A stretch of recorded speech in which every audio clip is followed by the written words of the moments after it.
Chapter 1. What, the truth or dare confession was successful? Lin Qingli, I like you, can you be my girlfriend? Good. Ha? I said, okay. Looking at the serious and cold girl in front of him, Su Ming was a little confused. Wait, this plot is wrong? The girl in front of me was wearing a white dress and her skin was whiter than snow. Her long black hair flowed like brocade in the moonlight, falling softly to her waist. The willow-shaped eyebrows like ink painting, the dark eyes seemed to be covered with a thin layer of frost, the delicate nose and red lips, the flawless face can be said to be God's most careful creation. The most important thing is that she is not only beautiful, but also strong. The girl's name is Lin Qingli. She is recognized as the #1 genius in Luoyang #2 middle school. Her qi and blood value is as high as 197. Her basic swordsmanship has reached the threshold of perfection. She is a key talent of Wuhan University who is highly expected by the school teachers. During her 3 years of high school, she was the object of admiration of all the boys in the school. She received countless love letters, but coldly rejected all of them. How could such a gifted girl be in love with me? For a moment, Su Ming didn't know whether he was dreaming or being fooled. He just lost a game of truth or dare with his friends and was forced to confess his feelings just to go through the motions. Why did he agree? Before Su Ming could make sense of this absurd development, Lin Qingli handed over a glass test tube filled with light blue liquid. This is for you. Looking at the glass test tube handed to him, Su Ming's brain froze again. He recognized this thing. This is a low-level qi and blood potion worth 10,000 yuan. People with qi and blood values below 200 can increase their qi and blood by 1 point after taking it. There is also a label with the school's official seal on it. 3 days ago, the head teacher gave it to Lin Qingli in front of the whole class as a reward for getting first place in the mock exam, and also said a lot of words of praise. Lin Qingli's family is not well off, and the college entrance examination is approaching. This blood and qi potion should be a very important help to her. Why would it be given to herself? Su Ming became more and more confused. He agreed to confess his love and gave her medicine. The school beauty's head was stuck in the door? So weird. No, I can't have this. He waved his hand to refuse, but Lin Qingli was firm. She grabbed his hand and forced the medicine into his hand without saying a word. Then he frowned and ordered her to leave. Excuse me, I need to be alone for a while, can you please leave? Meeting her clear eyes that were like a cold pond in a snowy mountain, Su Ming felt a sudden tightness in his heart and swallowed back the words that were about to come out of his mouth. He got out of the car anxiously. The noisy and cheerful sounds drifted over from afar. What appeared before Su Ming was a vast forest. 6 buses were parked in the open space in front of the forest. More than 300 high school martial arts students from Luoyang #2 middle school gathered in groups of 3 or 4, chatting and laughing, waiting for their teachers to clear the dangerous factors in the forest and prepare for the trial. The college entrance examination is in 2 weeks. The examination of the martial arts university includes a practical part. In order to prevent students from getting stage fright, the school has specially set up this forest as a trial ground. A large number of inferior monsters have been purchased from the outside world and put into it for students to kill and shed blood and accumulate experience. The health values of these inferior monsters are generally around 8150, which is lower than the average level of students and does not pose a fatal threat. Su Ming took a deep breath, held the potion, and returned to his friends with a heavy heart. He had just lost the game with these grandchildren and was forced to confess his feelings to Lin Qingli. Ha, look at how cowardly he is. Su Ming, stand up. Your high school life wouldn't be complete without being rejected by school beauty Lin. We're here to help you make up for it. You should thank us. Seeing his lost expression, several of his friends burst into laughter. Only a small, fat man wearing glasses stepped forward and said soothingly, Brother Ming, take it easy. That's the school beauty Lin. It's normal to be rejected. There's no need to take it to heart. Besides, it's just a game. The little fat boy is called Li Mao. He has the best relationship with Su Ming in the class. Everyone else is gloating, but he is the only one who tries to enlighten Su Ming. Su Ming hesitated and said unsurely, but I seem to have succeeded. Everyone's laughter stopped abruptly and they looked at each other. The next moment, the group of grandchildren laughed even louder, even crying. A tall, thin boy doubled over with laughter, clutching his stomach. Bullshit. How could school beauty Lin like you? Pa. Everyone knows that school beauty Lin doesn't date in high school, and you're just being stubborn. Fuck, I wasn't kidding, she really agreed to it. Look, this is what she gave me. Su Ming was furious and opened his palm to show the potion. Why is it that no one believes the truth these days? When they saw the Qi and blood potion, the expressions of several friends froze instantly and their laughter stopped. They all recognized it. The atmosphere was strangely quiet for a while. Li Mao pushed his glasses and said solemnly, "Brother Ming, how could you steal Lin Xiaohua's potion? We can't do such a thing. Return it quickly. Steal your sister. I'll say it again, she gave this to me. If you don't believe me, go ask her." A trace of anger flashed in the tall and thin boy's eyes. Fuck. I don't believe it. You can catch up with the school beauty Lin with your appearance? You all wait, I'll go ask. Everyone watched him walk towards the bus. After a while, he got into the car, said a few words to Lin Qingli who was reading a book, and then came back in a daze. How about it? Is this a fabrication? The tall, thin boy glanced at Su Ming with a complicated expression, moved his lips, and said in a bitter tone after a long while, "It seems to be true." Several people were stunned as if struck by lightning. It's actually true? How could this be true? I'll fucking strangle you to death. Without any warning, the tall and thin boy suddenly jumped up, grabbed Su Ming's neck and shook him hard. Why did you chase Lin Qingli? Why the hell did you do that? This must be fake. I don't believe it. She's my goddess, my goddess. As he was cursing, he suddenly burst into tears, with snot and tears streaming down his face. Anyone who heard him was saddened and moved to tears, and he attracted a lot of attention from far away. Everyone was extremely embarrassed by his loss of composure and quickly pulled him away and took him aside to comfort him. Su Ming, who escaped the disaster, covered his neck and coughed for a long time, almost fainting from lack of oxygen. Li Mao patted his back and sighed. Hey, Brother Ming, don't blame him, He is really upset by you. He had been secretly in love with Lin Qingli since his freshman year of high school. He had written her more than a dozen love letters, expressing his deep love for her. Even his cell phone wallpaper was a secretly taken photo of Lin Qingli's profile. Now Lin Qingli suddenly becomes your girlfriend, and the goddess you have been thinking about day and night is won by your buddy. What's even more fucked up is that he was the one who first suggested that you find someone to confess your feelings to. Who can stand this? I think he's about to slap himself to death right now. After a pause, he asked curiously, but why did Lin Qingli agree to your confession? What happened between you two?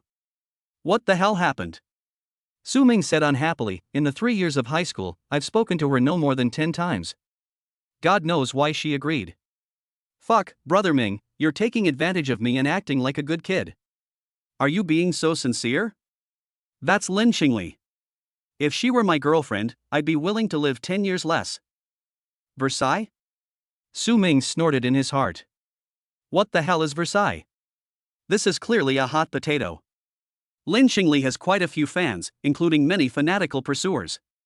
If these people knew that he and Lin Qingli were in love, who knows how much trouble it would cause, and he might even be in a situation where everyone would hate him.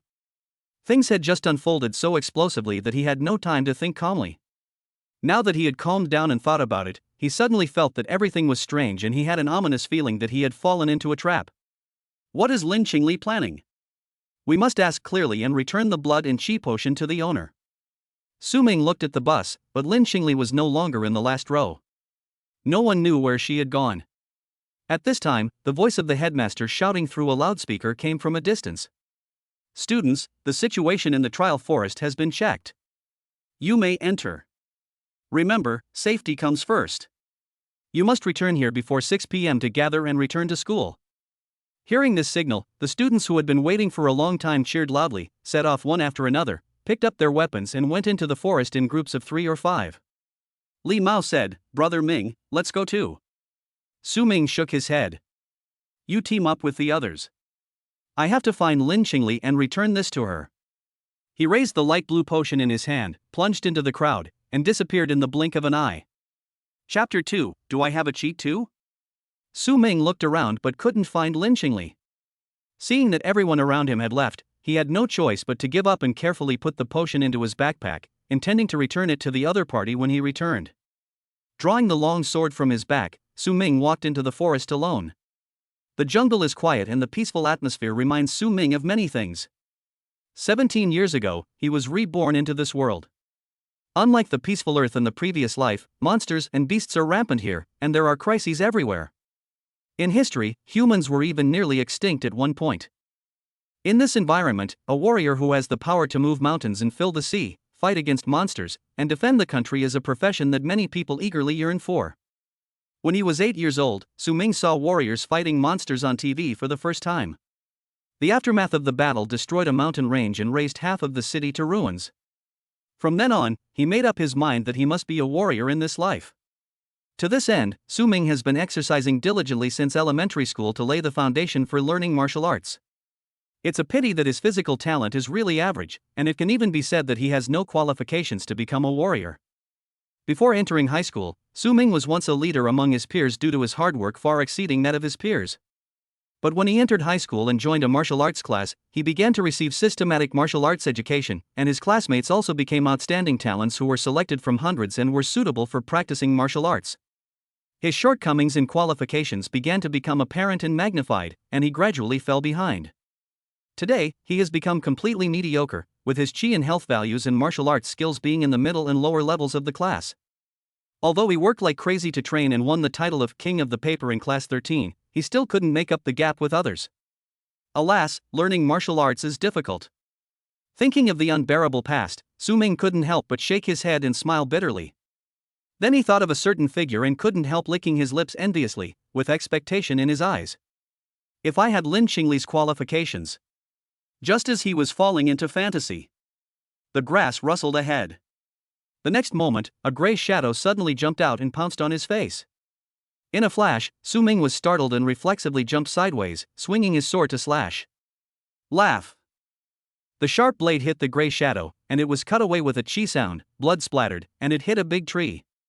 Only then did he see clearly that the one attacking him was a gray rabbit with red eyes. Su-ming, who was still in shock, breathed a sigh of relief, and suddenly a cold reminder sound rang in his ears. Ding! Kill the sharp-toothed rabbit, energy plus 0.1. He froze when he heard the voice. Is this a system? Damn it! Do I have a system? After 17 years of tired travel, the golden finger finally arrived? At this moment, Su-ming's eyes were filled with tears, and he wanted to scream to the sky. 17 years. It's been 17 years. Do you know how he has been living these 17 years?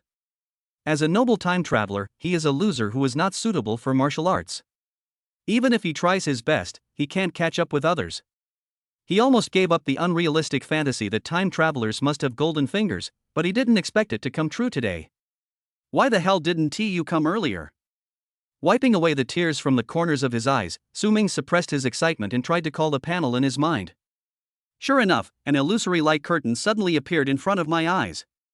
Name, Su-ming. Realm, none. Chi and blood, 147.2. Martial arts, basic swordsmanship minor success. Source energy, 0.1. Looking at this slightly sci-fi light screen, Su-ming became excited again and clenched his fists tightly. He looked closely. There is a flashing plus behind the chi and health and martial arts columns. Su-ming tried to click the plus sign behind chi and blood. Do you want to consume 0.1 source energy and increase 0.1 point of chi and health? Hiss. This hook is awesome. It is equivalent to killing a low-level monster, which can increase the blood and chi by 0.1. It has a kind of simple and unpretentious beauty of strength. What about martial arts? Do you want to consume 30 points of energy to upgrade your basic swordsmanship to perfection? Hint, insufficient source energy. Even martial arts skills can be improved. Sharp. Su-ming was filled with amazement and added 0.1 source energy to his chi and blood. Feeling a faint power emerging from his body, he turned off the panel, his blazing eyes full of fighting spirit. You become stronger just by killing monsters. This cheat is so cool. Su-ming seemed to see a broad road unfolding under his feet. So what if I have mediocre qualifications? So what if I have no talent? With the system in place, these are not problems. There are still 2 weeks left before the college entrance exam. Based on past experience, to get into a martial arts university, a chi and blood value of 120 is the minimum requirement. 180 or above is required to get into a key martial arts university. With my current grades, I could only get into an ordinary Wuhan university at best. But with the system's assistance, in the last 2 weeks, I might be able to make a surprise attack and try to reach 180 HP and get into a key Wuhan university. A low-level monster has 0.1 HP. I'm still 32.8 away from the critical point, which means 328 low-level monsters. Kill. For the key point of Wuhan University. It's on fire. Su Ming's heart was burning, and he rushed into the depths of the forest with his sword in hand like a gust of wind. Ding. Kill the sharp-toothed rabbit, energy plus 0.1. Ding. Kill the green bamboo snake, energy plus 0.1. Just when Su Ming was full of enthusiasm and slaughtering various small animals. Another corner of the forest. A slim figure in a white dress stood under a big tree, looking at a system panel floating in front of her, with shock on her cold face. So many qi and blood potions. This system is actually real. Lin Xingli looked at the light blue panel floating in front of her in surprise. Name, Lin Xingli. Realm, none. Qi and blood, 196.5. Martial arts, basic swordsmanship grade mastery, basic body movement minor mastery. Current bound couple, Su Ming. Current intimacy level. Current return multiple, 10 times. Note, unless the bound couple dies, the bound couple cannot be replaced. The novice guidance task, give the bound object a low-level qi and blood potion, has been completed, and the 10x rebate has been received. Please check the backpack space to receive the reward low-level qi and blood potion 10. This panel is called Binding Couple Return System, and it appeared a week ago. Lin Xingli experienced initial panic at this mysterious system that suddenly appeared, but soon became interested. As long as you give something to others, you can get double the return. This sounds very tempting. Especially for students like her who come from poor families, this system is a timely help and tailor-made for her. But why do we have to bind as a couple to use it? Growing up, she has never had any thoughts about love, nor has she ever liked anyone. I have received quite a few love letters and confessions, but they all ended in rejection. How do we bind a couple together? Lin Xingli was distressed for a week. Just when she was about to give up on herself, Su Ming appeared. Lin Xingli subconsciously wanted to reject Su Ming's confession. Although she is not good at socializing, she has a keen sense of human nature and can see that Su Ming's confession is not sincere, but is forced. I guess he confessed his feelings because he lost a game like Truth or Dare and accepted the punishment. Realizing this, an idea suddenly popped up in Lin Xingli's mind. Maybe you can agree to give it a try? No one would take this kind of joking confession seriously even if someone agreed to it. It's a good opportunity to try out the system. If it doesn't work, I can just refuse it and treat it as a joke. So, after a brief 2 seconds of thought, Lin Xingli agreed to Su Ming's confession. The system acknowledged the relationship and immediately assigned her a novice guidance task, asking her to deliver a low-level qi and blood potion to the other party. Lin Xingli did as she was told, and the result was that she actually received a reward of 10 low-level qi and blood potions. Take out a potion from the backpack space. Looking at the light blue liquid rippling in the glass tube, Lin Xingli's eyes sparkled, and her icy breathing became a little faster. With these 10 potions, she can raise her qi and health points to 200 in the next 2 weeks and become a formal warrior. One of the admission requirements for the top 10 martial arts universities in the country is to become a formal martial artist before taking the college entrance examination. And she will achieve this soon. Chapter 3, Lin Xingli actually took the initiative to hold the boy's hand? The day passed quickly. Dusk fell and the light in the forest dimmed. Hoo-hoo! Su Ming held his sword and leaned against a big tree, breathing heavily.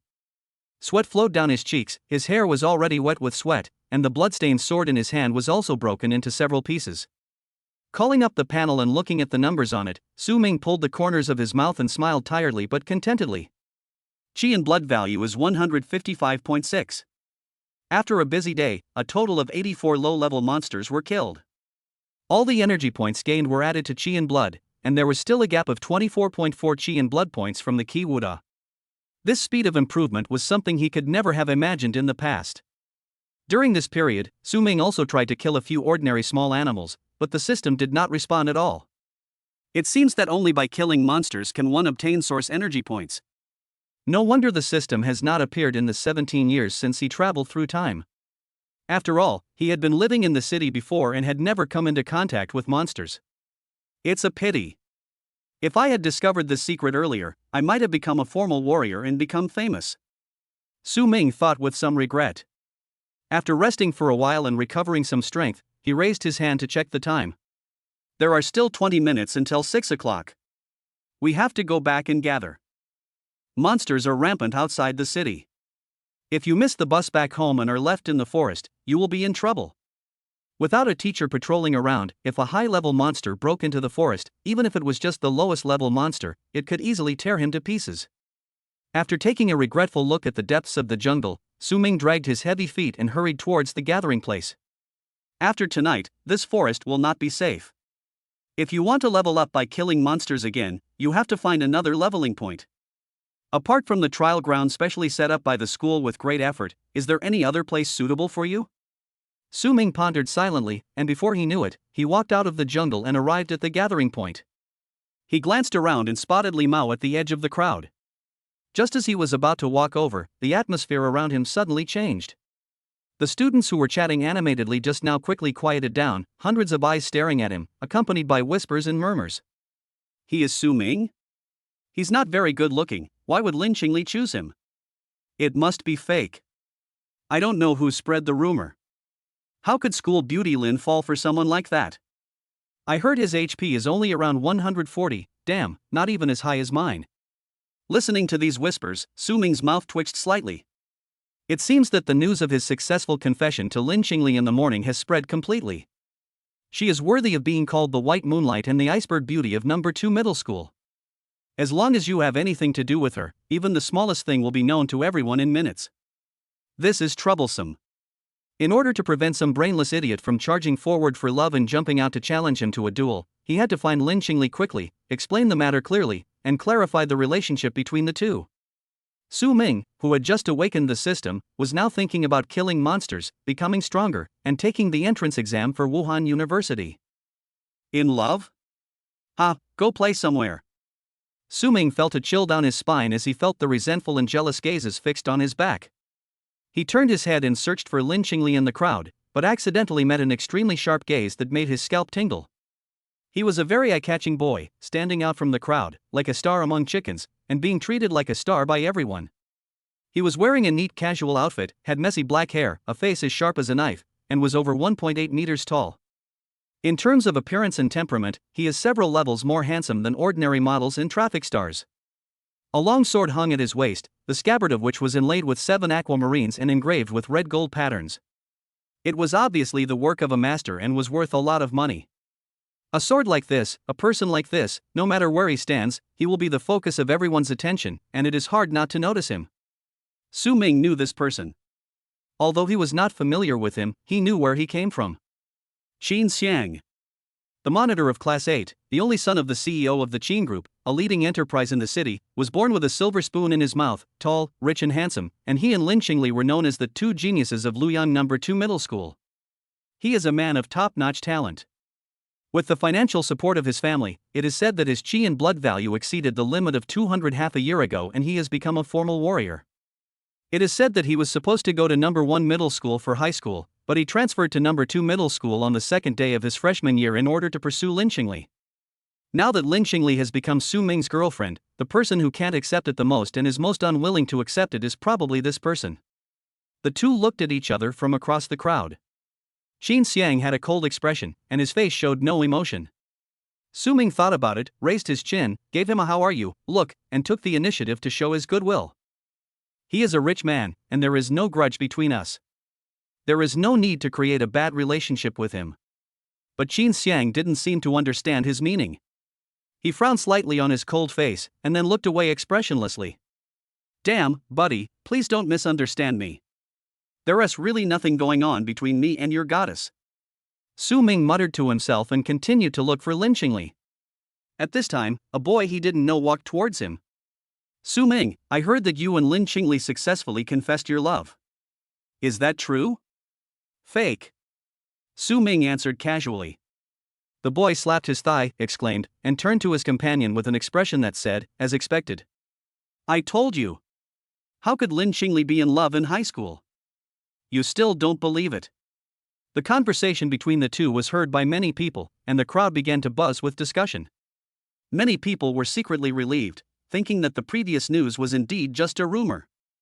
Brother Qin, that news is indeed a rumor. I've already said it's impossible.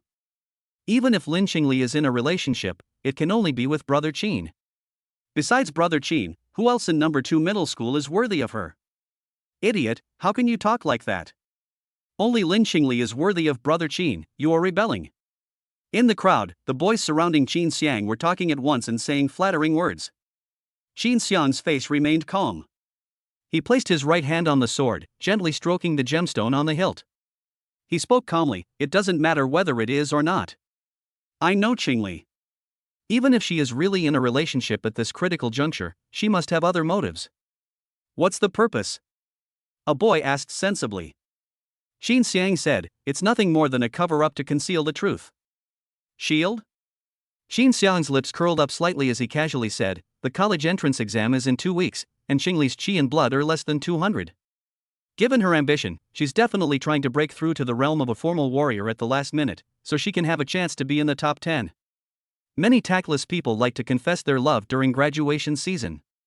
Putting up a shield at this time can help her block out many worries and focus on cultivating her qi and blood. I see, Brother Qin, that's a great idea. After listening to Brother Qin, it really makes sense. Everyone suddenly understood and nodded thoughtfully. The boy who had spoken earlier said, but she didn't need to do that. It was just a matter of breaking through 200 qi and blood.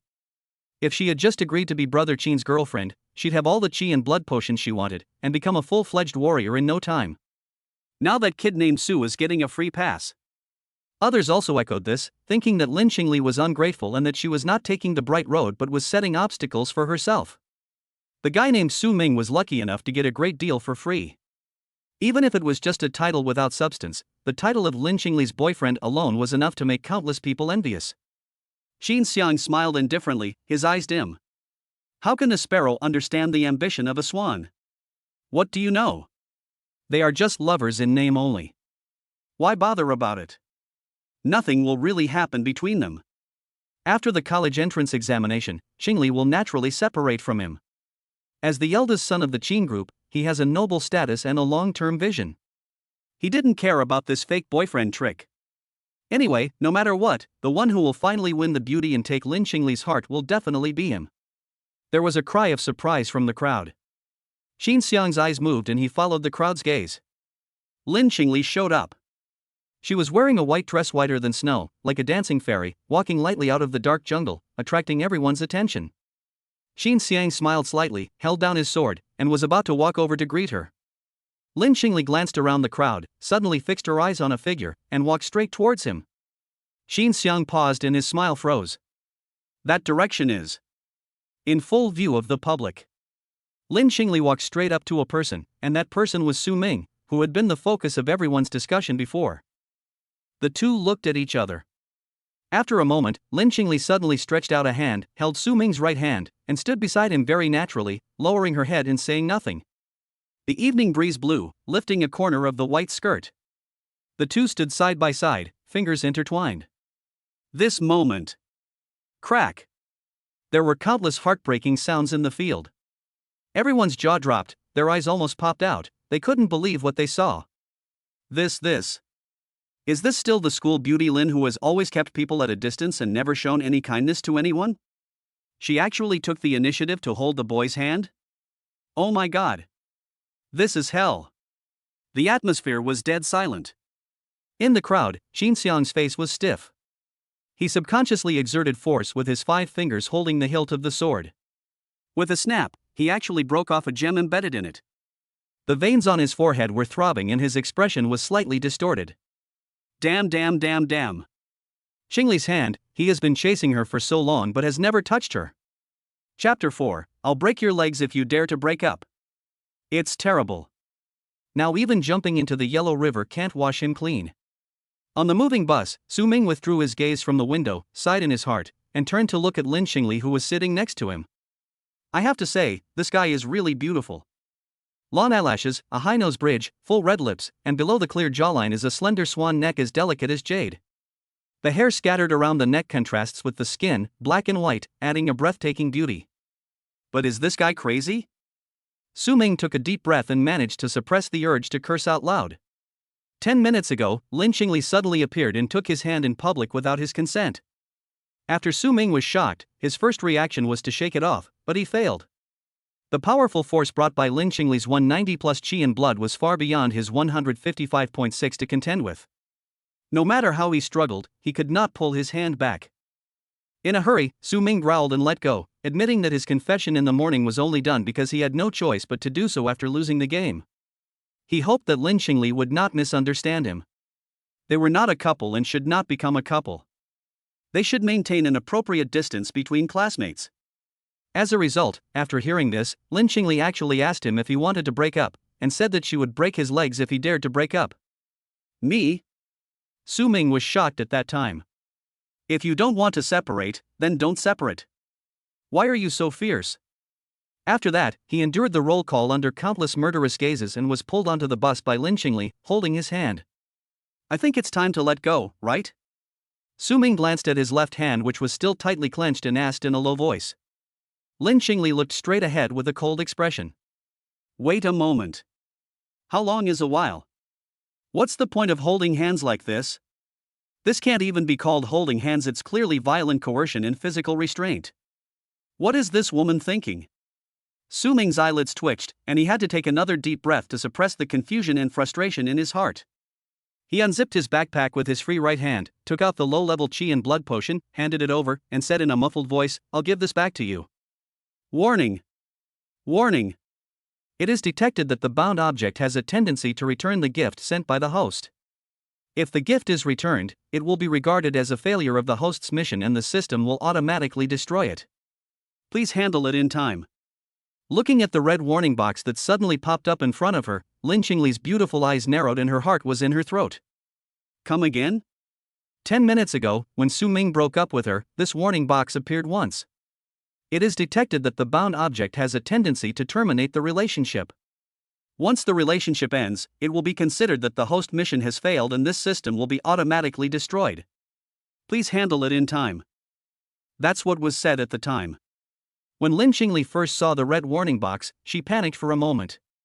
She had just experienced the convenience of the system and gained 10 blood and energy potions. How could she tolerate this powerful plug-in abandoning her like this? In a hurry, Lin Qingli's mind was hot, and she said something like, I will break your legs if you dare to break up with me. Although this method did effectively stop Su Ming from thinking about breaking up, it is never a good idea to threaten others in this way. From the moment she got in the car until now, Lin Qingli had been silent, thinking about how to properly express her apology and stabilize their relationship without revealing the existence of the system, so as to prevent Su Ming from breaking up again one day. But now, the crisis of the previous system being destroyed had just ended, and Su Ming wanted to return the qi and blood potion, causing the system to automatically destroy itself again? Lin Qingli bit her teeth lightly and couldn't help feeling a little headache. Why does this guy always cause trouble for me? Can't he be more obedient? Seeing that she didn't say anything, Su Ming continued, I remember you come from a single-parent family? Your family probably doesn't have the money to buy you extra qi and blood potions. The college entrance examination is coming soon. This qi and blood potion is worth 1 point of qi and blood, which should be very important to you. I can't accept such a valuable thing. He had just put the potion in Lin Qingli's arms, and the next second, Lin Qingli grabbed it with a cold face and threw it back. From now on, if you don't want the things I give you, just throw them away or sell them. No matter what you do with them, you are not allowed to give them back to me. Otherwise I will break your legs. Su Ming was shocked. Again? It's not over yet, right? Is this guy a bully? Why does he break people's legs just by opening his mouth and closing his mouth? It's really fucking weird that there are people who force others to give things and then force them to accept them. Is this person some kind of cash machine? A money-giving virgin? The problem is, you have to have the ability to do this. You're a poor student, so who gave you the courage to be so arrogant? Unable to understand, Su Ming chose to endure silently, put the medicine back into his bag, and gritted his teeth in his heart. Okay, you're so cruel. When I kill more monsters and raise my health, I will repay you for this humiliation double. Drink the potion when you get home. The atmosphere was a bit awkward. 10 seconds later. Ding. The intimacy mission holding hands in public for 10 minutes has been completed. Intimacy increased, current intimacy level. Current return multiplier, 20. Next intimacy task, hug for 5 minutes in public. The moment the system panel popped up in front of him, Lin Qingli breathed a sigh of relief and released his right hand. If it weren't for completing this task, she wouldn't take the initiative to hold someone else's hand. His eyes fell on the last line of text on the panel. 5-minute hugs. Lin Qingli's pretty face stiffened slightly, and she looked to her side calmly. Su Ming was moving her left hand, which had just been freed from its restraints, with a look of resentment on her face. There were several purple bruises on the back of her hand caused by her pinching. Lin Qingli subconsciously felt a bit guilty. Hug. It seems difficult to do in this atmosphere now, let's wait until next time. Let us wait until the relationship between the two of them has eased a little. Thinking of this, Lin Qingli turned off the panel. I say, Su Ming rubbed his hands and grinned, why on earth are you dating me? Lin Qingli replied calmly, you were the one who confessed. Then why did you agree? You guess. I guess your grandma. Su Ming almost blurted out the answer, gritted his teeth, and sneered, even if you don't say it, I can guess it. You probably want to use me as a shield. In order to stop your suitors from bothering you, this bottle of qi and blood potion is your reward to me. Lin Qingli had no expression on her face and said nothing. If you don't say anything, I'll take it as my consent. Su Ming curled his lips, turned his face to the window and stopped talking. Inside the carriage, the students who had been secretly following the two people's movements were all eager to watch the scene. What's going on? These two just showed their affection in public, and now they are arguing? Some boys were even more ecstatic. Their admiration for the goddess, which had just died out, was rekindled at this moment. They were ready to make a move and cursed viciously in their hearts. Let us break up, let us break up. As long as these two people break up, everyone still has a chance. School beauty Lin belongs to everyone. How can she be possessed by a loser like Su Ming? He doesn't deserve it. A strange atmosphere filled the carriage and lasted until we returned to school. After getting off the bus, Su Ming didn't have time to say hello to Li Mao and others. He tightened his backpack and rushed out of the campus. Rather than improving your strength, it is better to take the entrance exam for the Qi Wuhan University. Lin Qingli, love, all that shit. Becoming stronger is the way to go. Half an hour later. When I got home, my parents hadn't finished get off work yet. Su Ming rushed into the room, threw down his school bag, turned on his computer and typed a line of text into the search bar. A gathering place for inferior monsters near Luoyang City. Chapter 5, this is a gift for you, you don't have to return it. With Su Ming's current strength, he can only bully inferior monsters. While searching, a post titled Cleaning Up Snake Eggs on National Highway G637 and Doing Odd Jobs caught his attention on the local martial arts forum. Su Ming clicked on the details. The poster is named Golden Wind Team. The post said that there is a valley close to the national highway in the north of Luoyang City, which is the spawning place of red-scaled ring snakes. It is the season for red-scaled krites to lay eggs. In order to prevent a large number of red-scaled krites from hatching and affecting the safety of passing vehicles, the Warrior Guild has issued a bounty task to destroy the snake eggs. The red-scaled ring snake is a first-level monster. It is not very strong individually and is known for its speed. However, this snake is gregarious and has strong reproductive capacity. A female snake can lay nearly 100 eggs at a time. The union roughly estimated that there were at least 20,000 to 30,000 snake eggs in the valley. The Jin Feng team accepted this task. Because there were too many snake eggs and destroying them was too time-consuming and labor-intensive, they hired a handyman with a salary of 300 yuan. The handyman was responsible for destroying all the snake eggs after the team members cleared the dangers in the valley. Su Ming's heart moved. Snake eggs also give birth to monsters. Can we obtain source energy by destroying the snake eggs? With the idea of giving it a try, he clicked on the poster's avatar and sent a private message to accept the job. A few seconds later, the Golden Wind team replied, "We've recruited someone." Damn! So fast? This post has only been published for less than 5 minutes. How can you be so enthusiastic about doing a job that pays 300 yuan? Su Ming cursed inwardly and typed, "I'll do it for 200. A few more seconds passed. Come to the Warrior Hall at 8 a.m. tomorrow.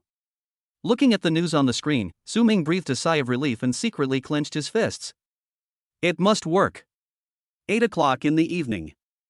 Father Su Jijun and Mother Lu Mei returned home from get-off work one after another. At the dinner table, Su Ming said, "Dad, my sword is broken. I want to get some money from home to buy another one." Su Jijun is a dull and silent middle-aged man who works in an advertising company. He wears black framed glasses and has white hair on his temples. He paused for a moment as he picked up the food and asked in a deep voice, "How much do you want?" Su Ming carefully said a number, 10,000. It was his first time to accept a warrior mission. Although it was just a handyman job and he didn't have to fight monsters head-on, he was still very cautious. It's not enough to just buy a new weapon, you also need to prepare antidote for snake venom and a set of protective leather armor to prevent accidents. Warrior equipment isn't cheap, especially protective gear. Adding all this together, 10,000 is probably the least expensive. Hearing this number, Su Jijun frowned. What kind of sword is so expensive? Su Ming said nothing. He couldn't say that he had accepted a warrior mission and planned to leave the city, because his parents would definitely not agree. Lu Mei put down her bowl and chopsticks, looked at Su Ming, and said softly, "Xiao Ming, you should think about applying to Wuhan University again. It's not that your parents don't support you, you also have to consider your future. You have no talent for martial arts, so it's not easy for you to get to where you are now. We are an ordinary family and cannot afford to buy you martial arts supplements and potions. Even if you are lucky enough to get into a martial arts university, how far can you go in the future?" Su Jijun also said, "What's the point of being a warrior? If you're not cut out for it, even if you manage to become a one-star warrior, you'll still be doing security work, slaughtering people, and so on. There's no future for you. You'd better apply to an ordinary university, learn a skill, and then find a class where you can be safe and make money. Your mother and I will work hard, and when you graduate from college, we will be able to save up enough for the down payment and buy you a house." This topic has been discussed more than once. In the past, Su Ming would deal with it in silence, but now was different. He took a deep breath and looked determined. "Dad, Mom, I must get into Wuhan University, and I want to get into a key Wuhan University. Believe me, I have that talent, it just wasn't revealed in the past, but now I've awakened, and I'm different than before, I can do it." Quiet. The atmosphere was a little awkward for a moment. Su Jijun frowned and said nothing, while Lu Mei lowered her head to pick up some food. Feeling this suffocating silence, Su Ming's eyes twitched. "Dad. Mom. You guys believe me?" "No, you must take the entrance exam to the key Wuhan University. If for no other reason, just to prove myself and let the elders know that their son is capable of this." After dinner, Su Ming returned to his room. After a while, Lu Mei pushed the door open and walked in, placing a stack of red banknotes on the computer desk. "How can a sword cost 10,000?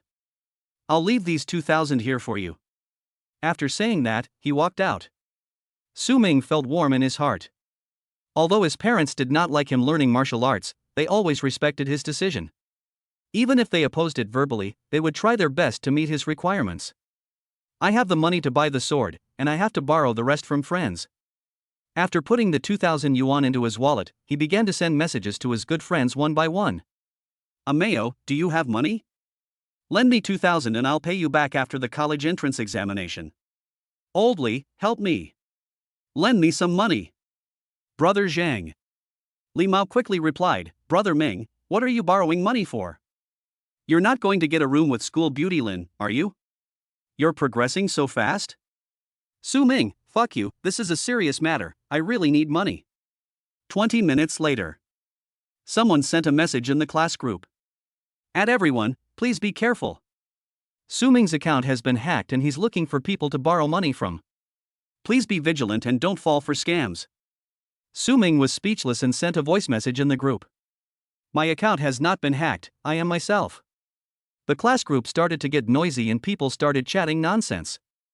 "After working hard for a long time, I only borrowed more than 3,000 yuan, which is still 5,000 yuan short of the goal."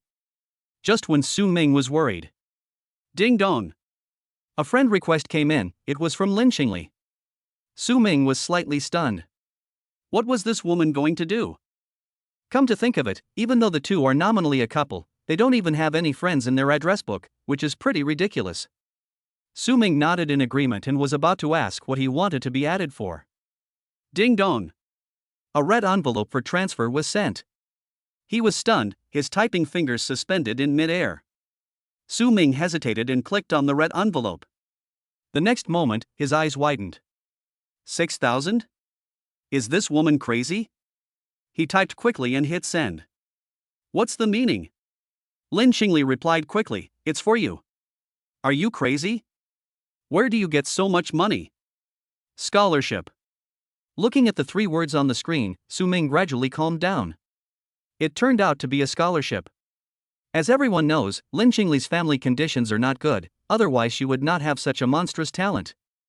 However, she is not even a formal warrior when the college entrance examination is approaching.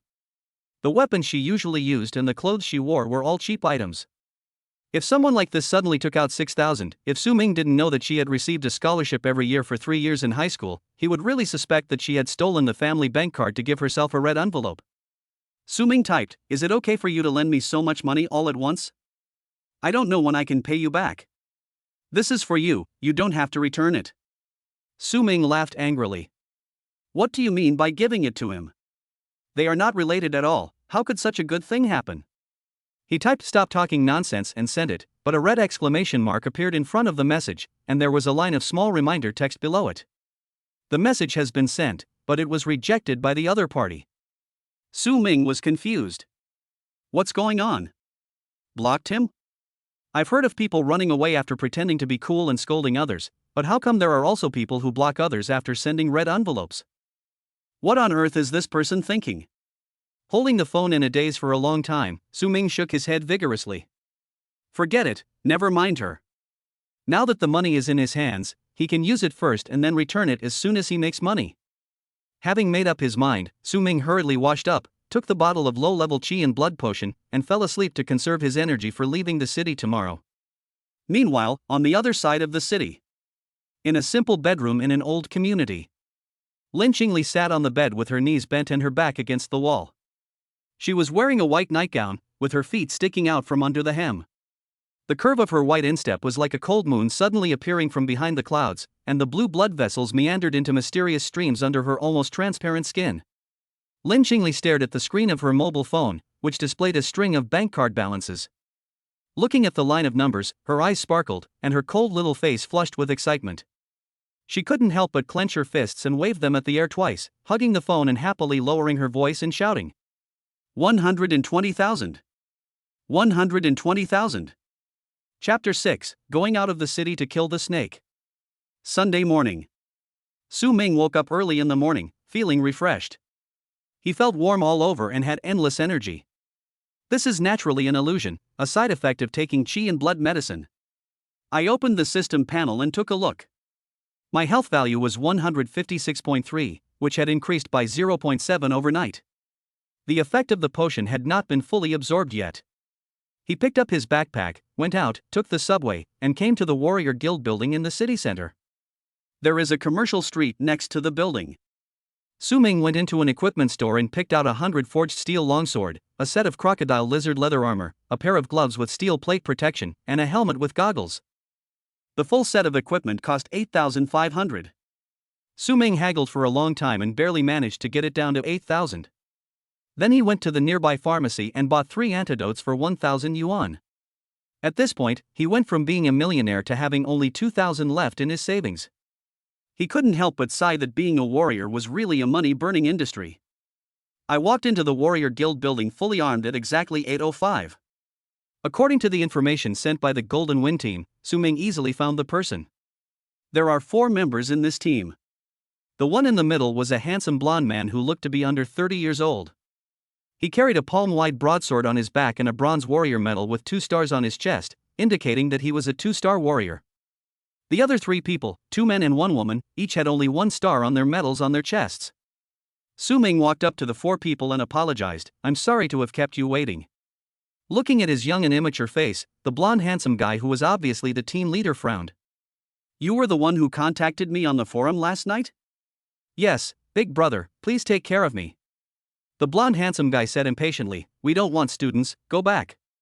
As he spoke, he took out his cell phone and planned to hire a new handyman. Su-Ming saw that this was not going to work.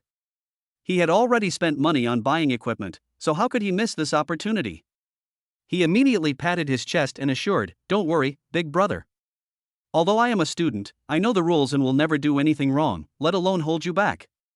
Brother, I'll do it for just 100. You don't even have to pay." Seeing his persistence, the blonde handsome guy was finally moved. "Why do you want to take this task so much? Su Ming said without hesitation, the college entrance exam is coming up soon. I want to go out of the city to gain some experience and get up close and personal with real monsters.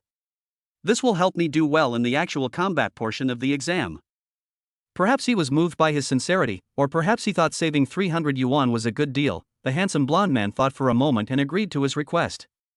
Let me make this clear first. There's no reward, and any consequences will be at your own risk. If you accept all of this, then come. Half an hour later, a pickup truck drove out of the North City gate.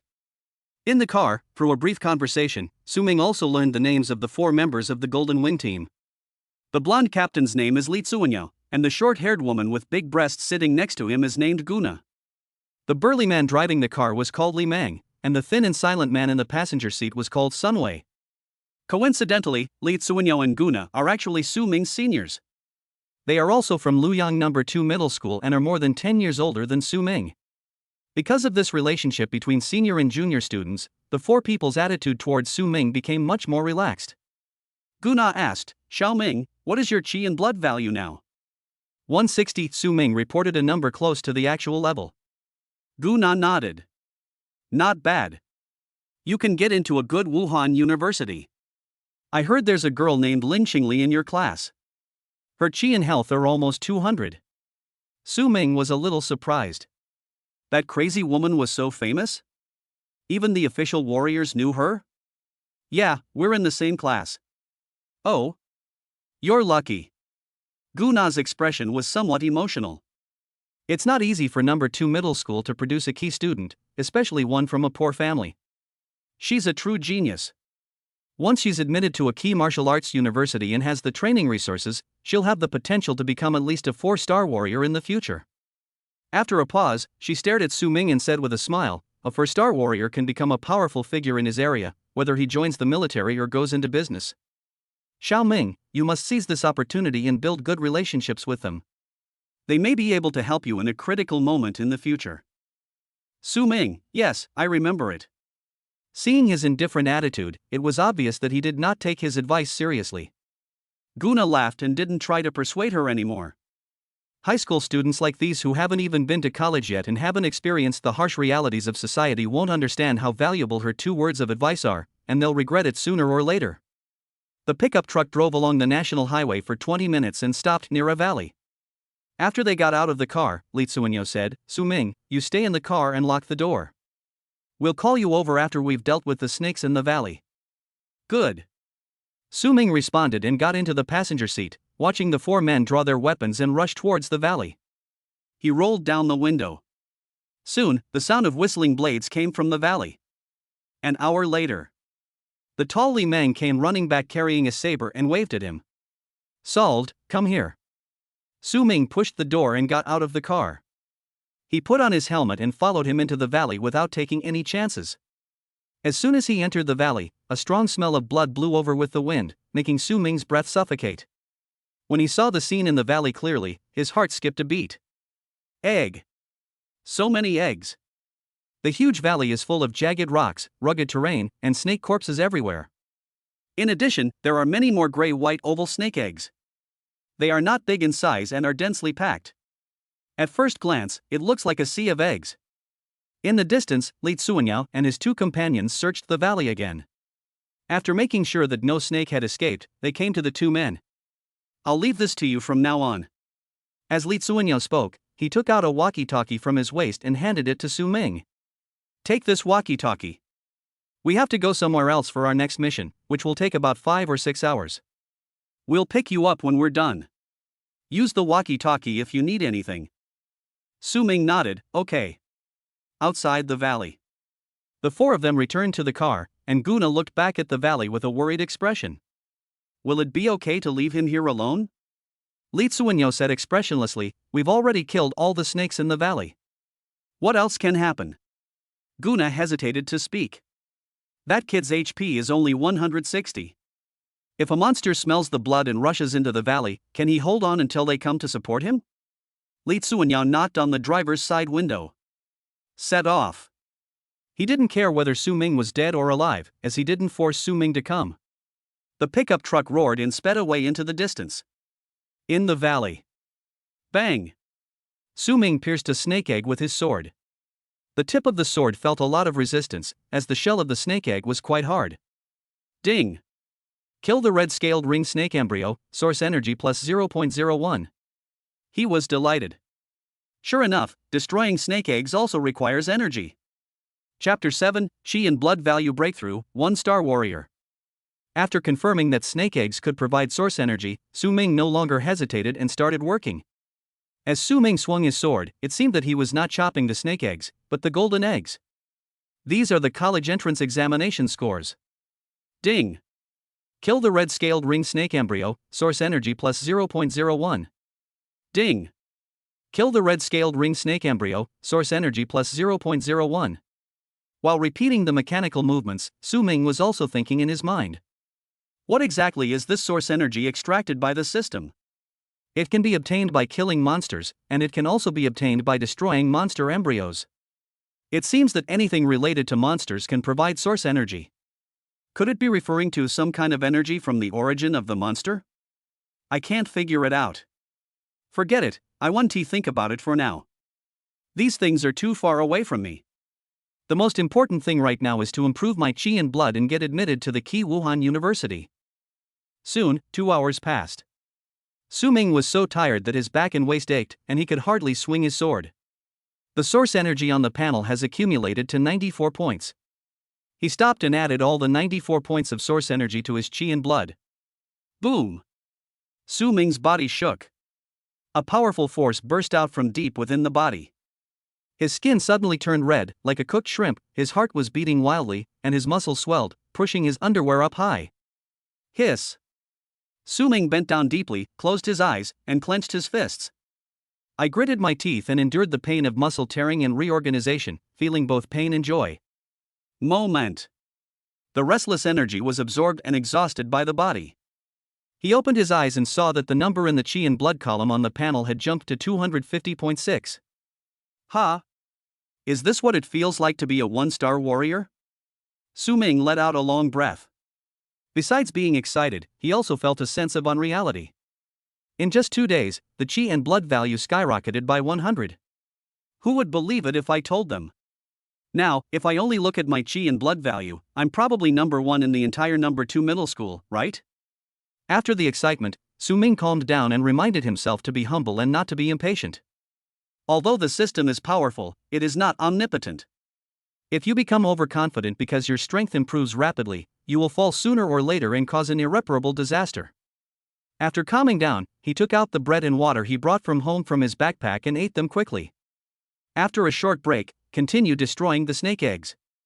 About 1/3 of the snake eggs were destroyed in the morning. If we destroy all the remaining snake eggs, we can still harvest nearly 200 points of source energy. Su Ming raised his foot and put it down. Bang! The snake eggs, which previously had to be broken with a sword, were now as fragile as tofu under his feet. With one kick, he could crush 4 or 5 snake eggs. Efficiency is greatly improved. In the blink of an eye, another 2 hours passed. Seeing that all the snake eggs were about to be destroyed, Su Ming moved his ears and heard a strange hissing sound. He turned around and looked, his eyelids twitching. I saw a huge snake crawling in from outside the valley at some point. It was as thick as a bowl, 7 or 8 meters long, and pitch black except for a circle of bright red patterns about 7 inches long. Red-scaled ring snake? No, this size is even larger than the corpses of those ordinary red-scaled ring snakes on the ground. This is a red-scaled ring snake king. Su Ming's heart was in his throat. He gripped his sword tightly, took a stance, and stared at the red-scaled ring snake king that was winding its way towards him. Hiss! The red-scaled ring snake king spit out its tongue and looked at the enemy who destroyed its nest with its cold vertical pupils. Behind the snake king, more than 10 common red-scaled ring snakes crawled in from outside the valley. Damn, he brought his little brother with him? Su Ming cursed inwardly, not daring to be careless, and summoned the panel. After an afternoon of hard work, another 174 points of source energy accumulated on the panel. Without saying anything, he immediately improved his martial arts. Ding! Consume 30 energy points to upgrade your basic swordsmanship to mastery. Ding! Consume 50 energy points to improve your basic swordsmanship to perfection. Basic swordsmanship has reached its upper limit and cannot be further improved. As 80 points of source energy were invested, a large amount of swordsmanship insights flooded into his mind. In an instant, Su Ming seemed to have experienced tens of thousands of sword-swinging exercises, and the long sword in his hand gave off a blood-related sense of familiarity, as if it had suddenly become an old friend who had been with him for many years. There are 94 points of source energy left, add them all to Qi and blood. Boom! Another powerful force emerged in Su Ming's body. But he had no time to pay attention to the changes in his body. The red-scaled ring snake king was already approaching with a gust of fishy wind, and was biting towards him with its fangs and mouth wide open. Su Ming did not retreat but advanced, taking a step forward, his long sword cutting through the air, making a breathtaking whistling sound, and slashing horizontally with all his might. Clang! The sword struck the side of the Snake King's head, and it was like striking steel, sending up a shower of sparks. The Snake King tilted its head, its attack was blocked, its body swung, and its tail turned into a blurry black shadow and lashed out fiercely. Su Ming had no time to withdraw his sword and defend himself, so he could only raise his arms to block. Bang! A huge force hit him, and he flew backwards, feeling as if he was hit by a speeding truck. There was a sweet taste in my throat and I couldn't help but spit out a mouthful of blood. Fuck! Is this thing so powerful? Su Ming rolled twice on the ground, quickly turned over and got up. His right arm, which was hit by the snake's tail, seemed to be cracked, and he felt a piercing pain. He could hardly hold the sword. Fortunately, this feeling quickly subsided. The physical changes brought about by the 94-point increase in Qi and blood value allowed his injuries to heal quickly, and also allowed Su Ming to discover a wonderful use of increasing Qi and blood value. This is a fucking all-purpose tonic and a life resurrection technique. There was no time to think. Seeing the Snake King using the same trick again and swinging its tail towards him, Su Ming quickly jumped back to avoid it. The Snake King's health value is at least around 400, and its strength is greater than his, so he cannot be defeated head-on. Taking advantage of the gap between the Snake King's attacks, several small snakes swam to Su Ming, intending to launch a sneak attack. Swish! Su Ming quickly slashed out with two swords and turned them into source energy points. Ordinary red-scaled ring snakes are no match for him, whose health value is as high as 344 points. The Snake King became even angrier when his little brother was killed, and his green vertical pupils turned red. It swung its tail wildly, pounced like lightning, and chased Su Ming and attacked him continuously. Sand and rocks flew everywhere in the valley, and the few dozen remaining snake eggs were destroyed in the battle between the man and the snake. Outside the valley. On the national highway, a pickup truck was heading towards the valley. Hearing the sounds of fighting coming from the valley in the distance, Guna, who was sitting in the back car, changed her expression and stood up nervously to look. Oh no! A monster has entered the valley. Su Ming is in danger. Beside her, Li Tsuanyao frowned, gripped the hilt of the broadsword on his back, and said in a deep voice, "Manzi, drive faster." Before he finished speaking, he saw a figure nimbly rushing out of the valley and running towards the road. When they saw the man's appearance clearly, the four members of the Jinfeng team were stunned. Su Ming? The next moment, a huge snake about 7 or 8 meters long rushed out of the valley chasing the man. Guna's pupils constricted, and she cried out in a lost voice, "Red-scaled ring snake king? This guy." Li Tsuanyao's eyes flashed and a look of deep surprise appeared on his face. He encountered the red-scaled ring snake king, and he actually managed to escape alive? Chapter 8, 10 Thresholds, Basic Body Skills. Seeing the oncoming pickup truck, Su Ming knew he was saved.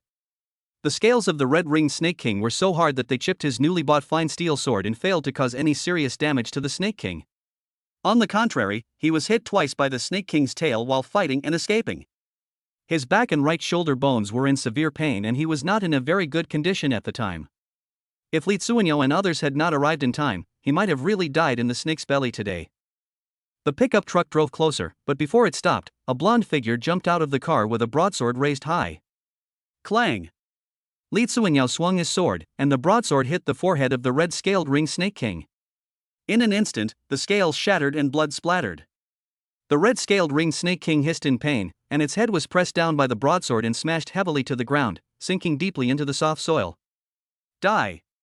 Li Tsuanyao's eyes were cold, his arm muscles were bulging, and he swung the heavy broadsword, leaving an afterimage. Boom boom boom! There were 5 or 6 more deep wounds on the head of the red-scaled ring Snake King. It had no power to resist. The last sword cut off its head. The huge snake body trembled and fell down limply. Xiao Ming, are you okay? The crisis was resolved, and Guna jumped out of the parked pickup truck and walked up to Su Ming and asked him with concern. Su Ming's face turned pale, but he forced a smile. It's okay. I just got whipped twice, and my bones hurt a little. Take off your clothes and let me help you.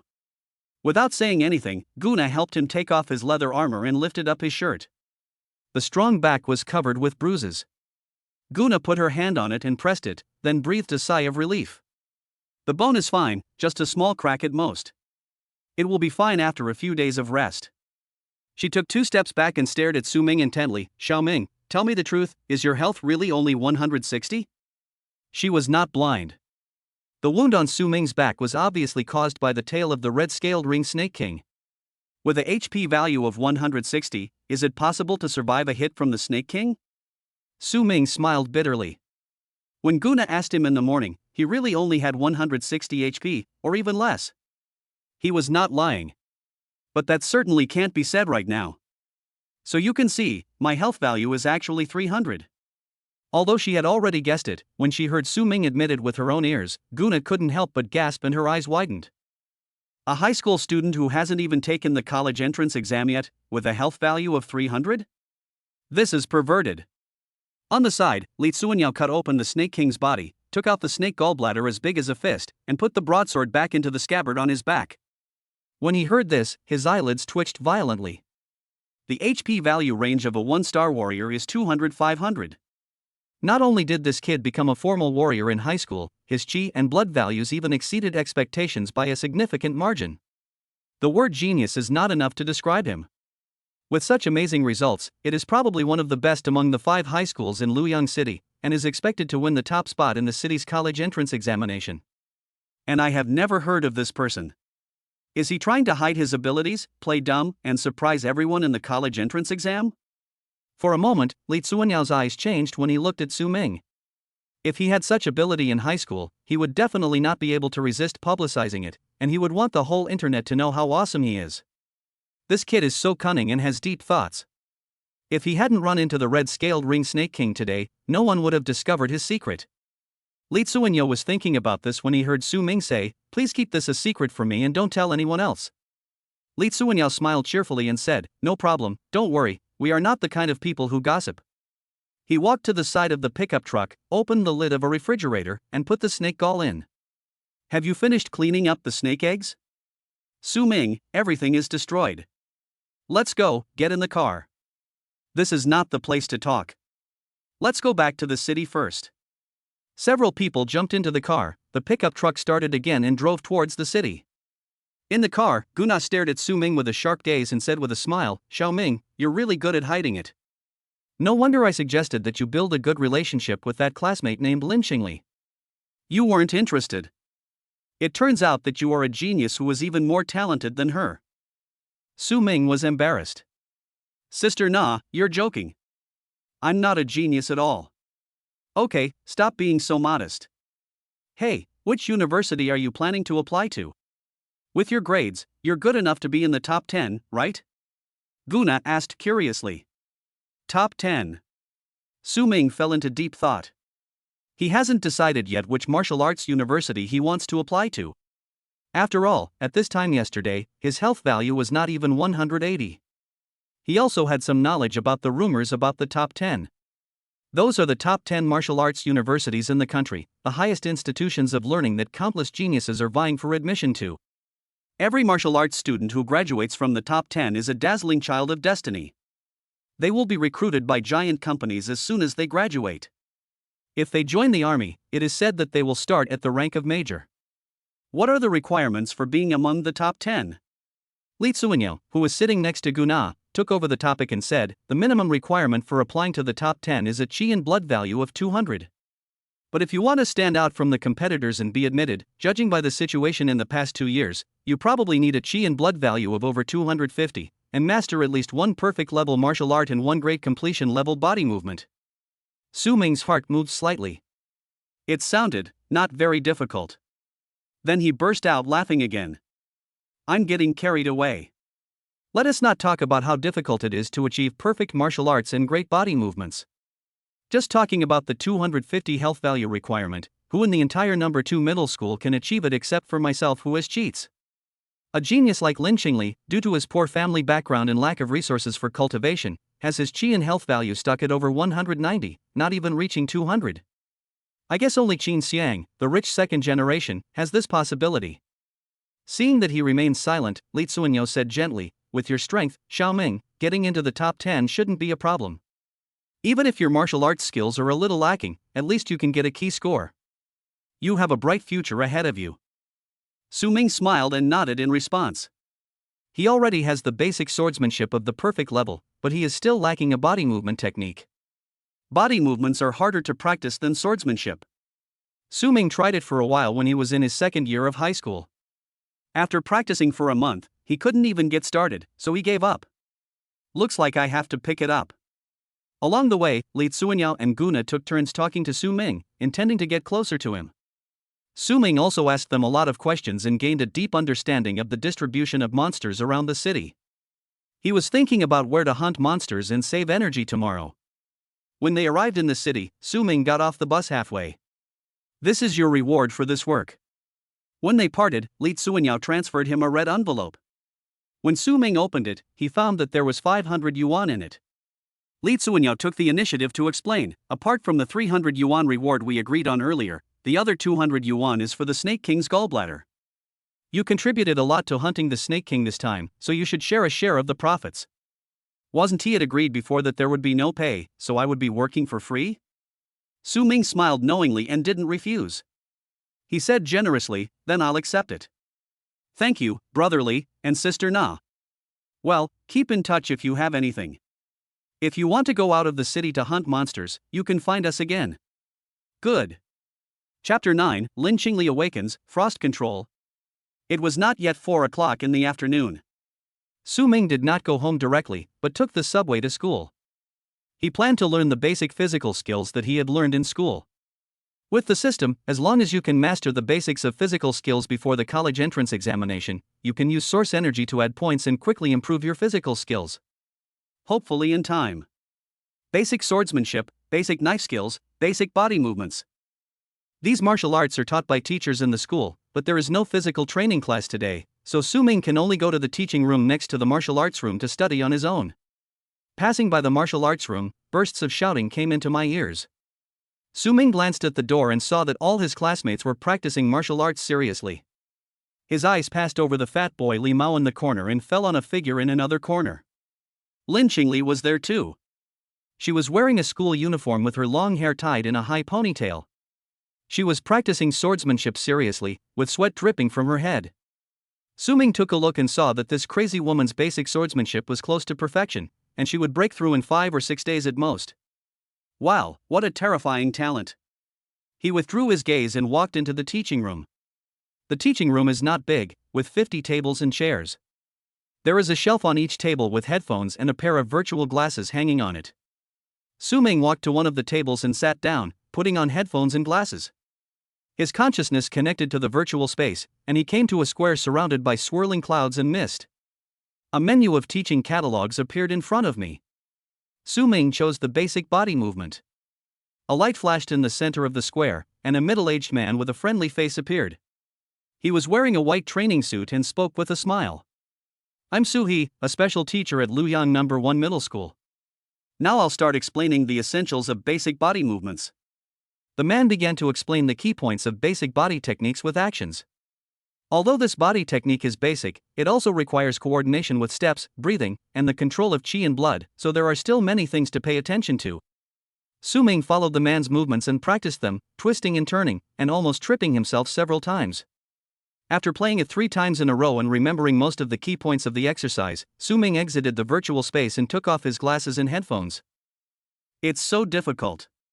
He stood up and sighed. Compared to sword and knife skills, body skills are the most difficult to practice. As far as he knew, in the entire class, only Lin Qingli and 3 other top students had learned the body movement skills. No matter what, I have a system. If I can't get it right the first time, I'll try 10 times. If I can't get it right the first time, I'll try 100 times. As long as I can get it right. Ha! Su Ming walked to the door and suddenly stopped, his eyes filled with surprise. He subconsciously summoned the panel and took a glance, only to find that the writing on the panel had changed. Name, Su Ming. Realm, 1-star warrior. Chi and blood, 344.6. Martial arts, basic swordsmanship perfect, basic body movement not yet mastered. Source energy, 12. Basic body skills? Not yet started? Was it included because I watched the teaching drill? A glimmer of surprise flashed in Su Ming's pupils. Good job.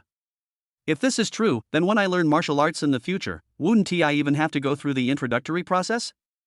No matter how difficult the martial arts are, as long as you have read the complete tutorial, you can use the system to quickly get started and improve your level. Su Ming tried to focus on basic body movements. Do you want to consume 10 points of energy to upgrade your basic body skills to entry level? Yes. As the thought came to mind, 10 points of source energy were deducted.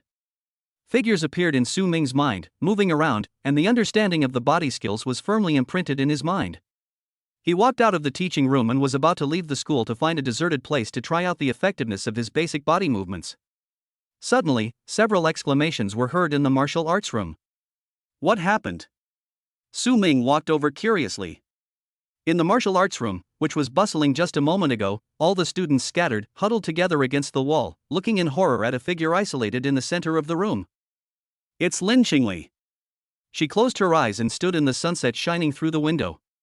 The loose school uniform couldn't hide her slim figure. Her cool and beautiful profile showed no expression at all, and wisps of sweat were still wafting from her head. Wait, that's not right? That's not sweat, that's cold.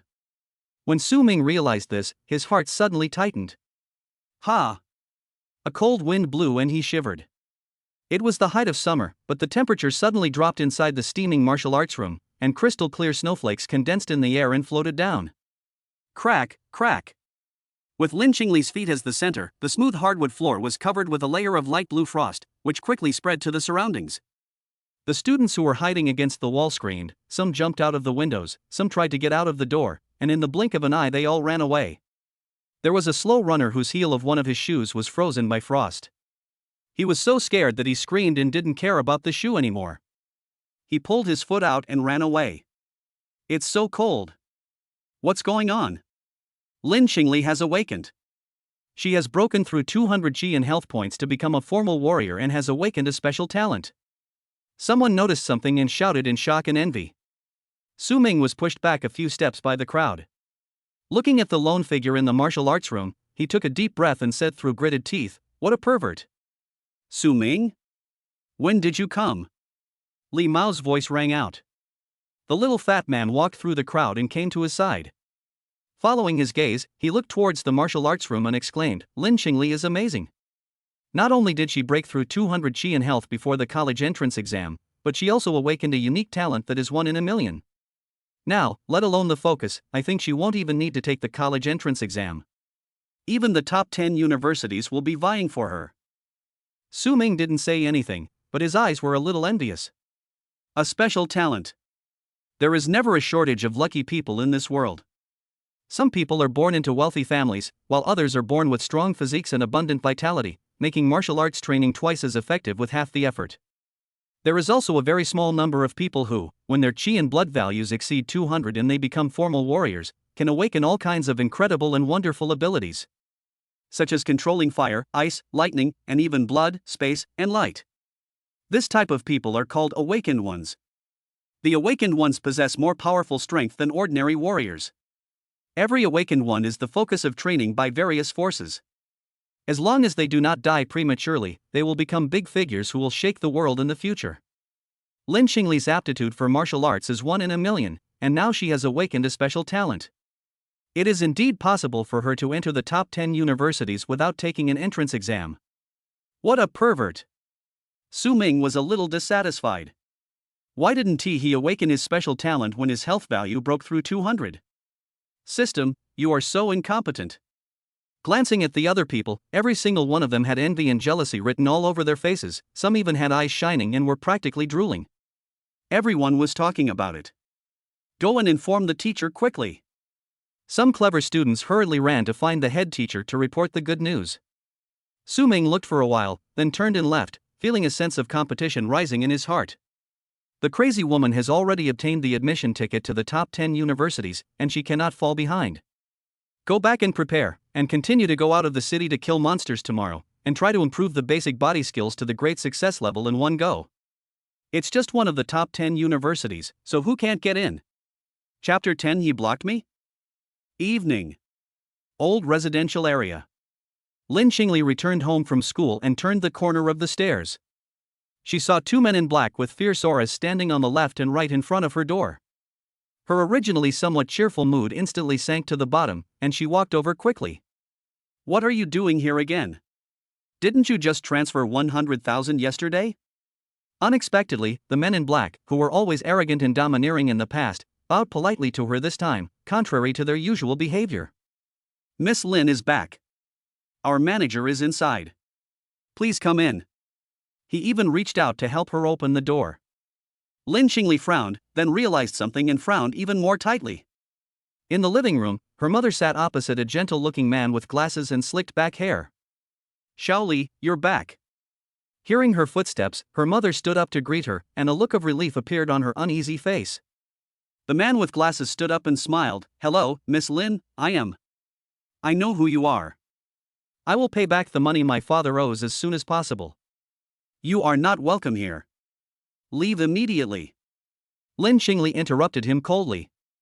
The man with glasses froze in his smile, was stunned for 2 seconds, and nodded gently. Then I won't bother you anymore.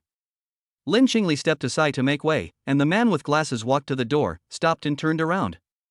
The 3 million yuan loan your father owed during his lifetime will be written off starting today. This is our company's way of congratulating Miss Lin on awakening her frost talent. We will not be bothering you again. If Miss Lin needs anything, please contact us. Lin Xingli, no need. The man with glasses said nothing more and strode away with his two men in black. When the footsteps faded away, Lin Xingli looked at her mother. Mom, what did they tell you? Nothing, just saying that everything before was a misunderstanding, and you don't have to pay back the debt your father left behind. Ignore them. After a pause, Lin Xingli's tone softened. Mom, don't worry about the debt. I will take care of it. I will pay you back every penny. When I get into college, I will take you away from here, and you won't have to work so much anymore. Mom is not old yet. You will need a lot of money for college in the future. Don't worry about me. After dinner, Lin Xingli put on a black hooded jacket, put on a mask, picked up her backpack and went out. She took the subway, changed several lines, and came to an alley. Looking at the dark and narrow alley, Lin Xingli pulled up his hood to cover most of his face and walked in. From the notes left by her father, she knew that there were several black shops hidden here that specialized in reselling contraband that could not be seen in public. She drank 4 of the 10 low-level qi and blood potions rewarded by the system, leaving 6 left. She didn't need them anymore, so she could sell them for money. 10 minutes later, Lin Xingli walked out of the alley. The 6 potions of unknown origin in the backpack have been exchanged for 50,000 cash. She went to a nearby bank, deposited the money into the card, took out her cell phone, and removed Su Ming's account from the communication blacklist. Why didn't you come to school today? After a while, Su Ming replied, I'm sick, needing leave. Lin Xingli, come to school tomorrow, something happens. What is it? Lin Xingli glanced at the task panel floating in front of her, which showed that her second intimacy task had not been completed.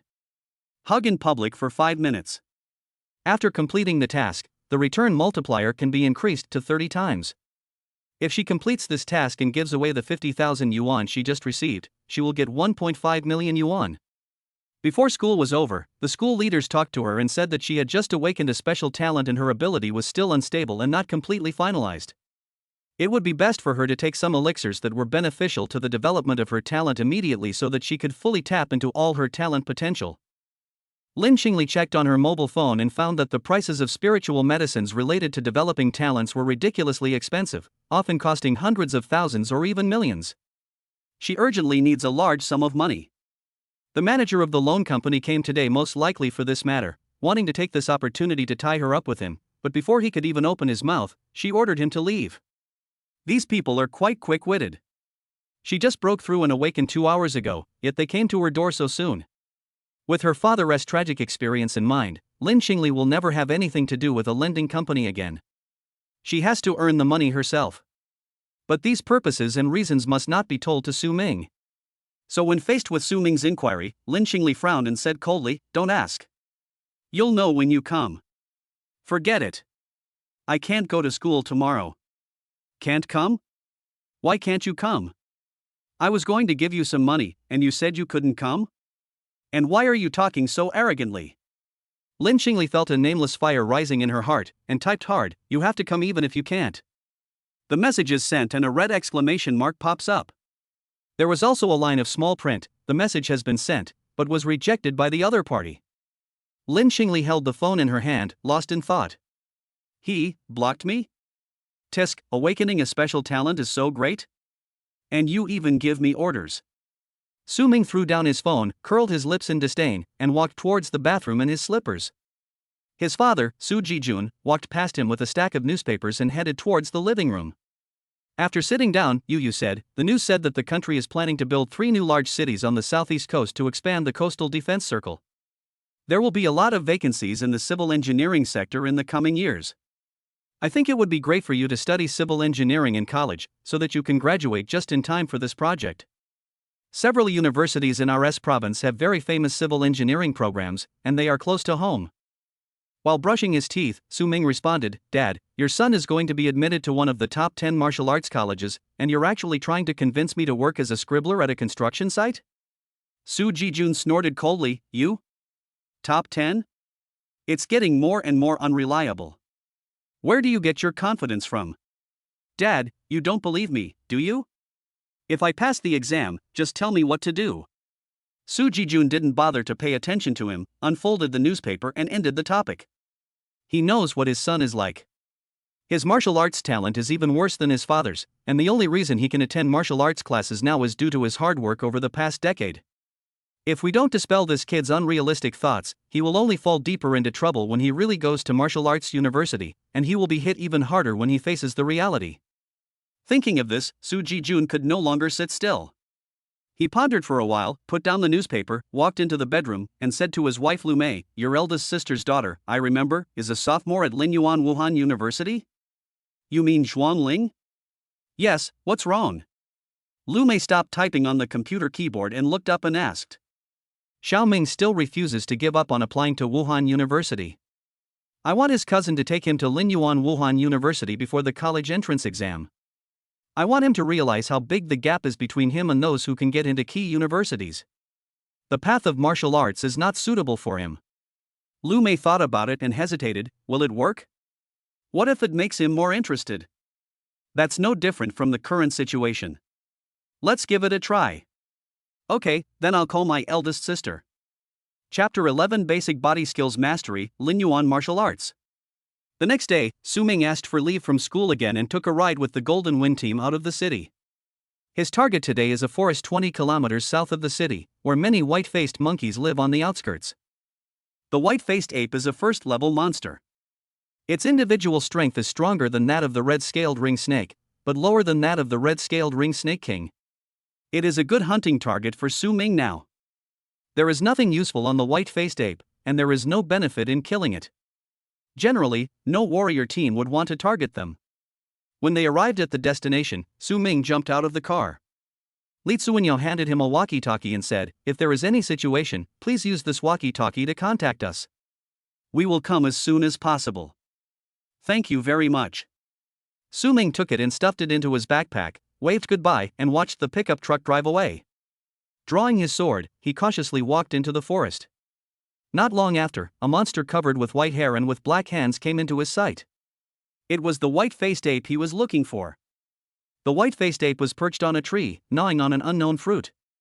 When it discovered Su Ming, the intruder, it immediately dropped the fruit, bared its fangs, beat its chest, and let out an ah-ah-oh-oh sound that spread far away. "Come down if you can." Su Ming stretched out his index finger and hooked it. The white-faced ape understood his provocation and swung its long arms among the branches, bringing with it a gust of evil wind, and fell down on Su Ming's head. Su Ming spun around, and with the help of his entry-level basic body skills, he misstepped and narrowly avoided the attack of the white-faced ape's arms. Boom! The monster smashed 2 shallow pits on the ground, and its power was quite strong. Su Ming swung out his sword quickly, and the white-faced ape raised his arm to block it. The sword and palm crossed, the white-faced ape roared fiercely, and a flash of blood appeared on the palm covered with rough and hard skin. Swish, swish, swish. Su Ming's sword was as powerful as a storm. He moved his feet around the white-faced ape and slashed out 5 or 6 times with lightning speed. His perfect basic swordsmanship allowed him to attack freely from any angle, and each strike was powerful. The fur on the white-faced ape's body was not as tough as its palms, and it was seriously injured in an instant, with blood staining its fur red. Realizing that the human in front of it was not easy to deal with, it began to retreat and turned around to escape. Phew!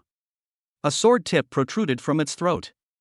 The white-faced ape's body stiffened, and as the sword tip was pulled out, it fell to the ground with a thud.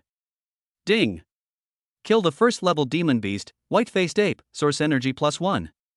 Looking at the corpses at his feet, Su Ming's fighting spirit rose. Happy. The feeling of swinging the sword wantonly and reaping the lives of monsters was so refreshing, far better than the frustration of killing the red-scaled Snake King's minions under its pressure yesterday.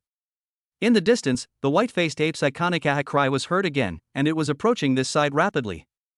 Su Ming raised his sword and prepared for battle. Whoosh! A white shadow fell from the sky.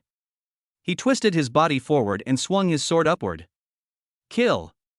Noon! Su Ming sat down under a big tree, silently chewing on the bread he brought from home.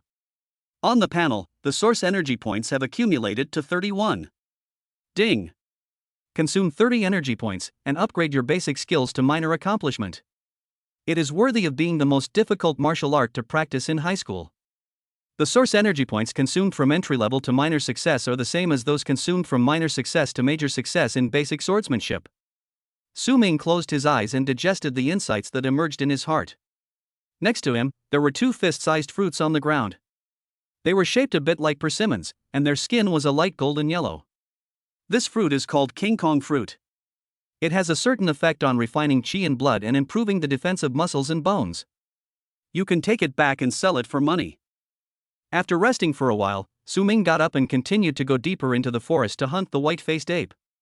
With the help of his minor accomplishments and body skills, he was more at ease facing the white-faced apes.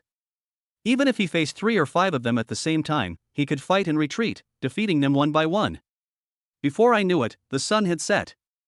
Li Zuanyao's voice suddenly rang out from the backpack behind him. Xiaoming, we are ready to go back to the city. Su Ming glanced at his watch and it was almost 6 o'clock. He took out his walkie-talkie and said, "Okay, I'll be there right away. Call up the panel." After an afternoon of hard work, the source energy points have been accumulated to 46, which is 4 points short of the consumption required to upgrade the basic body skills to perfection. Looking at the few white-faced monkeys hiding their heads and tails in the treetops in the distance, looking towards the side, Su Ming gripped his sword tightly and whispered to himself, "I'll finish you guys off and call it a day." 10 minutes later, Su Ming, carrying a backpack and holding a sword, returned to the place where they parted in the morning. The Golden Wind team's pickup truck was already waiting for him. After getting in the car, Guna glanced at him and saw that he was not injured. She smiled and said, "It seems that you have found experience in fighting monsters in the wild." Su Ming smiled back, but in his heart he was not satisfied with his performance today. Today, he is several times stronger than when he left the house yesterday morning. However, after a busy day, he has gained far less than yesterday. The main reason is that although white-faced monkeys are also social animals, they are scattered across such a large forest, so they still have to be hunted down one by one, which is somewhat inefficient. It would be great if we could find another spawning ground for the red-scaled ring snake, or a similar habitat where a large number of weak first-level monsters gather. This feeling of unwillingness swirled in his heart for a few times, and soon aroused Su Ming's vigilance. He shook his head and dispelled it completely. No. One should not be too greedy. My current strength is improving very quickly, but too much is as bad as too little. If you blindly rush into some dangerous areas for the sake of efficiency and encounter a powerful monster that is far stronger than you, the system panel does not have a resurrection function. Let's keep this pace for now. Anyway, the basic body skills have been perfected. At this speed, I can improve my blood and energy in the next few days, and perfect the basic body skills. There should be no problem in passing the top 10 exams. After returning to the city, Su Ming and the Gene Foam team parted ways and went to a store that purchased materials related to monster spirit objects. The purchase price of diamond fruit was 150 yuan per piece. He picked up 5 more fruits in the afternoon and sold them for a total of 1,050 yuan.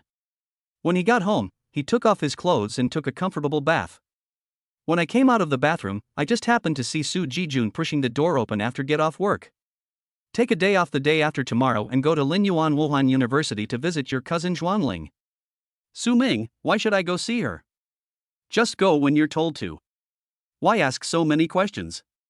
Su Ming curled his lips reluctantly. The college entrance examination was approaching, and his time was very precious every day. How could he have the time to visit his cousin? He could guess a little about his father's thoughts and intentions. Linyuan Wuda is a key martial arts university in S province. Letting him go there at this time is simply to let him see with his own eyes what kind of geniuses can go to a key martial arts university and shine on the road of martial arts, so that he will give up the idea of applying to Wuda. But it's really not necessary. Your son is now a genius in some ways. I no longer take Wuhan University seriously. My goal now is to get into the top 10 universities. I'll break your legs if you dare not go. As if sensing his reluctance, Su Jijun added with a dark face. How come this way of threatening is exactly the same as that of a crazy woman? Su Ming sighed and said, okay, I'll go. Chapter 12, if she agrees, I'll break up. When I returned to the room, the phone screen was on. It turned out to be a message from the homeroom teacher, come to school tomorrow. Su Ming was confused at first, but after thinking about it, he suddenly understood. It must be the request of a crazy woman, otherwise why would the head teacher pay attention to me, a nobody in the class? Forget it, let's go and see what this guy is up to, and I can also take a day off at the same time. Wednesday. Su Ming sent a message to Li Tsuanyao, telling him that he would not leave the city today and asked them not to wait for him. When I arrived at school, there were not many people on campus in the early morning. Lin Xingli hasn't come yet. Su Ming walked into the teaching room, put on glasses and headphones, and watched the basic archery teaching video in the high school basic 6-piece set. Exit the virtual space and call out the panel. As expected, the basic archery skills were already included. The bow is a good thing. It can kill enemies from a distance, especially against monsters like the white-faced ape that swing around in the trees. It is much more efficient than a sword. When I walked out of the classroom, it was already 7:20 and there were more students outside. Su Ming looked at the door of the martial arts room and did not see Lin Xingli, so he prepared to go to the office to ask his class teacher for a long vacation. He did not plan to show up in school before the college entrance examination. He hadn't taken a few steps when 3 people rushed towards him, staring at him with expressions and demeanor as if they were his sworn enemies. Are you Su Ming? Su Ming wanted to dodge, but when he heard the other party calling out his name with hostility, he sighed inwardly. What is coming will eventually come. He stopped and said helplessly, it's me. Do you want me to break up with Lin Xingli? Sure, I have no problem. You go talk to Lin Xingli. As long as she agrees, I will break up immediately. Lin Xingli, who has awakened a special talent, can imagine how much attention she has received, both overt and covert. Countless people are watching her as she prepares research reports and recruitment plans. Su Ming has a system panel and his strength has increased at a rocket speed recently. Naturally, he stays away from this excessive attention. He wishes to stay as far away from Lin Xingli as possible to avoid being affected in catching the sight of some big guys and having his secrets discovered. But it was not convenient for him to go to Lin Xingli to break up. First of all, although the crazy woman was crazy, she was inexplicably kind to him. Not only did she give him a blood and chi potion, she also lent him 6,000 yuan. She was his current creditor. If he breaks up with Lin Xingli, what if she asks him to return the money in medicine? Secondly, Su Ming was not sure whether he could beat Lin Xingli now. Although his chi and HP value has reached 344, his basic swordsmanship is perfect and his body movement is advanced. Looking at the entire number 2 middle school, there are probably not many people who can achieve such an achievement. But Lin Xingli has awakened a special talent. The scene of frost spreading and freezing everything in the martial arts room yesterday afternoon is still deeply engraved in Su Ming's mind. Whenever he recalls it, he can't help but shiver. God knows how strong this crazy woman has become with the help of this icy power. Su Ming still remembered that the last time he proposed breaking up, he was severely warned that he would break his legs. What if this woman really came up with it? It would be terrible. So, breaking up doesn't matter, but he certainly can't be the one to initiate it. Su Ming understood these reasons, but others didn't know. So his sincere words became naked provocation and ridicule in the ears of the boy who came to question him. The boy's face was distorted with anger. You are so good, Su Ming, are you trying to show off here?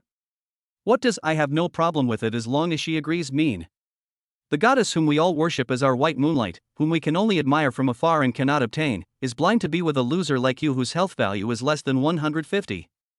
It's fine if you're ungrateful and fearful, but you're also so arrogant, as if the goddess is the one who's actively pursuing you, clinging to you and begging you to be with her. Who the hell are you? The boy clenched his fists tightly, trying hard to suppress the anger in his heart, and gritted his teeth and said, "Stop talking nonsense. Why are you pretending? You are such a piece of shit that you can't find among a crowd of people.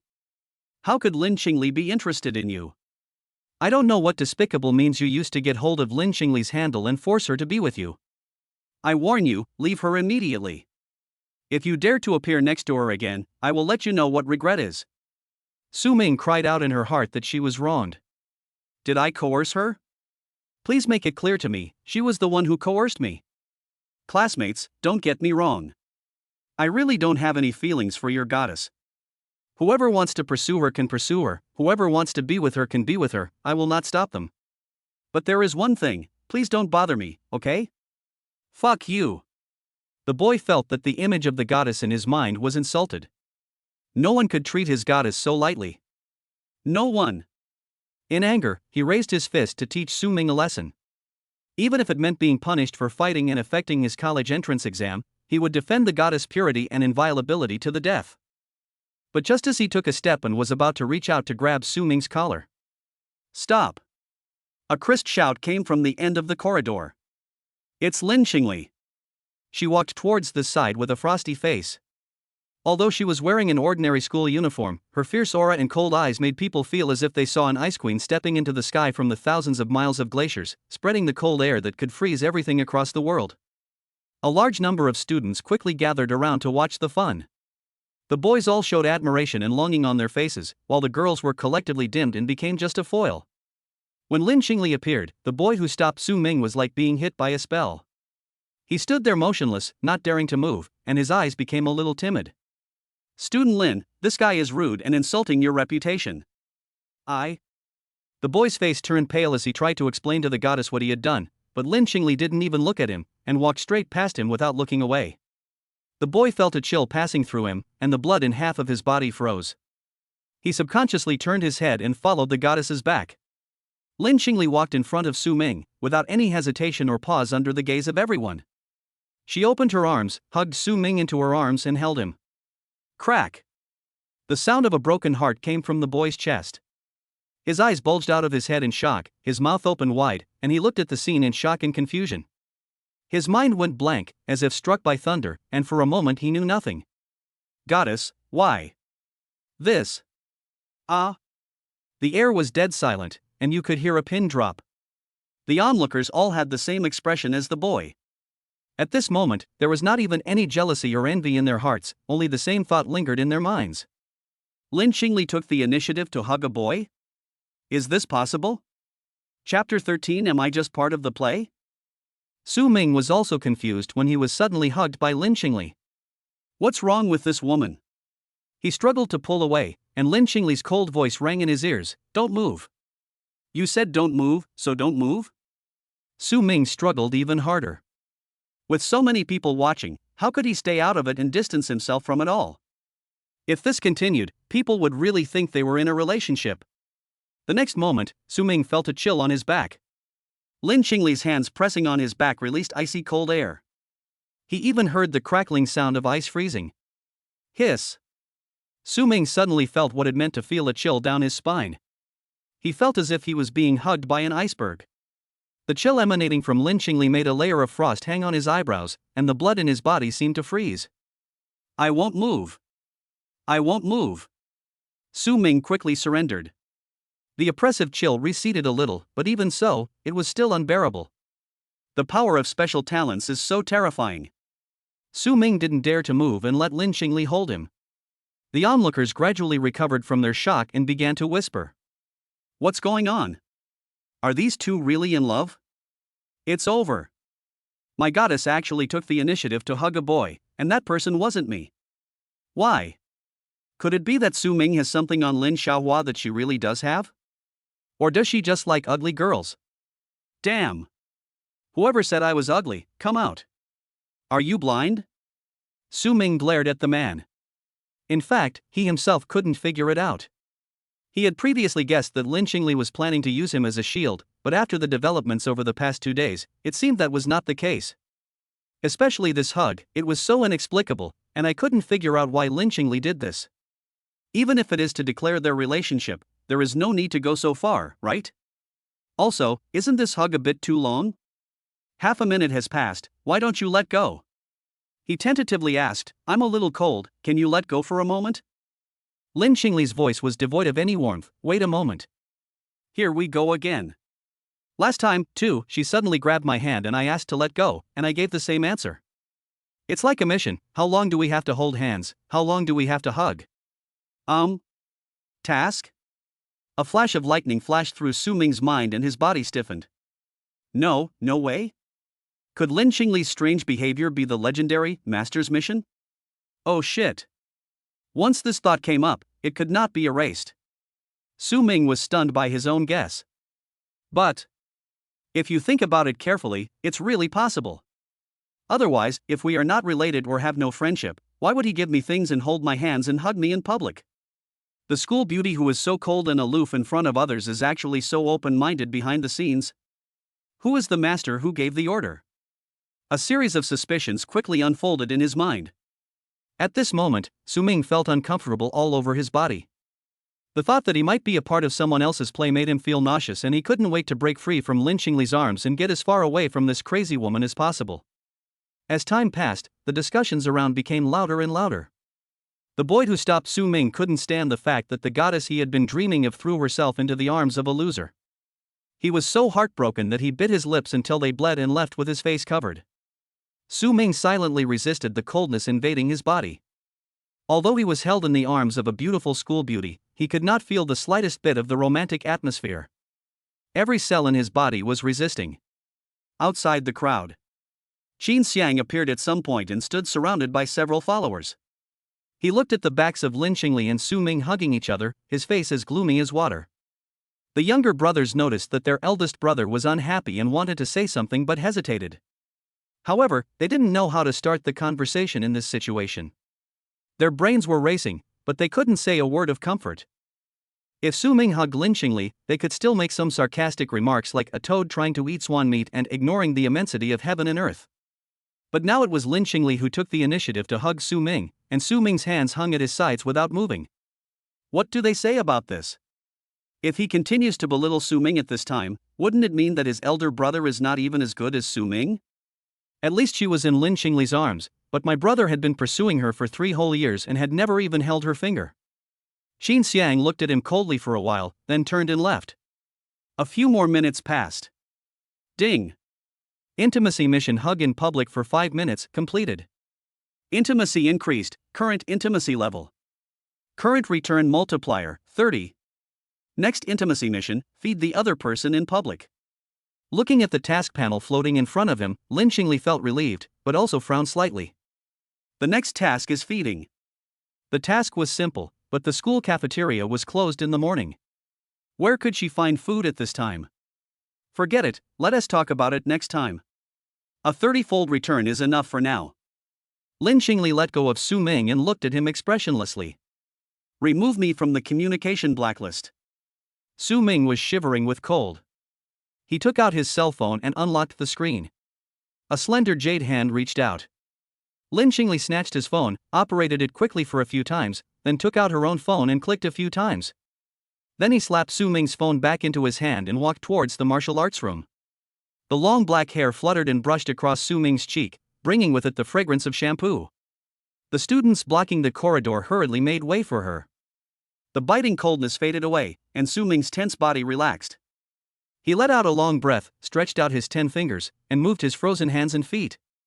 Ignoring the strange looks from the people around him, he hurried through the crowd and fled the place. Damn, I can't come to school anymore, no matter who calls me. Now he was 100% sure that Lin Qingli was definitely completing a task assigned by someone. They actually used him as a play prop, how insulting. So what did she do with her phone just now? Su Ming stopped at the corner of the stairs and opened his phone to check. There was an additional transfer record in the chat history with Lin Qingli. 550,000?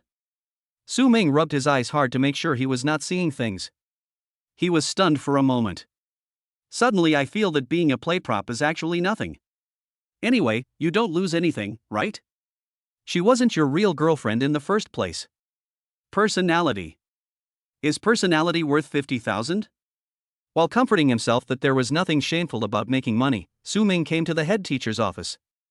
Su Ming, you're here. Have you met Lin Qingli? After meeting the teacher, I'm going to take a day off tomorrow. My family asked me to visit and study at Linyuan Wuhan University where my cousin is studying. The homeroom teacher raised an eyebrow. Linyuan Wuda? That's a key university. Okay, it's good to go and see it. You've asked for leave quite a lot this week, Su Ming. You're usually very hardworking. Although your grades are average, you can easily get into a lesser martial arts university. The college entrance examination is coming soon, you can't neglect your studies. After receiving the leave note amid the nagging of the head teacher, Su Ming left the office in a hurry. Seeing that it was still early and he had some spare money, he planned to buy a bow and arrow and go out of the city to improve the basic archery skills he had just learned. As soon as he left the office building, he was stopped by another person. Chapter 14, Xiang's Pressure, Thundersword Technique. This was the first time Su Ming had close contact with Xiang. The only time the two had met before was last Saturday outside the trial forest, when Su Ming glanced at him from a distance. Xiang still had the luxurious sword hanging around his waist. When Su Ming came down from the second floor, he went around a pillar in the hall on the first floor, put his right hand on the hilt of the sword, and blocked Su Ming's way. Leave Lin Qingli. He had an indifferent expression and stated his purpose directly. She is not yours to touch. Su Ming's answer was straightforward, okay. Xiang frowned, thinking that he was just being perfunctory, and a hint of gloom flashed in his eyes. Don't think I'm joking. It's important for people to know themselves. People like you are not in the same world as her. If I see you pestering her again, the consequences will be serious. Su Ming didn't like to hear this. What does people like you mean? He didn't have any feelings for Lin Qingli, but he also didn't like being belittled and looked down upon by others. I think you've all got one thing wrong. Su Ming's tone also turned cold. I have never entangled with Lin Qingli. In your eyes, she is the goddess of your dreams. Sorry, she is not the goddess of your dreams. If you can take her away from me, I will thank you and thank your ancestors for 8 generations. Xiang narrowed his eyes. You mean, Qingli is pestering you? Just you? Su Ming shrugged. No one ever believes the truth. He was too lazy to waste time with this rich second generation and walked around him towards the door. The moment the two passed each other, Xiang suddenly turned around and swung his fist. Su Ming reacted extremely quickly and raised his elbow to block. Boom! Fists and elbows collided, a circle of energy exploded, and both men took a step back. A look of surprise appeared on Xiang's face, but soon it turned into a sneer. He rushed forward again and attacked fiercely with his punches. I thought you were a toad trying to eat swan flesh, but it turns out you're just pretending to be a pig to eat the tiger.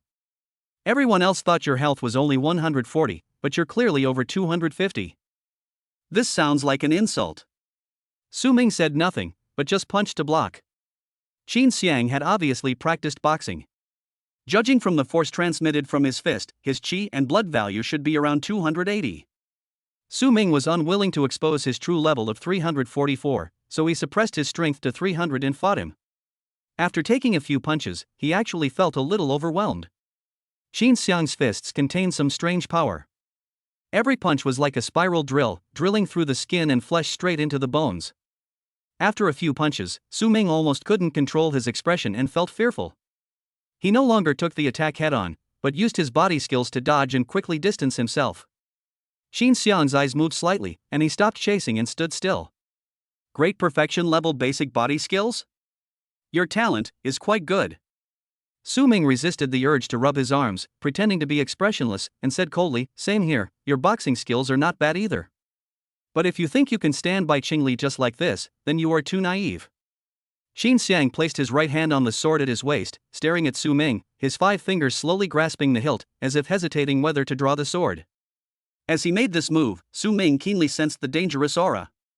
This feeling is just like the time when I faced the red-scaled ring snake king. Su Ming's heart trembled, he tensed his muscles, and raised his hand to grab the long sword on his back. Fortunately, Xiang gave up after hesitating for a moment. He loosened the hilt of the sword, looked at Su Ming deeply, and turned away. Xingli's talent is far beyond your imagination. Even among the awakened ones, she is one of the best. Don't appear in front of her again, or I will teach you a lesson you will never forget next time. The crisis is over. Su Ming breathed a sigh of relief, his face looking a little grim. Still not strong enough. Facing an opponent with lower health and vitality than oneself, one actually feels as if facing a formidable enemy. It's so embarrassing. The basic 6-piece set taught by the school is still too low level. Rich second generations like Xiang have been learning higher level martial arts since the beginning.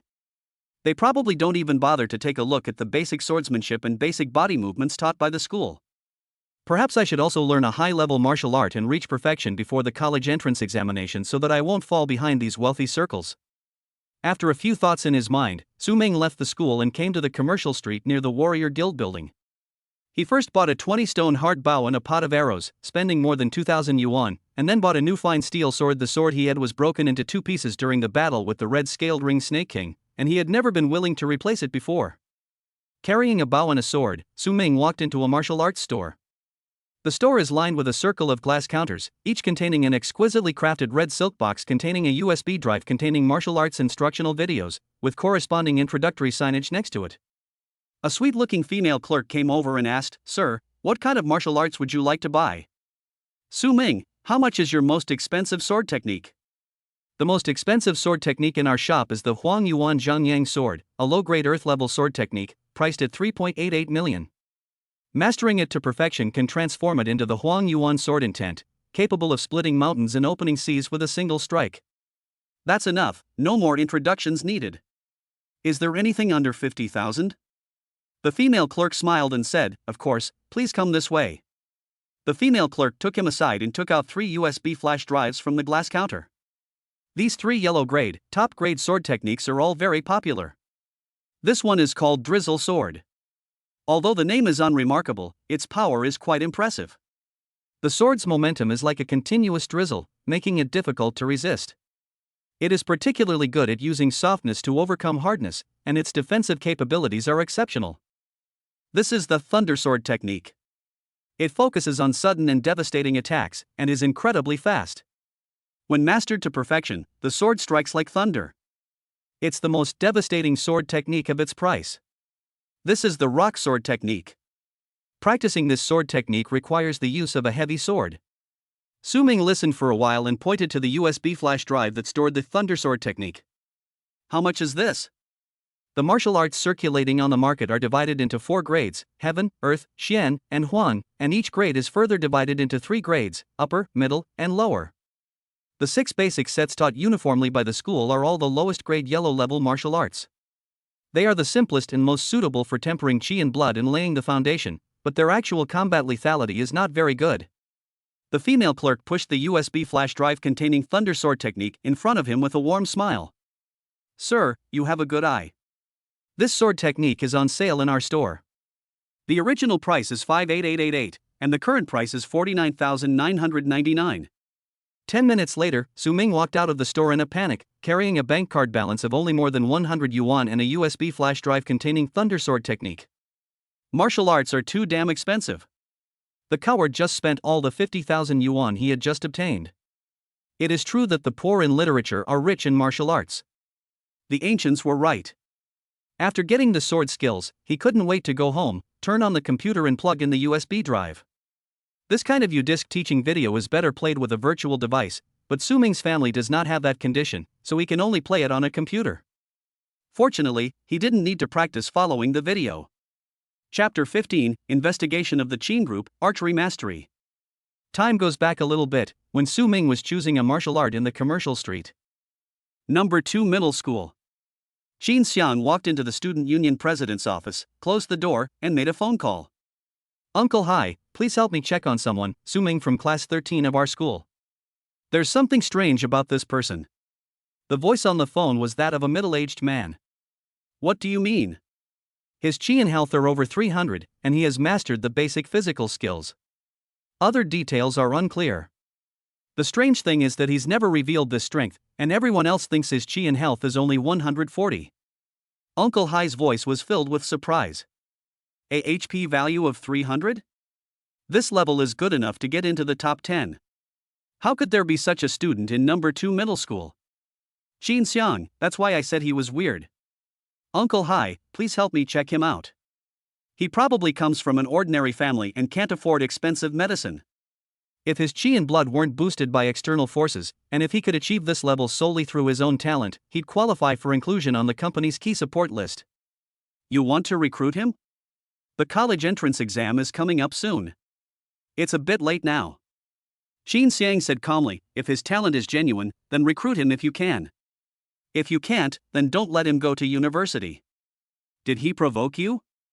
Xiang was silent for a moment, then whispered, I don't know why Qingli chose him as her temporary boyfriend. Uncle Hai became serious. Lin Qingli has a boyfriend? Why didn't I hear you say this before? Xiang was a little annoyed by this topic. He pinched his brows and said, I thought Qingli was just acting recklessly and using him as a shield, but... Anyway, I think this matter is not that simple now. There may be some private deal between him and Qingli. I can't just sit back and watch. Well, Lin Qingli is the company's key focus, and matters related to her must be taken seriously. Okay, I'll check it out right away. Thanks for your hard work, Uncle Hai. Keep me informed if there is any progress. Su Ming didn't know that he had been included in the Qing Group's investigation list.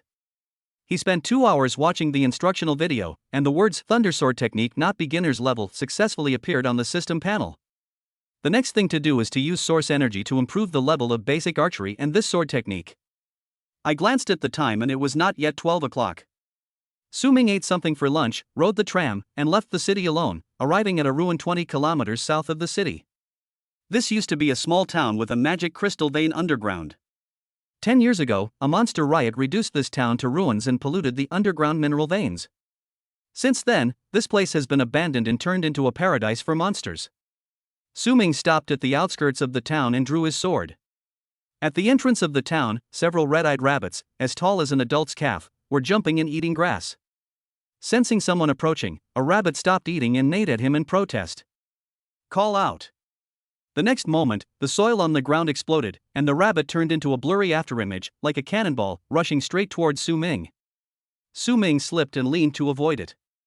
At the same time, he shook his wrist, raised the tip of the sword, and accurately slashed across the rabbit's flank, leaving a streak of blood. Grumble. The rabbit screamed, fell to the ground, its stomach burst and intestines spilled out, and it struggled a few times before dying. Ding. Kill the first level monster red-eyed rabbit, source energy +1. Su Ming kept walking and rushed towards the other rabbits with his sword. Ding. Kill the first level monster red-eyed rabbit, source energy +1. Ding. Kill the first level monster red-eyed rabbit, source energy +1. An hour later. Phew. Su Ming cut a centipede as thick as an arm into 2 pieces with one sword, and green juice splashed all over the ground. He shook off the slime on the sword and looked at the panel floating in front of him. Name, Su Ming. Realm, 1-star warrior. Chi and blood, 344.6. Martial arts, basic swordsmanship perfect, basic body movement great, basic archery not yet mastered, thunder swordsmanship not yet mastered. Source energy, 24. Concentrate your mind on basic archery skills. Ding. Consume 5 energy points to upgrade your basic archery skills to entry level. Ding. Consume 10 energy points, basic archery skills upgraded to minor mastery. The energy consumed to improve archery is at the same level as basic swordsmanship, and slightly lower than body skills. Su Ming turned his attention to the thunder sword technique again. This yellow grade, top grade martial art consumes a lot of source energy, requiring 30 points of source energy to get started. Putting the sword back into the scabbard, Su Ming took out the longbow from behind him. Although he had only touched a bow and arrow a few times before, with the help of basic archery skills at the minor success level, he felt a long-lost sense of familiarity when he held the longbow. It was as if he had also practiced archery day and night. The power of this system is truly amazing. Su Ming drew his bow and arrow and closed one eye. The strength brought by 344 points of health allowed him to easily pull the 20-stone hard bow without any effort. He turned his body, looking for a target to practice on. In the ruins of a house in the distance, a black-haired wild boar was burrowing in the weeds, with half of its body exposed. Su Ming took a deep breath and held his breath to concentrate. Draw the longbow fully and loosen the string. Call out. The arrow turned into a meteor, piercing deeply into the black-haired wild boar's back with a sharp scream, and the arrow shaft trembled violently. The wild boar screamed in pain, jumped up suddenly, broke open half of the wooden door, and rushed into the street. It quickly spotted Su Ming and rushed over with red eyes. Su Ming drew his arrow and shot again, aiming at the wild boar's eyes, but the arrow hit the back of the neck and failed to cause a fatal injury. The minor level isn't accurate enough, I need more practice. Su Ming dropped his longbow in dissatisfaction and drew his sword to meet the enemy. Evening. The outskirts of the ruined town. A large green snake was crawling in the waist-high grass. Call out. An arrow flew over at high speed, drawing a parabola, accurately predicting the crawling trajectory of the green snake, and nailing its triangular head to the ground. Su Ming came jogging from a distance with a bow in hand. After confirming that the prey was dead, he pulled out the arrow, wiped the brain and blood on it with a rag, put it back into the quiver, and then dug out the snake gall. Glancing at the panel. The archery skills have been improved to perfection, and the energy points have accumulated to 37 points. Only 13 points left to perfect the archery skill. Although Su Ming really wanted to achieve this goal today, he gave up the idea when he saw that the sun had already set most of the way down in the sky and the light around him was dimming. The danger level in the wild after dark is several levels higher than during the day. There's no need to rush this. After packing up his things, Su Ming returned to the place where he hid the tram and rode back to the city. I went to the commercial street and bought all sorts of materials I had collected from the corpses of monsters, and more than 2,000 yuan was deposited into my bank card. When I got home, it was already 8 o'clock in the evening. Su Jijun, who was sitting on the sofa reading a newspaper, frowned when he saw Su Ming coming in with a bow and arrow. Where's the bow? It's from a friend. I borrowed it to play with. Su Ming answered casually, put down the bow and arrow backpack, and walked towards the bathroom. Su Jijun snorted, aren't you majoring in swordsmanship? You haven't even mastered the sword yet, and you're trying something else. How can you be so distracted and still want to learn martial arts? Your cousin just called and said she'll be waiting for you at the gate of Linyuan Wuhan University at 10 a.m. tomorrow and told you not to be late. Got it. Chapter 16, Linyuan High School, do you want to be a security guard? Linyuan Wuhan University is located in the southern suburbs of Linyuan City. There are 4 key martial arts universities in Province S. According to the official ranking, Linyuan Wuda University ranks 2nd in the province and 36th in the country. It is no exaggeration to say that in the eyes of many local students in S province, Linyuan Wuhan University has become their dream school that is out of reach in their lifetime. Not to mention getting in, just passing by the school gate and being glared at by the 5-meter-tall stone pisho guarding on both sides would make ordinary poor students' hearts beat faster and break out in cold sweats. Deep down in their hearts, they would feel a sense of inferiority. I don't belong here, and how can a provincial number 2 university allow poor students like us to defile it? They would walk quickly along the opposite side of the road, not daring to stay. This is the aura of coercion that comes with an institution of higher learning. Su Ming had only dared to dream about such a university before.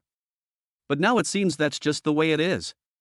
At 9:52 in the morning, Su Ming took a taxi and arrived at the gate of Wuhan University in Linyuan.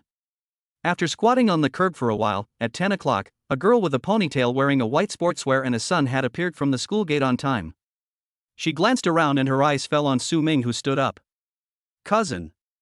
Without waiting for the other party to wave, Su Ming took the initiative to walk over. Zhuangling nodded and spoke quickly, I'm here. My aunt has already told me about your situation. I have something else to do this afternoon, so I can't accompany you for much longer. If you want to go into the school and take a look, I'll give you my student ID card and you can look around on your own. She is 1.7 meters tall and has a pretty face. Her eyebrows are very heroic and she exudes a capable air. Su Ming and his cousin were not very familiar with each other. They only met 2 or 3 times a year at his grandfather's house and did not communicate much with each other. However, when the elders visit relatives during festivals and holidays, they often mention this cousin. What a martial arts genius, a man with a bright future. She recently won a certain award and a certain company wants to sign a contract with her. In short, he is other people's child and the pride of the family. Seeing Zhuangling walking towards the sidewalk outside the school and pondering the meaning of her words, it seemed that she did not intend to take him to visit Linyuan Wuhan University. Su Ming followed her.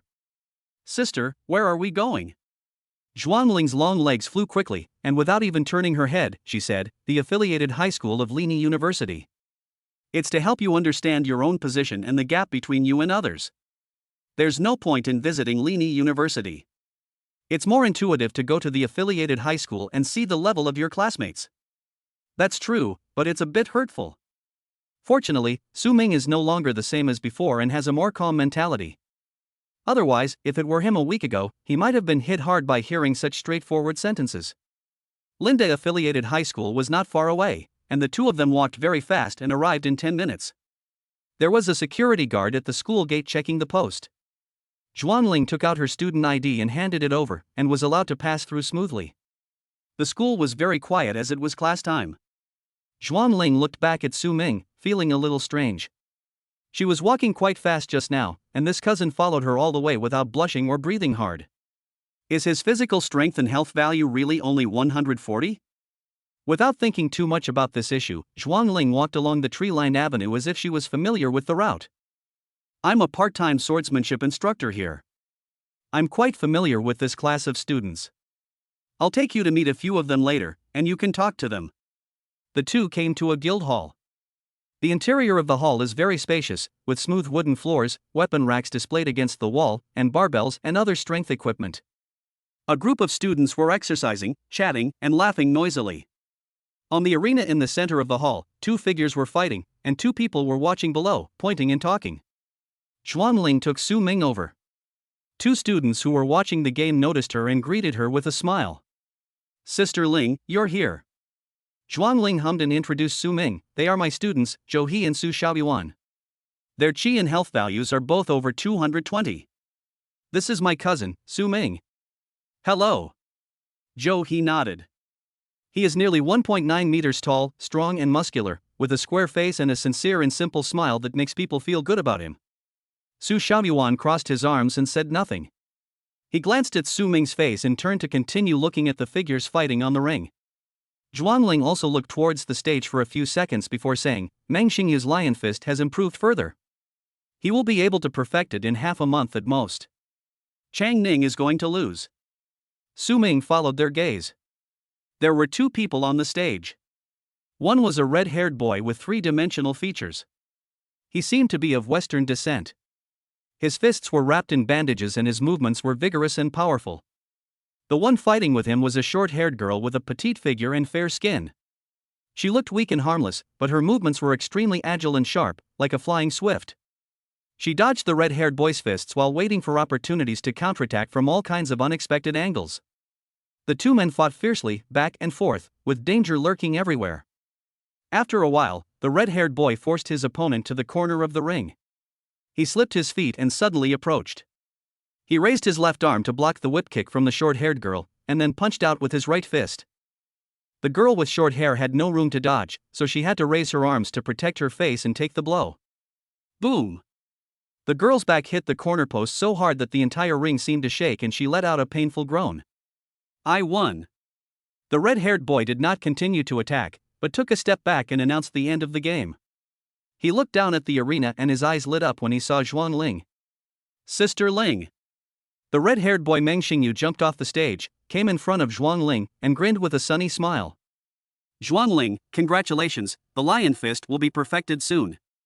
Meng Xingyu looked regretful. "It's a pity that I can't catch up with the college entrance examination." Su Xiaoyuan, standing by, lowered his arms from his folds and interrupted with a smile. "Even without the perfected Lion Fist, Xingyu, you can still get into the top 10. This little bit doesn't make a difference." "It's hard to say." Meng Xingyu shook his head modestly. Seeing Su Ming standing next to Zhuangling, he asked, "Who is this?" "Zhuangling, my cousin Su Ming is in the same class as you and is also taking the martial arts college entrance exam this year. His parents don't want him to go to a martial arts university, so they asked me to persuade him." "Oh?" Meng Xingyu looked at Su Ming with interest. "Classmate, how much is your chi and blood?" The other two also looked over. Su Ming rubbed his nose, wondering what he should bid. 200? 240? At least he should be on par with these people, lest he be looked down upon and mocked. Before he could think clearly, Zhuangling spoke quickly. "His chi and health are only around 140, which is enough to get into a low-ranking martial arts university." It'll be hard for him to have a good future, so his parents don't want him to continue studying martial arts. When they heard that there were only 140, Meng Xingyu and the other two immediately lost interest. Su Xiaoyuan sneered and said sarcastically, the average score of freshmen in our school should be around 140, right? And they only have this much in their senior year. Why are they applying to Wuhan University? Are they going to be security guards after graduation? Su Ming was speechless. Whatever you fear will come true. Chapter 17, Take Me With You. Compared with Su Xiaoyuan's sarcasm, Zhou He, who appears to be very honest and reliable, is much more serious in his attitude. Su Ming, your parents are right. The college entrance exam is coming up soon, and your qi and blood value is only 140. Either you don't have the aptitude, or you're lazy and haven't really cultivated your qi and blood. Regardless of which type you are, you're not suited to continue on this path. Even if you manage to get into a martial arts university, the gap between you and others will only widen. A martial artist who's neither lowly nor high will have a hard time navigating life after graduation. Su Ming moved his lips, wanting to say that his qi and blood value was actually more than 200, but the words turned around a few times and he swallowed them back. No explanation necessary. So what if they misunderstood? It's none of his business what strangers think of him. No matter what others say, he will definitely apply to Wuhan University. When the results come out and you get an admission letter from a key university or even the top 10, you will naturally know who is the clown and who is the boss. At this time, the short-haired girl named Chang Ning who was practicing with Meng Xingyu jumped down from the ring. She had previously taken a punch from Meng Xingyu, nearly breaking her forearm and causing her blood and qi to be shaken. She sat on the stage for a long time before she recovered. Sister Ling. Zhuang Ling nodded. Xingyu's Lion Fist is a top-grade yellow-level martial art, and it's almost perfected. In a bare-handed fight, none of you three would be a match for him. Chang Ning heard the comfort in her words and smiled gratefully. I understand. Su Xiaoyuan chuckled and said, but if it were a weapons battle, Xingyu would be the loser. Zhou He showed an expression of deep agreement, while Meng Xingyu smiled bitterly and said nothing. Su Xiaoyuan, Xiaoning's Tingfeng knife is also of the upper grade yellow grade, and it reached the perfect state 3 months ago. As long as you have the knife in your hand, I dare say no one in the entire affiliated high school can beat you. Maybe you can win the top scorer in this year's provincial college entrance examination and make it into the top 10. Chang Ning waved his hand. No, I never said that, don't flatter me. Really? Didn't you beat up the Zhouyan gang last time? Su Ming listened to their conversation silently. This is the true level of ability of top students in the college entrance examination. Zhou He and Su Xiaoyuan's health values are above 220. Judging from their attitudes, Meng Xingyu and Chang Ning are definitely higher than them, estimated to be around 250. Moreover, they practice top-grade yellow-level martial arts, not the common basic 6-piece sets, and they were all at the great success and perfection level. Su Ming estimated that if 10 of his own version of himself had attacked Meng Xingyu a week ago, they probably wouldn't be enough to defeat him. As for now, it's hard to say. Although he was far superior to Meng Xingyu and Chang Ning in terms of qi and blood, he was far behind in martial arts. With the same amount of force, when used with a top-grade yellow martial art, the power exerted is at least 5 times that of a lower-grade yellow martial art. Qi and blood values reflect physical data such as strength, endurance, and reaction speed, and cannot be directly converted into combat power. No matter how strong you are, if you are several levels behind others in terms of skills, you will not be able to use brute force, and after fighting for a long time you may not even be able to touch the corner of the other person's clothes. On the other hand, if you reveal a flaw and the opponent catches it and hits you in a vital spot, you're finished. It seems that it is necessary to perfect the Thunder Sword technique before the college entrance examination. After making up his mind secretly, Su Ming brought his thoughts back to reality, thinking that instead of wasting time here, it would be better to go back early to kill monsters and get energy. Just as he was about to speak, he heard Meng Xingyu and the other three change the subject and talk about something that interested him very much. Zhou He, what are your plans for this afternoon? Are we still going out of the city for training? Su Xiaoyuan, let's go. My dad said last night that the warriors from their company found traces of black armored scorpions at the abandoned base. They probably came out from underground. We can go there to practice. Black armored scorpions? How many are there? Meng Xingyu asked. The exact number is unknown. These creatures live in groups, with at least 100 or 200 of them, and there may be even more underground. That place has been abandoned for almost 100 years, and no one knows what the underground looks like after being hollowed out by the monsters. I would even believe if they said there are tens of thousands of monsters hiding in there. Su Xiaoyuan shrugged. When Joey heard this, he worriedly asked, "Isn't it too dangerous?" Su Xiaoyuan snorted, "No, we're just wandering around the periphery, luring a few lone black armored scorpions to kill. What's the danger?" Don't forget, the monsters in the actual combat phase of the college entrance exam are randomly matched, so you never know what species you might encounter. These past few days, I've been going to the North Woods killing snakes and monkeys all the time. I'm almost sick of it. What's the point of always killing the same monsters? It's no training at all, so it's time for a change of pace. Meng Xingyu looked at Chang Ning. "Xiao Ning, what do you think?" Chang Ning said indifferently, "I'm fine with anything." Meng Xingyu pondered and said, "Then let's give it a try. I'll call Uncle Han." Uncle Han is a 3-star warrior. With him, as long as we don't go too deep into the ruins, there shouldn't be any risk. Su Xiaoyuan gave a thumbs up and said, "Xingyu is really thoughtful." "It's settled then." A voice suddenly interrupted. Are you guys going to kill monsters this afternoon? Can you take me with you?"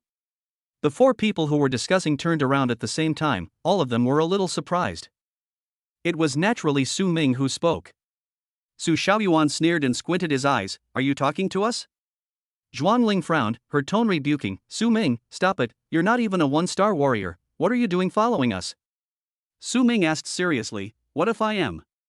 Words are not enough. He suddenly threw a punch at Zhuangling. Bang! Zhuangling subconsciously raised her hand to block the punch, and her palm shook slightly. Her eyes widened in surprise. "With this kind of strength, your HP is at least 250? Almost." Su Ming answered ambiguously, then looked at Meng Xingyu and the others, "Why don't you guys check it out too?" Meng Xingyu's puzzled gaze shifted between him and Zhuangling's faces. "No need, we trust Sister Ling." He was puzzled. Didn't Sister Ling just say that this person's health value was only 140? How come it suddenly became 250? Doesn't Sister Ling know her cousin's true chi and blood data? Zhuangling was also thinking about this question. Although she and Su Ming were not very familiar with each other, she knew a little about her cousin. She knew that Su Ming had aspired to be a warrior since he was a child, and he was very hardworking, harder than anyone else around her. It was a pity that due to his limited talent, he had never achieved much. That's how it should be.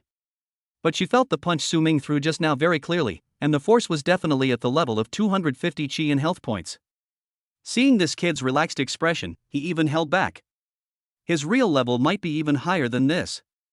Zhuangling blinked and looked at Su Ming with a bit of wonder and surprise. "You're such a good person, Su Ming. You've been hiding your true strength all this time. Even my aunt and uncle have been kept in the dark by you. You're really good at hiding things. What's your purpose in doing this?" Su Ming smiled awkwardly and said nothing. My cousin seemed to mistakenly believe that he had been hiding his strength. Let this misunderstanding continue, otherwise it would be difficult to explain how his current chi and blood data came about.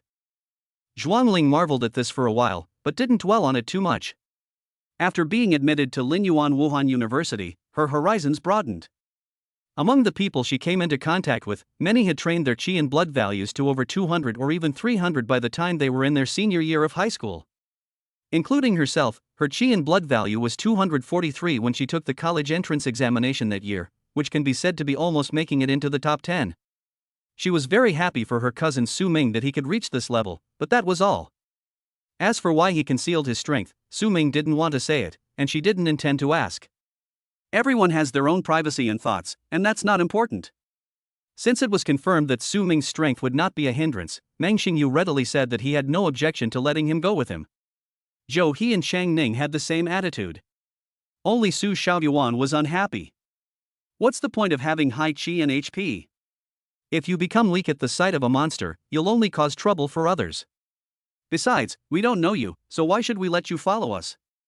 He had just mocked Su Ming for being able to only be a security guard after graduating from university with his level, but now he was slapped in the face. The other person's health value was higher than his, and he felt that his face was damaged, so he didn't want to have another annoying guy in the team. Chapter 18, If I can't be the second generation, I will be the first generation. Meng Xingyu pulled Su Xiaoyuan and winked at him. Xiaoyuan, don't be like this. Su Ming is Zhuang Ling's cousin. Wouldn't it be embarrassing for Sister Ling if he said this to her? He looked at Su Ming and gave an apologetic smile. Student Su wants to come, then let's come together. Thank you, Su Ming said. Su Xiaoyuan snorted coldly with a straight face and said nothing more. Zhuang Ling was not interested in the friction between these children. Besides, she knew Meng Xingyu's character. With Meng Xingyu's presence, Su Xiaoyuan didn't dare to act recklessly. Since you've all discussed it, it seems I have nothing to do here, so I'll leave first. Su Ming, call me if you have anything. Su Ming said, okay, cousin, you go ahead and do your work. By the way, don't tell my mom about my qi and blood values first. Zhuang Ling smiled helplessly. It's clearly a good thing. I don't understand why you're hiding it from your family. Fine, I'll tell them you're determined and I can't convince them. You can handle the rest. Zhuang Ling left after she finished speaking. Let's go have lunch. I'll call Uncle Han and ask him to drive over. Meng Xingyu called a few people to go out. The cafeteria of Linyuan High School is of much higher standard than that of Luoyang No. 2 Middle School. Su Ming actually saw a window selling monster meals in the cafeteria. Most of the ordinary low-level monster meat is difficult to use as food. Some are poisonous, some taste sour and astringent, and the remaining ones are barely edible, but their nutritional value is not much higher than that of ordinary livestock meat.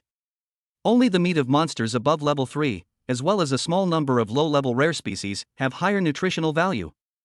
After processing, they can promote the improvement of qi and blood, strengthen bones and tendons, and are beneficial to warriors.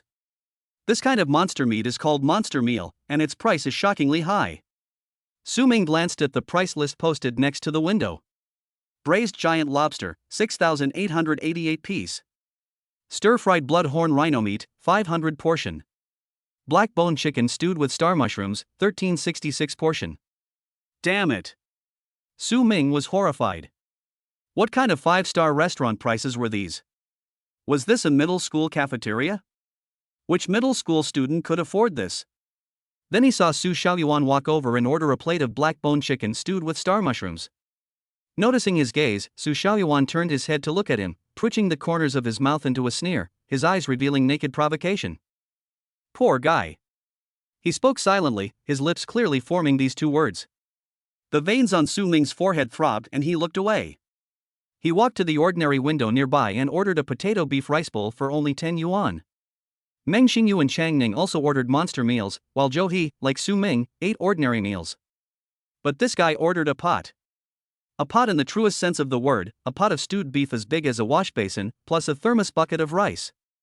When these two things were brought to the table, Su Ming was numb.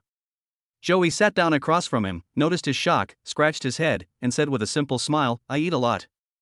Meng Xingyu explained, Zhou He practices the family-inherited Meng Niokai Tianju, a top-grade Xian-level martial art. It requires a foundation from a young age, requiring a large intake of nutrients from food, and it can be very easy to get hungry. Everyone in the Zhou family has abnormal stomachs. Chang Ning added. Xian-level top-grade martial arts? This one is even more heavyweight. Su Ming was shocked and looked at Zhou He with awe. The higher the grade of martial arts, the harder it is to comprehend in practice. It doesn't mean that anyone can master a high-grade technique. Compared with yellow-level martial arts, black-level martial arts involve more things to practice.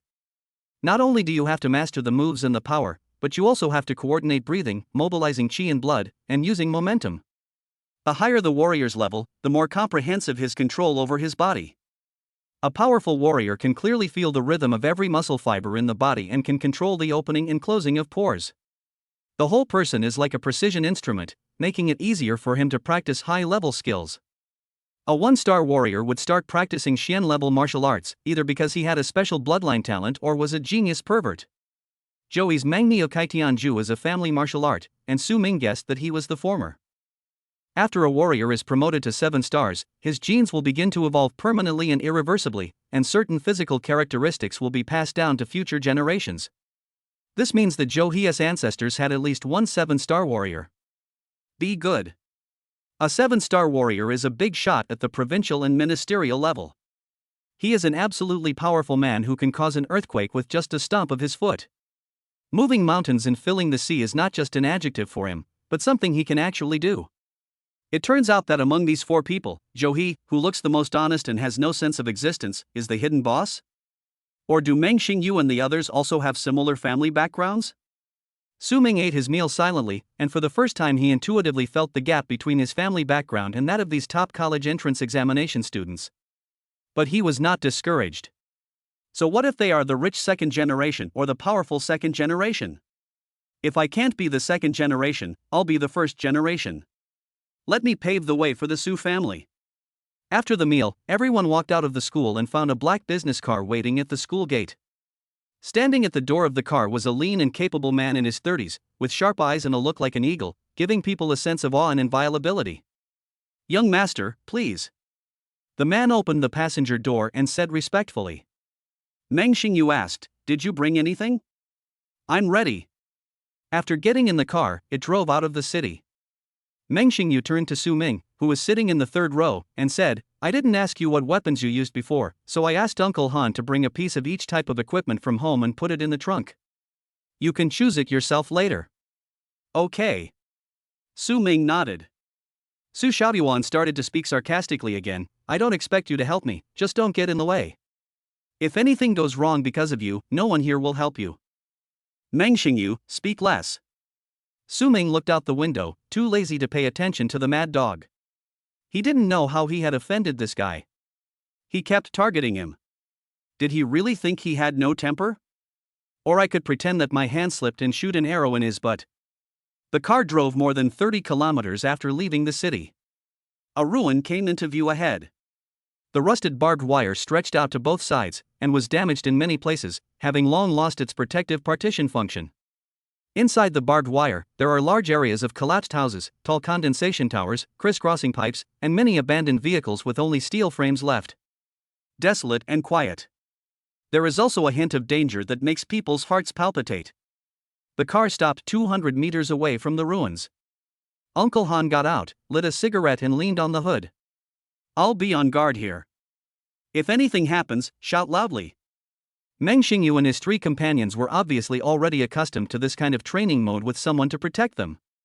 After getting off the car, they drew their weapons and made pre-battle preparations. Su Ming came to the back of the car, opened the trunk, and took out a sword and a longbow from among the various weapons. Meng Xingyu was a little surprised to see his choice. "You can use a bow?" Chapter 19, Serving the Right Person, Perfecting Basic Archery. It's no wonder Meng Xingyu made such a fuss. These days, very few high school students choose archery. First of all, archery is difficult to practice. It is easy to get started with it, but if you want to reach the level of mastery where you can hit the target every time and hit the target wherever you point, it depends more on personal talent. Compared with sword and knife skills that anyone can perform, the threshold is higher. Secondly, the bow is a long-range weapon. Not only does its melee ability almost have no effect, but its upper limit of power also depends to a large extent on the level of its chi and health value. The higher the chi and blood value, the greater the strength, the stronger the bow you can pull, and the more lethal the arrows you shoot will be. But the question is, I have such a high health value, wouldn't it be more cost-effective to switch to swordsmanship or gun skills? When the monsters rushed up, no matter whether they were just 1 or 2, he would kill them all with one sweeping move. When using a bow, you have to consider whether you can hit the target and how to move, which is very troublesome. Who can play the bow without natural talent? High school students are thinking about how to get into college, not about actual combat, so it's more cost-effective to leave things like bows for study until college. Su Ming tied the sword on his back and laughed. A little bit. Su Xiaoyuan tutored his words, only fools play with bows. Su Ming smiled and pretended not to hear. Damn it, I'm going to come in you soon. Since classmate Su knows archery, he can stay behind to provide us with support. Xiaoning, Zhouha, Xiaoyuan, let's go. Meng Xingyu put on a pair of silver-white boxing gloves and rushed towards a group of scorpion monsters wandering under the barbed wire in the distance. Several people quickly followed. After taking a few steps closer, Su Ming could clearly see the appearance of the monster. This is a giant scorpion with a dark body and a body length of about 2 meters. The surface of its body is like a layer of iron armor. It holds 2 large claws and its hooked scorpion tail is raised high. It looks very dangerous at first glance. Su Ming stopped when he was still 100 meters away, drew his bow and aimed the arrow at Su Xiaoyuan's but while he was running. Su Xiaoyuan was very alert and turned around to give an unfriendly look as if he noticed something. Su Ming acted as if nothing had happened, slightly deflected the arrow, pulled the bowstring to its full extent, and let go. Call out. The arrow shot out like a meteor, and before the sound of the arrow ended, a black armored scorpion in the distance had its torso pierced and nailed to the ground. Meng Xingyu and the other three stopped in their tracks, all of them astonished by his arrow. Student Su's archery skills are unstoppable, and he has at least reached the great success level. Meng Xingyu praised. Xiang Ning chuckled, we can't fall behind, let's make a quick decision. Even Su Xiaoyuan showed a bit of surprise on his face. He snorted, but this time he didn't act sarcastic anymore. Ding! Killed the first level monster black armored scorpion, source energy +1. Su Ming was also a little surprised at the power of his arrow. The black scorpion shell should have a strong defensive capability, so how could it be shot through so easily by myself? He pulled out another feather arrow, checked the arrowhead, and suddenly realized. This arrow was actually specially made. The arrowhead was not the usual flat prism, but rather slender, with spiral grooves on it, which enhanced its armor-piercing effect. Nice one. Su Ming had seen similar armor-piercing arrows in stores. A pot of 30 arrows cost more than 1,000 yuan. It's not that he can't afford it, but he is reluctant to use such a good one when he is just killing monsters. Now I can satisfy my craving. Su Ming was in a playful mood and pulled out 3 arrows in succession and shot them quickly. Whoosh whoosh whoosh. 3 arrows flew out of the air in a continuous stream, nailing the 2 black armored scorpions that were surrounding Su Xiaoyuan to the ground. One of the arrows flew past Su Xiaoyuan's cheek, and the force of the arrow almost cut a gash on his face. He was shocked and angry, jumping up and down and yelling, Su Ming! What are you doing? Are you trying to accidentally hurt your teammates? Su Ming curled his lips, ignored him, and drew his bow again to aim at another target. Ding! Killed the first level monster black armored scorpion, source energy +1. Ding! Killed the first level monster black armored scorpion, source energy +1. In just 2 minutes, all 14 black armored scorpions wandering under the barbed wire fence were killed. Su Ming shot and killed 9 of them by himself, earning 9 points of source energy. He only needed 4 points to improve his archery skills to perfection. After the battle, Zhou He and Chang Ning drew their daggers from their waists and dug out the black armored scorpion's venom sac. If this thing is sold to a store, the recycling price of 1 poison sac can be over 30 yuan. They certainly don't lack this little money, but they have to develop the habit of cleaning up the battlefield and collecting spoils. Su Ming walked over to the others with his bow in hand. Meng Xingyu said with a wry smile, Su Ming, your arrows are so accurate. We didn't even have time to attack before you single-handedly took care of all the monsters. Sorry, my hands were itching for a moment. I'll be more careful next time. Su Ming also knew that he had gone a bit too far. People came here to gain experience, and he had killed all the monsters. What was the point of gaining experience for others? But Meng Xingyu and his friends killed monsters just to accumulate experience. For him, every monster killed meant a real improvement in strength, which had a different meaning. So, we must not let the blame go. After a little thought, Su Ming decided to act separately from Meng Xingyu and others. You want to practice archery alone? No. When he told him his plan, Meng Xingyu's first reaction was to shake his head. It's very dangerous around here. If you act alone, if something unexpected happens, I won't be able to explain to Sister Ling when I get back. Su Ming said, I won't go too far. I'll just stay outside the barbed wire. And I use a bow and arrow, so I won't be easily surrounded. All right. Seeing that he had made up his mind, Meng Xingyu didn't want to persuade him anymore. He just reminded him, be careful. Run if you see any danger. Take this. There's no cell phone signal in the wild. Use this to notify us if anything happens. I'll have Uncle Han rush over immediately. He handed over a walkie-talkie, and Su Ming accepted it without pretense, saying, okay, thank you. Su Xiaoyuan stood by with his arms folded, watching coldly. Suddenly, he said, don't die out there.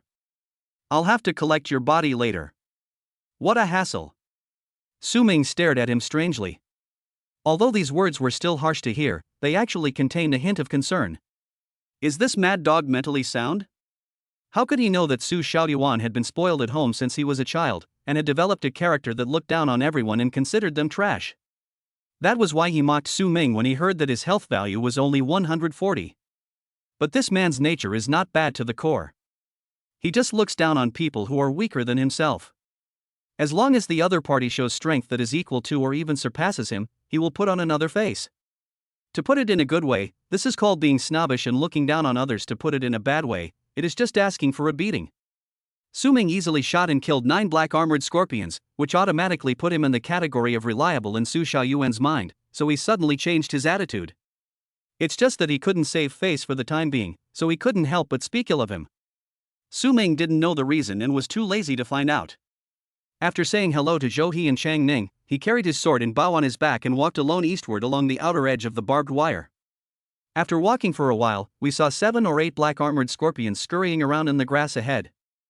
Ming drew his bow and shot arrows, and the sound of arrows flew everywhere. He quickly killed several black armored scorpions. My archery skills are now complete. The next step is to focus on improving my thunder sword skills. I will strive to improve my sword skills to perfection today before returning. Ming called out the panel and added 50 points of source energy to the basic archery without hesitation. Ding! Consume 50 energy points to improve basic archery skills to perfection. Ming closed his eyes and digested his insights. After a moment, a hint of excitement appeared on his face. The perfect level of basic archery actually hides a special technique. Chapter 20, Minor Success in Thunder Sword Technique, Ruby Giant Scorpion. Ming looked into the distance. 200 meters away, there were several black armored scorpions moving around. He drew 2 armor-piercing arrows from his quiver, placed them on the string, and pulled the bowstring with all his strength. Call out. The wind whistled. The arrow drew a parabola in the air, and with a puff sound, a black armored scorpion was pierced through the abdomen and nailed deeply into the soil. Immediately following. Phew! Another black armored scorpion next to it also had an arrow on its back and died instantly. This is the technique he learned after mastering the basic archery skills. Ming named it Shadowless Arrow. The 2 arrows were shot one after the other. Others could only hear the sound of the string. From the attacker's perspective, they could only see 1 arrow, and the other was hidden in the shadow in front. 2 arrows can attack the same target, or they can be used against 2 targets not far apart. The latter has a similar effect to continuous arrows or double arrows, but is more covert. When dealing with a monster like the black armored scorpion that has not yet awakened its intelligence, the shadowless arrow is like showing off one's skills to a blind man. But when fighting with other warriors, this skill is definitely a great trick to sneak up on people, which can catch the opponent off guard and achieve extraordinary results. Ming tried a few more times with great interest, shot down a small group of black armored scorpions, and ran over to retrieve the arrows. There are not only black armored scorpions near the base ruins, but also other monsters, but the black armored scorpions are the most numerous. Ding! Kill the first level monster Red-Eyed Rabbit, source energy +1.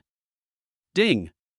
Killed the first level monster, the Silver Ring Snake, energy +1. Ding! Killed the first level monster, the Thorn Pig. Source energy +1. In just half an hour, Ming had accumulated another 30 points of source energy and added them to the Thunder Sword technique. Ding! Consume 30 energy points to upgrade the Thunder Sword skill to entry level. Ming slung the bow over his back and drew his sword. Swish, swish, swish. He thrust out 3 swords in succession. The sword moves were swift and had a more violent feel than basic swordsmanship. After practicing this set of yellow-grade top-grade swordsmanship for a while, Ming's most intuitive feeling was speed. Draw the sword quickly, change moves quickly, and perform combos quickly. When you use it against an enemy, it really feels like thunder exploding and continuous, and you won't stop until you kill the enemy with the sword in one breath. Basic swordsmanship is more inclined to use swordsmanship to temper the chi and blood, while this thunder sword technique is purely a striking technique to kill the enemy. Returning the sword to its sheath, Ming gripped the longbow again. Continue. Compared to swordsmanship, bows and arrows are more efficient in killing monsters. He continued forward along the barbed wire, drawing his bow and shooting arrows all the way. The monsters were often killed by his arrows before they even noticed his approach. The source energy point numbers on the panel kept jumping. In the blink of an eye, an hour passed and the source energy points exceeded 50. Ding! Consume 50 energy points, and upgrade the Thunder Sword skill to minor success. Ming took a glance. It takes 100 points of source energy to upgrade the Benlei sword technique from minor to major. That's a huge increase. However, there are plenty of monsters here, and 100 points of source energy can be collected in at most 3 hours.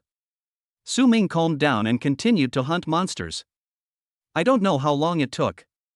After Su Ming dealt with a group of black-armored scorpions, he was recovering arrows from their corpses. A strange sound floated into my ears. He straightened up alertly and looked around. It's business as usual, it just seems like an overreaction. Wrong. Su Ming's heart skipped a beat and he leaned down with his right hand on the ground. Shock. The ground was shaking, slightly, but it was indeed shaking. It was like a large group of things were approaching this side from a distance, and at the same time, there was a barely perceptible buzzing sound in the wind. The intercom on his waist suddenly rang, and Meng Xingyu's nervous voice came out. Su Ming, come back quickly. Something's happening in the base, we have to retreat.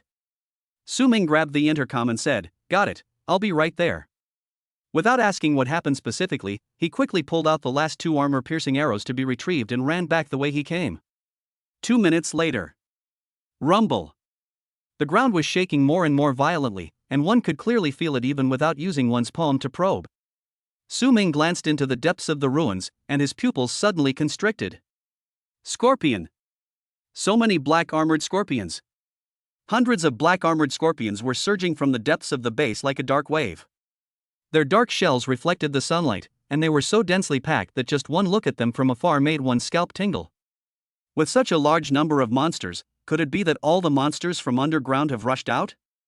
Is it because we attracted them? Without time to think, Su Ming gritted his teeth and sped up again. His legs almost turned into Hot Wheels as he ran all the way towards the parking space. Evil beast! Come here! There was a loud shout from the front, it was Uncle Han's voice. Su Ming looked up and saw the lean and capable Uncle Han holding a dark blue sword, rushing towards him. His body was as fast as the wind. With each step he took, he could cross a distance of 4 or 5 meters. His feet kept stepping out shallow pits, and his speed was astonishingly fast. Behind him, a huge scorpion over 2 meters tall, blood red like jade, was chasing him relentlessly. The giant scorpion kept swinging its stinger at Uncle Han's back, but Uncle Han seemed to have eyes on the back of his head and was always able to dodge it. The stinger missed and stabbed into the ground, picking up large pieces of soil, leaving scars everywhere it passed. Su Ming was startled and stopped immediately. Uncle Han also saw him. The two looked at each other briefly, and then Uncle Han turned and led the giant scorpion away from the ruins of the base. I am so surprised. Su Ming's face turned pale and his heart was pounding. What's going on with that giant ruby scorpion? It's actually chasing after a 3-star warrior. Where did Meng Xingyu and the others attract such a boss? After the giant scorpion chased Uncle Han away, he ran as fast as he could again and soon returned to the parking spot. Meng Xingyu and his 3 companions were in a very bad situation. They were besieged by a large group of black-armored scorpions, no less than 100 of them. The 4 of them stood back to back, submerged in the swarm of scorpions.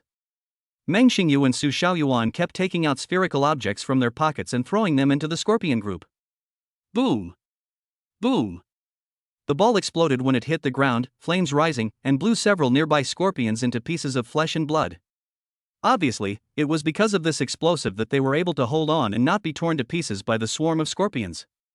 Su Ming took off the bow, grabbed 3 armor-piercing arrows and put them on the string in one breath. Whoosh whoosh whoosh! Chang Ning was swinging his sword to fight off a black-armored scorpion that was charging at him when he heard an arrow whistling towards him. He subconsciously turned his head and saw 2 black-armored scorpions that had sneaked up on him from behind him nailed to the ground, with the tail feathers of the arrow shafts trembling. She turned her head to look at Su Ming, a look of gratitude appeared on her fair and pretty face. Then she pursed her lips and continued to swing her knife to deal with the scorpion group without saying a word. Su Ming! Su Ming is here! Su Xiaoyuan shouted excitedly. Meng Xingyu threw 2 balls, blowing away the black-armored scorpion in front of him, and shouted loudly, "Drive the car over here! Quick!" Su Ming rushed to the front of the car, opened the door, and was embarrassed. He can't fucking drive. I am under 18 and Haven T got a driver's license yet. Come on. We can't hold on any longer. Meng Xingyu urged. Fuck. Just try it. Su Ming bravely got into the driver's seat, gripping the steering wheel in a daze for a moment before leaning out the window and yelling, "How do you drive?" You fucking. Su Xiaoyuan was almost mad to death. Xiang Ning, step on the brakes. Start the engine. Put the car in D gear. Buzz. The black commercial vehicle roared to life and zigzagged towards the scorpion group surrounding Meng Xingyu and his 3 companions. Chapter 21, Escape, the Spirit Under the Base. The moment the car rushed into the scorpion group, Su Ming had already made plans to abandon the car and escape if the situation became bad. He and Meng Xingyu and others just met today. He could lend a helping hand when they were in danger, but it would be fine if they followed him to die. Fortunately, the chassis and tires of this car seemed to have been specially treated. It rushed into the swarm of scorpions. The body of the car shook violently, and there was a creaking sound of shells breaking from the bottom of the car, but the car did not stall. Su Ming turned the steering wheel, and the black business car barely stopped with a dragon-like tail swing, and the taillights brushed past Su Xiaoyuan's nose. Su Xiaoyuan broke out in a cold sweat and became furious. You want to kill me? Su Ming, stop talking nonsense. Get in the car. There were still black armored scorpions emerging continuously from the base in the distance and approaching this side. If they delayed any longer, they would really not be able to escape. The 4 of them opened the car door and rushed in. Xiang Ning sat in the passenger seat, and Meng Xingyu was squeezed into the back seat by Zhou He, who was pinned down by him. He groaned and almost fainted. Boom! Su Ming stepped on the accelerator, the commercial vehicle made a circle, and once again twisted and turned towards the scorpion group. There were frequent clanging sounds coming from the car body. It was the black armored scorpion attacking the car body with its tail stinger. Just as he was about to break out of the scorpion group, Su Ming heard a hiss sound of air leakage, and the car suddenly lost control and stalled. Get out of the car and go. He pushed open the car door and drew the sword from his back as he jumped out. A scorpion's tail stabbed insidiously towards his face. Su Ming stepped back and swung his sword to cut it off. Ah! Su Xiaoyuan let out a scream. As soon as he jumped out of the car, his left leg was pinched by the huge claws of a black armored scorpion and blood was flowing. He held the long sword upside down and stabbed it hard, piercing the attacking black armored scorpion through. He limped forward, but did not notice that 2 scorpion tails were stabbing at him from behind at the same time, silently giving him a chilling blow. Swish, swish, swish. 3 sword lights flashed past him like thunder, accurately blocking the 2 scorpion tails. Su Xiaoyuan then realized what was happening and looked back. He exclaimed ah and his face turned pale. Go! Su Ming grabbed his collar, lifted him up and put him on his shoulder. He swung his sword in his right hand, forcing back the attacking black armored scorpions and strode out. On the other side of the car, Meng Xingyu and the other 2 were also trying their best to break through. Fortunately, they were almost out of the range of the scorpion group. The 5 of them gathered together, with swords flashing and sword shadows flying. For a moment, limbs flew everywhere and green scorpion blood splattered everywhere. After a lot of effort, they finally broke out of the siege. The 5 people did not dare to stop, for fear of being caught up by the scorpion group. They ran wildly for 7 or 8 minutes and finally left the scorpion group far behind. Seeing that the black swarm of scorpions had stopped chasing them and began to turn back to the base, they stopped and panted to catch their breath. Joey sat down on the ground without caring about his image, wiped the sweat from his wet hair, and muttered, "Damn it, I almost died this time." Meng Xingyu and Xiang Ning were not in much better condition than him. Their physical strength was almost drained and their legs were shaking. Su Ming threw Su Xiaoyuan to the ground. He carried the guy on his shoulders and ran all the way. He was so bumpy that he almost vomited the overnight meal. He collapsed on the ground groaning. Bandage me quickly." Xiang Ning took out a roll of gauze and ointment from his backpack, walked over and squatted down to treat his wound. Su Xiaoyuan let her do what she wanted, staring at the sky with empty eyes. After a while, he turned to look at Su Ming and hissed, "I owe you a life. I was a bastard before and shouldn't have treated you like that." Su Ming was also very tired and had no mood to care about this at the moment. He waved his hand to indicate that he didn't need to worry about it, and then looked at Meng Xingyu. "What did you guys do to attract so many black armored scorpions?" Meng Xingyu smiled bitterly and said, "We didn't do anything. It was that red scorpion that suddenly appeared and attacked us. Uncle Han fought it for less than 2 minutes before the ground shook and those black armored scorpions appeared from deep within the base." Xiang Ning finished bandaging Su Xiaoyuan, stood up, smoothed the scattered hair on his forehead, and said, "I guess that red scorpion is the king of this group of black armored scorpions. It must have been patrolling its territory when it bumped into us." Scorpion King. Meng Xingyu frowned, puzzled. Even if a Scorpion King was born among the black armored scorpions, it would only be a second-level monster at best. How could a third-level Scorpion King appear? Xiang Ning said, I guess it ate some spiritual creature and evolved and mutated. Spiritual object? Su Ming's heart moved. A spiritual object that can allow a monster to evolve by 2 levels is extremely valuable, at least hundreds of thousands. Meng Xingyu sighed, spiritual creatures. It seems that there are many secrets hidden under the ruins of this base. Xiang Ning, how about asking your family to send someone down to take a look? Meng Xingyu thought for a moment and shook his head. Forget it. The risk is too great. We've already seen so many black armored scorpions, and who knows how many more monsters are hidden underground. That place has been there for almost 100 years, and no one has explored it. There must be a reason. It's not worth taking risks for a spiritual creature whose existence we don't know. Xiang Ning, that's right. The topic ends here. Su Ming secretly kept the conversation between the two in mind. For Meng Xingyu, the risks of exploring the base ruins outweigh the value, but in his opinion, this is clearly a great place for leveling up. There are so many black armored scorpions, each one has 1 point of source energy. If he could find a way to avoid the patrolling Ruby Scorpion King, he could at least gain thousands of source energy here, enough to raise his chi and health value to the standard of a 3-star warrior. Moreover, after wandering around the outskirts of the base for more than 2 hours, he had only encountered a few other kinds of first-level monsters, except for the black armored scorpion, and had not seen a single second-level monster. This is probably also the credit of the Ruby Scorpion King. With it guarding this territory, it will not allow any strong ones other than the black armored scorpion to appear and pose a threat to it. This is also good news for Su Ming. At this moment, Su Ming was already thinking about how to create conditions to avoid being hit by the Ruby Scorpion King. I don't know if the Scorpion King's daily patrol route is fixed. If it is fixed, we can avoid it by figuring out its route. Alternatively, you can consider installing a positioning device on it to keep track of its movements at all times. If you think about it carefully, there are many feasible solutions, but they all require time and energy to prepare. The college entrance examination is in a week. To be on the safe side, it is better to wait until the exam is over before dealing with this matter. For now, we should focus on the college entrance examination and avoid unnecessary complications. Uncle Han is back. Meng Xingyu's voice interrupted Su Ming's thoughts. He looked up and saw a figure approaching in the distance. It was Uncle Han. He was in a bad condition. His left shoulder was bleeding and half of his body was stained red with blood. The dark blue sword in his hand was missing, and he looked very embarrassed. Uncle Han stopped in front of the few people. Seeing that Meng Xingyu was safe and sound, he breathed a sigh of relief and showed a relieved expression. Master, I'm glad you're okay. Meng Xingyu, where's the Scorpion King?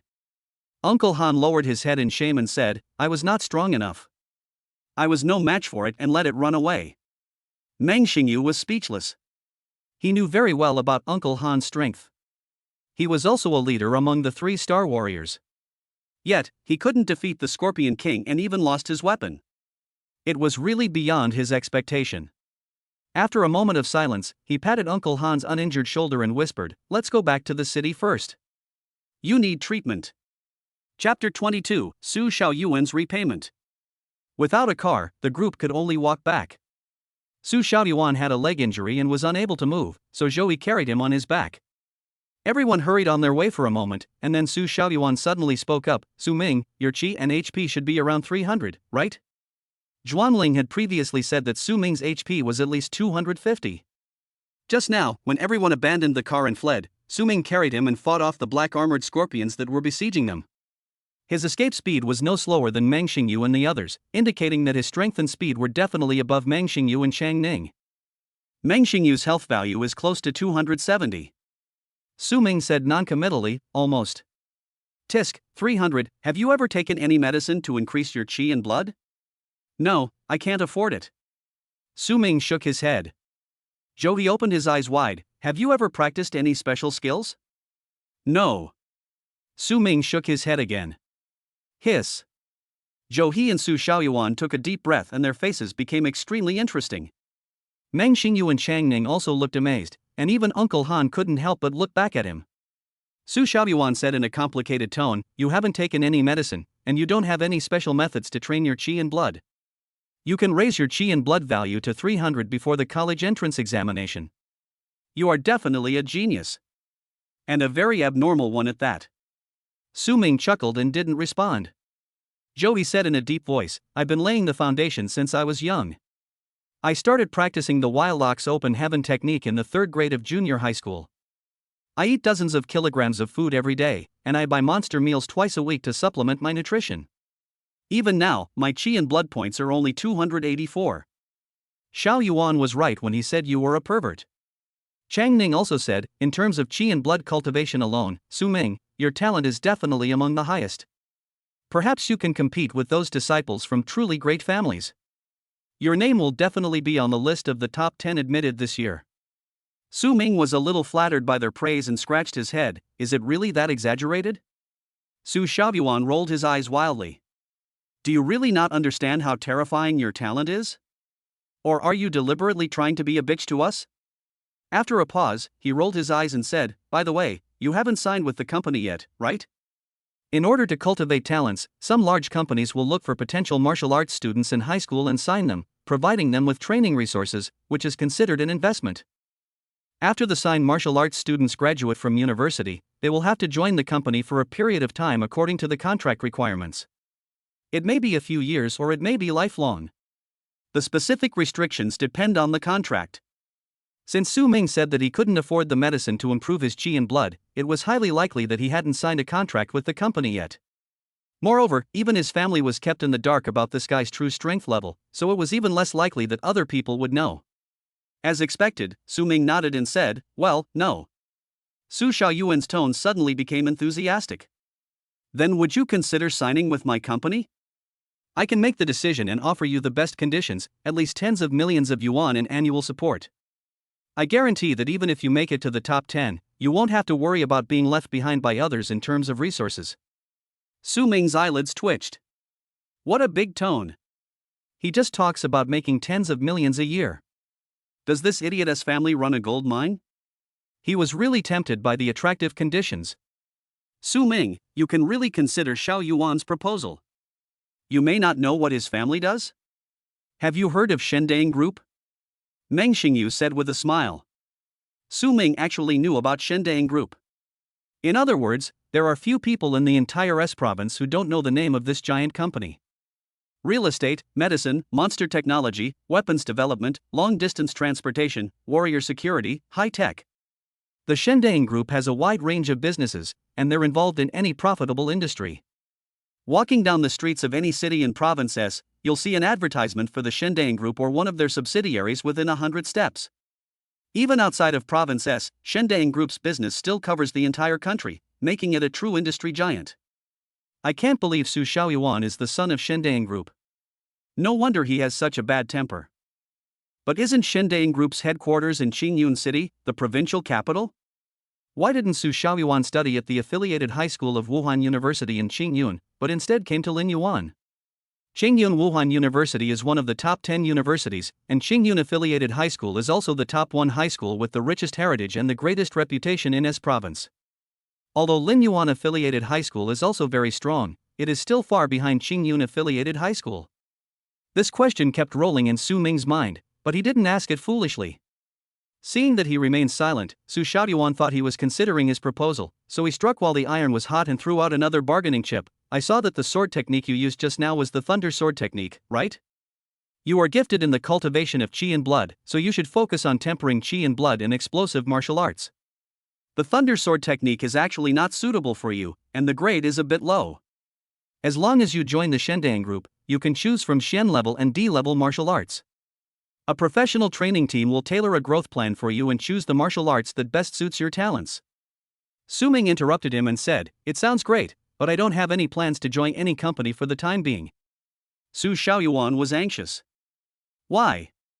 You have such a great talent. It would be a shame if your potential could not be fully developed because of insufficient cultivation resources and money. This is a lifelong matter, so I advise you to think it over carefully. You saved my life, so I certainly won't cheat you. If you're worried about any adverse risks from signing the contract, you can hire a lawyer. Really?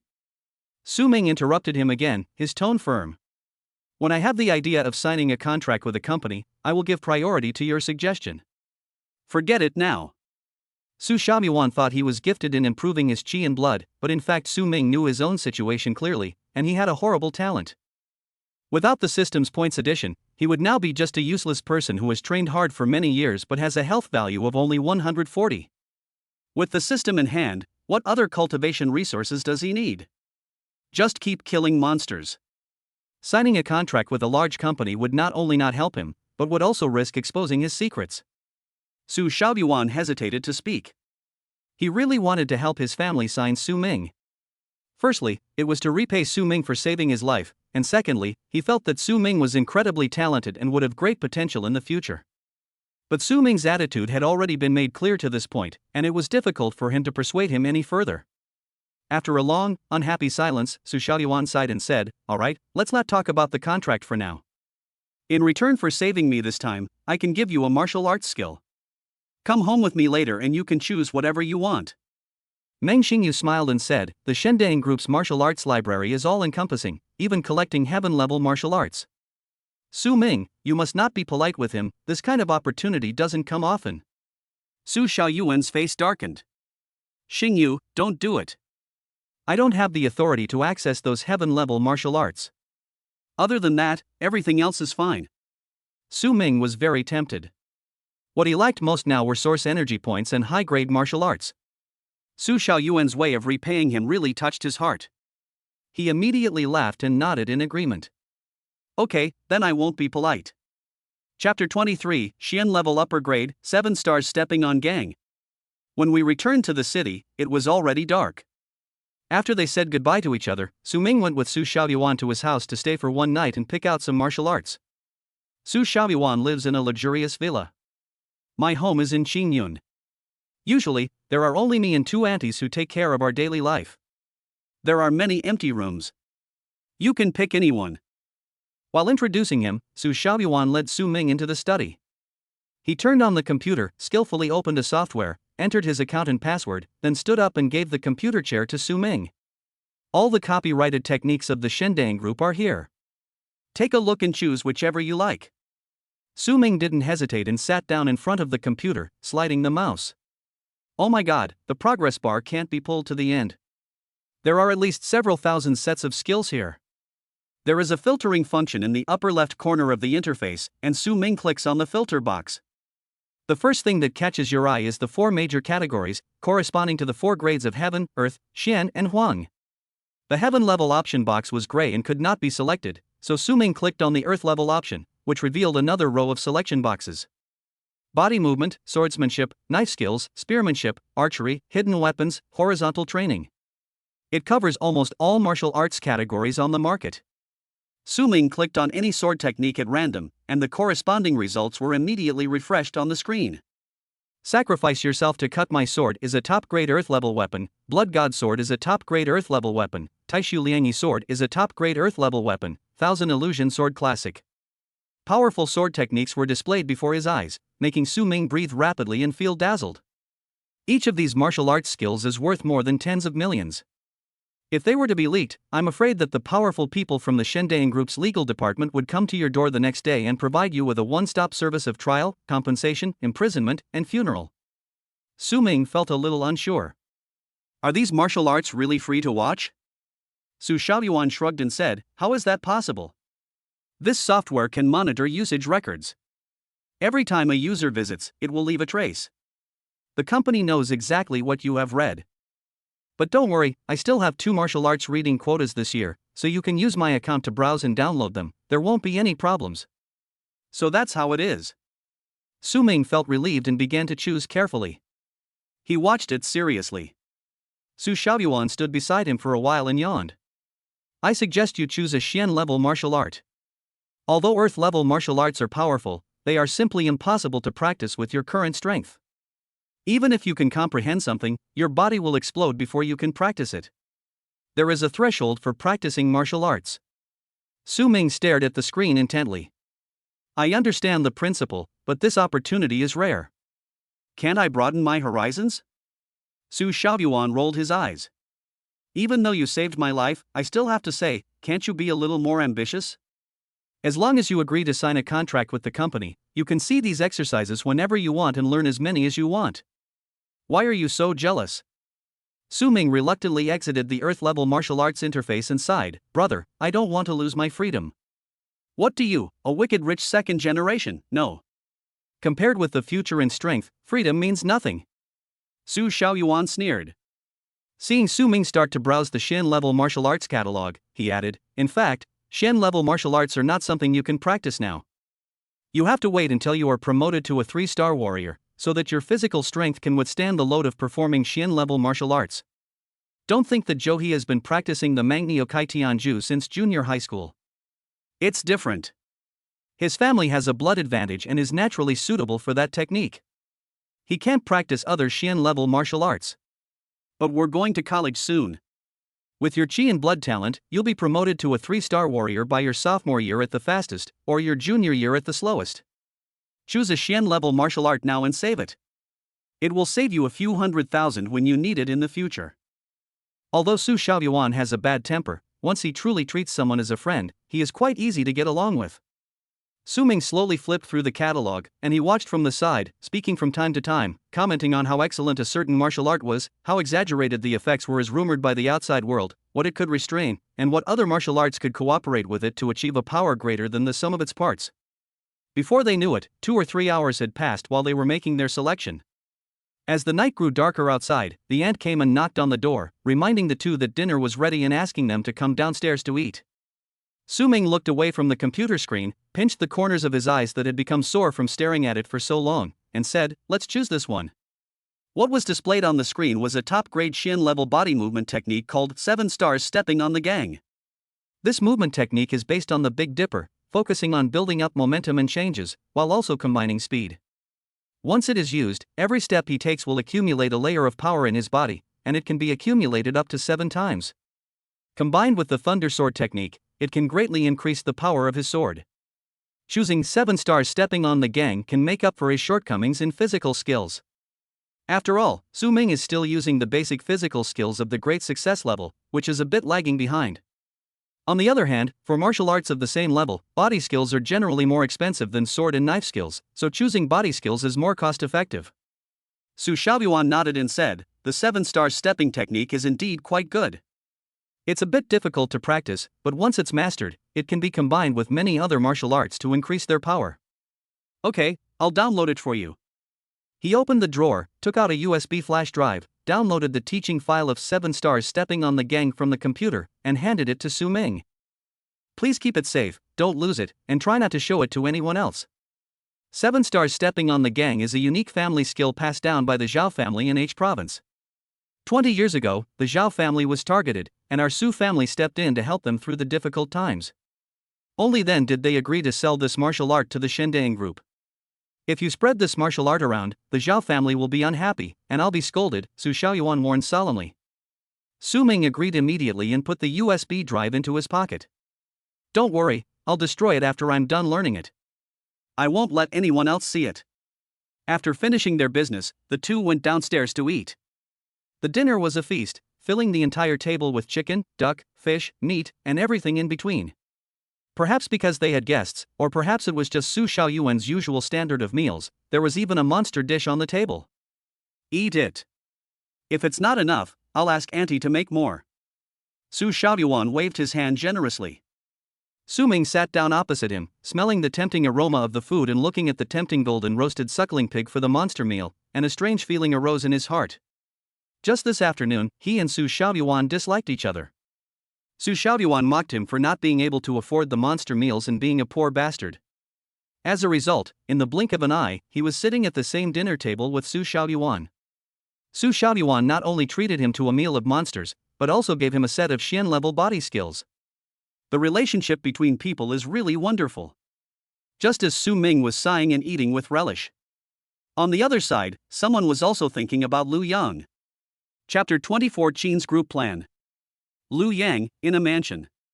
Qin Xiang was sitting on the sofa in the study, and Uncle Hai opposite him was reporting to him the results of the investigation into Su Ming. Uncle Hai is an unremarkable middle-aged man with a slightly bald head, a pair of black-framed glasses on his nose, and a gray suit. He looks like an ordinary office worker and would definitely not attract attention in a group of people. Few people knew that such an unattractive-looking man was actually a powerful 3-star warrior. Xiang, judging from the investigation results, this Su Ming is just an ordinary person with no talent for martial arts. He has shown an extraordinary passion for martial arts since elementary school. When children of his age were still playing house and playing in the mud, he began to exercise intentionally, and his level of seriousness and diligence was completely unlike that of an elementary school student. He has persisted in this effort for 10 years, until now. Anyone with even a little talent would have their qi and blood values over 180 with this kind of effort, but his qi and blood values tested only 147.22 weeks ago, below the class average. Uncle Hai held a stack of information and spoke in a suspicious voice. Xiang frowned and remained silent for a moment. What if he has been hiding his abilities? Su Ming's family is also very ordinary. His father works in an advertising company and his mother is a salesperson in a shopping mall. Their combined monthly salary is just over 10,000 yuan. They have no mortgage and no debt. People usually hide their shortcomings to avoid being noticed, fearing jealousy or hostility from others. Su Ming's family has no such hidden dangers, so he has no reason to hide his shortcomings. Uncle Hai analyzed. Xiang was also puzzled, but he was very sure that Su Ming's blood value was definitely not 147.2, but at least 300. Xiang changed the subject. Has he ever taken any blood qi medication? No, there's no record of any drug purchases. The only money their family spends on martial arts is buying Su Ming training equipment and tuition. Oh, the day before yesterday, Su Ming spent 45,000 yuan on a top-grade yellow-level martial art, the Thunder Sword technique, in the commercial street next to the Warrior Building. Investigations show that the money was transferred to him by Lin Qingli. Qingli? Xiang was stunned for a moment, thinking that the survey results were simply ridiculous. Impossible. You and I know Qingli's family situation well. She doesn't even have money to practice martial arts, so how could she afford to transfer 45,000 yuan to someone else? Uncle Hai pushed his glasses and said helplessly, but this is the truth. Lin Qingli transferred 50,000 yuan to Su Ming. This 50,000 yuan was deposited into her bank card 2 days ago. The specific source is unknown. And, after sending this 50,000 yuan, Lin Qingli received another large transfer from somewhere, estimated to be over 500,000 yuan. She has used this money to buy a large amount of spiritual medicine to develop special talents. What? Xiang was shocked. How come I didn't know about this? Uncle Hai, I just got the news an hour ago. Xiang's face turned ugly and he clenched his fists. Damn it! Who is secretly sending her money? This is an attempt to cut off our Qin Group's business. Does my dad know about this? I've reported it to the chairman, and he's arranged for someone to investigate. Xiang took a few deep breaths and gradually calmed down. He said in a deep voice, Qingli is the seed we've been eyeing for a long time. For her, I even gave up the opportunity to go to Qingyun High School. The college entrance examination is coming soon, and I will never allow her to be snatched away by someone else at this time. Xiang recalled the first time he heard the name Lin Qingli. That was 5 years ago. Lin Qingli's father, Lin Peng, was still alive. Having failed in his attempt to become a 3-star warrior, he borrowed a large sum of high-interest loans from a lending company under the Qin Group to buy medicine. He made a desperate attempt to become a 3-star warrior again. The result, of course, was failure again.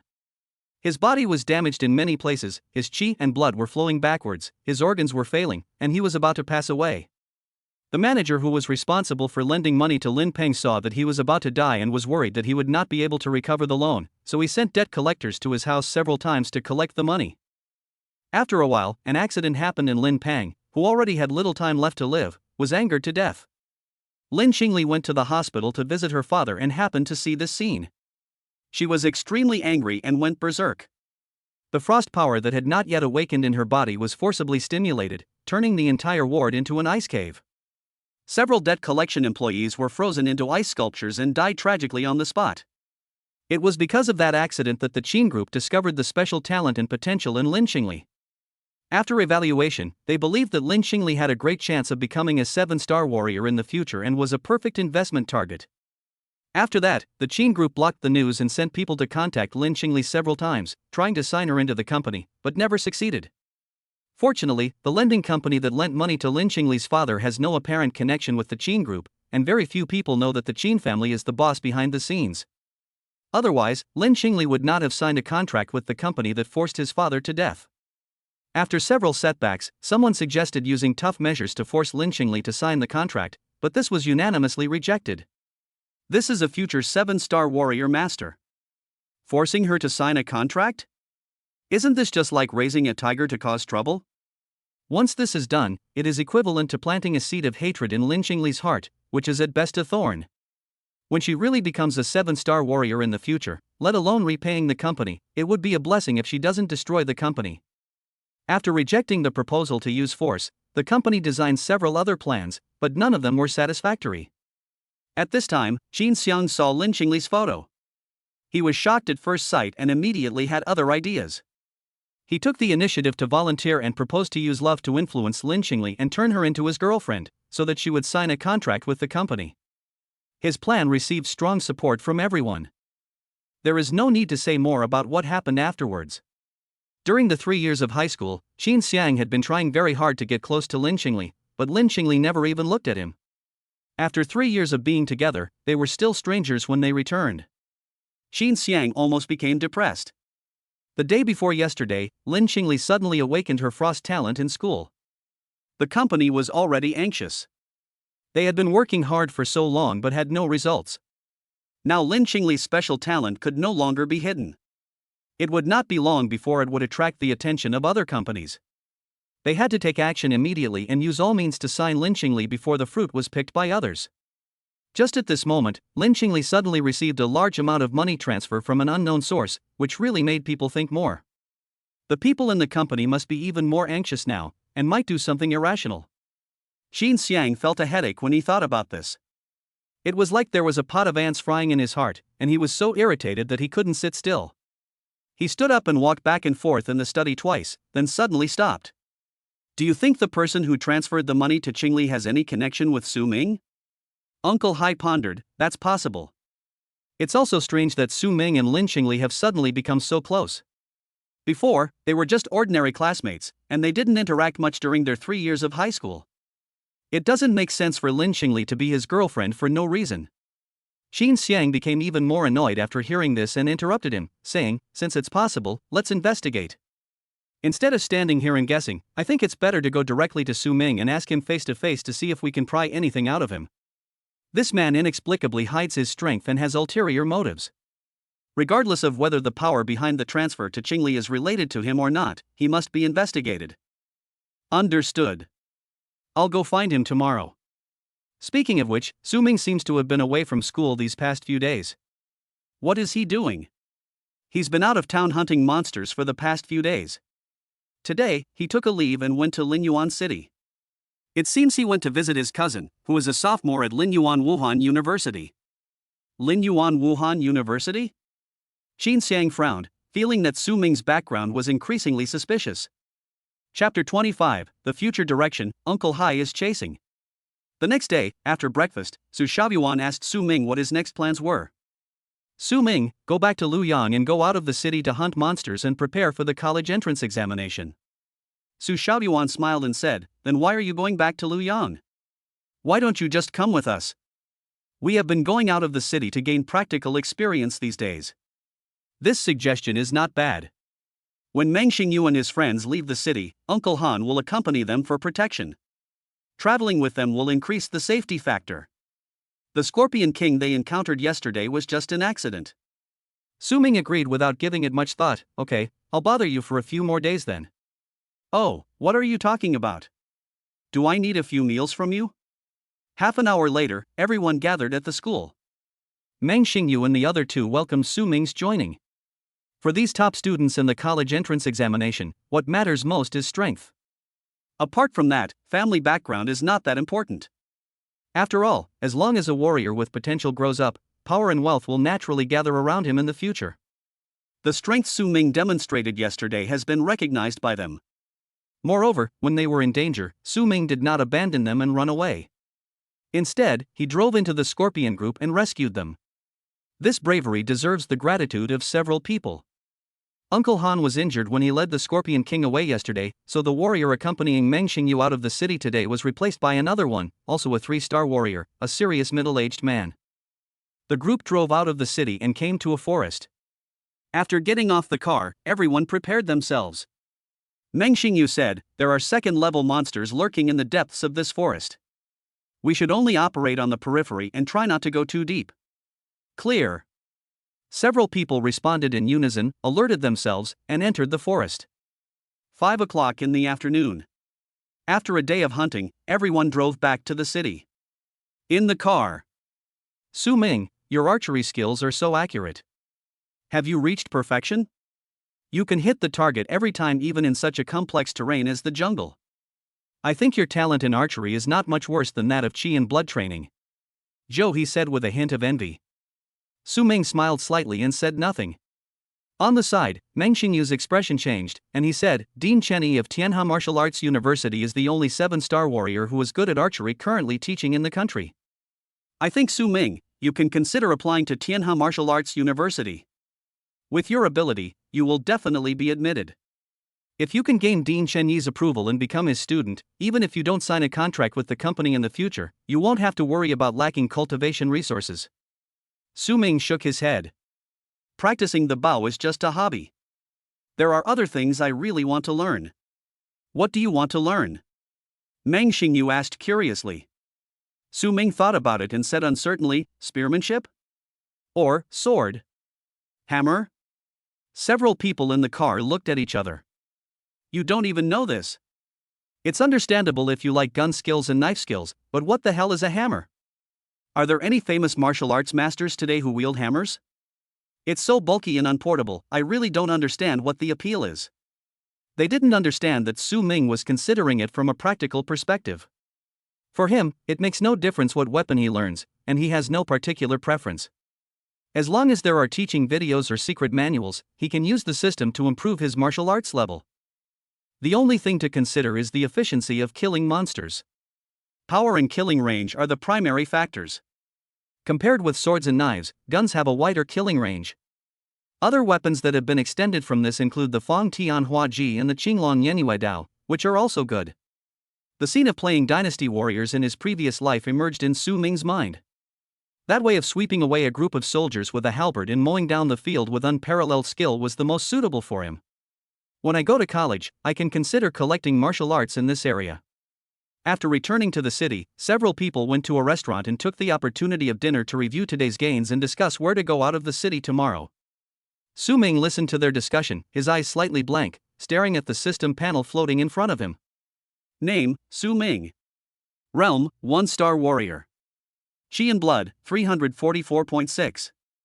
Martial arts, basic swordsmanship perfect, basic body movement great success, basic archery perfect, thunder swordsmanship minor success, 7-star stepping gang not yet mastered. Source energy, 82. A total of 57 monsters were killed today. It takes 100 points of source energy to upgrade the thunder sword technique from minor to major success. At this rate, the thunder sword technique can be upgraded to major success tomorrow, and it will not be a problem to complete it before the college entrance examination. Before going to bed last night, I borrowed Su Xiaoyuan's notebook and watched the teaching video of 7 stars stepping on the gang. This martial art has been included in the panel. The source energy consumed by the Xian level top grade body skills is terrifying. It takes 1000 points just to get started, which makes Su Ming stunned. Don't even think about learning this skill in a short time. After the college entrance examination, use the summer vacation to raise your qi and health value to over 500. After you become a 2-star warrior, you can give it a try. Just as Su Ming was planning his time plan for the next few months and the direction of improving his strength, a middle-aged man pushed the door open from outside the restaurant, glanced around, and his eyes fell on Su Ming, then he walked straight towards him. "Su Ming?" The middle-aged man stopped in front of the dining table and asked. Su Ming came back to his senses, looked away from the panel, and looked up at the strange middle-aged man. "It's me, who are you?" The middle-aged man had a slightly bald head and wore black-framed glasses. He was Uncle Hai, who had received Qin Xiang's order and came all the way from Luoyang to question Su Ming. He arrived in Lingyuan City at noon and met with people from the local branch. He learned that Su Ming had left the city early in the morning with several students from Lingyuan High School. He then asked people to keep an eye on the city gate and wait for Su Ming to come back so that they could show up and contact him. Seeing Su Ming face to face, Uncle Hai didn't bother to talk nonsense and said directly, "My last name is Qin." I have a few things I want to confirm with you. Let's talk somewhere else. Su Ming frowned slightly. Qin? With such an arrogant attitude, could he be from the Qin group?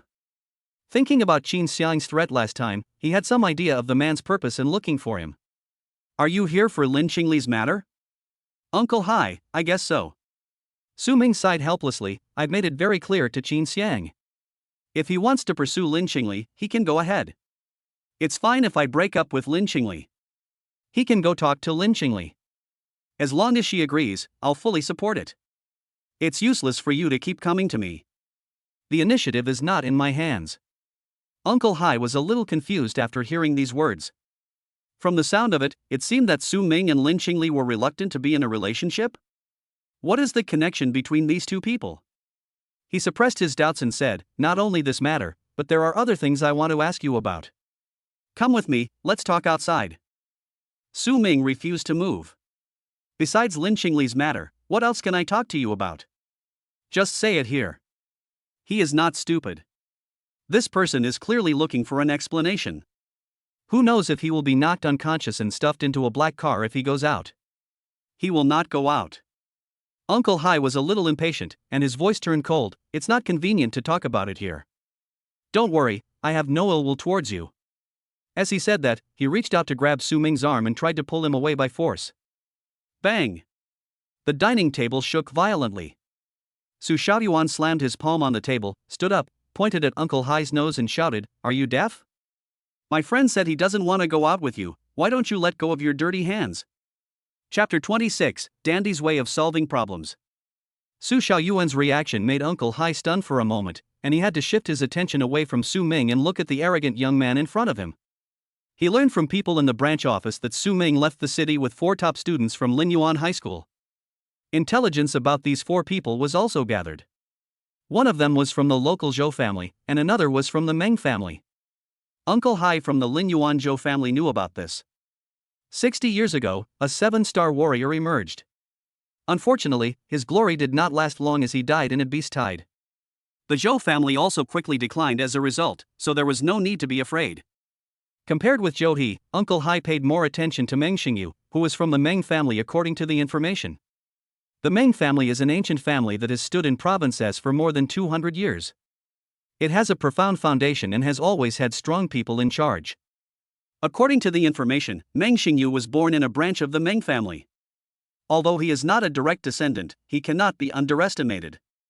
Could it be that the Meng family behind this person is the one who secretly transferred money to Lin Qingli and manipulated Su Ming and Lin Qingli to be together? Apart from that, the identities of the other 2 of the 4 were rather mediocre. The girl named Chang Ning's family is in business and is not worth mentioning. Then there is the boy named Su Xiaoyuan who is shouting at him.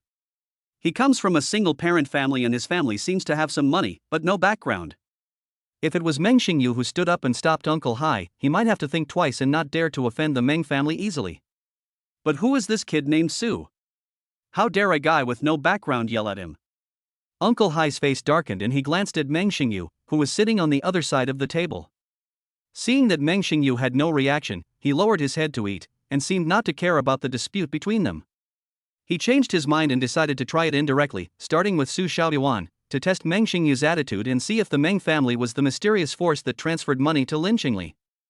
Having made up his mind, Uncle Hai said calmly, Young man, mind your own business. Su Ming and our Qin group have something to discuss. Sit down and eat quietly. Don't cause trouble for yourself. As he spoke, his eyes were fixed on Meng Xingyu, observing his reaction. Ha? What Qin group? You've never heard of it. What are you pretending for? I've already told you there's nothing to talk about. Why are you so shameless?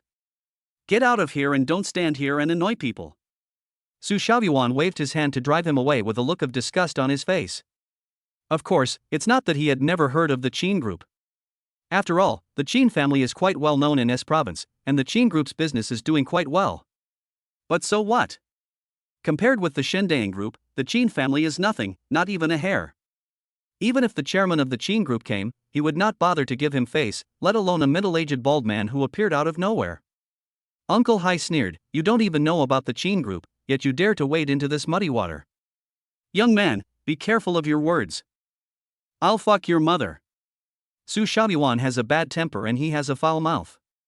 Now he starts swearing as soon as he opens his mouth. Uncle Hai's face turned pale, and he was furious.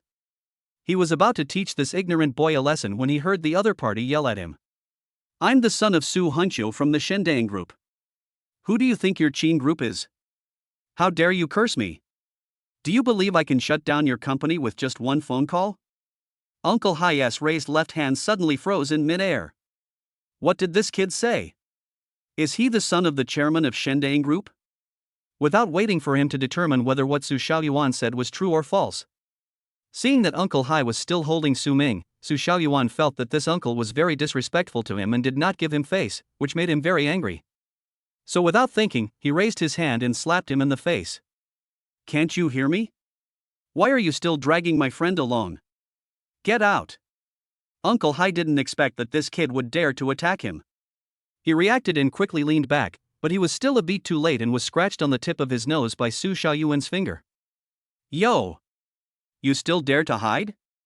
Su Xiaoyuan's slap missed, and he got more excited, rushing forward and kicking again. The more arrogant his attitude became, the more Uncle Hai became unsure whether his identity as the young master of the Shendang group was a fabrication. He didn't dare to fight back or even block, and could only use his body skills to dodge awkwardly. You're damn quick at dodging. Lao Liang. Hold him down. Su Xiaoyuan chased and beat him while calling for help. Lao Liang took over Uncle Han's job as the bodyguard escorting them out of the city today. Meng Xingyu and Su Ming were having dinner together, and Lao Liang ordered a table nearby, ready to protect the young master in case of any emergency. Hearing Su Xiaoyuan calling him at this time, Lao Liang turned his head and looked at the young master for instructions. Meng Xingyu looked at himself and didn't know whether to laugh or cry. After thinking for a while, he nodded slightly.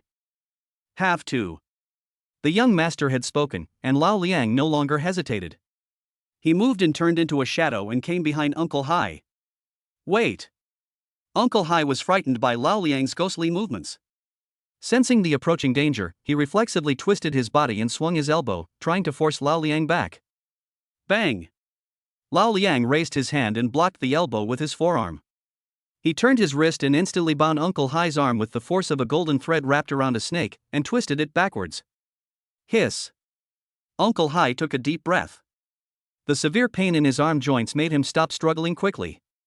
He dared not move and arched his back backward. Su Xiaoyuan grinned. Hide, why don't you hide? He raised his hand and slapped Uncle Hai twice with such force that 2 slap marks immediately appeared on his loose face. After the 2 slaps, Su Xiaoyuan felt relieved and signaled Lao Liang to let go. Then he pointed at Uncle Hai's nose and cursed again. I'm telling you, Su Ming saved my life. He's my friend. I don't care what your Qin group has against him. If you dare to do anything to him, I will close your company the next day. Do you understand? Uncle Hai covered his burning cheeks, feeling both ashamed and angry. His old face flushed red and his whole body was shaking. He wished he could slap Su Xiaoyuan to death with one palm. But he didn't dare. Su Xiaoyuan's confident threat and the playboy's usual carefree way of doing things gave him a premonition. This madman is most likely the young master of Shendang group. The Shendang group is a behemoth that he cannot afford to offend. Even if he moves out of the Qin group, the other party really has the ability to make the Qin family disappear. So he had no choice but to swallow his anger.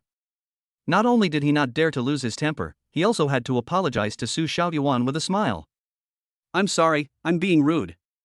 I won't disturb you all while you're having your meal. Goodbye. After saying that, Uncle Hai hurriedly left the restaurant as if he was escaping. Su Xiaoyuan sneered, turned around, clapped his hands, met Su Ming's gaze, and said nonchalantly, this kind of guy who relies on others for power can't be treated kindly. What a person, he really thinks he is a big shot, running wild in Lin Yuan. The corners of Su Ming's mouth twitched. You called him a bully. Let me ask you, how are you better than him? Chapter 27, Su Ming, you are too impure. No matter what, Su Xiaoyuan helped Su Ming solve this trouble, and Su Ming was still very grateful to him. After Su Xiaoyuan sat down, he asked curiously, Su Ming, who is Lin Qingli that you and that bald guy just mentioned? Your girlfriend? Is it possible that someone from the Qin group has taken a fancy to your girlfriend and wants to steal her away and force you to break up with her? Meng Xingyu and the other 2 also pricked up their ears and prepared to eat melons. Su Ming had a conflicted expression. What should he do about this? Seeing that he was hesitant to speak, Su Xiaoyuan thought he had something to hide, so he said, "It's okay if it's not convenient to talk about it, but I can't just sit back and watch this matter. Don't worry, if they dare to cause trouble for you again, just call me." Su Ming smiled bitterly and said, "It's not that it's inconvenient, it's just that I don't know how to say it." He recounted the whole story of how he lost the game of truth or dare and was tricked into confessing his love to Lin Qingli, including Qin Xiang's subsequent threats and Lin Qingli's strange attitude. The four were shocked to hear that Lin Qingli had awakened a special talent and frozen the entire martial arts room into an ice cave. What a special talent! There are only a few awakeners in the entire S province every year. Su Ming, your girlfriend is so lucky. Zhou He said enviously. Meng Xingyu said solemnly, even if she hasn't awakened her special talent, this classmate Lin is still a rare martial arts genius. She was able to break through 200 chi in health points without any external help, and has also mastered basic swordsmanship to perfection. Her talent is no less than mine and Xiao Ning's. Chang Ning squinted at him and asked, "Are you trying to find a way to brag about being a genius? So what's going on? Why does Lin Qingli want to date you? Have you saved her before?" Only Su Xiaoyuan was still focused on the topic. Su Ming spread his hands and said, "No, let alone saving her, I haven't even spoken 10 words to her in 3 years of high school." Then why did she reject so many boys' confessions and choose to be with you? According to what you said, she also gave you blood and chi potion and sent you red envelopes. Doesn't this mean that she likes you? Su Xiaoyuan analyzed. Oh, I just can't figure it out. Su Ming was helpless. After a pause, he continued, "I do have an idea." What do you think? Could I have accidentally become a part of someone else's game? He expressed his previous guess, and after hearing it, Meng Xingyu and others all leaned back with expressions of disgust. Hey, your idea is too dirty. What kind of play, so perverted, ugh. How did you come up with that idea? Su Ming, you are too impure. Su Ming didn't expect them to react like this, and he immediately became anxious. How am I not pure? I'm just speaking the truth and making logical connections. Otherwise, why is she so nice to me, yet so awful in her attitude? Why does she hold my hand and hug me with time limits? The four of them looked at each other and fell silent. Yeah, why? Judging from Su Ming's description, Lin Qingli's behavior was indeed a bit weird. But, just because of these things, you think that way about her? That's too mean. Chang Ning spoke up for her female compatriot. Maybe she's just used to being aloof and not good at expressing herself? Su Ming scratched his chin and did not refute. It's not impossible. Meng Xingyu knocked on the table and said, in short, without substantial evidence and more information, there's no point in us just guessing. In my opinion, Su Ming, you should find a chance to have a good chat with the other person and confirm his intentions. If she is with you because she really likes you, you must cherish this relationship. One of you is exceptionally gifted, the other an awakened one. Both of you are destined to be among the top 10. If you can support each other to the end, it will benefit both of you and leave a lasting legacy. Yes, you must not break up. Chang Ning nodded vigorously to show his support. Su Ming smiled bitterly, let's talk about it later. I just want to get into college right now and don't have time to waste on this. Meng Xingyu smiled and said, what else do you have to worry about?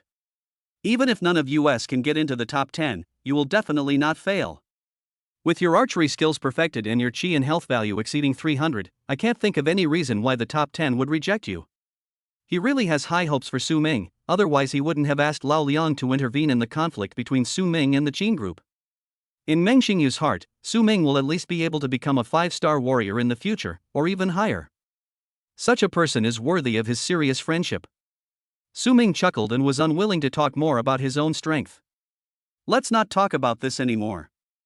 Let's eat. The food is getting cold. After the meal, it was already late and everyone dispersed. Su Ming still went with Su Xiaoyuan to stay at his place. Luoyang City. 10 o'clock in the evening. Uncle Hai rushed back to the Qin family villa, exhausted. As soon as he got out of the car, he ran into Qin Xiang, who was wearing a neat suit and was about to go out to attend a dinner party. Uncle Hai is back. Has he seen Su Ming? Qin Xiang stopped him and asked. It was too dark, and he couldn't see Uncle Hai's expression, so naturally he didn't know how painful Uncle Hai was feeling at the moment. After working hard on a business trip for the family, he was slapped and humiliated by a junior.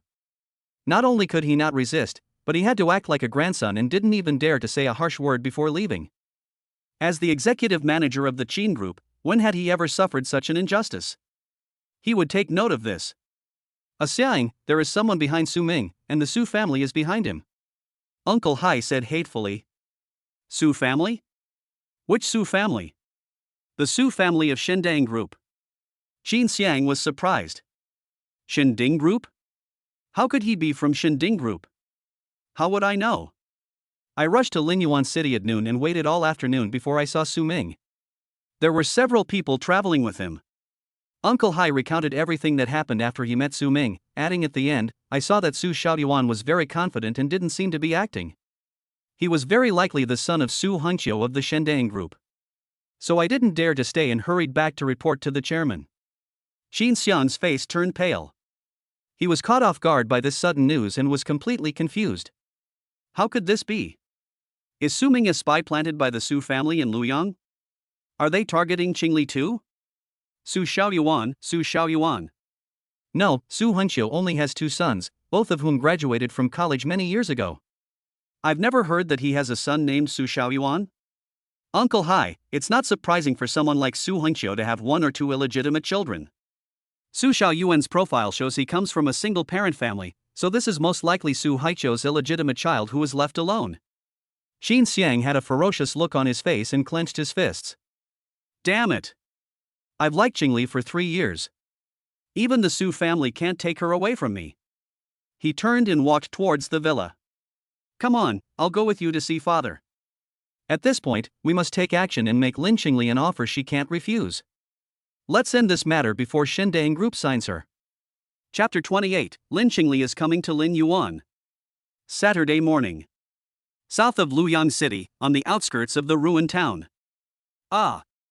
A brown bear as big as a hill stood up, its scarlet eyes flashing with brutality, its bloody mouth spewing hot air and making an earth-shaking roar, its fangs sharp, and it raised its claws and slapped down fiercely. The earth trembled and a bloody wind blew. The claw slashed down with such ferocious force that it seemed to be able to tear even steel plates into pieces.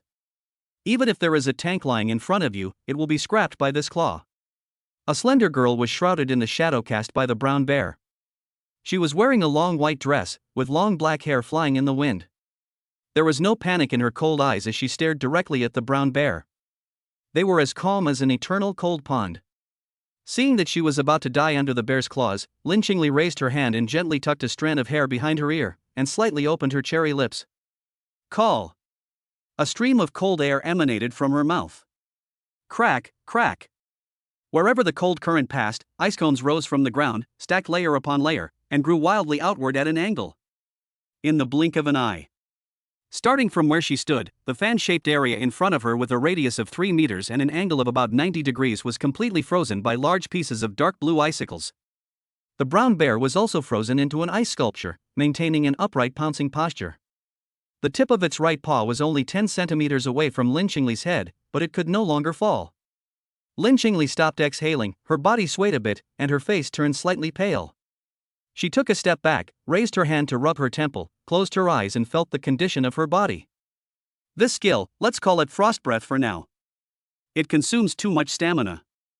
I can only use it 3 times at most in a short period of time. Opening his eyes, Lin Qingli stretched out his right index finger and lightly tapped the ice that froze the brown bear. Crash! The huge ice sculpture shattered immediately and collapsed, and the frozen brown bear turned into countless pieces of flesh and blood, rolling to the ground. A walnut-sized, blood-red crystal rolled around a few times and stopped when it hit the tip of Lin Qingli's shoe. She leaned over and picked up the crystal, a little surprised. Is this a demon beast blood core? I think it could fetch a good price if I bring it back. For monsters of level 3 and above, the essence of their power will condense into a blood core in their bodies, which is equivalent to a second power source outside the heart. It has a wide range of uses and is the most valuable material on the monster. This brown bear has begun to produce blood cores, which means it will soon be promoted to a 3rd-level monster. Unfortunately, it fell into our hands today, and that possibility will never come true. Putting the unformed monster blood core into his pocket, Lin Qingli turned around and glanced at the 20 or 30 frozen corpses of various monsters behind him. The lingering coldness between his eyebrows dissipated a little, and he felt happy. After taking so many spiritual elixirs that develop my talents and stabilize my state, my abilities have finally stabilized. Now, I can easily kill a second-level monster. Even if I face a third-level monster, even if I can't defeat it, I still have the strength to protect myself and escape. Lin Xingli was very satisfied with the result. She left the city early this morning just to find a monster to fight with and test her own strength. Her special talent was indeed powerful. She had just broken through 200 Qian health points and became a 1-star warrior a few days ago, but she was already able to kill a second-level monster by crossing levels. Even she herself was surprised by the results. Of course, this power does not come without a price. In order to buy elixirs, she had spent all the 1.5 million she got from the system in the past 2 days, and her wallet was empty again. There is still a week left before the college entrance examination. Lin Xingli believes that her abilities still have a lot of room for improvement, and she needs more money to buy those expensive elixirs. It's time to go to Su Ming to give him a gift again. And the eating task should also be completed as soon as possible. After quickly cleaning up the battlefield and taking away useful monster materials, Lin Xingli tapped her toes and a ball of ice formed under her feet. Upon closer inspection, one would find that this mass of ice was actually a series of thick and short icicles, growing forward at an angle and pushing her body forward. The icicles at the back continued to break and dissipate, and new icicles were generated one after another at the toes. In this way, Lin Xingli, pushed by one icicle after another, moved towards the city at a very fast speed as if she was wearing a pair of electric roller skates. Half an hour later. In the urban area. Lin Xingli walked out of a store and bought the monster blood core that had not yet been fully formed in other materials for a total of 27,000 yuan. Although it wasn't much, but if it were multiplied 40 times, it would be enough for her to buy the elixir she urgently needed. Lin Xingli took out her phone and sent a message to Su Ming. "Where are you?" Moment. What? Lin Xingli typed, "Come to the Warrior Guild building, I have something to talk to you about." "I can't go. I'm in Lin Yuan." "When will you be back?" "I don't know, maybe in a few days." "What's going on?" Looking at the message on the screen, Lin Xingli was silent for a few seconds and typed, "Where are you in Lin Yuan?" "I'll come to find you." Lin Yuan City. A jeep sped towards the city gate. In the car, Su Ming sat in the back seat, staring at the chat interface on his phone with a constipated expression. What is this crazy woman going to do now? When I asked her what was wrong, she didn't tell me and even came all the way to find me. It must be something bad. Could it be that he has accepted the master's mission again? With thoughts turning in his mind, Su Ming gritted his teeth and closed his phone, deciding not to reply to the message. Half a minute later. The cell phone rang. Perhaps because he hadn't replied to the message, Lin Xingli called directly. Su Ming wanted to hang up, but when he thought of the 50,000 yuan he transferred last time, he felt a little guilty. He hesitated for a moment, ignoring the puzzled looks from Meng Xingyu, Su Xiaoyuan and others, pressed the answer button and raised it to his ear. "Hey, what the hell are you doing? Where are you? Tell me what you want from me first." "Good thing." "What good news?" "You'll know when you get there." "Location. Can we talk about it when I get back to school?" "No.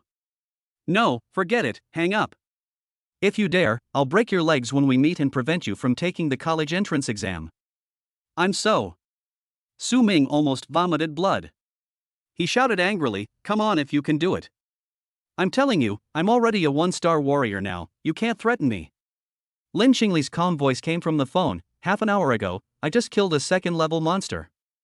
Su Ming's heart instantly sank.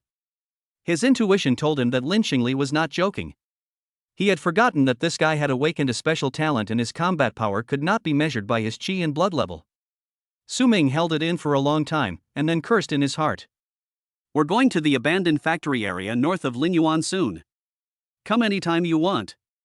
After hanging up the phone, Su Ming found that except for Lao Liang who was driving, the other 4 people in the car were staring at him. "What are you looking at? Have you never seen a phone call?"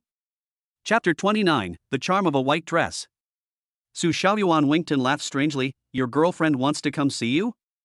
TSK, looking at your expression and tone, your status in the family is a bit low, isn't it?"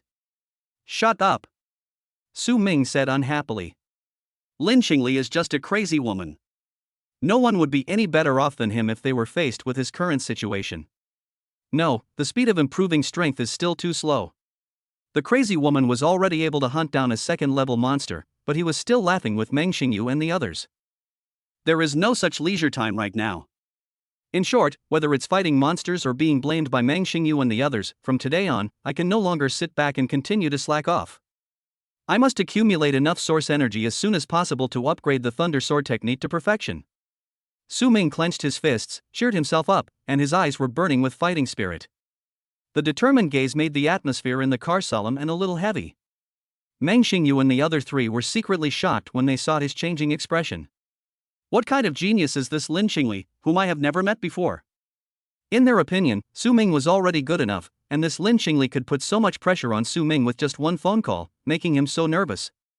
They could not imagine how strong this person was. Awakened one. Meng Xingyu murmured in a complicated tone. Compared to these dandy young men who were born into wealthy families, the awakened ones are the group that is more favored by the goddess of luck. After all, a good family background brings not only wealth and status, but also responsibilities and tests. The intrigues and mutual calculations in a large family are not easy at all. However, the strength brought by powerful talent can solve 99% of the problems in this world. 3 hours later. The old and desolate factory ruins were covered with yellow sand, and the sounds of wild beasts roaring and blades breaking through the air could be heard. Meng Xingyu and Xiang Ning are jointly attacking a black-haired gorilla that is more than 2 meters tall. The black-haired gorilla has a strong physique, long and thick upper limbs, and its fists are like iron stakes. Every time it strikes down, the ground shakes. It swung its arm and swept across, quietly going around to the side and preparing to attack the gorilla's ribs at close range. Meng Xingyu was startled and raised his upper body sharply, narrowly avoiding the attack by a gust of wind with the tip of his nose. Boom! The black-haired gorilla punched the iron pillar supporting the roof of the awning beside the street. The iron pillar, which had long been corroded by rust, broke into pieces. The awning, which was covered with dust and debris, lost a corner of its support and collapsed, raising a large amount of dust, covering both sides of the battle. There is a chance. Xiang Ning was a man of great skill and courage. Despite his obstructed vision, he did not retreat but advanced instead. Following the location of the black-haired gorilla's right ankle in his memory, he leaned over and slid quickly to cut over, then swung the knife with his backhand. Phew! A flash of blood splashed in the smoke and dust. The black-haired gorilla roared in pain and raised his right fist to strike down. Xiang Ning succeeded in his attack and had already dodged and retreated, and was far away from the black-haired gorilla before the punch landed. At this moment, a figure suddenly jumped out from an abandoned roof at the end of the long street. The air was thick with smoke and dust, obstructing the black-haired gorilla's vision. Su Ming, who had been patiently holding the line, also smelled an opportunity. In midair, he drew his bow and shot 5 arrows in a row. Whoosh! The sharp arrow shot out and stirred up a strong wind, blowing away the dust and fog, revealing a small field of vision. It can be clearly seen that all 5 arrows hit the target, 3 on the head, 2 on the shoulders, and 1 even hit the black-haired gorilla's eye socket. Roar! The excruciating pain that penetrated deep into the bone marrow drove the black-haired gorilla crazy, and he swung his arms and smashed things around. The earth shook, and the houses on both sides of the street suffered damage and were demolished into pieces. After landing, Su Ming did not slow down. He jumped up, threw away his longbow, drew his long sword and strode forward. Xiang Ning was retreating quickly, preparing to avoid the attack temporarily and wait until the madness caused by the black-haired gorilla's injury subsided before going out to fight to the death. Suddenly, a figure passed by her side. She looked closely and saw that it was Su Ming rushing towards her. Her heart tightened and she warned anxiously, "Be careful. It's too late." Su Ming turned a deaf ear and rushed to the feet of the black-haired gorilla who was in the explosive state. His sword came out as fast as lightning, leaving several bloody holes in the chest and abdomen of the black-haired gorilla in a blink of an eye. The fur that Xiang Ning had to cut with all his strength was as fragile as tofu under his sword. The black-haired gorilla suffered repeated heavy blows, and its ferocity was completely aroused. It completely ignored its injuries and swung its fists wildly, chasing Su Ming and hitting him violently. Su Ming dodged left and right, avoiding the dying monster's chaotic attacks while waiting for an opportunity to draw his sword, constantly adding bloody wounds to the black-haired gorilla. It's crazy, absolutely crazy. Meng Xingyu, who had already retreated far away, stamped his feet anxiously when he saw this. He could not sit idly by and watch Su Ming put himself in danger alone, so he gritted his teeth and turned back to provide support. As soon as he moved, Chang Ning on the opposite side had no choice but to join the battle. Zhou He and Su Xiaoyuan, who were lying in ambush on both sides of the long street, were stunned when they saw this, and then rushed out, causing chaos. Lao Liang stood on a roof not far away, looking at this scene, frowned, and gripped the hilt of the knife hanging at his waist, ready to save people at any time. A few minutes later, with a loud thud, the black-haired gorilla, with 30 or 40 wounds on its body, lost too much blood and fell heavily to the ground. Su Ming slashed with his sword, cutting its throat, and a system prompt sounded in his ears. Ding! Kill the first-level monster giant gorilla, source energy +1. After the battle, several people collapsed on the ground exhausted, gasping for breath, their hands and feet weak, and no one spoke for a while. After a while, Su Xiaoyuan finally recovered some strength. His eyes lit up and his excitement was beyond words. Damn, this is so hard. I think this chimpanzee is about to become a second-level monster. Even with the 5 of us working together, we can barely defeat it. I'm so exhausted I can't even move a finger. If another monster of this level comes along, I'll just have to lie down and wait for death. Before he finished speaking, a shrill monkey cry was heard from deep within the factory ruins at the end of the long street. Feeling the anger and grief hidden in the ape's cry, several people glared at Su Xiaoyuan. You've opened your fucking mouth, haven't you? In the distance, there was a rapid and heavy rumbling sound approaching this side. A few seconds later, a black-haired gorilla that was more powerful and burly, more than 3 meters tall, broke through the wall at the end of the street and rushed out. Its eyes were bloodshot, and it beat its chest violently. It roared and ran towards the people using all 4 limbs. Su Ming and others gasped. Judging from its aura, this is definitely a genuine second-level monster. They couldn't defeat it. Even if they joined forces in their prime, they would definitely not be able to defeat a second-level monster, not to mention that they were currently exhausted. Without any hesitation, Meng Xingyu decisively called for reinforcements. Uncle Liang. Lao Liang took a step forward in response, pressed down on the hilt of the knife with his right hand, and with a clang sound, the long knife came out of the sheath an inch. Just as he was about to rush forward and kill the newly appeared second-level monster cleanly and efficiently, Lao Liang suddenly stopped moving. As if sensing something, he narrowed his eyes and looked towards the side of the long street. The next moment. Crack, crack. A biting cold wind blew up without warning along the path that the black-haired gorilla had to pass. With this gust of cold wind, a large number of dark blue icicles emerged from the cracks of the buildings on one side of the street like mushrooms after rain, growing rapidly. The black-haired gorilla realized something was wrong, but it was too late to stop. Under the influence of inertia, its huge body crashed into the wildly growing ice cones from the side. Puff, puff. Only a series of sounds of flesh being torn were heard, but there were no screams or struggles. In just a moment, the black-haired gorilla was pierced into a hornet's nest by dozens of dark blue ice cones as thick as arms and 7 or 8 meters long. With a loud bang, it was slammed into an abandoned building on the other side of the street, causing a large-scale collapse of the old and dangerous building. Dust and smoke rose up, and gravel flew everywhere. In this sudden and unexpected change, a figure in a white dress entered the sight of several people present. It was a girl with flowing black hair, standing on a tilted icicle, rising from the direction of the cold wind and floating into the air. His face was flawless and white, and his calm eyes casually glanced at the monster's corpse below, which was buried under rubble and had blood flowing all over the ground along the ice cones that pierced its body. Then he turned his head and glanced indifferently at the few people at the other end of the long street. Chapter 30. Okay, you're all cheating, right? One icicle after another rose from the ground, forming steps under the girl's feet. She walked down step by step, her temperament cold and stern. Even though Meng Xingyu and his companions were used to seeing beautiful women, they couldn't help but stare at her in a daze. Old Liang looked solemn. He jumped down from the roof while holding his long sword, standing in front of the young master and taking a defensive stance towards the approaching girl. It's incredible. The opponent was obviously so young, looking a year or 2 younger than the young master. Logically, there was no way he could pose a threat to him, a 3-star warrior. But he sensed a dangerous aura from the girl in the white dress. Although it was weak, it was real. The young master's voice sounded behind him, Uncle Liang, please step back. Lao Liang hesitated for a moment, then moved to the side of the street, still holding the long knife tightly in his right hand. Compared to his tense nerves, Meng Xingyu and the others were very relaxed. Several people looked at the girl who was approaching gracefully, and then turned to look at Su Ming who had a constipated expression on his face. How could they not understand that this girl who suddenly appeared and easily killed the second-level monster was the girlfriend Su Ming mentioned? A flash of surprise flashed in Meng Xingyu's eyes. He gritted his teeth and whispered to Su Ming, "She's Linqingli? You got such a beautiful girlfriend for nothing, and you still have the nerve to complain to us and even make up stories about her having special play behind her back?" Chang Ning also lowered her voice and scolded, "Su Ming, you are going too far. She is so beautiful, how could it be what you think? Damn it, why isn't there a girl like this who would come and be my girlfriend for no apparent reason? I'd be willing to shorten my life for that." Su Xiaoyuan was envious and jealous. Even the usually honest Zhou changed his stance. "Su Ming, stop complaining. If you don't appreciate the blessings you have, you'll be struck by lightning." Su Ming roared inwardly. "Wake up!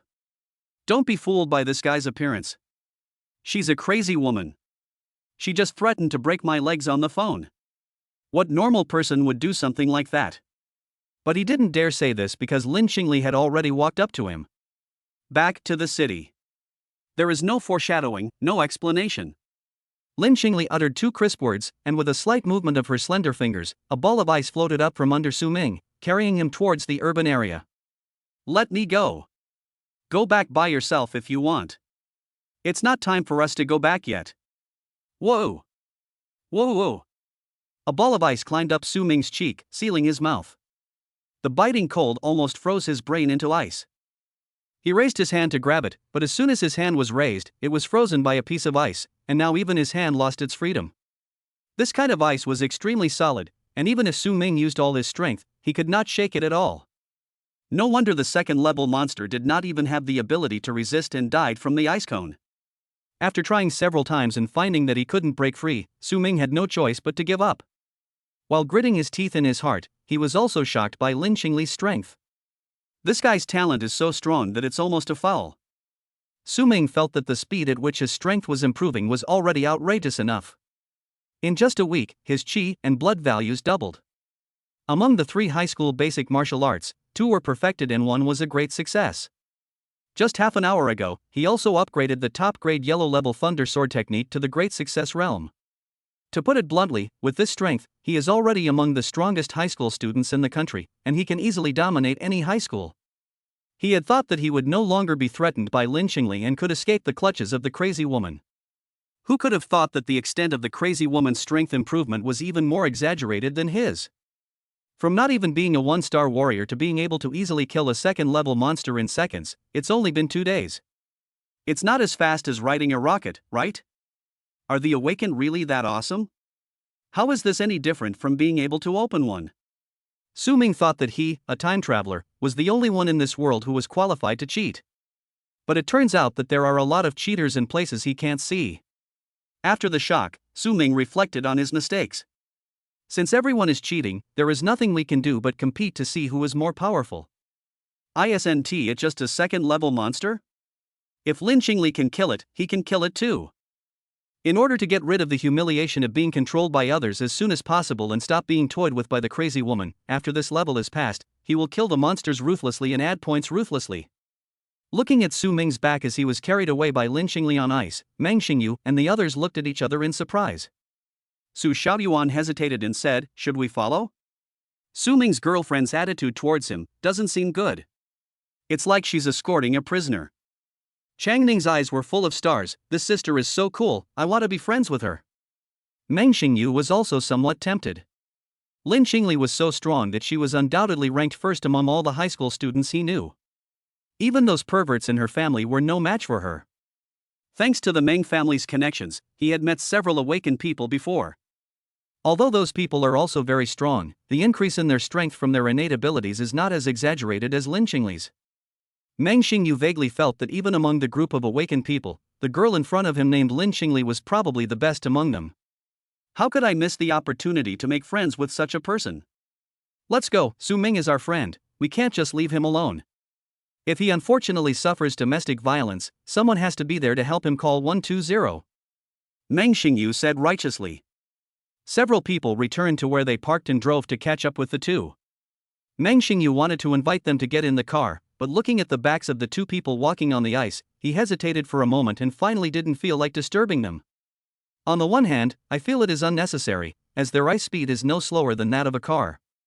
On the other hand, it was also because Lin Qingli was shrouded in a layer of coldness and frost, and her temperament kept people at a distance. He was afraid that if he opened his mouth to talk to others, they would ignore him, which would be embarrassing.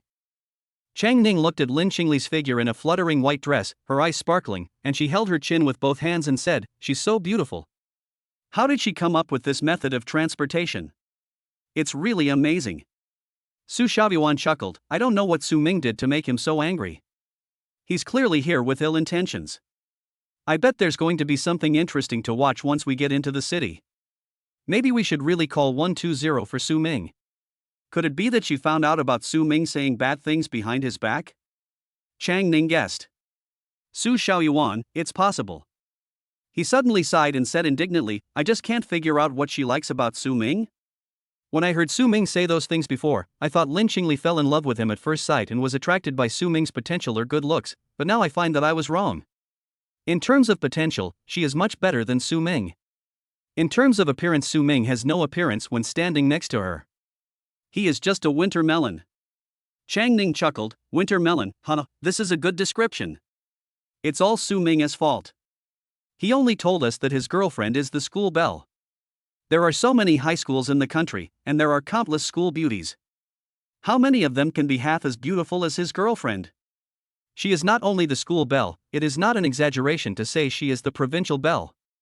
That's why I don't understand why she likes Su Ming." A few people were chatting in the car all the way, and Su Ming was frozen like an idiot by the ice and the strong wind. Soon, the city came into view. Chapter 31, A Disturbance Caused by a Plate of Egg Fried Rice. After entering the city, Lin Qingli released the ice that bound Su Ming. "Do one thing with me, and I'll let you go." Su Ming rubbed his hands and cheeks that were numb from the cold, and pressed down his bangs that were blown up by the wind. When he heard these words, his heart tightened for no reason and he took a half step back vigilantly. What does this crazy woman want to do?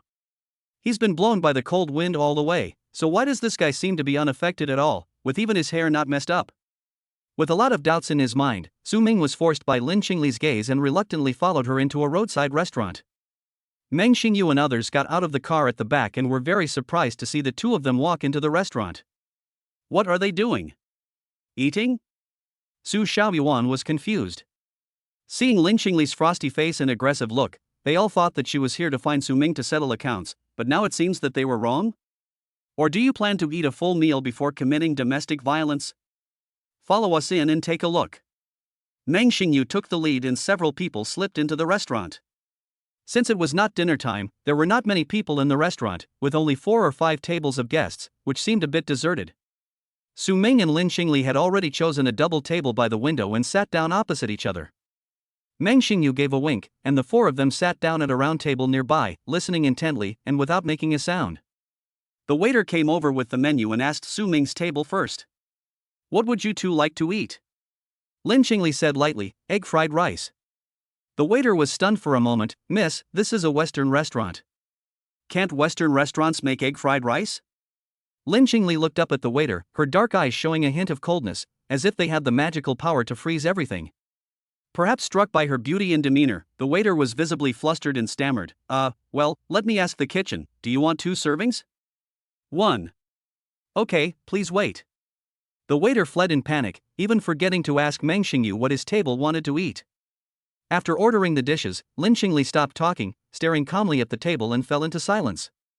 On the side, Meng Xingyu and others were stunned when they heard the order. What the hell is egg fried rice? Just 1 copy?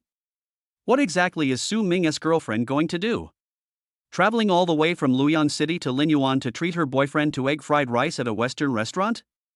No, this is too weird. There are too many loopholes. It makes me completely confused as to what the questioner is thinking. Or, is she planning to put the blame for this fried rice on Su Ming? Several people were having wild thoughts, while on the other side, Su Ming was also muttering to himself. Here it comes, that's the feeling. Familiar recipe, familiar taste. There was no warning, no reason, no preparation or explanation beforehand, just a nonchalant attitude of completing the task. The last time before that we held hands, and the last time we hugged. What's this time? What kind of play can be played around egg fried rice? Su Ming's brain was working rapidly, and suddenly, he thought of a possibility. The look in his eyes when he looked at Lin Xingli suddenly became a little horrified. This guy, doesn't he want to play that sweet feeding game between lovers? Just as I was thinking this, the waiter came over with a bowl of egg fried rice, holding a tray in one hand. Please enjoy your meal, both of you. After the waiter left, the 4 people at the next table stared at the egg fried rice on the table, and they were all worried about Su Ming. What happens next? Will that fried rice fall on Su Ming's head? Still. Under the nervous gaze of the 4 people, Lin Xingli stretched out her hand expressionlessly, picked up the spoon, scooped a spoonful of steaming egg fried rice mixed with diced carrots and yellow chopped eggs, and brought it to Su Ming's mouth. Su Ming's mouth was tightly pursed as if it were sewn with wire, and his face was a little ashen. Are you really going to do this? This is so fucking weird. Although it is normal and sweet for couples to do such things, when Su Ming thought that this might be a task assigned to Lin Xingli by someone hiding in the dark and that he was just a prop to complete the task, he felt that what he was feeding his mouth was not fried rice, but a pile of shit. I always feel like there's something green on my head. Oh, that's not right. Does that mean I'm being cheated on? Or is he the one being cheated on?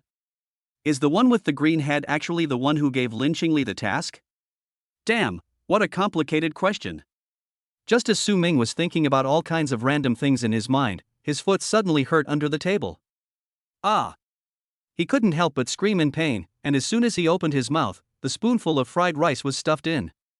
Su Ming was almost stabbed in the throat. He glared at Lin Xingli, tilted his head back into the side, and was about to spit out the thing. I'll break your legs if you dare to vomit. Lin Xingli's calm voice came from across the table.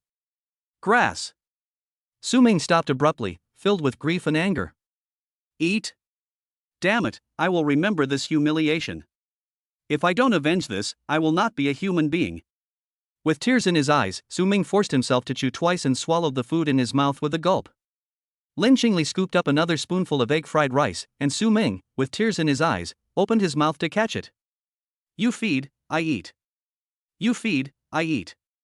One of them had an expressionless face and mechanically repeated the same actions, like an emotionless feeding robot, while the other had a face full of humiliation, looked weak and helpless, like a decent girl who was forced to do something.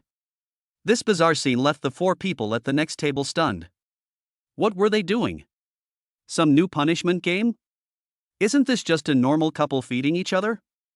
It was clearly an extremely sweet thing, and also the most classic, sickening, and most want to call a bitch's interaction between lovers. Why did these 2 people make it look like a tortured confession? What are you doing? At this moment, the 4 of them simultaneously recalled Su Ming's previous speculation about the play game.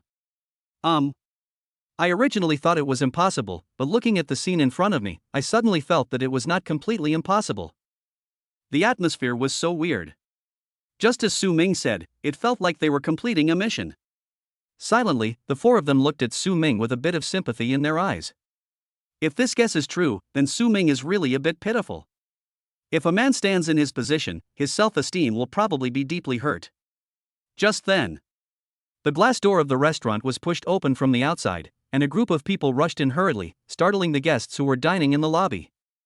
The leader of the group was a handsome black-haired man who was 1.8 meters tall, wearing a branded suit and a jewel-studded sword hanging from his waist. He was none other than Xiang, who followed Lin Xingli's footsteps to Linyuan City. He rushed into the restaurant, glanced around, and quickly locked onto Lin Xingli and Su Ming who were sitting by the window. He frowned and strode towards them. When he saw Lin Xingli scooping up a spoonful of egg fried rice and gently bringing it to Su Ming's mouth, Xiang's pupils contracted, his steps suddenly stopped, and his heart ached. At this moment, the resentment, jealousy and anger that had been accumulating for several days burst out at once, making his whole body turn red in an instant. He rushed forward in 2 steps and slammed his palm on the table. Xingli! How could you do this with another boy behind my back? Chapter 32, Xiang burns with jealousy. Xiang's sudden appearance surprised everyone present. Su Ming was stunned for a moment and was overjoyed. This is my savior. He wanted to stand up and slip away, but Lin Xingli glared at him coldly. He froze and sat back down awkwardly halfway through standing up. Lin Xingli handed out the spoon again and motioned Su Ming to open his mouth without even looking at Xiang, obviously treating Xiang as heir. This hurt Xiang's already broken heart even more. The veins on his forehead were throbbing, and he didn't know what he was thinking, but he reached out to grab Lin Qingli's wrist holding the spoon. "Come on, follow me back." Lin Qingli frowned slightly, but before she could move, a faint blue light suddenly appeared from above her arm and quickly spread to the surroundings. With a crackling sound, it formed into a piece of ice, blocking Qin Xiang's hand. Qin Xiang's palm hit the ice, and he felt a piercing chill penetrate deep into his flesh and blood, as if to freeze his bones, and a layer of fine ice particles soon climbed up his fingertips. He was startled and quickly let go and stepped back. He shook it hard twice before he got rid of the broken ice attached to his fingertips. He was shocked. I knew Qingli was very talented, but I didn't expect her to be so terrifying. If he had let go a little later, his entire palm would have been frozen into a lump of ice, and even if he had broken free immediately, he would have been frostbitten. Qin Xiang's face was extremely ugly, and he asked, "Qingli, what do you mean?" Lin Qingli put down the spoon, and the ice covering her wrist quickly disappeared. She finally looked up at Qin Xiang, her face still expressionless, and said in her usual cold tone, "Where I am and what I do has nothing to do with you, and I have nothing to do with you either. Please don't bother me anymore. Do I understand?" On the side, Meng Xingyu and others secretly gave a thumbs up. This answer is perfect. When they looked at Qin Xiang again, their eyes were clearly filled with hostility. Judging from the looks of it, this guy must be the Qin Xiang that Su Ming mentioned. This person is absolutely sick. They are a loving couple, why do you care about them? Who are you? What does it have to do with you? What a lunatic. Qin Xiang was almost furious at this point. After discussing with his father last night, they both agreed that they could not delay any longer and must sign Lin Qingli into the company as soon as possible. So early this morning, he and Uncle Hai prepared the contract in the company and went to confront Lin Qingli, intending to make Lin Qingli sign no matter what the cost. However, when they arrived at Lin Qingli's house, Lin Qingli had already left. After searching for a long time, it was not until 2 hours ago that I learned that Lin Qingli had actually gone to Lin Yuan. Qin Xiang felt something was wrong at the time, and immediately asked someone to drive and chase after the man in a hurry. He also used the connections of the branch company to chase him all the way to the restaurant. However, the most undesirable situation still happened. Lin Qingli and Su Ming were together, and they behaved very intimately, even feeding each other. Being this intimate, doesn't it just like a real couple? Qin Xiang couldn't accept it. He pursued Lin Qingli for 3 years. As the young master of the Qin group, he lowered his noble status and confessed his love again and again, but was rejected and hit a wall, but he never complained. He ignored the love confessions of so many suitors and remained determined from beginning to end, with only Lin Qingli in his eyes. He is so loyal and so affectionate. How could Lin Qingli leave him and be with another boy, and even do such intimate things? What then was the point of his 3 years of pursuit?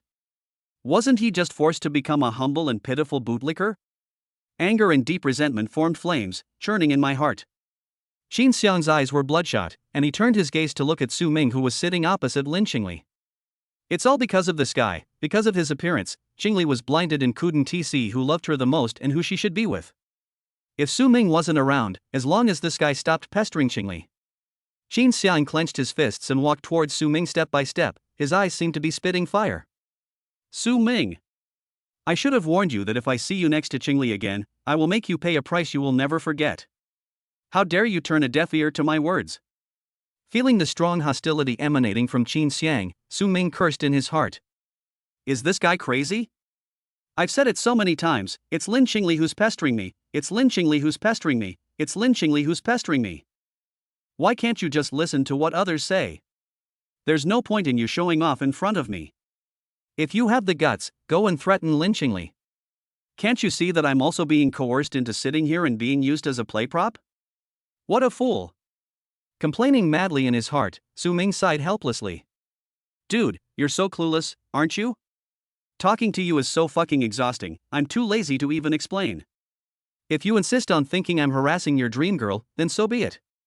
How do you want to resolve this? Even a clay man can get angry. No one wants to be treated like trash and threatened all day long. He has given up on correcting Qin Xiang's wrong ideas. It would be better to have a good fight. I'm not afraid of you with 344 health points. If you lose, get out of here and don't come to me again. Qin Xiang, burning with jealousy, laughed in anger, ha ha. Good, you're brave.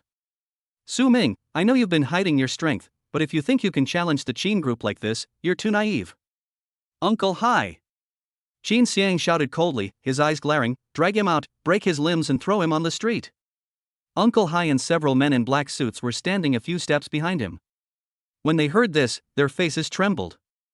They subconsciously glanced at the table where Meng Xingyu and the other four were sitting, and were about to speak to remind them.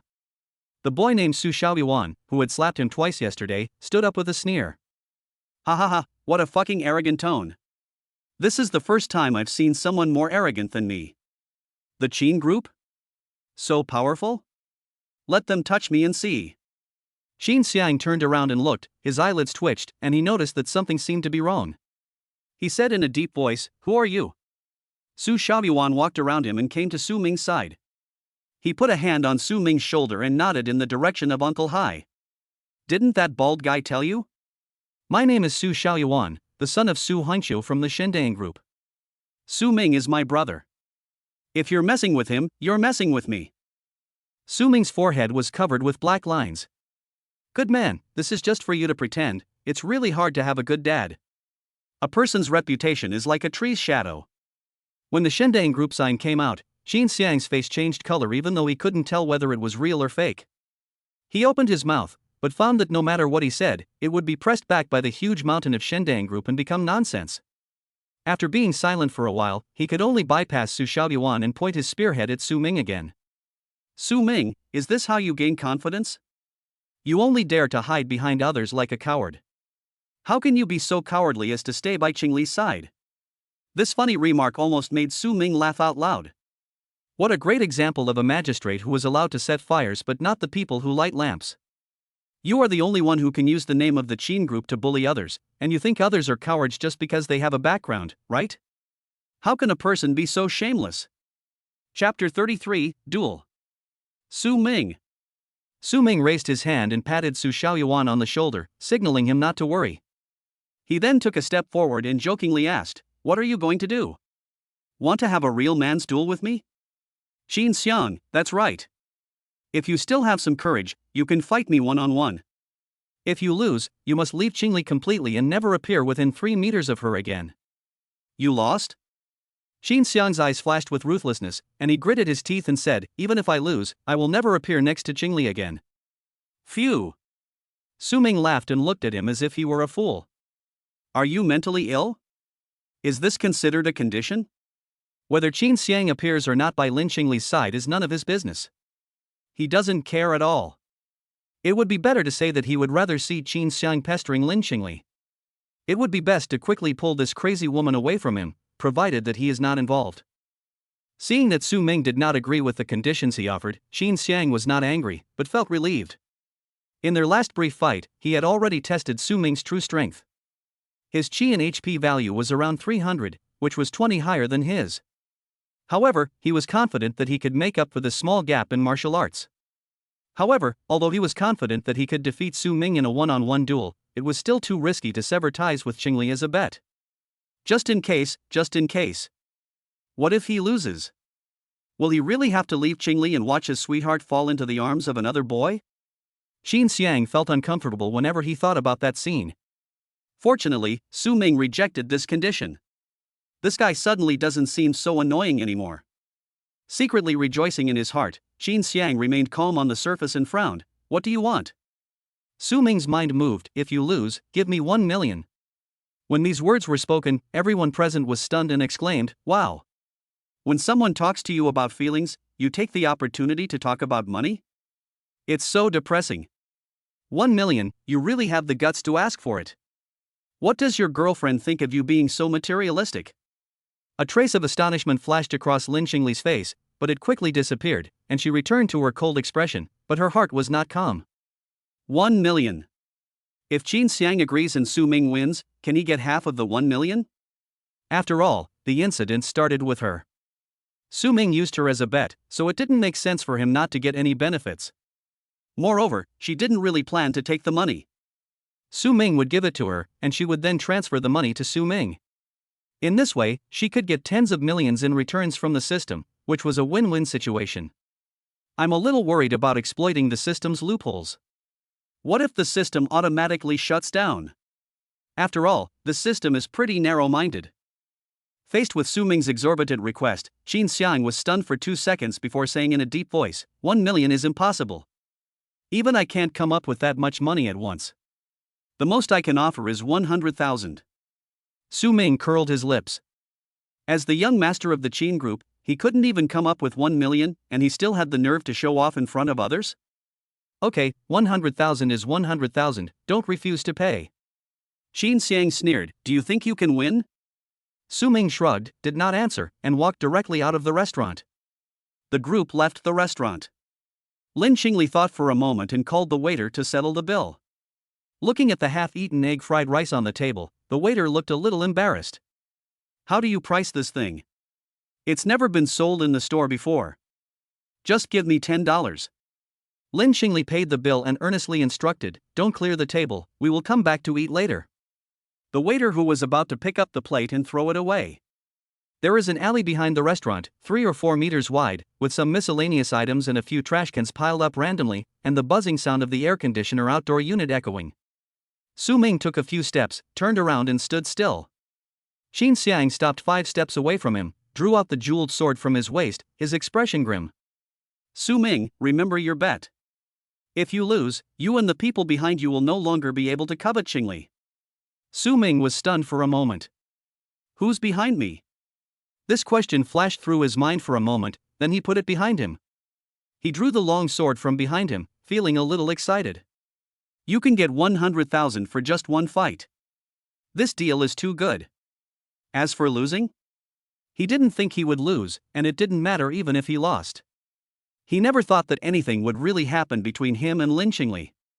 After all, he liked a girlfriend who was gentle, considerate, intellectual and generous, like an older sister, not a rude and cold crazy woman who would threaten to break other people's legs all day long. As the two men drew their weapons, the atmosphere became tense and solemn. Meng Xingyu and others stood not far away watching the fight. Su Xiaoyuan looked at Uncle Hai coldly, no one is allowed to interfere in this duel. Lao Liang, watch them. Anyone who dares to move will be sent to see the King of Hell. Lin Xingli stood alone at the corner of the alley, calmly watching the two people confronting each other with an indifferent attitude, as if this duel had nothing to do with her. In fact, she didn't care who won or lost. It would be good if Su Ming won, but even if he lost, it would not change the fact that he was bound to the return system. She would not let Su Ming leave her side. Therefore, all of Xiang's plans were doomed to fail, but unfortunately he himself was not aware of this. Facing his opponent who was competing with him for his beloved woman, Xiang took 2 deep breaths, cleared his mind of all distracting thoughts, concentrated his mind, adjusted himself to the best state, and slowly lowered his waist to take a stance. The sword in his hand seemed to sense his high will. The gem on the hilt shone with dazzling light, and strands of invisible energy burst out from the blade, cutting through the surrounding air like a swimming fish. Meng Xingyu and others who were watching the battle soon discovered the trick. Chang Ning blurted out, "No. His sword is a spiritual weapon. This is not fair." Before he finished speaking, Xiang's feet banged on the ground, and he rushed out with a sword in his right hand and shouted, "Su Ming! Let me tell you the difference between you and me." His qi and blood value, as high as 279.6, far exceeded the level of a high school student and burst out fiercely, coupled with the Great Success Realm yellow-level top-grade swordsmanship Luyun Wuhan sword, plus the entry-level yellow-level top-grade body movement Xian Do Chong. At this moment, Xiang unleashed all his strength with unparalleled momentum and was as fast as a shadow. He was going to use thundering means to end this duel as quickly as possible. He wanted Lin Xingli to see clearly who was qualified to stand by her side. Die! Die! Anyone who stands between him and Xingli will die by his sword. The 5-step distance was reached in an instant. Xiang's face was ferocious, his eyes were bloodshot, and the muscles in his right hand holding the sword were bulging. Powerful power was poured into the sword, and a sharp whistling sound that cut through the air was emitted, and it slashed straight toward Su Ming's neck. Look! This is my strength. How are you going to dodge this sword that's as fast as a meteor? Use this sword. I will destroy you and the Shindang group's delusion. The climax in Xiang's brain had not yet reached its peak when, with a clang sound, sparks flew, and a tremendous force was transmitted along the sword body, actually sweeping his sword away. He staggered back, his passion extinguished. Looking at Su Ming, who was grinning at him with his sword held horizontally, he roared inwardly as if he had seen the most incredible thing in the world. How is that possible? How could he possibly react in time and block the sword? Chapter 34, You fell before I even used my full strength. Qin Xiang's speed was indeed very fast, at least in the eyes of others. But in Su Ming's opinion, that's all. The sword technique of Lu Yunwuhen's sword focuses more on the changes and connections of sword moves. In terms of attack speed alone, it is inferior to the Benlei sword technique, which is purely famous for its speed and lethality. Both are top-grade yellow-level sword techniques, and both the performers are at the great perfection realm. Su Ming's real qi and blood value was as high as 344, which was 64 points higher than Qin Xiang's. This meant that in terms of strength, reaction speed, and other physical functions, he was far behind Qin Xiang. Therefore, although Qin Xiang's sword took advantage of the sudden attack, it was still easily blocked by Su Ming. This was natural for Su Ming, but Qin Xiang couldn't accept it. His mind went blank and his eyes widened in shock. For a moment he almost forgot that this was a duel. Su Ming didn't give him a chance to be dazed. He took a step forward and the long sword in his hand stabbed out like a storm. The bright sword light enveloped Qin Xiang. Ding ding ding. Qin Xiang came back to his senses in horror and frantically waved his sword to block. After barely blocking a few sword attacks, he was finally unable to keep up with Su Ming's speed, and his sword moves showed flaws. Phew! A flash of blood shot out from his shoulder. Qin Xiang cried out in pain, his momentum plummeted, and he no longer had the high spirits and confidence he had just a moment ago. He retreated in panic. Not far away, Uncle Hai saw Qin Xiang injured and his heart skipped a beat. He subconsciously raised his hand, wanting to intervene and stop the two from continuing to fight. After just this one face-to-face encounter, he could see that Su Ming was a hidden talent and his strength was far superior to Qin Xiang's. Su Xiaoyuan had been wary of him, Lao Liang. Lao Liang took a step sideways with his knife in hand, blocking Uncle Hai, his cold eyes full of warning. While two 3-star warriors were confronting each other, on the other side, the battle between Su Ming and Qin Xiang also turned into a one-sided beating. Aren't you going to tell me the gap between you and me? Is that all? Is this all you can do? Su Ming kept swinging his sword with a relaxed smile on his face, forcing Qin Xiang to retreat step by step.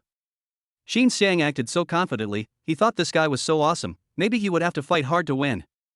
Who knew it turned out to be a silver-plated spearhead, which looked good but was useless in real combat. Is this the standard of the young master of a big group? It's disappointing. I haven't even used my full strength yet.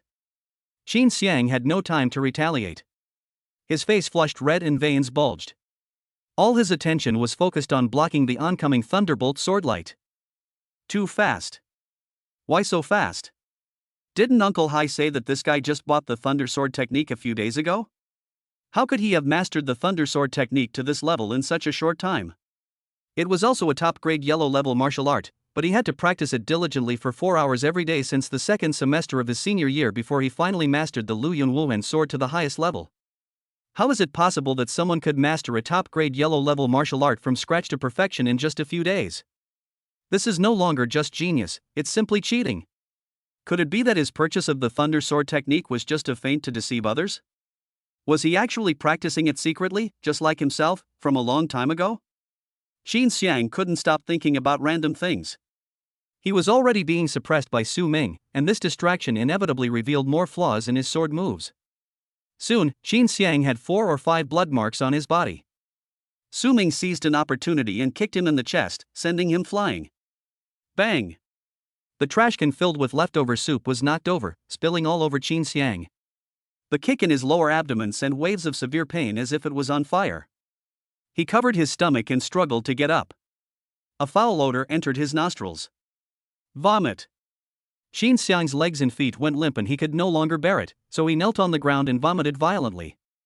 Su Ming glanced at the cracked sword in his hand, sheathed it, and smiled lightly. Does this mean I win? We won. Well done, Su Ming. Seeing Su Ming win, Meng Xingyu and others applauded. Chang Ning breathed a sigh of relief and looked at Qin Xiang with raised eyebrows. Hey, your name is Qin Xiang, right? We agreed on a fair duel, and you actually used a spiritual weapon. How shameless. Seeing that the battle was over, Lao Liang stopped stopping Uncle Hai. Uncle Hai rushed to Qin Xiang anxiously and helped him up carefully. Qin Xiang pushed him away shyly, his eyes bloodshot as he stared at Su Ming. Okay, you're great. I was careless this time.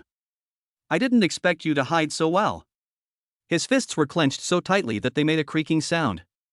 He felt extremely unwilling, but he also knew that he was no match for Su Ming at the moment. Even if he held a spiritual weapon, he could not make up for the gap between the two. The huge humiliation of being so confident but defeated in an instant made him feel ashamed and angry, and he wished he could find a hole to crawl into immediately. Especially when he thought that Lin Xingli was still watching beside him and witnessed the whole process of the competition, he felt even more tormented.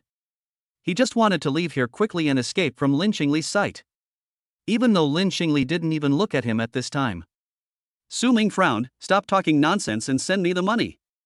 "Uncle Hai, give him 100,000. Xiang hurriedly said this, lowered his head, and fled from the alley. He didn't dare to look at Lin Xingli's expression before leaving. Uncle Hai transferred 100,000 yuan to Su Ming with a gloomy face, and hesitated to speak to Su Xiaoyuan. Su Xiaoyuan felt strange being stared at, and asked unhappily, "What are you looking at? Do you want to get beaten?" Uncle Hai was nearly driven mad by this. He suppressed the rage boiling in his heart and asked in a deep voice, "Is the Shendang group determined to snatch our people?" Su Xiaoyuan didn't understand what the question was about, but that didn't stop him from yelling, "What do you mean by robbing people? Are you worthy? Get lost." When Uncle Hai heard this, he thought, "Okay, this is a mockery of our Qin group not being worthy enough to compete with you? You don't even act anymore, right?" He didn't say anything more. After confirming his guess, he took his men and chased in the direction Xiang left. After driving away the annoying flies, Su Xiaoyuan warmly put his arm around Su Ming's shoulders and hooked his neck tightly. "You're such a jerk, Su Ming. You're still hiding things from us. Your HP is definitely more than 300. I think it's at least 350. And that thunder sword technique you used just now is clearly at full strength. You're a complete pervert." As Su Xiaoyuan spoke, his expression became one of gnashing his teeth. HP 350, top-grade yellow swordsmanship, archery, and body movements. Has this guy been practicing martial arts since he was in the womb? Su Ming chuckled, "That's not so exaggerated. Alright, enough of that. Let's go. It's a waste not to spend the money that came with the strong wind. I'll treat everyone to dinner today." Without waiting for Meng Xingyu and the others to agree, Lin Xingli came over to stop him and said expressionlessly, "Go back to the restaurant, the work is not done yet." Su Ming's expression froze, "I'm already full." Lin Xingli didn't give him the option to refuse. She grabbed his wrist and dragged him back to the restaurant. The two returned to the previous table, and half a portion of fried rice was still there. Lin Xingli picked up the spoon and put it in Su Ming's hand, then sat down opposite him, looking up at him calmly. "Feed me." Su Ming, huh? Chapter 35, College Entrance Examination Approaching. Feeling Lin Xingli's expressionless gaze, Su Ming could imagine what would happen next if he didn't do as she said. His facial muscles twitched slightly, he clenched his teeth, and with gritted teeth, he stretched out the trembling spoon towards the fried rice in front of him. He scooped up a spoonful and slowly brought it to Lin Xingli's mouth. Lin Xingli just stared at him straight, her eyes clear and cold, making it impossible to tell what she was thinking. She gently opened her mouth and took a sip of the already cold egg fried rice. Su Ming roared inwardly. "If anyone says that this is not completing the task assigned by the master, I will never believe it even if you kill me. This feeling is so weird." Meng Xingyu and others who followed and also felt their scalps tingling when they saw the scene. What a stiff atmosphere. The scene of these two people, one gritting his teeth and the other feeding me with an expressionless face, was really awkward. Could it be true, as Su Ming said, that Lin Xingli approached him with some ulterior motive? A few minutes later. The remaining half portion of egg fried rice is also finished. Lin Xingli's eyes moved slightly, and the system prompt sound rang in her ears. Ding! The intimacy mission feeding the other person in public is completed. Intimacy increased, current intimacy level. Current return multiplier, 40. Next intimacy task, kiss the other person on the cheek once. Looking at the newly appeared intimacy task, Lin Xingli's heart skipped a beat, and two faint blushes appeared on her cold face. Kiss. How could such a thing be done? Holding hands, hugging, feeding, etc. are fine, but kissing each other, even just on the cheek, is a bit beyond her bottom line. Even for money, she didn't want to go this far. After hesitating for just a moment, Lin Xingli gave up the idea of taking action to complete the new task. A 40-fold return is sufficient. She can now easily kill second-level monsters. She takes 1 or 2 hours every day to go out of the city and gives all the income to Su Ming, which is enough to buy medicine. That's all for now. After making up her mind, Lin Qingli stretched out her right hand and said, "Give me your phone." Su Ming took out his cell phone and handed it over, remembering a similar scene last time, and muttered to himself, "Do I have to pay for being a coward again?" Sure enough, after Lin Qingli took it, she took out her own mobile phone and operated it together. When she returned the phone, there was an additional transfer record on it. 27,000. How come there are both zeros and whole numbers? Su Ming raised his head in confusion, and Lin Qingli had already stood up from his seat and walked towards the door. Are you ready to go back after completing the mission? At this time, Meng Xingyu mustered up the courage to step forward and said, "Hello, my name is Meng Xingyu, and I'm Su Ming's friend." Lin Qingli glanced at him, then looked away and left the restaurant. Being ignored, Meng Xingyu's smile froze on his face. He awkwardly withdrew his outstretched right hand. So arrogant. Su Shaoyuan walked a few steps to Su Ming and looked down at his cell phone. Oh my god, she gave you another red envelope. It's quite a lot, 27,000. He patted Su Ming's shoulder vigorously, winked and said with a smile, "You are being kept." Su Ming said angrily, "I will." "You're what?" "Nothing, let's go eat somewhere else."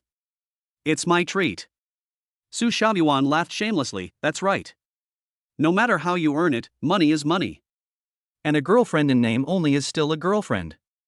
Even if you're really a plaything, at least she's still willing to pay attention to you. Look at Xingyu, he wants to make friends with her but she ignores him." Meng Xingyu blushed. "You're itching for trouble, aren't you?" Several people couldn't help laughing and walked out of the restaurant talking and laughing.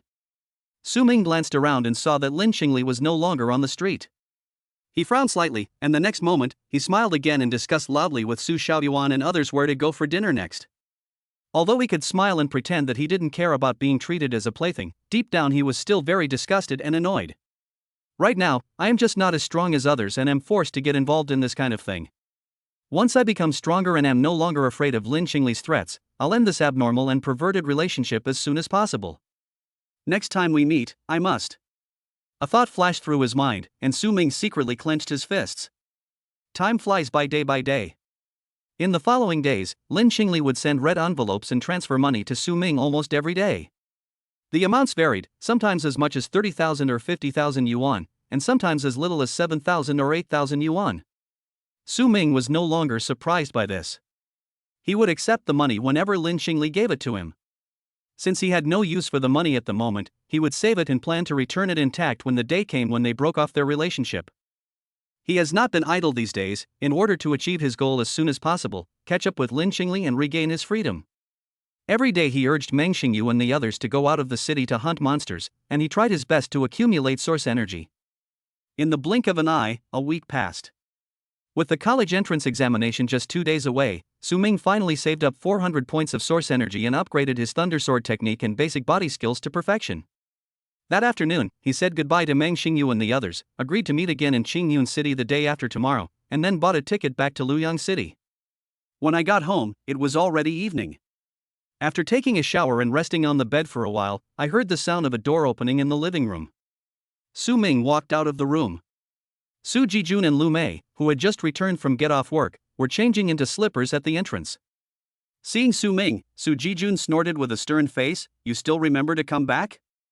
Su Ming, the college entrance exam is the day after tomorrow, it's time to come back." Su Jijun walked into the living room, made himself a cup of tea, and sat down on the sofa, while his wife Lu Mei walked into the kitchen.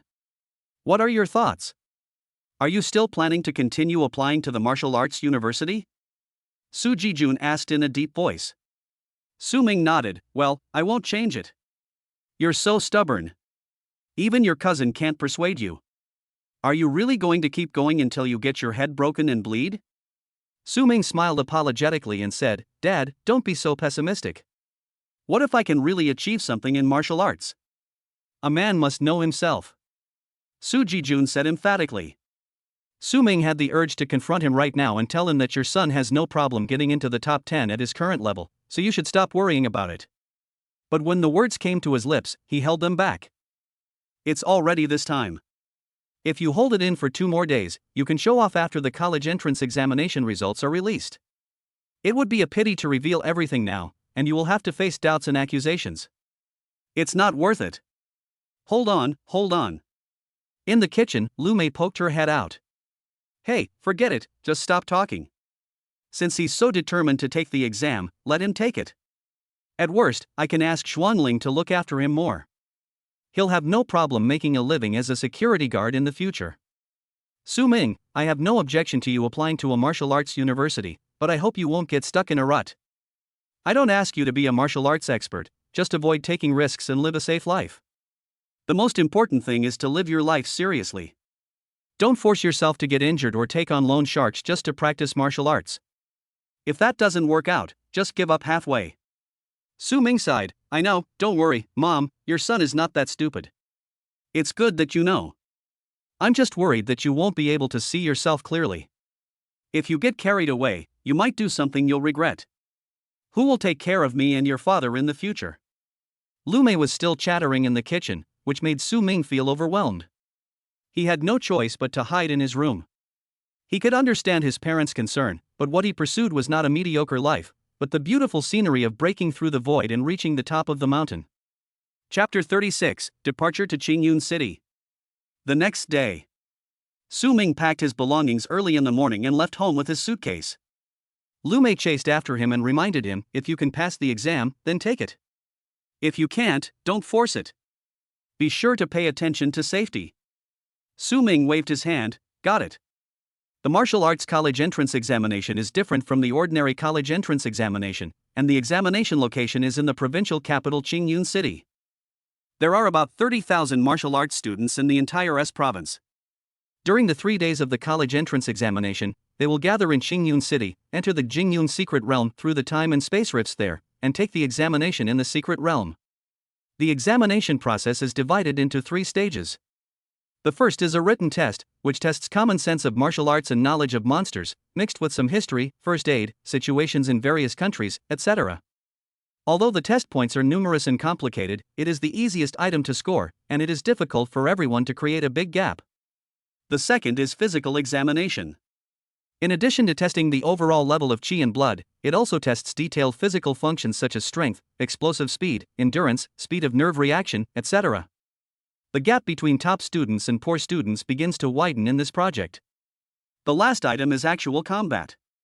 All martial arts candidates across the country will be randomly placed in the circular area outside the Jingyun secret realm to hunt monsters and earn points. The monsters scattered around the periphery of the secret realm are the weakest and have the least hunting points. The closer you move to the center of the secret realm, the denser the number of monsters, the stronger they are, and the more hunting points you get. In the actual practice phase, all candidates will be subject to silence and blindness restrictions. Although they can speak, their voices cannot be heard by others, and they cannot see each other's faces. The image of all candidates in the eyes of others will be replaced by pure white faceless dolls. This is done to ensure the fairness of the exam and prevent collusion and cheating. In addition, there will be thousands of observers monitoring the entire exam. Once someone is found trying to cheat, they will be warned for the first time, and will be directly disqualified for the second time, and will never be able to take the martial arts college entrance examination again. When Su Ming arrived at school, he was surrounded by the fat boy Li Mao and several bad friends as soon as he entered the classroom. Brother Ming, you finally came to school. Why have you been taking leave all this time? What have you been doing? Li Mao missed him very much after not seeing him for 2 weeks. Su Ming smiled and said, I went for special training. What special training? Of course it's special training for the college entrance exam, for the Wuhan University entrance exam, what else could it be? Everyone didn't believe his nonsense. One boy curled his lips and said, with your level, what's the point of training? You might as well sign up for a husband's virtue class. Don't even think about getting into Wuhan University in the future. Just focus on living off your wife. That's right, you haven't been to school for a long time, and we all thought you were being kept as a mistress by the school beauty Lin. Tell me. How far have you and Lin Qingli gotten? Last time, you two hugged each other at the entrance of the martial arts room, right? What happened next? Did he kiss her? Slurp. That's the school beauty Lin, he definitely couldn't help himself, I bet he kissed her. The topic quickly turned towards gossip. Su Ming's face darkened, and he pushed the group of perverts away in annoyance. He said righteously, don't talk nonsense. I have nothing to do with crazy Lin Qingli. I'm just an ordinary classmate with an innocent character. Cut. Everyone gave him a middle finger in response. Are you too innocent? They hugged each other in public, everyone saw it clearly, and it wasn't enough for them to just hug once, they hugged each other for 5 minutes. 5 minutes. You look so inseparable, and you tell me you are innocent? Bah! Even dogs don't believe it. Speaking of which, with school beauty Lynn's strength and the awakening of her special talent, she will definitely be able to enter the top 10 after the college entrance examination, right? What will you do then, Su Ming? A boy suddenly asked. Li Mao also said worriedly, yes, brother Ming, when you go to college, you and Lin Qingli will be separated. Even if you two apply to the same university, you can't see each other every day. She is so outstanding, and she will be surrounded by equally outstanding talents. You have to be mentally prepared. Su Ming was annoyed by their noise and was too lazy to listen to their nagging. He cursed and drove them all away in one breath, and his ears were finally quiet. Soon, Lin Qingli came. She was still wearing a white dress as usual, with a cool aura surrounding her. She walked straight to her seat and sat down without looking around. Su Ming stared at her sitting back and thought to himself. No matter which school this crazy woman applies to, she will definitely not choose the same option. You must stay away from Lin Qingli and let her find someone else to attack. At 9 o'clock, all the students arrived. The head teacher walked into the classroom, called the roll, encouraged everyone, and then asked everyone to go downstairs with their luggage and line up. At 10 o'clock, 6 buses drove out of the school one after another and headed for Qingyun City. As the capital of S Province, Qingyun City has a vast area and is the only megacity in S Province with a population of over 10 million. The school bus was driving on the national highway, and Su Ming looked into the distance through the window. From a distance, the majestic 300-meter-high city wall of Qingyun City came into view, like an unshakable white mountain range, guarding Qingyun City. The city wall is so high that if you stand on it and look down, you will probably find that the people on the ground are smaller than ants. Historically, this city wall has helped Qingyun City defend against more than 40 beast attacks of varying sizes, saving tens of millions of lives. It is known as an impregnable line of defense. By the way, its main construction unit is Shendang Group, the leading enterprise in S Province and the overlord of Qingyun.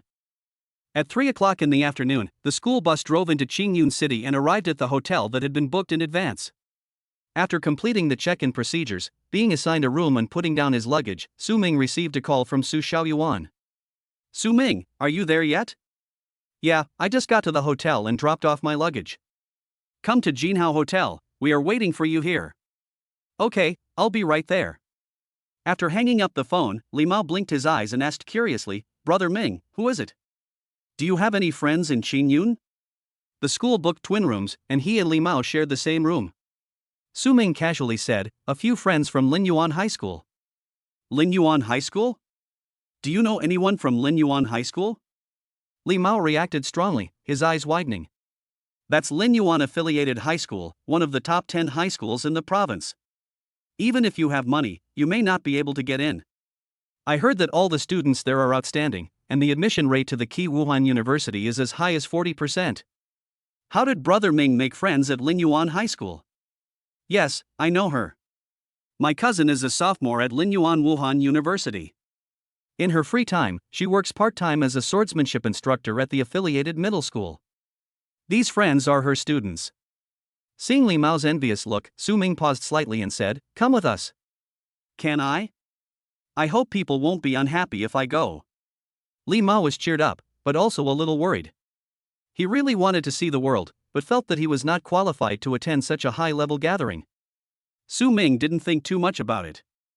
After more than a week of getting along with each other, the image of Meng Xingyu, Su Xiaoyuan and others in his mind was no longer related to adjectives such as noble. They were just a few ordinary friends with good abilities. We are all friends, just get to know each other, why think so much? Okay, stop wasting time and catch up. If you don't take advantage of the opportunity to eat for free, you must be crazy. Chapter 37, High-Class Gathering. The taxi stopped in front of Jinhao Hotel. As soon as he got off the car, Li Mao was stunned by the magnificent and luxuriously decorated 66-story building in front of him, and he swallowed hard. This whole building is a hotel? Damn, how much does a meal here cost? Never mind. You don't have to pay for it anyway. As Su Ming walked in, he sent a message to Su Xiaoyuan, asking him to come down and pick someone up. The two walked into the lobby on the first floor. The decoration inside was even more high-end, and there was a phoenix made of pure gold placed in the center. Su Xiaoyuan quickly took the elevator down and waved to Su Ming. This way. Su Ming walked over and introduced him. This is my classmate, Li Mao. Su Xiaoyuan glanced at the little fat man and raised his chin. Su Xiaoyuan. Even if I said hello. The three of them took the elevator to the 9th floor, which was the banquet venue. As soon as the elevator door opened, noisy voices mixed with soothing piano and orchestral music came towards them. There was a red carpet under their feet, which immediately made the atmosphere more prestigious. There were 2 strong men in black guarding the elevator door. As Su Ming stepped out of the door, he was stopped by a horizontal arm. Hello, please show me your invitation. The man in black said in a polite tone. Su Ming didn't have any invitation. He didn't even know there was a banquet here, and Su Xiaoyuan didn't mention such an occasion on the phone. Fortunately, he didn't need to say anything. Su Xiaoyuan's cursing voice sounded from behind. Are you blind? Can't you see that this is my friend? The 2 burly men in black were startled, quickly stepped back, stood at attention and bowed. I'm sorry, 6th Master. Su Xiaoyuan snorted and said to Su Ming, let's go, Xingyu and the others are inside. As he entered the venue, Su Ming looked around and found that all the people attending the banquet were young people about their age, and he immediately had some guesses in his mind. Is this a gathering of martial arts students taking the college entrance exam tomorrow? Su Xiaoyuan led the way and nodded, saying, this was organized by a few guys from Qingyun High School. They sent invitations to all the famous martial arts high school students in Province S. It's a tradition that's been around for 20 to 30 years. Oh, your girlfriend should have received an invitation too. After all, she's an awakened one, so news like this spreads quickly. Lin Qingli was also invited? Su Ming's face froze and his steps stopped immediately. He had the urge to turn around and leave. But he quickly comforted himself that with Lin Qingli's personality, she would most likely not participate in such activities. Li Mao was startled when he heard this from behind. He quietly approached and whispered, Brother Ming, what's the background of your friend? At a gathering of this level, wouldn't it be inappropriate for us to show up? In his mind, he and Su Ming were both weaklings, the most ordinary and insignificant type of high school students. It was obvious that this banquet was a place for geniuses to make friends and form cliques. When the 2 little karamis sneaked in, it was like rabbits entering a wolf's den. It was impossible for them not to be scared. What if someone asks about it later and finds out they got in by snagging someone, and asks them to kick them out? That would be so embarrassing. Su Ming patted him and said, don't worry, we are here to eat. I will protect you if anything happens. You?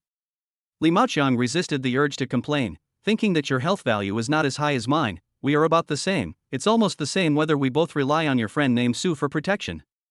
Su Xiaoyuan led them to a corner of the venue where Meng Xingyu, Chang Ning, Zhou He and several other young people were chatting with red wine glasses. When they saw Su Ming coming, they greeted him enthusiastically. Here I come. Xiaofeng, Zhang Yu, this is the Su Ming I just told you about. Several unfamiliar faces nodded and greeted Su Ming, looking at him with curiosity. They were all students of Linyuan High School. They learned from Meng Xingyu that Su Ming came from an ordinary family and an ordinary high school, but had an incredible qi and health value of 350. They were all very interested in how he achieved this. Especially when I heard that Su Ming's girlfriend was a powerful awakener who could easily kill a second-level monster and was a person standing at the top of the pyramid of this year's college entrance examination, I became more interested in the affairs of these 2 people. A boy with a fair complexion said, Brother Ming, Xingyu said your qi and HP are 350. Is that true? How could an ordinary person possibly reach this level? Are you sure your ancestors didn't produce a 7-star warrior? Su Ming smiled and said, don't tell me, there is such a possibility. Let me check the family tree when I get back. This made several people laugh, and the atmosphere became lively. Li Mao, who was standing aside, widened his eyes in shock, leaned his upper body back tactically, and looked at Su Ming in disbelief. What did I just hear? They said Ming Ji's health is 350? Brother Ming hasn't he denied it yet? It's over, brother, this is too much. He had just been wondering how Brother Ming could get involved with a dandy young man like Su Xiaoyuan. Was it because his cousin was a part-time teacher at Linyuan High School? Why were these people giving his cousin so much face? Now he understood. It turned out that his cousin was one factor, and the other was because Su Ming was bragging in front of these people. After discovering this secret, Li Mao's legs went weak and he wailed inwardly. Brother Ming is so confused. How can you just inflate something like qi in health?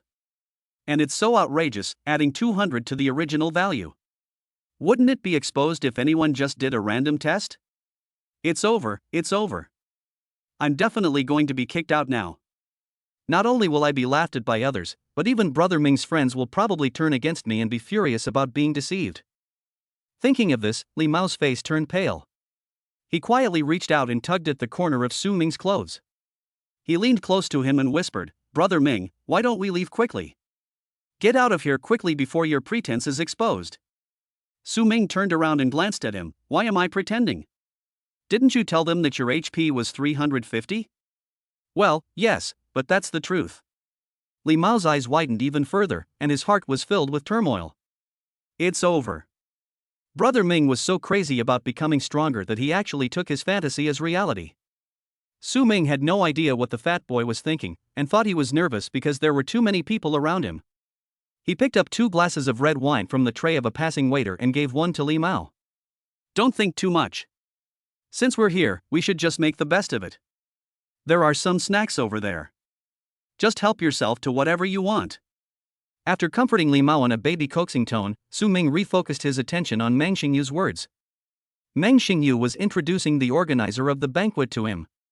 He pointed to the densest part of the crowd, where a red-haired boy was surrounded by a group of handsome men and beautiful women. He said, "That red-haired guy is one of the people responsible for hosting this banquet this year. He's the recognized strongest person in Qingyun High School, Meng Changha." Su Ming looked in the direction he pointed, his mind slightly moved. "Is your surname Meng?" Meng Xingyu said calmly, "Well, it's just as you think. He's also a member of the Meng family, but he's a direct descendant of the main line. He has the opportunity to succeed the position of family head in the future. He's different from me, a branch of the family." Chapter 38, Mingshan Society, Li Mao's Worries. I don't know if it's a family trait, but Meng Xingyu's hair is red, and Meng Changha's hair is also red. Meng Changha's talent is terrifying. Even within the Meng family, no one in this generation of young people can surpass him. He mastered a top-grade yellow-level martial art to perfection in the 2nd semester of his sophomore year. Last month, his Qi and blood test score was 351.6. "So high?" Su Ming asked in surprise. Meng Xingyu gave him a strange look. "When you say others are tall, aren't you the same?" He continued, "Do you see the red-haired girl with a ponytail behind him? Her name is Meng Tong, and she's Meng Chang, his cousin. She's also very strong. Half a year ago, she mastered a perfect, top-grade yellow-level martial art, and her Qi and HP are 327. Meng Tong is tall, at least 1.7 meters tall. She is wearing a blue long dress that perfectly highlights her body lines, making her very eye-catching." Su Ming was now certain that the Meng family's red hair was definitely natural. "Your Meng family is full of talented people, and they are all so perverted." Meng Xingyu sighed, "Yes, it's a pity that I am a descendant of a branch lineage, and my bloodline purity is insufficient, far inferior to theirs. You are also very capable. There is no need to envy them. Talent cannot determine everything." Su Ming comforted him. Meng Xingyu smiled bitterly and said, "Don't give me this kind of chicken soup. It's useless to me. Born into a noble family, even if talent and bloodline can't determine everything, they can at least determine 95% of resource allocation. I've long since let it go." After a pause, he gestured to Su Ming to look in another direction. "Look over there, that boy in a black suit with earrings. His name is Chen Long. He transferred from Imperial Capital. His HP is 364. He's a monster even stronger than Meng Chanha. Chen Long looks rather evil, with a shiny scalp. He is a bald man. His facial features are very delicate, his figure is tall, and he looks like a star in a boy band. He has a sunny and cheerful smile on his face as he talks to several girls. Chen Long was born into the Chen family of Imperial Capital. It is said that he was kicked out after failing an internal competition within the Chen family." "Kick them out?" "Yes, I didn't see any hope of winning the top prize in the Imperial Capital, so I came to Province S, hoping to win some honor here." "If he can still operate like this, then he must be Meng Changha's mortal enemy."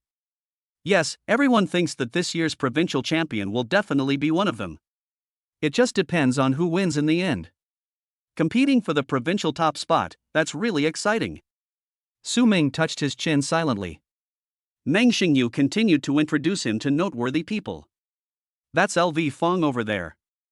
His HP is 335. He's a contracted partner of the Shindang Group. I heard that Mr. Su was interested in adopting him as his adopted son. Ah? That's Xiao Yuan's brother? It's not done yet, but it might be in the future. The two chatted back and forth, and some upper-class gossip popped up inadvertently, which made Li Mao, who was hiding quietly and eavesdropping, say that it was exciting and eye-opening, and that the trip was not in vain. More than half an hour passed. As Meng Changhe picked up the microphone and stepped onto the podium to say a few words, the noisy venue quickly quieted down. Meng Changhe smiled, his eyes sweeping across the room. He spoke in a magnetic voice, "Thank you all for accepting the invitation to attend this banquet today. I'm Meng Changhe, one of the organizers of this banquet. I have invited you all here today for no other purpose than to provide a platform for communication and friendship.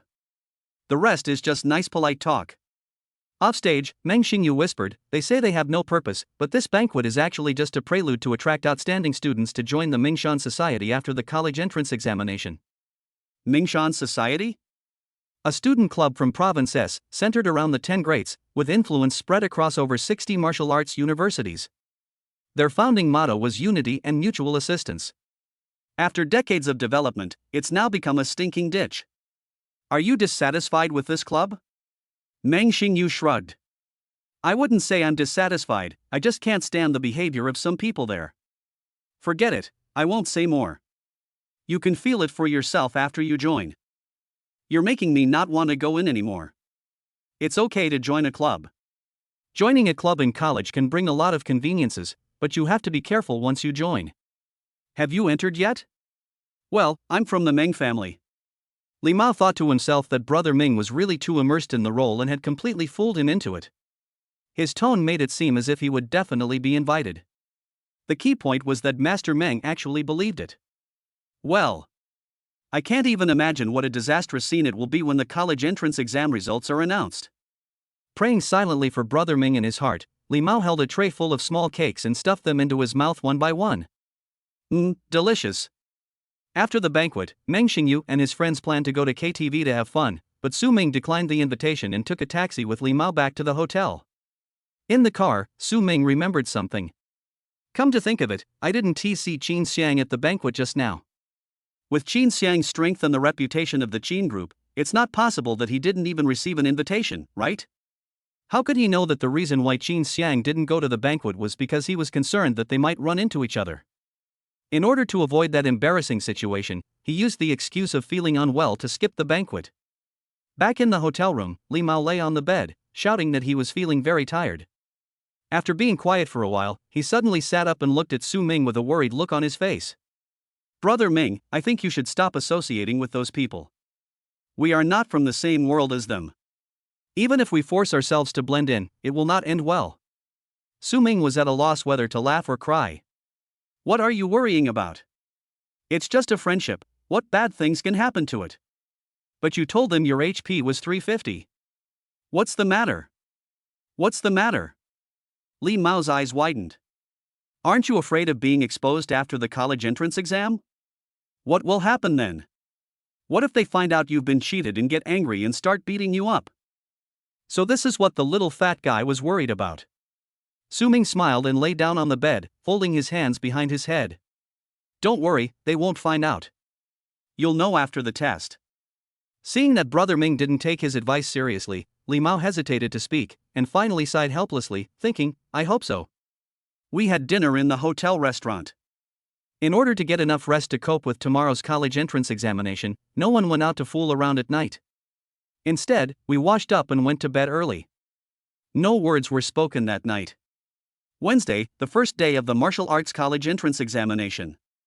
Early in the morning, students from Luoyang No. 2 Middle School took a bus to Qingyun Wuhan University. The only space-time rift in Province S that leads to the Jingyun Secret Realm is located in the second martial arts hall of Qingyun Martial Arts University.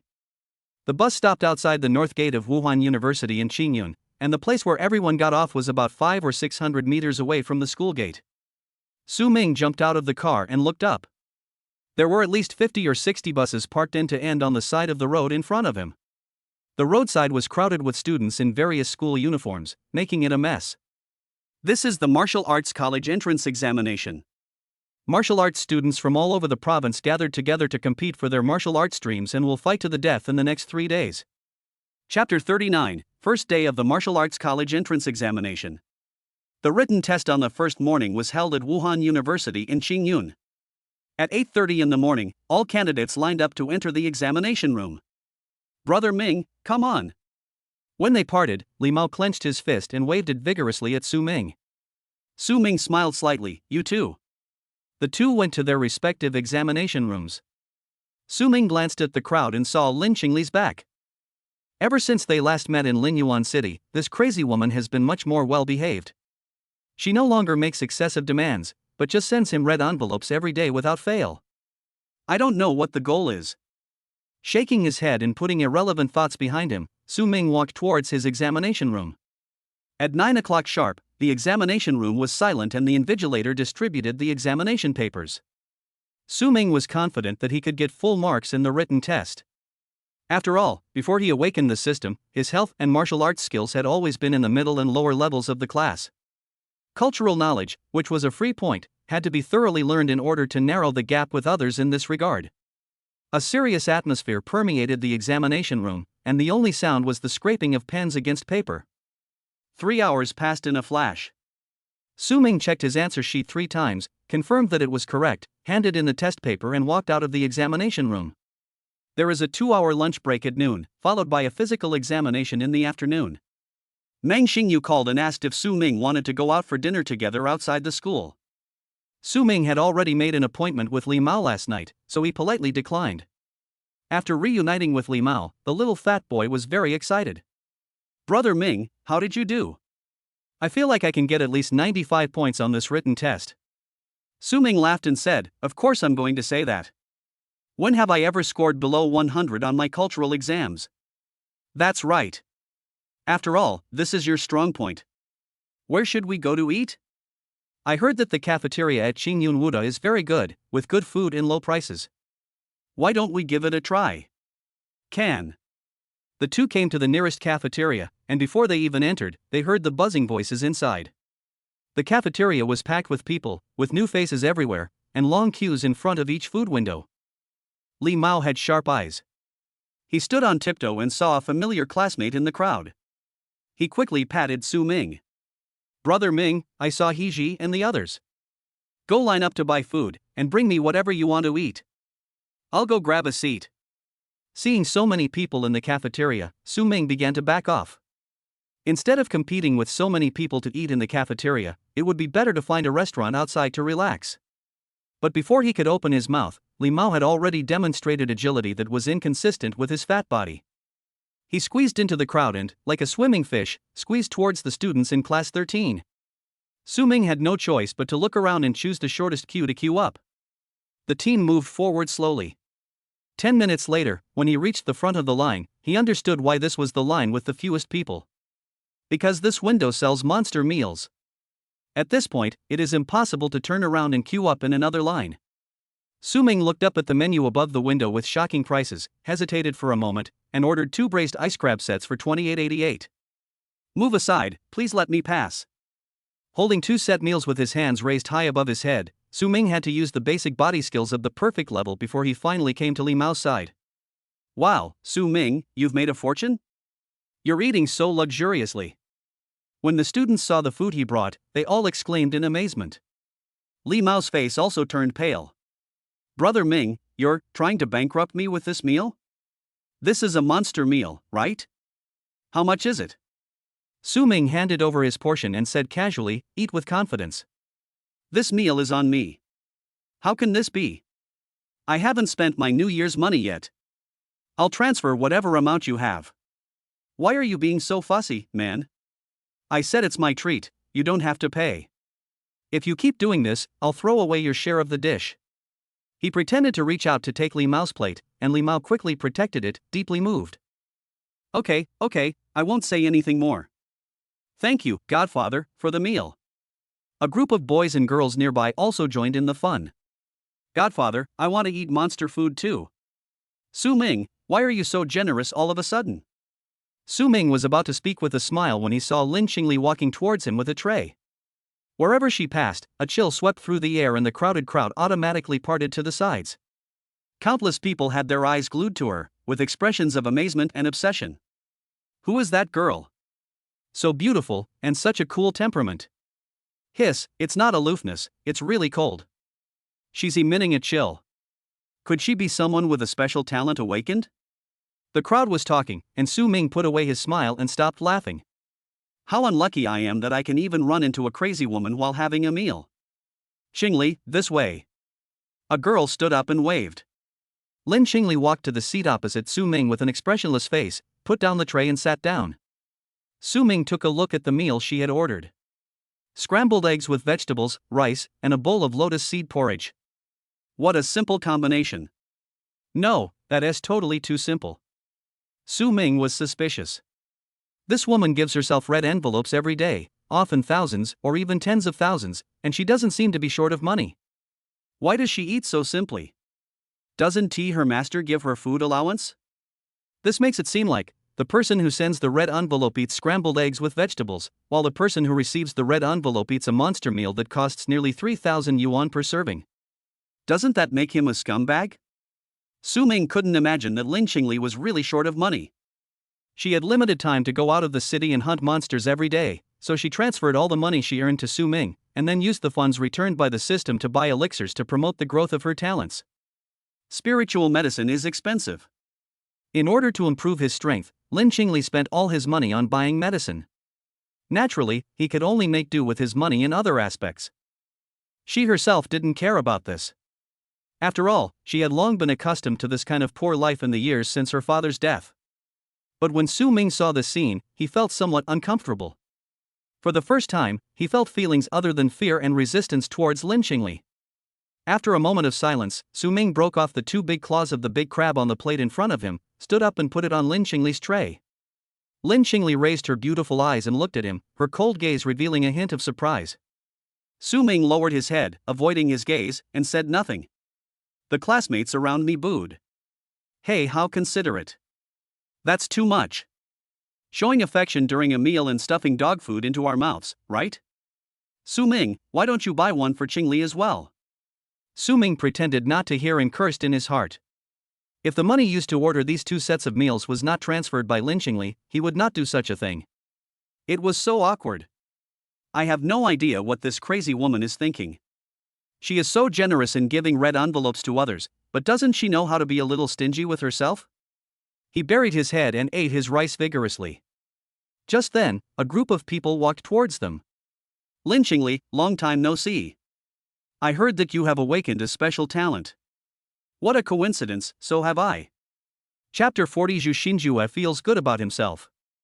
Everyone in class 13 who were having lunch looked up and saw that the group of people who suddenly approached were wearing the uniform of Luoyang No. 1 Middle School. The boy in the lead had a defiant smile on his face, his hands in his pockets, and a smug look on his face. Several classmates immediately recognized the man's identity. It's Zhu Xinjue from No. 1 Middle School. What did he say? Did he also awaken a special talent? I heard he was one of the top 5 geniuses in his class at No. 1 Middle School, but he suddenly dropped out during the first semester of his senior year and hasn't been back since. So, he secretly awakened a special ability? This guy also pursued Lin Qingli before, and it seems he sent her 2 love letters.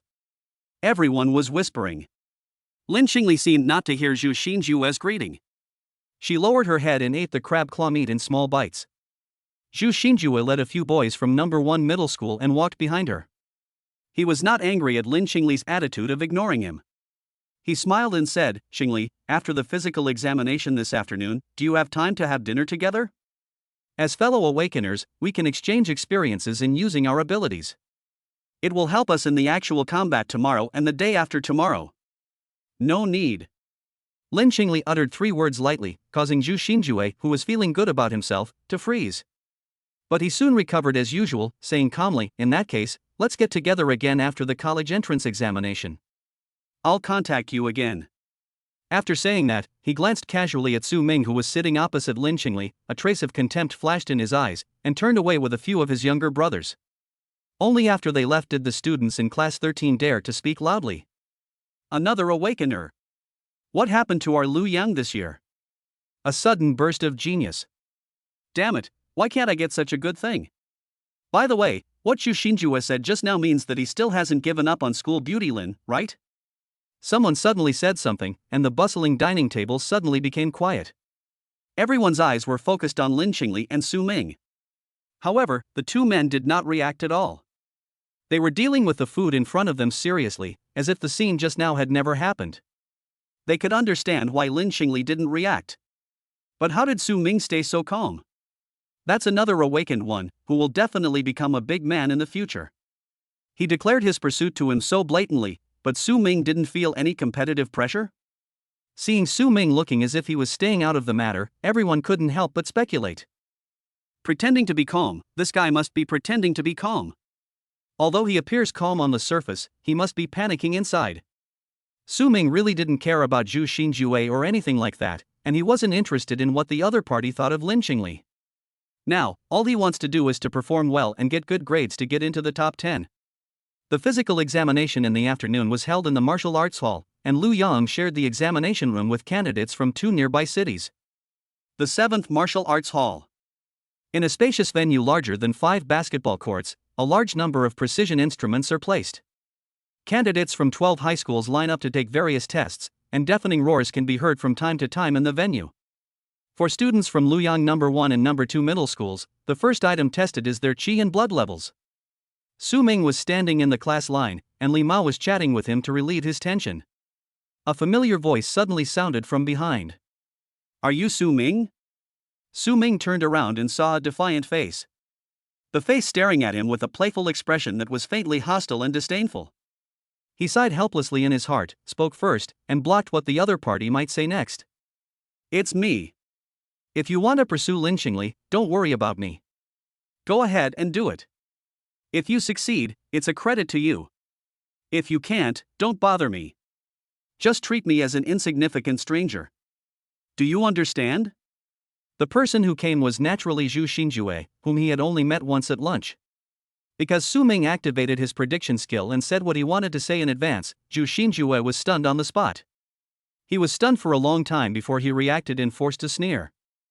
You're quite self-aware. I've inquired about this. A loser like you, with a HP value of less than 150, is unworthy of being by Qingli's side, let alone being her boyfriend. This is a disgrace to our class. I was planning to teach you a lesson by giving you a hard time, but since you're so obedient, I'll let you go for now.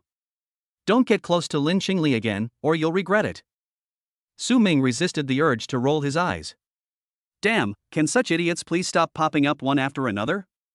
Xiang is the same, this guy is the same, their lines are nothing new, they are all the same routine. If it weren't for the fact that this was the college entrance examination venue, Su Ming would have given Zhu Xinjue 2 big slaps for his pretentious attitude to let him know that there is always someone better than you. So awesome, do you think you are Lin Qingli? Meng Xingyu said that not every awakener can tear apart a second-level monster with bare hands after awakening their abilities. Lin Qingli is a special case. The average awakener can only increase their original strength by 40% to 50%. Xu Xinjue had no idea that he had escaped a disaster because of the special venue. He was not satisfied with having successfully pretended to be cool. He searched the No. 2 middle school team and saw Xiang. He walked up to Xiang and said, Xiang, I heard that you've been pursuing Lin Qingli for 3 years in high school. Give up. Putting aside your status as the heir to the Qin group, your talent level is not enough to be Qingli's boyfriend. Even if you inherit the Qin group in the future, Qingli and I have already grown to the point where you can only look up to us. You have no chance. Xiang glanced at him and blurted out 2 words, idiot. What did you say? Zhu Xinjue was furious. Since he became an awakened person and signed a contract with his distant relative's company, this was the first time someone dared to scold him to his face. But Xiang's identity is there. Although he is not afraid of the Qin group, there is no need to fight over a few quarrels. Xu Xinjue forced himself to control his anger and spoke word by word, Xiang, you disappoint me. I was trying to give you this advice out of kindness, hoping you'd recognize the difference and give up. I never thought you, unworthy of being the heir to the Qin group, would be even less sensible than a piece of trash with less than 150 HP. Let's wait and see who has the last laugh. Xiang was too lazy to look at him again, just thinking it was a dog barking. He crossed his arms over his chest and looked forward with a cold face. After being defeated by Su Ming in Linyuan City last time, Xiang's self-esteem was greatly hurt. He felt that if he did not avenge that day, he would not be able to appear in front of Lin Qingli again. Therefore, his current goal has changed from pursuing Lin Qingli to defeating Su Ming first and then pursuing Lin Qingli. As for the company signing, after that day, Uncle Hai brought the contract to Lin Qingli again and offered extremely generous conditions that far exceeded the normal level. However, Lin Qingli still flatly refused without even considering it.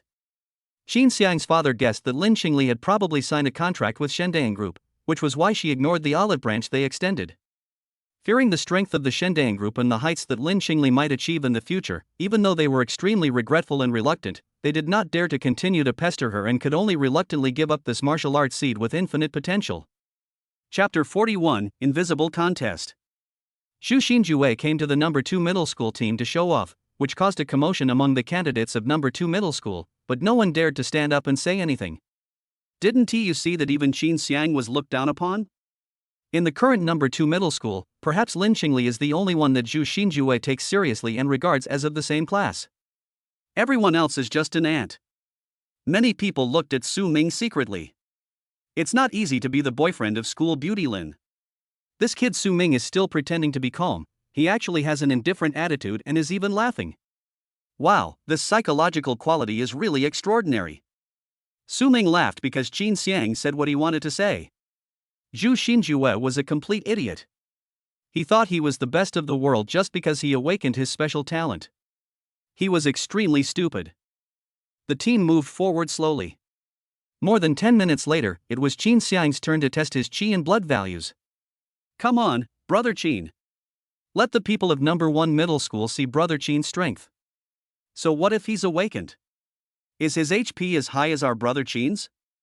Amid the cheers of his younger brothers, Xiang strode forward and sat down in front of the instrument for testing qi and blood values.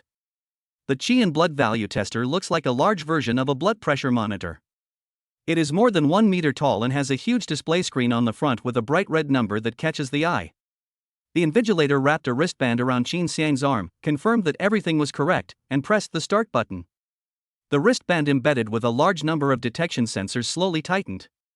Xiang raised his brows slightly and felt the stabbing pain of thousands of needles in the part where it was entangled, and the blood in his body surged involuntarily. Ding ding ding. As the test started, the bright red numbers on the display began to jump, rushing all the way from 0.0 and breaking through 100 in the blink of an eye. After exceeding 100, the number did not slow down and soon broke through 200. There were exclamations from all around. When the HP value exceeds 200, you are already a formal 1-star warrior. If you can achieve this score in high school, there will be no problem in getting into a key school. You will be far ahead of 80% of the students. The jumping numbers continued to soar, and the crowd's exclamations became louder and louder. 250. 260. Still rising. The number continued to rise to 270 before it began to slow down. Then, amid the shocked and envious gazes of everyone, it finally reached 281.3 before finally stopping. Hiss. 281.3. Brother Qin is awesome. Oh my god, this score is more than enough to get into the top 10, let alone the key points, right? Humph. Who said our Brother Qin wasn't good enough? Is there anyone in your school with a higher HP value than Brother Qin? Xiang's younger brothers were excited and proud. They held their heads high and chests puffed out, not forgetting to cast provocative glances in the direction of the number 1 middle school team. The qi and blood value of 281.3 is indeed astonishing. Although the candidates from number 1 middle school were dissatisfied, no one stood up to refute it. They really didn't have the confidence to surpass Xiang. For a moment, the morale of number 2 middle school was greatly boosted, while everyone in number 1 middle school was silent and looked grim. After Xiang finished the test, he allowed the invigilator to loosen his wristband and turned back to the team. Brother Qin, great job. It really gave number 2 middle school a good vent. Xiang, congratulations. Now we're firmly in the top 10. Facing the congratulations from his classmates, Xiang had a blank expression on his face and nodded slightly in response, without any sign of joy or pride. This made everyone admire him again, and they secretly sighed that he was worthy of being a big boss with a health value of 281.3. His attitude of being calm and steady like a mountain was worth learning. Little did they know that Xiang really didn't think his achievement was anything to be proud of, because he knew there was someone among the candidates from number 2 middle school who was more awesome than him, and that person had humiliated him a few days ago and made him lose his dignity as a man in front of his beloved woman. When Xiang thought about the possible reactions of the crowd after Su Ming measured the blood and qi values, he felt shortness of breath, nausea, and even wanted to escape the scene under the pretext of going to the bathroom. Well, when it's Su Ming's turn next time, we'll just do it this way. Out of sight, out of mind. Xiang thought so and silently began to prepare to raise his hand to report. A few more minutes passed. As a boy from number 1 middle school came out with the test results, the candidates from number 1 middle school cheered loudly after a long period of suppression. 276.8. Well done, Xiang. Who said there are no big guys in our number 1 middle school? This is the level of number 1 middle school. A mere number 2 middle school, having been suppressed by us for over a decade, still has the nerve to stand up to us? Finally, someone appeared whose health value was close to Xiang's. The candidates from number 1 middle school vented their anger and began to provoke and fight back. The candidates from number 2 middle school were not to be outdone. TSK. Only 270, not even as tall as Xiang. What are you so proud of? Let's surpass Brother Qin first. A bunch of clowns, anyone below 280 is an ant. The two groups started to spit insults at each other, and the scene became a mess. Silence. If you dare to make any more noise, you will be expelled from the examination room. The invigilator glared and shouted, and both sides, who were arguing with red faces and thick necks, shut up at the same time, and the scene became quiet in an instant. However, the smell of gunpowder in the air has not yet dissipated, and both sides are still on the verge of a fight with each other. At the back of the team, the teachers from number 1 middle school and number 2 middle school laughed and stood together talking. These little bastards can fight over something as boring as this. They're really young. Think about it, we were almost like this when we took the college entrance examination. Well, if you ask me, what's there to argue about? We are all Luoyang students, so let's hold up the banner of revitalizing Luoyang's martial spirit. No matter how you look at it, Xiang from our number 2 middle school has a better chance, right? He's the one who can take on the responsibility and become the student representative of Luoyang. Just like that, the two teachers also started arguing. Time passes by every second. Following Xiang, 3 more students with qi and health values exceeding 200 appeared in number 1 middle school. On the other hand, no one from number 2 middle school has been able to stand up and compete for the honor. The highest one is only 196.4. This result gave the students from number 1 middle school great confidence. Even though they didn't dare to make sarcastic remarks anymore, their provocative eyes and proud expressions betrayed their inner thoughts. Number 2 middle school is lame. Except for Xiang, the rest are all garbage. Even Xiang originally belonged to their number 1 middle school. He studied there for a month before transferring to number 2 middle school. On the one hand, the morale was high, but on the other hand, it gradually became depressed. In this invisible confrontation, the candidates from number 2 middle school experienced their initial glory, but then fell into a slump and their momentum was repeatedly weakened. Many of them no longer dared to look up and make eye contact with the candidates from number 1 middle school, and the atmosphere was dull and depressing. This atmosphere did not ease until Lin Xingli appeared. Lin Xingli's qi and blood value was 216.1. After testing her qi and blood, she calmly walked back to the line of candidates, and was greeted by the grateful eyes of all her classmates. Yes, grateful. This test is not only the college entrance examination, but has also unknowingly evolved into a competition between the candidates of number 1 middle school and number 2 middle school. At this difficult moment, Lin Xingli's appearance broke the dilemma that no one in number 2 middle school could reach a health value of 200, and restored some face for number 2 middle school. Isn't it worthy of their gratitude? Even if there's only one person, as long as one person's HP exceeds 200, it can prove to the bastards in number 1 middle school that number 2 middle school. Not a coward. A few minutes later, when everyone's mood had slightly lifted and the depressing atmosphere had eased, the invigilator called out Su Ming's test number. Next, candidate with admission ticket number 073-8041, please come up and take the test. Chapter 42, Luoyang's Peak. The King of Qi and Blood. Su Ming left the team and walked out to the testing equipment. The candidates from number 2 middle school all focused their attention on him, and even some people from number 1 middle school were whispering to each other. He is Lin Xingli's boyfriend. He looks very ordinary, could he actually be a very powerful hidden boss? What a bullshit. I heard his HP isn't even 150. I don't know why Lin Xingli would be so blind to fall for him. It's really a flower stuck in cow dung. Zhu Xinjue listened to the discussions around him, frowned unhappily, and his face turned gloomy. In his opinion, if there is anyone in Luoyang who is worthy of being Lin Xingli's partner, it is only himself who is also an awakened person. Labeling a loser like Su Ming as Lin Xingli's boyfriend is an insult to him and will tarnish his and Lin Xingli's future close relationship. It seems that after the test is over, it is necessary to let Su Ming leave Lin Xingli as soon as possible. It would be best to turn their relationship into a groundless rumor and let Su Ming himself come forward to deny the relationship. The other side. Teacher, I need to go to the bathroom. Xiang decisively raised his hand and quickly fled the examination room accompanied by an invigilator. He didn't want to see Su Ming showing off in front of others. Lin Xingli's eyes moved slightly as she stared at Su Ming's back, a hint of curiosity flashing in her cold eyes. She and Xiang are the only two people here who know Su Ming's true strength. Lin Xingli had many guesses as to why Su Ming suddenly possessed such powerful strength.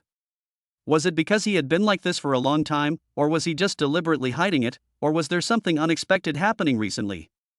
However, none of them had an accurate basis. After all, he was bound to the system, and she didn't want Su Ming to be too out of her control. Perhaps the two of them should find some time to have a good talk.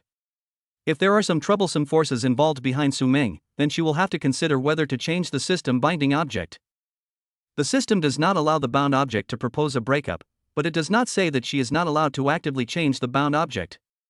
However, if you change the binding object, the intimacy will most likely be reset to the original 10 times level, and you will have to do the intimacy task again. It's troublesome just thinking about it, so it's best not to change it if you can.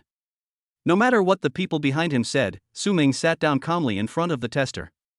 The invigilator put a wristband on him, gave him the usual reminder, stop if you feel uncomfortable, and then pressed the start button. The wristband tightened, and a tingling sensation like a needle pricked my arm. Su Ming looked up at the tester display screen. The bright red number was rising rapidly from 0 and broke through 100 in the blink of an eye. The speed is so fast that it is almost the same as when Xiang was tested. The candidates watching from behind also noticed this, and the crowd became a little agitated. The numbers are rising so fast. 130, 140, 150. And it hasn't stopped yet. Who said his HP is less than 150? That's just a lie. Before the commotion subsided, the jumping numbers showed no signs of stopping, and in the blink of an eye they broke through the 200 mark. The candidates from number 2 middle school were all shocked, even more shocked than when they saw Xiang's chi and health value break through 280. Damn, am I seeing things? Su Ming's HP value is over 200? How is this possible? He's the third person in our number 2 middle school with a HP value over 200? Isn't he said to have poor grades? Still not stopping, at this rate, isn't it going to exceed 250? As if to confirm everyone's exclamations, the number quickly exceeded 250 and continued to soar. The candidates of number 2 middle school, especially those in class 13, were now shocked. They looked at the scene in shock and found it unbelievable. Oh my god, it hasn't stopped yet. It doesn't even seem to be slowing down at all. He's not going to surpass Xiang, is he? Impossible? In the crowd, the little fat boy Li Mao's face was pale, and his eyes were staring blankly at the rapidly increasing numbers on the testing instrument. He muttered a few words, and suddenly became extremely excited, his face flushed, and he clenched his fists and waved them vigorously. Brother Ming is awesome. He didn't lie. Everything he said is true. Ha, it's actually true. His HP is really 350. Several students nearby heard him mumbling to himself and were deeply moved. What? He said Su Ming's HP is 350? If they had heard Li Mao say this at other times, they would have thought that Li Mao was dreaming and talking nonsense because of a fever. That's Su Ming? That Su Ming, who trains more actively than anyone else, is the first to arrive at school every day and the last to leave the martial arts room, seems very hard-working, but immediately returns to his original state every time his blood and chi are tested, and can't even reach the average level of the class? Can his health be 350? Come on, you might as well say you saw a pig flying in the sky. But now, looking at the bright red number on the test instrument that is about to break through the 300 mark. They couldn't bring themselves to utter this mocking remark no matter what. Their scalps tingled, their whole bodies tensed, and the same thought popped into their minds. Could it be that his health value is really 350? No matter how people speculate, how shocked, or how unbelievable it is, the numbers cannot be false and the truth will be revealed immediately. As the number on the instrument exceeded 300, the invigilator in charge could not help but show surprise. He opened his eyes wide, raised his head and looked at the string of numbers that kept jumping without blinking. The two teachers from number 1 and number 2 middle schools, who were standing at the back of the team, were also stunned and forgot about bickering. How could there be such a genius in our number 2 middle school? Why have I never heard of him? Hundreds of eyes were watching. That number is over 310, over 320, 330. It continued to grow until it reached 340, and then the growth rate slowed down. From then on, every time the number jumped, everyone's heart trembled. 341, 342, 343, 349.9. As the numbers reach a critical point, the trend stagnates and seems unlikely to change. The hearts of the people who were staring at the display screen were in their throats, neither going up nor down, just stuck there, feeling extremely uncomfortable. It's like when you're watching a movie and suddenly it gets stuck at a critical moment, and a circle pops up saying buffering, or when you're using the toilet and suddenly the zipper can't be pulled, the urge to ejaculate is at the door, but you can't let it out. Move the fuck up. What's the matter with being stuck here? Just 0.1. Jump again. Please, jump again. Otherwise, my obsessive-compulsive disorder will really drive me crazy. Perhaps he heard the prayers in everyone's hearts. Bang! The last number jumped slowly and stopped steadily at 350.0. 350. Really 350. In an instant, a series of wow and awesome erupted from the crowd. The students from number 2 middle school were like people who had been injected with chicken blood. Their faces were red and their necks were thick. They jumped up, waved their fists fiercely, and screamed, trembling with excitement at the result. Even in the number 1 middle school team, many people cheered and showed deep awe and worship. HP value 350. This is no longer something that can be described by the word genius, this is fucking God. Xiang is the pinnacle of all martial arts students this year. The king of chi and blood who stands alone and looks down upon all living beings. What? You said he's from number 2 middle school? Harmful. We're all from Xiang, so why divide us into number 1 and number 2? This is the pride of all of us in Xiang. The legend of our class of students. Chapter 43, Observers' Attention. The crowd cheered so loudly that it attracted the attention of several other examination teams not far away, who cast curious glances in their direction. The invigilator had to stand up to maintain order. Quiet. Everyone, be quiet. If you disrupt the order in the examination room again, you will be disqualified. The noise was finally suppressed. The invigilator turned to look at Su Ming, kindly untied his wristband, and patted him on the shoulder. Young man, you are very good. I didn't expect that a small place like Xiang could produce a genius of your level. Work hard, and you will be a pillar of the human race in the future. These expectations were indeed heavy. Su Ming humbly said thank you to the examiner for the compliment and returned to the team.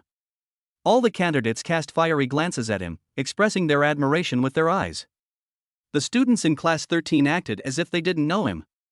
They were hesitant to speak, wanting to ask him why he possessed such abnormal strength but usually pretended to have a health value of only 140 or so, keeping them in the dark.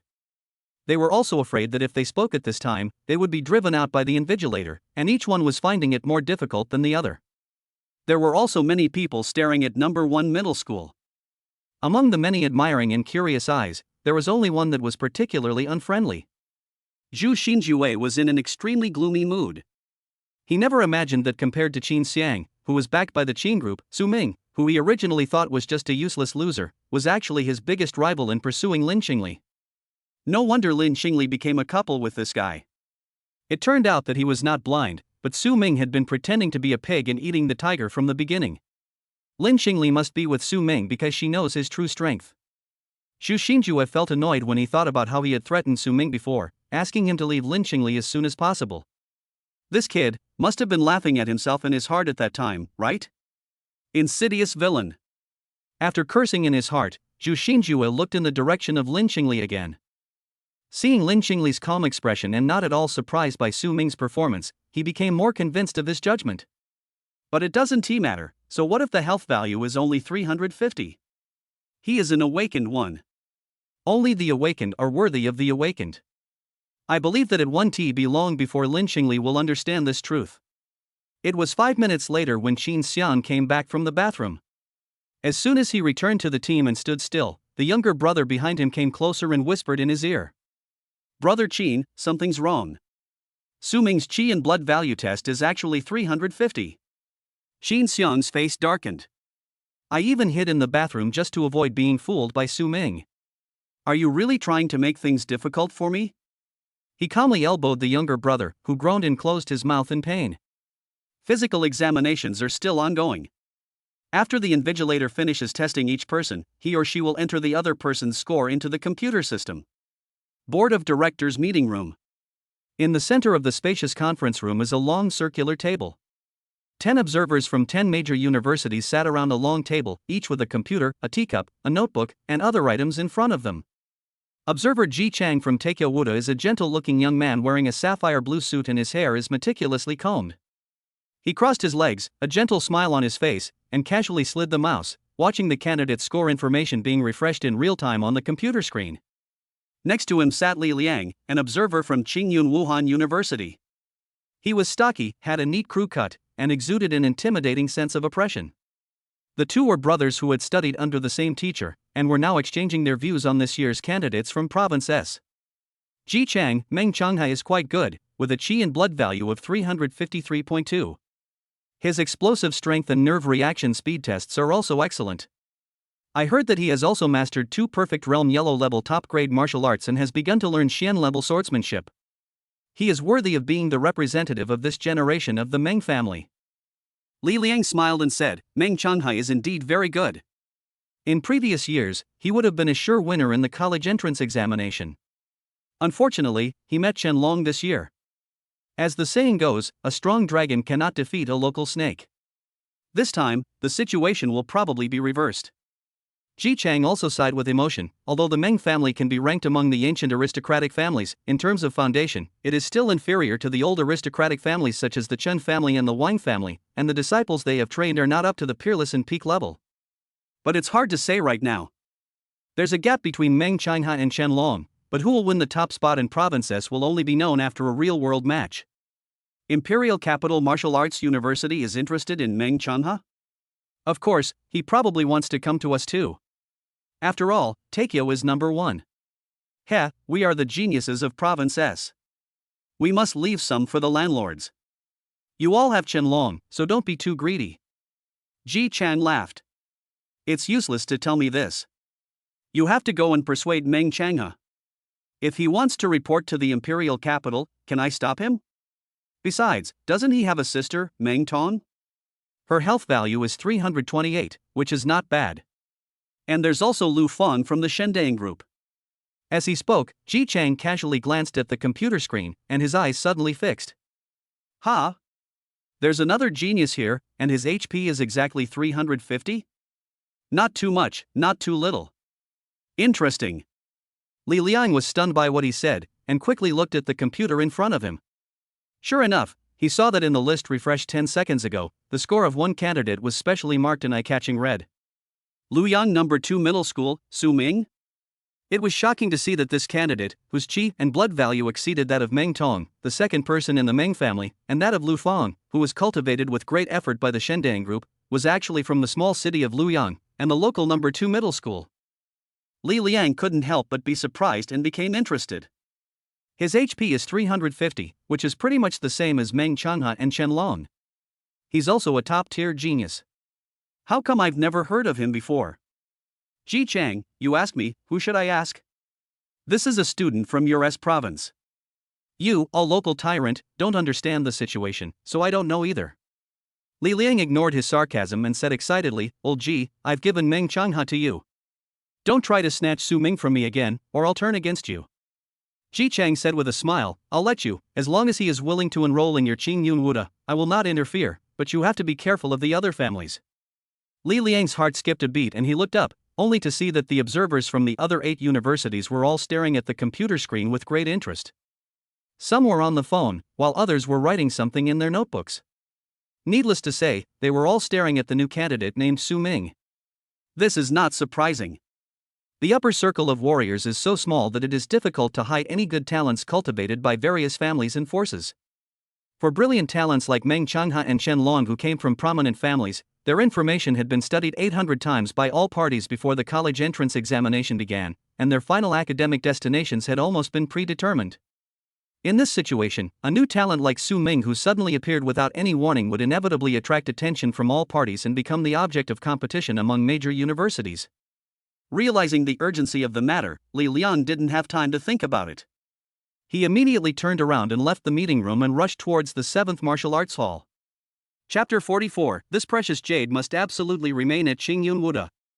The 7th Martial Arts Hall.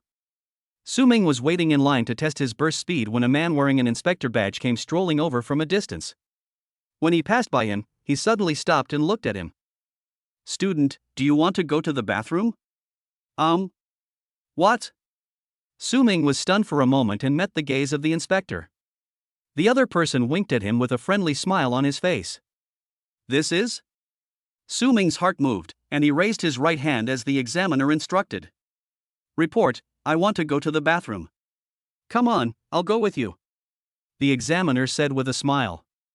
The 2 men came to the bathroom, where a man with a crew cut and a sturdy temperament was waiting. When he saw the 2 men come in, he nodded to the inspector.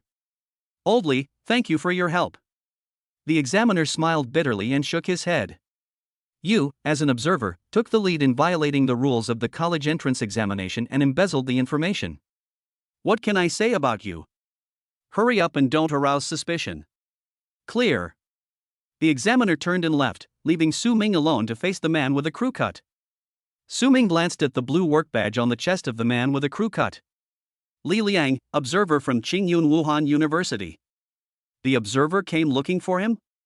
Was it because of the qi and blood test results just now? While Su Ming was thinking about this, Li Liang, who was standing opposite him, took the initiative to speak in a friendly manner. Hello, Su Ming, let me introduce myself. I am Li Liang, an observer for the S Province examination area of Qingyun Wuda University, and also a boxing teacher at our Qingyun Wuda University. Hello, Teacher Li. You've probably guessed why I called you here. Because of my health value? Li Liang smiled and said, that's right. Before we continue our conversation, let me ask you, Su Ming, you don't come from a wealthy family, do you? Which company are you signed to? Su Ming shook his head. I've never signed a contract with a company, and I don't come from a wealthy family. Not signed to a company? Li Liang's eyelids twitched and he was shocked. Not signing a contract with a company means that you rely entirely on personal practice to reach a qi and health value of 350? How many blood-boosting drugs have you taken? His tone became serious. A bottle of low-level qi and blood potion? That's all? Right. Hiss. Looking at Su Ming's calm face, Li Liang took a breath and was shocked. Oh my god, what a freak. If Su Ming didn't lie, then he was at least a top-level genius in qi and blood cultivation. The reason why people like Meng Changhe and Shen Long have a qi and blood value of more than 350 is, on the one hand, due to their personal talents and physical fitness, and on the other hand, it is inseparable from the various medicines provided by their families. It is no exaggeration to say that they usually eat various spiritual medicines as meals. Without the assistance of medicine, the best these people can do before the college entrance examination is to reach a blood and qi value of 250. After all, there are not many techniques that can be practiced in the early stages of martial arts, and the methods of tempering qi and blood are limited.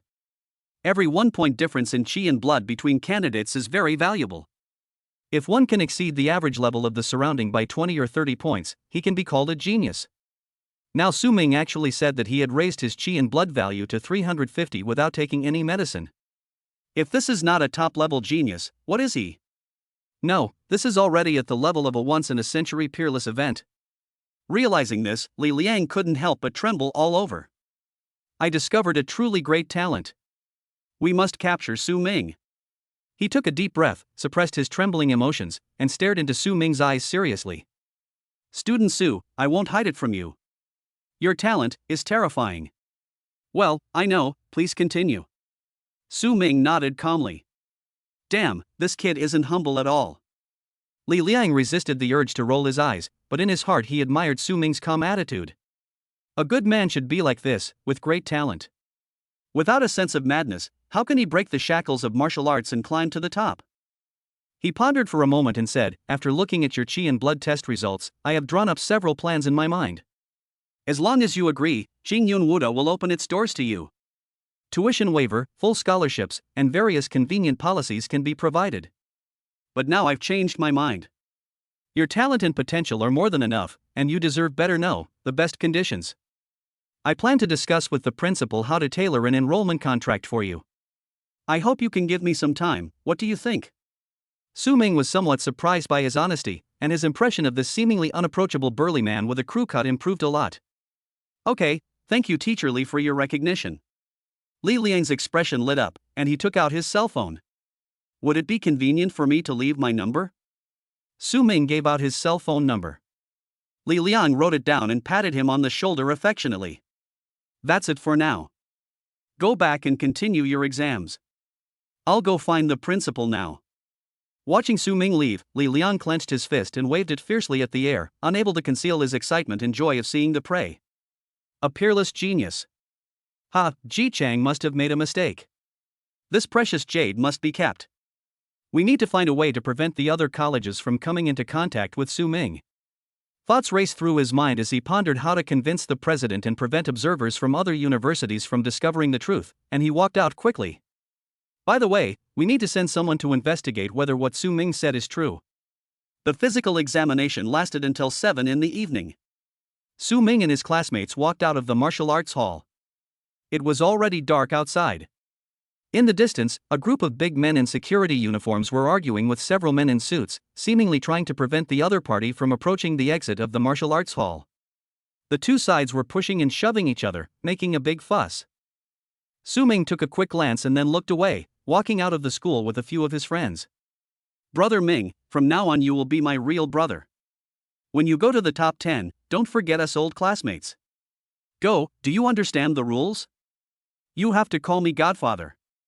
Yes, Godfather.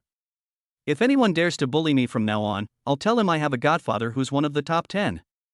Su Ming chuckled and waved his hand, saying, there's no need for us sons to do this. From now on, whenever I have a bite to eat, you'll have a bite to eat. I will never leave you behind. Fuck, he really pretended it. Get him. Su Ming, you're such a genius, but you've always been pretending to be a nobody and making fun of us, right? You dare to deceive your brothers? You must make him suffer. The friends who had just been full of admiration and fawning immediately turned hostile and started twisting his arms and hugging his neck. They only calmed down after leaving the gate of Qingyun Wuhan University and discussed where to have dinner. At this time, Su Ming's cell phone rang. He pressed the answer button and just as he raised the phone to his ear, a familiar voice came from the other end of the line. Is this Su Ming? Hello, I'm Su Detai. Su Detai? Principal of number 2 middle school? Su Ming blinked and waved for everyone to be quiet. Hello, principal, what can I do for you? Look, I heard from teacher's son that your qi and blood test score this afternoon was 350? Oh, number 2 middle school has such a gem hidden away, and I, as the principal, didn't even know about it. I'm truly ashamed. I have a dinner party tonight with several school directors and some old friends of mine. I was wondering if you are free and would you like to come over? Chapter 45, Jingyun's Secret Realm. Principal Su's voice was very gentle, and his tone was completely negotiating. Su Ming thought about it and politely declined the other party's invitation. I'm sorry, Principal Su, I've already made plans to have dinner with a friend, so tonight is really not convenient. Su Detai, is that so? Okay, that's fine. Let's have dinner together after the college entrance exam. You can't refuse me then. Okay, sure. After hanging up the phone, Su Ming shook his head and put the phone back in his pocket. He has no interest in having dinner with a group of old men. Moreover, those old friends that Su Detai mentioned are definitely not that simple. They might be people from the admissions office of a university, and it would be very troublesome to go there. The college entrance examination is only halfway through, and the actual combat stage where he can truly demonstrate his strength has not yet arrived. No matter which company he signs a contract with at this time, he will lose money. Brother Ming, who is this? Could it be that our principal is inviting you to dinner? Li Mao and others came over and asked eagerly. Su Ming smiled casually, no, it's just advertising and sales, ignore it. Let's go find a place to eat. The crowd booed. Brother Ming is now soaring to the top that even Principal Su doesn't take him seriously. Oh, that old guy Su Detai is no good either. I heard that he's been accepting a lot of gifts from students' parents over the years he's been the principal. The Qin group alone gave him hundreds of thousands. After dinner, we returned to the hotel at around 10 p.m. Everyone met Lin Qingli in front of the elevator. She walked out of the elevator alone, glanced at everyone lightly, walked out of the hotel lobby coldly, and disappeared into the night shrouded by neon lights. The elevator goes up. After a moment of silence, a boy suddenly said, Su Ming, Lin Qingli already knew your true strength, right? Su Ming thought about it and thought that Lin Qingli must have known that his health value was above 300 during the battle between him and Qin Xiang, which was indeed earlier than Li Mao and the others, so he nodded. The boy showed an expression of astonishment and sighed, that makes sense. No wonder Lin Qingli rejected so many confessions and only agreed to be with you. We thought it was school beauty Lin who was blind at first, but it turns out we were the ones who were blind. These two things are unrelated. When Lin Qingli agreed to confess her love, the system had not yet awakened. Su Ming thought about it in his mind but didn't explain. The elevator fell silent again. Bite. When they arrived at the floor, everyone encouraged each other to do better tomorrow and then dispersed. After returning to the room and washing up, Su Ming lay down on the bed. Li Mao was lying on his back, scrolling through his phone, when he suddenly said, Brother Ming, you're really patient. Su Ming knew what he was talking about. The little fat boy blamed him for hiding his strength from him and not telling him, and for not treating him as a true friend. But he couldn't explain himself on this matter, so he could only deal with it casually. Mao, I have my own difficulties. I was wrong before, so if you have any problems in the future, just come to me. I can't help with big things, and I don't want to help with small things, but remember, call me, it works. Fuck you. Li Mao was so angry that he laughed, and his resentment disappeared. Just wait, I'm going to tell everyone I have a top 10 best friend. If you keep showing off with you, I'm going to kill you. Please. By the way, Ming Ge, which university are you planning to go to? Have you decided yet? I'll go to whichever one has the best conditions. If they're all about the same, I'll probably go to Daijing. Taikyo Wushu University has been ranked first among universities for more than 10 years. Its faculty is absolutely the best in the country, and it is also the highest institution of learning that all martial arts students dream of.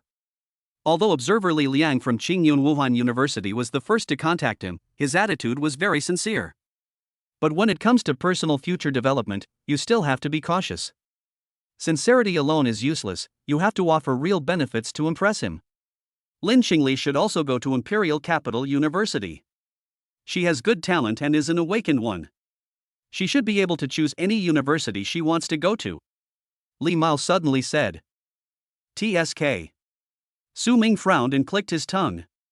Oh, and then there's the crazy woman factor. If possible, he really doesn't want to go to the same university with Lin Qingli. This woman is almost leaving a psychological shadow on him. After the college entrance examination, I will earn enough money as soon as possible, transfer back all the red envelopes I received from Lin Qingli, and cut off all ties with this woman as soon as possible. The next day. At 8 o'clock in the morning, all candidates gathered outside the second martial arts hall of Qingyun Wuda University and lined up to enter the Jingyun secret realm. After waiting for 20 minutes, it was finally Su Ming and his friends' turn to enter the martial arts hall. In the empty martial arts hall, a purple crack about 4 or 5 meters wide and more than 10 meters long was exposed in the air, as if someone had split the space open with a knife. Inside the crack was a stream of colorful light, emitting a mysterious atmosphere. This is the entrance to the Jingyun secret realm. There is such an entrance in each of the 17 provinces in the country. With a nervous and expectant mood, everyone stepped into the crack one by one. Buzz. The moment he passed through the crack, Su Ming heard a buzzing sound in his ears, and his mind felt briefly dizzy, so he subconsciously closed his eyes. When the discomfort symptoms disappeared and I opened my eyes again, what I saw was a wonderful scene. The flat grassland extends from your feet, with a stream flowing in the distance. At the end of the grassland is a dense forest. Looking into the distance along the green forest, you can see snow-capped mountains. The sky is clear and there is no sun, but the light is not dim at all. The white clouds are gathered into clumps and rolling, giving people a refreshing feeling. This is not some secret place for exams, it is clearly a picturesque and beautiful holiday destination. A thought flashed through Su Ming's mind, and then he heard the invigilator's voice coming from the front. Students entering here should not linger. Keep moving forward and follow the signs to find your respective school locations. Line up and wait to receive your weapons. Su Ming took 2 quick steps and caught up with the class team. The hideous cracks behind him were flashing with light, and candidates were continuously teleported in. When we arrived at the area with the Luoyang No. 2 middle school flag, 2 invigilators were already waiting there. Everyone, line up and collect your weapons. Don't take the wrong ones, don't take too many, and collect according to the items you applied for. Violators will be expelled from the secret realm and disqualified from the exam. Everyone, pay attention. Behind the 2 invigilators were more than 10 large wooden boxes, which contain standard weapons specially prepared for the practical part of the college entrance examination. 1 week before the college entrance examination, all candidates taking the martial arts college entrance examination filled out a weapon declaration form and paid money to have the official prepare the weapons. Doing so can not only maintain the fairness of the exam and eliminate the opportunity for candidates to cheat by using magic weapons, but also create orders for weapons factories that cooperate with the government. It really kills 2 birds with 1 stone. I don't know which genius came up with this idea. The weapons Su Ming applied for were a bow and a sword, as well as a quiver with a capacity of 30 quivers. When the classmates saw him carrying a bow and a sword, they were all surprised. They didn't expect that he had secretly learned archery without telling anyone. After receiving the weapons, they stood there and waited. Seeing that there was still some time before the exam started at 10 o'clock, Su Ming chatted with his classmates. This Jingyun secret realm is so huge and peaceful, it doesn't look like there are any monsters at all. A boy said, it certainly looks peaceful now. After all, the exams haven't started yet. Those monsters are probably asleep under the control of Master Gutua, and won't wake up until the exams start. Gutua. As Su Ming read the name, a hint of longing flashed in his eyes. Gutua is the name of an 8-star warrior, the controller of the Jingyun secret realm, and one of the 9 strongest warriors in the country. It is said that this Lord Gutua has lived for more than 200 years and has not taken action for decades. No one has ever seen him, and no one knows how terrifying his strength is. All they know is that his thoughts can cover the entire Jingyun secret realm, and any movement in the secret realm cannot escape his perception. Starting 80 years ago, Gutua has been responsible for presiding over the practical part of the martial arts college entrance examination. Candidates kill monsters in the secret realm and earn points, and the scores and rankings in the practical part are determined by the points. If someone is in danger of death during the exam, Lord Gutua will move him away in an instant to protect his life. If any candidate violates the rules, fights each other or acts in teams, thus undermining the fairness of the exam, they will be stopped by Gutua, their exam results will be cancelled and they will be transferred out. In short, in this Jingyun secret realm, Lord Gutua is like an omniscient and omnipotent ruler. No one can disobey him, and nothing that happens in the secret realm is out of his control. Such a state is beyond human ability, it is simply like God. Chapter 46, There's something wrong with this kid. At 9:40, all candidates entered the secret realm and received their weapons. The invigilator finished reading out the exam instructions. At exactly 10 o'clock, a large flash of white light appeared, and the examinees who were arranged in dense squares disappeared collectively and were shuffled and teleported to various places outside the Jingyun secret realm. The 2-day practical part of the martial arts college entrance examination has officially begun. Swish!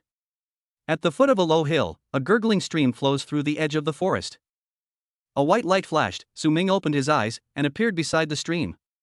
As soon as he landed, he quickly drew his sword and looked around to observe the terrain where he was. Ah! Moo! Quack! The roars of monsters could be heard one after another in the distance. The monsters suppressed by Gutua were waking up.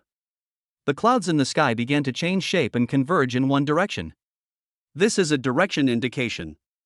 There is no sun in the Jingyun secret realm, so it is impossible to identify the direction.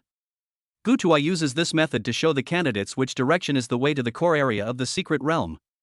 The starting point for all candidates is in the outermost area of the secret realm. Most of the monsters active here are not even first level and are considered inferior monsters. Killing a low-level monster will earn you 0.1 points. Killing a first-level monster will earn you 1 point. In the core area of the secret realm, it is said that there are second-level monsters. Killing one will earn you 100 points. Inferior monsters are not my target.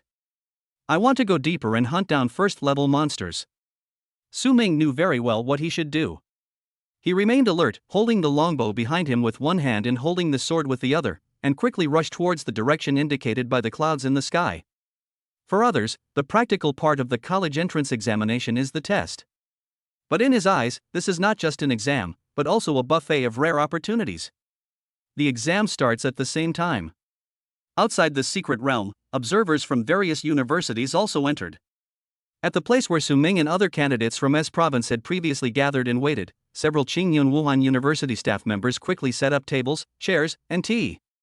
One by one, the observers walked out of the teleportation crack, chatting and laughing, and sat down in the seats marked with their names. In front of everyone, a light screen is unfolded, which can be operated at will. You can enter the admission ticket number to search and observe the candidates you are interested in, or browse the battle situation in a certain location according to the area. Xiang, Li Liang, and other observers from the top 10 universities sat in the front row. As soon as he sat down, Li Liang entered Su Ming's candidate number without any concealment and locked his observation angle on Su Ming. Xiang smiled and said, "It seems that you like this candidate very much." "It's okay, I think he's pretty good," Li Liang said casually. After leaving the 7th Martial Arts Hall yesterday, he went to the principal to report Su Ming's situation. Upon learning that there was a candidate who had trained his chi and health value to 350 without the support of a noble family or a company, the principal was also very moved and ordered him to recruit Su Ming into the school. All conditions could be negotiated. After coming out of the principal's office, Li Liang called the school security director and asked him to immediately organize personnel to keep a close eye on the 7th Martial Arts Hall.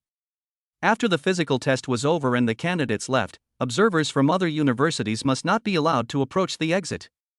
This can delay the discovery of this precious jade by other universities, and the longer the delay, the better. Afterwards, he arranged for people to rush to Luoyang City immediately to conduct a background check on Su Ming to see if he really had no support from any forces and achieved his current achievements entirely on his own. If things go well, we'll have results before this evening. Seeing through the screen that Su Ming was moving at full speed towards the depths of the secret realm from the very beginning, and he ignored the inferior monsters that appeared along the way, he nodded in appreciation. This choice was correct. For a candidate of Su Ming's level, it would be a complete waste of time if he couldn't kill the first-level monsters. He should have focused on the first-level monsters in the deeper areas from the beginning. Li Liang has already made up his mind that as long as Su Ming's final ranking in this actual combat session can be within the top 1,000 in the country, he will devote all his efforts to bringing Su Ming into Qingyun Wuhan University. If Su Ming could luckily make it into the top 100, he would make a suggestion to the principal to arrange for a vice principal to accept Su Ming as his personal disciple and provide tailored guidance to Su Ming in his practice. There are 4 vice presidents in Qingyun Martial Arts University, each of whom is a 7-star martial artist who has been famous for many years. Being able to worship a 7-star warrior as a master, plus various resources for support, even Meng Changhe, the kid from the Meng family, would probably not be able to refuse this condition. Now it depends on how Su Ming performs. No matter how high one's talent in cultivating chi and blood is, if it cannot be transformed into actual combat ability, it is just a showpiece and not worth cultivating. Li Liang stared at the screen, expecting Su Ming to give him a surprise. A figure was moving quickly through the dense jungle. Suddenly, Su Ming heard some sound and stopped alertly. The whole person instantly changed from extremely fast to extremely quiet, stuck the sword into the ground, and took the longbow with his backhand. Su Ming silently put an arrow on the bow, pulled the longbow, and pointed the arrow tip at a waist-high bush in the distance. Call out. As soon as he let go, the arrow turned into a meteor and sank into the area. Ding! Kill the first-level monster green bamboo python, source energy +1. A system prompt sounded in his ears. Su Ming put on his bow, drew his sword and leaped over. He parted the bushes and saw a green python as thick as a bowl with an arrow piercing its head and nailed to the ground. He pulled out the arrow, wiped it on the soles of his feet, put it back into the quiver, and continued on his way. The outskirts of the secret realm. Li Liang's eyes lit up as he looked at the screen showing Su Ming killing the green bamboo python with one arrow.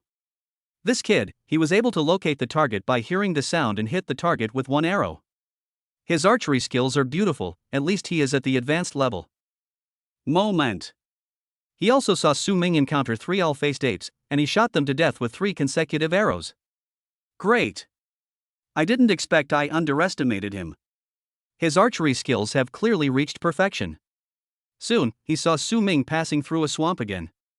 A short-tailed crocodile suddenly jumped out of the mud and water, opened its bloody mouth and bit Su Ming's left foot. The attack came without any warning, but Su Ming reacted quickly. He stepped hard on the ground and jumped into the air to avoid the bite. He unsheathed his sword, and with a sharp flash of swordlight, a shocking gash was cut in the throat of the short-tailed crocodile. Blood gushed out, and it was obvious that the crocodile was dead. Li Liang was so surprised and delighted that he almost slammed the table and stood up. Excellent. Excellent. He's actually reached perfection in his basic swordsmanship. This strike is like an antelope hanging on a horn, leaving no trace. His attack is sharp and accurate. He was able to dodge a sneak attack and counterattack to win in this situation.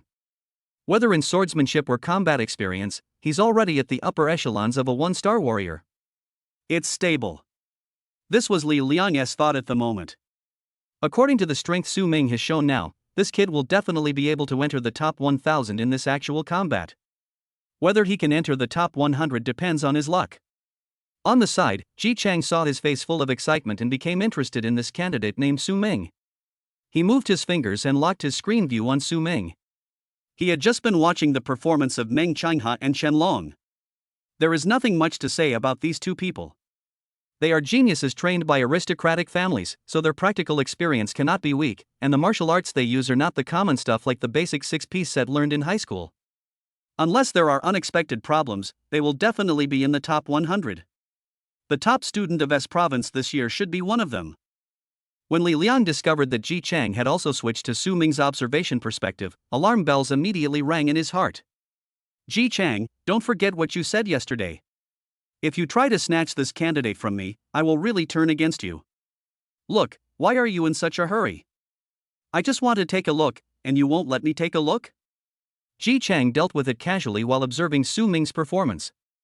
Soon, he discovered that this candidate named Su Ming seemed to be pretty good. The martial arts used were basic body movements and basic swordsmanship, and most of the archery was also basic archery, all of which had reached perfection. Judging from his movements when fighting with the monsters, he is clearly a veteran who has experienced many battles and is as skilled as Meng Qianghe and Shenlong. Wait. Why is he using the basic 6-piece set? Suddenly, a flash of lightning flashed through Xiang's mind, and he smelled a strange scent in an instant. For today's high school students, if they have some influence, who would practice the basic 6-piece set so hard? It is understandable to learn one skill, but to learn 3 skills and practice them all to perfection means that there is obviously no other skill to practice except the basic 6-piece set. In other words, this guy has no financial support? No power to cultivate him? Xiang was surprised by his own guess and his eyes widened. He subconsciously turned his head to look at Li Liang, only to see that Li Liang was also staring at him with a murderous look on his face. The two looked at each other for a moment, and each noticed something from each other's eyes. Li Liang said in a deep voice, "You promised me that you would not compete with Qing Yun for Su Ming." Xiang laughed dryly. Did I say that? Well, after all, it's the student's freedom to choose which school to go to, right? If he wants to apply to Imperial Capital, we can't stop him, right? Xiang. You have no shame. So this kid really has no one to cultivate him? He cultivated to 350 Qi in health points without any Qi in health-enhancing drugs? I don't know. Don't ask me. It doesn't matter if you don't tell me. I'll have someone investigate right away. You dare. Stop. Stop it, Li Liang, calm down. Think about it carefully. Even if I don't get involved, there are still 8 other colleges and universities. They will soon discover Su Ming's secret. You can't hide it. It doesn't matter to others, as long as you guys in Daijing don't take action, I'm sure I can keep him in Qing Yun. Ahem, Li Liang, don't blame me. I'm just doing my job. Chapter 47, Don't worry about Su Ming, grab Lin Qingli first. A barren mountain with rugged rocks. A group of 1-meter-long scorpions were foraging among the rocks. Their gray-brown shells blended in with the surrounding environment and were difficult to spot from a distance without careful observation. Whoosh! Several cold arrows flew over, bringing with them a rapid whistling sound. The next moment, several scorpions were nailed to death in the cracks of the rocks. The remaining scorpions smelled danger and instead of running away, they gathered in the direction where the arrow came from. A figure rushed over and the sword flashed across. Su Ming used the perfect level of basic swordsmanship to easily kill the group of poisonous scorpions and obtained another 6 points of source energy. Add these 6 points of source energy to the chi and health value. The number in the health column on the panel suddenly reached 389. 3 hours have passed since the actual combat began. While Su Ming was collecting the arrows, he was estimating his efficiency in killing monsters in his mind. In these 3 hours, I killed 32 first-level monsters.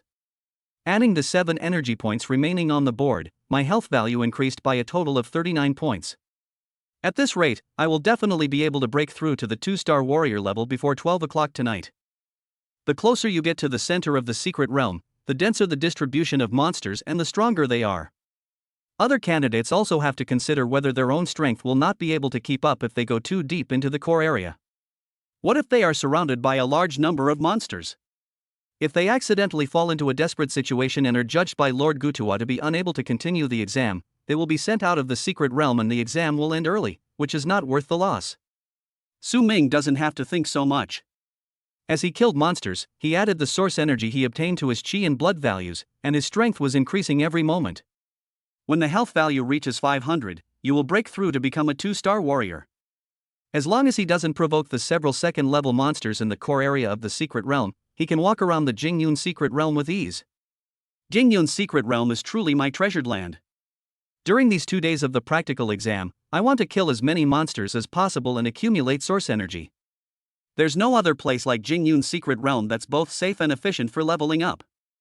After quickly recovering the usable arrows, Su Ming continued his journey towards the depths of the secret realm. In another corner of the vast secret realm, on a plain, a group of horse-like monsters with single horns on their heads and blood-red eyes were leisurely eating grass. In the distance, a figure in a white dress was approaching this side with her feet on ice. The tallest leader in the herd shook his ears, raised his head, and was the first to notice the uninvited guest. "Hi Lulu." The leader raised his front hooves and let out a violent neigh. Without any reason, it swung its 4 hooves and charged towards the approaching figure in white skirt. The herd of horses behind it was led by it and also galloped with loud neighing. More than a dozen one-horned horses trampled on the ground with astonishing momentum. The figure in the white dress did not avoid at all, and maintained the original speed to meet the herd of horses. Seeing that the distance between the two sides was less than 10 meters, the girl in white skirt was about to be submerged under the chaotic horse's hooves, and was pierced through the chest and abdomen by the leader's horse's horn, and blood was spilled on the grass. She raised her hand slightly. Ha! A cold wind blew. Ice formed on the ground with a crackling sound, and dark blue ice cones grew wildly towards the fan-shaped area in front like reverse scales. At this distance, the galloping horses had no time to change direction or slow down. They could only crash headfirst into the cluster of ice cones that were tilted at 45 degrees with the momentum of moving forward and crushing mountains and rivers. Puff, puff. The sound of flesh being torn apart was deafening. In the last moments of their lives, these unicorn horses didn't even have time to let out a cry, as their voices were frozen in the ice along with the splattering blood. The figure in the white dress tiptoed, leaped into the air, and passed by on the huge ice sculpture. The ice broke and collapsed under her feet. When she passed by, all that was left on the grass were scattered pieces of frozen meat, and the original appearance of these creatures could no longer be seen. The figure in the white dress did not stop or look back, but continued to maintain a constant speed and soon disappeared at the end of the plain. This thrilling and picturesque scene was broadcast live on the screen and caught the eyes of some university observers responsible for Province S, causing an immediate uproar. This girl is so strong. Her name is Lin Qingli? She actually froze over a dozen first-level monsters into ice with just a wave of her hand. This is the first time I've seen someone achieve this level of skill in the college entrance exam. Peak level, this is at least a peak-level special talent. Several people couldn't contain their shock and stood up on the spot, knocking over the stools behind them, causing other observers around them to look up in surprise. Many observers who had not seen Lin Qingli's perspective and did not know what happened were intrigued by their exclamations and began to search for Lin Qingli's perspective and watch the replay. After a while, exclamations one after another rang out among the crowd. No, this ice power is too exaggerated, right? According to the data, this girl named Lin Qingli only awakened her special talent 2 weeks before the college entrance examination. She developed her talent to such a powerful level in such a short time. Needless to say, she is definitely at the top level. Hiss, an awakener with peak talent. This year's S province students have produced an incredible figure. Even the observers from the top 10 universities were moved and started making calls without saying a word. Hello? Check for me on a candidate, Lin Qingli from Luoyang No. 2 High School. I want all her information within 10 minutes. Principal Du, there's an awakened candidate in Province S, who appears to be a pinnacle talent. Xiao Lu, drive to Luoyang City immediately and find the parents of Lin Qingli, a student from Luoyang No. 2 Middle School. Those who are sent by major universities as observers are all people with sharp vision and rich experience. With just a video, they were able to immediately determine that this candidate named Lin Qingli definitely possessed extraordinary potential, even far surpassing Meng Qianhe, Qianlong and others whom they had originally favored. The upper limit of the achievement of awakened ones in martial arts is higher than that of ordinary warriors, and it is easier for them to cross the chasm between 6-star warriors and 7-star warriors. Lin Qingli easily killed a group of unicorns with just a wave of her hand. Her strength was at least at the level of a 2-star warrior. Even without mentioning her potential, just talking about her current combat effectiveness, she was far superior to Meng Qianhe and Qianlong. At this moment, the same thought flashed through the minds of all observers. There is no need to wait for the test results to be announced. The candidate for this year's S Province Martial Arts College Entrance Examination champion has already appeared. This is not the Meng Qianhe that the Meng family has devoted all their efforts to cultivating and has high hopes for. It wasn't Qianlong who transferred from Taekyo either. But it was Lin Qingli, who suddenly emerged from a poor family. At this time, even Li Liang, who was determined to get Su Ming, raised his mobile phone, his forehead veins bulged, his eyes red and saliva flying as he yelled. Principal! Principal! Quickly send someone to Luoyang City to contact Lin Qingli's parents. Yes. That's the awakener from Luoyang No. 2 Middle School. She's a pinnacle talent. Pinnacle talent. What? Su Ming? Forget Su Ming. Grab Lin Qingli first. 1 Lin Qingli is worth 10 Su Mings. We must grab Lin Qingli at all costs. Chapter 48, Nightfall, Encounter in the Forest. Lin Qingli's performance attracted all the observers' attention, and Su Ming suddenly became ignored. An awakener with peak-level talent is rare in a century, and his rarity is comparable to that of an ordinary peerless warrior. In Li Liang's mind, if he could get Su Ming into Qingyun Wuhan University, there would be a good chance that Qingyun Wuhan University's ranking among the top 10 universities would move up 1 or 2 places in the next few years. But if they can win over Lin Qingli, in 5 years, Qingyun Martial Arts University will have a chance to compete with Daijing Martial Arts University for the first place. 6 p.m. The light in the secret realm began to dim, and night was about to fall.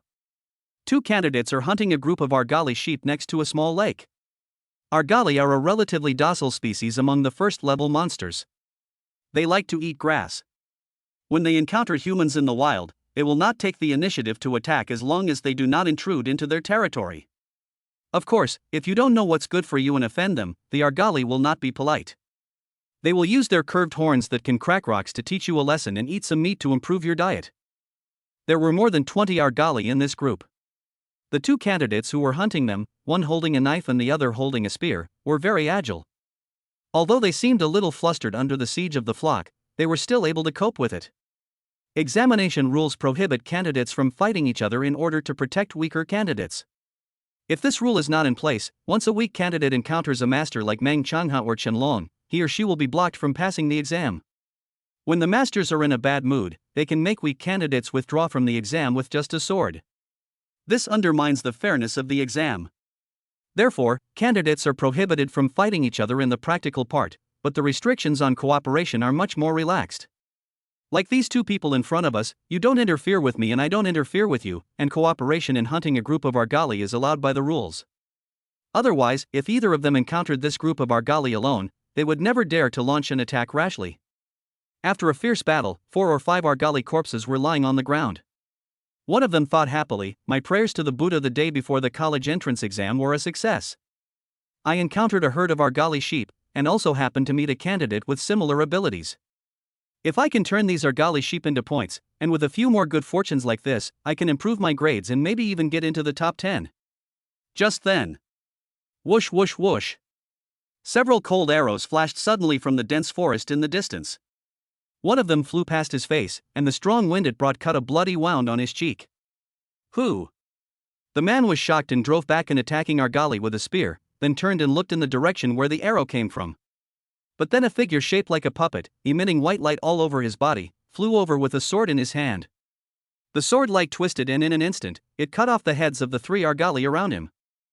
What great strength! What fast swordsmanship! The candidate was shocked, and then suddenly reacted. Oh no! They're stealing monsters! He suddenly became anxious and swung his gun to protect his prey. But the uninvited guest suddenly rushed into the flock of sheep, with the sword flashing like a tide, and killed all the remaining more than 10 Argali in a few seconds. Then he pulled out the arrow he had shot earlier and quickly walked away without looking back. The 2 candidates were left standing there in a daze, staring at each other, unable to cry. Oh shit! Which school's big shot came by and took their points? How shameless!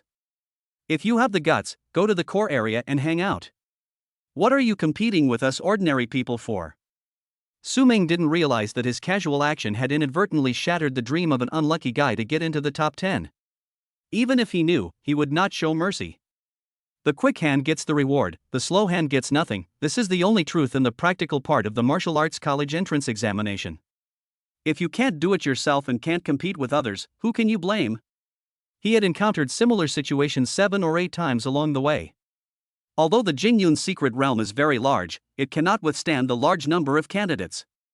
This year, there are more than 600,000 candidates who have registered for the martial arts college entrance examination, all gathered in the secret realm. Even if you stay where you are, you will run into 1 or 2 competitors sooner or later. Fortunately, as he went deeper into the core area, the frequency of encountering other candidates on the road became less and less. After traveling for a while, Su Ming hunted an ordinary deer and decided to stop to rest and replenish his energy. He found a stream, cut a large piece of meat from the deer, and cleaned it. Then he took out an arrow and struck the tip of his arrow against the blade of his sword. Sparks flew out, and a fire was ignited. He pierced the venison with branches and roasted it on the fire. In addition to the monsters, there are also a large number of ordinary animals living in the Jingyun secret realm. They are usually used as food to feed the monsters, and now they are just right to help these candidates fill their stomachs. Soon, the venison was roasted and sizzling. Su Ming was just about to take a piece to taste it when he suddenly heard rustling footsteps in the jungle behind him. When I turned around, I saw a stranger who was radiating white light and looked like a doll. No wonder. In order to prevent cheating, all candidates had their images concealed so that in the eyes of others, they all looked the same, with only slight differences in height. The other party was probably attracted by the fire, but Su Ming didn't care. He raised the barbecue and gestured to the other party, asking him if he wanted to eat it. The man was slightly startled, surprised by his hospitality. After a little thought, he walked over calmly. Su Ming stuck a large piece of venison skewered with branches into the ground, motioned him to help himself, and then he used his sword to cut the meat into slices and started eating. The man also drew his weapon, a straight knife, and enjoyed the fruits of Su Ming's labor without any hesitation. The 2 of them fought like this: you took a sword and I took a knife, and soon, a large piece of venison was completely eaten up. After filling his stomach, the man scooped up some stream water and drank 2 mouthfuls, washed off the oil on his hands, and bowed to Su Ming. Although they were competitors, Su Ming was willing to share food with him. If the sounds made between the candidates were not restricted by the mute button and could not be heard by others, he would probably say thank you at this moment. Su Ming waved his hand, indicating that they were welcome, drank some stream water, and stood up to continue on his way. Both of them were heading in the same direction, running at almost the same speed through the dense forest. Sudden. The candidate who was a few meters ahead twitched his ears, looked up at a treetop in front of him on the left, pressed the hilt of the knife at his waist with his right hand, and rushed forward with a few jumps, ready to draw his knife and chop. Call out. The sound of a sharp arrow breaking through the air exploded in the dark jungle. The man had barely drawn out his sword when an arrow grazed his scalp and flew into the treetops. With a shrill scream, a furry gray shadow fell from the dense branches and leaves, landing on the grass with a dull thud. The man was stunned for a moment, turned around and looked back, just in time to see Su Ming put down his longbow, and gave him a thumbs up. Chapter 49, First Day Ranking, Province S, 3rd. Looking at the other party's seemingly provocative actions, Meng Changhe was at a loss whether to laugh or cry. This was the first time someone had snatched a monster from him since the actual combat phase began.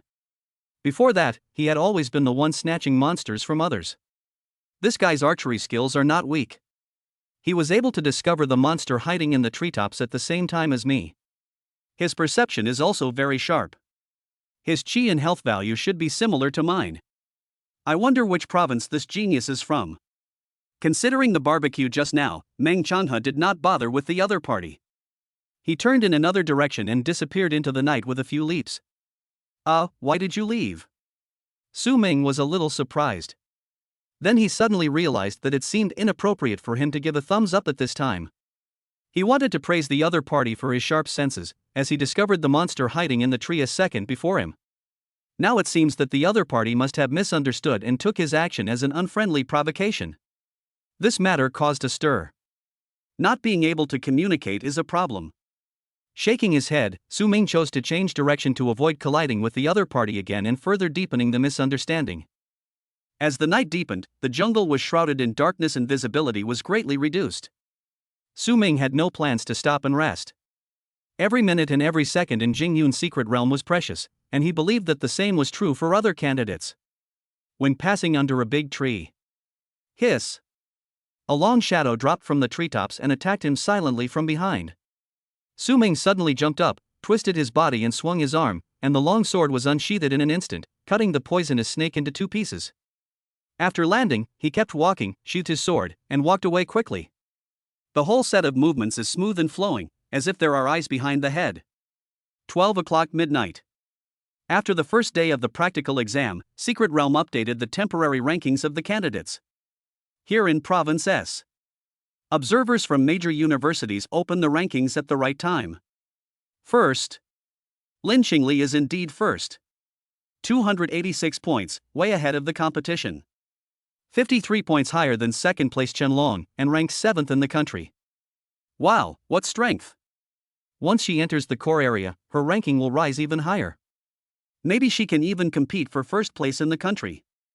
A group of people pointed at the ranking list and looked at Lin Qingli's name at the top with envy. Being so dazzling, Lin Qingli has no chance of competing with those non-top 10 universities. Even if they offer a sky-high price and brag a lot, they can't compete with the top 10.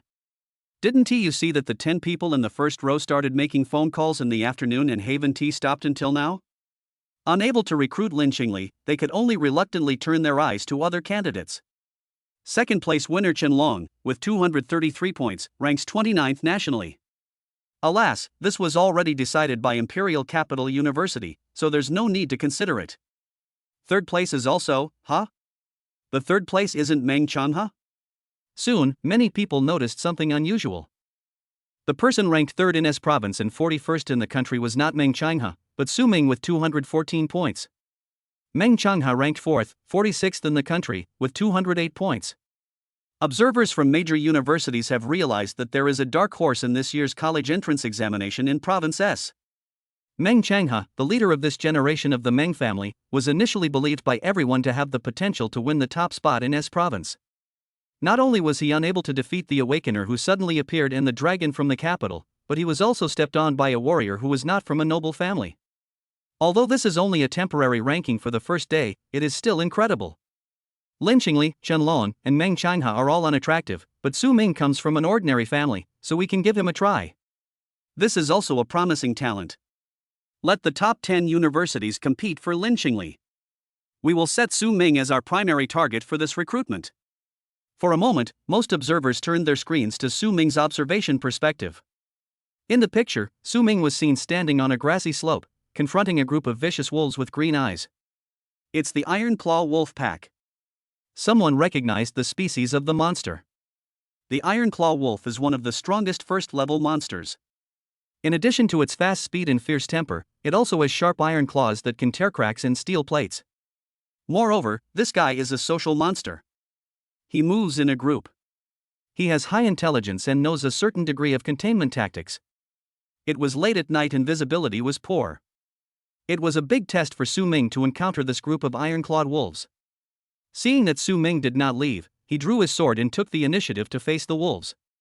One observer frowned. Too reckless. There are 18 iron claw wolves in this pack. Even if Qianlong were to face them, he should have kept his distance to avoid being surrounded, and then look for opportunities to defeat them one by one. He took the initiative to go forward, which was either due to his extreme self-confidence or his inability to correctly judge the situation, and was brave but not wise. Before he could finish his words, Su Ming appeared on the screen and rushed into the wolf pack like a gust of wind. A thunderous sword light exploded. In just a moment, 3 iron claw wolves died under the sword, with bloody holes appearing between their eyebrows, and they fell down immediately. Su Ming turned into a ghost, and before the wolves launched a siege, his sword flashed like lightning, quickly harvesting the lives of the wolves. Judging from his calm attitude, it seemed that this group of iron claw wolves had not yet allowed him to use his full strength. The observer who commented that Su Ming was reckless was stunned for 2 seconds, then his expression changed decisively and he applauded. Amazing! This thunder sword technique has reached perfection. The sword light is as fast as lightning, and the body movements are skillful. I didn't expect that Su Ming is not only talented in tempering qi and blood, but also an absolute genius in martial arts. An observer nearby looked puzzled. That's not right. Even if his HP is 350 and he has mastered the perfect level of thunder sword technique, he shouldn't be so relaxed facing so many iron claw wolves. Seeing how relaxed he is, I feel like even if the number of wolves doubled, they wouldn't be able to hurt a single corner of his clothes. Many people nodded in agreement. Indeed, to be able to pierce the skin, flesh, and bones of an iron claw wolf so easily and kill it with one strike, one must have a HP value of at least 400. Impossible? The most evil heirs of the imperial capital's noble families only have a HP value of just over 400. If he has this level, why didn't it show up during the physical test? Perhaps he has practiced some special martial arts with penetrating power. There are many speculations. In any case, Su Ming's potential and strength are obvious, at least he has the talent of a peak-level warrior. While the top 10 universities were still keeping a close eye on Lin Qingli, many observers from key universities had already started making secret phone calls, trying to get Su Ming into their pocket in advance. 2 o'clock in the morning. Luoyang City. The sudden shrill ringing of the bell woke Su Jijun from his deep sleep. He drowsily grabbed the phone on the bedside table and glanced at it. It was an unfamiliar number from another province, so he hung up, closed his eyes and continued to sleep. A few seconds later, the bell rang again. TSK. Su Jijun impatiently opened his eyes again, pressed the answer button, put it to his ear, and said in a rough voice, "Who is it? Why are you calling in the middle of the night?" A man's voice full of apology came from the phone. "Hello, are you Su Ming's parent? I'm sorry to hear you call so late at night. I'm the director of the admissions office at Fengshan Wuhan University." Chapter 50. What kind of scam call is this late at night? Your son, Su Ming, is exceptionally talented and has performed exceptionally well. He has already cultivated his qi and blood to over 300 while still in high school, which is truly commendable. We believe he will have the potential to shine in the martial arts world and achieve remarkable success in the future. In order to fully tap into Su Ming's potential and provide him with a good training environment, we at Fengshan Wuda are willing to offer Su Ming the highest level S-level admission contract. Su Jijun listened, his brows furrowed, and he finally couldn't help interrupting. "You dialed the wrong number." After saying that, he hung up the phone. "Who is it?" His wife Lu Mei was awakened by the noise and asked sleepily. Su Jijun said angrily, "The director of the admissions office of some school must have dialed the wrong number."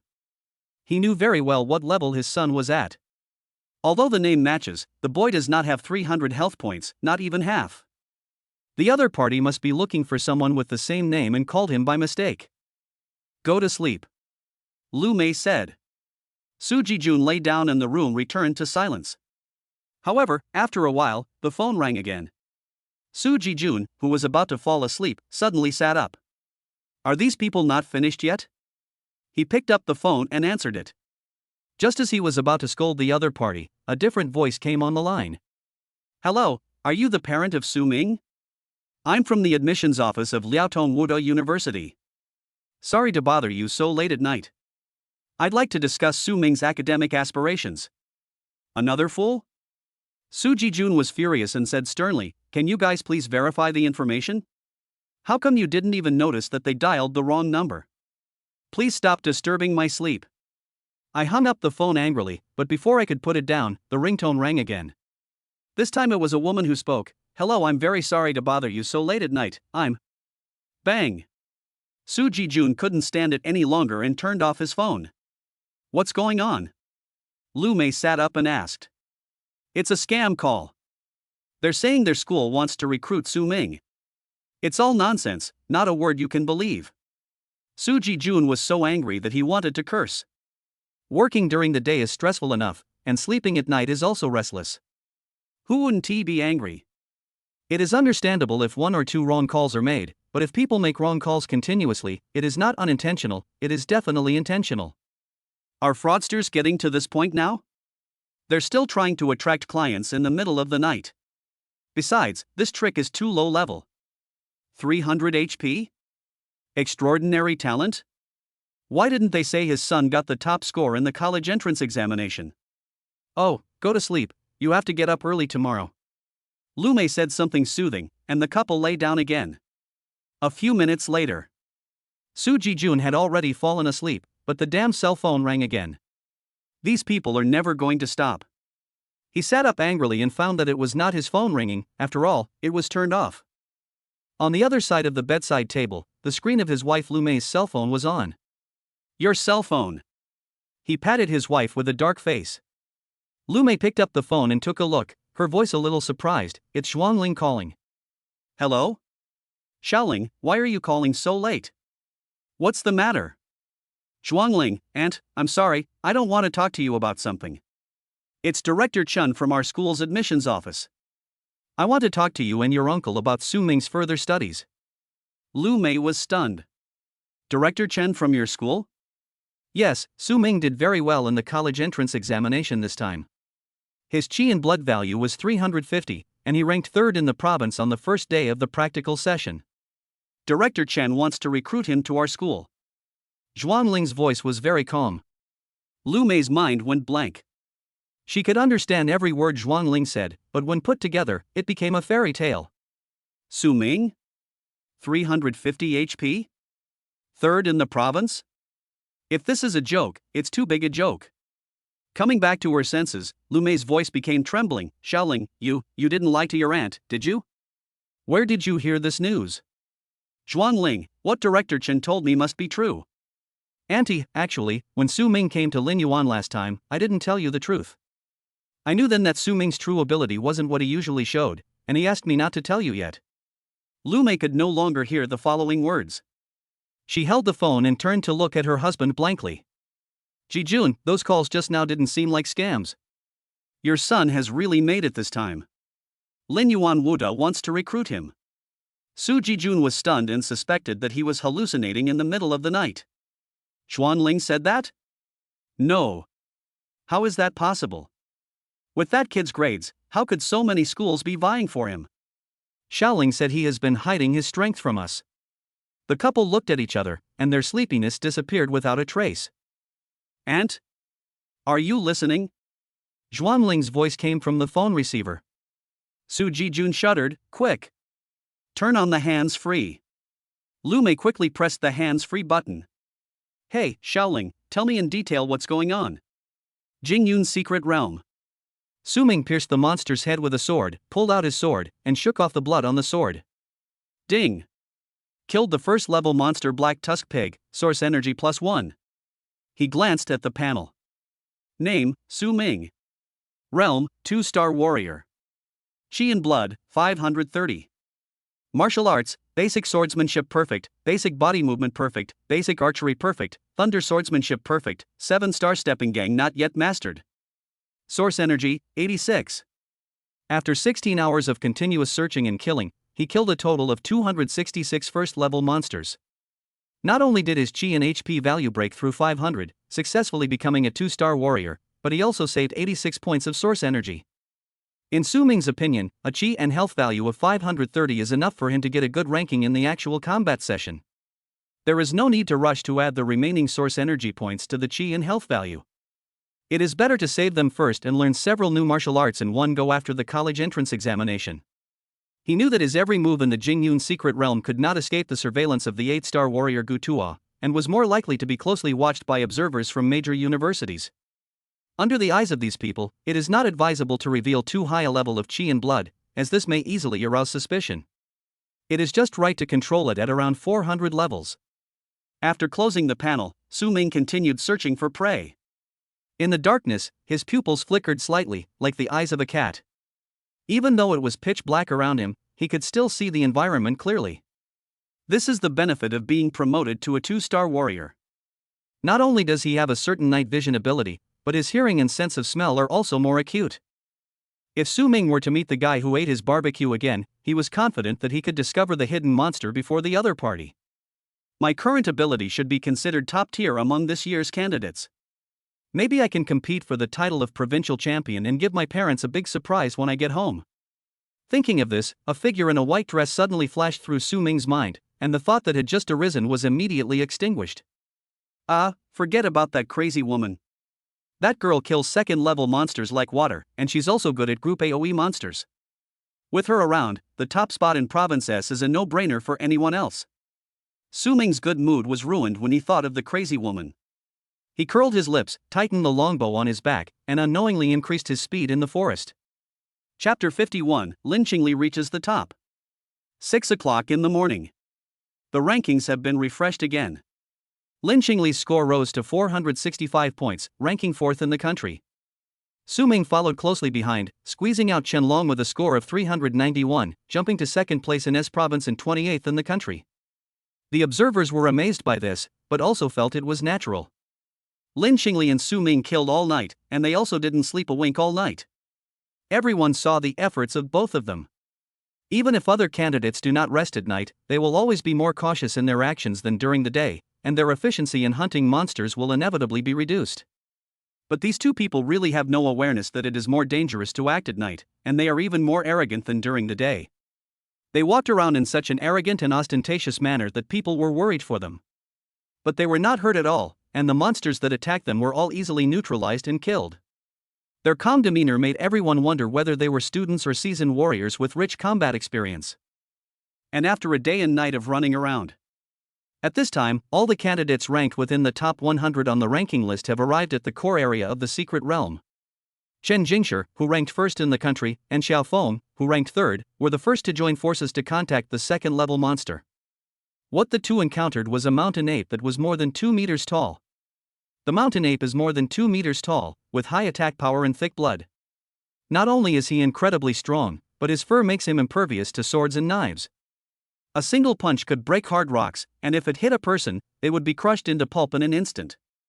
The number 1 and number 3 in the country joined forces and fought around the mountain-backed ape for several minutes before they barely gained the upper hand. While the two of them were working together, they were also wary of each other. Prepare to slowly wear down the mountain-back ape, and wait until the last moment for that crucial opportunity to kill it with a single blow and pocket the 100 points. A figure in a white dress came from a distance. The two people who were fighting noticed someone approaching. They took a quick look and saw that it was a girl, so they didn't pay any attention. The next moment. Ha! A biting cold wind blew, and the two felt a chill to the bone and shivered violently. Subconsciously turning my head, I saw the figure in the white dress holding up her right hand. A more than 3-meter-long dark blue ice cone was forming in the air above her head, emitting a hint of cold air. What the hell? The 1st and 3rd place students in the country were both startled, and a strong sense of danger surged in their hearts, and their backs went cold. The figure in the white dress pointed forward, and the thick and long ice cone instantly turned into a javelin and shot out. Hide quickly. If you can't avoid it, you will die. The two men made the decision at the same time, leaving behind the mountain-carrying ape and retreating without hesitation. Boom! The more than 3-meter-long ice spike pierced through the mountain-backed ape as easily as chopsticks piercing tofu. The powerful impact sent the mountain-carrying ape flying more than 10 meters away, nailing it to a standing rock. Scarlet blood gushed out from the wound, and the mountain-backed ape let out a shrill wail. The fierceness in its pair of golden pupils disappeared, leaving only deep fear and helplessness. It raised its arms to grab the icicle that had pierced its chest, trying to pull it out of its body. Just made this move. Whoosh whoosh whoosh. 7 or 8 smaller ice cones came whistling in with strong winds, tearing its flesh and blood, completely ending its life and turning it into a specimen nailed to the stone. After confirming that the mountain-carrying ape was dead, the figure in white skirt turned around and left lightly. Chen Jingshi and Xiao Feng were left standing there in a daze, their hearts filled with shock. This guy is so strong. On the other side, the university observers who witnessed the whole process through the screen were also silent at this time. I know Lin Qingli is strong, but this performance is too damn outrageous. It's okay that you can kill a first level monster instantly, but you can almost kill a second level monster instantly? With just a flick of his fingers, he killed the monster that the number 1 and number 3 in the country could only barely gain the upper hand by joining forces. What is the limit of Lin Qingli's strength? Many observers have begun to waver. Perhaps, Lin Qingli's ability is not at the peak level, but the legendary peerless level? This bold idea surprised even them. Peerless special ability talent.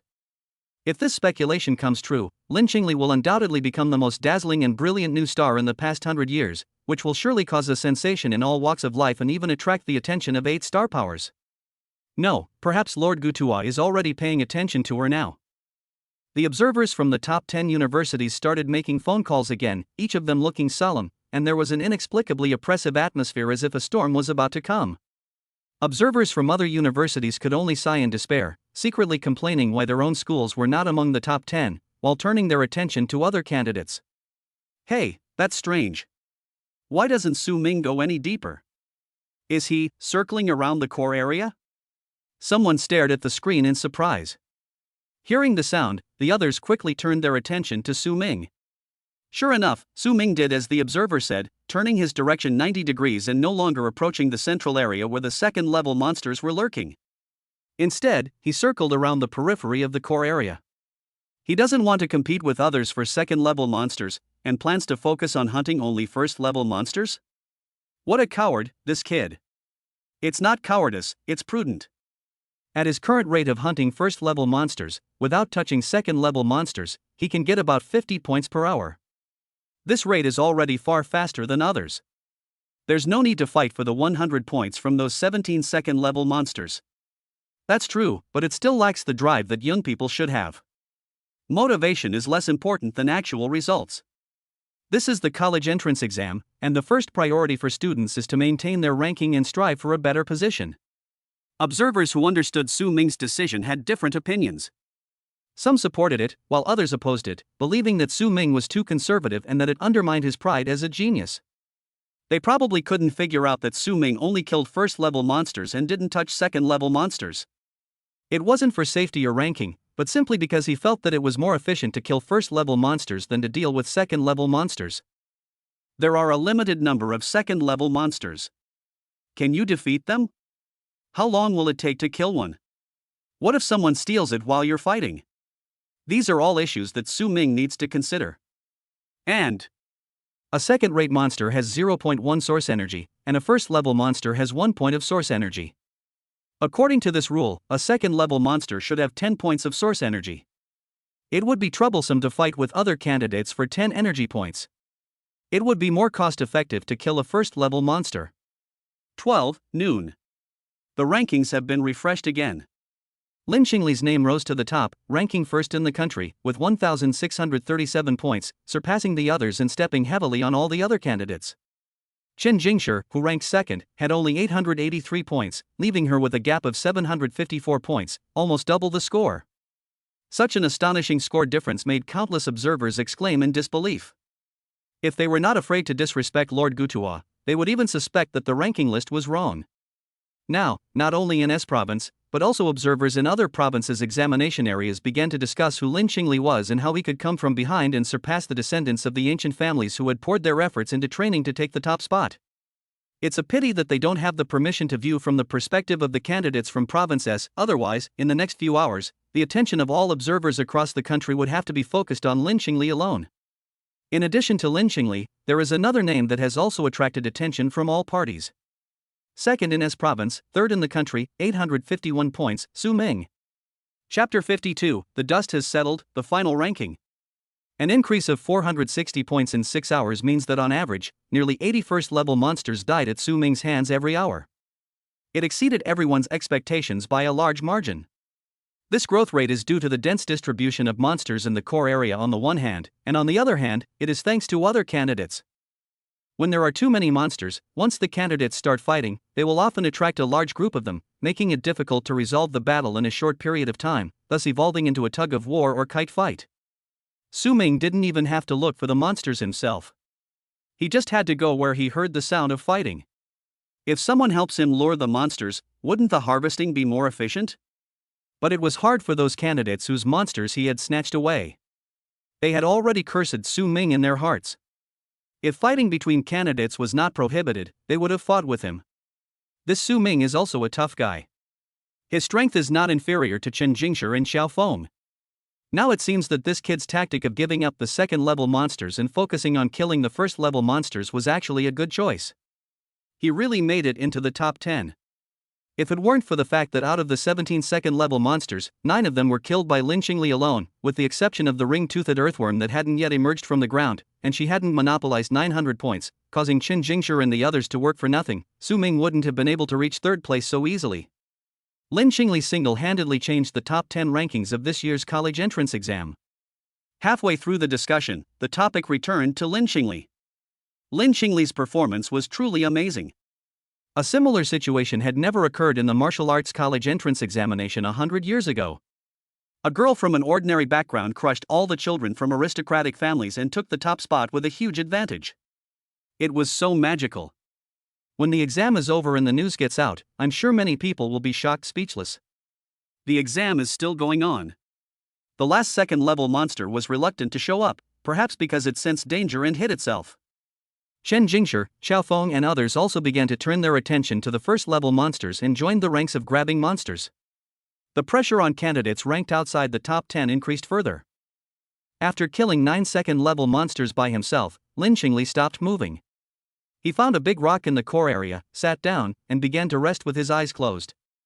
This arrogant attitude shocked all the observers. Look, what confidence is. This is called confidence. There were still 6 hours left before the actual test ended, but he just stopped moving, clearly telling the other candidates that even if he closed his eyes and slept for the next 6 hours, you would not be able to catch up with him. This is the college entrance examination that determines the fate of the candidates. Playing like this is like rubbing the faces of other candidates on the ground and calling everyone a waste.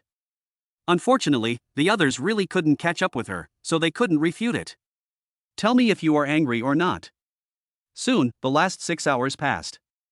At 6 p.m., the practical session ended. As a loud bell rang out in the sky, white light appeared on all the candidates and they were teleported back to their positions before the exam. Imperial Capital Examination Area. As soon as the white light surrounding his body disappeared and his vision returned, Chen Jingshi looked up at the sky. There was a huge ranking list floating in the sky, and the first place was a girl's name.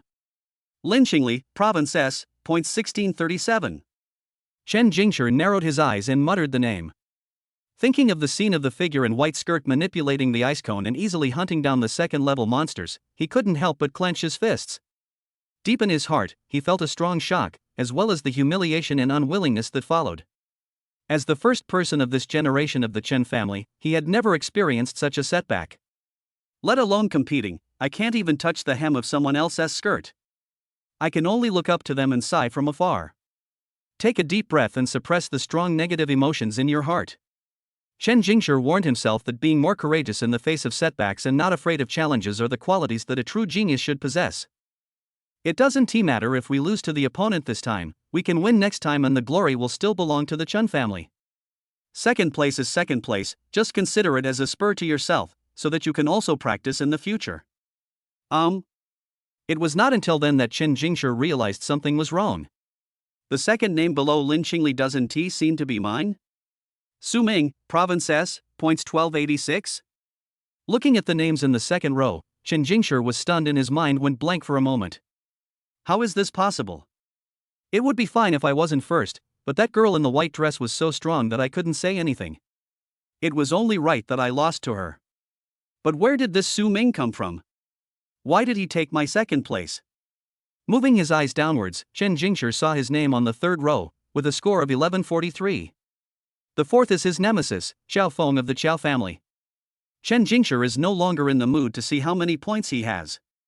His gaze jumped back to the second line, staring at the unfamiliar name, and the heart of genius that had finally stabilized shattered again with a crackling sound. Who on earth is this Su Ming? S Province Examination Area. In the number 1 middle school team. A white light flashed, and Zhu Xinjue appeared in the crowd. As soon as he stood firm, he started cursing angrily. Damn it! Who is this bastard? Does he have a grudge against me? He keeps robbing me. He keeps robbing me. He's robbed me 5 times. The candidates around him were frightened by him and hurried away, fearing that he would bite them like a mad dog. Xu Xingjue's face flushed, he stomped his feet and spouted trash talk, and it was obvious that he was really angry. I'm so fucking impressed. I used my innate ability to gather monsters here, but before I could even harvest them, this idiot rushed over with a bow and sword, and chopped down all the monsters I worked so hard to attract. What a shameless bastard. Which bastard is so shameless? Can't he just find the monster himself? If you have the ability, go kill a second-level monster. I'm so fucked. Don't let me find out who this bastard is. I'll beat him to death if I find him. Xu Xingjue's innate ability is wind control. Before the exam, he had developed a very efficient method of collecting points. He would first use a huge tornado to create a commotion to attract the surrounding monsters, and then use a smaller but more powerful compressed wind blade to slaughter the beasts. In this way, the points will definitely increase rapidly. According to Xu Xingjue's estimation, with this skill, it should be no problem to get into the top 10 in the country.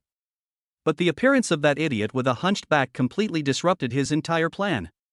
The result of his hard work turned out to be someone else's wedding dress, and that idiot got it for free.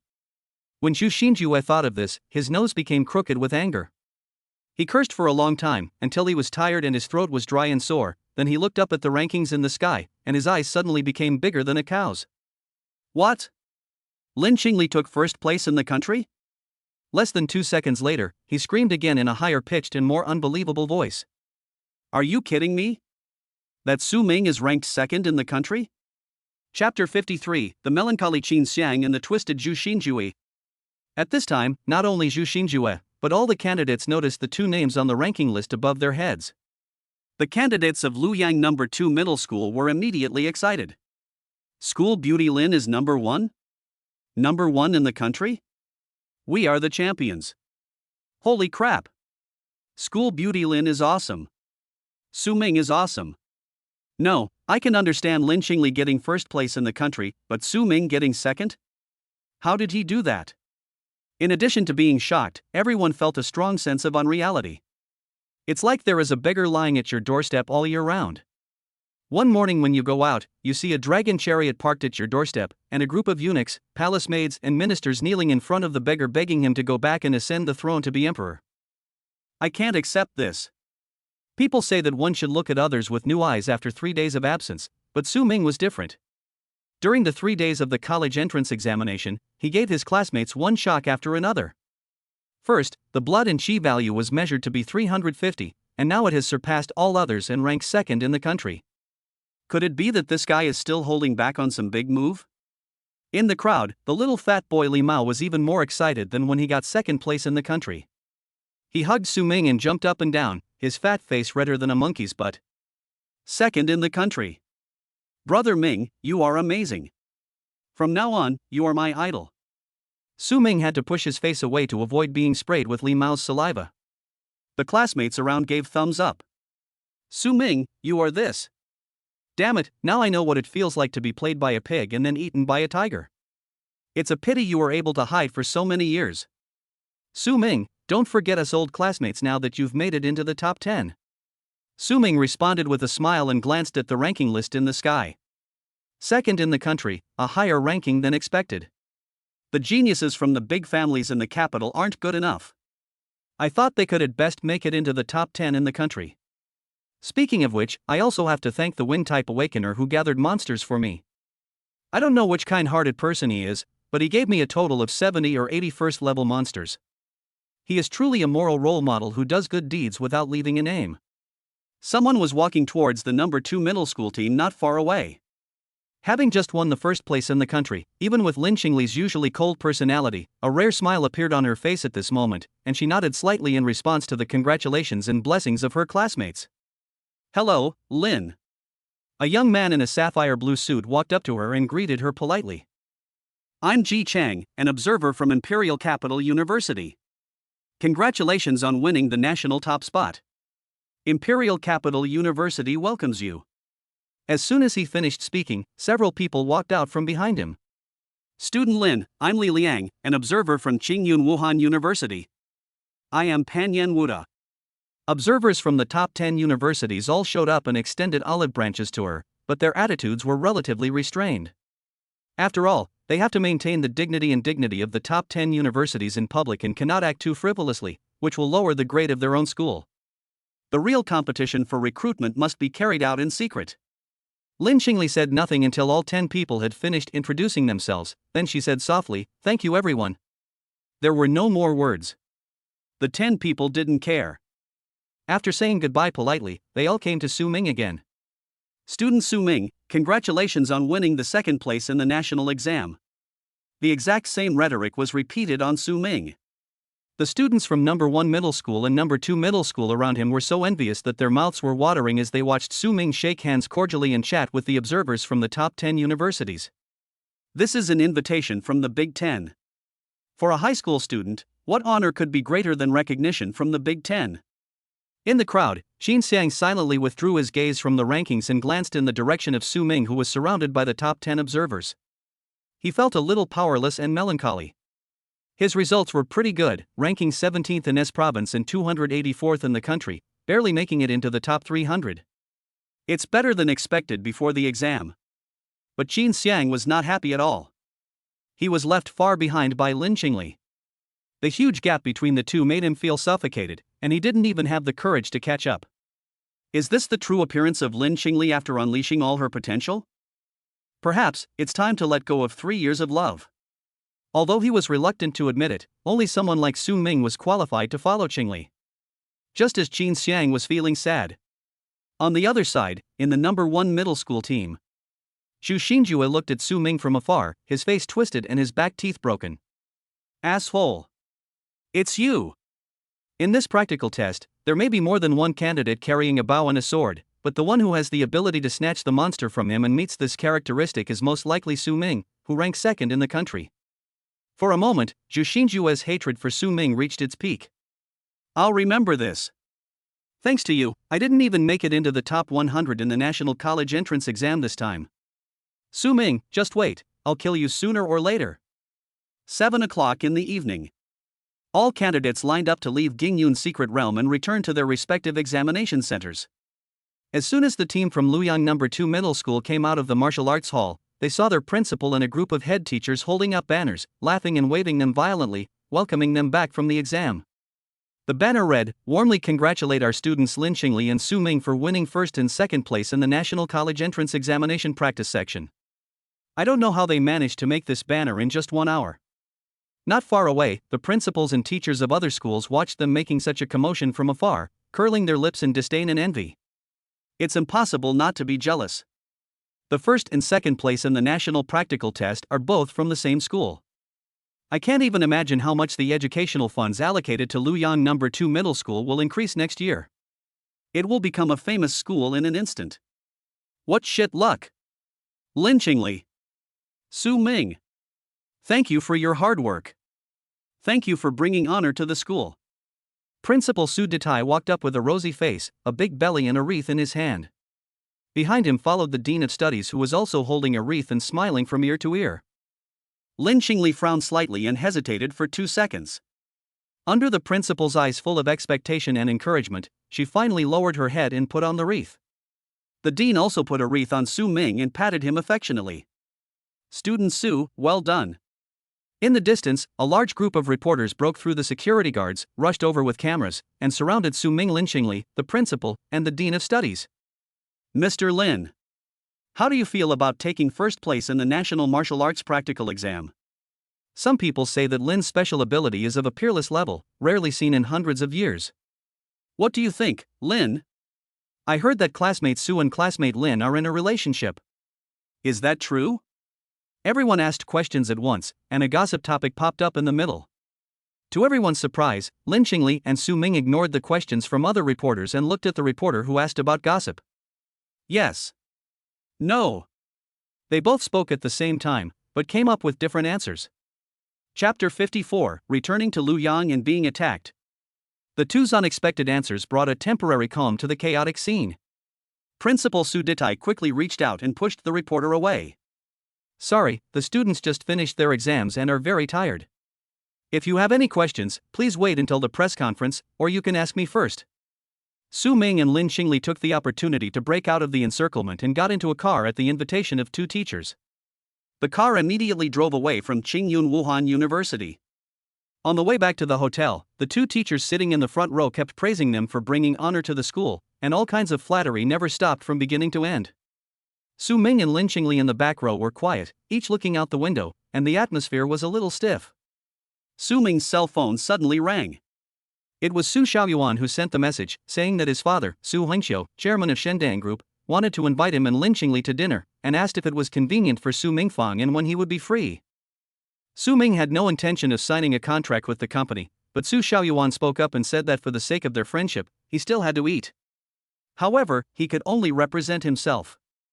He had no control over whether Lin Xingli went or not, nor did he want to ask, so he let Su Xiaoyuan ask Lin Xingli himself. As soon as the message was sent, Meng Xingyu's avatar popped up again. Meng Changhe wants to invite you out for dinner, saying it's to repay you for a meal of venison. What does that mean? Have you two met before? Meng Changhe, venison. When these two keywords were put together, Su Ming immediately thought of the knife-wielding man he met on the first night of the actual combat. It turned out to be him. Su Ming replied, I met him once in a secret place. Do you think I should go? Meng Changhe, if you want to go, go ahead. Don't worry about me. Meng Changhe is a bit arrogant, but he's a decent person. It's okay to get to know him. Besides, once you join Mingshan society, you'll have to deal with him sooner or later. Okay, then ask him to pick a time in a few days. After finishing the chat, Su Ming had an idea and opened the headlines. The first refresh result that caught my eye was a striking and shocking headline. Dark Horse. Two students from Luoyang No. 2 Middle School in Province S won first and second place in the Martial Arts College entrance examination. Scrolling down, there are many similar news items, all released just a few minutes ago. The media moves fast. Su Ming browsed the news casually and soon arrived at the hotel. You guys go up and have a rest first. When the principal comes back, we'll hold a celebration party for you, said the teacher who was driving.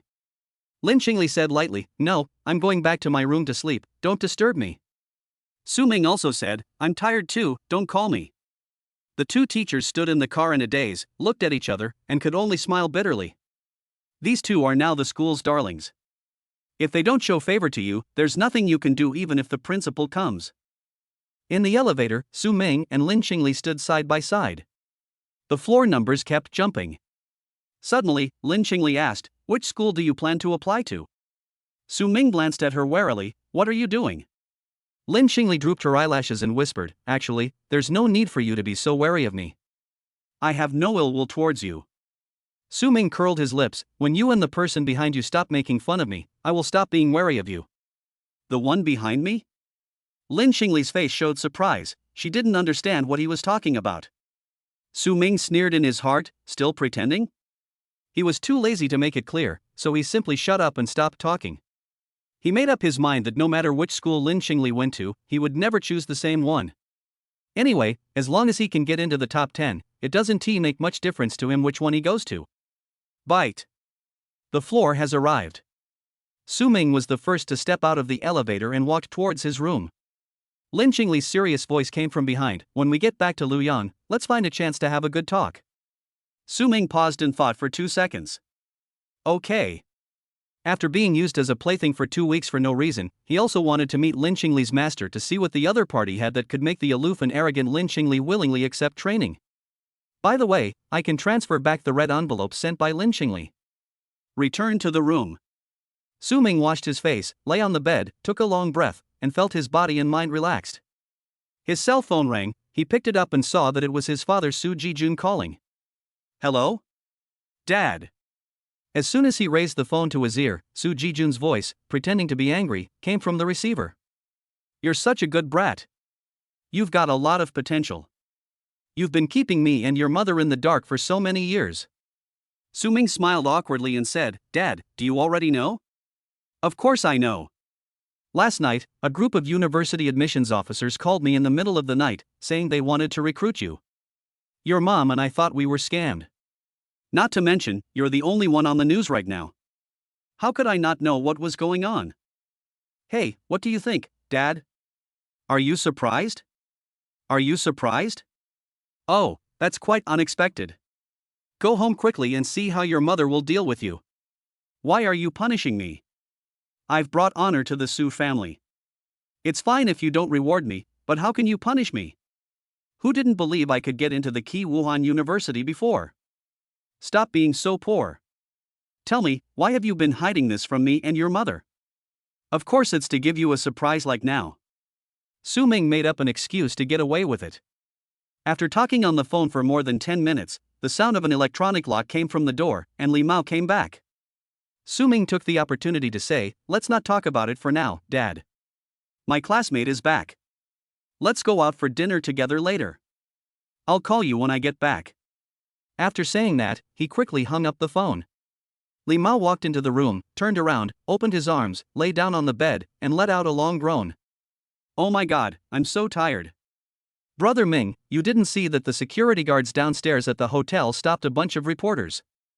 They were all here to interview you in school beauty, Lin. We had a hard time squeezing in." Su Ming smiled and changed the subject. "Come to think of it, I haven't asked you yet, how did you do on the exam this time?" Li Mao waved his hands weakly. "It's not bad. My grades are better than I expected. I should have no problem getting into an ordinary Wuhan university." "That'll do." The two chatted for a few sentences and gradually stopped talking. Su Ming hadn't slept for 2 days and 1 night, and Li Mao was about the same. Last night, he found a big tree in the secret realm, climbed up and took a nap, but he didn't sleep well. At this time, the exam was over, the dust settled, and they relaxed, and both fell asleep unknowingly. The next morning, the students checked out of the room and took the same bus back to Luoyang. Principal Su and several directors had already gone back last night. The celebration banquet did not take place, and they seemed to have changed their minds. They planned to take this opportunity to hold a grand school anniversary and hold a press conference to introduce to the outside world the high school growth trajectory of the Luoyang twins and the teaching secrets for cultivating dark horses. Su Ming scoffed at this. Cultivating a dark horse? They cultivated a dur. 6 buses were lined up in a row, connected end to end, and drove out of Qingyun City. An hour later, the bus passed through a canyon. Students in the car were chatting, sleeping, and more people were silently browsing their phones. Sudden boom! A huge rock fell from the sky and hit the first bus hard. In an instant, flames shot up into the sky, and a huge explosion spread in all directions with airwaves. The 5 buses behind suddenly braked, and the students were caught off guard and slammed into the backs of the front seats, causing screams to be heard. Chapter 55, Crisis Strikes, Add Points. 3-star warrior. Su Ming immediately sensed something was wrong and stood up to look out through the front windshield of the bus. I saw that the first bus was already engulfed in flames. I didn't know if any of the driver and students on the bus had survived. It seemed that it would be difficult for them to survive. A huge rock weighing more than 1,000 pounds was pressed into the blazing flames, which was the culprit that caused the accident. Accidental rockfall? This thought flashed through Su Ming's mind for a moment, but was rejected by him. No, how could it be such a coincidence? This is an attack. Fact soon proved that he was right. Boom! The earth shook, and the violent vibrations were transmitted through the car to my feet. At the edge of the sea of fire ahead, the ground bulged, and the hard concrete road was pushed open from below like tofu by something. A large, earth-yellow insect with a ring-shaped mouthpart and sharp teeth crawled out from the ground. Its body surface was covered with disgusting, hard wrinkles. It was 4 or 5 meters in diameter, and a long part of its body was exposed. It fell heavily to the ground, lying across the middle of the canyon road, blocking the convoy's way. Quack! A shrill noise came from the sky, and a group of strange birds covered with black feathers, shaped like crows, with a wingspan of 3 meters swooped down from the sky, hitting the windows of the 5 surviving buses with their sharp beaks and claws. In the car where Su Ming was. Stay in the car and don't move. The bus driver shouted, pulled out a palm-wide steel knife from under the seat, pushed open the door and jumped out. As soon as he landed, a strange bird discovered him, flapped its wings and stretched out its sharp claws to grab him. The driver did not dodge or evade. Instead, he stretched his arm muscles and swung a sharp blow, actually cutting off a pair of claws of the strange bird. These bus drivers who provide urban transportation are at least 3-star warriors and earn tens of thousands of yuan a month. They are not only responsible for driving, but also for protecting the safety of passengers if they encounter danger on the way. Students, don't panic. Everyone, hide well and don't go out. The teacher in charge, who reacted slower than the driver, also stood up to maintain order. He glanced around and saw that most of the students were so scared that they could only hold their heads and scream. Only Su Ming and Lin Qingli, who were standing, looked relatively calm. Su Ming. Lin Qingli. You two keep an eye on your classmates. The teacher will go down to help. After giving a hurried order, the teacher in charge drew his weapon and jumped out of the car to drive away the strange bird that was damaging the car window. In just half a minute, the hard car window glass had been cracked by the strange birds, and 2 parts of the glass were even broken. An unlucky boy was grabbed by the head by the strange bird and thrown out with a terrified scream.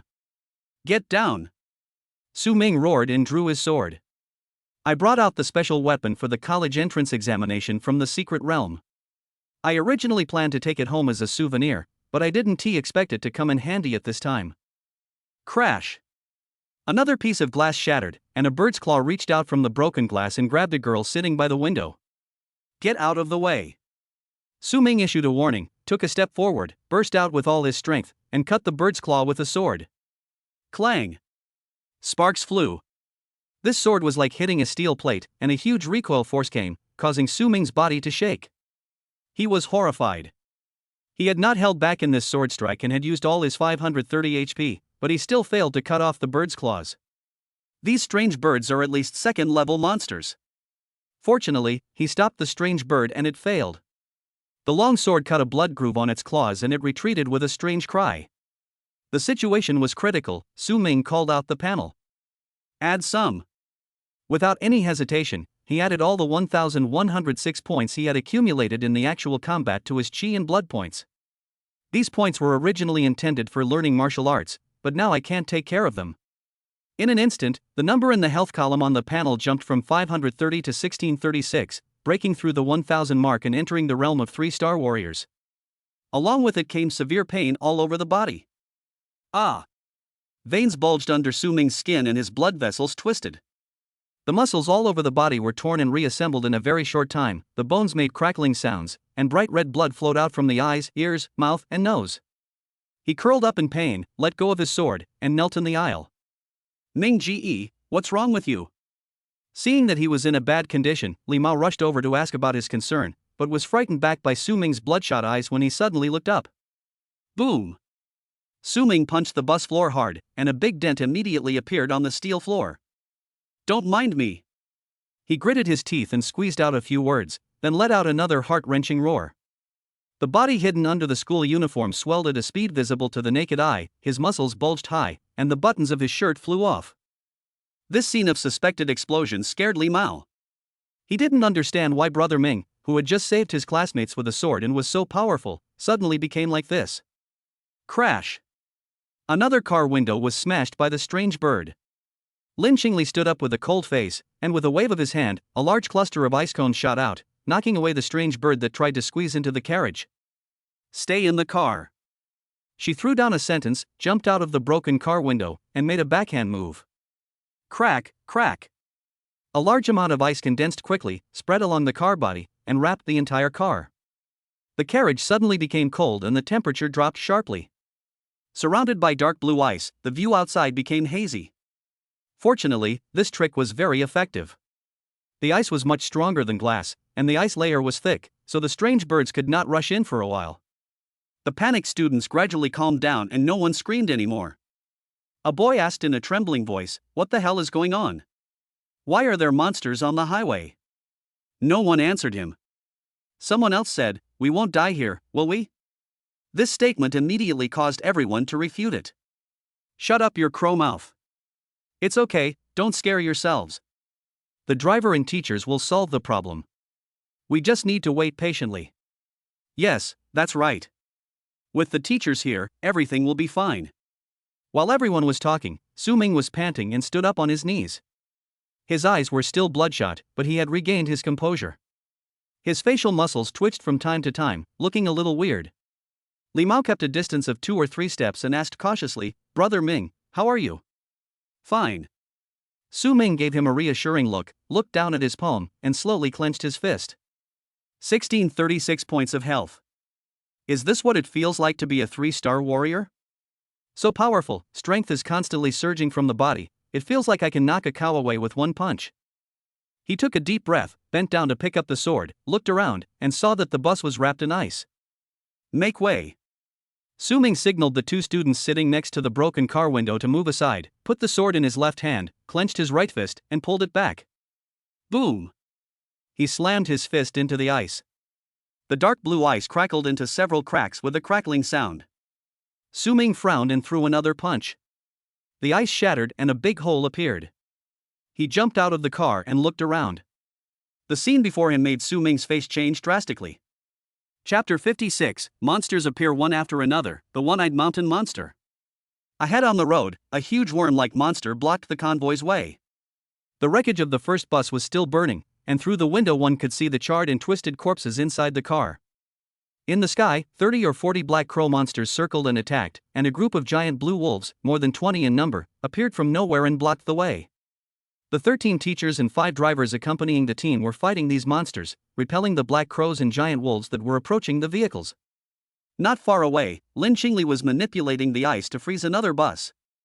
Looking at this strange scene, Su Ming felt an ominous premonition in his heart. Worms, black crows, giant wolves. The 3 different kinds of monsters seemed to have made an agreement beforehand. Not only did they appear at the same time, but they also had a clear division of labor. One blocked the road, one encircled the enemy, and one descended from the sky to attack and create chaos. The location, timing, and method were all chosen just right. It was a perfect trap. Do monsters have this level of intelligence? There is no time to think deeply. The most important thing right now is to get rid of the monster as soon as possible and leave this place. He moved. The 3 Star Warriors' powerful physique burst out, and in a flash, Su Ming arrived at the rear of the bus. The long sword whistled like lightning, and stabbed out several times in succession in an instant. A black crow pecking at the ice sensed the danger coming, and just as it flapped its wings, it was pierced with 5 or 6 bloody holes by the sharp sword light. Then he was kicked 7 or 8 meters away and hit the windshield of a bus behind him, causing large spider web cracks. Crack, crack. The dark blue ice spread over, freezing and wrapping up Black Crow's body in the bus. On the side of the car, Lin Qingli put down her right hand, turned her head and glanced in the direction of Su Ming with a look of surprise. These black crows are quite powerful, and are in the upper to middle level among the second-level monsters. Su Ming killed a black crow in one encounter. His strength was almost the same as hers. Lin Qingli knew that she was so strong because of her identity as an awakened person. But what about Su Ming? How could Su Ming achieve this? All kinds of thoughts flooded through Lin Qingli's mind. She forced herself to suppress them and her eyes became clear again. Now is not the time to pursue these things, save people first. She turned and rushed towards the next bus that was besieged by black crows. A few minutes later. After the initial panic, the situation was gradually brought under control. Thanks to Lin Qingli's help, there were not many casualties among the students on the 5 buses. Except for a few unlucky ones who were taken away by the black crows at the beginning, the rest were protected in the carriages by the thick layer of ice.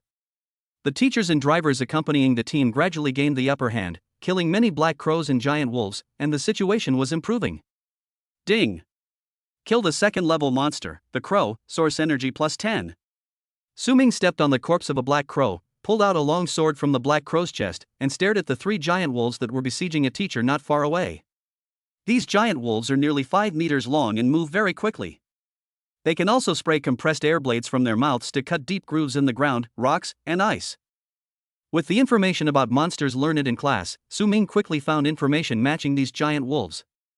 Green Wind Wolf, a 3rd-level monster, is good at speed and siege, and can easily control the wind element. A 3rd-level monster. Su Ming tightened his grip on the sword, his eyes a little fiery. A 3rd-level monster should be able to provide 100 points of source energy, right? At this moment. Boom! Boom! Heavy footsteps were heard in the distance.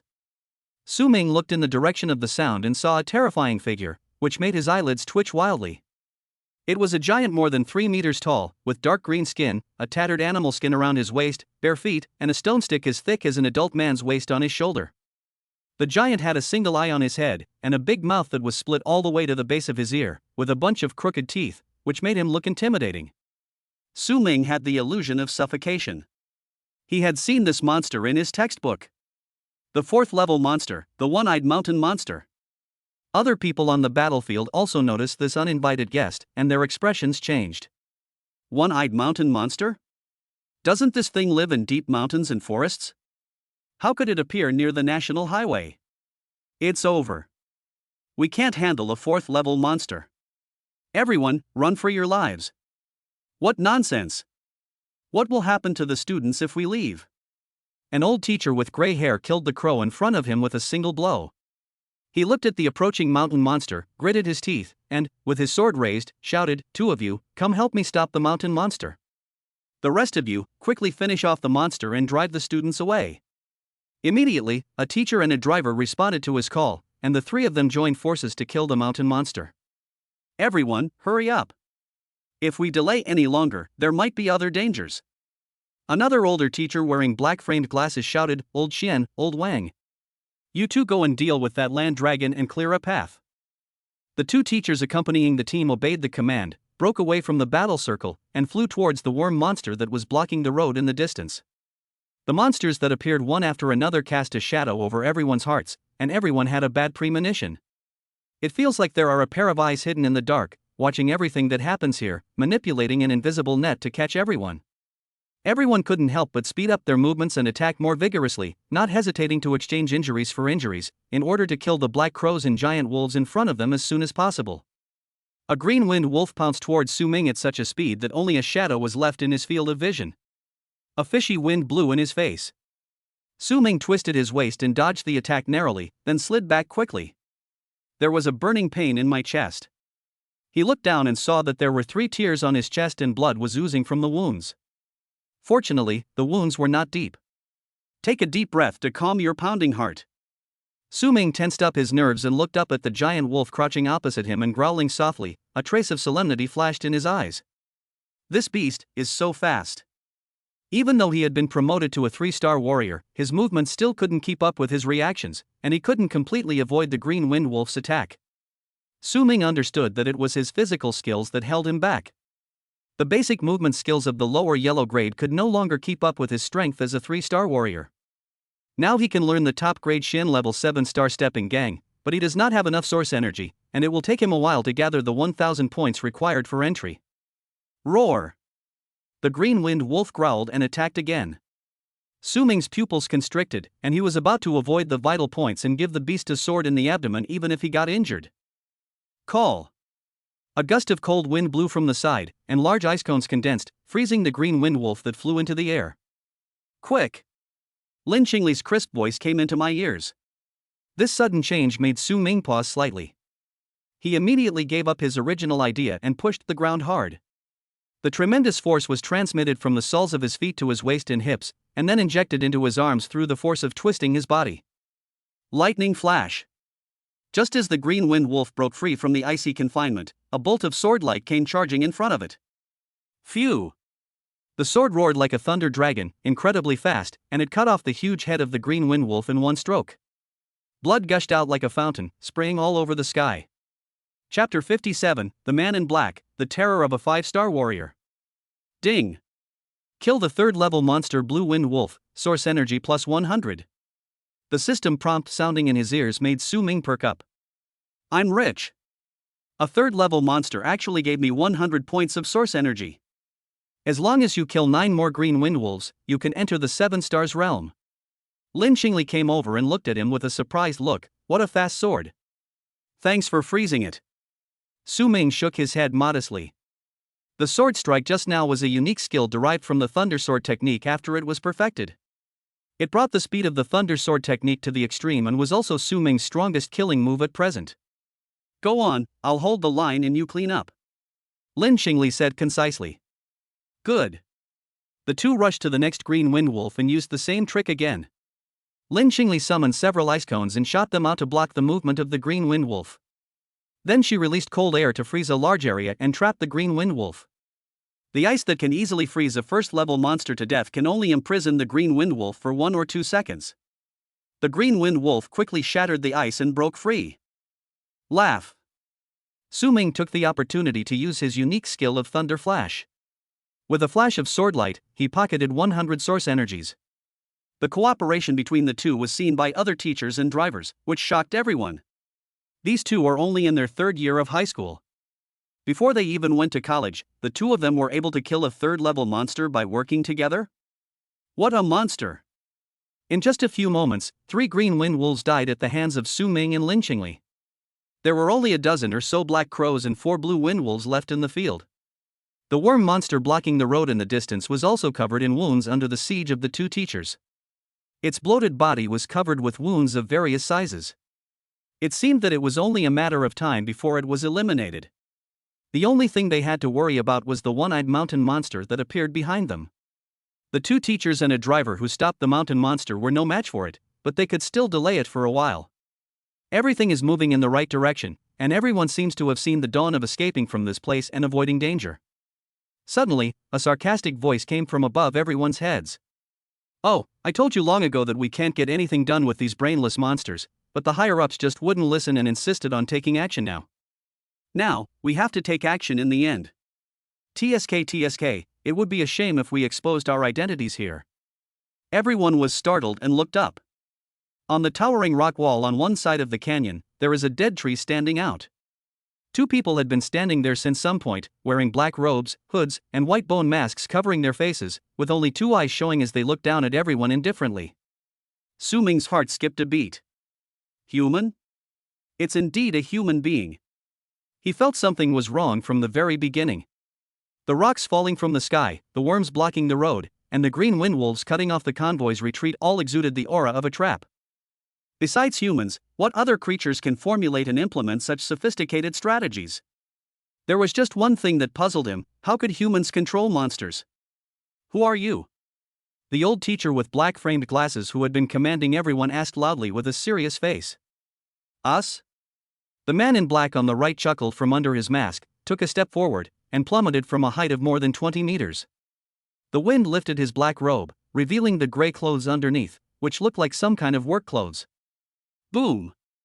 The man in black fell heavily to the ground, a shallow pit sank in the ground, and dust rose up. He bent his knees slightly to absorb the impact, stood up, and glanced at everyone with a playful look behind the mask. "Of course they are here to kill you." Before he could finish his sentence, the man in black's gaze fell on Lin Qingli and Su Ming in the distance, and his upper body leaned forward slightly. A teacher noticed his intention and rushed towards Su Ming and the others. "His target is Lin Qingli and Su Ming. Stop him." Boom! Another explosion. The man in black disappeared from the spot in an instant, crossed a distance of more than 30 meters, came in front of Su Ming and the others, raised his right palm high in the air and slapped down. Lin Qingli was prepared. As soon as the man in black set his eyes on this side, she had an idea. A large number of ice cones rose from the ground beside her and Su Ming, slanting towards the sky. At the same time, a layer of ice lifted the 2 of them up and pushed them back quickly. Crash! The man in black slapped down with one palm, and the terrifying energy crushed all the ice cones, leaving a palm print 2 meters wide and 1 finger deep on the ground. "Oh! You're quite quick. You were able to escape from my hand at this age. It seems I really can't let you 2 grow up." The man in black waved his hand to dispel the pervasive cold air, looked in surprise at Su Ming and the other 2 who had retreated 10 meters away, and raised his foot to chase them. "Traitor to the human race! Who on earth are you?" The first person to realize that the target of the man in black was Lin Qingli and Su Ming's teacher was the one who rushed over at this moment, stabbing out a sword in anger and attacking the man in black from behind. Just as the sword was about to pierce the man in black through the heart, his eyes suddenly blurred and he lost sight of the man in black. The next moment. Bang! A fist hit his back hard and came out from his lower abdomen, bringing up a large amount of blood, intestines and broken bones, which sprayed several meters away. The teacher's eyes opened wide, a look of disbelief frozen on his face, and the light of life quickly disappeared from his eyes. The man in black threw away the corpse on his arm like throwing away garbage, took a look at his bloody right hand, and sighed unhappily. "That's disgusting." This scene made others shudder. The teacher who was killed was a veteran 3-star warrior. His strength was considered good among everyone, but he didn't even realize how the man in black got around behind him. He was punched through the body and died with his eyes open. What a terrifying opponent! The old teacher with black-framed glasses twitched his face, and he uttered 4 words with difficulty: 5-star warrior. "Ha, you know what you're talking about." The man in black admitted it frankly and gave him a thumbs up. Su Ming noticed that his fingers were rough, with black mud hidden between his fingers, and looked like the hands of a manual laborer. I'll hold him back. Lynchingly, Su Ming. Don't worry about the others, just run away. The old teacher made a decision in a very short time. He reached into his pocket, took out a tube of red medicine, pulled out the cork, and gulped it down his mouth. The man in black, who was about to continue attacking Su Ming and the other two, noticed his actions and changed his tone. Potential potion? Sensing a powerful, violent aura rising from the old teacher's withered body, the man in black decisively turned and pounced on him, shouting in a deep voice, "Don't look at me, go and take care of the target." Everyone was startled at first, then they remembered that there was an accomplice of the man in black above their heads who had been silent and motionless, so they all looked up. The second man in black silently opened his cloak and glided down from the sky like a big bird, heading straight for Su Ming and Lynchingly. Stop him. Without saying a word, several teachers rushed to Su Ming and the others. As teachers, their professional ethics prevent them from sitting idly by and watching students in danger. Not to mention that one of them ranked first and the other ranked second in this year's college entrance examination, and both are the school's favorites. If Su Ming and Lynchingly were killed by the men in black, and these teachers stood by and did nothing, when they returned to Luoyang, not only would they not be able to pass the school, even the authorities would send them to jail. Chapter 58, Escape, Lynchingly's Shock. Realizing that the two men in black were coming for them, Su Ming and Lynchingly turned around and ran away without any further ado. A scream came from behind. Su Ming turned around and saw a teacher being kicked 7 or 8 meters away by the black-clad man number 2 who fell from the sky. His eyelids twitched. This guy is also a tough guy, at least a 4-star warrior. However, it was this short 2-second delay that allowed other teachers to arrive and surround the man in black number 2. Who are you? You are actually associating with monsters. Where is the dignity of the human race? A teacher asked sternly. The man in black number 2 remained silent, and suddenly a long whistle came from under the mask. The black crows circling in the sky and the few surviving green wind wolves, as if receiving an order, abandoned their opponents and chased after the fleeing Su and Lin. Stop them. As soon as everyone moved, the second man in black took action. In an instant, he seemed to have grown 3 heads and 6 arms, and swung his fists all over the sky, attacking several teachers around him at the same time. Ouch! Puff! What a powerful punch!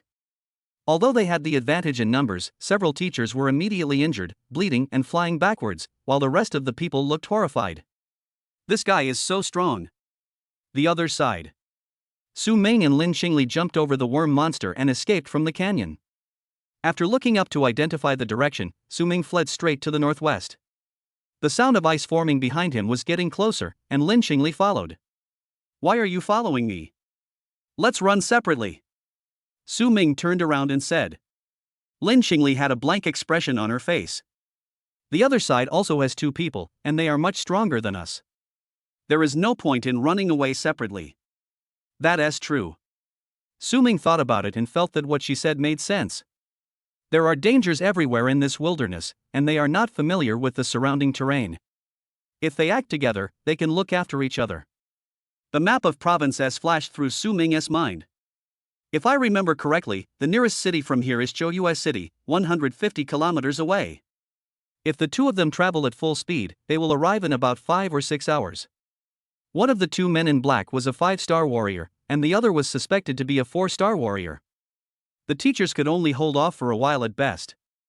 The teacher wearing black-framed glasses was named Chen, and Su Ming had heard of his deeds. When he was young, Teacher Chen was a top 4-star warrior. He was injured in a battle against a beast tide and suffered a hidden disease. After his strength declined, he retreated to the second line and was recruited by Su Detai to be a teacher at number 2 middle school. The bottle of potential potion he drank sounded like a secret medicine for developing abilities, but in fact it was quite the opposite. It was a poison that squeezed the vitality of the human body, allowing the user to have a brief moment of revival and exceed their limits. The effect of this medicine only lasts for 5 minutes at most. After 5 minutes, the user will fall into a weak state, with organ failure and significant aging of body functions, and will die within 2 to 3 years. Therefore, the potential potion is also called the desperate potion. Judging from the performance of the talkative man in black, Teacher Chen, after taking the potential potion, can obviously pose a certain threat to him. Otherwise, he would not have given up the goal that was right in front of him and turned to deal with Teacher Chen. So at most, Teacher Chen can hold off the talkative man in black for 5 minutes at most. 5 minutes later, once Teacher Chen died, no one present could stand against the talkative man in black. After this, if the man in black did not choose to kill to silence the witness, he would have prioritized chasing himself and lynching Li. That only leaves 5 minutes to escape. If the other party dealt with the scene first, killed everyone, and then chased them, they should have at least twice as much time to escape. Having said that, whether it's 5 minutes or 10 minutes, in front of a 5-star warrior, it doesn't really make much difference. It was just a matter of a few minutes early or late to be caught up. Damn it, I feel like it's useless even if I escape. I'm going to die anyway. Su Ming sighed. There is no mobile phone signal outside the city, which is really inconvenient. At this time, even if I wanted to call for help, I didn't have the conditions to do so. It was really like crying out to heaven and earth for help, but no one would answer. Lin Xingli stepped on the ice and followed Su Ming closely. In addition to the seriousness of facing danger, there was also a bit of curiosity that could not be concealed on her cold face. She stared at Su Ming's profile and suddenly asked, "How much is your qi and blood value?" Su Ming rolled his eyes. "Sister, it's a matter of life and death, and you still care about this?" He didn't hide anything and told the truth. Over 1,600, what's wrong? Do you have a way to get out of this dangerous situation? When Lin Xingli heard this number, her pupils trembled. A feeling of shock surged in my heart. How did you improve so quickly? She couldn't help but ask. Su Ming snorted, "You're gifted. Just because you're blessed by heaven and awaken special abilities, why can't I be naturally good at cultivating qi and blood?" Gifted? Lin Xingli pursed her lips, not quite believing the answer, but didn't ask any further questions. Su Ming ran as fast as he could, like a cannonball fired from a gun. As he stepped on the ground, a shallow pit exploded. The powerful reaction force pushed him forward 7 or 8 meters with an extremely heroic posture. Lin Xingli had to push Yu Bing's speed to the extreme to barely keep up with him. Quack! The cry of morning crows came from behind. Su Ming looked back and his expression changed slightly. It was the dozen or so morning crows and 3 blue wind wolves that were catching up with them, and the distance between them and the 2 of them was shrinking at a speed visible to the naked eye. Especially the morning crow, which flew at an extremely fast speed and would catch up to the 2 of them in just a dozen seconds. Get rid of these followers first. Su Ming decisively took out the longbow, jumped up, twisted his waist and bent the bow to put the arrow on it. Whoosh whoosh whoosh. 3 arrows shot out and pierced the chests of the 3 crows flying in the front. These were arrows shot while moving at high speed, and all 3 arrows were able to hit the target accurately. Such amazing archery skills shocked Lin Xingli again, and she felt that Su Ming was more mysterious and unfathomable. Although she was shocked, her hands were not idle. With a light turn on the ice, Lin Xingli raised his right hand above his head. Crack, crack. More than 10 ice spears quickly solidified on both sides of her body. As she pressed down with her fingers, they poured down towards the chasing crows like a rain of pear blossoms. In an instant, 4 crows were unable to dodge and were pierced by the ice spears. They fell down with blood spilling. Driven by fear instinct, the remaining crows dared not chase anymore and climbed higher with strange caws. Whoosh whoosh whoosh. Su Ming kept pulling the bow, and arrows turned into meteors and shot out, shooting down all the crows before they flew out of the arrow's killing range.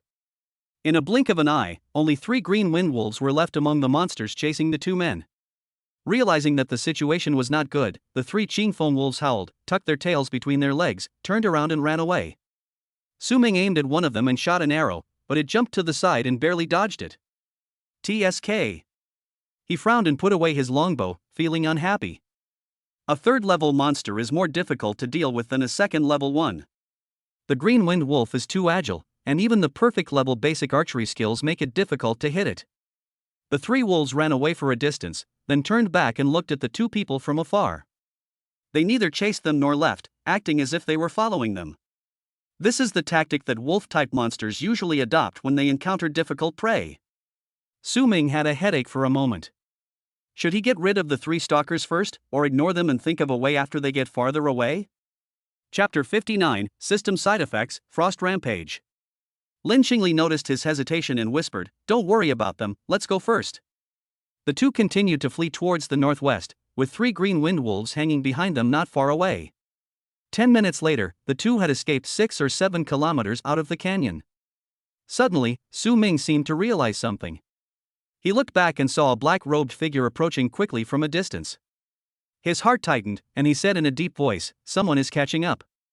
Lin Qingli also looked back, raised her hands, and cold air spread around her body, and ice spikes began to condense. The man in black was faster than the two of them combined. Now that things had come to this, there was no point in running away. Su Ming sighed deeply and drew his sword. If I had known I would take the college entrance exam, I wouldn't have stayed out of the spotlight. Now, after all the pretense, I'm about to lose my life. What kind of thing is this? 10 seconds later. A black-robed figure came close to the two of them. Judging from his body shape, it was the taciturn man in black number 2, not the talkative 5-star warrior. It's barely good news. The second man in black caught up and stopped, looking at the 70 or 80 densely packed ice spikes floating around Lin Qingli. His eyes were calm and he clenched his fists. Can we talk before we start? Why are you trying to kill us? If we did something wrong, we can fix it. Really, we don't know each other, so there's no need to make things so tense. Su Ming tried to resolve this life and death crisis with words, but it was obviously futile. The second man in black had no intention of communicating with him and leaned forward. Boom! Like a stretched and released spring, the figure of the second man in black suddenly disappeared from the spot and rushed in front of Su Ming with an unparalleled strong wind. Shit! Attack me first? Su Ming only had time for this thought to flash through his mind before he instinctively unleashed his strongest killing move, Thunder Flash, with the sword in his hand, using all his strength to stab the chest of the second man in black. When? The long sword was only half thrust out when the second man in black punched the sword from the side. The long sword made of fine steel broke with a sound, and half of the sword blade flew towards Lin Qingli in a rotation. Immediately afterwards, the other fist of the man in black number 2 came towards him. Su Ming had no time to dodge or defend himself at this moment, and could only watch as the fist hit his chest hard. Crack! He heard the sound of bones breaking inside his body. A huge force was transmitted along the fist. Su Ming spurted out a bunch of blood from his mouth. His body was thrown high into the air like a kite with a broken string, and his consciousness became blurred. In a daze, he felt himself falling, hitting the ground and rolling several times. The severe pain in his chest almost suffocated him, his mind was in a mess, his vision was covered in blood red, and he couldn't see anything clearly. Is this the gap between me and a 4-star warrior? Or is it that the second man in black is actually also a 5-star warrior? It doesn't matter. I don't have the strength to move anymore. I'm going to die here. Su Ming lay on the ground in a daze for a while, his confused thoughts gradually calmed down, and his lost hearing began to recover. He heard the sounds of fighting. The sharp hum of a sharp object ripping through the air, the crisp sound of ice breaking, Lin Qingli's furious roar, the dull rumble of the earth. Grass. I don't want to die. That guy is still fighting, how can I just fall down like this? Su Ming's strong desire to survive helped him endure the severe pain, turn over, support himself on the ground with his hands, and climb up unsteadily. He raised his hand and wiped his face, and his vision, which was covered by blood, became partially clear again, and Lin Qingli's back came into view. The crazy woman opened her hands, her black hair fluttering in the wind, and was rapidly turning icy blue from the roots. An overwhelming chill surged from her body, sweeping everything away and enveloping the 5-meter area around her into an inviolable field of ice and snow. Circles of ice spikes grew diagonally outward from the ground. A black figure kept changing its position, trying to break into the area, but was blocked outside by the wildly growing ice spikes. The second man in black punched like a dragon. With one punch, he could break a large piece of ice spikes, and ice chips flew all over the sky. It was extremely powerful. But before he could take a step forward, the broken ice spikes quickly grew back and blocked him again. At the same time, above Lin Qingli's head, a large number of 1-meter-long ice spears condensed and formed quickly, following the movement trajectory of the man in black and shooting wildly. These ice spears are extremely sharp and hard. Once inserted into the ground, they can immediately sink half a meter deep into the ground. The second man in black was obviously afraid of the power of the ice spear and was unwilling to withstand it with his body, so he could only keep moving to avoid the attack from the sky. In just a few minutes, the surrounding ground was filled with ice spears, and there was almost no place to step. Break! Lin Qingli clenched her raised right hand into a fist. All the ice spears stuck in the ground shattered at the same time the moment she spoke, and countless tiny pieces of ice shot out in all directions, forming a net that strangled everything. The second man in black obviously didn't expect that the missed ice spear could be used in this way. He retreated quickly in the ice spear jungle, but was a little slow after all. He was tragically baptized by the broken ice, and his black clothes were immediately cut into countless holes, bleeding profusely. He let out a painful groan, and the wounds on his body were quickly covered with a thin layer of frost, and his movements became slow. Seeing this scene, Su Ming was overjoyed and wanted to rush over to give the second man in black a lightning strike, but the serious injury on his chest made it difficult for him to even stand, let alone hold the sword and attack. He couldn't do it at all. We must find a way to recover from the injury. Su Ming's thoughts raced in his mind, and he called out the panel with the mentality of trying everything possible. In the canyon, he and Lin Qingli teamed up and killed a total of 3 green wind wolves. Each green wind wolf has 100 points of source energy, plus the dozen or so crows that died at his hands one after another. The source energy on the panel that had originally returned to 0 has now accumulated to 460 points. Su Ming added all 460 points of source energy to his qi and blood value. Soon, intense pain came from the wound in his chest. Su Ming bent over and knelt on the ground in pain, clenched his fists, gritted his teeth, and sweat poured down. The sharp increase in qi and blood values was accompanied by the renewal and repair of muscle tissue, organs, and bones. Su Ming discovered this from the beginning. Others practice martial arts by exercising and taking medicine over the years to strengthen their muscles and bones and improve their physical fitness, which is reflected in the data as an increase in qi and blood values. Su Ming's use of the system to add points is equivalent to reversing the process. By increasing the qi and blood values, he can drive the body's tissues to transform and strengthen in a very short period of time. That's why he feels extremely painful every time he significantly increases his qi and health points. What Su Ming needs to do now is to use the side effects of increasing his qi and blood points to repair and reorganize the wound muscle tissue and regenerate the broken bones. As for whether this would work, now that things had come to this, he had no choice but to take a gamble. While Su Ming was healing his wounds violently, on the other side, the battle between Lin Qingli and the man in black number 2 had also reached a critical moment. The cold wind was raging, and Lin Qingli opened her eyes. Her beautiful pupils had been filled with a deep ice blue without any emotion, and her hair had also turned into a completely icy blue. At this moment, the aura she exuded was no longer like that of a human, but she had truly transformed into an ice queen. Through the ice spikes surrounding her, Lin Qingli looked indifferently at the black-clad man number 2, who had turned into a bloody mess and was busy shaking off the ice on his body, and raised her hand to point to the sky. A dark blue ice cone with a tail as thick as an adult's arm, more than 2 meters long, and spiral patterns on its surface, slowly condensed and took shape above her fingers.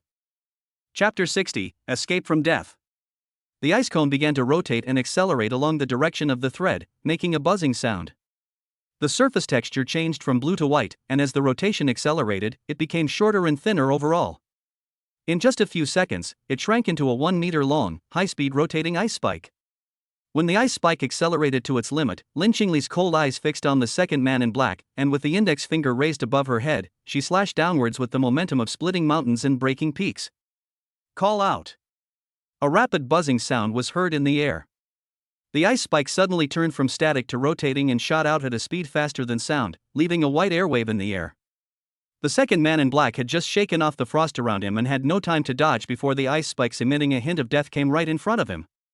The man in black number 2 roared under the bone mask covering his face, as if he was ashamed of being forced to this point by 2 high school students.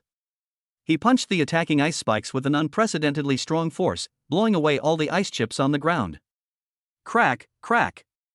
The ice spike, carrying huge kinetic energy, hit the fist of the man in black number 2 and began to shatter from the tip. The broken ice splattered everywhere, cutting more wounds on the man in black number 2. The collision lasted for less than a second before the entire ice spike was completely shattered and turned into slag by a punch. The second man in black was also feeling bad. His right fist was covered in blood, his skin was torn, and his white bones were exposed. How dare you hurt me like this? The second man in black spoke for the first time, his voice filled with anger and fear. He deeply felt the horror of the target of this mission. He was obviously just a 1-star warrior who had not yet entered college, but he was able to rely on his natural ability to cripple one of his 4-star warriors' hands in battle. Such potential, such qualifications. If we let this girl grow up for another 10 years, the human race will have another pillar. In addition to being shocked, the second man in black became more and more murderous. That move just now was indeed amazing, but that's all. An attack of that magnitude would inevitably consume a great deal of energy. After unleashing unreserved strength for so long, the target of the mission should be weakened. The evidence is that the ice spikes surrounding the girl are collapsing and disappearing. Die. The man in black number 2 roared and turned into a cannonball, knocking away all obstacles in front of him and coming in front of Lynchingly. He didn't want to drag it on any longer, and didn't want this cat and mouse chase, which should have been a foregone conclusion, to take any unexpected turns. So he chose the most direct way to launch a final attack on the mission target, who was running out of energy. At close range, the second man in black raised his left fist high and his eyes fell on the face of the target. This face was flawless, indifferent, and arrogant. There was no trace of panic in the clear eyes as she looked at him calmly. The second man in black suddenly felt an ominous feeling in his heart. The next moment, this premonition came true. Call. Lynchingly suddenly opened her mouth and spit out a stream of blue cold air. The second man in black's fist had only landed a third of the way when his body was covered with condensed blue frost. Halfway down, most of his body was covered in ice.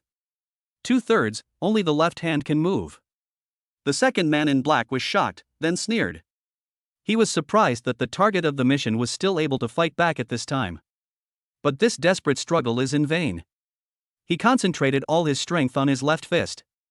The ice could bind his body, but it could not trap his fist. After 0.5 seconds, the fist will land on the target's face and blow her head off. It's over. When such a thought flashed through his mind, man in black number 2 heard a different sound. It was not the sound of wind stirred up by fists, nor the sound of ice freezing on the body and ears. That was the roar of a boy who was risking everything. Thunder flash. Then, a dark shadow forcefully broke into the corner of his vision and approached him at an extremely fast speed. The second man in black tried hard to open his eyes, and a strong feeling of shock rose in his heart again. No, impossible. Was it him? The second target who had been sent flying by his punch at the very beginning of the fight? He should have been dead. His chest had collapsed from his own blows and countless bones were broken. Why was he still able to move? This is impossible. Before the second man in black could figure it out, the rapidly approaching black shadow crashed into his arms. The powerful impact sent him flying, and his surefire left punch missed. No! The second man in black roared in his heart. A broken blade pierced through the ice and stabbed him hard in the heart. You deserve to die. Ignoring the severe pain in his heart, the second man in black glared at the person in his arms through the ice with red eyes. He raised his left fist that missed and hit the other person's temple. Bang! Target number 2 was knocked away by his hasty punch. The second man in black was wrapped in a block of ice and fell to the ground. He slid a long way and hit his head with a thud. His eyes went black and he lost consciousness.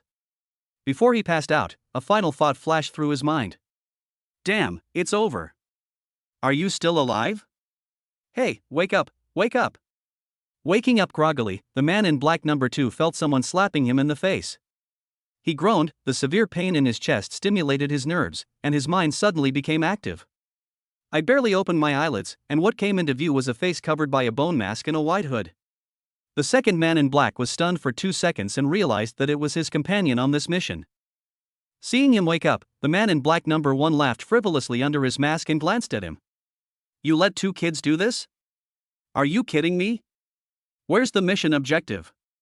The second man in black twisted his neck and looked into the distance, only to find that the ice that had frozen his body had shattered, and the broken sword stuck in his chest had been pulled out and thrown aside. Of course, the 2 targets were nowhere to be seen, only broken ice scattered across the ground. He knew his mission had failed. The second man in black remained silent, his eyes dim. A dignified 4-star warrior chased down 2 high school students who had just finished the college entrance examination, but not only did he fail, he also nearly lost his life. He couldn't accept such a result for a while. The man in black number 1 saw what he was thinking, shook his head inside. Oh, never mind. You're still alive. It's a good thing you were stabbed with a broken sword, and the ice blocked it, so it didn't hit your heart. If it had gone in a little deeper, even a god on earth couldn't have saved you. He bent down and picked up the second man in black in a princess hug. I gave you emergency treatment. It'll probably last for a while. Please hold on. Don't die before you get to the hospital. The second man in black said weakly, Don't worry about me, go chase. What the hell are you chasing? The man in black interrupted him rudely, his tone dissatisfied. I'm going to chase them and leave you here to die? The way you look now, any first-level monster can eat you. It's not easy to develop members for an organization. There are only a few of you in provinces, and apart from you, the other guys are useless.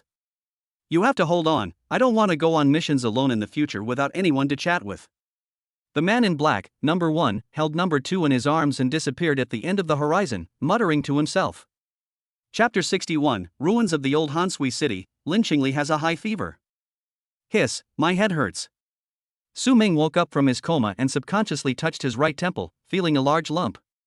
He vaguely remembered that he took advantage of the moment when the man in black number 2 was frozen by Lynchingly, stabbed the man in the chest with a flash of lightning, and then was knocked away. I don't know if the second man in black is dead. Sitting up from the hard and damp floor, Su Ming shook his dizzy head and gently patted his cheeks to make himself more awake.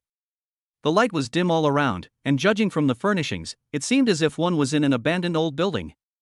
Wherever one looked, the ground, windowsills, rotten tables and chairs were all covered with thick dust. Through the glassless window, you can see that it is already night outside. The silence is a little scary. Apart from the chirping of insects, there is no sound. What is this place? With doubts, Su Ming stood up and took 2 steps when he saw a person sitting in the shadow of the corner. The dim moonlight came in through the window, and a corner of a white skirt could be seen. It's Lynchingly. Su Ming's heart was at ease. He walked over and asked, "Where is this place? What happened to the man in black who was chasing us? Is he dead?" No answer. Su Ming sensed something was wrong and walked over to take a closer look. He found that Lynchingly's face was as pale as paper, her eyes were closed, and she was sitting against the wall, already in a coma. "Hey, are you okay?" Su Ming pushed her, but there was no response. I reached out and touched my forehead, it was burning hot. Perhaps because she was pushed twice, Lynchingly lost her balance and suddenly fell over. Su Ming hurriedly leaned over to support her. Even through the thin clothes, he could still feel the heat coming from her skin. It's so badly burned. Su Ming frowned and whispered, pondered for a moment, took off his school uniform jacket and spread it on the ground, then gently laid Lynchingly down. He walked to the window and looked out. Outside was a ruin, the streets were empty and desolate, overgrown with weeds, and the tall buildings cast black silhouettes in the night, like giant beasts waiting to devour people. Su Ming changed directions several times, but could not see any light within his sight. This means they are not near a certain city. Taking out his cell phone, Su Ming opened the map, swiped to zoom in with Choyu's city as the center, and after a moment of hesitation, he locked onto a place on the map called Old Hansui City. The ruins of this city are located 170 kilometers southeast of Choyu's city and more than 70 kilometers away from the canyon where the attack occurred. After Su Ming was knocked unconscious by the man in black number 2 with a punch, Lynchingly took him away. With Lynchingly's intelligence, she would definitely not continue along the original route, and would most likely change direction halfway. It was 10 o'clock in the morning when they were attacked by the men in black during the day. Now it is night. Lynchingly had consumed a lot of physical strength in that battle, and she had to escape with him while he was unconscious, so she couldn't go too far. Taking various factors into consideration, Su Ming was 90% sure that he was now in the ruins of the old Hansui city. This is troublesome, it's even further away from the city than before. Sighing, Su Ming put away his phone and squatted down next to Lynchingly. He didn't need much professional knowledge to see that Lynchingly was in a very bad condition.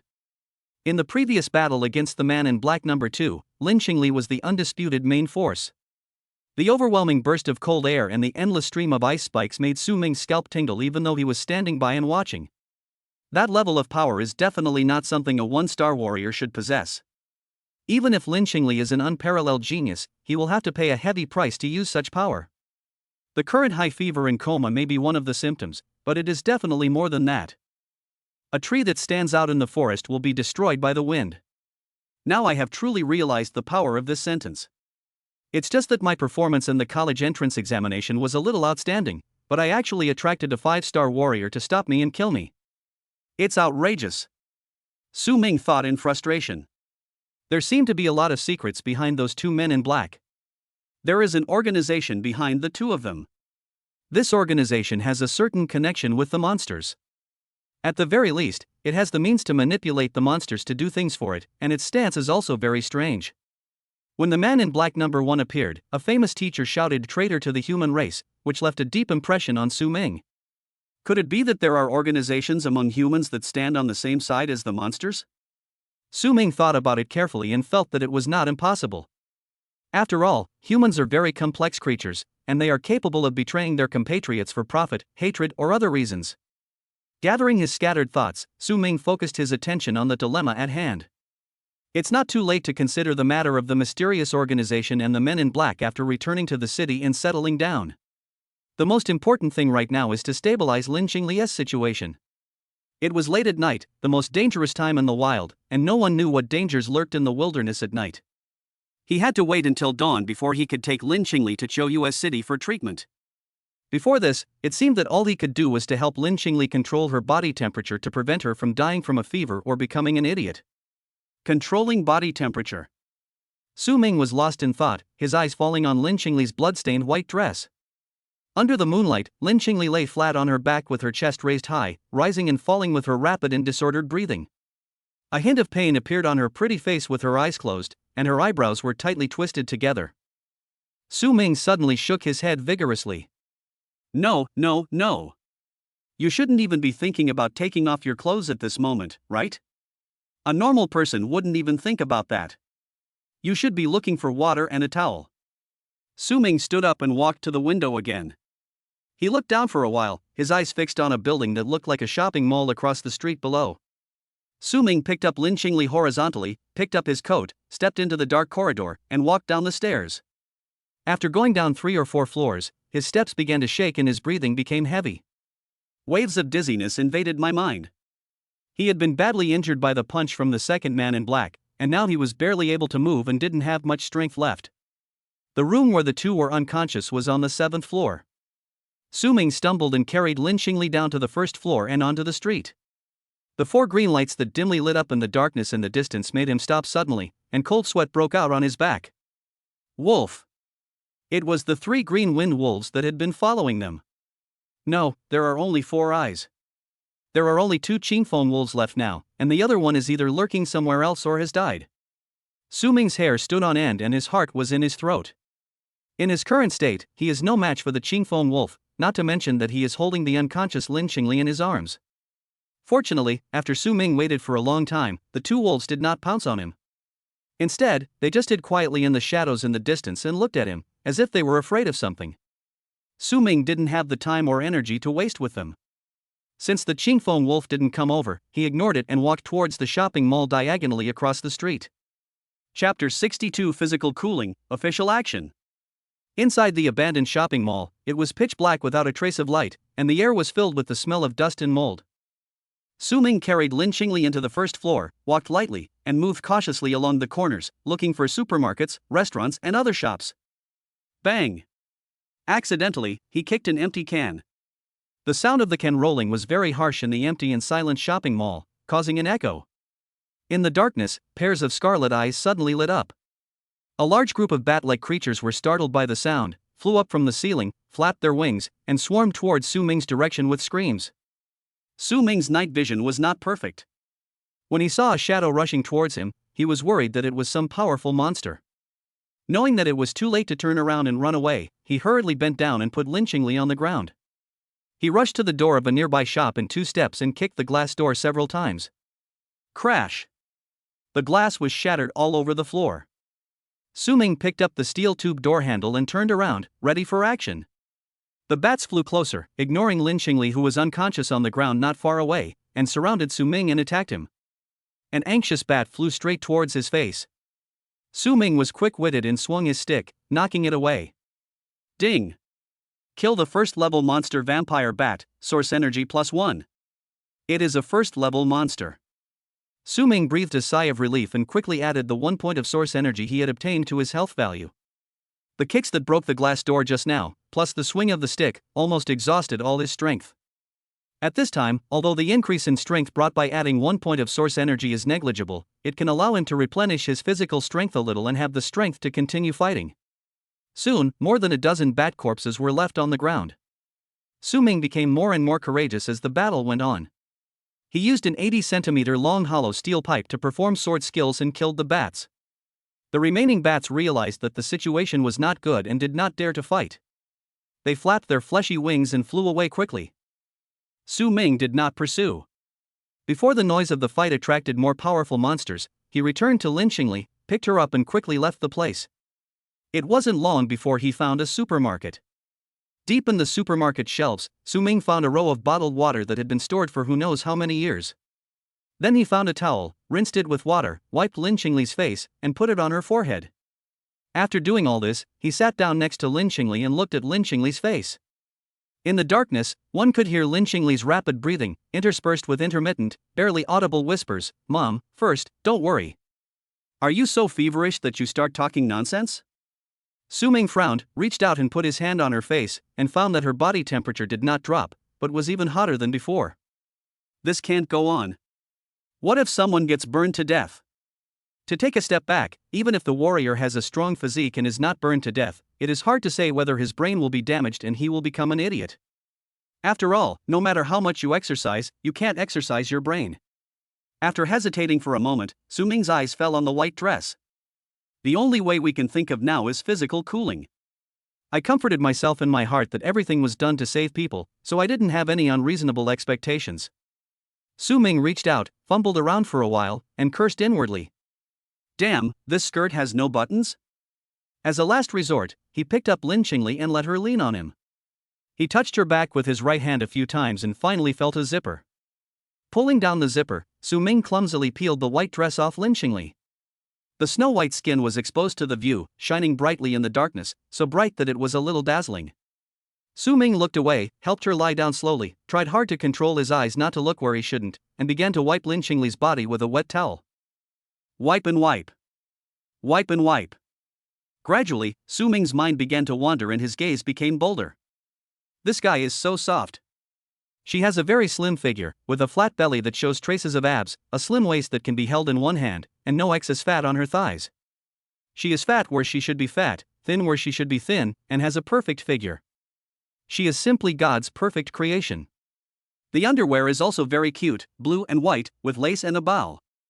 The style is completely different from the cold impression it usually gives people. What is this called, girly heart? As he was thinking, Su Ming suddenly woke up and slapped himself. Su Ming, Su Ming, what are you thinking about? Don't forget the true face of this crazy woman. I'm not like you, who has lived 2 lives and is still a pure virgin. I usually have a lot of fun. Still have a girlish heart, just like a young woman.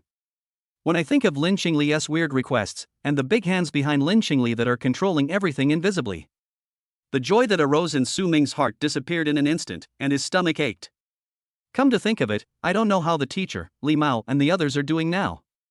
Did they escape, or were they killed by the men in black?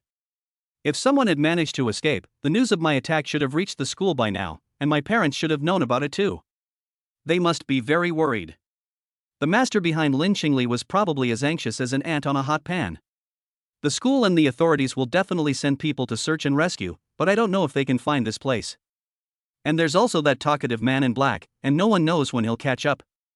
Thinking of this, Su Ming turned his head to look towards the supermarket exit, stopped what he was doing, and listened carefully. No sound. The 2 green wind wolves didn't seem to follow in. While feeling a little relieved, he frowned again. We have to find a way to kill these 2 wolves. Keep them, God knows if the talkative man in black has a way to communicate with them long distance. What if these 2 wolves knew how to leave some kind of mark on the road, such as leaving a smell by peeing or something, and attracted the talkative man in black, then he would be really in dire straits. We must kill these 2 green wind wolves before we can feel at ease. However, Lin Qingli is now unconscious and his own strength has not fully recovered. Killing a few first-level monsters was possible, but it would be difficult for him to kill 2 cunning and wary green wind wolves in a short time by himself. With a light sigh, Su Ming collected his thoughts, temporarily put aside the troublesome problem, and continued to focus on the movements of his hands. At the same time, Luoyang City. Number 2 Middle School, Principal's Office. Su Detai paced back and forth with his hands behind his back and his big belly bulging. Ding-a-ling. The phone on the desk rang, and he rushed over and picked up the phone. Hello? Mayor Yang, have you found it? A calm male voice came from the phone. We've discovered traces of a battle in the northwest of the canyon where the convoy was attacked.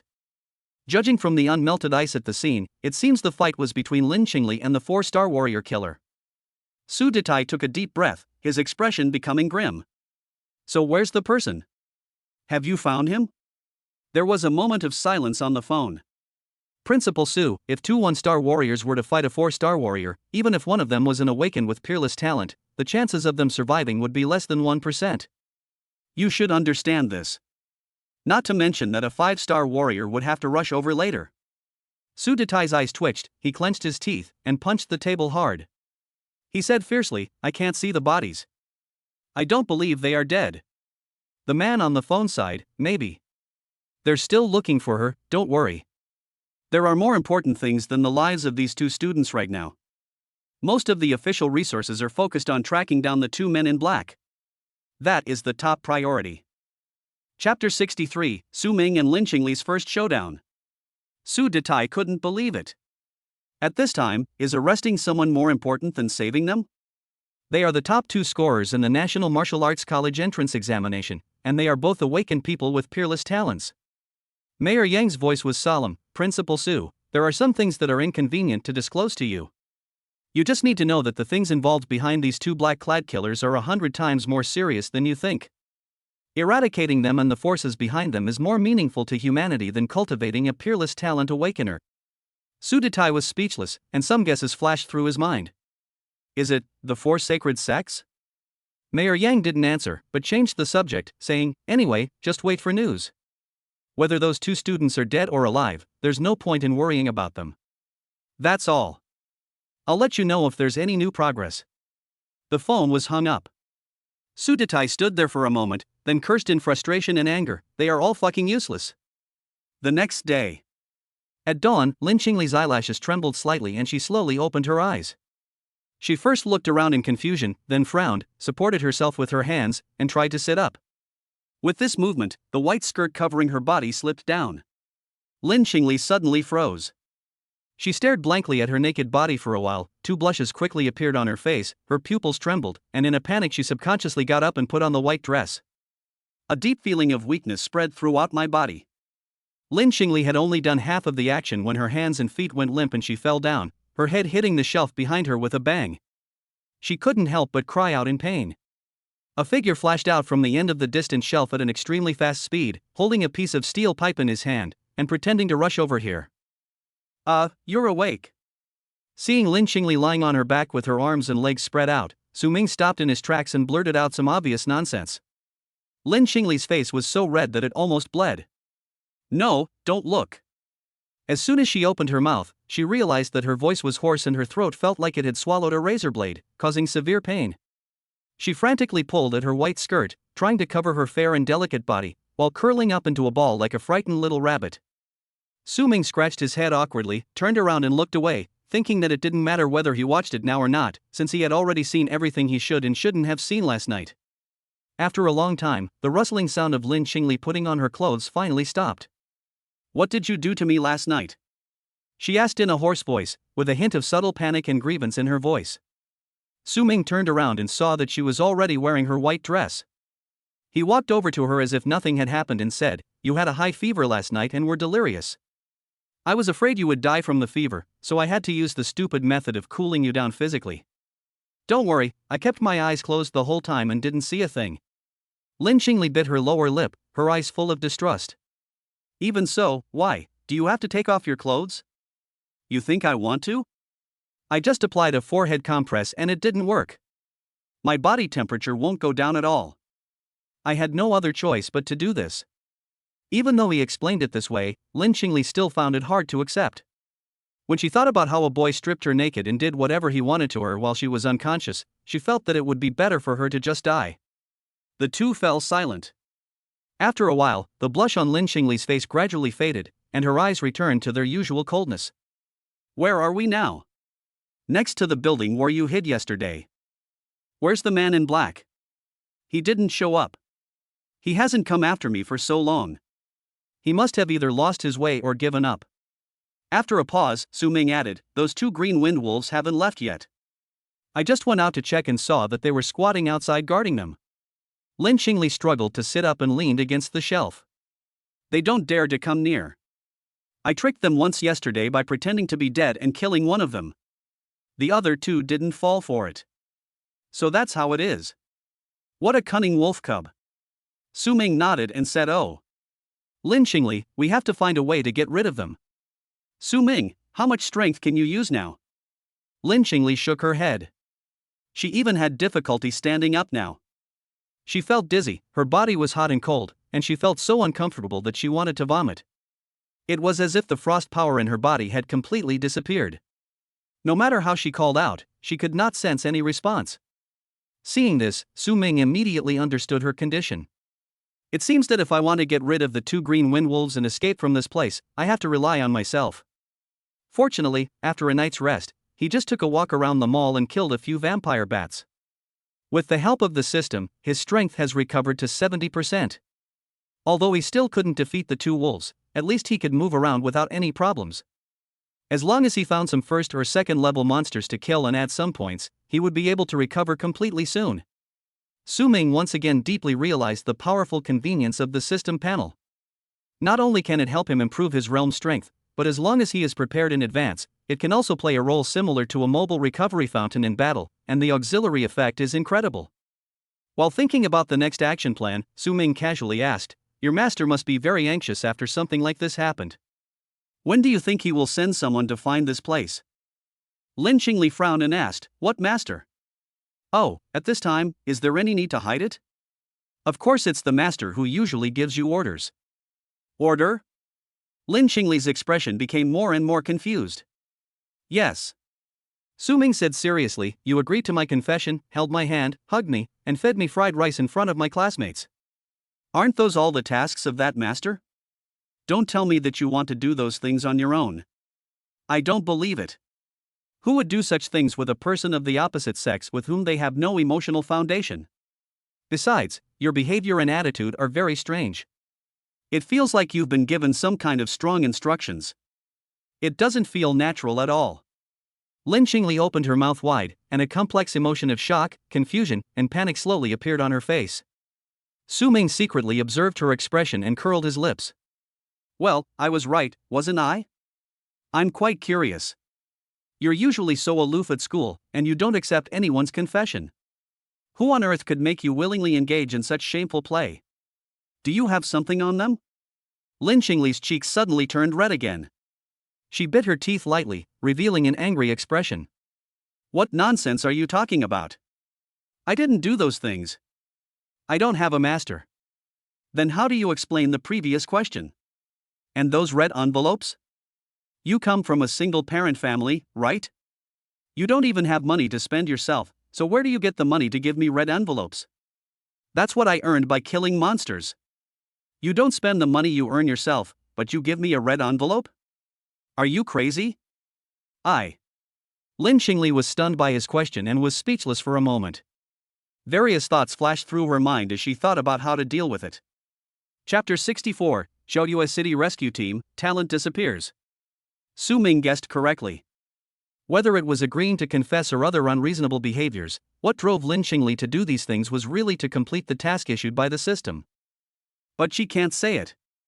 The existence of the return system cannot be revealed to others, and Lin Qingli cannot accept that she has a master behind her. Wouldn't that be perverted? She racked her brains for a long time but couldn't come up with a perfect excuse to explain it all. Seeing her blushing face and her silence, Su Ming thought she was just angry and ashamed because her lies were exposed. Actually, you don't have to be embarrassed. Sexual fetishes are something you're born with, or something you can't control. Anyway, I won't laugh at you for this, and I won't tell anyone about it, so don't worry. There is just one thing, I hope you won't involve me in your games anymore. I really don't want to do that, even if you give me red envelopes or hush money." Lin Qingli was filled with grievance and embarrassment. She gritted her teeth and stared at him fiercely with her ice blue eyes. "I repeat, I don't have a master, and I've never played any games." Su Ming had a headache. This woman was really stubborn. He said helplessly, okay, since you don't have a master, it doesn't matter whether you have one or not. I only ask that you don't bother me again in the future. As long as you agree to this, everything will be fine." Lin Qingli looked at him steadily for a moment, as if she had made up her mind, and whispered, "Okay, I promise you, I won't do that again." Just then, the low roar of a car engine came from outside. Both of them heard the sound, turned their heads to look outside the door at the same time, and looked at each other again. "Someone is coming, maybe to save us." There was surprise in Lin Qingli's voice. It could also be an accomplice of the man in black. Su Ming said, turning around and squatting in front of her. Come up, I'll carry you out and see what's going on. Lin Qingli didn't hesitate and gently leaned on his back. After leaving the mall, Su Ming did not expose himself rashly. He hid behind a standing billboard on the side of the mall gate with Lin Qingli on his back, and looked in the direction where the sound came from. When the two men first heard the noise, the engine sound was still far away, but now it is closer. I saw an off-road jeep driving towards this side along the street. A shirtless man with a sword on his back was leaning on the side of the car body, looking around constantly. It was obvious that he was looking for something. Zhou Zongxian from Chou US City Rescue Team is here. If anyone hears you, please let me know. The big man roared at the top of his lungs, his voice like a bell, and could be heard clearly within a few miles.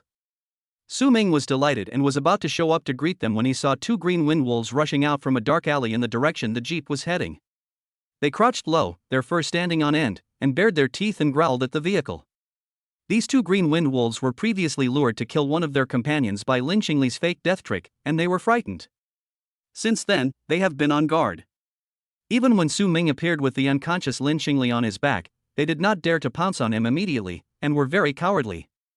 Now that there were other people passing by, the two wolves became more ferocious and dared to jump out and demonstrate against people. All I can say is that beasts are beasts. No matter how cunning they are, their intelligence is ultimately uncivilized. Green Wind Wolf? The shirtless man's eyes fixed, he drew his sword with his backhand, and suddenly leaped into the air with his burly body. Boom! He slashed out a brilliant ochre-colored blade light, like a several-meter-long silk thread, which submerged the two green wind wolves with the force of splitting Mount Hua, and even the hard concrete road was split into a hideous gully. Su Ming was startled and blurted out, the sword light left the body, a 5-star warrior. The necessary condition for a warrior to be promoted to 4 stars is to understand the use of momentum. Momentum is invisible and intangible, yet it is everywhere. When a strong person stares at a weak person, the weak person's heart rate will accelerate, sweat will form, and his mouth will become dry. This is a common manifestation of power. Ordinary people also have momentum, but it is difficult to control it freely, and even more difficult to transform it into a means of fighting the enemy. When a warrior reaches the 4-star realm, he can initially condense momentum and transform it into something like sword light or knife light, attaching it to weapons or the body to enhance the power of his moves. On this basis, 5-star warriors can further utilize momentum to cast out of body sword light and knife light to attack distant enemies. 6-star warriors have developed momentum to its extreme, evolving it into the power of territory. When one reaches that realm, a glance can kill, a thought can kill weak monsters, and every move contains great power. The shirtless man in front of him slashed out a few meters long sword light with one sword, and it was obvious that he was a genuine 5-star warrior. 5-star warriors have achieved a level of control over their surroundings that allows them to sense any disturbance. As soon as Su Ming finished speaking, the shirtless man turned his head and cast a fierce look at the billboard where he was hiding. Who's there? Damn, what a sharp ear. Su Ming was a little nervous, but he gritted his teeth and walked out with Lin Qingli on his back to reveal his identity.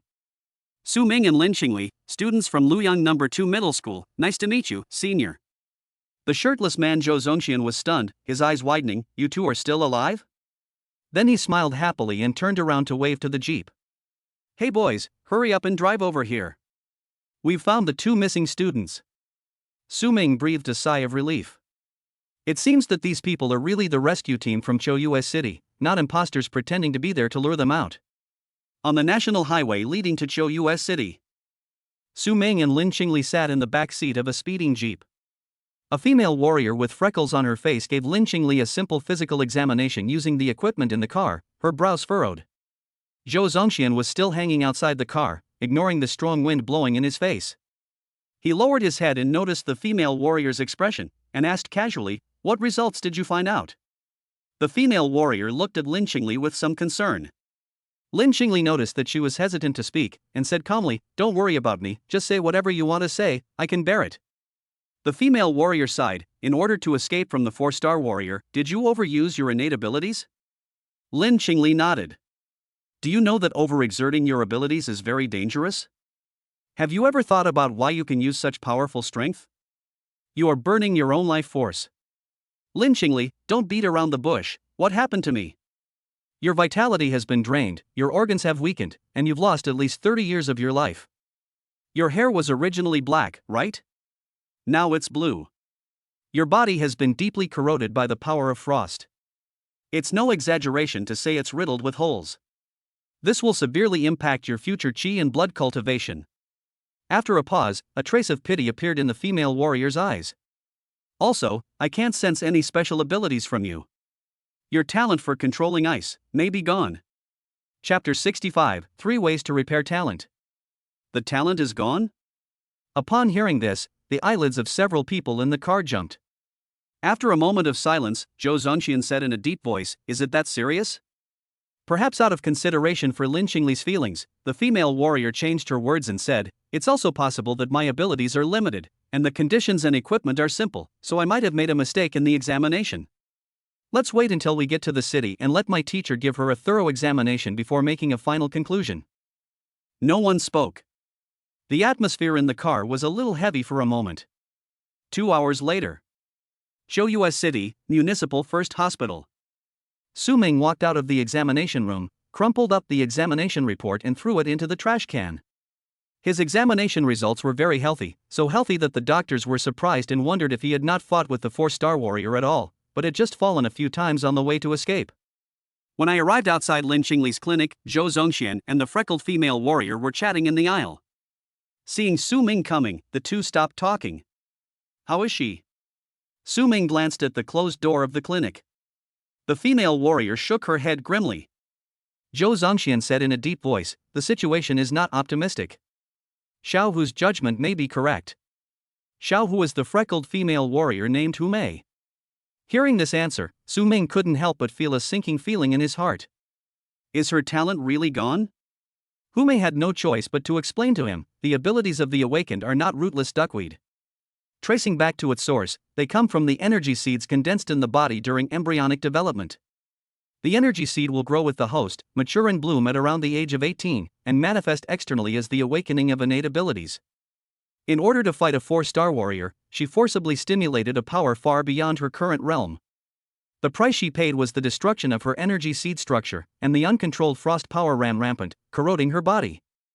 Hu Mei didn't say anything else after that, as everyone understood without her saying anything. The seed was destroyed and the frost power inside was out of control. Can we still expect this thing to repair and recover automatically? Now, Lin Qingli not only lost her special abilities, but even her talent in martial arts was greatly reduced. It is no exaggeration to say that she has lost a genius. Su Ming felt bad. If it weren't for Lin Qingli's sudden burst of energy, he would most likely have been killed by the second man in black. Although Lin Qingli's original intention may have been just to protect himself, from a factual point of view, he was indeed saved by Lin Qingli.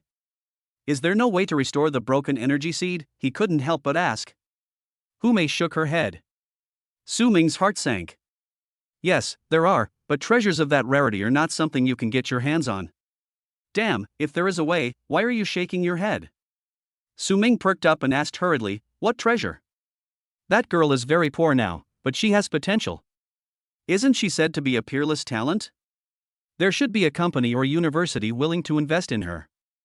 I can also help. Hu Mei still shook her head. Talent is just talent. You were assassinated right after the college entrance exam and nearly lost your life.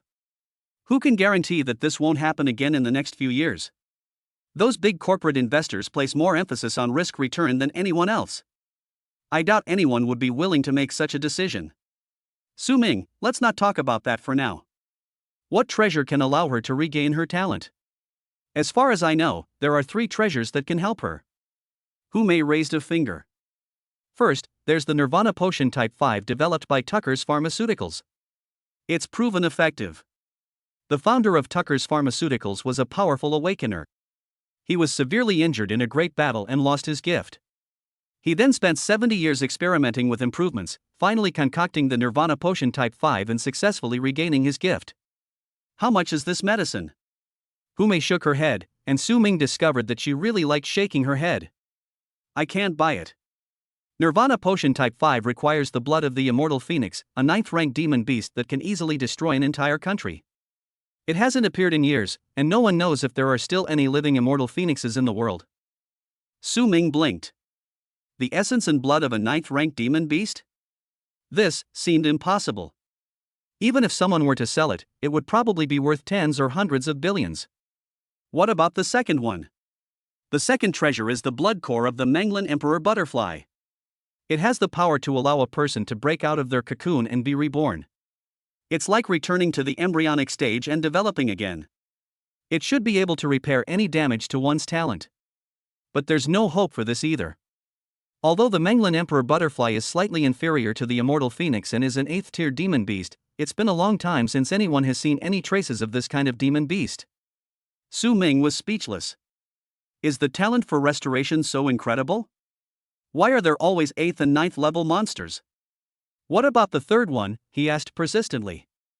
The third method is relatively easier. Have you heard of the remains of the alien gods? Su Ming shook his head, no. Zhou Zongxian, who had been listening quietly nearby, suddenly slapped his thigh and said, "Oh right. The alien god ruins, how could I have forgotten this method?" He looked at Su Ming with shining eyes and patted Su Ming's shoulder heavily. Boy, if it were you, there might actually be some hope of doing it. Su Ming staggered after being slapped by him. He ignored the pain and asked with a grin, "So what exactly is this alien god relic?"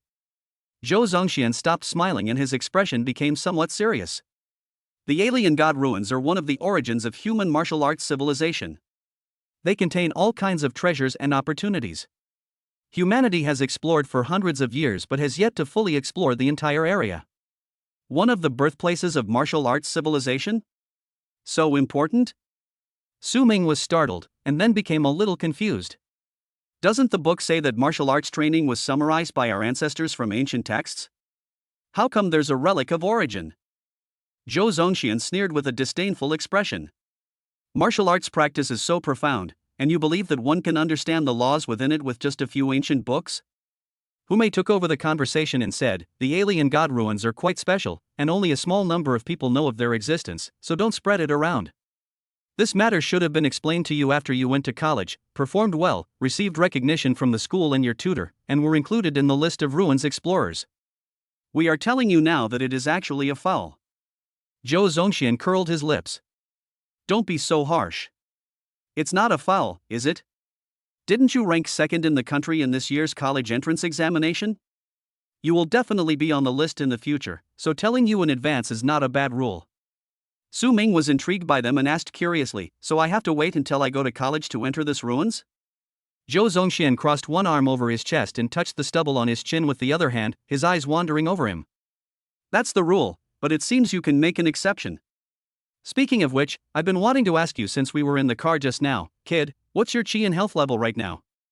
Chapter 66, Target, the Relics of the Alien God. Su Ming's heart moved, and he said a number with a cautious attitude, more than 600. Zhou Zongxian sneered. I'll give you one more chance. If you still don't tell the truth, I'll slap you out of the 6th floor. Su Ming had no choice but to change his words. Okay, I'll tell you, it's actually 2237. Upon hearing this, Zhou Zongxian widened his eyes. Although he was mentally prepared, he still couldn't help but be shocked. Humei's reaction was even stronger than his. She covered her mouth and exclaimed, "Over 2000? Are you already a 3-star warrior?" The HP value range of a 3-star warrior is 1000-5000. When Su Ming just became a 3-star warrior, his chi and HP value was 1636. After that, he fought with the second man in black and gained another 460 points. He also killed dozens of monsters in the ruins of the old Hansui city to restore his strength, which brought him to the current 2237 points. Humei stared at him straight in the eyes, and after a long pause, she managed to utter, "You're a pervert. I've never heard of a high school student becoming a 3-star warrior in high school. You're the first." Zhou Zongxian also had a complicated expression, as if he was thinking about something. No wonder you hid your talent throughout high school, pretending to be useless. Even in the college entrance exams, you refused to reveal your full strength. It turns out you were worried that your true level would be too shocking. A 3-star warrior at this age is truly terrifying. Su Ming followed his words and said sincerely, "So please keep this matter a secret for me and don't spread it." Zhou Zongxian snorted, "Don't worry, Xiaohu and I are not the kind of people who like to gossip, right, Xiaohu?" Humei was a little dazed and was stunned for a moment when she heard this. "Huh? Yeah, that's right, we must keep this a secret. By the way, your HP is really over 2000? You're not exaggerating to save face, are you?" Su Ming smiled bitterly, "How about you find an instrument to measure it? Well, that's not necessary. It's just hard to believe that a high school student is a 3-star warrior. Do you know that many college graduates from key martial arts universities can't reach your level? Seeing that Hume was getting further and further off topic, Zhou Zongxian interrupted her mumbling and brought the topic back on track. Speaking of the ruins, the quota for exploring the ruins in the country is held by the top 10 universities. If you want to enter the ruins, you must first choose a university to enroll in. Hume nodded. That's right, getting into the top 10 is the first step. According to my original plan, I suggested that you study in college for a year or two, and then sign up to explore the ruins after your strength reaches the top level of a 3-star warrior. Considering that you are already a 3-star warrior, you can also try to apply for this year's exploration quota. No, it should be said that it is best to apply this year, time waits for no one. The sooner you bring back the treasure of your talent for repair, the less impact Lin Qingli will suffer from her injury. She sighed. At your age, you're at the critical juncture of rapid progress and striving for progress. Every day you delay will cause her to fall further behind the others. If you delay too long, even if she eventually recovers her talent, her future in martial arts will be greatly delayed. Su Ming naturally understood the principle that time is money. He also hopes to help Lin Qingli recover his talent as soon as possible to minimize the losses. So when will the candidates for this year's ruins exploration be decided? Zhou Zongxian said, mid-May. Isn't that already confirmed? It's June now. Zhou Zongxian said, as a matter of course, it's confirmed, but it doesn't say it can't be changed. The candidates will be confirmed in May, and the team will be assembled to go to the ruins at the end of this month. As long as the team hasn't set off yet, you have a chance. Su Ming felt a little relieved. Today is the 17th, and there are still about 10 days until the end of the month. Time is running out. Zhou Zongxian, I've told you the method. The rest is up to you. Whether it's convincing the university to give you a place, or overcoming the numerous dangers in the ruins and seizing the treasures, it all depends on your own ability. Honestly, I think even if you manage to secure a spot, your chances of getting the treasure aren't great. After all, your HP is only over 2,000, while the other exploration members are all close to 5,000. He scratched his chin and changed the subject, but it's better to give it a try than to sit here and stare blankly. Even if you fail, exploring the ruins will be of great benefit to you. There are treasures everywhere in the ruins of the alien god. Su Ming, after all this talk, what treasure is there in the ruins that can help Lin Qingli restore her talent? What should I do to get this treasure? Zhou Zongxian spread his hands and said, I don't know. Let's put it this way. You're not asked to go to the ruins of the alien god to find a specific item. Instead, you're asked to go there and complete a trial. After you pass it, the ruins will give you the opportunity to choose a reward. You just need to choose a treasure that can repair your special talent. What exactly it is, no one knows. So that's what's happening. Su Ming couldn't help but wonder, are you sure there are treasures like this in the ruins? Zhou Zongxian patted his shoulder and said earnestly, boy, never doubt the treasure house of the alien god ruins. Even if you want a beautiful woman with 9 heads, the treasure house of the ruins can give her to you. Su Ming thought about the scene and felt a chill. I understand. Oh, and I have one more favor to ask of you too. Explain. I hope you two can keep the disappearance of Lin Qingli's talent a secret for the time being and not reveal it to the outside world, at least until I return from the Essence God ruins. Zhou Zongxian frowned, puzzled, is this necessary? After all, that little girl is the top scorer in this year's college entrance examination. Hiding such a serious loss of talent without reporting it will be very troublesome to deal with later. Su Ming said seriously, if this news gets out now, it will only cause a stir and negatively impact her recovery. It will do more harm than good. Besides, as long as I successfully bring back the treasure that can repair her talent, then this incident will be as good as never happening. Naturally, you two won't have to bear any responsibility then. Zhou Zongxian said with a smile, you are so confident that you can definitely get the treasure? Su Ming, I don't dare to say I'm confident, I'll do my best. Zhou Zongxian hesitated for a moment, exchanged glances with Hume, and agreed, okay, I'll do you a favor. Hume, I'll talk to the teacher later and ask him to rewrite the diagnosis form. Thank you very much. Just as Su Ming finished thanking him, the elevator door at the end of the corridor dinged open.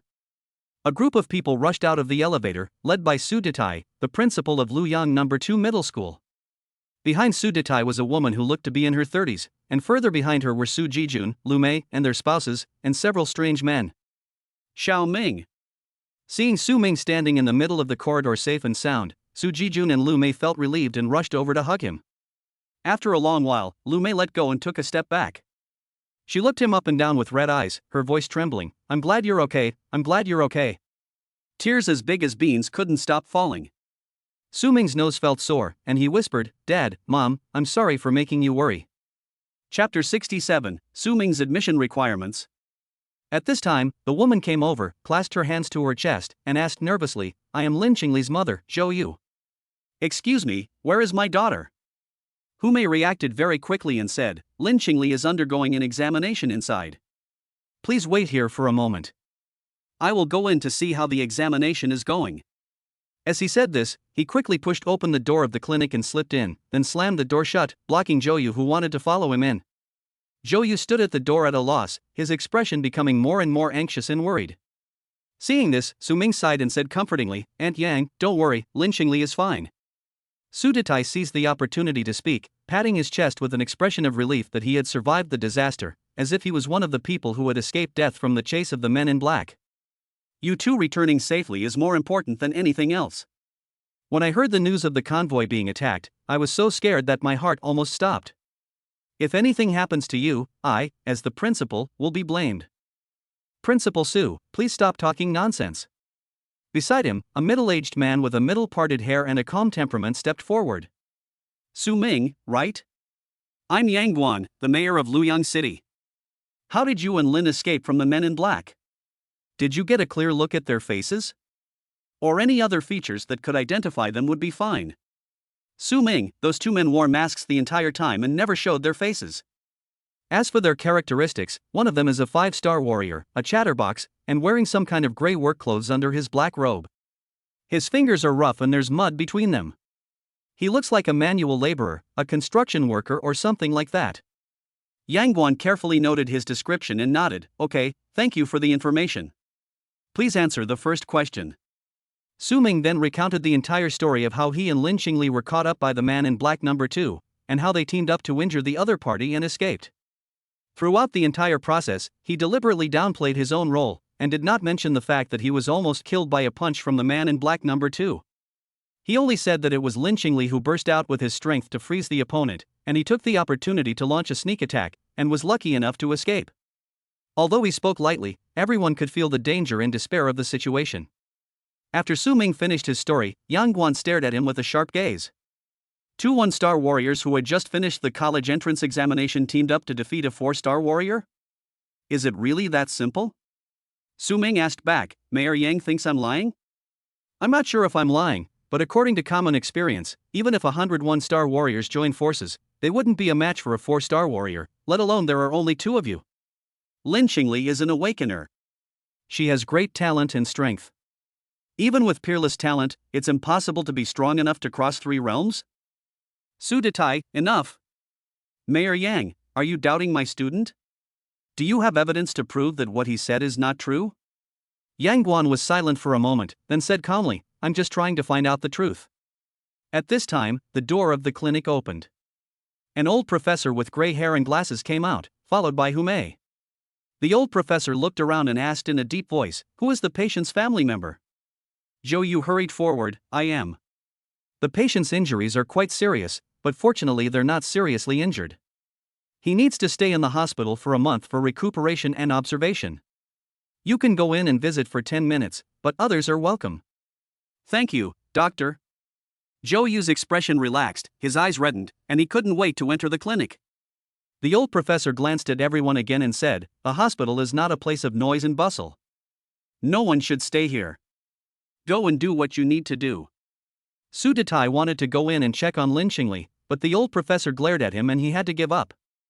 After leaving the diagnostic building, Yang Guan called Zhou Zongxian and asked him about the situation. Before leaving, he specifically reminded Su Ming, I will contact you again in the next few days, and try to keep in touch. Su Ming didn't want to pay attention to him. After he walked away, he looked at Su Detai. Principal, after Lin Qingli and I left, what happened to the teachers and students in the canyon? Is everyone still alive? Su Detai's face darkened, and he said sadly, Teacher Chen sacrificed his life heroically in order to hold back that 5-star warrior. After his death, the 5-star warrior left, leaving behind a mad mountain monster. Of the remaining teachers and the driver, only 2 survived in their efforts to protect the students from the monster. The student casualties were relatively minor, with more than a dozen deaths. Su Ming breathed a sigh of relief. He had already prepared himself for the worst news. In comparison, this was already good news. Thinking of the 2 men in black, he gritted his teeth. This revenge must be avenged. But before that, there is still work to do. Principal, can you help me contact the admissions officer of the Big Ten? Su Detai perked up. Of course. Su Ming, which company do you plan to contact first? Or should we hold a meeting and get them all to come over? Su Ming thought for a moment and said, let's contact Imperial Capital Wuda first, as soon as possible. Su Detai took out his cell phone without saying a word and said, I'm going to call the director of admissions at Takeo Wuda right now. This efficiency is beyond words. Su Detai dialed a number, straightened his back, raised the phone to his ear for a moment, cleared his throat and said, Hello, is this Director Zhao? Hello, I'm Su Detai, the principal of Luoyang No. 2 Middle School. Su Ming from our school would like to speak with Director Zhao. Su Ming stretched out his hand to him and Su Detai winked. Director Zhao, I'll let Su Ming tell you in person. Su Ming took the phone, turned around and walked away. Hello, Director Zhao, I'm Su Ming. Unexpectedly, the voice on the phone was that of an adult woman, refreshing and charming. Hello, Su. I'm Zhao Qing from the admissions office of Imperial Capital University. I'm so glad you're back alive. Are you injured? If needed, I can help you contact the best hospital in Imperial Capital. The fact that the first and second place winners of the National College Entrance Examination were attacked and killed by unidentified assailants on their way back to school was undoubtedly big news, and it spread to all major universities in just 2 days. Thank you, Director Zhao, for your kindness. I'm fine. Su Ming skipped the unnecessary pleasantries and got straight to the point. Director Zhao, let me be frank. If I enroll at Imperial Capital University, could you please give me a spot to enter the Alien God Ruins this year? The person on the other end of the phone showed surprise at his sudden proposal. This year's quota? Sorry, the candidates for this year's ruins exploration have already been confirmed, and it's difficult to adjust them in such a hurry. In addition, it is too early for you to explore the ruins with your current strength. It is best to go to school to improve for a while. By this time next year, the school will give priority to arranging you to join the exploration team, at the latest the year after. Su Ming interrupted her, I want this year's quota. This is one of my admission requirements. If you don't agree, I will go to another school. Zhao Qing was silent for a moment and then chuckled. If that's the case, I'm sorry, but I'm afraid we can't meet your request. Chapter 68, Transaction with Zhao Qing. Being rejected was understandable, but Su Ming did not give up. What if I'm already a 3-star warrior? Zhao Qing couldn't hide her surprise. 3-star warrior? Are you kidding? Su Ming remained silent and waited quietly for the other party's response. After a moment, Zhao Qing regained her composure. What is your current qi and blood value? Su Ming, 2237. There was a sound of inhaling air coming from the phone. Having over 2,000 qi and blood upon graduating from high school is simply unprecedented. Zhao Qing murmured a few words under her breath and smiled bitterly. Student Su, if what you said is true, then your talent has reached an unprecedented level, no worse than that of student Lin. However, I'm sorry, although I really want to recruit you into Imperial Capital University, I cannot agree to your request. Seeing that he still refused after talking about this point, Su Ming couldn't help but feel curious. Why? Is it so difficult to squeeze out a spot? Zhao Qing smiled bitterly. Who do you think is chosen to join the ruins exploration team? Family background, strength, reputation, only those who have reached the pinnacle in all aspects can win this honor. The connections and conflicts of interest involved are deeper than you might imagine. No one can arbitrarily change the list with just a stroke of a pen. This is the same answer no matter which school you go to. Su Ming remained silent. Zhao Qing added, moreover, 2,000 plus qi and blood is far from the minimum standard for being selected for the exploration team. The qi and blood values of members of the exploration teams of various universities are generally above 4,900, which is twice as much as yours. Even if we force you to go in, you won't be able to compete with them in the ruins, and you'll end up returning empty-handed, which will be a loss for both you and the school. This time Su Ming understood. In other words, as long as my strength meets the requirements and I don't hold the exploration team back, that's fine, right? Zhao Qing, you can't say that. How about this? Su Ming emphasized, the exploration team is leaving at the end of the month, right? On the 29th, let me fight the weakest person in the exploration team. If I win, I get that person's spot. If I lose, I give up and join the Imperial Capital Martial Arts University. Zhao Qing's tone was filled with helplessness. I've already said that changing the quota isn't as simple as you think. If you don't agree, forget it. By the way, Lin Qingli and I have made the same choice. If you reject me, you will both lose the first and second place in the National College Entrance Examination. Zhao Qing was stunned. Was he threatening her?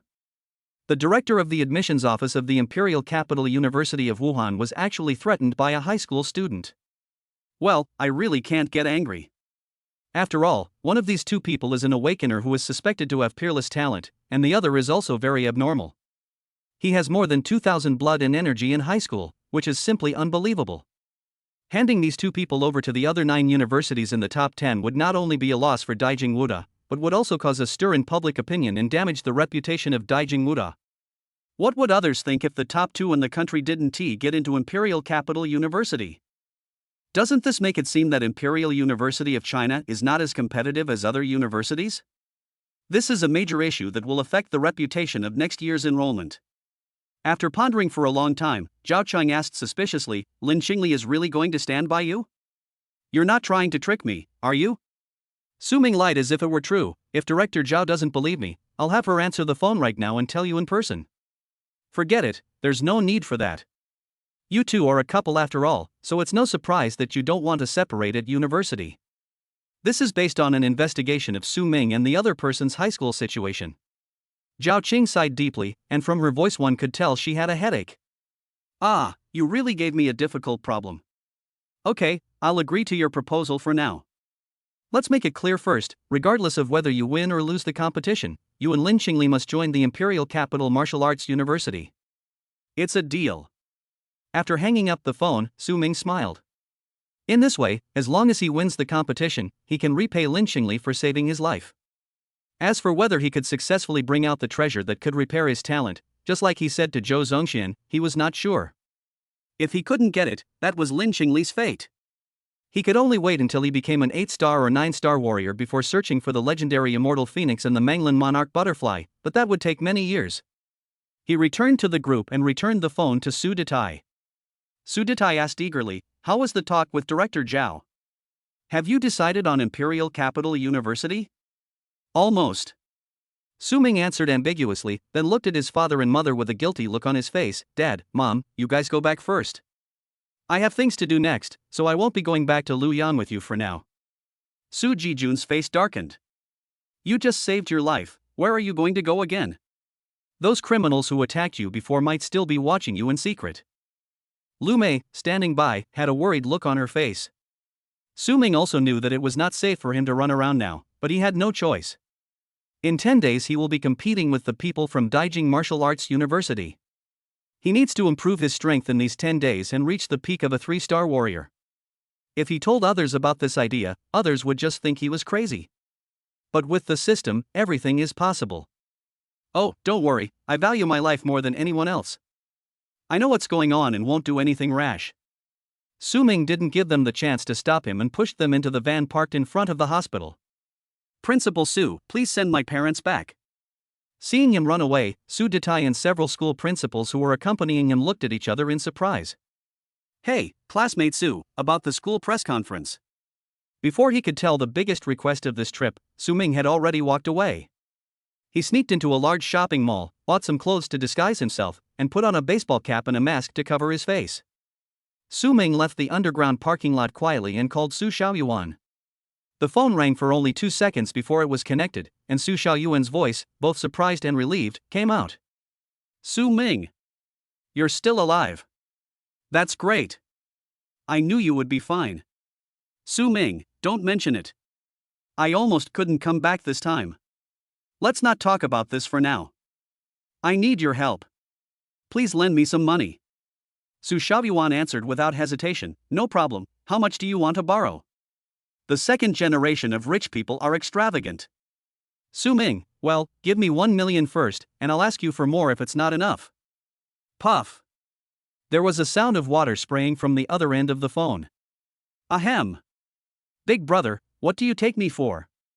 A rich guy? How can I have that much? Su Ming was surprised. Aren't you a rich second generation? It's impossible for a rich second generation to casually come up with 1 million. Besides, I'm just a recent high school graduate and a bastard child who's never been seen in public, the lowest of the rich second generation. I can barely come up with 100,000 or 200,000 yuan. For 1 million, you'd better ask my dad. Su Ming was speechless and contemptuous. Not even 1 million, fake rich second generation. 100,000 or 200,000 is fine. I'll transfer it to you first and pay you back in 2 months. I'll go find Meng Xingyu and the others to round it up. Su Xiaoyuan, don't worry, what are you planning to do with all this money? Maybe I can help. By martial arts skills. Chapter 69, 13 Sky-Severing Swords, Yun Clan S Arrow Scripture. By martial arts? Su Xiaoyuan's voice rose an octave. Do you really need to borrow money just for this? If you sign a contract with my father's company, won't you be able to choose from any martial arts library in the Shendang group? Su Ming was helpless. Didn't I tell you that I have no intention of signing a contract with a company for the time being? Can't even consider it? Well, maybe I'll change my mind someday. I don't have that thought right now. I really don't understand what you're insisting on. What's wrong with signing with a company? They're not asking you to sign a contract to sell yourself. Su Xiaoyuan muttered for a while, alright, don't bother looking for Xingyu and the others yet. I'll call my dad and see if he can make an exception and give you some of our copyrighted martial arts on credit. Okay, thanks. By the way, are you in Lin Yuan now? Yes, what? I'm just about to go over there. I need your help with something else. After hanging up the phone, Su Ming went to the intercity bus station and bought a ticket to Lin Yuan City. As soon as I got in the car, Su Xiaoyuan called. Okay, my dad said you can pick any martial arts you like, even if they're not in the group's martial arts library. He can also arrange for someone to buy them for you, so you don't have to hesitate. Such a wealthy and powerful demeanor made Su Ming feel a strong liking for the CEO of Shendang Group, whom he had never met before. Thank Uncle for me. No, you can thank me yourself. He asked me to ask you when you are free to attend the dinner we agreed on. Su Ming thought for a moment and said, I'm afraid I won't have much time in the near future. Wait until I finish what I'm doing. Then I'll treat my uncle to a meal and apologize to him. Okay, I'll tell him that then. After ending the call, Su Ming looked at the street scene receding outside the window and seriously thought about his next course of action. 3 hours later. Lin Yuan City. Su Ming came to Su Xiaoyuan's villa, and as soon as they met, Su Xiaoyuan gave him a warm hug. Welcome to my humble abode, the second-place winner of the National Martial Arts College entrance examination. Su Ming didn't know whether to laugh or cry. Stop all this nonsense. Let's go to your study. Su Xiaoyuan said, I've already informed Xingyu and the others about your arrival at Lin Yuan. They said they'll be here soon. Do you mind? What can I mind? It's just right. I'll need your help later. The two of them came to the study. Su Xiaoyuan turned on the computer, and Su Ming browsed the martial arts library catalog with ease. Thanks to the fact that I took a quick look at the martial arts in each category last time, I still remember them. This time, it didn't take Su Ming long to choose 2 martial arts he liked. Just these 2. Su Xiaoyuan leaned closer to take a look. The 2 martial arts that Su Ming chose were both top-grade Shin level. One was 13 Swords of Skybreaking and the other was Yun Family Archery Sutra. The 13 Skybreaking swords are similar to the Thunder Sword technique. They focus on killing and sudden attacks, and their power is at the top level among martial arts of the same level. Correspondingly, the difficulty of practicing is also relatively high. The official description of the Yun Family Archery Classic is the most powerful archery technique below the earth level, but I wonder how much of an exaggeration this is. Although Su Hengqiu said that he could choose any number of martial arts, it was a credit deal after all, and Su Ming didn't want to go too far, so he only chose 2 martial arts that he urgently needed and stopped. Even so, the combined value of these 2 martial arts exceeds 1.5 million. There should be a limit to owing favors to others, otherwise it will be very troublesome to pay it back in the future. Is this all right? Su Xiaoyuan helped him download it and asked worriedly. Well, I need to borrow your computer next time. As Su Ming spoke, he directly clicked on the downloaded teaching video and started watching it at double speed. Su Xiaoyuan stood there stunned. Watch the instructional video of Shen level top grade martial arts at double speed? Dude, are you putting on a show in front of me, or are you just killing time because you're bored? Can you see clearly this way? Yeah, I can see clearly. What can you see clearly? Video. It's like asking in vain. Su Xiaoyuan swallowed his saliva and decided not to disturb his brother from showing off. He is ranked second in the country, so there must be a reason for doing this. Just like reading, some people like to quickly flip through it to get a general idea, and then go back and read it carefully. 40 minutes later. Su Ming kept adjusting and finally finished watching the teaching videos of the two martial arts at 5 times the speed, and successfully included the 13 Swords of the Sky and the Yun Family Archery Sutra into the system panel. The 13 Swords of the Sky requires 800 points of source energy to master, while the Yun Family Arrow Classic and the 7 Stars Step on the Gang require 1000 points. Now that he has acquired the martial arts, he must kill monsters and accumulate energy before the 29th to increase his health to 4900, and complete the 13 Swords of the Sky and 7 Stars. Su Ming estimated that in order to achieve this goal, the source energy invested would definitely have to be more than 10,000. Fortunately, he is now a 3-star warrior. Killing a first-level monster is as easy as killing a chicken, and a second-level monster is easy. He can also fight against weaker third-level monsters. As long as you find a place where there are many monsters, it is not an impossible task to hunt for 10,000 points of source energy in 10 days. It just so happened that he actually knew such a place and had been there not long ago. Not long after, Meng Xingyu, Chang Ning and Joey arrived. After greeting them, Meng Xingyu got straight to the point. Xiao Yuan said you need our help with something? Su Ming nodded and told the 4 people his plan. For reasons that are inconvenient to explain at the moment, I will be hunting a large number of monsters from now until the end of this month, and I need someone to help me collect and process the monster materials.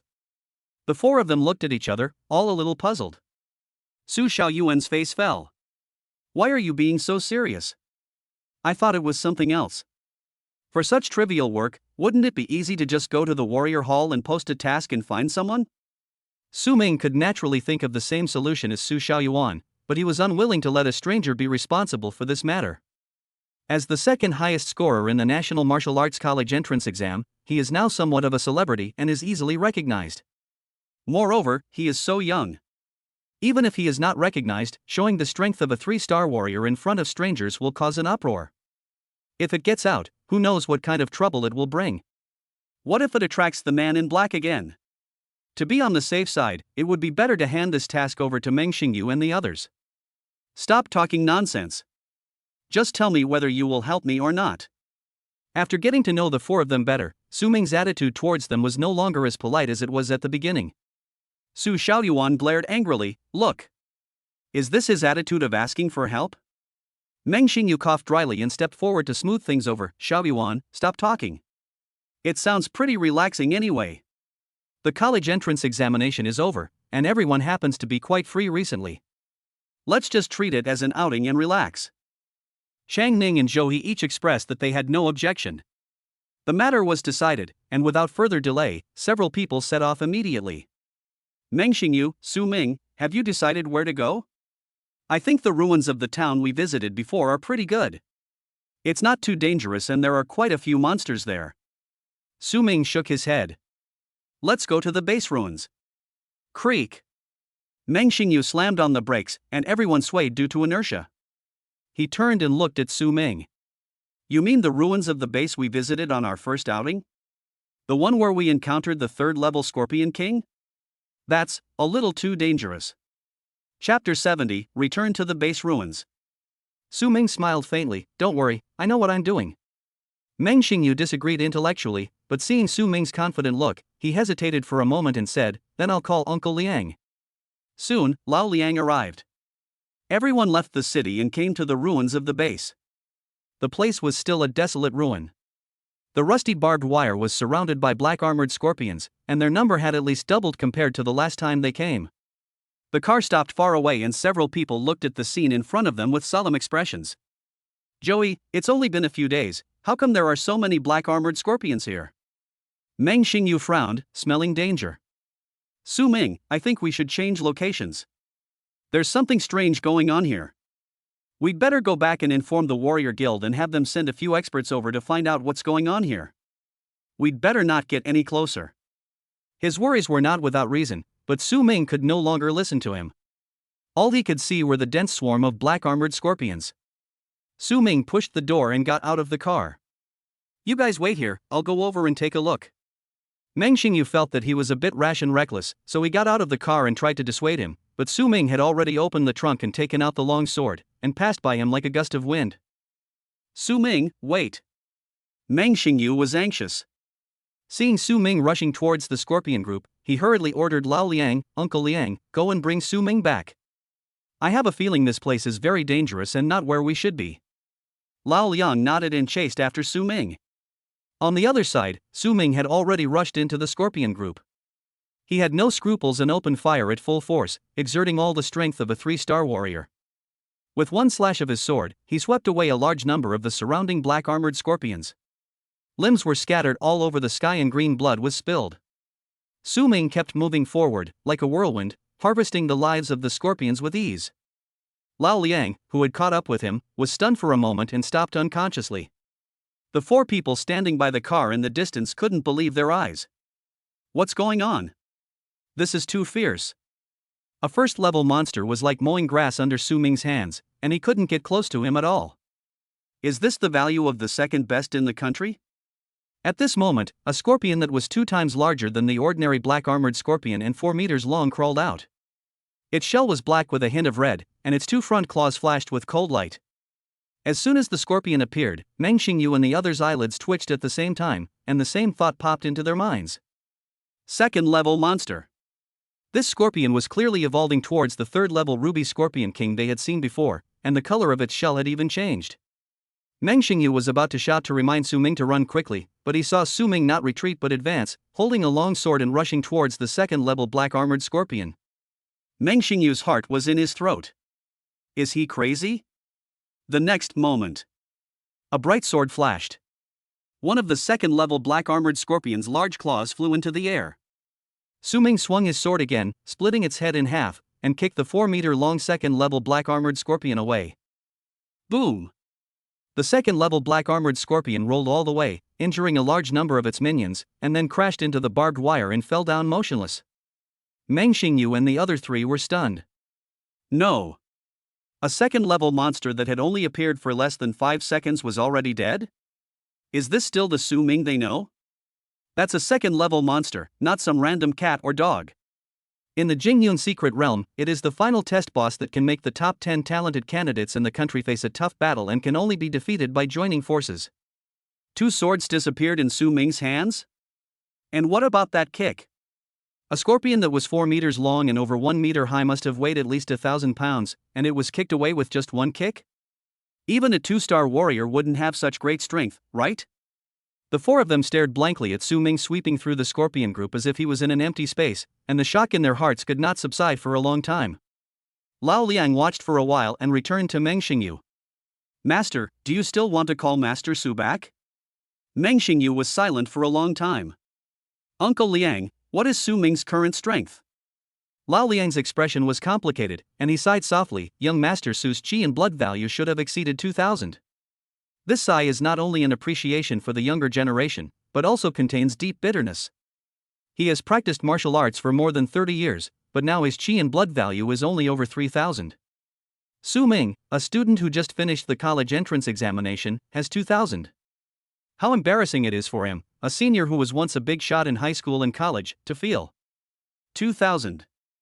Hearing this number, Meng Xingyu lost consciousness for a moment, felt a little dizzy, swayed twice, and almost fell down. The 3 people nearby were also startled. Lao Liang, are you sure you didn't see it wrong? Su Xiaoyuan asked. Lao Liang shook his head, the meaning was self-evident. Meng Xingyu took a deep breath, suppressed his complicated emotions, and said in a deep voice, whether it is true or not, we will know after asking Su Ming later. The few of them stopped talking and silently watched the figure slaughtering the scorpions in the distance, each with different thoughts in their minds. Akizuki City. A car stopped in front of the first municipal hospital. 3 people got out of the car and walked quickly into the outpatient building. Excuse me, which ward is Lin Qingli staying in? The middle-aged man in the lead came to the reception desk and asked. The receptionist looked up at him and said, "I'm sorry, the patient you're looking for is not available. We are from the admissions office of Qingyun Wuhan University. We want to discuss something important with Miss Lin Qingli." The receptionist still said the same thing. "Our dean has instructed that Miss Lin needs to rest for the near future and will not see anyone." The middle-aged man frowned. "Where is your dean?" "The dean is out of town for a meeting.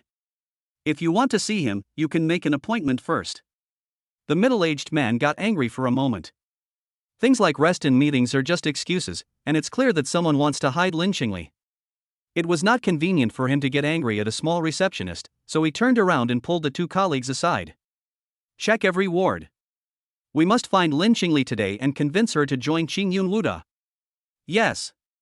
The three of them split up and searched each ward one by one. But they didn't know that the target they were looking for had already been discharged from the hospital an hour ago. In a private sanatorium 700 meters away from the first hospital. In the clean and bright room, Lin Qingli sat on the hospital bed, calmly looking at the swaying green shades outside the window. Humei stood beside the bed, looking at the girl with beautiful features, with a hint of pity in her eyes. So pitiful. He became famous after passing the college entrance examination and was sought after by major universities. His brilliant life was just about to begin, but in the blink of an eye, he lost everything and fell into this mortal world. If it were her, she would probably not be able to bear the huge blow and would have a mental breakdown. But this girl has maintained this calm expression ever since she learned in the car that she might lose her talent. She said nothing, and it was impossible to guess what she was thinking. Despair? Reluctance? Regret? Resentment towards fate? There was no trace of such emotion from her. Humei was worried that she was suppressing her emotions, so after much hesitation, she finally tried to comfort her. "Actually, you don't have to think too much about it now. There's still hope.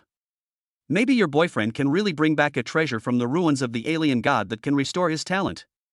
Then everything will be back to normal." She herself doesn't believe this, and the probability of it happening is less than 1%. But in order to prevent Lin Qingli from giving up on herself and becoming depressed, she decided to tell a white lie. Chapter 71, Another Battle with the Ruby Scorpion King. Facing Humei's comfort, Lin Qingli withdrew her gaze from the window and said softly, "Thank you." Humei forced a smile.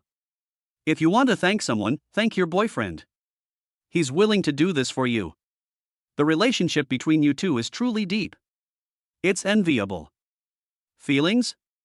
Lin Qingli's eyelashes trembled slightly, and she laughed at herself in her heart. There was nothing like that between her and Su Ming. It would be more accurate to say that Su Ming had always been resistant to her. Lin Qingli could still feel this. But she didn't understand. Since there is no emotional basis, why should Su Ming help her find the item to repair her talent? Is it because you saved his life? I think that's probably the case. If he hadn't taken the unconscious man with him when he was being chased by the men in black, he would have been dead by now. From this perspective, he is a rare person who values friendship and loyalty. Although he was not asked to repay the favor, he took the initiative to get involved, and even competed with seniors in the university to break into the ruins, which sounded very dangerous. How could a normal person be so stupid? It wasn't because of him that I was seriously injured and lost my talent. Lin Qingli was thinking silently in her heart, without even noticing that the corners of her mouth curled up slightly. Humei, who was standing by, breathed a sigh of relief upon seeing this. Sure enough, at this time, we still have to use the name of love to make people temporarily forget the pain. In the future, I'll guide the topic more towards this direction until that guy comes back. Then it will be his responsibility as the boyfriend. Evening. Outside Linyuan City, the base ruins. As the sky darkened, visibility decreased. A steady stream of black armored scorpions surrounded him. Su Ming slashed with his sword, clearing the surrounding area and flying backward. Glancing at the car lights in the distance, he glanced at the panel. Name, Su Ming. Realm, 3-star warrior. Chi in blood, 2237. Martial arts, 7 stars. Stepping on the gang not mastered, 13 skybreaking swords not mastered, Yun clan archery manual not mastered. Source energy, 863. Unknowingly, he had already harvested more than 800 source energies today, which was just enough to upgrade the 13 swords of broken sky to the entry level.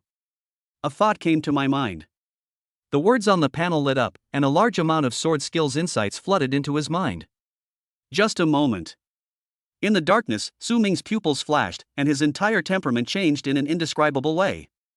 He looked down at the sword in his hand. At this moment, several black armored scorpions broke into the 2-meter range around him. Swish! Su Ming raised his hand and swung out a sword. As if teleporting, his figure disappeared from where he was and appeared 2 meters away in an instant. The long sword dripped with blood, and several black armored scorpions that were close to it died suddenly at the same time, turning into source energy points and being harvested by the panel. This is the 13 sky-severing swords. It's really fast. Feeling the power of the sword just now, Su Ming felt surprised. Cutting the sky, the sword slashed out, and the space seemed to be cut in half. The enemy was brought close in the blink of an eye, his head and body separated, leaving him with almost no chance to react. However, the Xian-level top-grade martial arts did put a heavy burden on the body, and this one sword consumed nearly half of his physical strength. If he were to use this technique at the 2-star warrior stage, his muscles and bones would probably break before the sword could even strike the enemy. He swung his sword to drive back the scorpions that were surrounding him. Su Ming turned and left, returning to the parking spot. Meng Xingyu and his team were moving the collected scorpion stingers, shells and other materials into the car, and they were all sweating profusely from exhaustion. They have already made 4 trips to and from the city today to transport monster materials, and 2 more pickup trucks were brought in later to increase efficiency. It's getting late, let's stop here for today and continue tomorrow. Su Ming said. Fuck, it's finally over. I'm so tired. I never thought that just dismantling monster materials could be so tiring. Now I just want to go back and lie down and have a good sleep. The few people who were finally liberated all showed expressions of being drained. 3 vehicles returned to Linyuan City loaded with materials. By the time all the materials were processed, it was already completely dark. Everyone came to a restaurant, and while waiting for the food to be served, Meng Xingyu reported today's income. A total of 23 second-tier black armored scorpions, plus 9 carts of first-tier black armored scorpion materials, sold for a total of over 116,000. Su Ming nodded.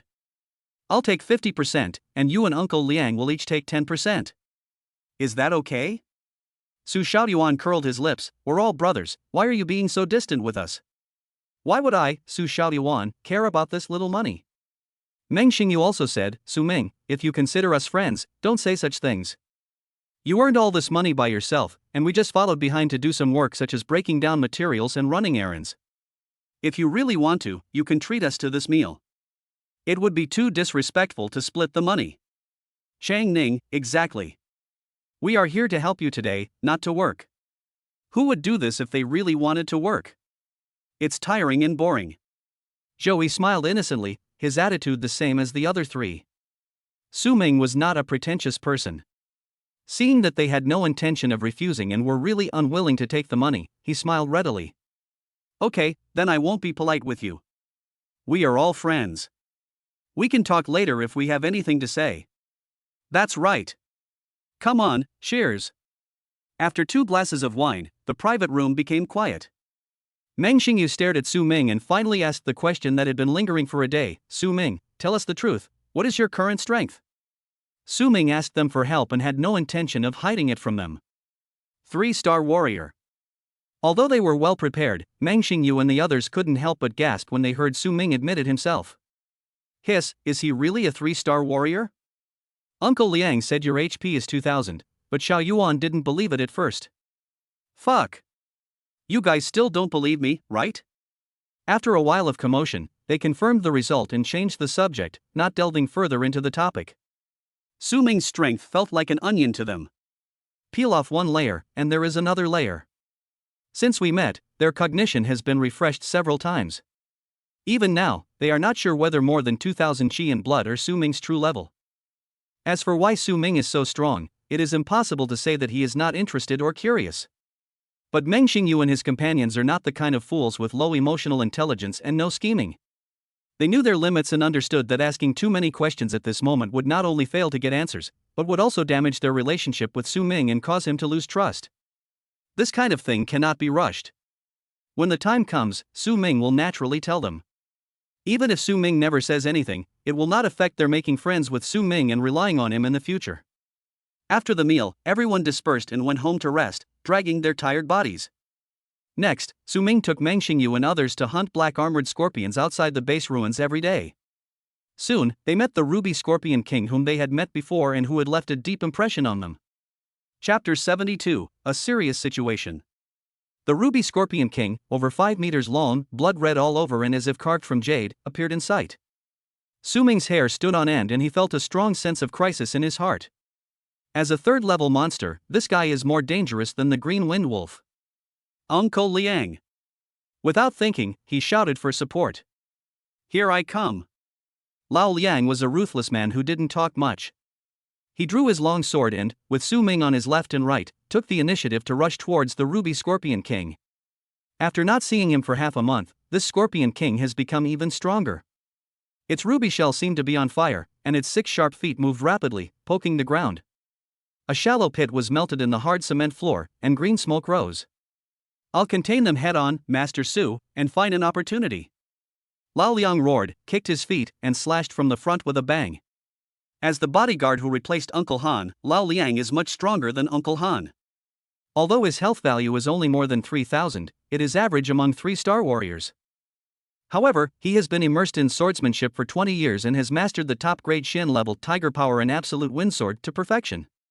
With this swordsmanship, Lao Liang is considered a strong warrior among the 3-star warriors in terms of overall strength.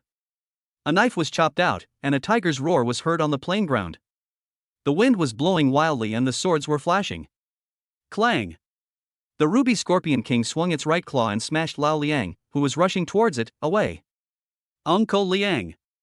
Su Ming was shocked when he saw this and was about to give up his plan of a roundabout attack and go to rescue Lao Liang. I saw Lao Liang doing a somersault in the air, staggering 2 steps after landing, and raising his hand to indicate that he was fine. He glared at the Ruby Scorpion King with a rather grim expression and shouted, "Be careful! This thing has a very hard shell and is far more powerful than you and me. Try not to engage it head-on." Clear. After being frustrated in one attack, Lao Liang immediately changed his tactics and stopped rushing recklessly, and started fighting with the Ruby Scorpion King. Su Ming went around to the side and casually chopped off 2 first-level black armored scorpions that were approaching him without any eyesight. He then seized the opportunity, fixed his eyes, and launched the 13 sky-breaking swords. The distance of more than 10 meters was closed in an instant, and the long sword made a whistling sound as it broke through the air, accurately piercing the seam of the Ruby Scorpion King's shell that was exposed by his movement. When the sword seemed to pierce a steel plate, splashing sparks. Although the resistance was great, Su Ming still noticed with his sharp eyes that the tip of the sword had penetrated more than a finger's depth into the seam of the shell, and bright red blood was oozing out. The Ruby Scorpion King felt pain, abandoned Lao Liang who was challenging him head-on, and turned around, swinging his huge claws to sweep over. Su Ming hastily drew his sword to block, but was hit hard and flew out. My chest felt stuffy, my blood was churning, and a fishy sweet taste rose in my throat. After finally stabilizing his body, Su Ming was secretly shocked. This Scorpion King is a bit too strong. He thrust his sword with all his strength into the weak point of defense, but it only penetrated a finger deep. Compared to the Scorpion King's huge body, this injury was just like a tickle. The Scorpion King attacked casually, but almost seriously injured him. Is this still a level 3 monster? Could it be evolving into a level 4 already? Although he was shocked, Su Ming quickly adjusted his breathing and rushed forward again with his sword in hand to join the battle. This base ruin is his precious place for leveling up. In order to win a spot in the ruins exploration, he can't give it up. No matter how powerful the Ruby Scorpion King is, he must be defeated. From a distance, Meng Xingyu and the other 3 gathered around the car, watching the battle. Watching the Ruby Scorpion King waving its claws wildly, knocking down houses as easily as pushing building blocks, the battlefield was destroyed into a mess with smoke and dust everywhere. Feeling the power of this battle, the 4 of them turned pale. If they were involved in the battle between 3-star warriors and 3rd-level monsters, even if they were just slightly touched, they would be seriously injured and on the verge of death. Su Ming has become so strong, and we have really been left far behind by him, Chang Ning whispered with a wry smile. The other 3 felt the same way. Su Xiaoyuan cursed unwillingly, "It's not that we are bad, it's that this guy is too abnormal." The strength displayed by Su Ming made them unable to even think of catching up. The battle lasted for more than 10 minutes and remained at a stalemate. Perhaps realizing that it had no way to deal with the 2 humans in front of it, the Ruby Scorpion King suddenly swung its claws and swept across, forcing Su Ming and Lao Liang to retreat. Then he crawled deeper into the base without looking back and actually escaped. Chase? Lao Liang gave him an inquiring look. Su Ming hesitated for a moment and shook his head. Forget it. Even if they caught up with it, with their current strength, they would not be able to do anything to the Ruby Scorpion King. Moreover, no one knows what dangers are hidden deep in the base. If another Scorpion King pops out, they will be the ones who can't handle it. There was no need to rush into a life and death fight with this thing. As long as the other party didn't disturb him from killing monsters, Su Ming was happy to ignore the Scorpion King. The appearance of the Ruby Scorpion King was like a small episode. After that, Su Ming didn't see it for 2 days. Day 5. As the night deepened, another boring day of monster hunting ended. After dinner, Su Ming stood on the open balcony and took stock of his gains from the past 5 days. Name, Su Ming. Realm, 3-star warrior. Qi in blood, 2237. Martial arts, 7 stars stepping on the gang not yet mastered, 13 skybreaking swords minor mastery, Yun clan archery manual not yet mastered. Source energy, 2864. Getting started with the 13 swords of the sky consumes 800 points of source energy, and from the beginning to small success, another 3000 points are invested. From minor success to major success, 5000 source energy points are required. During these 5 days, Su Ming did not dare to stop for a moment, and he worked hard every day until dark. His level of effort made Meng Xingyu and others wonder if he was crazy. Even so, the total amount of energy harvested was less than 7,000. The speed of obtaining source energy is already very fast, but it is still a huge gap from achieving the goal Su Ming set for himself. Looking at the panel, he couldn't help but smile bitterly. It seems that just to improve the 13 sky-severing swords from beginner to perfection, the energy consumed must be close to 20,000. He had to admit that the goal he had set earlier was a bit hasty. It turns out that working hard during the day isn't enough. Maybe I shouldn't waste my time at night. Su Ming was a little hesitant. It's dangerous out in the wild at night. But he is now a 3-star warrior, has a certain ability to protect himself, and has experience in spending the night in the wild although it was forced. Considering that the biggest threat to the base ruins so far is the 3rd-level Ruby Scorpion King, no more powerful monster should emerge. After much deliberation, Su Ming made up his mind to continue working overtime at night for the next few days. The next day, Su Ming told Meng Xingyu and others about his thoughts. Meng Xingyu was about to object reflexively, but when he turned around and met Su Ming's serious gaze, the words that were about to come out of his mouth got stuck in his throat. Although Su Ming did not explain the reason, after spending the past few days together, they all realized that Su Ming was preparing for a very important matter, which required him to hunt a large number of monsters, to the point where he had no time to rest. Chapter 73, Underground Abyss.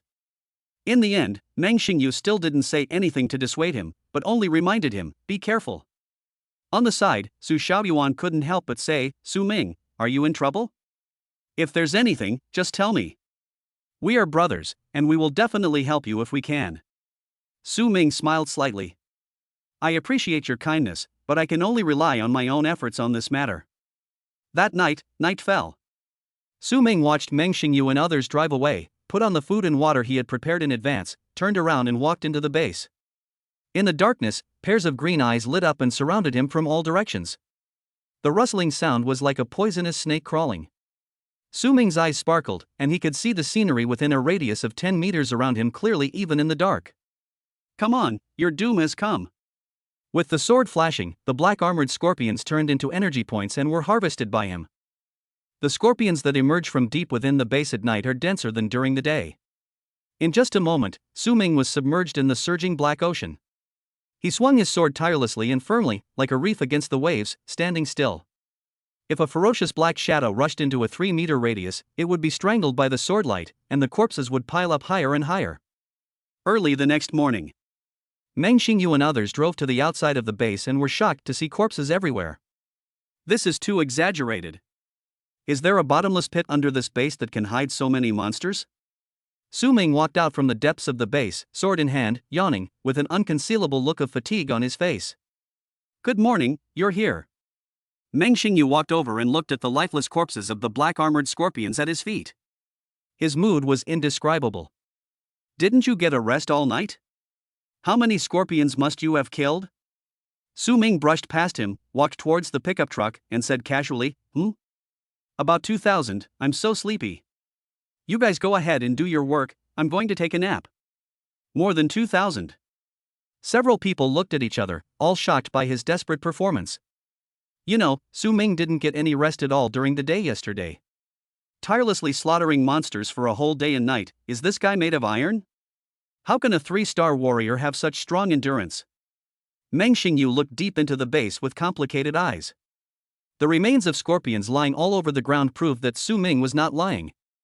Moreover, no matter how many black-armored scorpions they killed the day before, every morning when they arrived here, there would be new scorpions crawling out of the ruins of the base and wandering around the barbed wire. Only today is different. Those damn black-armored scorpions did not appear again. Only a few black-armored scorpions could be seen moving deep in the base at the end of the field of vision. This scene is enough to show how astonishing Su Ming's workload was last night. What on earth could have happened that could drive him to such a desperate degree? Looking back in the direction of the pickup truck, Meng Xingyu couldn't help but feel puzzled. Su Ming only rested for 2 hours before he was woken up by the alarm clock. He washed his face with the bottled water in the car and slapped his cheeks hard to cheer himself up. Throwing away the broken sword that had been fought all night, he changed to a new weapon and started another boring day of hunting. The 13 swords of Broken Sky have been upgraded to the Great Perfection realm. If nothing unexpected happens, it will require 10,000 points of source energy to reach Great Perfection. Faced with this number, Su Ming could only sigh. The top-grade Xian level martial arts are so terrifying. If you learn the Earth level and Heaven level martial arts in the future, you need to add millions of points to reach a higher level? Horrible. 2 days passed in a blink of an eye, and it was the 25th. There are only 4 days left until the agreed date. Su Ming temporarily postponed adding points to 13 swords of the sky-breaking technique, and prioritized using the harvested source energy to increase his health to 5,000. After reaching the Qi and Blood limit of the 3-star warrior stage, the point adding button in the Qi and Blood column on the panel will turn gray and you will no longer be able to add points. Su Ming had anticipated this result. After all, the conditions for promotion to a 4-star warrior, in addition to breaking through 5,000 in Qi and health value, also require the understanding of momentum. He originally wanted to use the panel's point-adding feature to see if he could ignore this restriction. Now it seems that I was overthinking it. The use of momentum requires the warrior to have extremely subtle control over the body. This boundary is like a lock. Only by breaking through this lock can we tap into the deeper potential of the human body and embark on the path to the next stage of evolution. Mastering the momentum is only the external manifestation of breaking through this lock. After his Qi and HP value reached 5,000, with the help of the 13 sky-breaking swords at the Great Perfection level, Su Ming's slaughter of the Scorpion group has reached an extremely terrifying speed. With a flash of sword light, the black-armored scorpions fell down in groups like wheat being cut. Not long after, he killed all the black-armored scorpions on the ground of the base ruins. Came to the deepest part of the base. There is a huge vertical shaft here. It is 30 meters in diameter, with a steel escalator hanging down from the edge. As far as the eye can see, the depths of the shaft are pitch black, swallowing up all the light, and it is unknown how deep it is. Those black-armored scorpions that emerged in an endless stream crawled out of this vertical shaft. Su Ming stood at the edge of the shaft and watched for a moment, took a deep breath, and climbed down the escalator. A scorpion crawled up from below, but was swept down by him with a sword. It fell into the darkness below, and it took a long time before a thump sound was heard as it fell to the ground. 20 minutes later, he reached the bottom. It was pitch black all around, and countless black-armored scorpions were surging, waving their huge claws and clamping down on his feet. Laugh. Su Ming swung his sword, clearing an area, and quickly looked around with his night vision. On one side of the bottom of the shaft, there is a passage more than 5 meters high, and it is unknown where it extends to. These black-armored scorpions all came out from there. Is the nest here? Su Ming felt a little nervous. He suppressed his fear of unknown danger and focused his attention on dealing with the scorpion group in front of him. The Ruby Scorpion King should be at the end of this passage, right? If I meet it again now, in a one-on-one duel, I may be able to kill it with my sword. A thought flashed through his mind, and Su Ming moved forward towards the passage with determination. Scorpion corpses were left all along the way, and the source energy points on the panel were jumping and growing rapidly. 2 hours later. Deep in the passage, Su Ming stared at the shocking scene in front of him, his eyes wide open, and a chill ran down his back. At the end of the passage was not a warehouse or hall as he had imagined, but a huge abyss. It seems that this was originally an underground facility, but now it has been destroyed beyond recognition, with only some building ruins left, proving that this was once a space opened up by humans. The abyss was pitch black, and even with Su Ming's night vision, he couldn't see how wide and deep it was. The passage under his feet was like a water inlet carved out of the cliff of an abyss, so small that it was not worth mentioning. Just as Su Ming was staring at this shocking scene in a daze. Below the abyss, a ball of red light was crawling towards him along the cliff at an extremely fast speed. Chapter 74, Heading to the Imperial Capital. It's the Ruby Scorpion King. Su Ming focused his eyes and looked carefully, and was shocked. After not seeing it for a few days, this Scorpion King seems to have evolved again. Its body has grown in size, and its shell is bright red, as if covered by a layer of invisible flame, illuminating the area within several meters around it. It can be seen that there is not only one Ruby Scorpion King climbing up from the bottom of the abyss, but also countless ordinary first-level black-armored scorpions. Su Ming's scalp tingled. It turns out that those black-armored scorpions outside all crawled out from this bottomless abyss. What's down there? The Ruby Scorpion King rushed all the way like a vertically climbing bulldozer. Wherever it passed, its 6 sharp feet pierced countless ordinary black-armored scorpions that blocked its way. Its momentum was astonishing. Facing this powerful opponent for the third time, Su Ming had no time to think about it. He picked up his sword and quickly retreated into the passage. Boom! The Ruby Scorpion King rushed out from the bottom of the cliff, with several corpses of his minions hanging on his pointed feet, and rushed towards him with its claws opening and closing. A 3 or 4 meter long tongue of flame suddenly burst out from the Scorpion King's mouth. Fortunately, Su Ming was prepared and kept a distance in advance. He retreated again with a tap of his toes and was not engulfed by the flames. What a beast! Dodging the flames, Su Ming reversed the attack and flashed in front of the Ruby Scorpion King. 5,000 points of health burst out, and with the terrifying force of the long sword, he fiercely chopped off the Scorpion King's head. After the attack hit, Su Ming's body swayed, avoiding the giant claws that were swinging at him, and appeared beside the Ruby Scorpion King. Clang clang clang clang. The sharp sword light poured down on the Scorpion King with the force of a rainstorm and thunder. For the last sword strike, Su Ming used all his strength to strike out with one strike of the sword.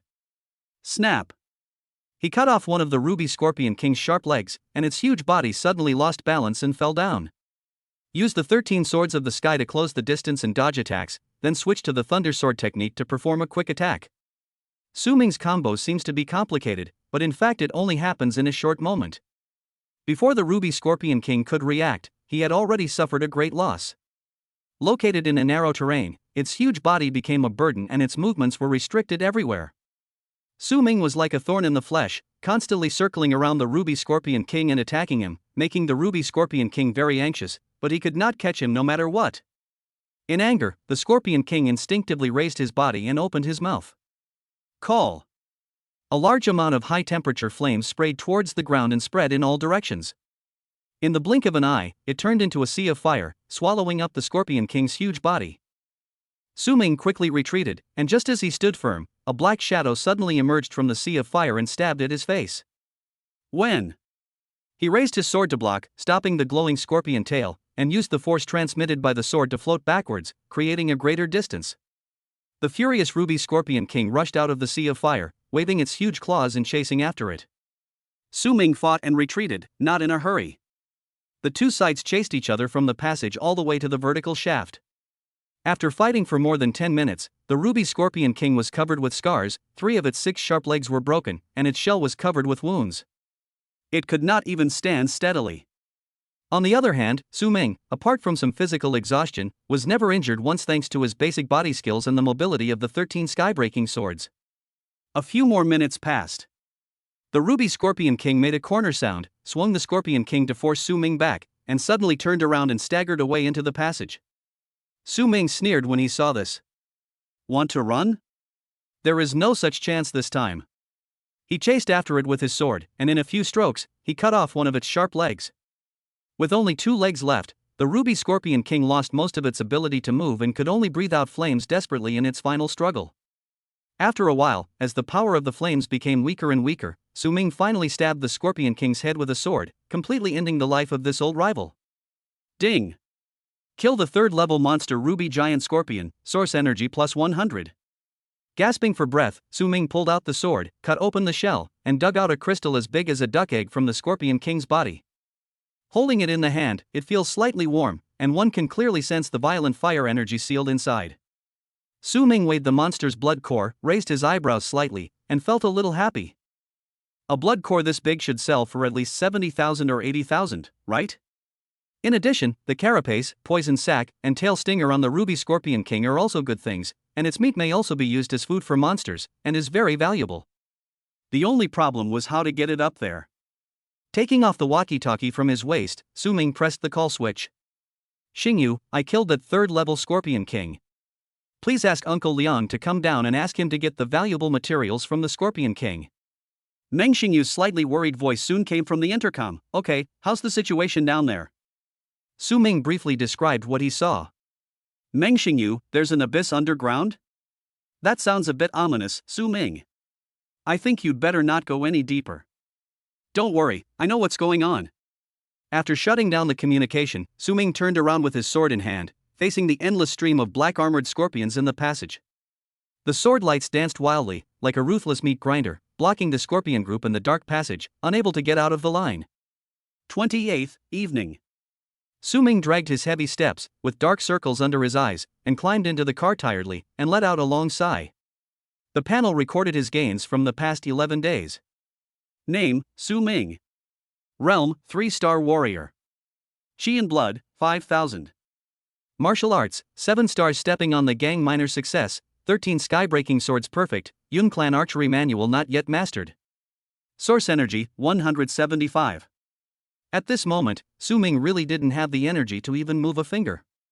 In the last 2 days, he had been staying in the dark and lightless shaft, facing the endless black armored scorpions, mechanically swinging his sword, and swinging his sword.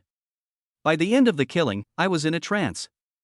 At this moment, he just wanted to go back and have a good sleep, so as to get enough energy to face tomorrow's challenges. Let's go back. Don't come tomorrow, Su Ming said weakly. Meng Xingyu and others breathed a sigh of relief when they heard this. Finally free. They haven't had an easy time these past few days, and have truly experienced the hardships of life for low-level warriors. You won't come again in the future? Meng Xingyu confirmed. Then I will report the situation here to the Warrior Guild and ask them to send someone to investigate what lies beneath the abyss. Whatever. Su Ming uttered 2 words, closed his eyes, and soon fell into a deep sleep. Sleep till dawn. Su Ming didn't even know how he got out of the car and walked into the bedroom last night. He just felt indescribable soreness all over his body when he woke up.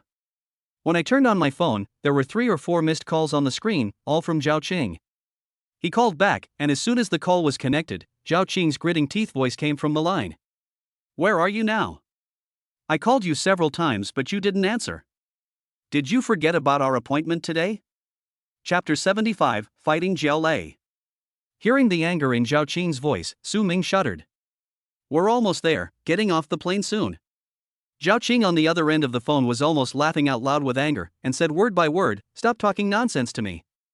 If you can't reach the second competition field of Daijing Martial Arts University before 12 o'clock, you will automatically forfeit and admit defeat.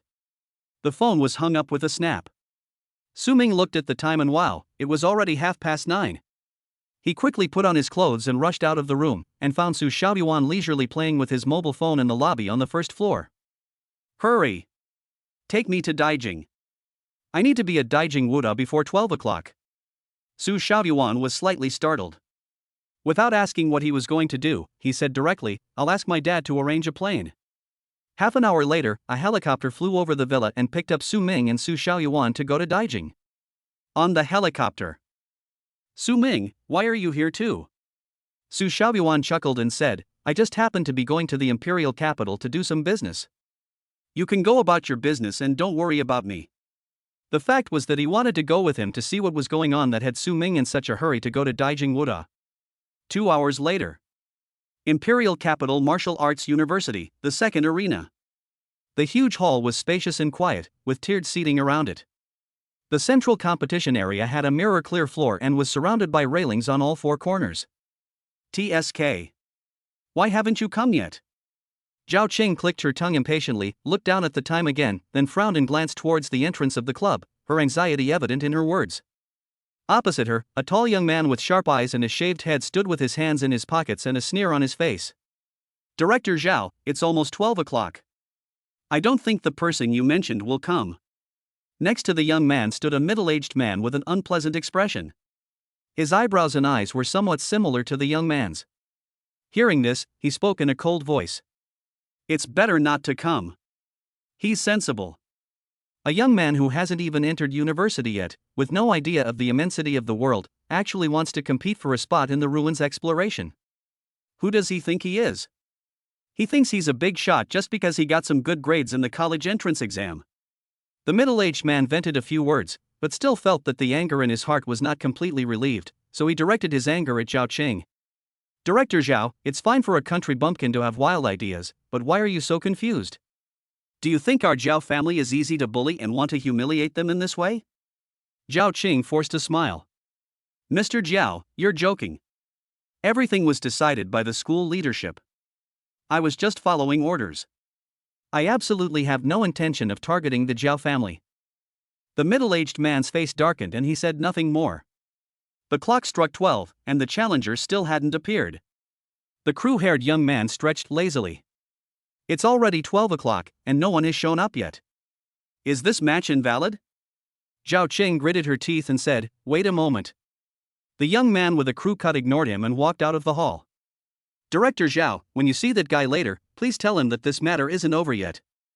When school starts in September, I'll have a good chat with him and let him know that not just anybody is worthy of challenging me, Jiao Lei. If you want to save face from me, be prepared to be crippled by me. Zhao Qing's expression changed, and she chased after him, saying, Jiao Lei, don't mess around. This competition is organized by the school, don't do anything stupid. Jiao Lei suddenly stopped, turned around and gave him a fierce look. No matter who came up with this, a freshman who hasn't even enrolled yet dares to argue with me. This is the greatest humiliation to me. Does he think that my strength as Jiao Lei is inferior to that of a recent high school graduate like him? If this gets out, how will others view me? Zhao Qing was speechless. These children from aristocratic families sometimes regard reputation and face as more important than anything else. Just then, the door of the guild hall was suddenly pushed open, and a hearty voice came in. I'm sorry, I'm late. May I ask who is Director Zhao? Several people present looked in the direction of the sound. A black-haired young man strode into the hall. He had bright eyes, was dressed in simple casual clothes, and was tall and strong. Although he did not look outstanding, he exuded an aura that should not be underestimated. Behind the young man was a sloppy companion who looked around guiltily after entering the door. Zhao Qing had seen Su Ming's photo and recognized the black-haired young man in the lead as the protagonist of today's competition, and she felt relieved. Even though I was a minute late, I still arrived. She stepped past Jiao Lei and introduced them to each other subtly. Hello, Su Ming. I'm Zhao Qiang, and this is your sophomore classmate, Jiao Lei. Su Ming looked at Jiao Lei, and his first impression was that this person didn't seem easy to get along with. Out of courtesy, he extended his right hand and smiled. Hello, Senior Jiao. Jiao Lei put his hands in his pockets, looked at him coldly, and said between his teeth, have you bought medical insurance? Su Ming was stunned for a moment. Why did you suddenly ask this? Could it be that this person also works part-time selling insurance in his spare time? Jiao Lei twitched the corner of his mouth and slowly revealed a sneer. If you haven't bought one yet, I suggest you buy one now, preferably the one with the highest amount, because you're going to be beaten badly next, and you might even die. Su Ming was speechless. What a good pretense! Seeing the two of them starting to fight as soon as they met, Zhao Qing's mouth twitched and he felt a headache. These two people are people who cannot afford to lose. One has a noble family background, and the other is a martial arts genius, and also the boyfriend of the school's key recruitment target. She will take responsibility no matter which party is injured in the competition. Since Su Ming is here, let's start the competition as soon as possible without further delay. Jiao Lei and Su Ming walked to the center of the arena, while the others retreated to the edge. Su Xiaoyuan, who had followed Su Ming in, was now confused. What's going on? He originally thought that Su Ming came to negotiate an admission contract with Daijing Wuda, but after getting off the plane, he went straight to the competition arena? Su Ming wants to challenge the sophomore senior? Why? Can this be defeated? In the past, Su Xiaoyuan would definitely not have this doubt, but would have taken out his cell phone and called an ambulance without saying a word. How could a high school student possibly beat a sophomore, especially when the opponent was from Taikyo Wuda? But after witnessing Su Ming's strength and how hard he tried during this period, he felt a little unsure. If it was Su Ming, maybe there would really be a chance to win? On the other side, Zhao Qing had a serious expression on her face, her eyes fixed on Su Ming's figure, ready to stop the game and save him at any time. On the field, Su Ming drew his sword and bowed to Jiao Lei. "Senior, I'm sorry." After all, he was trying to snatch someone else's spot, so Su Ming thought it was necessary to say offend. Jiao Lei had an expressionless face as he held up a large spear and slowly leaned forward. "Get ready, I won't give you a chance to beg for mercy." Boom! Before he finished his words, he rushed out like a meteorite, and in an instant he was in front of Su Ming, holding up his spear and smashing it down on his face. Chapter 76, Unique Skill, Cutting the Sky, Su Ming wins. The spear chopped down, and the wind whistled. This shot was more than 1,000 pounds in weight, and the power it carried was so great that it could shatter the mountains and rivers, as if it was going to smash Su Ming into a pulp. When spears and swords clashed, but the expected one-sided situation did not occur. A tremendous force came along the gun body, and Jiao Lei's face changed drastically. His rich combat experience allowed him to decisively use this force to turn over and leap backwards. After Jiao Lei landed on the ground, he took several steps back and looked at Su Ming in shock. "Your HP has reached 5,000? These words surprised everyone outside the venue. Zhao Qing showed an expression of disbelief on her face. 5,000? How could that be? He only has a little over 2,000. Su Ming had clearly told her on the phone that his chi and health value was 2,237, and Zhao Qing remembered it clearly. How come it suddenly became 5,000? Reason told Zhao Qing that this was impossible. It was hard to believe that a high school student who had just taken the college entrance examination could have a chi and health value of 2,000. 5,000? Could it be that this person has been practicing martial arts since he was in the womb? There is no such example in history even 500 years ago. But these words came from the mouth of her opponent Jiao Lei, so she couldn't help but believe it. On the side, the middle-aged man who came with Jiao Lei had a dark face and was muttering to himself. "No, that's impossible. That kid just finished the college entrance exam, how could he have 5,000 HP? He must have taken some kind of banned drug. Yes, that must be it." Su Shaoyuan was standing next to him. Hearing the middle-aged man's self-comforting whispers, he curled his lips in disdain. "Idiot, do you think you can speculate about my brother Ming's strength?" On the field, Jiao Lei gripped his spear tightly and looked serious. Through the previous fight, he had already realized that Su Ming was as strong as him. As hard as it was for him to accept, now was not the time to wonder why. The current priority is to defeat Su Ming as soon as possible to keep the spot and reputation of the exploration team. Boom! Jiao Lei took the initiative to attack again, with a big spear like a dragon swimming in the sea, the tip of the spear erratic, stabbing towards Su Ming along a mysterious trajectory. The sea-shaking cloud dragon spear. Xian level top grade, perfect realm. Jiao Lei got serious and used his famous martial arts right at the start, not intending to give Su Ming any chance to turn the tables. Just as Su Ming was about to be enveloped by the heavy gun shadows, he suddenly drew his sword, and with a flash of light, he disappeared from Jiao Lei's sight. What? Jiao Lei's pupils constricted, and a sense of crisis like a thorn in his back rose in his heart. He instinctively turned around and twisted his waist, and his spear quickly changed its position, stabbing backwards with a sudden counterattack. Bite! The tip of the spear collided with the blade of the sword. Su Ming, who appeared behind Jiao Lei like a ghost, flew back and kept some distance between them. He looked a little surprised. He didn't expect that Jiao Lei could block this sword. Feeling the meaning in his gaze, Jiao Lei's heart suddenly became filled with anger and his eyes turned red. You! This kid actually dares to look down on him? Who is the senior after all? The angrier he got, the calmer Jiao Lei became. The 18 moves of the sea-shaking cloud dragon spear were skillfully performed in his hands. The spear seemed to come alive and turned into a real dragon, dancing wildly on the field with the momentum of shaking the sea and turning the world upside down. For a moment, the overlapping shadows of guns covered half of the arena, with astonishing power. However, even so, he still couldn't touch the corner of Su Ming's clothes.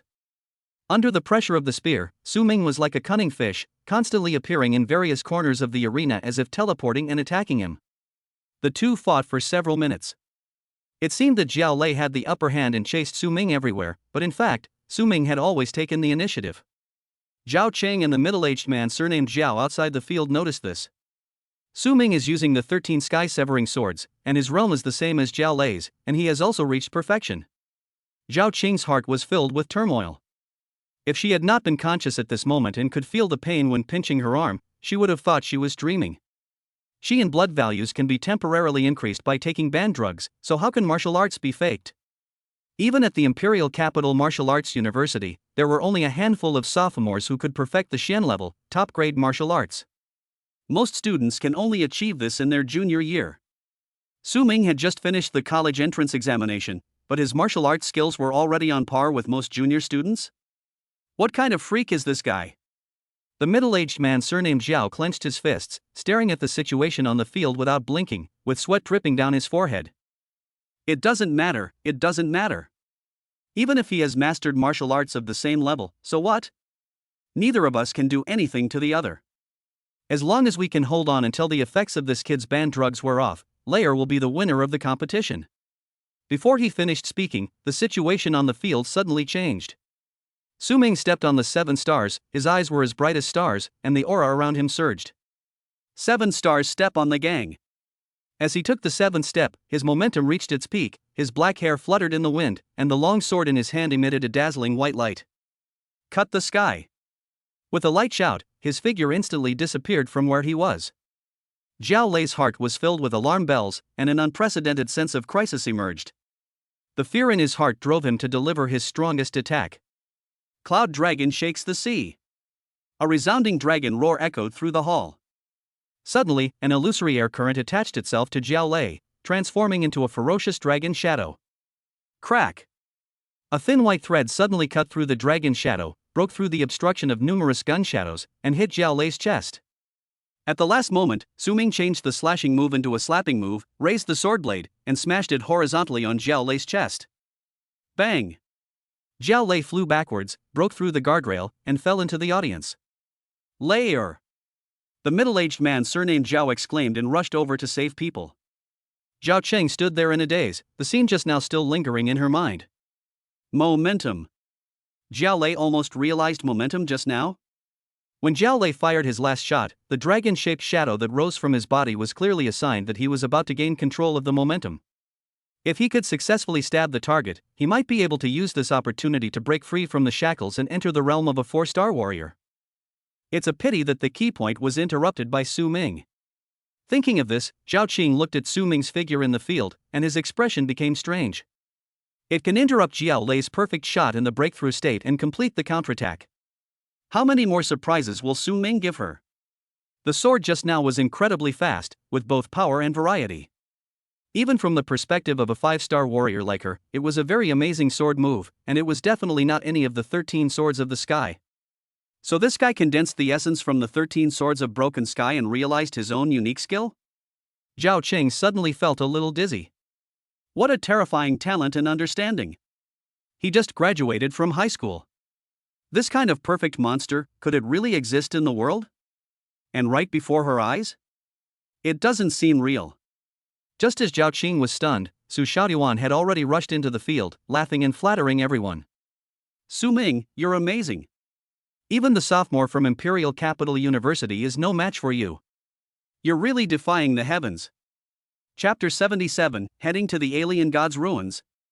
Su Ming was also a little surprised at the sudden victory. He thought that the course of this battle should be more difficult and tortuous. After all, time was short, and he had only improved one of the 13 sky-breaking swords to perfection, which was a long way from the originally planned goal. Who would have thought that just by relying on the perfect level of 13 sky-breaking swords, he actually won the victory smoothly? The whole process can even be described as easy. Maybe I overestimated the level of college students before. Imperial Capital University is nothing special. Putting the thought aside, Su Ming looked at Zhao Cheng, who was walking towards him. Director Zhao, can I join the exploration team now? Zhao Cheng stared at him as if he were a monster and gave a wry smile. That's what we agreed to do, but I personally strongly advise against it. Why? Zhao Qing said, because your potential is so great, it's unprecedented. If something unexpected happens in the ruins of the alien god, or you encounter danger, then not only will the Imperial Capital Martial Arts University lose a genius, but the entire human race will lose. Su Ming scratched his head. Even for him, he would still feel embarrassed when being praised like this in person. Director Zhao is exaggerating. No, it's not an exaggeration at all. You deserve this evaluation. Zhao Qing shook her head firmly. Just graduated from high school, with 5000 HP and perfect Xian level top grade martial arts.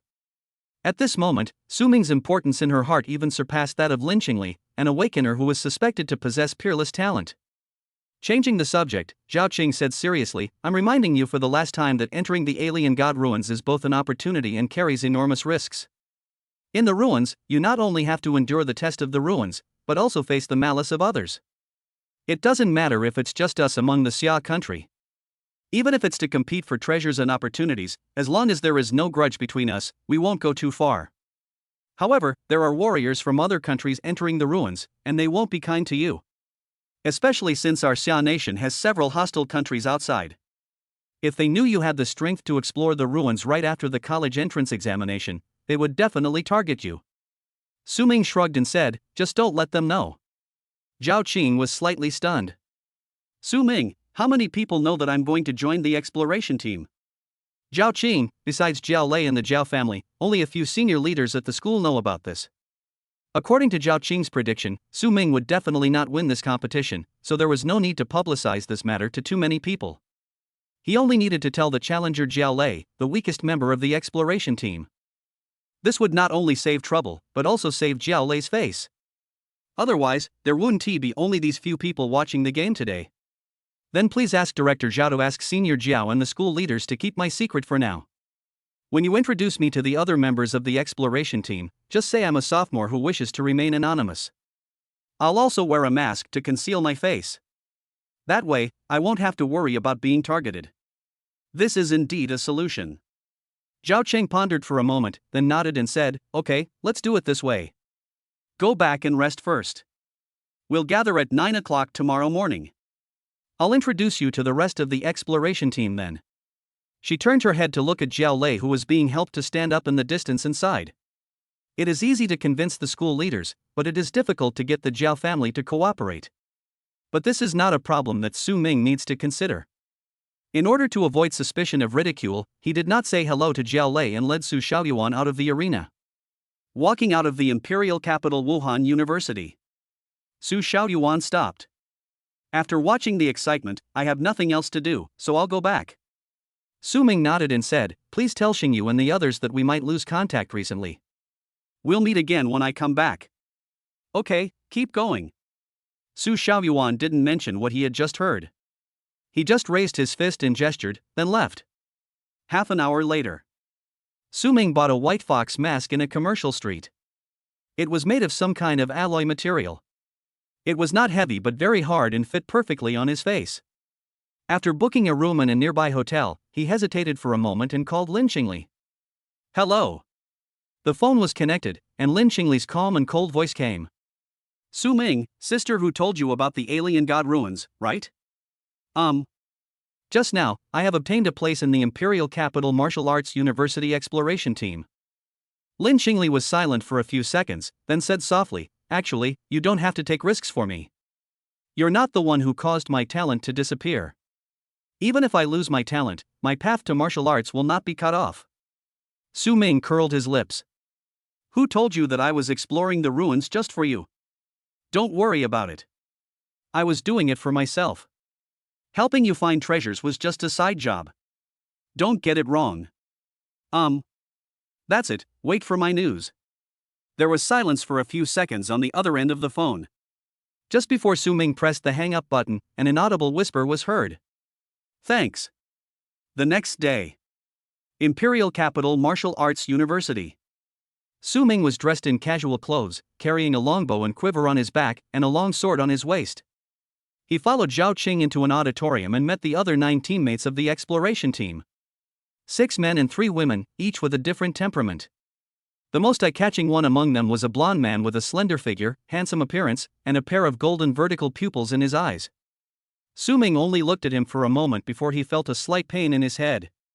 The gaze from those golden vertical pupils was like a sharp sword, as if it wanted to spy on the deepest secrets in his heart. Su Ming was frightened and immediately looked away. Zhao Chang walked up to the 9 people and introduced them. Due to some reasons, Jiao Lei temporarily withdrew from this ruins exploration. This is your new teammate. You can call him Xiaoshi. Su Ming stood beside her, wearing an alloy white fox mask, and lowered his head slightly. Hello everyone, please advise me. The 9 people looked at him with interest, and one man folded his arms across his chest and sneered disdainfully. Why are you hiding behind a mask? Are you worried that we'll know your true identity? Or do you have a grudge against someone here? Su Ming remained silent. Zhao Qing clapped her hands. Alright, Xiaoshi has his own reasons for the mask. You don't need to ask about his true identity. This is the school's intention. She looked at the blonde young man with golden vertical pupils. Chen Xiong, you are the captain of this team. Xiaoshi is now in your care. Please do not allow any unnecessary disputes to arise within the team. The blonde young man, Chen Xiong, nodded gracefully. I understand. Also, Xiaoshi doesn't know much about the situation in the ruins yet, so you can explain it to him on the way. After giving the final instructions, Zhao Qing led everyone out of the auditorium and came to the school helipad. The entrance to the alien god ruins is located on an island deep in the Red Sea. They have to fly to the coastal port of H province and then take a boat from there. Chapter 78 Core Trial, Sublimation Token. On the plane. Su Ming covered his face with a mask and sat quietly in the last row. Next to him was a woman with long purple hair and an impressive bust. Her beautiful eyes were sparkling and she looked at Su Ming with a smile. Xiaoshi, right? Are you a sophomore or a junior? Su Ming, what do you think, senior? The purple-haired woman's eyes lit up and she was surprised. You call me senior? Are you only a freshman? He was selected into the ruins exploration team in his freshman year. As far as she knew, Imperial Capital University of Martial Arts had not produced such a talented and outstanding person in more than 10 years. Su Ming asked back, so, you're a sophomore? You don't know me? The purple-haired woman was slightly startled, then laughed at herself. That's right. I'm not the school principal, so it's not surprising that some people don't know me. Let me introduce myself. I'm Gao Yuezhi, number 4 on the hidden dragon list. She took the initiative to extend her right hand. Su Ming shook hands with her politely. He was a little curious about what she meant by 4th on the hidden dragon list, but he didn't ask foolishly. Gao Yuezhi, Shen Xiong asked me to give you some basic knowledge about the alien god ruins. If you have anything you want to know, just ask. Su Ming thought for a moment. I heard there's a trial in the alien god ruins. If you pass it, you can choose any reward. How do I participate in this trial? Gao Yuezhi, you mean the sublimation trial? Ha, you are very confident in yourself. Please teach me, senior. Gao Yuezhi said slowly, there are countless trials in the alien god ruins, divided into 4 levels of difficulty: easy, difficult, challenging, and core. The rewards for completing most trials are fixed. Some are martial arts, some are spiritual objects, and some are divine weapons. The Ascension trial you're asking about is one of the 3 most difficult core trials. With Gao Yuezhi's explanation, Su Ming gradually understood the details of the sublimation trial. The sublimation trial has a total of 12 levels, and it can only be opened with 64 participants holding sublimation tokens. Among the 12 levels, 6 are competitions between participants, where 2 people fight each other. The winners advance and the losers are eliminated, and the sublimation tokens will also be destroyed. The other 6 are preset levels with fixed content, including fighting with puppets, breaking through the mechanical sword array, mental tests, strength tests, etc. Every time a level is passed, a holy mark will be recorded on the sublimation token held by the challenger. According to the difficulty of the level and the performance during the process, the stigmata recorded in the settlement record are divided into 5 levels: white, blue, red, gold, and colorful. Among them, the colorful stigmata can only be obtained by the winner of the last level. After completing the challenge or voluntarily quitting midway, those who have completed the challenge can redeem rewards of different levels with the stigma recorded in the sublimation token. Su Ming listened quietly, pondered over it again and again, and then asked tentatively, "Excuse me, senior sister, if I want to exchange for a treasure that can repair my special talent, what level of stigma do I need at least?" Repair special talents. Gao Yuezhi looked thoughtful for a moment, then said uncertainly, "At least it should be gold, right? Gold should be enough." Gold? Su Ming seemed to be thinking about something, and then asked, "Where can I get the sublimation token?" All other trials, big and small, have a chance of yielding something. The higher the difficulty, the greater the probability. The rewards for challenging trials will definitely include an additional sublimation token. Gao Yuezhi reminded, you have to pay attention, there is no upper limit to the total number of sublimation tokens, so hurry up. As long as you have 64 tokens, the sublimation trial will begin. If you go too late, even if you can get the tokens, it will be useless. There is actually such a rule. Su Ming frowned and asked, how long do I have to get the token to grab a spot? Well, generally speaking, there will be no problem within 12 hours after entering the ruins. After that, it's hard to say. After 24 hours, there's probably no chance. 12 hours, a bit tight. In this case, after entering the ruins, the first thing I should do is to challenge the trial of difficulty. Su Ming secretly finalized the plan and asked again, how long will the entire exploration process last? There should be a time limit, right? Gao Yuezhi nodded, the alien god ruins are open for 7 days every year. You must leave the ruins before the end of the 7th day, otherwise your whereabouts will be unknown and you will never come back. Missing? Su Ming was a little concerned about what she said. Yes, in the past, some people didn't have time to exit the ruins at the end of the 7 days. When the ruins reopened the following year, these people disappeared and never appeared again. Su Ming thought to himself, he is probably dead. Next, he asked Gao Yuezhi about some of the situations in the ruins. Gao Yuezhi told him everything she knew and answered them one by one with a smile. At 2 o'clock in the afternoon, the plane arrived at the largest port in H province, Jujing Port. There is a huge ship parked at the port. Everyone followed Zhao Qiang and went onto the deck. Su Ming was standing at the end of the team. He looked around and saw that the deck of the giant ship was equipped with a large number of firepower weapons. The 4 or 5 meter high turrets exuded a terrifying and dangerous atmosphere. Su Ming had learned in his high school textbooks that each of these turrets cost tens of millions of yuan, was powered by the blood cores of monsters, and the shells they fired could easily tear apart the bodies of 6th level monsters. They were the crystallization of human wisdom over thousands of years. Someone had been waiting on the deck for a long time. Zhao Qing briefly exchanged words with them, then turned to the 10 people and said, everyone, follow Admiral Chu's instructions. Be careful and be safe. I can only take you here. Captain Chen Xiong said calmly, don't worry, Director Zhao, I will bring them back safely in half a month. Zhao Qiang nodded, patted his arm, and walked towards the gangway. When she passed by Su Ming, she paused slightly and whispered, you must come back alive. Su Ming gave her a reassuring look. After Zhao Qing left, the man in white uniform with a resolute face who had handed over to her walked up to the 10 people, swept his majestic eyes across their faces, and said in a deep voice, my name is Chu Xiong. You can call me General Chu. From now on, I will be your commander. Listen carefully. First of all, no conflict or fighting is allowed on board. Violators will be disqualified from exploring the ruins. Secondly, this is a restricted area on the ship. No one is allowed to trespass. Violators will be executed on the spot. Third, no matter what the circumstances, my orders are paramount. Do not hesitate or refuse them. Violators will be punished the same way. Do you understand? Everyone's expression became serious. Even Chen Xiong subconsciously tensed his back, puffed out his chest, and shouted, understood. Xu Xiong nodded coldly, turned around and said, follow me, I'll take you to the accommodation area. Half an hour later, everyone had arranged their accommodation. Su Ming was assigned to the same room with a handsome boy. After they put down their luggage, the boy introduced himself to him. My name is Zhang Chan. Let's spend the next few days together. Chapter 79, Sea Monster, The Power of Artillery Fire. Well. Looking at the other person's outstretched hand, which was as white and tender as jade and whose skin was more delicate than that of a girl, the corners of Su Ming's mouth twitched slightly under his mask. Why does this sentence sound so ambiguous? After a slight hesitation, he held the hand, shook it gently, and then let go. Please give me some advice, senior.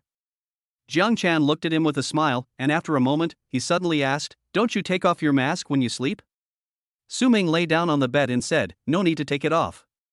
It won't affect my sleep anyway. Oh? Jiang Chan's eyes moved around. Although he was obviously a boy, there was a hint of coquettishness in the corners of his eyes. Xiao Shi, you're so secretive, which only makes people more curious about the true face hidden under that mask. What should I do? Should I wait until you fall asleep at night and secretly take it off to take a look? Su Ming got goosebumps all over his body. This tone, this gesture. Could this senior be a woman? Can I request to change the room? Fortunately, Jiang Chan just teased her verbally and stopped pestering her. He sat on the edge of the bed, took out a book from his backpack and started reading. Su Ming's vigilance against him has reached its peak. Another room. Knock knock. There was a knock on the door. Chen Xiong, who was sitting by the window looking out, looked away and said, "Come in." Gao Yuezhi pushed the door open and walked in, smiling like a flower. Team leader. Chen Xiong glanced at the other boy who was helping him make his bed and said, "Peng Yuan, get out." Although they were both geniuses selected for the exploration team, the boy with ordinary looks and little presence was like an obedient servant. Not only did he not have any dissatisfaction with Chen Xiong's orders, he even closed the door after leaving the room. Go ahead. Chen Xiong looked at Gao Yuezhi indifferently. Gao Yuezhi, Xiao sure is very tight-lipped. He cleverly dodged my indirect questions along the way, and I didn't get any useful information out of him. But he called me senior sister, and it looked like he was a freshman. I'm not sure if he was deliberately misleading me. Chen Xiong thought for a moment and said, "There is no one worth noting in this freshman class." He was able to squeeze out Jiao Lei's spot. He must have both strength and background. Most of them are juniors or seniors who feel embarrassed to compete with us sophomores, or have a rift with someone on the team, so they hide their faces and identities. Perhaps so. Gao Yuezhi changed the subject. Although his identity wasn't revealed, he did gain something else. His goal was the sublimation trial, and it seemed he was looking for a treasure to repair his special talent through the rewards of the stigmata. This is how he bumped into you. Chen Xiong frowned. Repairing a talent item? A reward of that level would require at least a golden sage mark to redeem. He seems to be confident in himself. That's what I told him too. Chen Xiong relaxed his brows and didn't care much about the news.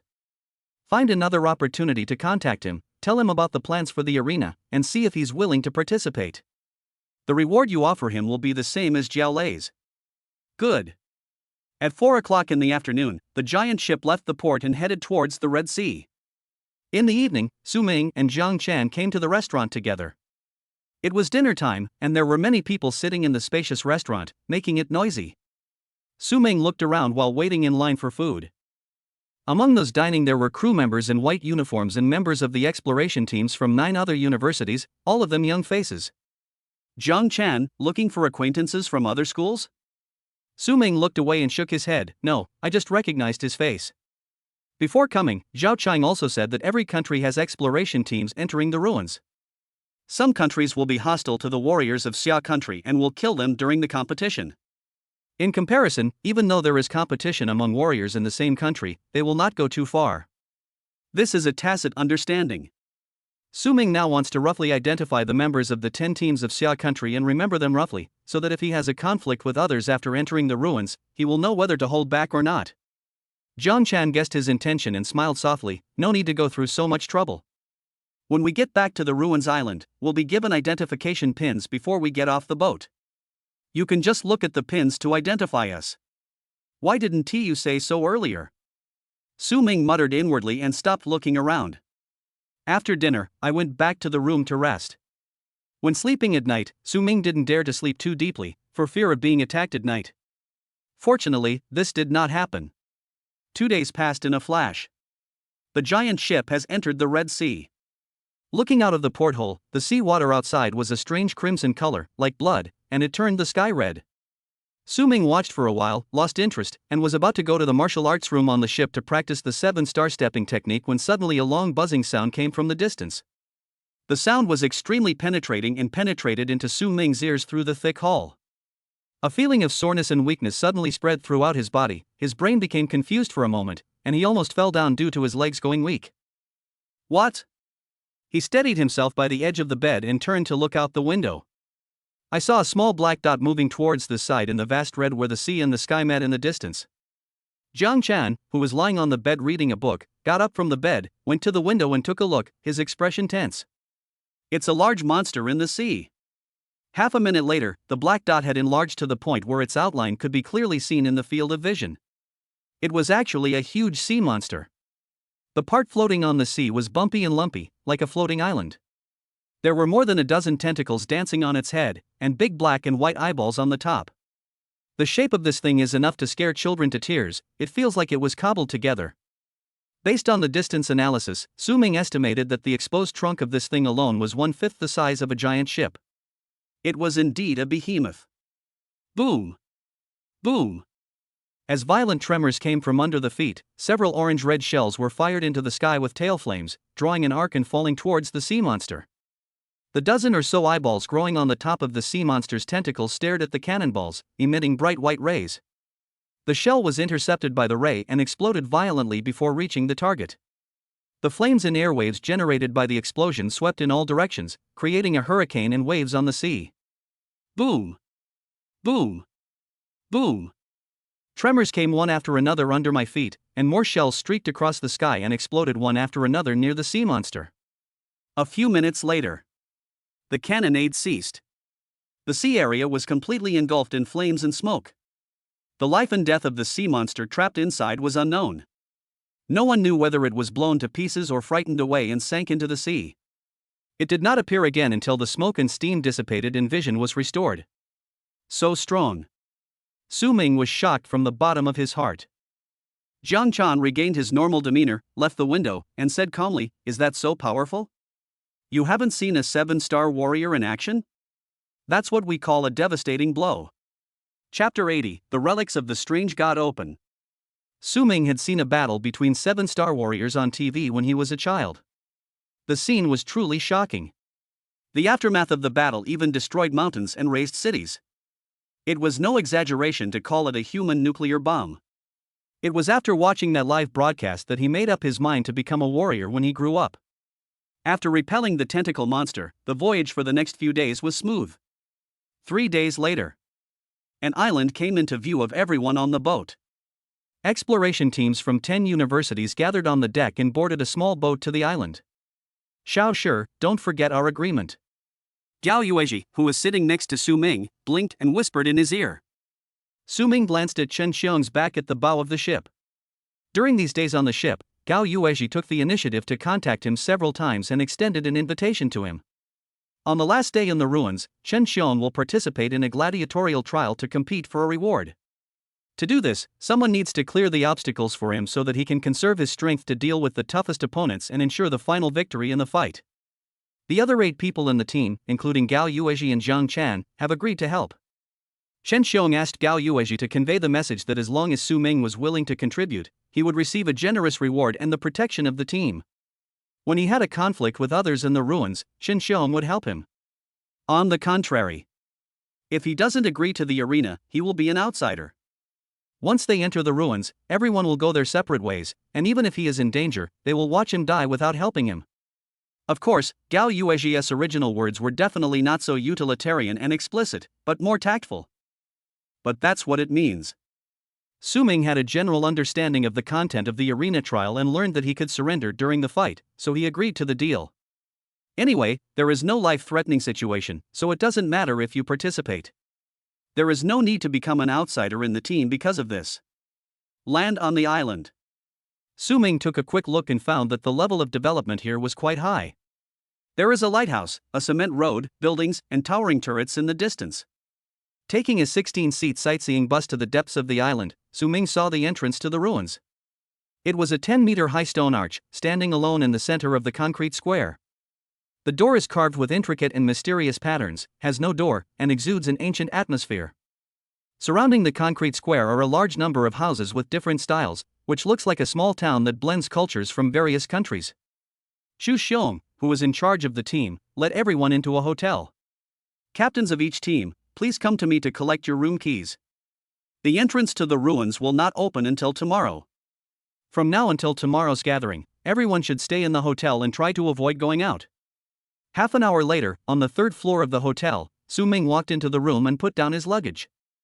Standing by the window and looking out, I saw several blonde and blue-eyed young men passing by downstairs. One of them seemed to sense something and looked up at him. Their eyes met, and the tall young man with a striking hook nose smiled strangely and made an international gesture at him. Su-Ming was stunned. This was his first encounter with foreign warriors. Are those foreign guys so malicious towards the Xia people? At dinner time, Su Ming told Jiang Chan what happened when he just checked in that afternoon. Jiang Chan said, "What's the big deal? It's normal. The weaker the people, the more jealous they are of the strong. It's our Xia nation's martial gods who have been so prominent in the past 30 years. What's the meaning? Well, you really don't know?" Jiang Chan was surprised by his ignorance. He stared at him for 2 seconds, frowned, and said, "Hey, what's your origin? Didn't your elders tell you about this? Don't you think it's strange?" Well, that's true. Actually, it's nothing serious. It's just that the strongest men in our Xia nation performed brilliantly on a frontline battlefield. Perhaps some countries felt threatened and worried about losing their dominant position, so they formed an alliance to unite against the warriors sent out by Xia nation. Su Ming frowned when he heard this. What the hell is going on? Aren't monsters the enemies of humans? The threat of monsters has not been completely eliminated, and the human race has even been at a disadvantage. Every year, cities suffer from monster tides, resulting in countless casualties. In this situation, do you still have the mind to engage in infighting? He simply couldn't understand what these people were thinking. Once you enter the ruins, be extra cautious. Aside from those wearing the same badge as you, treat all other warriors you encounter as enemies. Jiang Chan pointed to the red badge on his chest. Su Ming also had the same badge on his chest. It was awarded to him when he got off the ship. Xu Xiong specifically reminded him to wear it throughout his stay on the island. This badge has an activation password. Press the hidden button on the side of the badge and say the password, and the badge will light up with golden light, which can be used to identify the identity again. Su Ming initially thought this was an overreaction, but now he somewhat understands the producer's intention. If you don't leave Xia country, you won't know that the identities of Xia country warriors are so eye-catching outside. No words were spoken that night. At noon the next day, everyone gathered in the lobby on the first floor. Led by the Daijing Wuda team and led by Chu Xiong, they headed to the cement square. When I came yesterday, the square was empty. When we arrived again at this time, there were already more than 100 teams gathered here, and Su Ming and his team seemed to be the last to appear. Feeling the vigilant, scrutinizing and hostile gazes coming from all directions, Su Ming sighed inwardly. Is this what it feels like to be surrounded by enemies? Looking at the situation, you really have to be careful after entering the ruins. Come and stand in front of the stone arch. Su Ming glanced casually and found a face he remembered from the team on his right. It was the hook-nosed bastard who had flipped him the finger yesterday. The other party also noticed him, but instead of looking away, he showed that malicious smile again and raised his eyebrows provocatively at him. Idiot! Su Ming cursed under his breath and looked away. Jiang Chan, who was standing in front of him, heard the scolding and turned his head to look to the right. Oh, the Divine Eagle Nation, these guys are the most aggressive. They're the ones taking the lead in targeting our Xia Nation warriors. A few minutes later, Xu Xiong and another old man with gray hair and a western face walked to the stone archway and stood still. The white-haired old man mumbled a lot of words, but Su Ming didn't understand a single word. When he finally stopped talking, Xu Xiong's speech was much more concise. The portal to the alien god's ruins is open. As the words fell, 4 more people walked out from both sides of the stone archway. Including Xu Xiong and the white-haired old man, the 6 people each took out a white crystal fragment from their arms and held it above their heads. Chapter 81, Delisa's Test. 6 fragments flew into the air and coalesced into a complete fist-sized crystal, emitting a milky white halo and flying towards the top of the stone arch. Click! There is a groove on the top of the stone arch, which fits it perfectly. The light radiating from the crystal turned into streams, flowing down along the lines on the surface of the arch. At this moment, the ancient and heavy stone archway seemed to come alive, vibrating and humming. There was an indistinct and rhythmic whisper in the air, like the noise of a certain frequency band, or like a grand chant spanning tens of millions of years. Su Ming felt dizzy. In a trance, he saw the stone archway filled with white light. The entrance to the ruins is open, hurry in. Xu Xiong's low growl rang in my ears. Chen Xiong, who was at the front of the team, was the first to rush out and plunged into the white light. The rest of the people from Daijing Wuda followed. Su Ming followed Jiang Chan and rushed into the white light. The moment he passed through the light curtain, the world spun around him. When he opened his eyes again, the world around him had changed completely. The dark metal ground extends from under your feet. In the distance, pyramid-shaped buildings stand tall and low, with their tips emitting a faint white light, dispelling the darkness. The sky was gray, without the sun, moon, or stars. It was like an upside-down abyss, staring at the earth silently. This strange scene full of science fiction made Su Ming feel a little uneasy. "Don't just stand there, someone else is coming in." When he was stunned, Jiang Chan pulled him up. He looked back and saw an identical stone archway behind him. Figures were leaping out from the light curtain and coming into this space.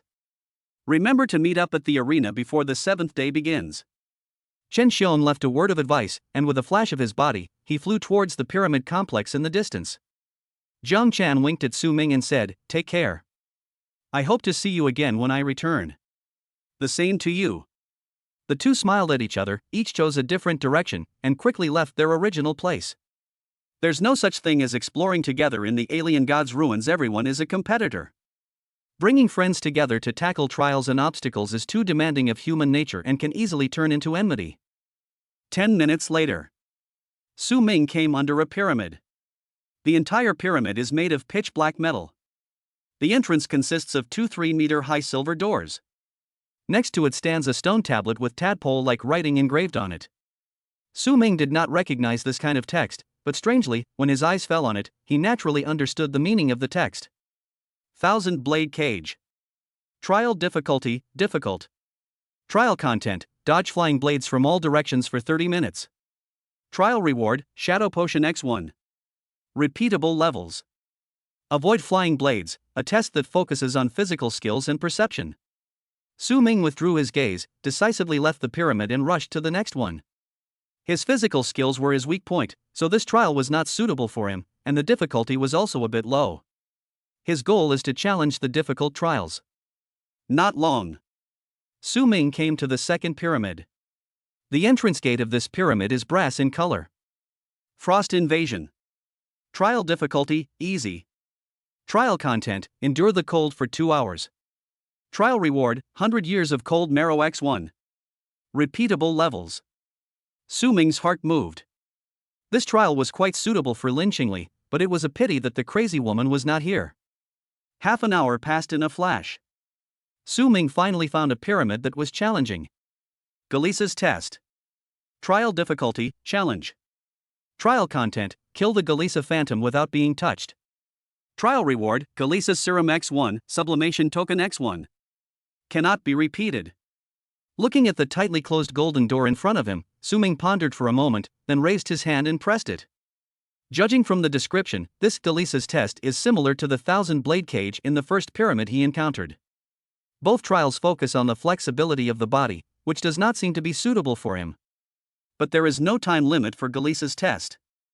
Although Su Ming's physical skills are weak, he has the 13 sky-breaking swords at a perfect level, which allows him to burst out with extremely strong surprise attack and response capabilities in a short period of time, making up for the shortcomings of his physical skills.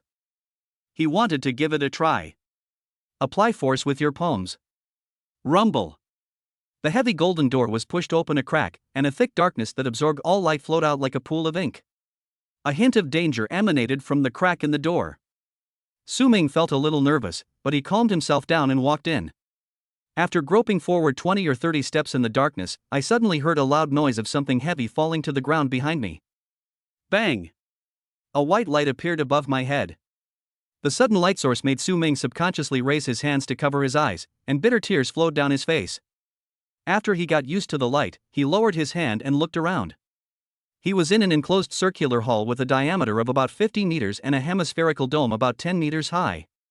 The passage he came from disappeared at some point, and he had no way to retreat. Just as Su Ming was looking around. In the center of the hall, a large amount of black gas fell from the dome, condensed and did not disperse, and surged to form a strange beast that was 2 meters tall and nearly 5 meters long. This strange beast is pitch black all over and looks like a large version of a praying mantis. Its lower body is that of an insect, with 3 pairs of limbs and 4 wings on its back. The upper body is human-like, and the long and narrow arms are like 2 folded blades, 2 meters long, covered with serrations, which is shocking to the eye. Is this thing the Galisa Phantom? While the pitch-black beast had not yet completely condensed into shape, Su Ming took out the longbow, picked up 3 arrows, put them on the string and pulled it to the full length. Whoosh whoosh whoosh. 3 arrows followed different trajectories and shot out with the speed of meteors. It was about to hit the monster's forehead, chest, and lower abdomen. A faint light flashed by. The Galisa Phantom's right arm trembled. Crack! All 3 arrows were deflected by it. TSK, a transformation protection mechanism? Su Ming snorted coldly, decisively changed his weapon, hung the longbow back on his back, and drew out his sword. 13 sky-breaking swords. The sword light whistled. He closed the distance in an instant, went around the side and rear of the Galisa Phantom, and slashed with a sword. When? The Galisa Phantom flapped its wings to block the incoming sword. What? Su Ming opened his eyes wide in shock. This thing's wings can also be used as a shield? It looks so thin and fragile, but it's actually harder than the Ruby Scorpion King's carapace. I hit the target with my sword with all my strength, but it didn't even make a crack. At this time, the Phantom of Galisa had been completely condensed. It flapped its 4 wings and flew into the air while Su Ming looked like he wanted to curse. Is this reasonable? It can still fly? Without time to think, Su Ming rolled on the ground, and the strong wind brushed past his scalp, barely avoiding the swooping attack of Galisa's Phantom. Crunch! The Galisa Phantom missed its attack and slid and turned with the momentum of a dive. Its 3 pairs of limbs plowed across the dark metal ground, making a teeth-grinding sound and producing red sparks.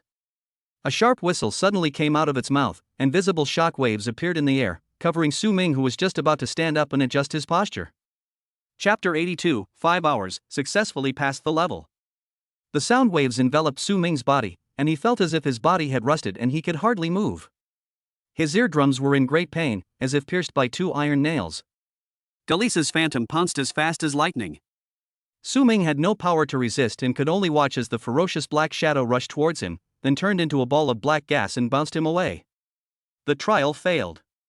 Do you want to try again? A cold voice descended from above the hall, without any emotion, and using a language that Su Ming had never heard before, but he could understand the meaning of the words. Moment.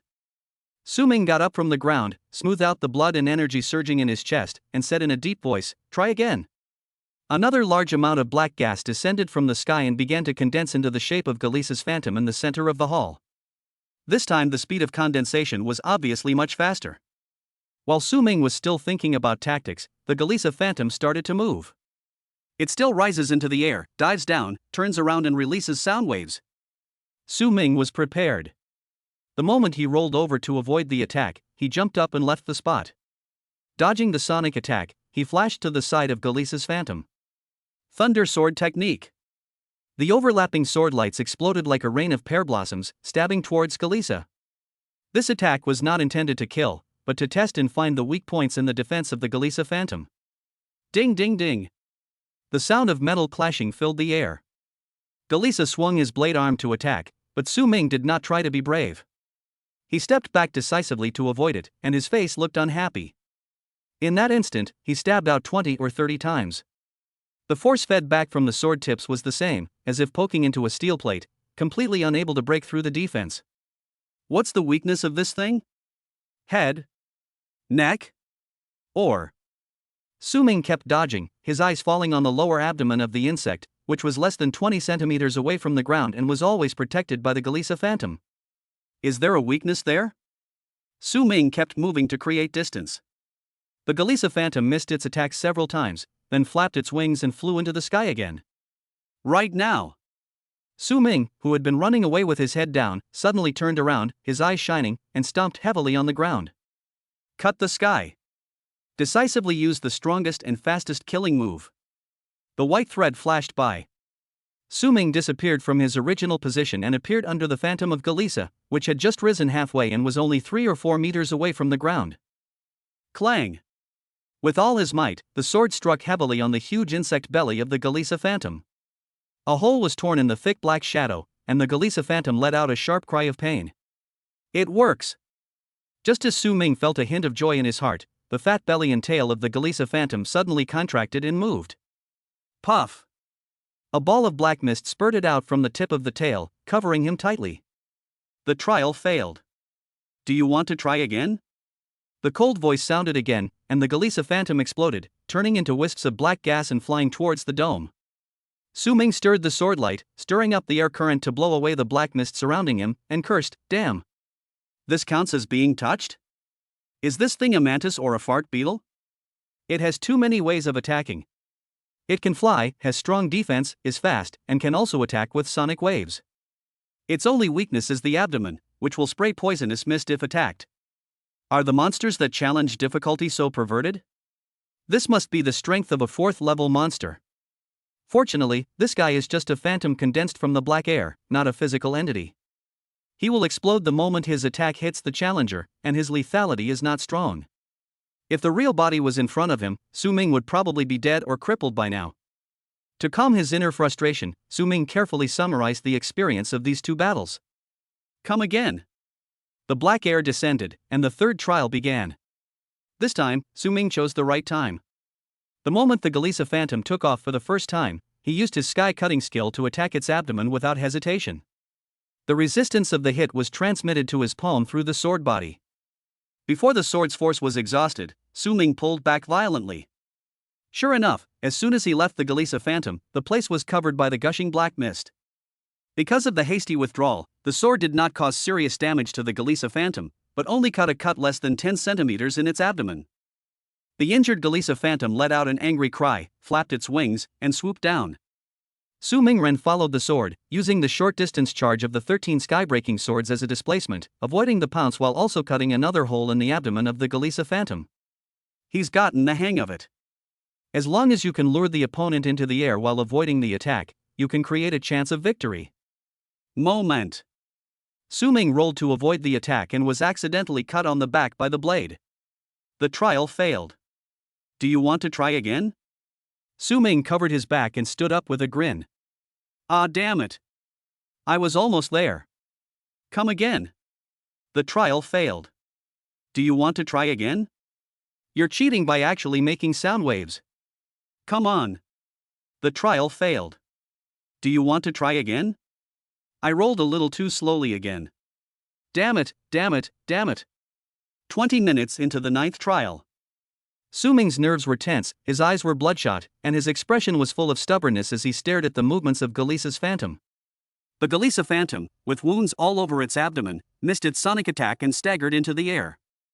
Final blow.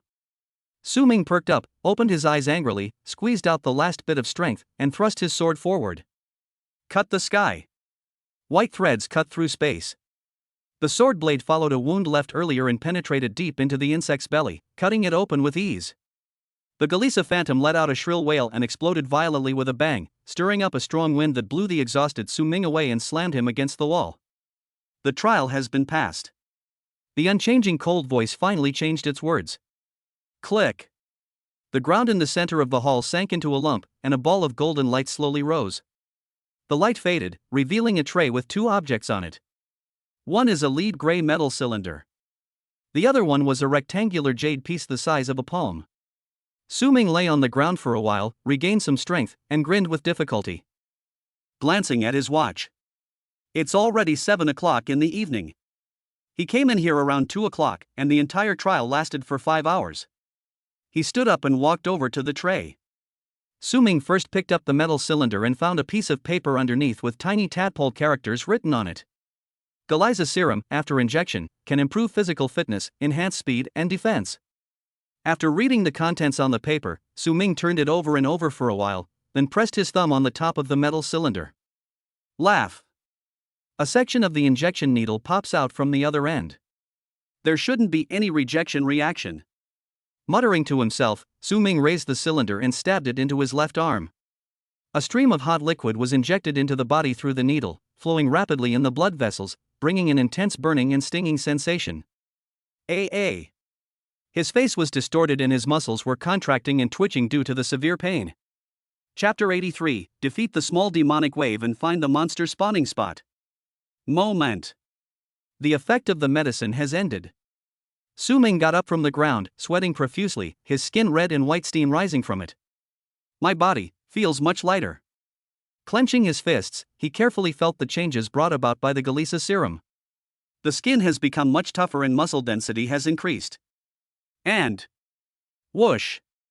Su Ming exerted force with his feet, like a leopard, and moved more than 10 meters away in an instant. His speed was so fast that the air had no time to escape, and there was a loud explosion. The burst speed has increased by at least 30% compared to before the serum was injected. There was shock in Su Ming's eyes. It was just a serum, and although his qi and blood values didn't increase, it significantly increased his speed. No wonder Zhou Zongxian said that the ruins of the alien god were full of treasures. This trip was really worth it. Return to the original place. Pick up the jade token. This thing is obviously the token required to participate in the sublimation trial. The jade pendant is crystal clear, with a red light inside that points straight to a certain direction. Gao Yuezhi introduced that by following this red light, one can find the place where the sublimation trial begins. Put the token away, the exit has been opened. Su Ming walked out of the pyramid. A rumbling sound was heard behind him, and the golden door closed. The tadpole-shaped characters on the stone tablet next to it gradually faded away, turning it into a blank tablet. This is because Galisa's test is a one-time trial. Once someone passes it, the trial will be sealed and no one can challenge it again. Perhaps when the ruins reopen next year, Galisa's trial will be open again. It is unknown where this trial will appear at that time. After all, every time the alien god ruins are opened, the internal architectural layout will change. Considering that there are still at least 7 hours before the sublimation trial begins, it would be a waste of time to rush over now. As Su Ming moved forward in the direction indicated by the token, he participated in 2 more trials. One is the simple difficulty, Earth Puppet Trial, which requires you to defeat 3 clay puppets and be rewarded with a bottle of primary strength potion. You can complete the trial repeatedly. The strength of the Earth Puppet is slightly stronger than that of the 3rd-level monster Qingfeng Wolf. For Su Ming now, it is already at a level that he can kill with ease. Without much effort, he found and destroyed the core hidden deep in the chest of the Earth Puppet and successfully passed the level. I got the basic strength potion, and after taking it, my strength increased by about half, which is pretty good. Unfortunately, this potion can only work once. Even if you repeat the level and get the second bottle, you can no longer increase your strength. Su Ming continued forward and encountered another difficult trial pyramid. Defeat the small demonic wave. Trial difficulty, difficult. Trial content, repel a small wave of demonic attacks. Trial reward, inferior magic core X1. Repeatable levels. Looking at the words on the stone tablet, Su Ming felt doubtful. Demonic tide? What is this? It sounds similar to the beast tide, and the magic core as a reward seems to correspond to the blood core of the monster. It makes people care. Out of curiosity, Su Ming pushed open the tightly closed silver door. Inside the pyramid is a circular hall with a layout similar to that of the test of Galisa. The only difference is that there are 9 sewer-like facilities evenly arranged on the ground against the wall. Su Ming just stood still. The trial begins. It was still that cold voice. The passage behind him closed, and a large amount of black smoke rose from the iron bars of 9 sewer pipes. This black smoke is different from the black gas that fell from the sky in Galisa's trial. Thicker, colder, more sinister. As soon as it appeared, the air temperature dropped a level, and Su Ming instinctively felt a strong sense of discomfort. 9 balls of black smoke surged together and transformed into 9 vicious dogs. He was nearly 1 meter tall, with bloodshot eyes and bone spurs on his back, and he exuded a manic and bloodthirsty aura. Choke! Su Ming drew out his sword, his face turned pale and cold sweat oozed from his forehead. He stared at the vicious dog closely, and an irresistible impulse surged in his heart. Kill it! This thing can't be allowed to live in this world. If you don't get rid of them, there will be terrible consequences. Driven by this inexplicable impulse, he could hardly hold the sword in his hand, his heart beat faster and his blood rushed. Roar! The vicious dogs formed from black smoke took the lead in attacking. As one of them pounced on Su Ming, the other 8 followed suit. Cut the sky. Every time Su Ming strikes, he uses his strongest move. With a flash of a thin white line, he had avoided the encirclement of 9 vicious dogs and chopped off the head of a vicious dog that rushed towards him from the front. Just when he thought he had completed 1/9 of the trial, the scene before him made Su Ming open his eyes wide in shock. The head flew into the air, and several black lines shot out rapidly from the broken neck, connecting it to the headless body. Next second. Whoosh! The vicious dog's head, which was chopped off, was pulled back and reunited with its torso. The resurrected vicious dog turned around quickly, kicked its limbs, opened its fangs and bit Su Ming's throat. Su Ming retreated violently, breaking out in a cold sweat. What on earth is this monster? Can it be resurrected after its head is chopped off? Could it be that their weakness lies somewhere else? Quickly calming down, Su Ming changed his sword moves and used the Thunder Sword technique to fight against the pack of dogs that were attacking him. Dozens of sword lights exploded like flowers scattered by fairies from heaven, turning several vicious dogs into a hornet's nest. Bite! At a certain moment, Su Ming caught a glimpse of a crisp and strange sound, and the tip of the sword that stabbed out also gave him a different touch. His eyes were like lightning, fixed on the vicious dog's heart. I found your core. The white thread reappeared, completely splitting the vicious dog's body into two. Crack! Something hard hidden deep inside the vicious dog's body was also chopped into pieces. This time, the evil dog did not come back to life, but turned into wisps of black smoke and disappeared. Done. Su Ming was delighted. Suddenly, a system prompt sounded in my ears. Ding! Kill the lesser demon dog, energy plus 100. Su Ming lost consciousness for a moment and was almost bitten on the neck by a vicious dog that attacked him from behind. He used the 7-star stepping technique, dodged twice, and retreated to the edge of the wall. Killing a vicious dog can actually harvest source energy? The system clearly didn't say a word when I killed the 3 earthen puppets. Is it because the clay puppet is not a living thing? Su Ming's eyes lit up with excitement. He was worried that his current strength would not be enough to pass the sublimation trial. What if he couldn't get the golden stigma? Now that's good, I'm giving you a pillow when I feel sleepy. This group of vicious dogs just happened to transform into panel source energy points to help him. 20 minutes later. Su Ming killed the remaining 8 vicious dogs one by one. Most of his physical strength was consumed, and he was panting heavily while leaning on his sword. Click! The familiar sound of gears turning came from beneath the ground. The ground in the center of the hall was sunken, and a black hole as big as a washbasin appeared. A tray rose from it, and on it was a black crystal stone as big as a thumb.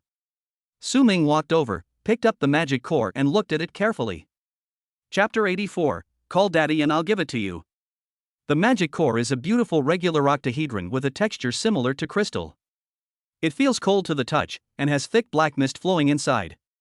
Su Ming stared at the flowing black mist and had the illusion that his gaze was being sucked in, which was quite strange. After looking at it for a moment, he thought it was strange. It doesn't feel like a naturally formed crystal. The 8 faces are so symmetrical, it looks like they were cut with precision instruments. He glanced at the tray again. There isn't even an instruction manual, so who knows what this magic core is used for. After putting away the magic core, Su Ming sat down on the spot to recover his strength. Rested for 10 minutes. He stood up and looked at the dark dome. I want to break through again. A cold voice came down. The trial begins. The 9 iron-barred sewers surrounding the hall began spewing out black smoke again, condensing into 9 vicious dogs. Kill! Su Ming took the initiative to meet him, sword flashing, starting a new round of battle. 4 hours later. After dealing with the 6th round of small demonic tide, Su Ming wiped the sweat off his face, took a short break, and raised his wrist to check the time.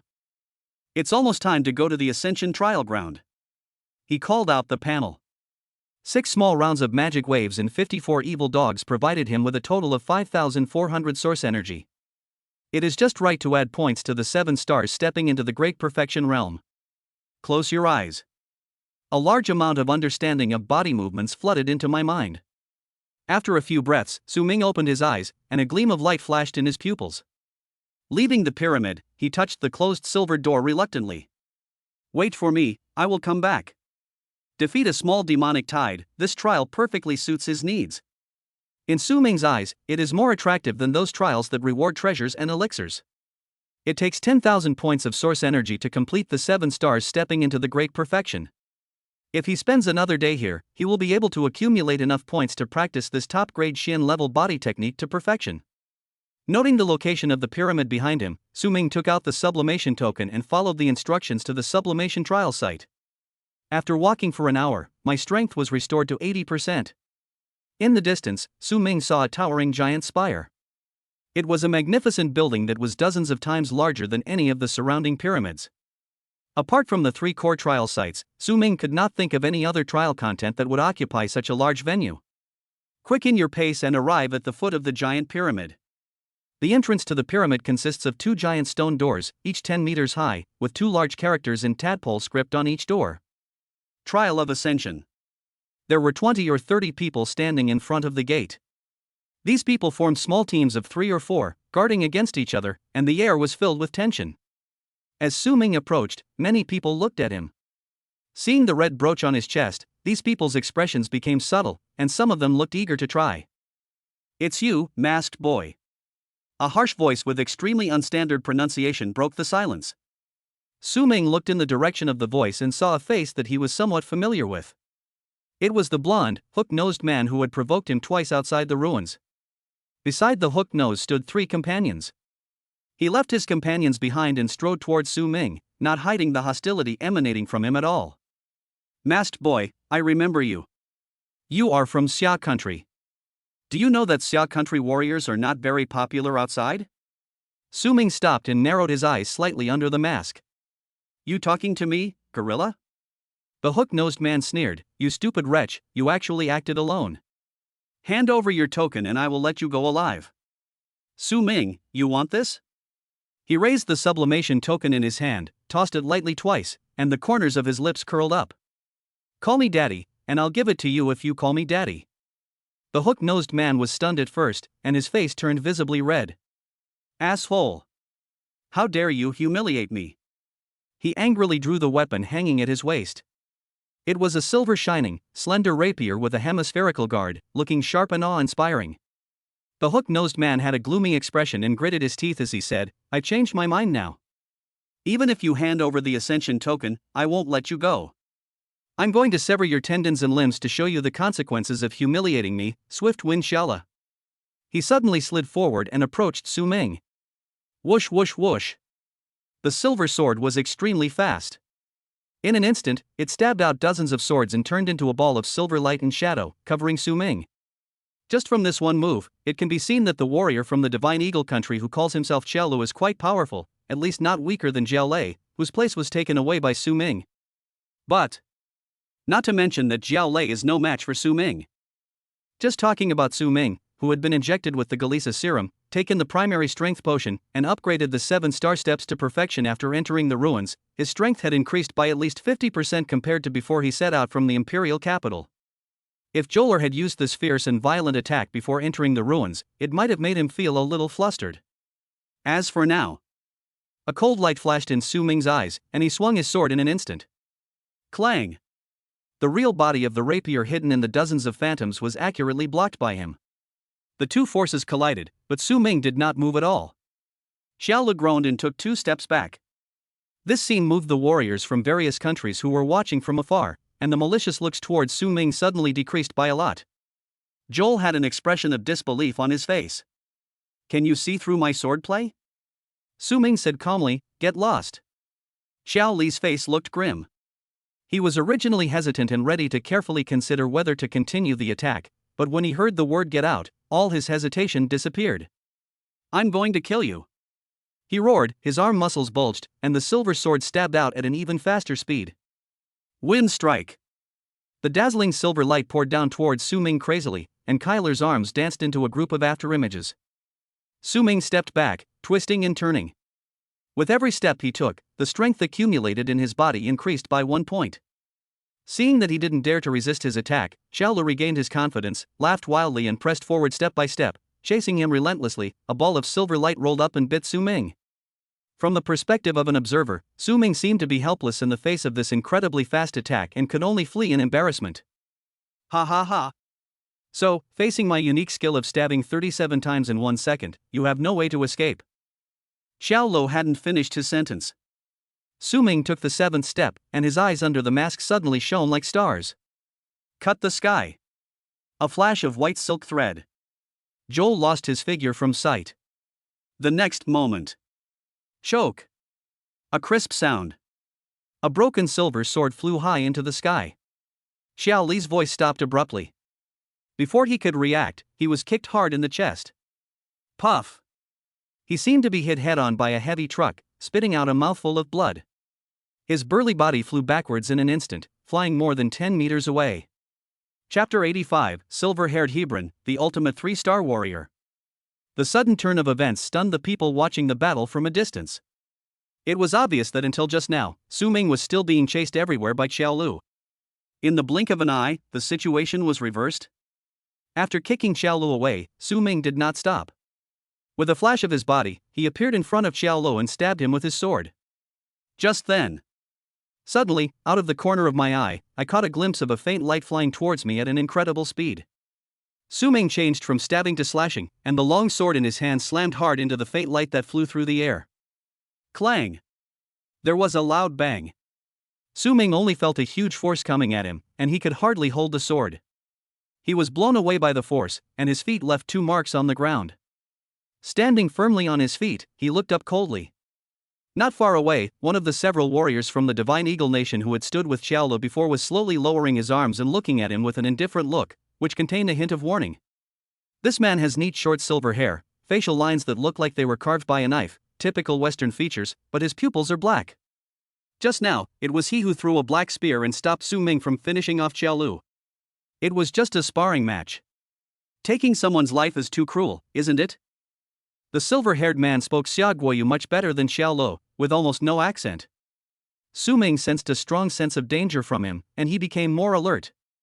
He said coldly, "When your companions are aggressive, they are no longer vicious?"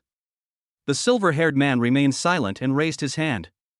The black spear stuck in the ground trembled, soared into the air, and flew into his palm. Su Ming was shocked. What kind of martial arts skill is this that can make weapons fly back into hands automatically? Or is there something special about that spear? Spiritual weapon? The silver-haired man held the spear upside down and walked slowly towards Su Ming. As he moved, everyone around him focused their attention on him, and many people showed obvious fear and dread on their faces. I hated when people talk back. The silver-haired man stared at Su Ming with his black pupils, raised the spear in his hand slightly, and a fierce aura burst out. Su Ming's muscles were tensed, as if he was being stared at by a prehistoric beast, and cold sweat oozed from his back. This guy is very strong. How could there be such a fierce aura among the 3 star warriors? Just as he clenched his sword, intending to take the initiative and interrupt the silver-haired man's momentum before it reached its peak. "Hebron, after not seeing you for a year, you're still so arrogant." A calm voice suddenly sounded from behind. Su Ming looked back in surprise. It's Chun Xiong. This handsome blonde man walked over with a long, narrow straight knife slung over his waist and was dressed in casual clothes. His golden vertical pupils were particularly eye-catching in the dimly lit environment. Behind him were 4 Xiao warriors including Gao Yuezhi and Zhang Chan. Chen Xiong walked to Su Ming, walked past him, and faced the silver-haired man Hebron, confronting him tit for tat. The collision of the 2 awe-inspiring auras made the atmosphere in the field even more tense. Hebron stopped and looked directly at Chen Xiong. "I didn't expect that you would be the leader of the Xia kingdom this year." Chen Xiong said, "I didn't expect that you would enter the alien god ruins this year." The 2 looked at each other for a moment. Hebron turned and left. "You can't protect them, you can't even protect yourself." "Chen Xiong, you can try it." Not far away, a warrior from the Divine Eagle Nation helped up Xiaolu, who had blood on the corner of his mouth. The latter cast a resentful look at Su Ming. "Masked bastard, I'll remember you. I'll kill you." Su Ming curled his lips and didn't bother to pay attention to him. "Just a black sheep." Chen Xiong turned around and glanced at Su Ming. "Are you okay?" "Fine." Su Ming answered, but his eyes were fixed on the departing figure of silver-haired Hebron. Chen Xiong said calmly, "That guy's name is Hebron. He was a member of the Divine Eagle Nation Ruins exploration team last year. He's a senior this year, and his strength has reached the pinnacle of a 3-star warrior. If you encounter him during the trial, don't hesitate, just surrender and give up." Su Ming raised his eyebrows. "The ultimate of a 3-star warrior? That sounds a bit crazy." Zhang Chan came over and asked, "How's it going? Do you have a token? Do you want me to help you get one?" Su Ming shook his head. "No, I already have one." Several people walked to an open space next to the trial entrance. Su Ming approached Zhang Chan and asked in a low voice, "Does that Hebron have a grudge against Chen Xiong?" Zhang Chan blinked and lowered his voice. "No, the one who had a grudge against Hebron was an older brother of Chen Xiong's family, named Chen He. He was the captain of our Xia Kingdom Ruins exploration team last year, and he's a ruthless man."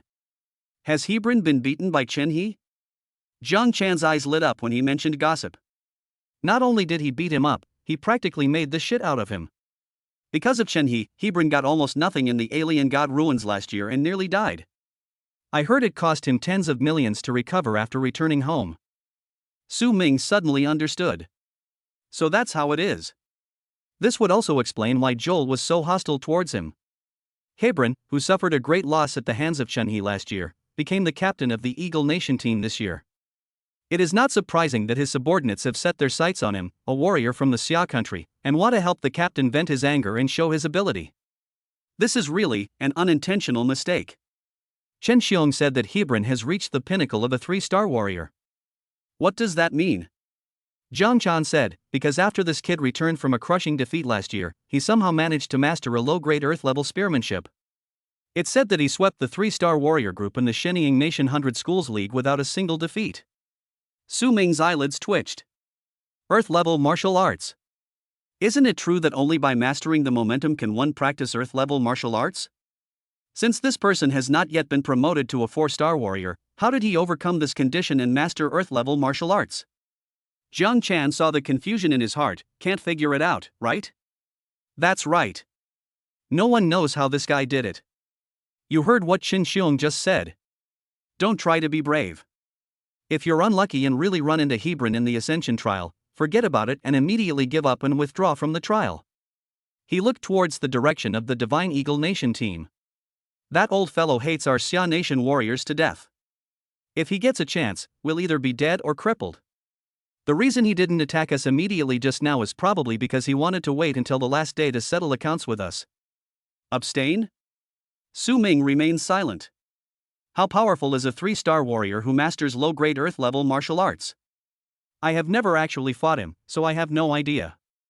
Time passes slowly. More and more warriors holding tokens came to participate in the sublimation trial, and the number was about to reach 64. During this period, there were several conflicts and fights.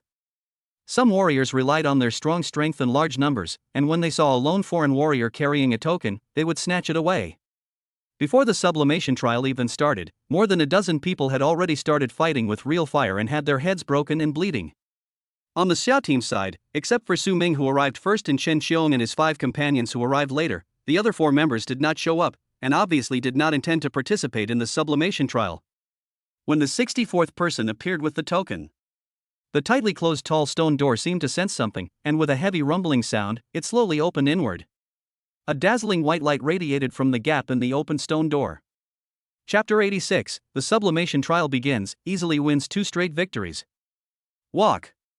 Shen Xiong whispered and took the lead to step into the gap of the stone gate. Gao Yuezhi and others followed closely behind. Step into the white light. Swish. The scene in front of him changed, and Su Ming felt a slight dizziness. He found himself in a spacious stone chamber. In front of him stood 3 stone puppets wearing armor and holding sledgehammers. The first stage of the Ascension trial begins. Please defeat the 3 stone puppets in front of you. As the cold voice fell, the eyes of the 3 motionless stone puppets lit up red, lime fell from their bodies, and they raised their sledgehammers and walked towards Su Ming. The aura of these 3 stone puppets is slightly stronger than the earth puppets that Su Ming defeated before, and is almost at the level of a difficult level. Su Ming narrowed his eyes, drew his sword and took the initiative to meet the enemy. Gao Yuezhi said that performance during the sublimation trial is very important. For the same level, the level of stigmata awarded for successfully passing it within 10 seconds and barely passing it in 10 minutes will be different. Su Ming's goal is to obtain at least 1 golden stigma. To do this, he must get the highest possible performance rating in the level. The stone puppet has strong defense and great strength. The sledgehammer in his hand was swung with a force of at least several thousand pounds, and a single touch could seriously injure a 3-star warrior. Fortunately, they were slow, and Su Ming stepped on the 7-star stepping power, easily dodged the successive attacks of the 3 hammers, and flashed to the front of the stone puppet on the far left. Lightning flash! Lightning flash! Lightning flash! The sword flashed like lightning. The unique skills learned from the Thunder Sword technique hit the same position on the stone puppet's chest 3 times in a row.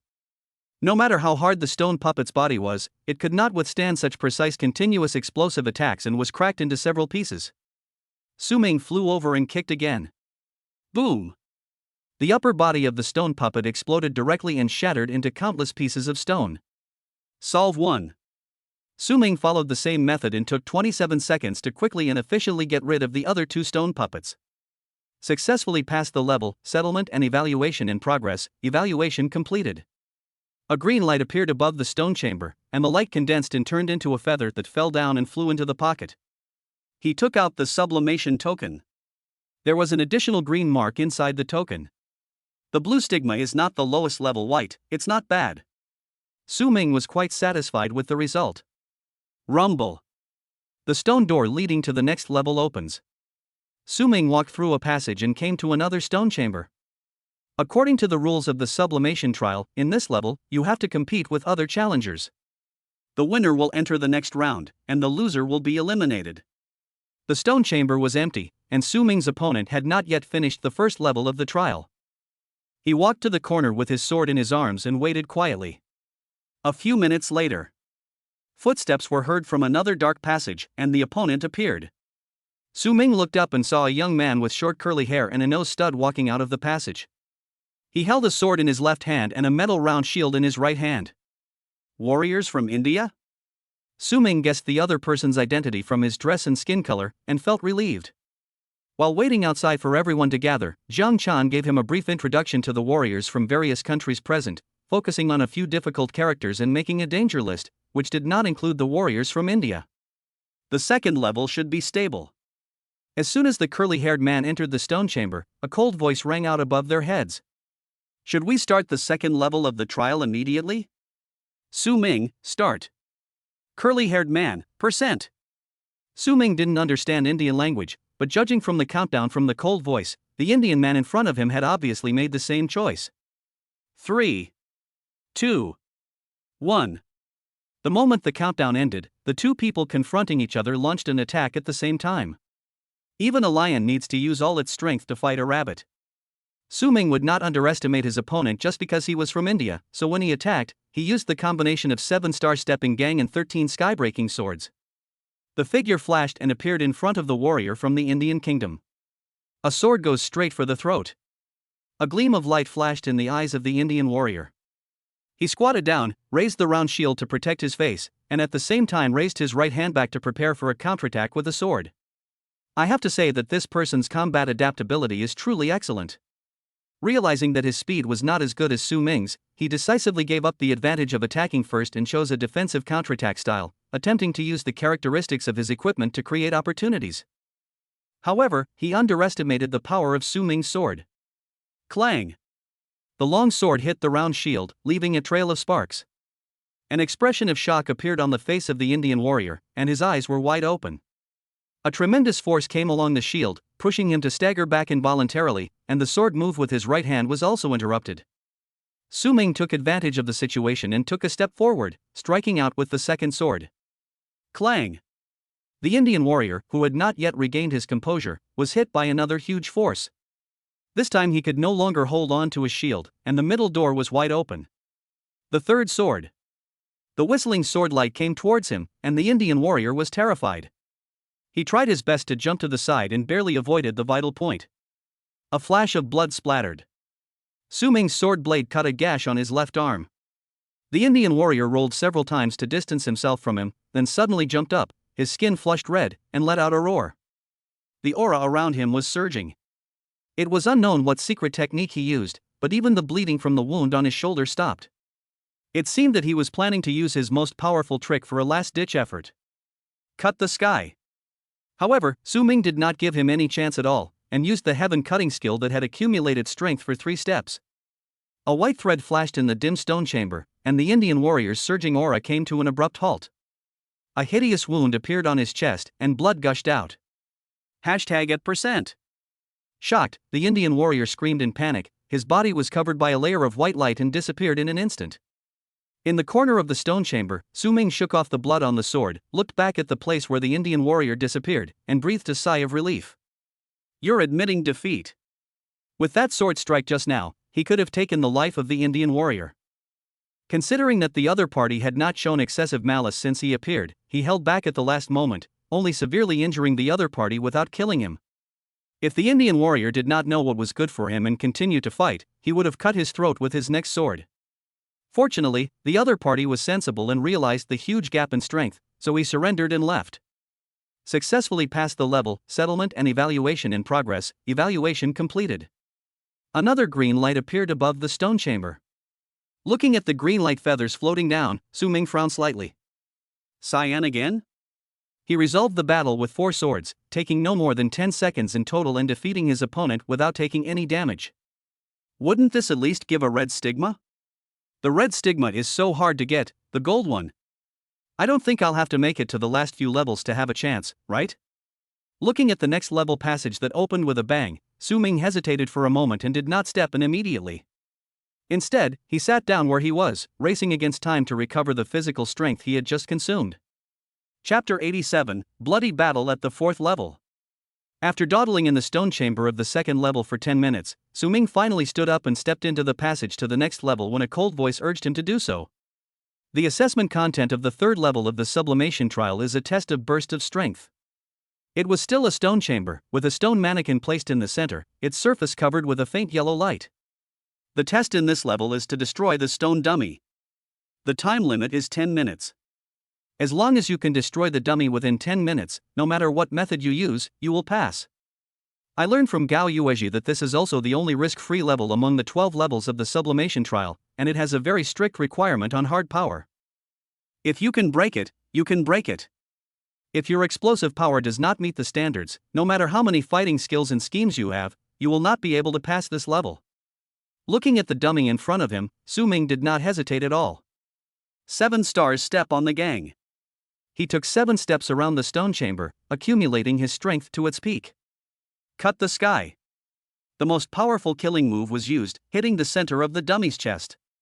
The yellow light covering the dummy rippled violently, and the next moment, it shattered with a loud bang, and the stone dummy inside was directly blown into pieces all over the sky and shot onto the opposite wall. Successful in passing the level. This time there was not even any settlement or evaluation, a beam of white light descended directly from the sky. It's clearly the 3rd level, but the reward is so meager. Su Ming was too lazy to complain, he just sat down cross-legged and took the time to recover his strength. 10 minutes later, the cold voice urged again. Su Ming came to the 4th level. It's another battle session with other warriors. This time, Su Ming and his opponent stepped into the stone chamber of the 4th level almost at the same time.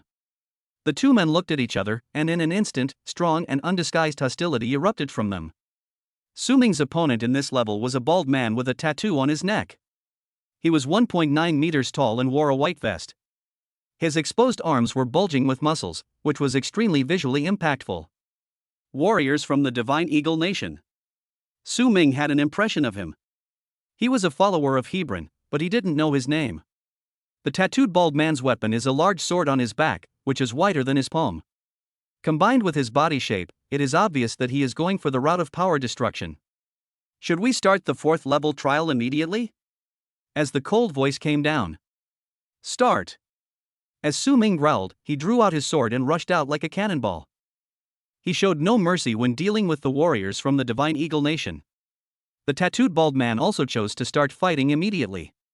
He raised his hand and grabbed the big sword behind him, aimed it at the direction where Su Ming was rushing, took a heavy step, bent down and twisted his waist, swung the long sword, and launched a fierce spinning slash. Call. The wind was howling. The power of this sword was so terrifying that it stirred up a violent airflow that raged in the stone chamber. The tattooed bald man was originally standing by the wall, and at this moment he used this exaggerated spinning slash, which directly blocked the space in front of him and on both sides. No matter which direction Su Ming attacked from, he could not bypass the obstruction of the greatsword. If he rushed forward forcefully, he would also be injured. Su Ming naturally also saw this. Without knowing his opponent's strength, he was unwilling to confront the tattooed bald man head-on, so he had to stop halfway and quickly retreat to create distance. This reaction was exactly what the tattooed bald man wanted. Looking at Su Ming, who turned back halfway through his charge, the tattooed bald man grinned grimly, the mockery evident on his face. He strode forward again and swung out a second powerful spinning blow with his backhand. A whirlwind blew up in the stone chamber again. Su Ming frowned and had to continue retreating. The stone chamber was not big to begin with, and the tattooed bald man used his height and arm span, combined with the 2-meter-long sword, to turn the surrounding 3-meter radius into a forbidden area. As long as you get close, you will have to face his spinning attack, which will turn the offense and defense into a pure showdown of strength.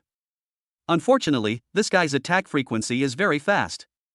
If someone else uses this tactic, after one spinning slash, the old strength will be exhausted and the new strength will be generated, which will inevitably lead to a brief gap and make it impossible to immediately connect with the second attack. Commonly known as post-movement swing. But this is not the case with the tattooed bald man. He slashed the sword to the bottom and immediately swung the second sword with his backhand. This phenomenon that goes against common sense of physics can only mean that while he was swinging such a powerful spinning slash, he still had some strength left and did not use all his strength. This person's strength is so great that it is simply horrifying. Even Su Ming, who has added points to 5,000 health points and drank a bottle of primary strength potion, feels ashamed of himself. Keep going like this. Su Ming was soon forced into the corner of the room, with nowhere to retreat. Faced with this dire situation, Su Ming's eyes were cold, but he did not feel much anxiety or fear in his heart.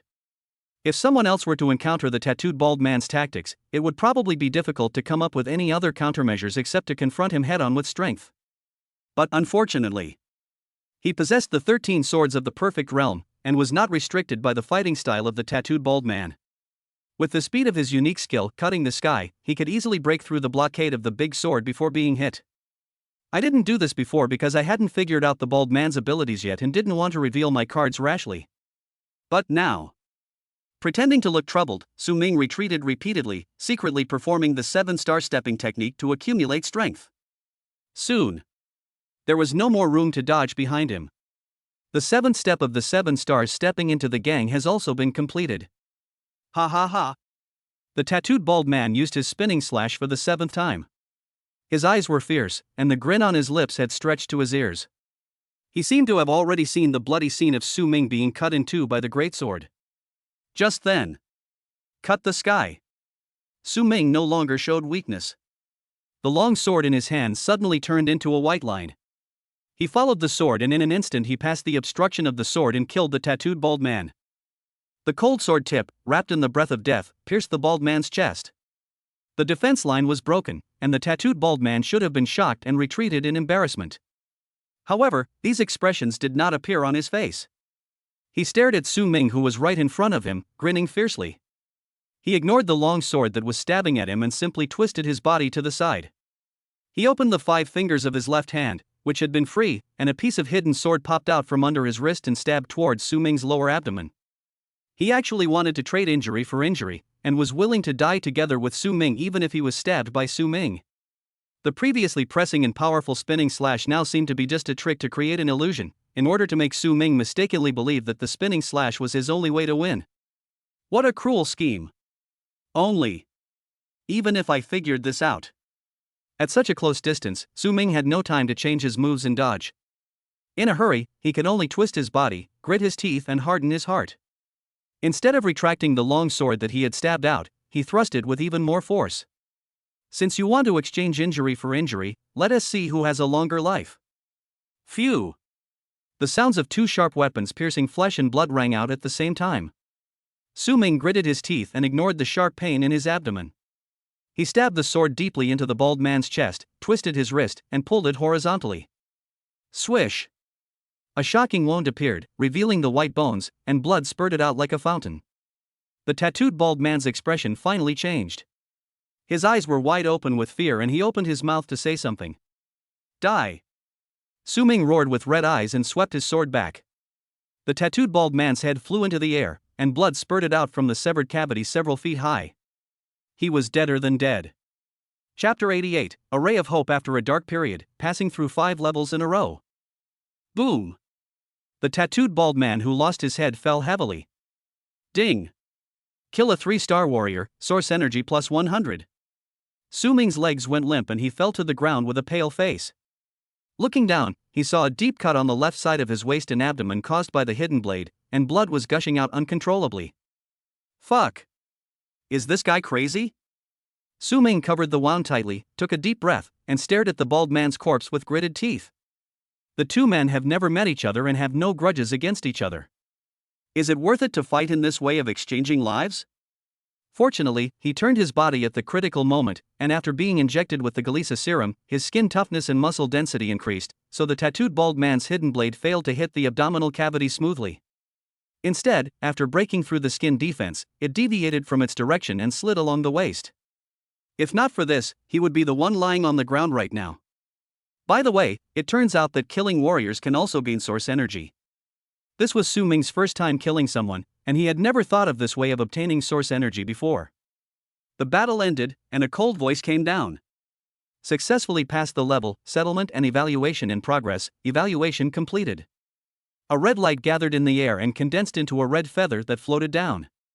However, at this time, Su Ming was no longer in the mood to pay attention to the settlement rewards. Blood was still flowing from the wound in his abdomen, and waves of dizziness hit his head. He pulled the corners of his mouth into a wry smile. Is this the end of my journey of sublimation trial? Damn bald head. It's all this madman's fault. After cursing angrily, Su Ming forced himself to cheer up, moved to the tattooed bald man, and searched the headless corpse with one hand. A bottle of orange glass potion, a silver USB flash drive, and a thumb-sized monster blood core with arcs jumping on the surface. It felt numb when held in the hand. In addition, there was an unknown green fruit, several bank cards and identity documents. That's all there is on the tattooed bald man. Looking at the loot, Su Ming's heart suddenly jumped. He picked up the bottle of orange potion, uncorked it and smelled it. A rich and refreshing fragrance penetrates into the nostrils. With a light sniff, the pure breath of life penetrated into his body through his nose, which made him feel refreshed, and the pain that stimulated his nerves was greatly reduced. Is this a healing potion? Su Ming's expression suddenly became one of surprise, as if he had gone through mountains and rivers and thought there was no way out, but suddenly he found a new village with willows and flowers. That's what he said. With such a reckless fighting style, how could the tattooed bald man not have a follow-up response plan? This bottle of orange potion must be his backup plan. With this thought in mind, Su Ming no longer hesitated, tilted his head back and gulped down the entire bottle of medicine. The medicine tasted slightly sweet as it entered the mouth and slid down the esophagus into the stomach. The vast life energy exploded in an instant, as if it had self-awareness, quickly gathered at the wound on the side of the waist and began to repair the injury. After just a few seconds, the bleeding stopped, and the hideous wound began to heal at a speed visible to the naked eye. Feeling the speed of his body's recovery, Su Ming breathed a sigh of relief. Guessed it right. This bottle of potion is indeed used to heal wounds, and its effect is extremely strong. It must be worth a lot of money. The tense mind relaxes and there is more room for thinking. Su Ming sat down and rested for a while, and he probably figured out why the tattooed bald man was fighting with such a life-threatening style. Previously, outside the trial entrance, he had fought with Xiao Lu and used the sky-cutting skill in public. The tattooed bald man was watching the fight nearby. The old fellow probably knew that his step-by-step, force-based fighting style was ineffective against him, and that the blockade of the greatsword could not stop him. So from the very beginning, this guy had the intention of trading injury for injury, and he was trying to be evil and mislead him intentionally, hoping to catch him off guard. In fact, the tattooed bald head was indeed successful. Unfortunately, he underestimated Su Ming's ability to react in a critical moment. He made a wrong move and ended up losing his life in vain. 5 minutes later. The wound on the waist has completely healed. Su Ming stood up, stretched his body, and after confirming that there was nothing unusual, he strode into the passage leading to the 5th level. 2 hours later. The 8th level secret room. Boom! A figure slammed heavily against the wall, spurting blood from his mouth. Before Su Ming rushed forward to finish him off, he raised his right hand in horror and shouted something in a foreign language he couldn't understand. A white light enveloped him, and he instantly disappeared from his original position, exiting the trial level. Surrender. Su Ming put away his sword, feeling a little regretful. This is 100 points of source energy. He really hopes that the other party can give full play to the competitive spirit and fight to the end. Successfully passed the level, settlement and evaluation in progress, evaluation completed. In mid-air, a green feather of light fell. Su Ming took out the sublimation token and frowned slightly as he looked at the 8 holy marks, 2 red, 5 blue, and 1 white swimming in the token. It's blue again. We're almost at the end of the level. What level of performance do we need to show to get the golden stigma? Difficult. Shaking his head, Su Ming sat down cross-legged, taking the time to recover his strength. 10 minutes later. Level 9. The content of this level is the mechanical sword array trial. Entering the 9th level stone chamber, there are a large number of black cracks on the walls, and even on the ground. Su Ming stood in the center of the stone chamber, and a cold countdown sounded above his head. 3, 2, 1. The moment the countdown ends. Whoosh whoosh whoosh. Rapidly rotating blades shot out from all directions, cutting the interior space into pieces. These blades fly out in different trajectories, some at an earlier time than others, and some at a faster speed than others. Greatly increases the difficulty of dodging. Su Ming tensed his nerves, stepped on the 7-star stepping technique, and used the short-range thrusts of the 13 skybreaking swords to dash left and right among the whistling blades, dodging them with difficulty. Choke. 2 blades flew from different directions. Su Ming just dodged them, but they collided with each other the next second, sending out a shower of sparks. They suddenly changed their trajectories, and one of them shot silently behind him. Su Ming was so frightened that he broke out in a cold sweat. The moment the strong wind was about to hit his body, he hurriedly used his special skill of cutting the sky and barely dodged it at the critical moment. So insidious. Su Ming secretly felt lucky and did not dare to be careless. He concentrated more and tried to avoid the cutting net of the blade. 1 minute. 2 minutes. 5 minutes. After 10 long minutes, all the blades disappeared at the same time, and everything returned to silence. Su Ming was sweating profusely and exhausted. He sat down on the ground in a very ungraceful manner. He just collapsed, his chest heaving violently, and lay on the cold floor gasping for breath. So timely. If this trial lasted even 1 second longer, he would be defeated. At 9 minutes and 25 seconds, he felt that his physical strength was exhausted. For the next 35 seconds, he barely managed to hold on by relying entirely on his willpower. Successfully passed the level, settlement and evaluation in progress, evaluation completed. In mid-air, a red light emerged from the darkness. Su Ming blinked his eyes, looking hopeless and too lazy to complain. Even after working so hard, it still gets a red rating. How difficult is it to obtain the golden stigma? Chapter 89, Obtaining the Golden Stigma. After reaching the 9th level, Su Ming has entered the top 4 of the entire sublimation trial. The next level, the 10th level, is already the semi-finals.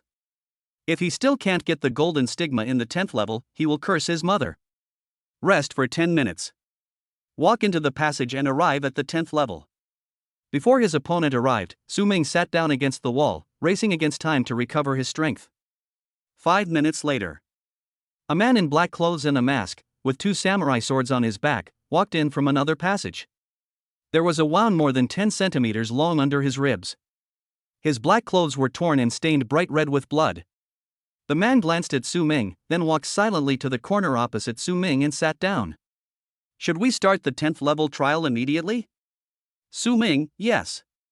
The masked man in black, Dame. The 10th trial will begin in 10 minutes.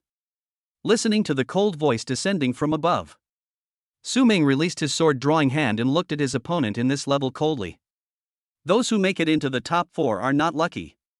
The masked man in black in front of him was on the watch list that Zhang Chan had mentioned. Jiro Bando, a warrior from Sakura Country and the successor of the Lions Fong style, is a junior this year and the captain of this year's Sakura Country exploration team. He has inherited the true tradition of the school's dual sword technique and possesses extraordinary strength and reaction speed that ordinary people cannot match. Zhang Chan predicts that he is one of the 3 most popular candidates to win the sublimation trial. By the way, the other 2 are naturally Chen Xiong and Hebron. The opponent's information flashed through Su Ming's mind, and he gritted his teeth. No matter what, this level must be won. 10 minutes passed quickly. The 10th level of trial begins.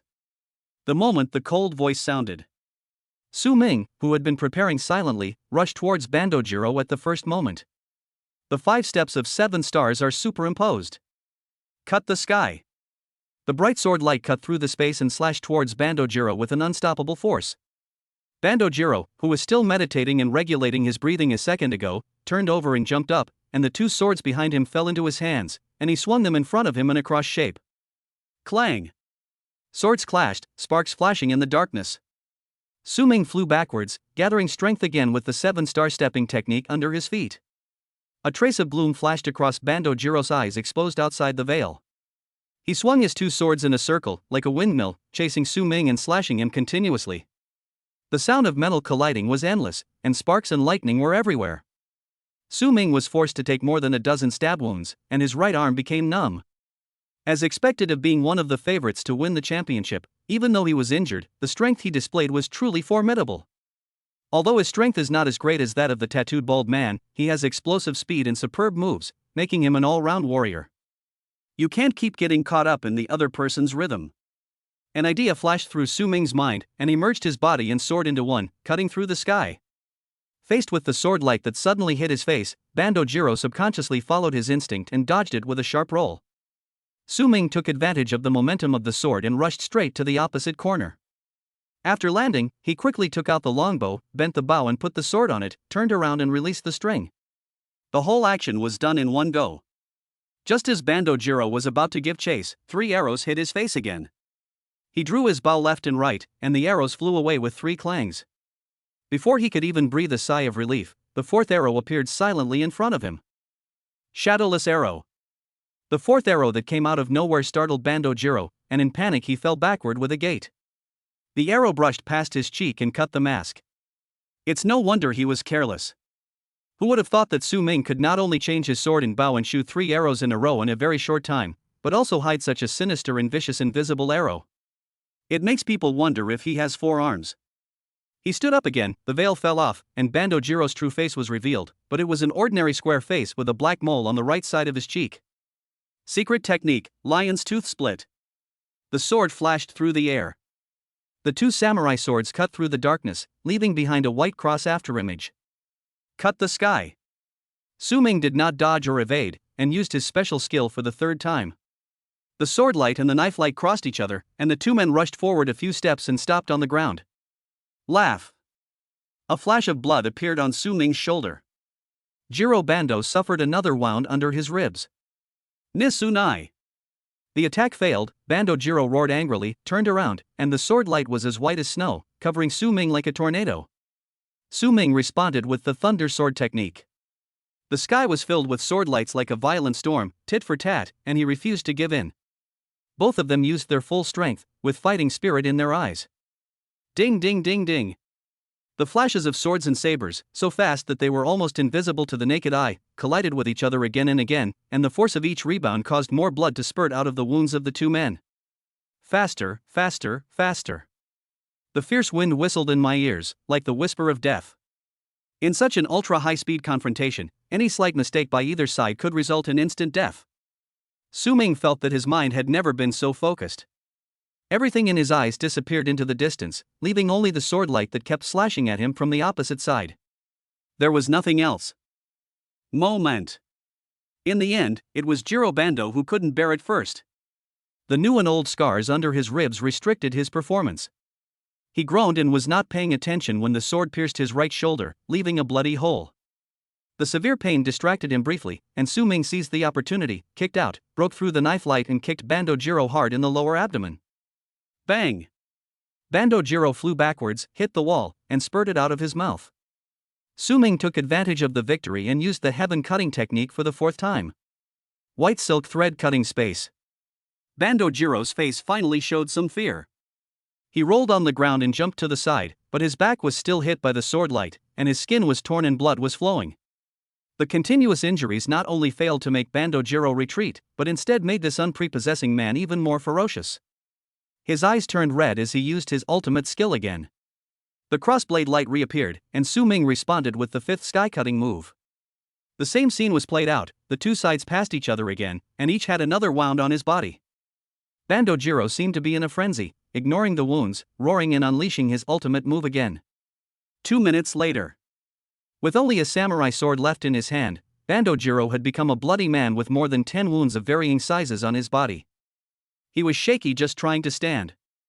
Looking at Su Ming, who was also seriously injured and stabbing at him with a sword in his hands with a determined look, Bandojiro grinned, a look of regret appeared on his face, and he uttered a few syllables.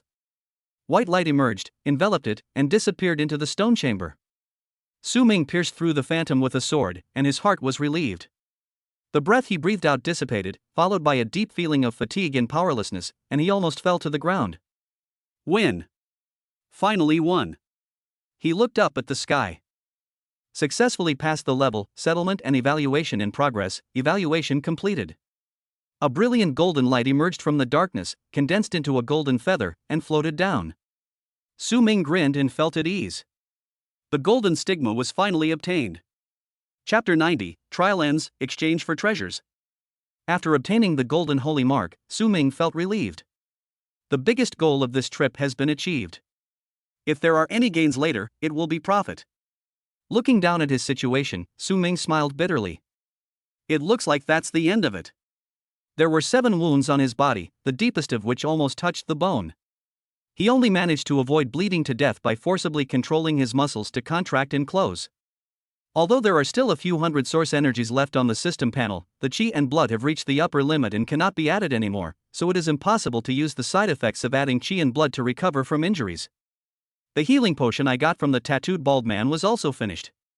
Dragging this broken body, Su Ming really had no confidence to face the decisive battle in the 12th round, unless his opponent was more seriously injured than him. But there is not much hope in the 12th round, but we can still try in the 11th round.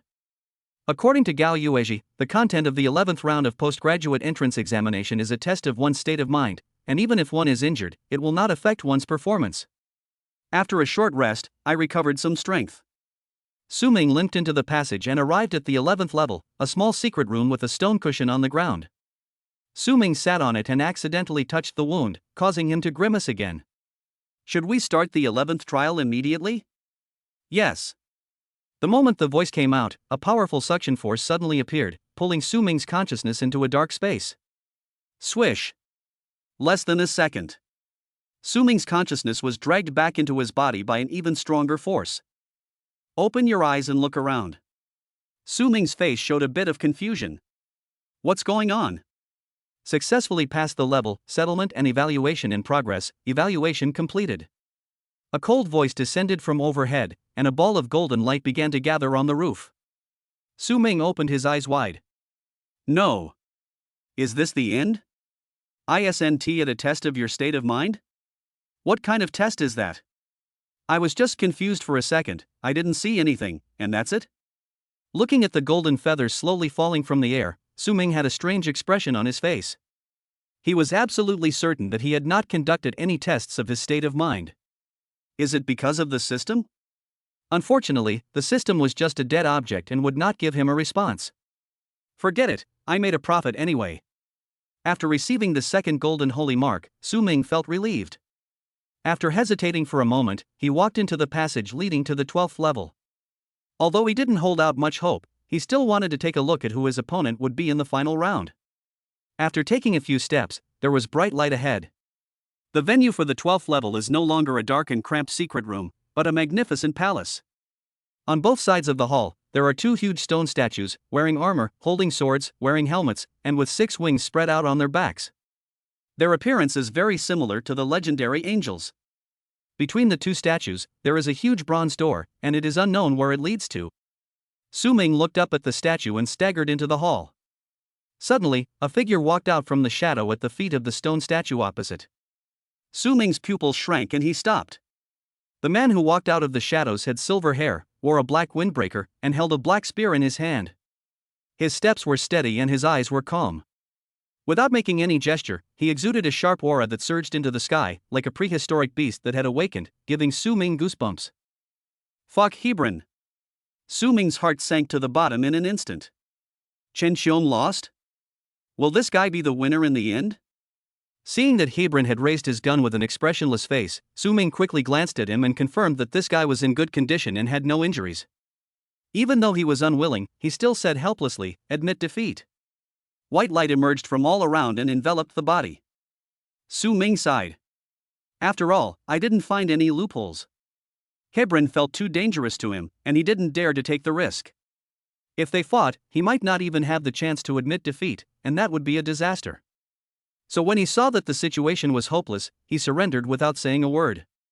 In the last sight, Hebron seemed to have stopped, and a mocking smile appeared on his chiseled face. Su Ming felt disdainful. What a joke. This time I'll let you show off. Wait for me to grow up a little bit, and see you next time. I will blow your head off. The white light converges. There was a sense of solid ground under my feet. Su Ming opened his eyes and found himself transferred to a small stone chamber. There is a 1-meter-high stone pillar in front of him. There is a groove on the top. Judging from the size, it is just right to fit the sublimation token in his hand. Su Ming stepped forward and stuffed the sublimation token in. Buzz. The stone pillar trembled slightly, and through the token, it projected an illusory light curtain, which hovered in front of Su Ming. This is the reward redemption stage. Suppressing the excitement in his heart, Su Ming swiped the light curtain with a clear goal and clicked on the option to exchange for the golden stigma. A large number of treasures are listed on the light screen for selection. Black Gold Essence, Thunder Dragon Gene Modifier, Bright Moon Spirit Sword, Ancient Demon Extract. A lot of stuff I've never heard of. Each one looks very tempting, and if they were put up for auction, they would all be sold at sky-high prices. Su Ming kept flipping through the list, muttering to himself, repair talent. Repair talent. Moment. Ah, I got it. The finger in the air paused slightly. Su Ming held his breath, and his eyes fell on a treasure displayed on the light screen. Nirvana Stone. A small milky white stone with golden spots flashing inside. It looks noble and dreamy. The function description next to it is, after being crushed, it can absorb the power of Nirvana, repair spiritual damage, cleanse the body, regenerate broken limbs, and rebuild the foundation of Taoism. Although it doesn't say whether the damaged talent can be repaired. But just by looking at the words repair spiritual damage and reshape the foundation of Taoism, Su Ming's intuition told him that this was what he was looking for. Adhering to the principle of caution, Su Ming did not exchange it immediately, but continued to scroll down the list to see if there were any other treasures of the same type with more specific descriptions. Half an hour later. I finally finished reading it. Su Ming rubbed his sore eyes. He went through the entire list of treasures that could be exchanged for the golden stigma, and found that the only one that met his requirements was the Nirvana Stone. There were several other similar treasures, but their functions were even more ambiguous and not as reliable as the Nirvana Stone. I choose you. After making a decision in his heart, Su Ming tapped on the Nirvana Stone. One of the two golden holy marks in the sublimation token suddenly trembled and shattered. A crack appeared in the ceiling above his head, and a ball of golden light fell down. Su Ming reached out to catch it, the golden light dissipated, and a milky white stone the size of a duck egg appeared in his palm. It felt warm to the touch, and there was a golden light shining inside. It was obvious that it was not an ordinary object. In this way, the biggest task of his trip to the alien god's ruins was completed. Su Ming carefully put the Nirvana Stone close to his body and his eyes fell on the light curtain again. He also has a golden holy mark, and he has already thought of the treasure to exchange it for. Chapter 91, Thunder Dragon Genetic Modification, Scaring Off Everyone. Thunder Dragon Gene Modifier. After injection, you can obtain part of the Thunder Dragon gene, strengthen your life level, improve your defense, burst, and strength, and there is a small chance of gaining the ability to control lightning. The moment he saw this reward, Su Ming made up his mind to exchange it for the second golden stigma. Improving the level of life sounds powerful, and there is also a certain chance of gaining the ability to control lightning, which is equivalent to creating an awakened person. Lin Qingli's ability to control ice once made Su Ming very envious. Now that the opportunity to awaken his special talent is before him, how could he resist the temptation? As the second golden holy mark shattered and disappeared, the ceiling cracked again, and golden light descended. The shape of the Thunder Dragon Gene Modifier is similar to the Galisa serum that Su Ming had obtained before. Both are metal cylinders filled with light purple viscous liquid. After getting the thing, Su Ming gave his arm an injection without saying a word. The genetic modification agent was injected into the body, causing waves of stinging pain as if flesh and blood were being torn apart, as if magma was flowing into the blood vessels. Su Ming's veins bulged, his skin turned blood red, he clenched his fists, suddenly bent down, and pounded the ground hard. The wounds on his body, which had been forcibly blocked by muscles to stop bleeding, now began to sprout buds of tissue and healed quickly. Light green scales emerged from under his skin, and inhuman features appeared all over Su Ming's body. His torso and limbs became thicker as if they were blown up, but soon returned to their original shape, and even the scales disappeared. This change lasted for several minutes before it completely ended. Ha. Su Ming got up from the ground panting and looked down at himself. The wound disappeared, the muscle lines of the body became clearer, the shoulders became broader and the legs became longer, and the height seemed to have increased by a few centimeters. Open your palms. Su Ming exerted slight force. Pale blue scales emerged from under the skin, the palms and forearms became visibly thicker, and the nails became abnormally sharp. Crack! A few tiny blue arcs flashed between his fingers and quickly disappeared. Su Ming drew out his sword and gently slashed at his palm. Clang! The sword blade cut through the scales, making a sound of metal clashing and feeling a resistance. Su Ming continued to exert force until he used 70% of his strength, and only then did the scales show signs of breaking. There was a hint of surprise in his eyes. In this state, my defense has increased by at least several times compared to before. Not only the defense, Su Ming tried it again and found that the strength also increased by about 50%, and the burst speed increased by about 30%. All in all, his overall strength has at least doubled. The only regret is that he has not been able to awaken the ability to control lightning, or even if he has it, the power is too weak, and it can only barely release static electricity, which cannot be called combat power. Even so, if Su Ming and Bandojiro fight again now, he is confident that he can kill the other party with his sword without any injury. Even if we face Hebron in the 12th level, we still have a considerable chance of winning. However, now Hebron has become the ultimate winner of the sublimation trial, and the extent of his strength improvement after exchanging for treasures is probably greater than his. After getting familiar with his genetically modified body, Su Ming turned his attention back to the reward light curtain. He also has 3 red, 5 blue, and 1 white, a total of 9 holy marks. Looking through the catalog, Su Ming was looking for a treasure that suits him. The extremely effective medical needle can quickly repair injuries. It can be exchanged for a blue stigma. This is good. Superalloy ion sword, made of superalloy, sharp and strong, with ion shock ability, can cause armor-piercing effect, exchanged for red stigmata. This one seems to be okay. A low-level folding space bracelet, containing a folding space that can hold 3 cubic meters of items. Damn, isn't this the legendary space ring? It even has this, and it can be exchanged for just a red stigma. Su Ming's eyes quickly glued to a simple silver metal bracelet, and his heart was burning with excitement. Space treasure. The remains of the alien god are indeed all-encompassing. Even if a flying sword appears now and tells him that it can be exchanged, he will not be surprised. Without any hesitation, Su Ming directly exchanged for the low-level space-folding bracelet and put it on his hand. The bracelet has a built-in brainwave control function. Su Ming drew out his sword, and with a thought, the sword disappeared and was stored in the bracelet. Now it will be more convenient to travel and easier to switch weapons. Su Ming put the longbow and quiver into the bracelet and tried it a few times. The long sword and bow appeared and disappeared in his hands in turn. The weapon switching was smoother than dove. After playing with it for a while, he carefully selected the rewards again and exchanged them for the super alloy ion sword and the extremely effective medical needle. An hour later, Su Ming walked out of the sublimation trial pyramid.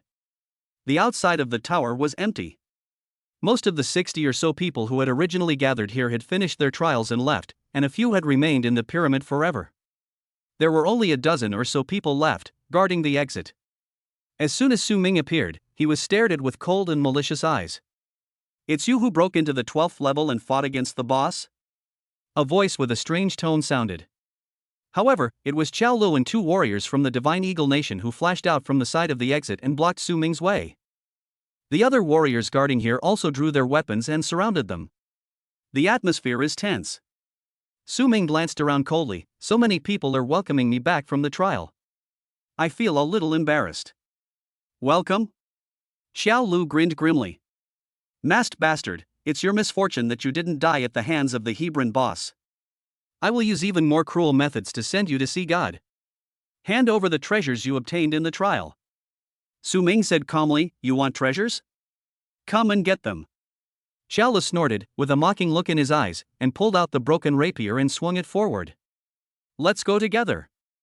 The 2 warriors from the Divine Eagle Nation on the left and right drew their weapons, and the 3 of them pounced on Su Ming at the same time. Su Ming's eyes were deep and he stood there motionless. When the 3 men rushed to him, he suddenly raised his hand. The silver sword light cut through the air, reflecting a brilliant crescent moon in everyone's retina. The sound of weapons breaking was heard. A flash of blood spurted out from the chests of Xiao Lu and the other 2, and their faces instantly became extremely terrified. All their weapons were cut off. You! Cold sweat broke out on Xiao Lu's back, his eyes widened, and he turned around to run away. At that moment just now, he didn't even see how Su Ming made his move. It's only been a few hours since we last saw each other. How come this guy's strength has increased so quickly? Xiao Lu had just run 2 steps when he heard 2 screams from his companions behind him, and then a big foot hit his back hard. The impact was so strong that it would not be an exaggeration to say that it was like being hit by a dump truck. Xiao Lu spat out a large mouthful of black blood and flew out of his body. While in mid-air, he clearly heard the sound of his spine breaking. Su Ming retracted his right foot and looked around with cold eyes. You guys want to die too? The warriors from other countries who surrounded him became stiff when his gaze swept over them, not daring to move, with cold sweat dripping down their faces. Roll! A low shout. Everyone scattered like birds and beasts in an instant and disappeared in the blink of an eye. Chapter 92, Martial Arts completed, strength improved by a huge step. Xiao lay on the ground, spitting out blood, while trying to raise his head and crawl forward with his hands. Boom! 1 foot on his back. Su Ming lowered his eyes, his gaze was cold, and he gently raised the long sword in his hand that was shining with silver light, with the tip of the sword resting on the back of Xiao Li's neck. Xiao Lu froze and dared not move. Aren't you going to send me to see God? Why are you lying down? Xiao Lu was shaking like a sieve, and there was a fishy smell in his lower body. He was so scared that he became incontinent. He trembled and said, You can't kill me. If you dare to touch me, Hibrin. Phew! Su Ming loosened the long sword in his hand, and the super alloy ion sword with armor-piercing effect easily cut through the flesh, penetrated the neck, and nailed him to the ground. Xiao Li's eyes were wide open, and his face still showed deep fear and unwillingness until his death. Remember this in your next life: if you don't have the ability, don't try to act like someone else and show off. Drawing out his long sword, Su Ming shook off the blood on the sword, turned back to catch up with the 2 warriors from the Divine Eagle Nation who had their chests cut open and were crawling on the ground dying, and struck each of them with a sword. 300 sources can be obtained. A moment later, Su Ming returned to the defeat the small demonic tide pyramid and pushed the door open. Now that his strength had doubled, facing the siege of vicious dogs was as easy as killing a chicken. Time passed quickly, and the source energy balance on the panel skyrocketed. 3 days later, Su Ming walked out of the defeat the small demonic tide pyramid. 3 days later, his strength improved again. His eyes were bright and his gaze was like a sharp dagger. When he looked into the eyes of an ordinary person, he could scare the other person to the point of paralysis just by his gaze. Call out the panel. Name, Su Ming. Realm, 3-star warrior. Chi and blood, 5,000. Martial arts, 7 stars stepping on the gang perfect, 13 sky severing swords perfect, Yun clan archery scripture perfect. Source energy, 8,475. Looking at the achievements on the panel, Su Ming smiled with satisfaction. After 3 days of hard work, not only were the 2 Shen level top grade martial arts, 7-star stepping gang and Yun family arrow sutra, upgraded to perfection, but he also accumulated more than 8,000 source energies. If it weren't for that cold voice saying insufficient reserves of small magic tide and forcibly driving him out, Su Ming can still continue to brush in there. There are still 3 days until the ruins close. Let's go look elsewhere to see if there are any similar trial levels that can be completed repeatedly and can obtain source energy points. A thought flashed through his mind, and Su Ming walked towards the depths of the ruins. Day 7. Deep in the ruins, there is a huge ancient arena. This is the only non-pyramid building in the entire ruins. The modeled ancient stone walls are covered with traces of erosion over the years, attracting a large number of warriors to gather here. Su Ming is here too. After all, I had already made an agreement with Gao Yuezhi. Regardless of whether I would contribute or not, it was still necessary to go through the motions. The Colosseum is slightly larger than a football field and is surrounded by spectator seats. Su Ming walked around the arena for a while and found Chen Xiong, Gao Yuezhi, and others. All the members of the Xia Kingdom team that entered the ruins to explore are here, including him. There are 10 people, not one missing. Xiao Shi is here. Gao Yuezhi was the first to notice him and raised her hand to greet him with a smile. Su Ming walked over and Zhang Chan stared at him and blinked. Where have you been these past few days? I haven't seen you since you came out of the Ascension trial. I've been waiting for ages, but you've still not showed up. I was worried that something might have happened to you. Did you get kicked out after only 1 or 2 levels? Although he is a grown man, his tone has an indescribable sorrow. Su Ming shuddered when he heard this, forced a smile, took a step back calmly, and kept his distance. Are you still waiting for me? Yes, I quit at the 8th level and waited until Chen Xiong came out before leaving with everyone else. Su Ming touched his nose and said, That's right, I gave up at the 12th level. As soon as the words came out, silence fell all around. Gao Yuezhi and others looked at him in surprise. Even Chen Xiong, who had been looking at the arena thoughtfully, couldn't help but turn around and cast a surprised look at him. You made it to level 12? Zhang Chan's mouth was half open, his face full of disbelief. Were you the one who faced Hebron in the end? Su Ming, it wasn't really a duel. I was seriously injured at the time, and Hebron was in great shape. I saw the situation wasn't looking good, so I gave up before we even started fighting. Zhang Chan had a strange look on his face, and looked him up and down again as if he didn't know him. Even so, you've advanced to the finals. Even Chen Xiong failed at the 10th round. Having said this, he suddenly came to his senses and stopped talking abruptly. Chen Xiong, however, didn't seem to care about this topic. His golden vertical pupils stayed on Su Ming for 2 seconds, then turned back to continue looking at the desolate and empty arena. Hebron has mastered the rudiments of momentum, and his strength is equivalent to that of a newly promoted 4-star warrior. You were right not to fight him. If you really fought, you might not even have the chance to admit defeat. His voice was flat, and there was not much emotion in it. Su Ming's heart moved, and he asked, "Will he also come to the arena?" Chen Xiong raised his head slightly and looked across the arena from nearly 100 meters away. "He's already here." Su Ming followed his gaze and saw the silver-haired figure in the audience seats opposite. After not seeing him for a few days, Hebron's aura had become even stronger. His silver hair had grown much longer, and even though there was no wind, it was still swaying upright. From a distance, it looked like a dancing silver flame. There was a golden line in the center of his brow, making him look more divine. This guy has become stronger again. Su Ming's heart trembled. I don't know what reward Hebron exchanged for after passing the 12th level and obtaining the 7-colored stigmata. But no matter how strong you become, you haven't been kicked out by the ruins yet. That means this guy is still at the level of a 3-star warrior and has not officially broken through. We didn't fight in the Ascension trial. Now, if I and Hebron were to clash, I wonder who would be stronger. That madman in Hebron has gotten stronger again. Yao Yuezhi took a step forward and walked to Chen Xiong's side. Her eyes fell on Chen Xiong with hidden worry. Do you want to fight again? Chen Xiong's face was firm, and he spat out a word without hesitation, fight. Yao Yuezhi stopped talking. Chen Xiong turned and looked at everyone. As a warrior of the Xia nation, how can you be afraid before the battle? After a pause, he continued, and it's not just Hebron that's improved these past few days. We've all undergone earth-shaking changes as well. Last year, the Xia Nation exploration team was able to repel warriors from various countries and win the gladiatorial gold crown. This year, with me, Chen Xiong, here, history will surely repeat itself. These words boosted morale and aroused everyone's passion. Zhang Chan clenched his fists and narrowed his eyes. Chen Xiong is right.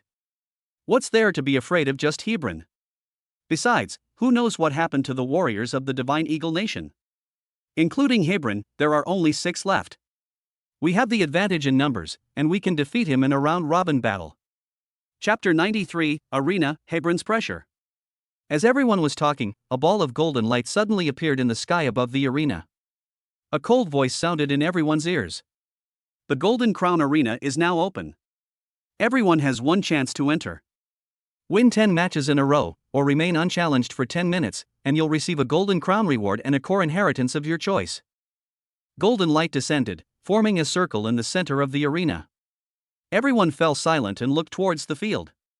Su Ming thought to himself that the so-called core inheritance must be at least a treasure of the same level as the reward of the 7-colored stigma, otherwise Chen Xiong, Hebron, and others would not care so much about this fight. Having lost to Hebron once in the Ascension trial before, perhaps he could try to fight for 1 or 2 of the gold crown rewards in this gladiatorial contest. As for helping Chen Xiong win the championship, just talk about it. If there is really a chance, who wouldn't want to be the champion themselves? It was silent all around.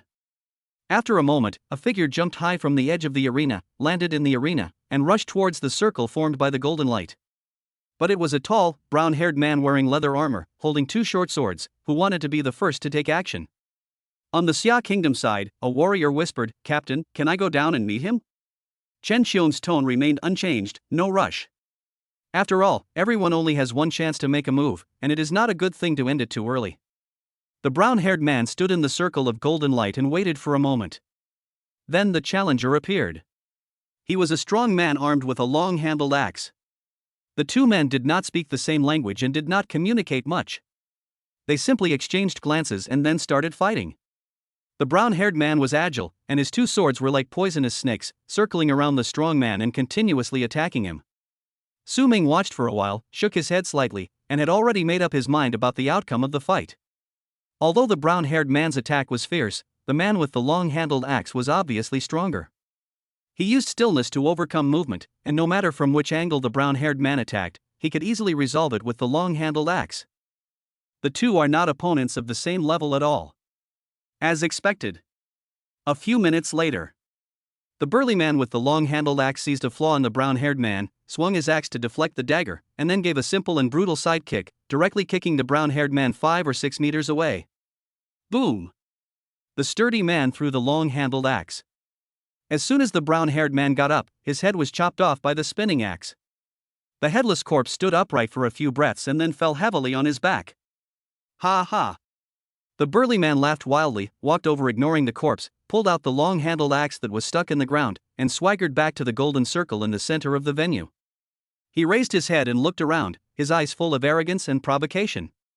Someone in the distance let out a mournful cry, and 2 figures jumped down from the edge of the arena. One of them picked up the body of the brown-haired man, and the other drew out a sharp scimitar, with hatred in his eyes, and walked towards the burly man with a long-handled axe with a gloomy face. A new round of fighting begins. Su Ming witnessed all this without any ripple in his heart. In the arena, life and death are determined by fate. Although the burly man with the long-handled axe was a bit ruthless, it cannot be said that he was wrong.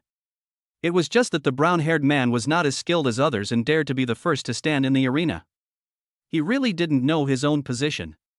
An hour passed in the blink of an eye. The defender in the arena changed several times and finally became a female warrior from the Divine Eagle Nation who wielded a dagger. There were already 7 bodies lying on the ground. After 2 minutes, no one came up to challenge the female warrior. Chen Xiong frowned slightly and turned around to take a look. Jiang Chan, you go. Jiang Chan licked his lips excitedly, and a dangerous light flashed in his dark pupils. Okay. He pointed his toes and soared high into the air like a giant bird, gliding into the field.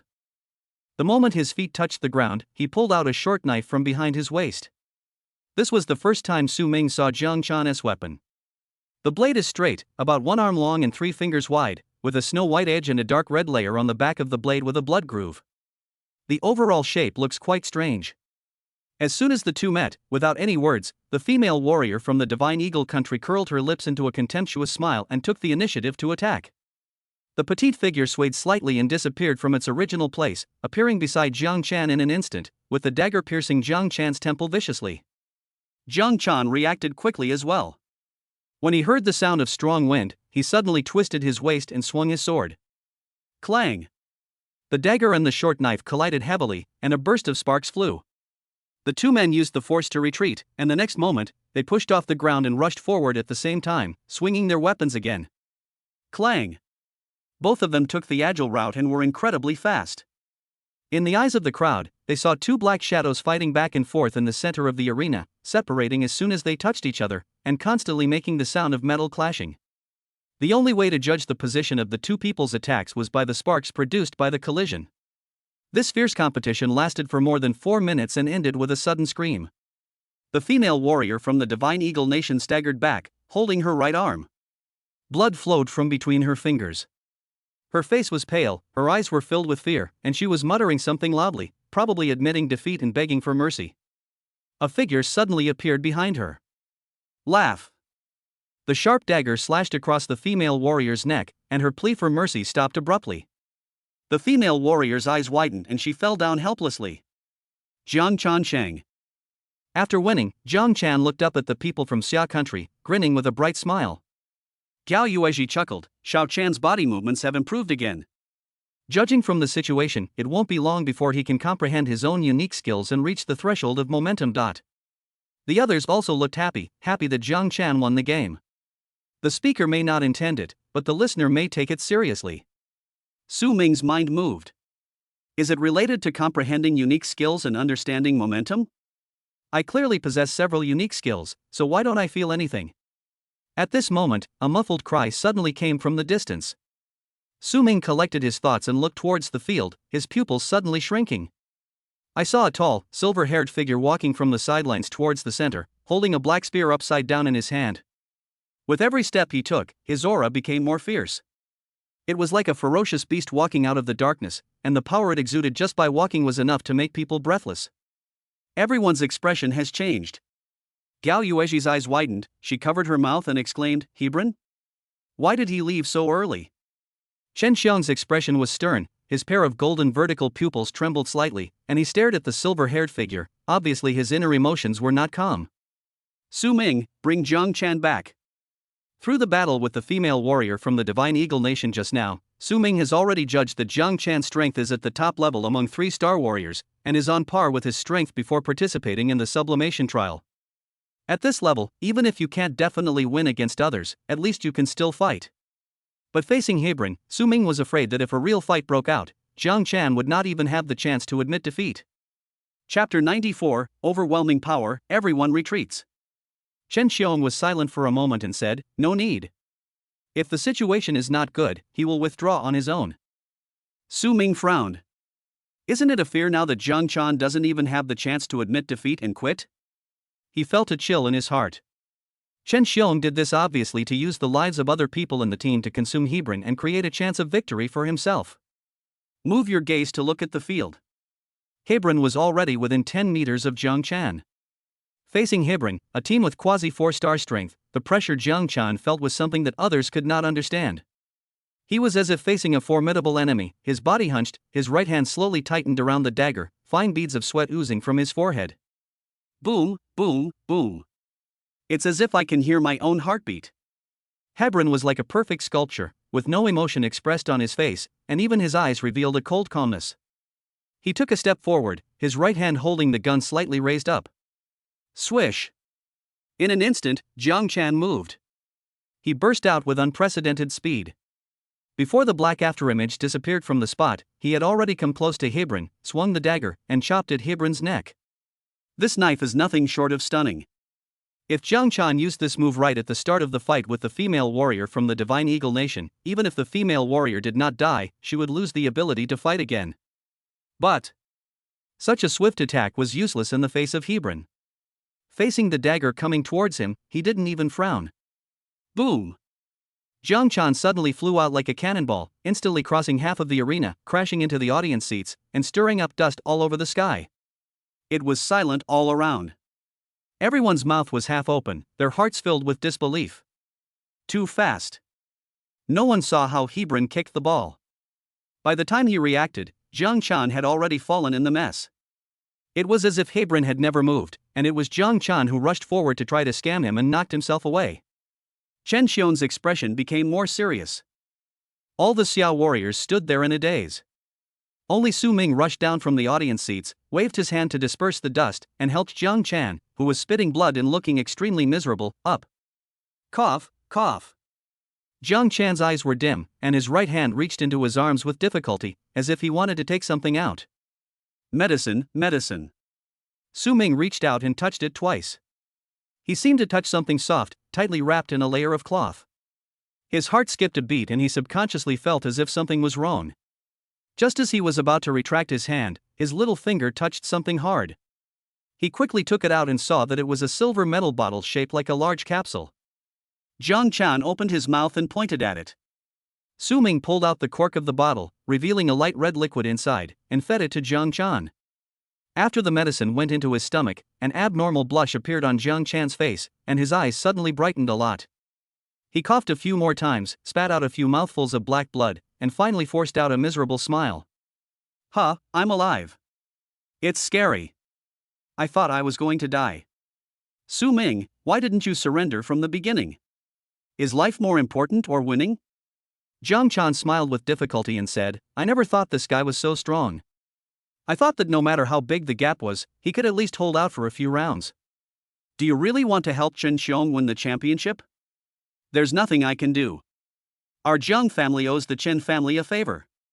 If I retreat without a fight, my family will be in trouble. Su Ming was silent. Can you still get up?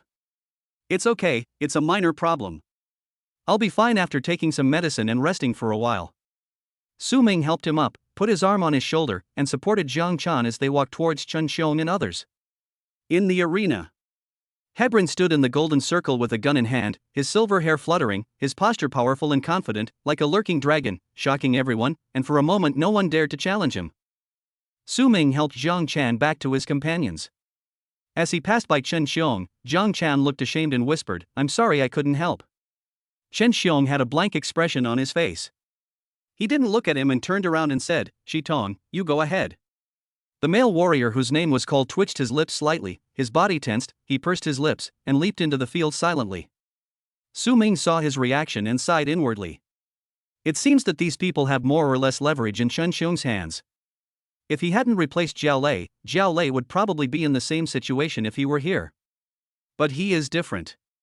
Before, I thought that since I was already here, I could just go through the motions, deal with the matter, get the payment, and leave. Now Su Ming has changed his mind. He is not so great as to risk his life to pave the way for others. He was bound to end up in the end, but not for Chen Xiong, but for himself.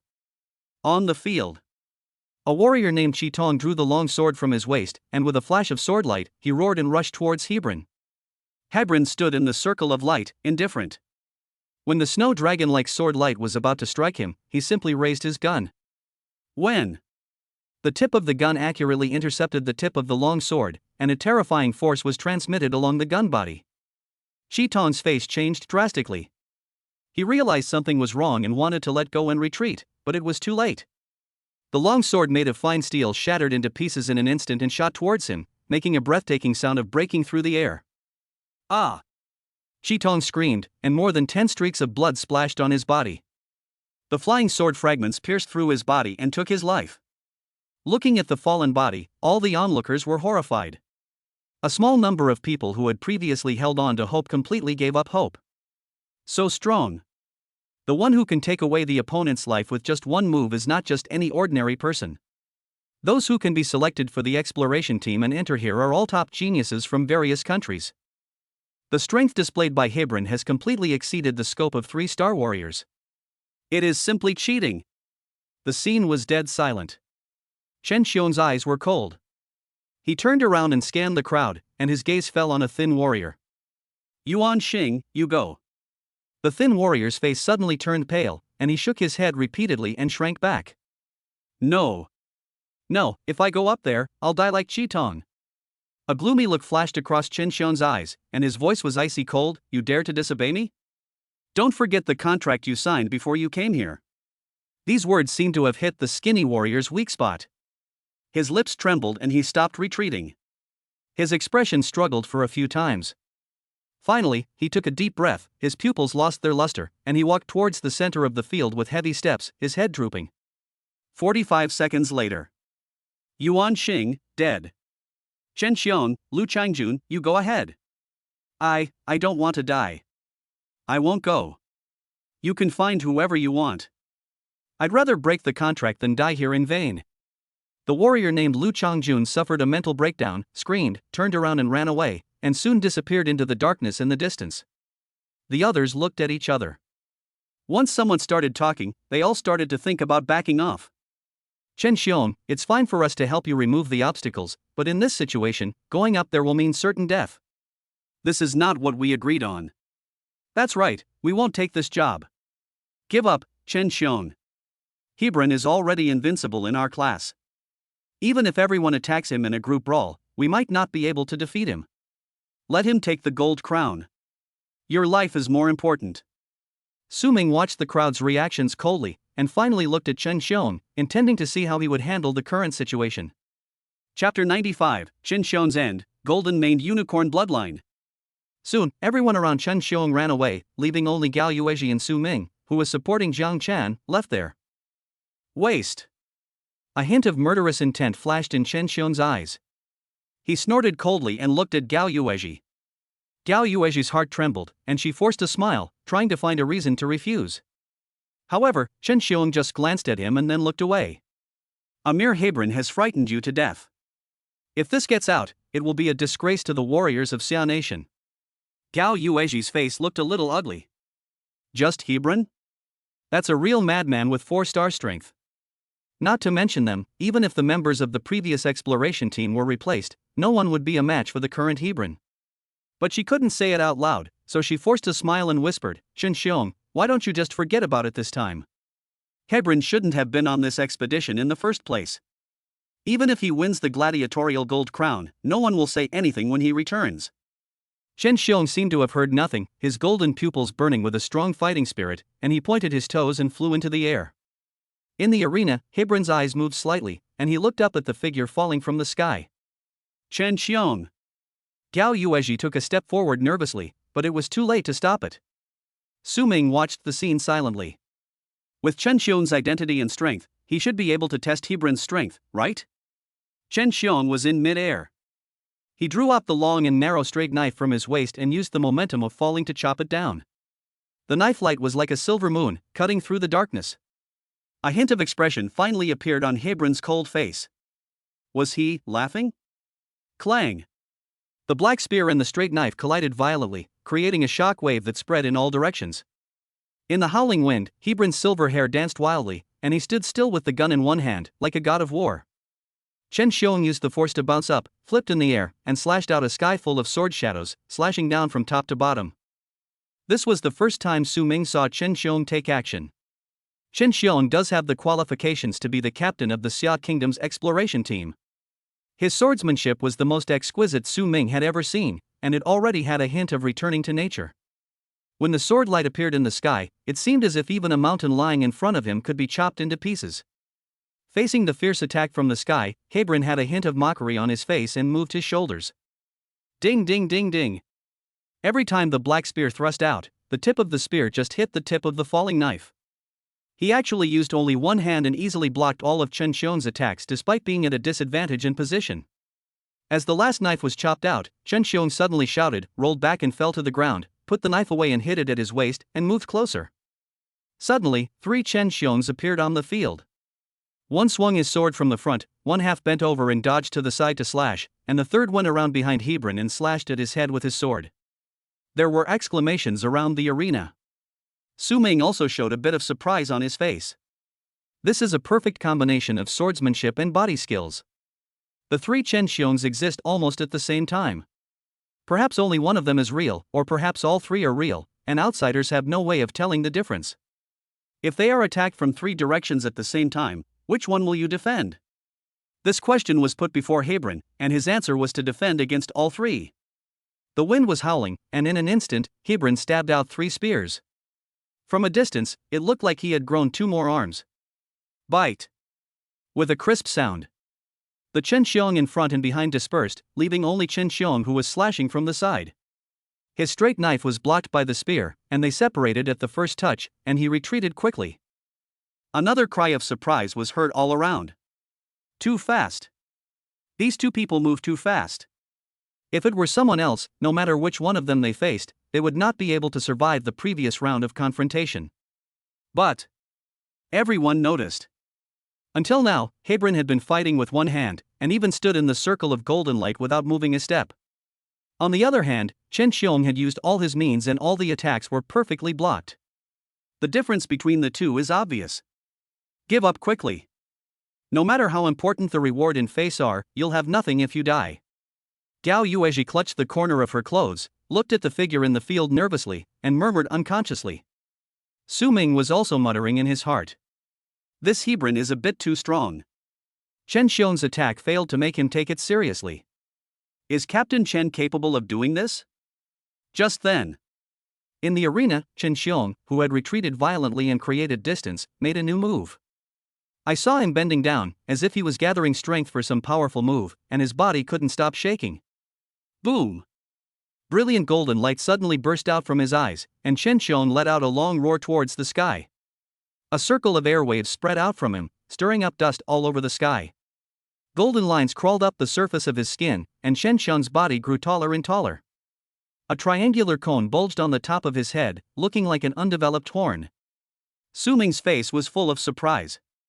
What's going on? Is this a blast? Zhang Chan's weak voice came from the side. It's the bloodline of the golden mane unicorn. The bloodline power left by an 8-star warrior in the Chun family's ancestor. Once activated, it can greatly increase strength in a short period of time. This time last year, Chen Xiong's cousin Chen he suppressed Hebron with this bloodline power, cough cough. It turns out to be a family-inherited ability. Su Ming nodded suddenly. On the field. Hebron held the gun in one hand and stared at Chen Xiong who was activating the power of his bloodline, with a calm smile on his face. He did not take advantage of the other party's transformation time to launch a sneak attack.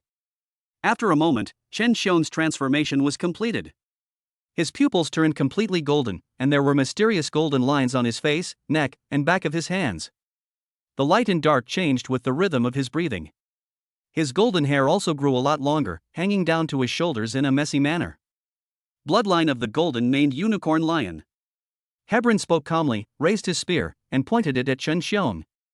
Last year here, I lost to the power of your bloodline. Today is the day of my revenge. I have waited for this day for a long time. There was not much resentment or hatred in his tone, only a statement of fact, as if he no longer took the bloodline of the golden-maned unicorn lion seriously. You'll make the same mistake again this time. Chen Xiong roared and rushed out. A powerful force exploded in his leg muscles, pushing him into a cannonball, stirring up a whirlwind. In an instant, he arrived in front of Hebron, raised his straight knife high, and chopped down with force. When? The straight knife was blocked by the spear.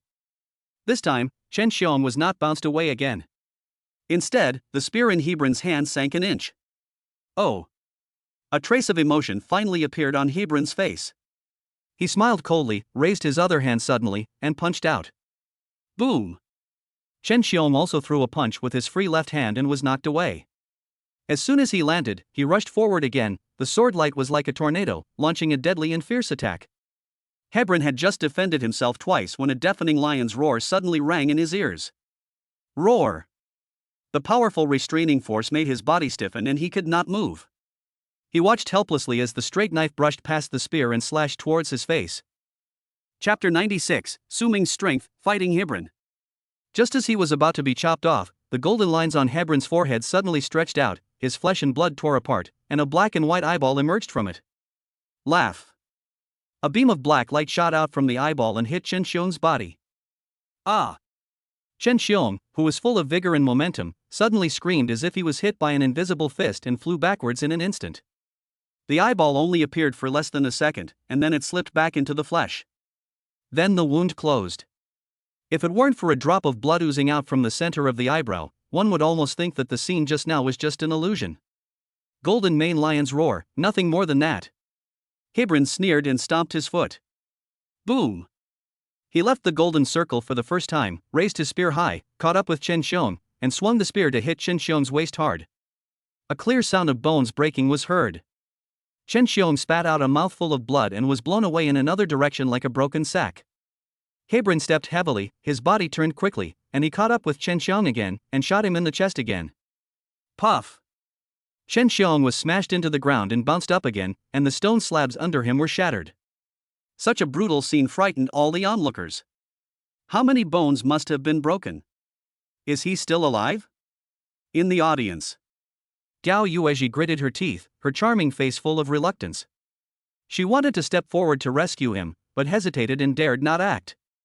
Given Hebron's power, if she rushed over now, she would be dead. Not only would she fail to save Chen Xiong, but she would also be in trouble. But she couldn't just watch Chen Xiong being humiliated and killed. Well. Suming noticed Gao Yuezhi's inner conflict, sighed lightly, bent down, put Jiang Chan on the ground, and let him lean against the stone pillar. Jiang Chan was slightly stunned. Suming, what are you doing? Don't be impulsive. Suming smiled and said, Don't worry, I'm not a fool. He walked over to Gao Yuezhi and said, Keep an eye on Jiang Chan. After saying that, he suddenly jumped up from the platform above the audience seats, raised his hand and grabbed a large black bow. The bowstring sounded like thunder. This bow was the reward he exchanged for in the sublimation trial. Like the super alloy ion sword and space bracelet, it was a reward that could only be exchanged for red stigmata. Its power was more than one level higher than the one he brought in. Far away. Hebron raised his spear high and was about to shoot Chen Xiong, who was lying on the ground spitting blood, to death with one shot, when he suddenly heard the sound of a string. He felt something in his heart and turned his head to look in the direction of Su Ming. The 3 arrows were like meteors, connected head to tail, and shot in front of him. He hastily raised his gun to block. The first arrow hit the spear and exploded, causing Hebron to tremble. The second arrow hit the same spot and exploded again. The terrifying force was transmitted through the gun body, pushing Hebron back a step. Finally, the third arrow insidiously deviated from its direction, brushed past the spear shaft, and shot towards Hebron's forehead. He suddenly turned his head to avoid it, and the strong wind caused by the arrow cut a bloody mark on his cheek.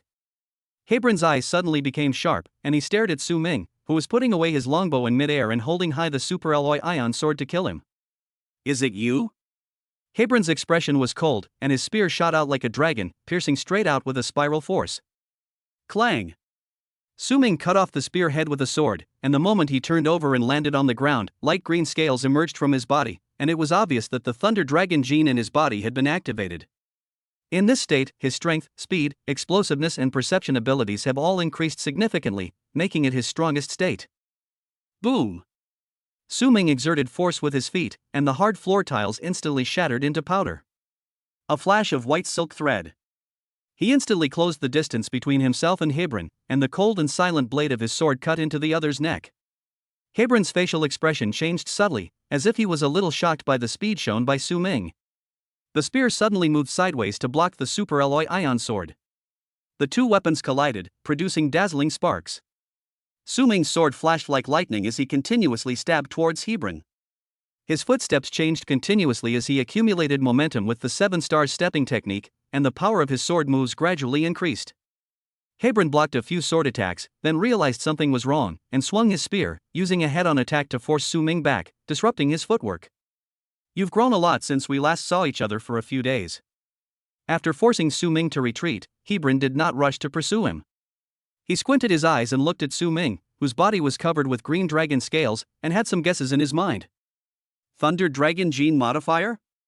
Su Ming grinned, you know what you're talking about. The two men confronted each other, and the scene stunned the warriors from various countries who were watching.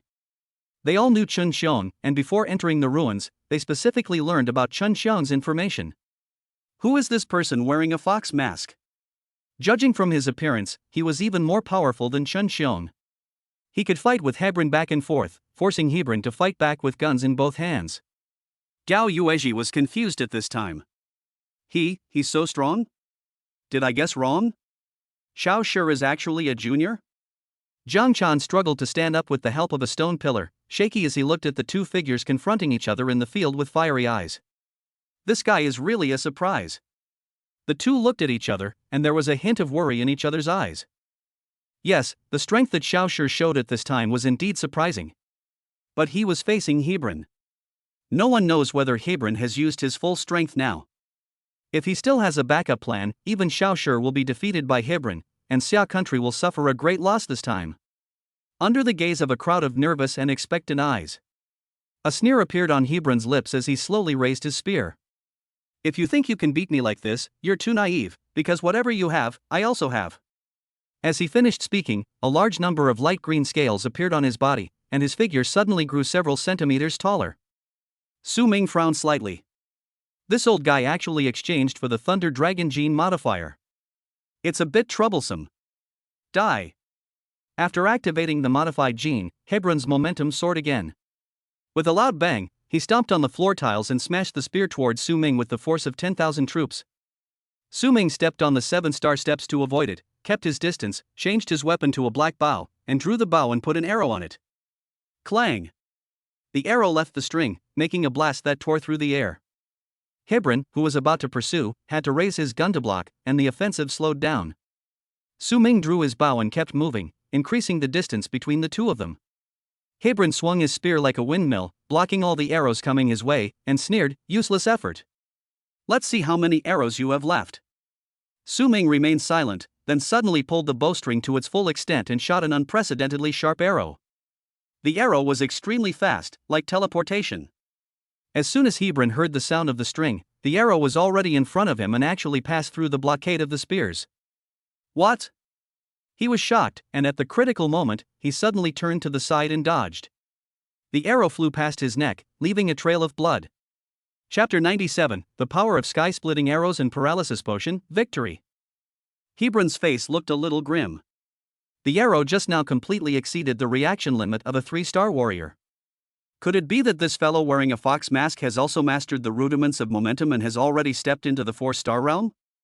A thought flashed through his mind, and Hebron did not stop moving. With a cold face and a gun raised, he rushed towards Su Ming. However, just as he took a step forward, he was overwhelmed by a deep feeling of weakness and powerlessness. He staggered and almost fell. What's going on? Hebron was stunned for a moment, then quickly reacted, raising his hand to cover the wound on his neck that had just been caused by the arrow, feeling both shocked and angry. The arrow is poisonous? At this time, Su Ming had retreated to the edge of the arena, leaving a distance of 60 to 70 meters between him and Hebron. Hearing this, he sneered and put another arrow on the bowstring, the arrowhead reflecting a faint blue light. The arrow just now was a unique skill that Jin family comprehended after completing the archery skills, called sky-splitting arrow. As the bowstring sounds, the arrow tears through space and hits the enemy within 100 meters almost instantly.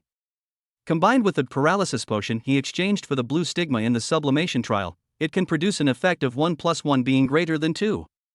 As long as it is touched a little, it can paralyze an elephant.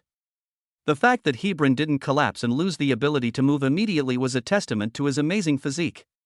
But how many more times can he dodge such arrows? Su Ming let go.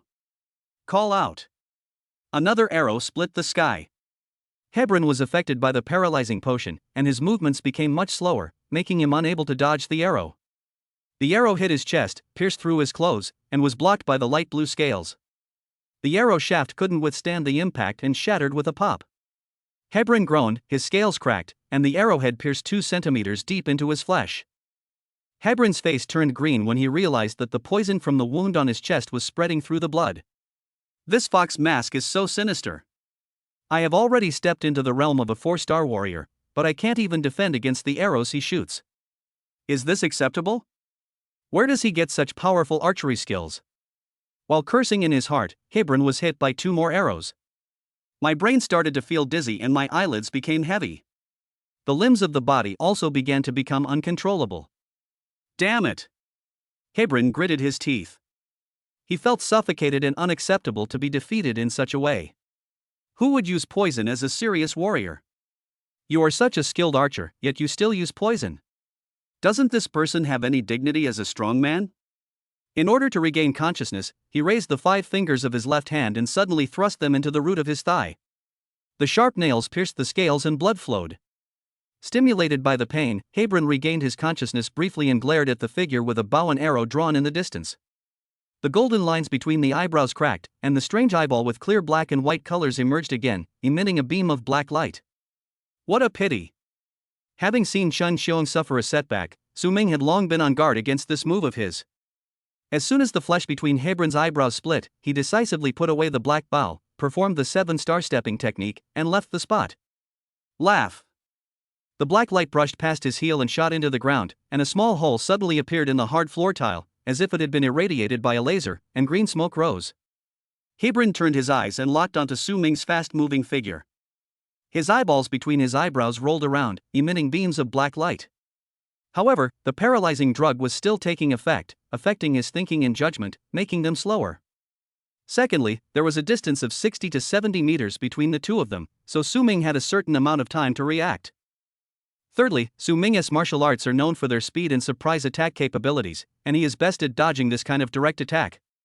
Combining the above points, the result is that no matter how Hebron locked onto Su Ming, the black light shot out from his eyeballs between his eyebrows could never hit him.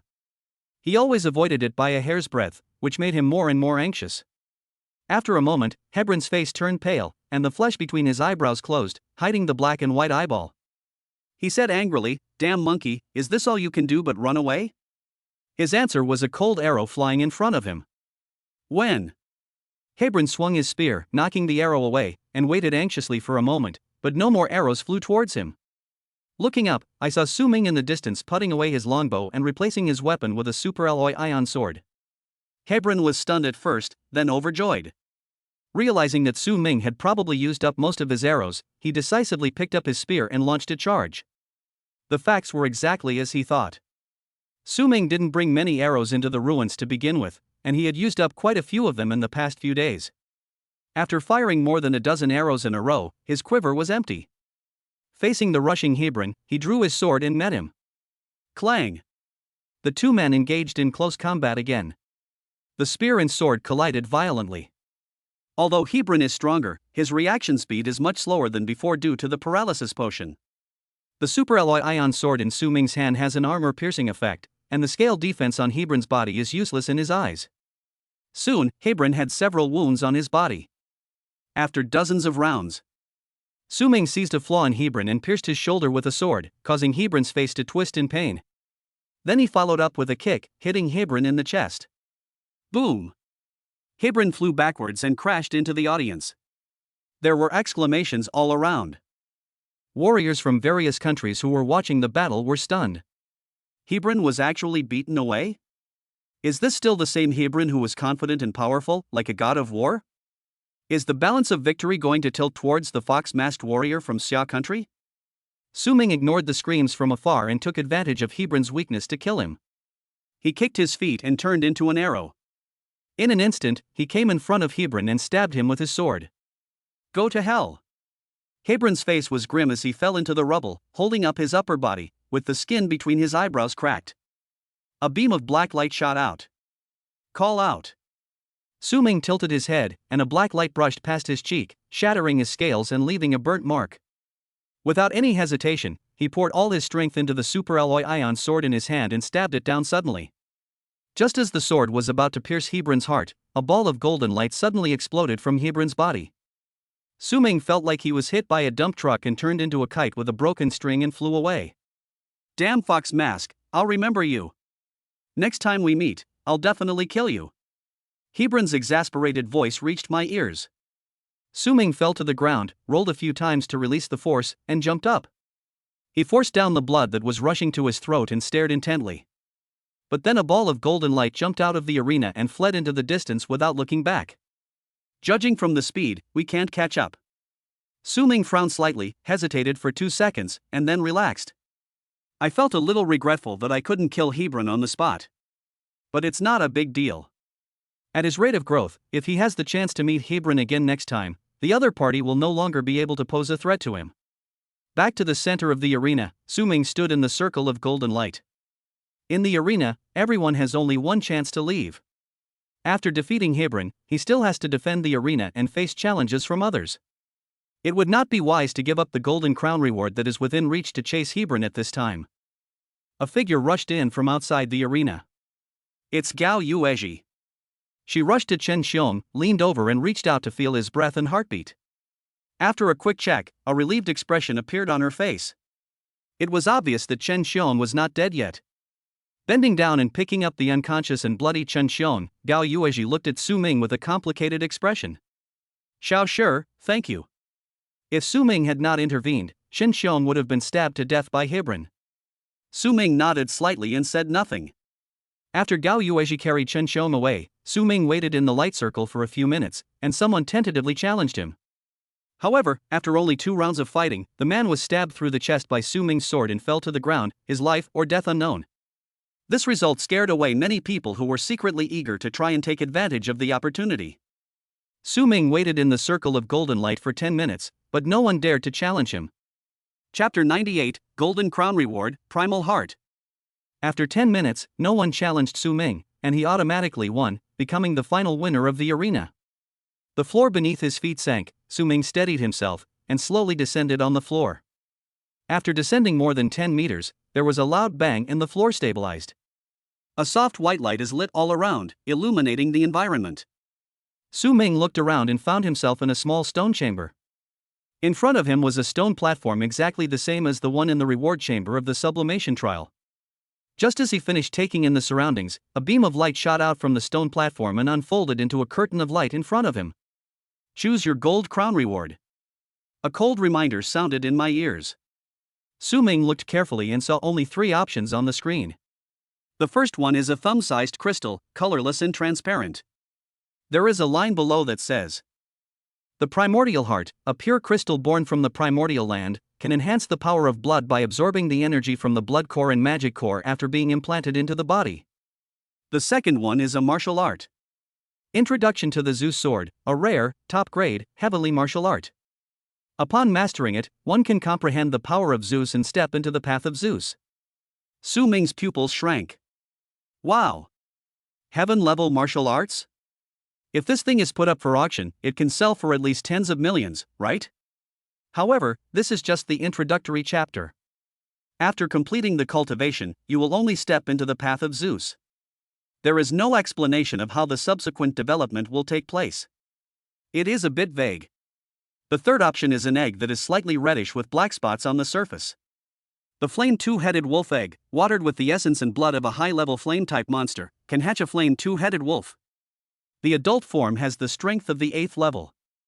This thing. Su Ming didn't hesitate for a second and ruled out the third option. Let him hatch a monster? Forget it. Even with the means of control through contracts, this option is not attractive to Su Ming. In his eyes, monsters are just sources of energy, so it's better to just treat them as pets or companions. And it goes without saying that even if this thing is hatched, how to cultivate it to adulthood is also a big problem. Turn your attention back to the first two options. Su Ming weighed the pros and cons for a moment and chose the primal heart. Although the heavenly grade top grade martial arts were very attractive, he couldn't practice them in a short period of time, so they were not as helpful as the primordial heart. It just so happens that I have the Thunder Dragon gene in my body. Choosing the original heart can strengthen the power of the Thunder Dragon bloodline, and maybe I can truly master the power of thunder.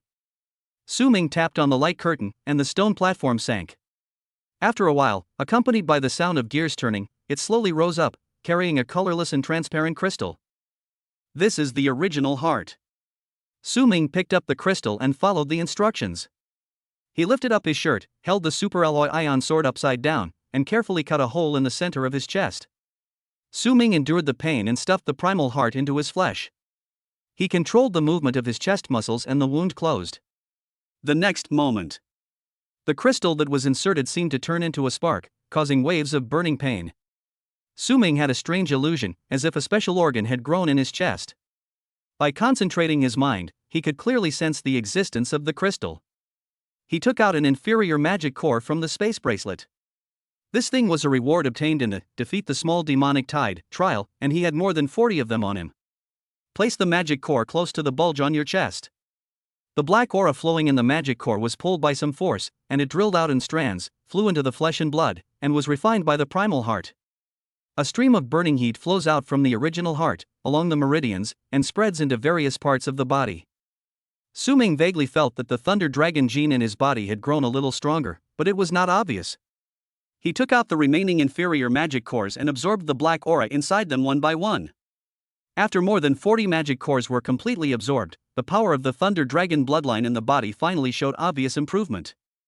Su Ming lowered his head and clenched his fists. A layer of scales quickly covered his palms, and the color became much darker than before. Crack!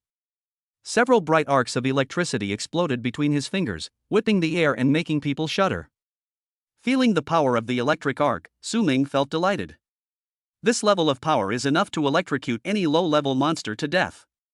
Although it is still very weak and cannot bring much improvement to his strength, Su Ming has already seen the direction of future efforts. As long as he continues to absorb the blood cores and magic cores of monsters, one day, the power of his Thunder Dragon bloodline will be strong enough to rival Lin Qingli's Frost Palm control ability. The future is promising. Just when I was feeling smug, my feet were shaking. The floor slowly rose, carrying Su Ming back to the arena. At this time, the warriors surrounding the arena had almost dispersed. Su Ming glanced around and found that Gao Yuezhi and the other two had not left yet. Gao Yuezhi couldn't leave either. She was carrying two seriously injured patients, Chen Xiong and Jiang Chan, alone. If she left now, she would most likely be targeted and attacked. Today is the last day to enter the ruins. If you kill people and rob them at this time, you will reap rich rewards. Su Ming leaped a few times and came to Gao Yuezhi and the other two. Congratulations on winning the Colosseum Gold Crown. You're truly a hidden talent. Jiang Chan sat with his back against the stone pillar, his face had become much redder. Su Ming smiled at the topic and looked at Chen Xiong, who was still unconscious in Gao Yuezhi's arms. The wound on Chen Xiong's body has stopped bleeding. How is he? Gao Yuezhi's brows were filled with worry. It's not good. Although his life is saved, his injuries are too severe. I don't know how many bones are broken, and his internal organs are also damaged. He may develop a chronic disease that will affect his future cultivation. As long as you're still alive. This was the only way Su Ming could comfort her. Gao Yuezhi looked up at him and asked, "What are your plans next?" "It's time to leave in a few hours." Su Ming knew what she wanted to say. "Go to the exit and wait. I can't just leave you like this." Gao Yuezhi smiled gratefully, "Thank you." After we return, the Chen family will definitely repay you. No need. Su Ming shook his head. When he returned, he would take off the fox mask and had no intention of revealing his identity to Gao Yuezhi and the others. He didn't care whether the Chen family repaid him or not. The two men each carried a disabled person on their backs and left the arena, heading for the gathering point away from the ruins. At the gathering point, the four met up with several Xiao warriors who had left earlier.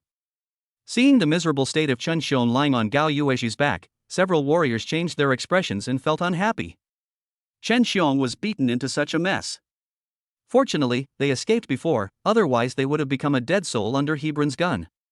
In the end, Hebron won the gold crown. Now those warriors from the Divine Eagle Nation will brag and act arrogant again after they go out. A warrior whispered. Gao Yuezhi said calmly, the winner in the end was not Hebron. Several warriors were shocked. Not Hebron? Then who is it? Among the exploration teams from various countries this time, is there anyone stronger than Hebron? Could it be Bandojiro from Sakura country? Chapter 99, Return to Xia country, meet Zhao Cheng again. Bandojiro? Is he worthy? Gao Yuezhi snorted coldly and glanced at Su Ming. The one who defeated Hebron and won the gold crown was Xiao Shi. What? Several warriors were struck by lightning. They stared at Su Ming with wide eyes, their mouths half open, their hearts filled with absurdity and disbelief. The fact that Su Ming had made it to the 12th level of the sublimation trial had already surprised and envied them. They felt jealous and believed that Su Ming was just lucky, having managed to avoid powerful opponents in the first 10 levels and was able to squeeze into the 12th level. But now Gao Yuezhi actually said that Su Ming defeated Hebron and became the winner of the Golden Crown Arena. This cannot be explained by luck. Who is this masked man who squeezed out Zhao Lei's spot and joined the exploration team on the last day before departure? At this moment, several people became extremely curious about Su Ming's true identity under the mask. Su Ming ignored the fiery gazes of several people, looked around, and searched for Hebron among the crowd. A gentleman does not take revenge overnight. When Hebron retreated from the arena, he threatened to cause trouble for him in the future. Now Su Ming has the primal heart implanted in his chest, absorbing the power of the magic core, strengthening his Thunder Dragon gene, and increasing his strength again.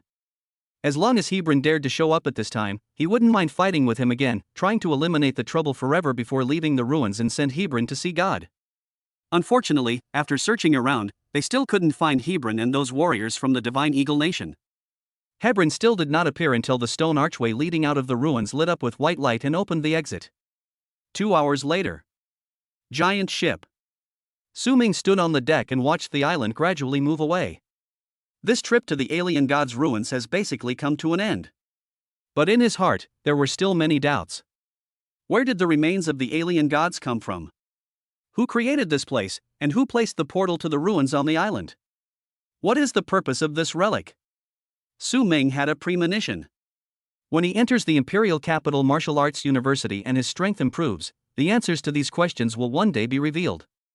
There are secrets hidden behind this world, secrets that ordinary people cannot access. There were footsteps behind me. Su Ming looked back and saw a few young unfamiliar faces. He had some impression of them. They seemed to be members of the exploration team of Panyan Wuhan University. The leader was a 1.9-meter tall man with thick eyebrows and a bright gaze that gave people a very sincere feeling. Hello, Panyan Wuda, Su Lei. The man with thick eyebrows extended his right hand and gave a kind smile. We watched your duel with Hebron in the arena before. It was impressive. Not many people can master archery to that level these days. Su Ming reached out and shook his hand. Thank you for the compliment. Faced with his somewhat cold reaction, Su Lei was not angry at all, and asked seriously, can you tell me something? You say. Are you a sophomore or a junior? Su Ming asked back, what difference does it make whether I'm a sophomore or a junior? Su Lei smiled bitterly and said, it makes no difference to you, but for us, if you were in the same class as us, both sophomores, it would mean that there's a mountain in our generation that's even harder to climb than Chen Xiong. We'd be under a lot of pressure. Su Ming was stunned for a moment, and felt a little comfortable with his subtle flattery, and his mood was a little relaxed. He smiled softly, then just treat me as a junior. Su Lei was stunned. Come on, what do you mean by just treat you as a junior? Is that true or not? Give me the answer. It's not my sophomore year anyway. Really? You're not lying? That means I'm in my third year. Don't worry, huh? After getting the answer, Sule and several of his companions left contentedly, looking as if they had been relieved of a heavy burden. After this, several more team members came to talk to Su Ming, trying to find out his identity indirectly. Su Ming kept his mouth shut and evaded all the questions. Even Captain Chu Xiong called him over, encouraged him, and praised him for winning honor for the Xia Kingdom. Return to the room. Jiang Chan had returned from the infirmary and was lying on the bed chewing an apple. Su Ming, have you treated your injuries? Jiang Chan said with a grin, well, it's nothing serious. I'll be full of energy again after a few months of recuperation. Where's Chen Xiong? How is he doing? He's not in good condition. His spine is broken and he's badly injured. They said he must be sent back to Daijing for treatment as soon as possible, otherwise he'll be useless. I heard Chu Xiong is arranging a flight for him. Oh. Su Ming said oh and had no other reaction. He didn't like what Chen Xiong did in the arena, and he didn't have any good feelings towards this person. He didn't care whether he was useless or not. Jiang Chan was gnawing on an apple, staring at him with his peach blossom eyes, not knowing what he was thinking. Su Ming felt uncomfortable being stared at by him, and suddenly remembered the softness he felt under Jiang Chan's clothes when he was helping him find medicine. Now that I think about it, that soft and elastic touch seems to go beyond the scope of the pectoralis major. This guy, could it be? Su Ming muttered to himself and cast a suspicious look at Jiang Chan. The two looked at each other, and Jiang Chan blinked, huh? What's wrong? Why are you staring at me? Jiang Chan chuckled, of course I'm wondering what kind of face you have under your mask.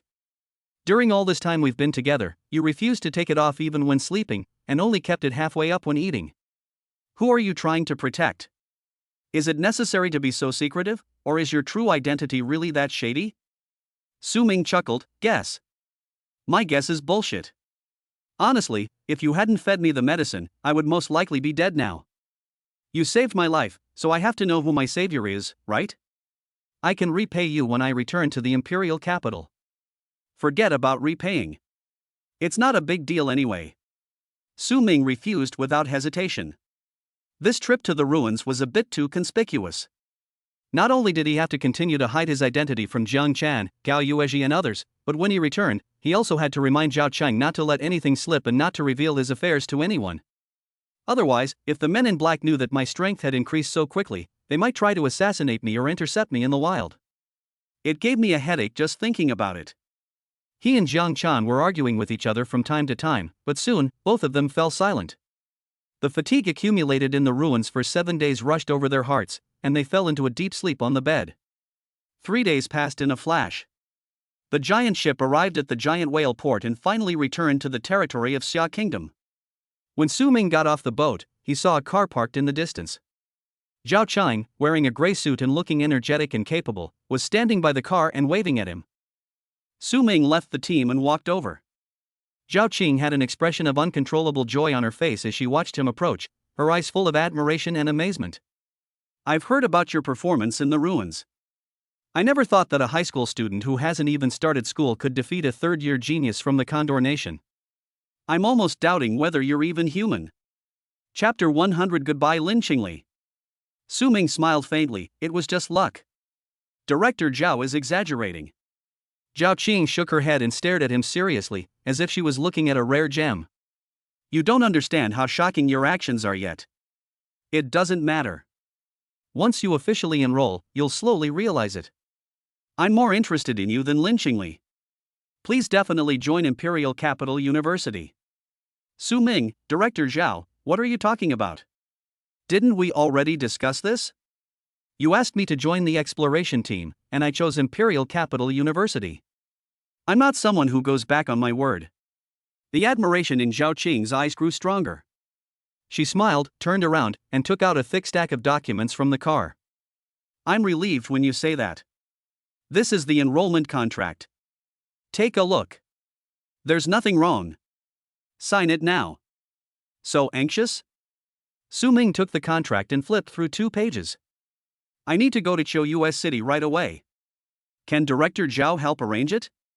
The treasure that repairs talent is already in hand, and he wants to give it to Lin Qingli as soon as possible.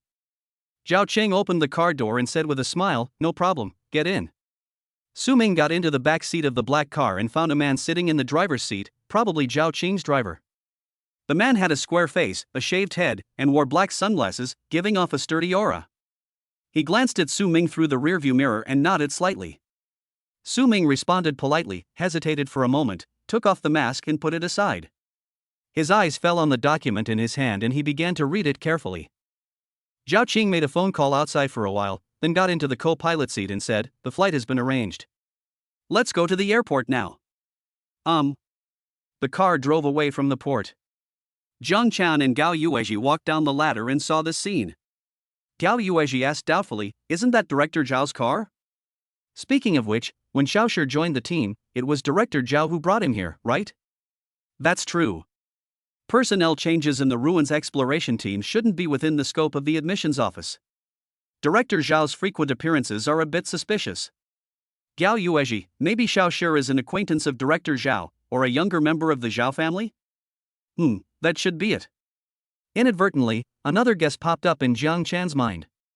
But the thought only flashed through his mind before he rejected it. Xiaoshi is a new student who hasn't enrolled yet, so that's why Director Zhao from the admissions office is leading him into the team. It's impossible no matter how hard you think about it.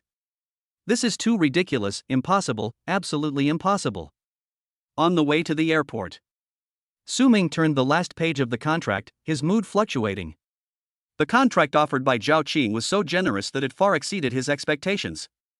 Students are exempt from all tuition and miscellaneous fees, are arranged to live independently, skip the normal teaching system, can choose a tutor to develop a personal growth plan, enjoy priority use of all school facilities, and are equipped with an independent martial arts room.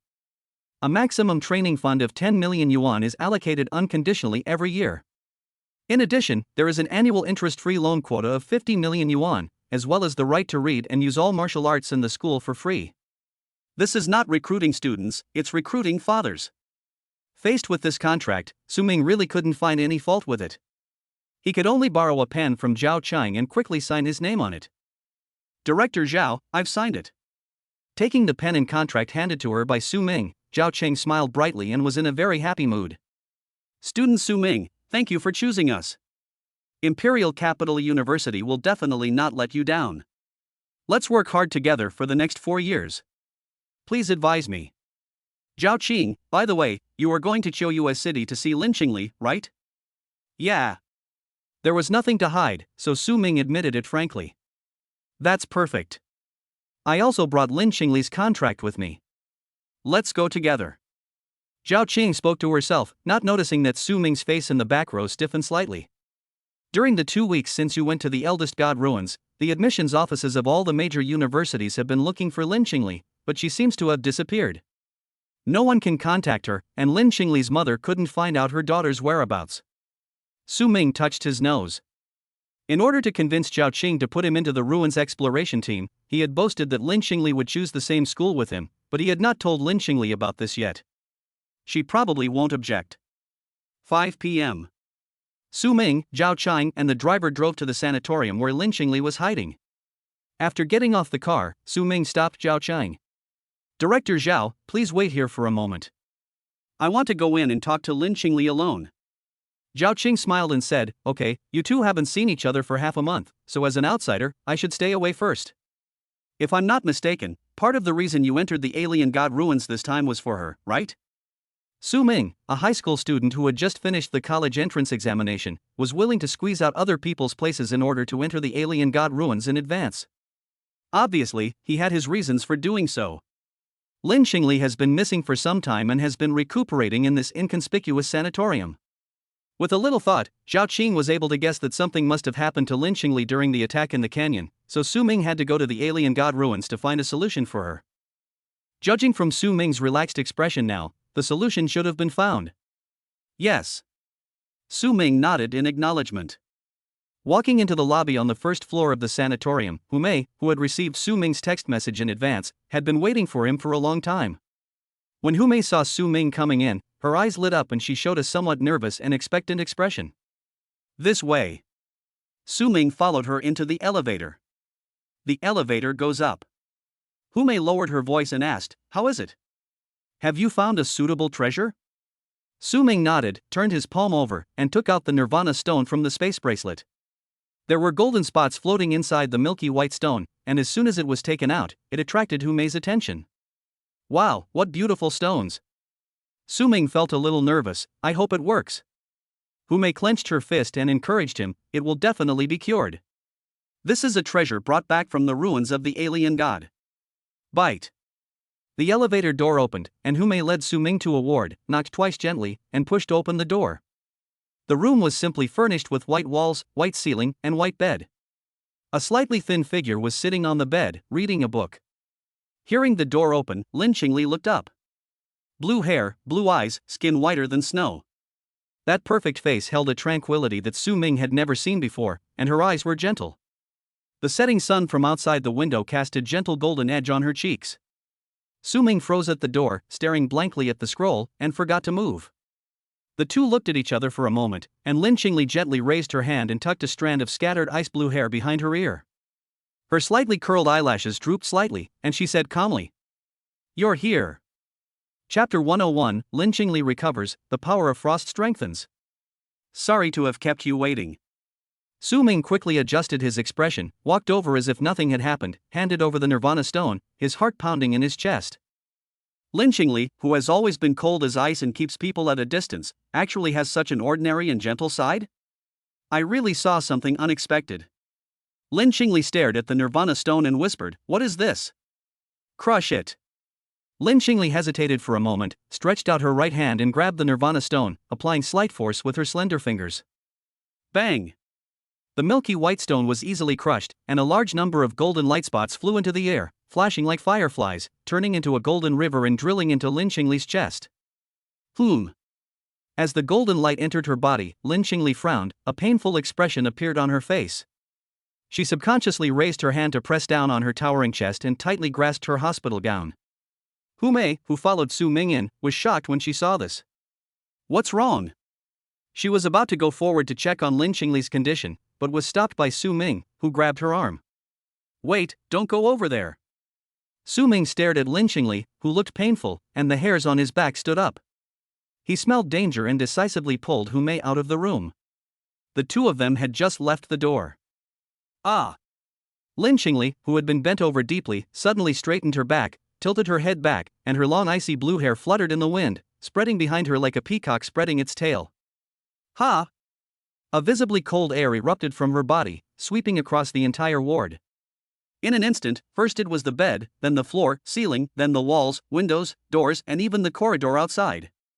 A large number of clustered blue ice cones covered everything, broke out of the windows, rushed into the corridors, and instantly froze all objects they touched. Hu Mei was pulled by Su Ming away from the direction of the door. She took 7 or 8 steps back before stopping in shock. Looking at the cluster of icicles that filled the corridor, sharp as knives and still spreading slowly with a crackling sound, Hu Mei opened her eyes wide, her upper and lower teeth chattering, and she covered her thin shoulders with her hands and trembled as she said, This is considered a success?" Feeling the rapidly dropping temperature around him and the faint scent of danger floating in the air, Su Ming took a deep breath and narrowed his eyes. It's more than just a success. Her frost ability has even improved. He subconsciously recalled the scene when Lin Qingli went berserk when facing the man in black number 2 half a month ago. Comparing the two, the ice cones filling the corridor now are no worse than they were back then, and are even more dangerous. The Nirvana Stone only has the effect of repairing and reshaping, and will not promote the growth of special talents. This is probably a manifestation of the further awakening of her inherent potential. Su Ming's tone subconsciously carried a hint of envy. Although I have lamented this a long time ago. But this guy's talent is so terrifyingly strong. At this time. Boom, boom, boom. There were hurried footsteps coming from the stairs. Zhao Qiang, who was downstairs, was startled by the icicles that suddenly broke out of the window and grew wildly, and rushed up with the man in black sunglasses. What happened? Where's Lin Qingli? She rushed to Su Ming and asked seriously. I'm fine.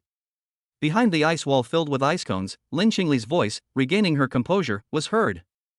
Following this response, the cluster of ice cones that was indestructible just a second ago shattered instantly and collapsed into a pile of broken ice. Lin Qingli, wearing a blue and white striped hospital gown and slippers, walked out of the room on broken ice. Her long icy blue hair and pupils had returned to their normal black color, and her skin was whiter and more transparent than half a minute ago.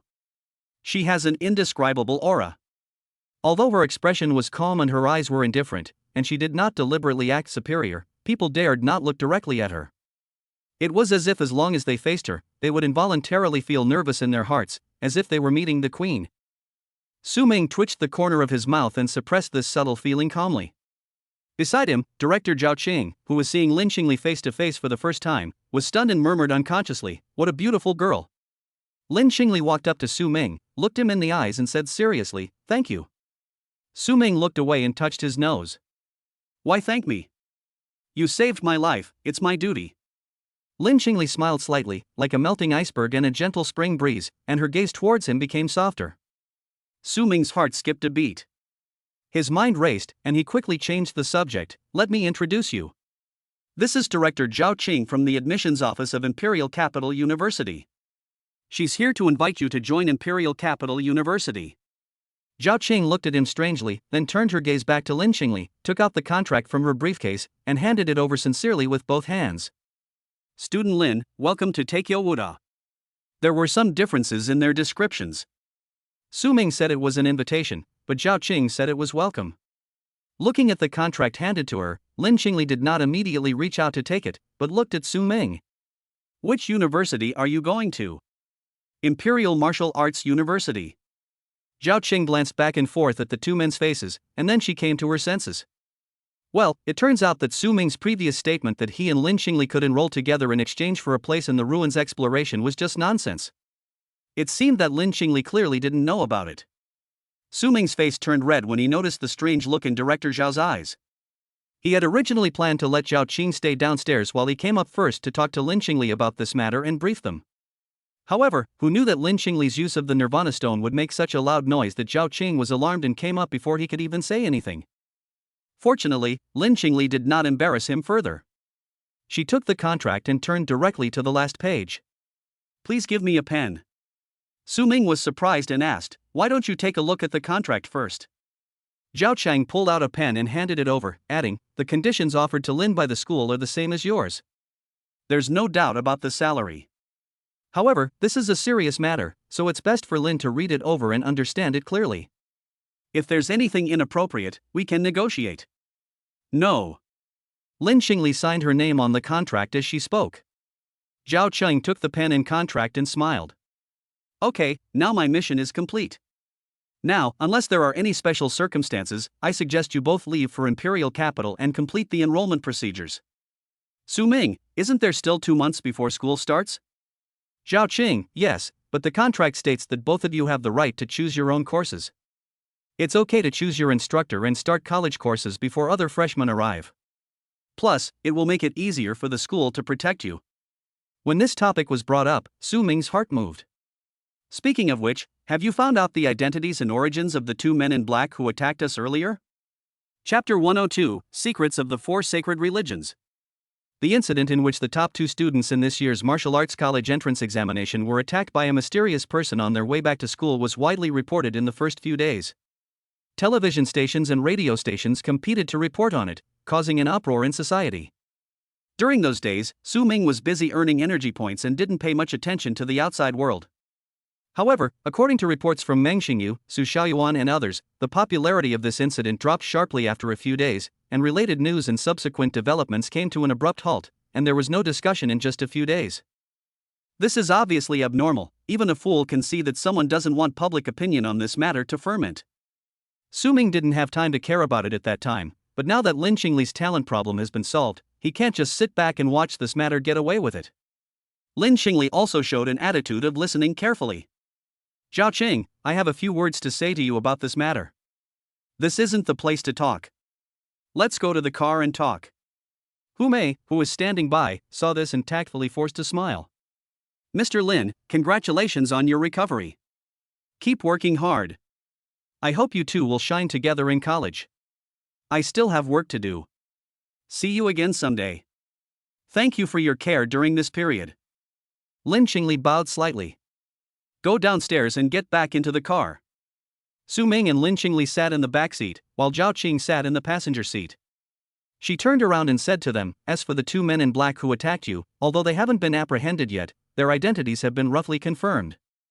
They are members of the Four Saints sect. The Four Saints sect? What the hell is that? It sounds like a cult organization. Su Ming frowned. Zhao Qing smiled bitterly.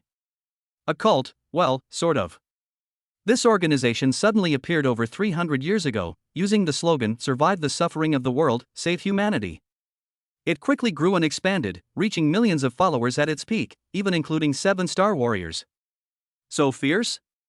Su Ming's breathing was slightly hitched. A 7-star warrior is already a powerful person who can create an aristocratic family by himself, and is one of the top combat forces of mankind. Any 7-star warrior could cause a province to tremble with a single stomp of his foot. How could such a person join a cult? What was the allure of the Four Saints cult that attracted them? Unfortunately, Zhao Qing did not elaborate on this aspect. When Su Ming asked about it, she just brushed it off as if she didn't know. It's impossible to verify the methods the Four Saints used to win over people's hearts, and it's unimportant. What's important is that this organization committed unforgivable sins 100 years ago. You've learned about the name Tianfeng City from your high school textbooks, right? Su Ming glanced at Lin Qingli, who had a blank expression on his face. He nodded and said, "Yes, it's a super large city on the southern coast, a strategic military base. It was destroyed by a beast tide 100 years ago. The area within 1,000 miles is still occupied by powerful monsters. The army has launched several wars but has failed to recapture it." Zhao Qing's expression was solemn. That beast tide was the result of the Four Saints behind-the-scenes promotion. The atmosphere in the car suddenly froze. Su Ming was stunned, and a hint of shock flashed across Lin Qingli's face. Are you saying that the beast tide wasn't a natural occurrence, but was deliberately orchestrated by the Four Saints? Why? Are they crazy? There were at least tens of millions of people living in Tianfeng City at the time, right? Su Ming couldn't understand. No matter how crazy or evil the Four Saints sect is, its members are still human beings. What benefits can the Four Saints sect gain from guiding the beast tide to break through a super large city and causing the deaths of tens of millions of people? Isn't this group as slogan "Save Humanity"? This is the way to rescue, right? If all humans die, there will be no need for rescue. Zhao Qing shook her head. Who could possibly understand the Four Saints' intentions? After the fall of Tianfeng City, the nation could no longer sit idly by and watch the Four Saints continue to exist, and began a nationwide sweep to eliminate their forces. This war raged for 10 years, nearly eradicating the Four Saints sect and causing the deaths of millions. After the sect leader was executed, it was said that several high-ranking members escaped capture and fled abroad, lingering on for a while, before vanishing without a trace. After that, under the state's deliberate blockade, information related to the Four Saints sect quickly faded from public consciousness, and soon no one mentioned the organization anymore. Many people believed that the Four Saints sect had completely disappeared, and everyone gradually relaxed their vigilance. Who could have imagined that they would actually reappear this time? Su Ming frowned and remained silent for a while before asking the most crucial question: can the Four Saints cult control demonic beasts to do things for them? Zhao Qing opened her mouth, a look of hesitation on her face. Well, judging from what happened to you and the destruction of Tianfeng City, this should be the case. How did they do that? I'm not sure. There's no record of this in the documents I have access to. Su Ming stopped talking. This point has been mentioned repeatedly in school curriculum since elementary school. Monsters cannot communicate with each other. Even though many high-level monsters show strong intellectual tendencies and their intelligence is no less than that of normal humans, they never communicate with humans. Even if a high-level monster is captured alive, it will only struggle in the cage and try to escape until it tortures itself to death. How did the Four Saints sect overcome this problem and use the monsters for their own purposes? I thought about it for a while, but couldn't figure it out. Su Ming put aside this question and asked about something more personal. So the two of us are now being targeted by the resurgent Four Saints sect, right? And the country can't catch these lunatics.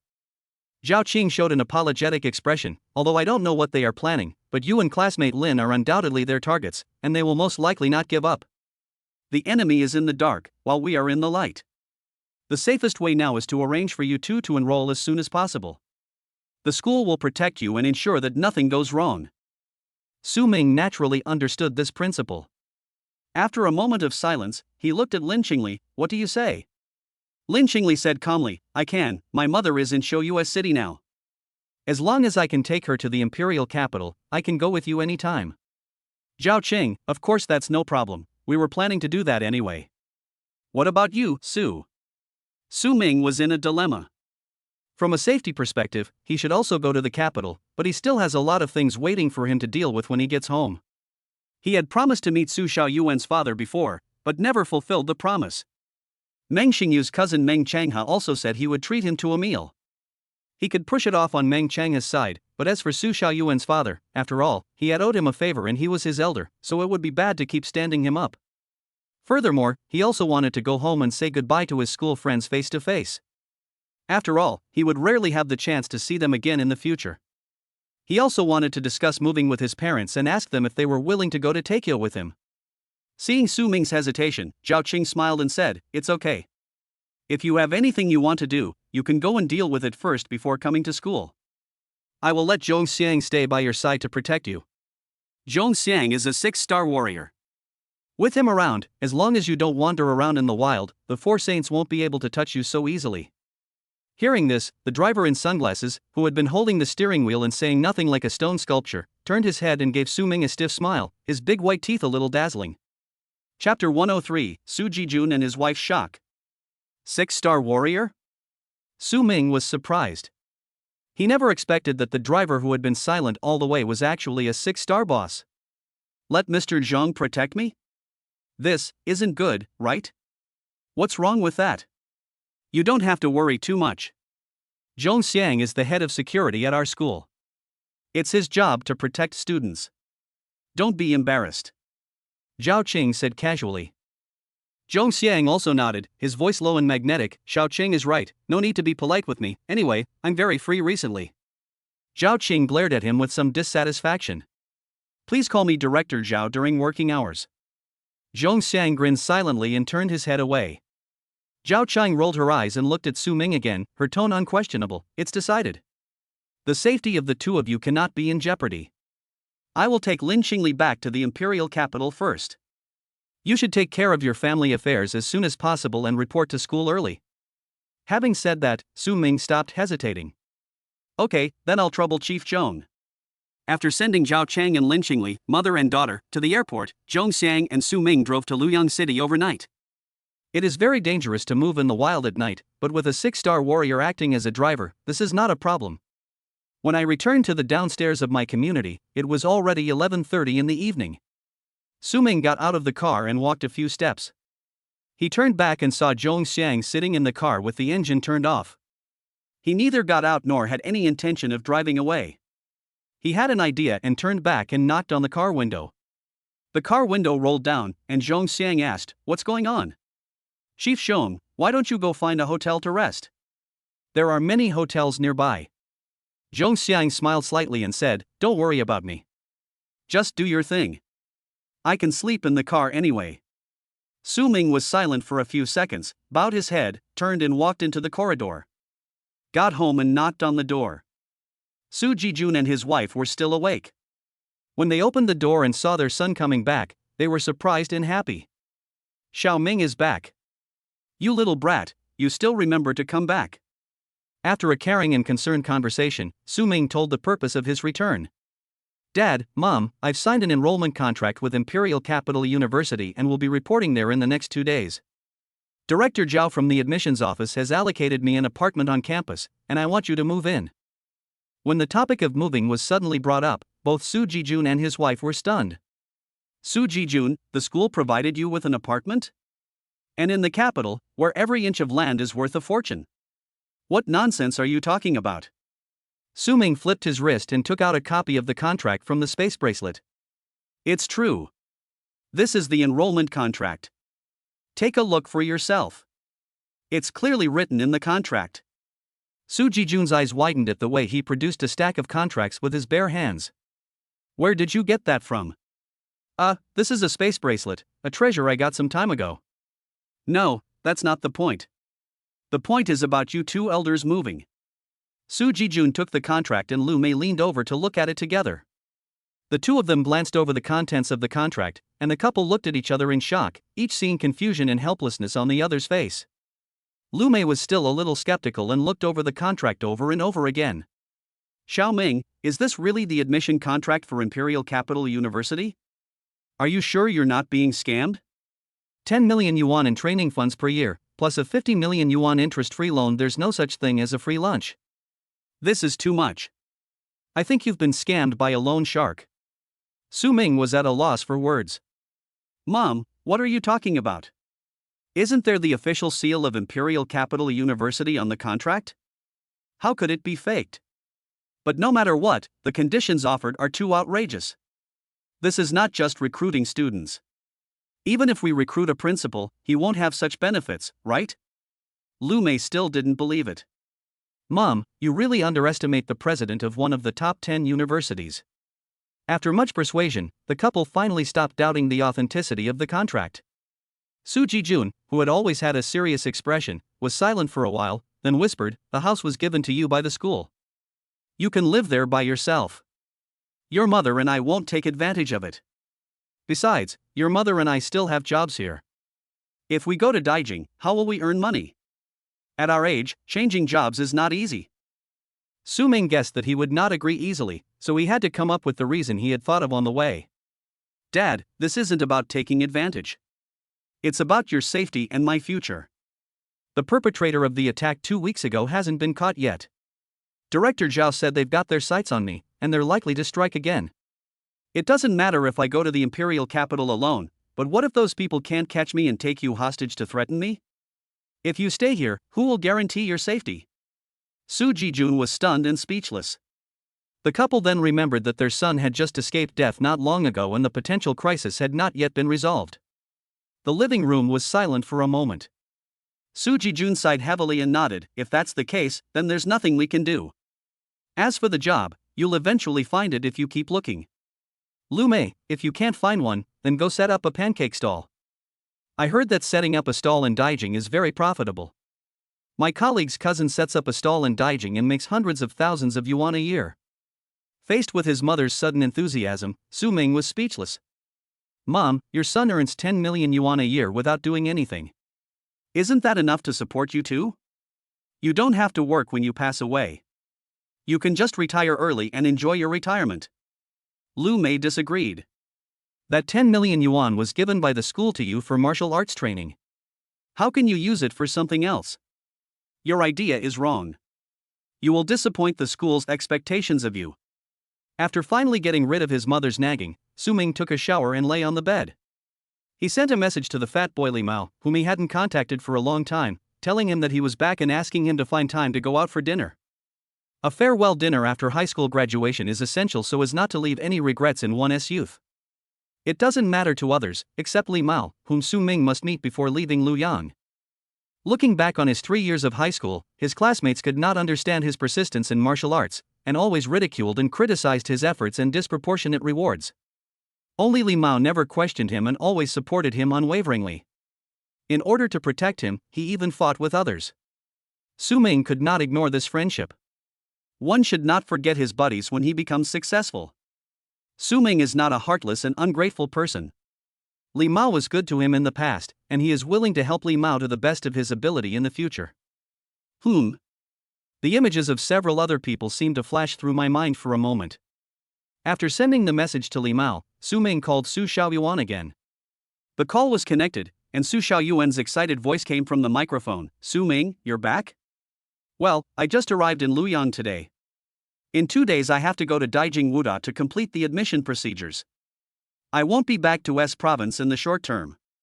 Regarding the dinner I agreed to have with your dad, ask them if they have time. If you miss it this time, it will have to be postponed again." Su Xiaoyuan was surprised, enrolling so early? "You're worthy of being ranked second in the country." "Okay, I'll call and ask. Do Xingyu and the others know you're back? Let's find some time to get together. I'm just about to call him and set a time to let you know." Chapter 104, The Situation Beneath the Base Ruins. Early the next morning, Su Ming and his family of 3 all went out. Su Jijun and Lu Mei are going to the company to handle the resignation procedures, while Su Ming is going to Qingyun City to attend a dinner with Su Hengxiu, CEO of Shendang Group. After driving for 4 hours to Qingyun City and arriving at the restaurant designated by Su Xiaoyuan, it was already 11 o'clock in the morning. This time, Su Ming did not let Xiang stay in the car, but instead attended the dinner as an entourage. After meeting Su Xiaoyuan at the restaurant entrance and entering the private room, Su Ming met the famous chairman of Shendang Group for the first time. Su Hongqiu is in his 50s, but he doesn't look old at all. His black hair is combed back, his eyes are bright, his temperament is calm and sophisticated, and there is a friendly smile on his face. As soon as Su Ming entered the box, he took the initiative to stand up and shook Su Ming's hand. His enthusiastic attitude made Su Ming feel a little flattered. This is the boss of Shendang Group, who controls trillions of funds and has countless powerful people under his command.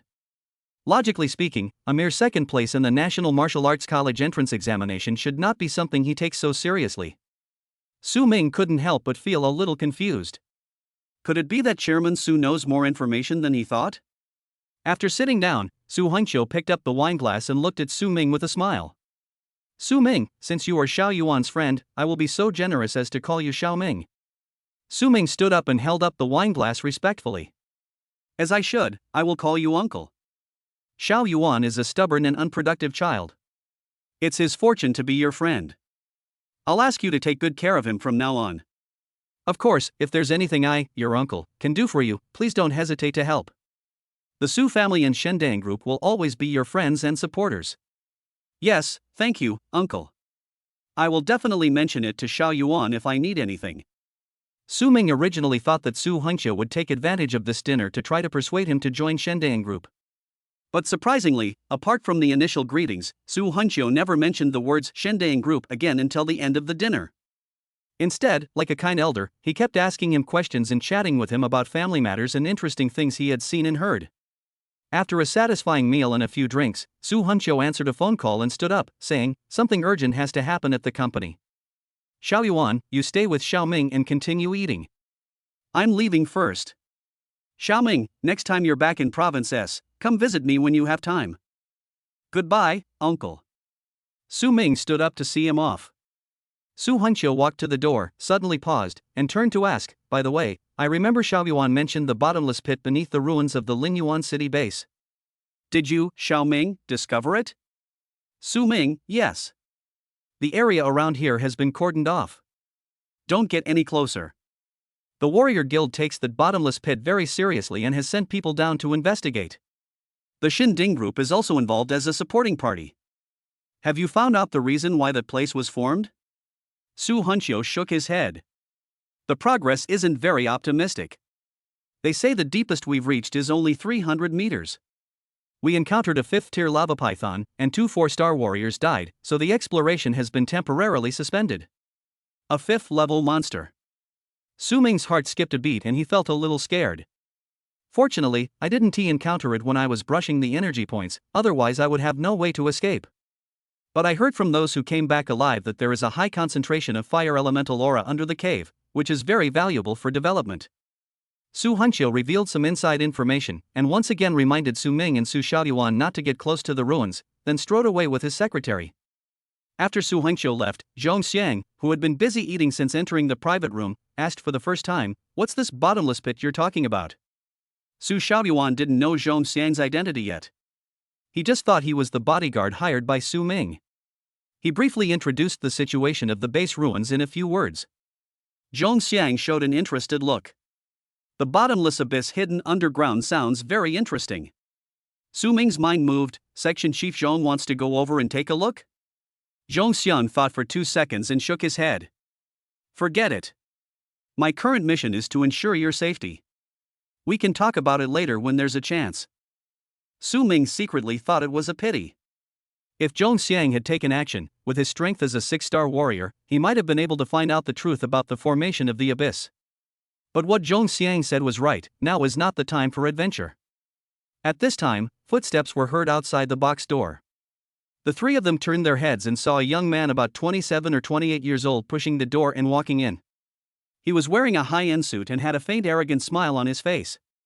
His eyebrows and eyes were somewhat similar to those of Su Hongqiu and Su Xiaoyuan, father and son.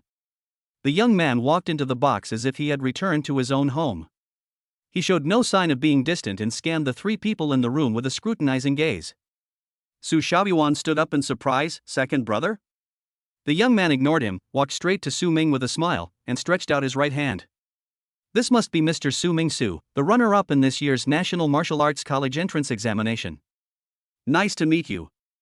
I'm Su Shaoling, the second heir to the Shendang group. Every pore in his body exudes arrogance. Even when he takes the initiative to shake hands with others, he holds his chin high and looks down on others, revealing a sense of superiority that is ingrained in his bones. Su Ming didn't like the look in this man's eyes, but considering that he was Su Xiaoyuan's brother, he stood up and shook Su Shaoling's hand. Nice to meet you. Su Shaoling's lips curled up into an elegant smile. I heard that my father invited Mr. Su to dinner here today. There aren't many people that my father would take the time out of his busy schedule to invite. I'm a little curious about what kind of person Mr. Su is, so I came here uninvited. Please don't blame me, Mr. Su. Where? It was not until then that Su Shaoling turned around and glanced at Su Xiaoyuan on the other side of the dining table, a hint of undisguised contempt flashing in his eyes. My good-for-nothing brother has no good manners. Mr. Su must have a hard time getting along with him. I apologize to Mr. Su on his behalf. I wonder which martial arts university Mr. Su plans to attend in the future. Listening to the words coming out of Su Shaoling's mouth, Su Xiaoyuan's face turned pale, he froze in place, and his palms unconsciously clenched into fists. Su Ming frowned slightly, and after a moment of silence, he replied briefly, Daijing Wuda. Oh? That's a coincidence. Su Shaoling laughed heartily and clapped his hands, saying, I happen to be in charge of the company's affairs in the Imperial Capital branch. We should have many opportunities to meet in the future. If Mr. Su encounters any troubles or needs in the Imperial Capital, please feel free to contact me. As he spoke, he turned his head and glanced at Su Xiaoyuan again, his tone mocking, unlike this good-for-nothing brother, I have a lot of connections in the Imperial Capital. No matter what happens, I can give Su Ming the most timely and perfect support. Oh, by the way, I heard that Mr. Su comes from an ordinary family? When it comes to martial arts training, the environment is paramount. I happen to have a house near Imperial Capital University, over 300 square meters, with a basement martial arts studio. Since we're meeting for the first time and I don't have a gift, I'll give this house to Mr. Su as a token of our friendship. Su Shaoling took out a bunch of keys from his suit pocket and held it in front of Su Ming with a smile. Chapter 105 Sorry, we are not familiar. Su Ming took the key and raised his eyebrows. Really give it to me? A house next to Imperial Capital University is worth at least tens of millions, right? Su Shaoling's smile widened. Money is not important. What's important is making friends with Mr. Su. A mere house is nothing to worry about. Oh, thank you very much. Su Ming responded calmly and threw it away. Xiaoyuan, go on. The key drew an arc and flew over the dining table. Su Xiaoyuan reached out to catch it reflexively, looking confused. Su Shaoling was also confused by his action and his smile froze. Mr. Su, what does this mean? It's nothing. Su Ming shrugged. Since you've already given me this house, it's my business what to do with it, right? The smile on Su Shaoling's face completely disappeared, and his expression became visibly gloomy. Su Xiaoyuan held the key as if it were a hot potato, and said awkwardly, Su Ming, this is the house my second brother gave you, just accept it. Su Ming, I have a place to stay in Imperial Capital, so I don't need it. I'll leave this house to you for safekeeping. When you and Xing and the others come to Imperial Capital in the future, it will be a good place to stay. This is already a slap in Su Shaoling's face. Su Shaoling tried hard to control his emotions, suppressing his anger, and said with a forced smile, Mr. Su, giving my gift to someone else in front of me is really rude. This is not the right attitude to treat a friend. Friend? Su Ming's eyes flashed with a playful smile, sorry, we are not familiar with each other, please don't try to make connections. After saying that, regardless of Su Shaoling's extremely dark face, he walked past him and left the box. Xiaoyuan, let's go. Ha? Oh. Su Xiaoyuan reacted and hurriedly chased after him. Xiang, who had been watching coldly, shook his head and laughed, then left. This kid's behavior is a bit too mean. Soon Su Shaoling was the only one left in the box. He stood there for a while, his face turning from blue to red. Then he slammed his fist on the dining table with a bang, causing the cups and plates to jump up and the soup to splash everywhere, and he roared in disbelief. Damn you pariah! How dare you play tricks on me? Walk out of the restaurant. After getting in the car, Su Ming told Meng Xingyu the address where they had agreed to meet, and the car started moving. Su Xiaoyuan had a worried look on his face since he left the box. Su Ming, you shouldn't have said that just now. Su Shaoling is narrow-minded. You made him lose face. He will definitely hate you. Whatever. I don't plan to continue dealing with him. Just bear a grudge. No, you don't know Su Shaoling's methods. He didn't lie just now. He has a lot of connections in the imperial capital. If he deliberately targets you, not only can he make it difficult for you to move around in school, but he can at least cause a lot of trouble. When saying these words, Su Shaoyuan looked anxious, and it was obvious that he was worried about him from the bottom of his heart. Su Ming felt like laughing. The head of the security department of Taikyo Wuda University is driving right in front of you, and you tell me, an outsider, that I won't be able to take a single step in the school in the future? Then Su Shaoling is really capable. Come to think of it, even if you have half-brothers, Su Shaoling is at least your brother. Why is your relationship so bad? Su Ming changed the subject. As soon as Su Shaoling entered the door, he made no secret of his disdain and contempt for Su Shaoyuan, and his words and deeds were all about belittling Su Shaoyuan. It was this point that made Su Ming's impression of him drop to freezing point, and from the very beginning he had no intention of building a good relationship with this person. Su Shaoyuan's expression darkened, and he muttered, "Why else? They're afraid I'll compete with them for power in the future. Do you want to be the next chairman of Shendang Group? What the hell? I know my own limitations. I'm fine with being a spendthrift, but chairman? Spare me. But my two brothers don't think so. In their view, as long as I have Su family blood flowing in my body, I am a potential threat. It's convenient for them to suppress me from time to time, just to prevent trouble before it happens." Su Shaoyuan has a thorough understanding of his situation in the family. Su Ming, it's not easy to be a child of a big family. Su Shaoyuan looked out the window and smiled at himself. Oh, what big family, kid? I'm just a useless illegitimate child. The meeting place agreed with Meng Xingyu was in a tea house. As soon as they met, Meng Xingyu gave Su Ming a warm hug. You guys came pretty fast. He stepped aside to make way for the person behind him and introduced, "This is my cousin, Meng Changhe." Meng Changhe had a handsome face and exuded a strong affinity. He smiled and nodded at Su Ming, "Hello again." He and Su Ming had met once in the Jingyun secret realm. At that time, the rules of the secret realm blocked their view of each other's faces.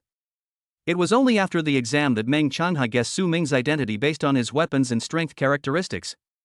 It's been a long time since we last met. Last time I treated you to venison, and this time it's your turn to treat. Su Ming joked. Next to Meng Changhe stood a red-haired girl with a ponytail. She was tall and had sharp eyes. There was a hint of dissatisfaction in her eyes as she looked at Su Ming. Meng Xingyu continued to introduce, "Her name is Meng Tong, she is my cousin." Meng Tong shook her ponytail, raised her chin, and acted coquettishly. Are you Su Ming? You look just ordinary. Humph, don't think you can be proud just because you got lucky and ranked second in the country. If my brother hadn't performed poorly this time, second place would have belonged to him. A bead of sweat dripped down Meng Xingyu's forehead, and he said awkwardly, Meng Tong, don't talk nonsense. Where did I say that? It's true. If it weren't for that perverted Lin Qingli who snatched away most of the second-level monsters by herself, how could brother Changhe only be ranked 14th in the country? Meng Tong pouted and yelled. Meng Changhe smiled dotingly and touched her head.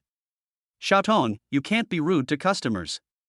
I'm ranked 14th because I'm not as skilled as others, it has nothing to do with others.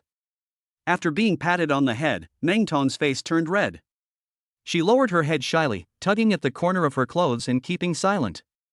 Su Ming secretly found it interesting. Could this be the legendary brother complex? Meng Changhe extended his hand and said, let's go in and talk. The group walked into the room, which contained a long coffee table and several futons. Facing the courtyard was a large French window, offering a view of the plants and flowers outside. The environment was very elegant. After everyone sat down around the coffee table, Meng Changhe's gaze inadvertently swept across Zhong Xiang's face wearing sunglasses, and he was subconsciously startled. Who is this? Zhong Xiang sat upright like a mountain. I am Mr. Su's bodyguard. Meng Changhe showed a strange expression, stared at him again and again, and seemed to be hesitant to speak. Could this person know Section Chief Zhong? Su Ming coughed lightly and took the initiative to speak. Brother Changhe, you asked me to meet you this time, not just for tea, right? Meng Changhe then withdrew his gaze and got down to business. I have something else to discuss with you. I heard from Xingyu that you have signed the enrollment contract for Imperial Capital University? Right. As Meng Changha poured tea for everyone, he said, Xingyu has told you about the existence of Mingshan society, right? Yes. Meng Changha put down the teapot and said seriously, I asked you out this time, firstly, to repay the venison meal in the secret realm, and secondly, I wanted to invite you to join the Mingshan society to see if you were interested. Su Ming thought for a moment and asked, what are the benefits of joining? Meng Changha smiled slightly. Before introducing this, let me first tell you about the way the top 10 universities train their students. Chapter 106, Meng Changha's Invitation, Mingshan Society.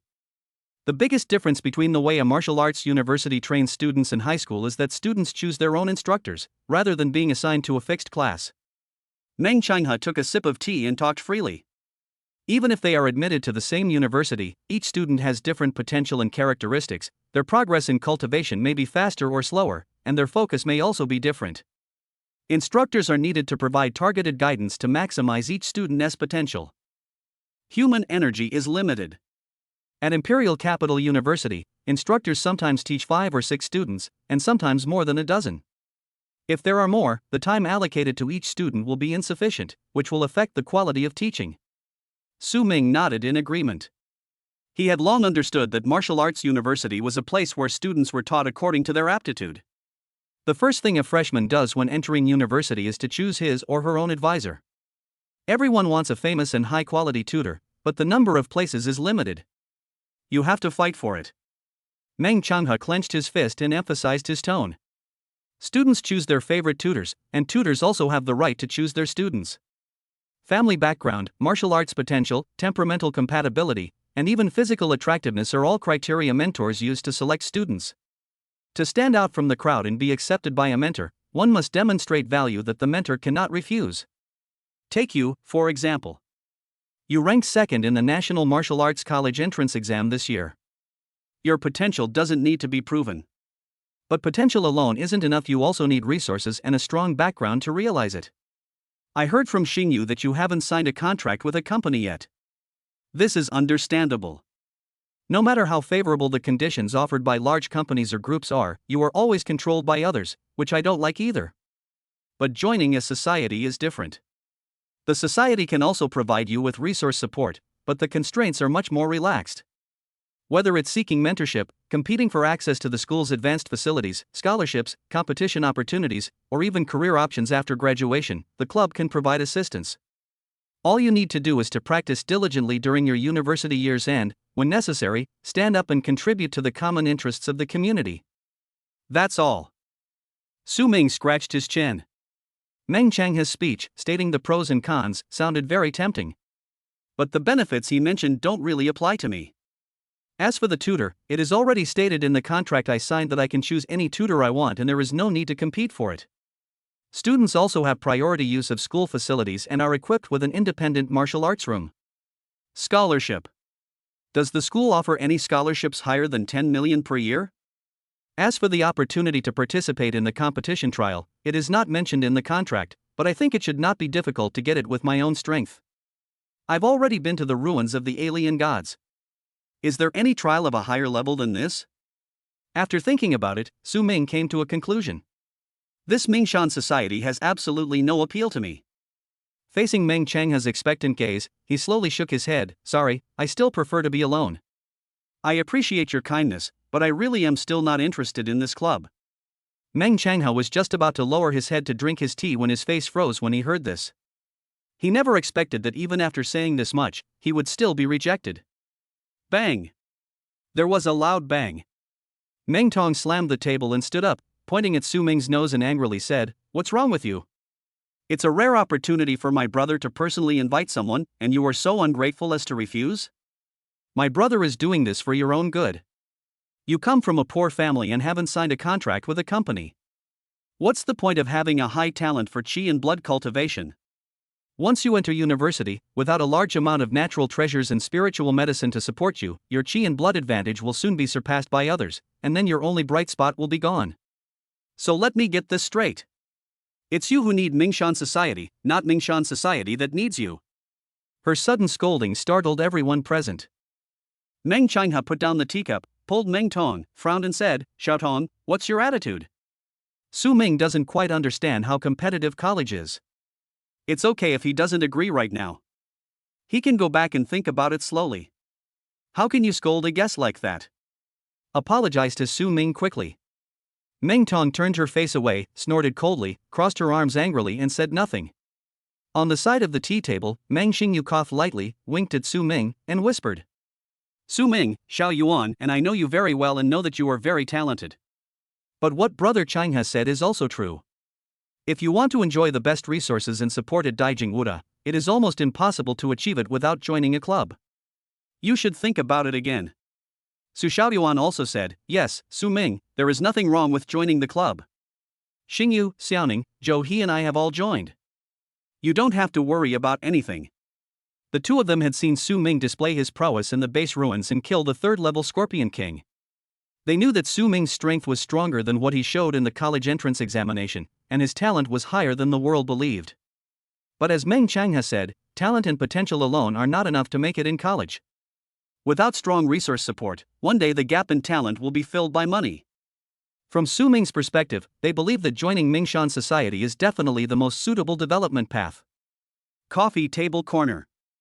Zhong Xiang picked up the teacup, took a sip silently, and listened quietly to the younger generations discussing college life and future plans, with a trace of nostalgia in his heart. As an old senior who graduated from Taikyo Wuhan University, served in the army for more than 10 years, and returned to his alma mater to teach. When he was in college, he also participated in clubs and understood that what Meng Changha said was true. Not to mention being the second in the country, even if you are the top student in the country, you have to find a club to rely on after entering university. Unless this person's background is powerful enough to shock everyone and can provide everything needed for cultivation, such as the children of the Chun family and the Qiao family in the capital, who are from a 1,000-year-old family. It is easier for ordinary people or students with slightly worse family backgrounds to join a club. Otherwise, they will be caught in the fierce competition among major clubs and be ruthlessly crushed without even a chance to breathe or get ahead. But having said that, the kid in front of you is different. This guy can't be judged by common sense, he's a pervert. As a high school graduate and a prospective freshman, he entered a trial among a group of outstanding sophomores and juniors, overwhelmed warriors from various countries, defeated a powerful foreign enemy who had 1 foot in the 4-star level, and won the final victory. This kid's potential and talent have reached an unprecedented and incredible level. His detailed information had been placed on the desks of several principals and vice principals a few days ago. After evaluation at the meeting, he was identified as a candidate for full-scale training. The principal personally made the final decision and opened various convenient doors for him. Only this kid really doesn't need to rely on the reputation of the society to compete for university resources, because the entire Daijing Wuda University is his backing. Faced with the persuasion of Meng Xingyu and Su Xiaoyuan, Su Ming remained unmoved and apologized again. You may be right. I might change my mind someday. But at least for now, I have no intention of joining any company or organization. Sorry. Su Ming still remembers Meng Xingyu's comments when he first mentioned Mingshan Society. After decades of development, it has already become a stinking ditch. This is a spontaneous organization with a complex membership structure and has existed for many years. Without having to listen to anyone's detailed explanation, Su Ming can already imagine all the dirty things that exist within the organization. It's definitely more corrupt than that boring organization like the Student Union. He declined the invitation. Chapter 107, could it be him? After being rejected by Su Ming for the second time, Meng Chanha no longer insisted on recruiting him. Instead, he changed the subject and talked about some interesting rumors about Daijing Wuda. Half an hour later, Meng Xingyu saw Su Ming and the other two off, leaving only cousins Meng Changha and Meng Tong in the room. This Su Ming really thinks he's a big shot. As soon as Su Ming left, Meng Tong slammed the table and cursed angrily. He's only second in the country, what's so great about that? He's pretending to be aloof now, but once he gets into college and suffers, I'll see if he's got the nerve to come back and shamelessly beg us to admit him to the club. Meng Chanha leisurely picked up the cold tea, took a sip, and looked thoughtful. This Su Ming doesn't seem like the kind of pedantic person who's obsessed with appearances. Did you notice the man wearing sunglasses sitting next to him? Meng Tong didn't understand the meaning of his question and thought about it. Nothing special, just a bodyguard. Meng Chanha, do you remember that I went to Imperial Capital University last October? The time you delivered something to your eldest cousin? Right. After finishing my business, my eldest brother took me to a party hosted by the Imperial Capital Martial Arts University and introduced me to several school leaders. Among them was a 6-star warrior named Xiang, the head of the security department. I saw him from afar and still remember his appearance. Meng Tong was even more confused. Brother, what exactly do you want to say? Meng Changhe was silent for a few seconds, then said calmly, the bodyguard who was sitting next to Su Ming just now looked very similar to Section Chief Xiang. Meng Tong's eyes suddenly widened, and her mouth opened so wide that a duck egg could fit in it. Brother, what nonsense are you talking about? Are you saying that the head of the security department of Imperial Capital University is working as a bodyguard for that Su Ming? How is that possible? There was some hesitation on Meng Changhe's face. That man was wearing sunglasses the whole time, so I couldn't see his full face. Actually, I'm not entirely sure. But judging by his facial contours, chin, and body shape, bodyguard Su Ming bears at least an 80% resemblance to Section Chief Xiang. No, it's impossible no matter how hard you try. Meng Tong shook her head like a rattle, refusing to believe that such an outrageous thing could happen. Su Ming only scored second in the National College entrance exam, not even first. He doesn't have any family connections. How could he possibly afford a 6-star warrior as a bodyguard? That would cost at least hundreds of thousands a day. Meng Changhe remained silent, feeling deeply shaken. The head of the security department of Daijing Wuda University was a big shot whom even the head of the Meng family had to treat as a guest of honor and with courtesy. When he followed his eldest cousin to the party, he didn't even have the qualifications to go up and say hello. How could a strong man of this level be a bodyguard for a freshman with no background? Even if he had money, he couldn't hire him. Did I really just admit my mistake?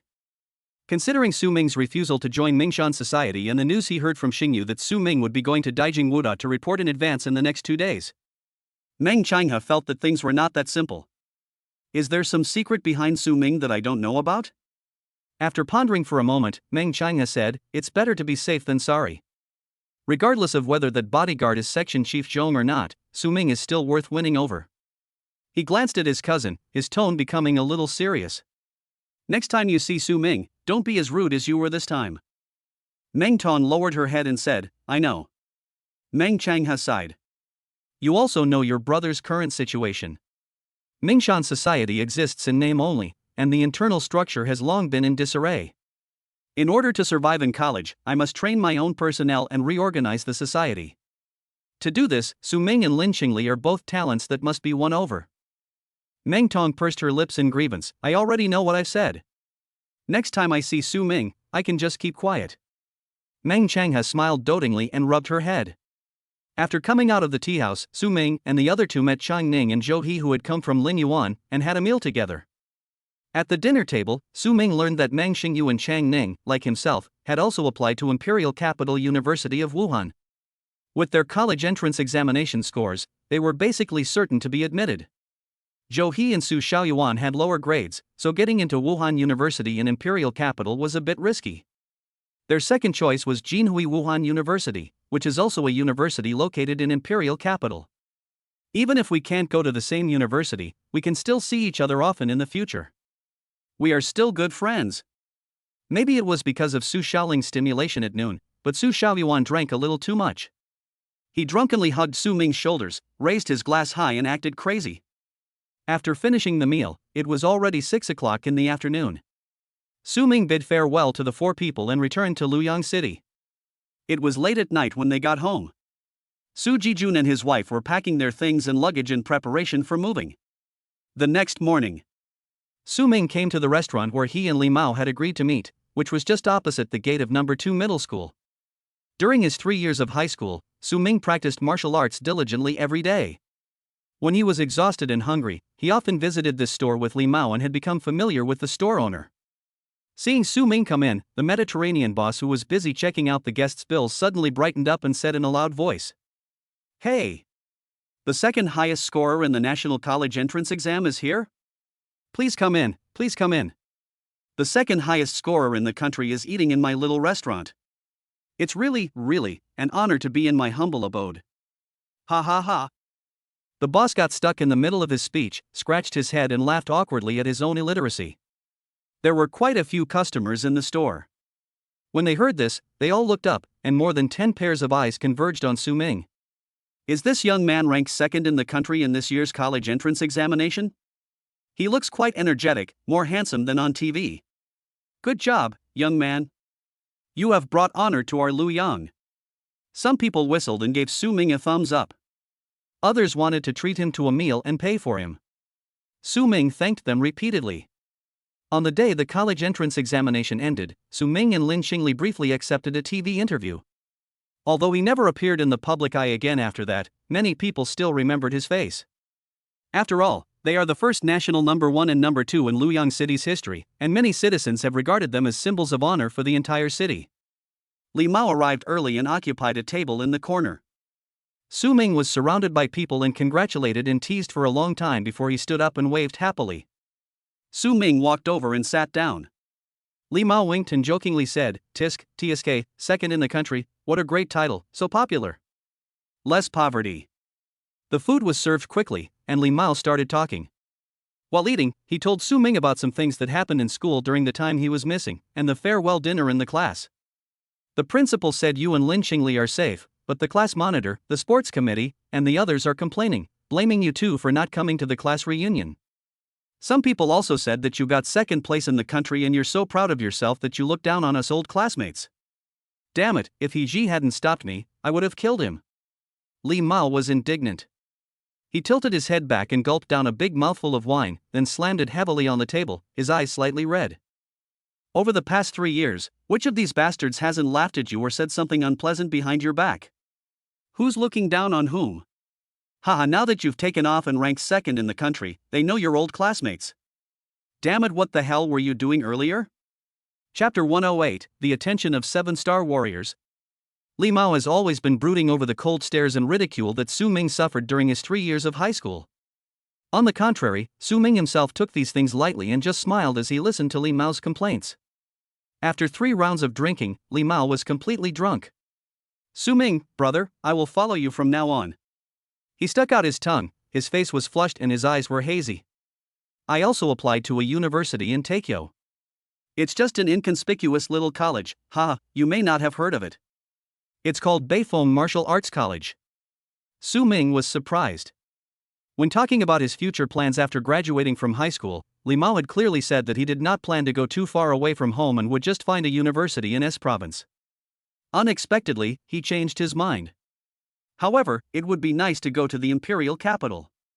After all, he was the most important buddy during his 3 years of high school, and Su Ming was very happy that they could go to the same city for college.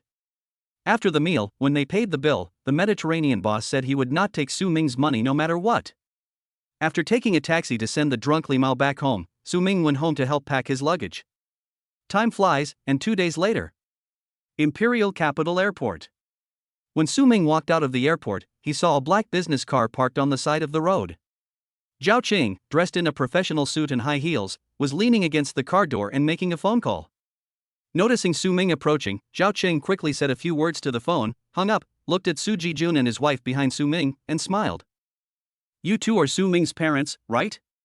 Hello, I'm Zhao Qing, the director of the admissions office at Imperial Capital University.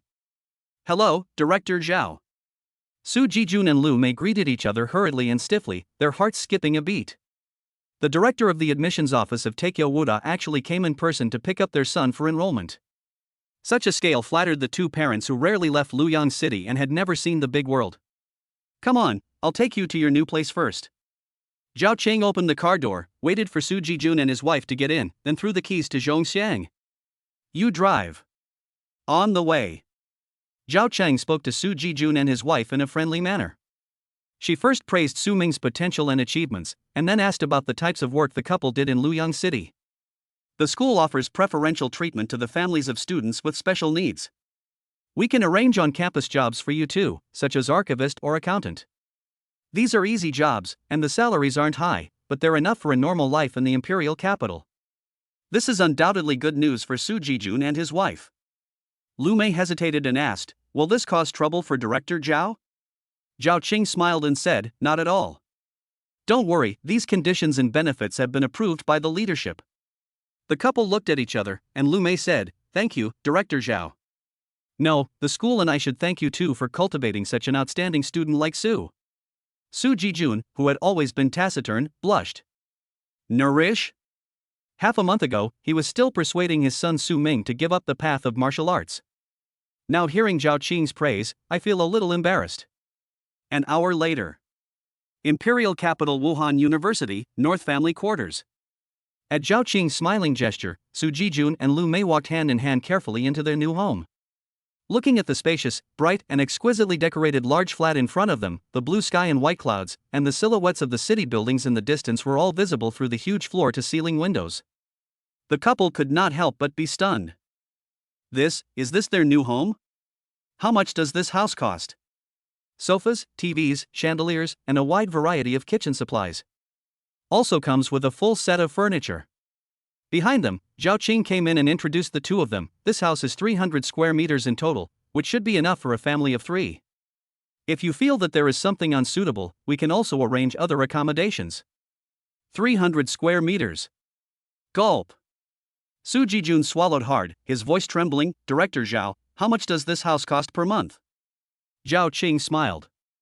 This building is a family housing complex built by the school specifically for faculty, staff, and outstanding students. It's completely free and not for sale or rent. Su Ming has signed a contract with us. As long as he doesn't drop out, he'll have the right to live in this house for 30 years. You don't have to worry about that. Su Jijun felt as if he was in a dream, enveloped by a huge sense of shock and uneasiness, and always felt that everything before his eyes was unreal. He had read Su Ming's enrollment contract. Although it stated that the school would arrange accommodation, he thought it would be at most an old and dilapidated house of 70 or 80 square meters where a family would have to squeeze into a small space to make ends meet. He never imagined it would be like this. Did his son save the president of Daijing Wuda University? This is too weird. The couple looked around the room anxiously. Zhao Qing pulled Su Ming aside. Lin Xingli and her mother live downstairs from you. You can go and say hello when you have time. Su Ming subconsciously frowned slightly. Why should I go to her house to say hello? Zhao Cheng didn't notice his expression change and continued. Lin Xingli had already chosen her mentor yesterday. It's our school's vice principal Wei Yan, a 7-star warrior. Su Ming's pupils shrank. Lin Xingli actually took a 7-star warrior as her mentor? Growing up, he had only seen 7-star warriors a few times on TV, and never thought that he and the people around him would one day have an intersection with a strong man of that level. No, I did have the fantasy, but I never thought it would come true. Zhao Qing, presidents and vice presidents of the top 10 universities rarely stay on campus. They spend most of their time either guarding the front lines or exploring secret areas where monsters and beasts are entrenched. They rarely guide students in person. It's rare that they've shown interest in you too and have come all the way back from out of town. You should seize this opportunity and strive to become a disciple of one of them, just like Lin Xingli. It will be very beneficial to you. When Su Ming heard that he had to face the gaze of the 7-star boss, he immediately felt the pressure.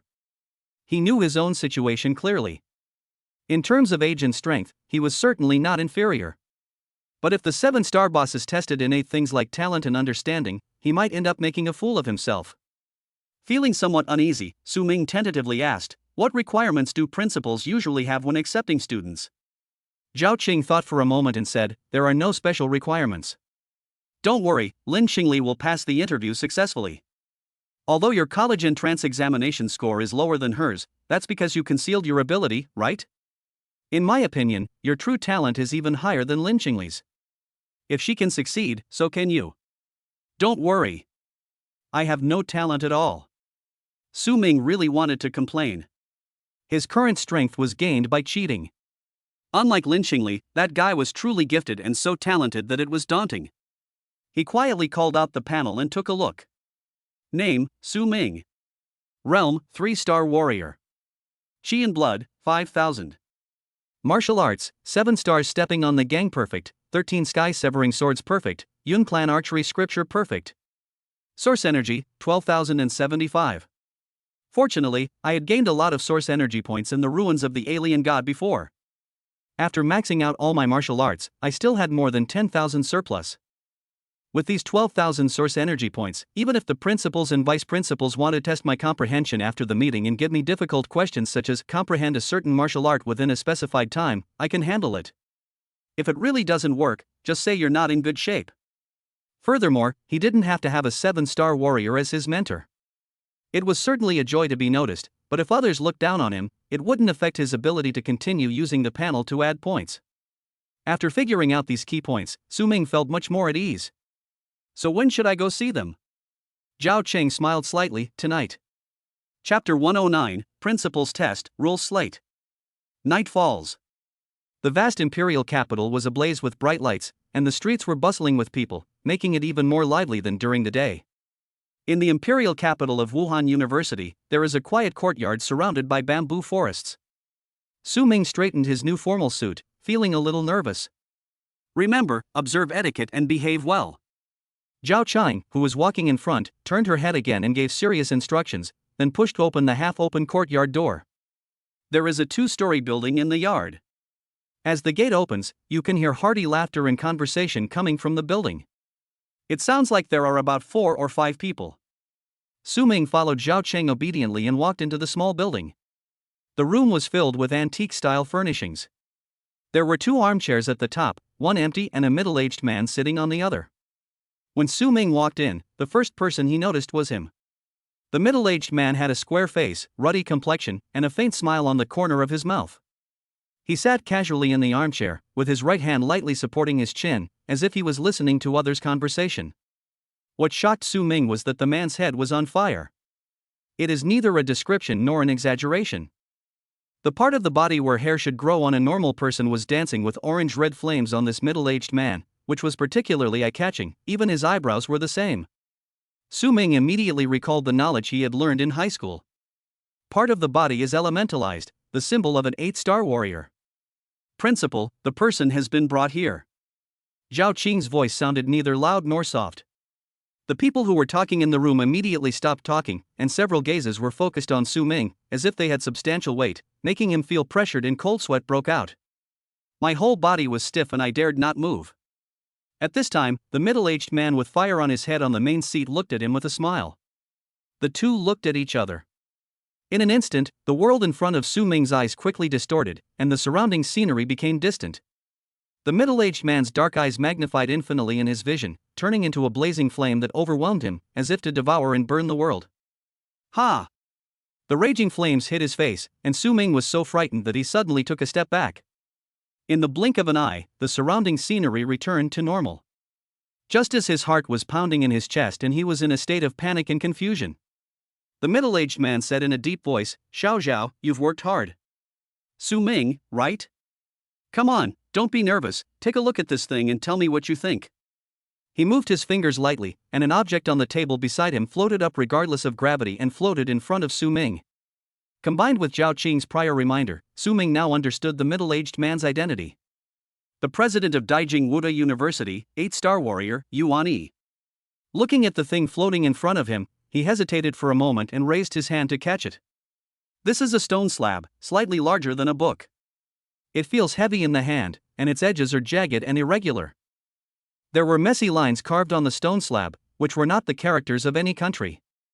They looked like graffiti made by a child. Su Ming's body tensed up suddenly, and his heart sank rapidly. It's over. This is how we play it. The worst possible development happened right from the start.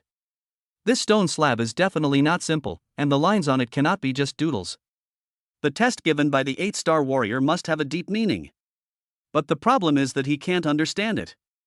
If you give him a martial arts manual, Su Ming can still use the panel to cheat, but what the hell is this stone tablet? Su Ming opened his eyes wide and tried hard to look at the lines above, using all his strength to try to find useful clues. 1 minute. 2 minutes. He stood still holding the slate, feeling the gazes cast on him gradually become impatient, and his mood became anxious. Damn, what the hell is this broken stone slab? Hoping for luck, Su Ming called out the panel and took a look. Of course, there's nothing on the panel. There was no change in the martial arts column, let alone the others. Su Ming's heart was completely dead. Another long few minutes passed. He took a deep breath and decided to end the test. Facing the gazes of several people in the room, he looked up and smiled bitterly with shame. I'm sorry, I can't see anything. The atmosphere was silent. A look of surprise appeared on Zhao Qing's face. She didn't expect to hear such an answer from him. There was also a hint of surprise in Principal Yuan Yi's eyes. No feelings at all? Su Ming, I don't have any feelings at all. If I have to say, I think the person who carved these lines was a terrible painter. Zhao Qing's face was petrified. Yuan Yi was stunned for a moment, seemed to find his answer very interesting, and laughed out loud. The other people in the room had different reactions. Some chuckled, while others frowned, showing obvious dissatisfaction. Young man, this slate was created by a legendary figure. The lines carved upon it embody a comprehension of the laws of nature. They are no mere graffiti. The person who spoke was a woman in her 40s. She sat on the left side of the hall, wearing a well-tailored black cheongsam embroidered with plum blossom patterns. Her long black hair was tied into a bun and pinned behind her head with a jade hairpin. There were few wrinkles on her face, she wore light makeup, and her expression was calm, just like her voice, giving people a sense of distance. Overall, this is a middle-aged woman with ordinary appearance, but her dignified and aloof temperament leaves a deep impression on people. Apart from Zhao Qing, she was the only woman present, so Su Ming knew her identity without confirmation. Wei Yan, the only female vice president of Imperial Capital University and a 7-star warrior. He is also the mentor chosen by Lin Qingli. Facing Wei Yan's introduction, Su Ming was helpless and could only say, "Sorry, I'm abrupt, but I really can't see anything from this." Wei Yan lowered her eyes and stopped talking. Yuan Yi stood up and walked in front of Su Ming. Su Ming felt as if a stove was moved next to him, and his facial skin felt burning. After graduating from high school, you already possess the strength of a quasi-4-star warrior, having mastered 3 Xian-level, top-grade martial arts. I heard from Xiao Zhao that you also mastered your own unique skills? Su Ming nodded, yes. With this kind of understanding, looking at the rule slate shouldn't be fruitless. Su Ming himself was also helpless. He just couldn't see anything, so what could he do? Yuan Yi pondered for a moment, then raised a hand and placed it on his shoulder. Don't resist, let me see your body. As the fingertips touched, a wisp of hot air penetrated into the flesh from the shoulder, like a swimming snake, moving around in Su Ming's body. Su Ming's body tensed slightly. Then, green scales emerged uncontrollably from the surface of his skin, jumping along with crackling arcs of electricity. Yuan Yi looked surprised. Is this the bloodline of the Thunder alien race? As soon as these words were spoken, the temperature in the room suddenly dropped a level. The looks of the vice principals turned stern, and the aura they exuded made Su Ming's heart skip a beat. The next moment, Yuan Yi frowned slightly and glanced around. The solemn atmosphere in the room dissipated and the vice principals returned to normal. Yuan Yi stared at Su Ming. Young man, where does this alien blood in you come from? I obtained the golden stigma in the ascension trial of the alien god ruins and exchanged it for a thunder dragon gene modifier. Su Ming answered truthfully. Yuan Yi frowned again. A genetically modified agent cannot possibly produce a bloodline of this concentration. P.S. I'm busy moving today, so one chapter might be posted later. I don't know if I can post it. If not, I'll update it tomorrow morning. Please forgive me, dear readers. Chapter 110, Registered Disciples are also disciples. Su Ming recounted the story of how he obtained the original heart in the arena, and lifted up his shirt to show the bulge on his chest through his skin. This time Yuan Yi and several vice principals were very surprised. Primal heart? After 60 years, this award has appeared again. What a lucky little guy. Su Ming's heart moved. Judging from the tone, as a gold crown reward in the Colosseum, the primal heart seems to be quite rare? Yuan Yi seemed to see what he was thinking and smiled. The rewards of the Golden Crown Arena are not fixed. Among the reward options that have appeared in history, the primordial heart is the most precious one. He checked Su Ming's body again, withdrew his hand, and a look of confusion appeared on his face. Qi and blood are indeed at the peak 3-star level. Apart from the Thunder Dragon bloodline and the primordial heart, there is nothing special about other aspects. After hearing this comment, several vice principals who had originally held out a glimmer of hope suddenly lost interest and turned their eyes away from Su Ming. A sturdy vice principal said coldly, since he can't comprehend the rule slate and has no innate special abilities, isn't he just an ordinary piece of trash? You made me make a special trip just for a piece of trash, Zhao Qiang. This is dereliction of duty. Zhao Qing's face paled. Principal Chu, Su Ming just graduated from high school, but he already has the strength of a quasi-4-star player, defeating sophomores and juniors from universities around the world. So what? Vice Principal Chu interrupted her coldly. His achievements don't mean anything. He can't even comprehend the rule slate. The probability of him ever reaching the 7 stars is less than 1 in 10,000. This level of trash isn't worth wasting my time on. After saying this, he stood up and strode away regardless of other people's reactions. Zhao Qiang lowered her head and said nothing. Although the other 3 vice principals did not speak, their facial expressions showed similar attitudes. Yuan Yi looked at them one by one. Who among you is willing to be Su Ming's mentor? No one answered. Moment. Wei Yin stood up and said calmly, Xu Pingliang's words may sound harsh, but they are true. Without any understanding of the rule slate, this young man's martial arts ceiling has been fixed. In the future, he will at most be a 6-star warrior. I'm not interested, you guys can do whatever you want. Also left the small building. The remaining 2 vice principals looked at each other and stood up to leave. One of them shook his head and sighed, what a pity, when passing by Su Ming.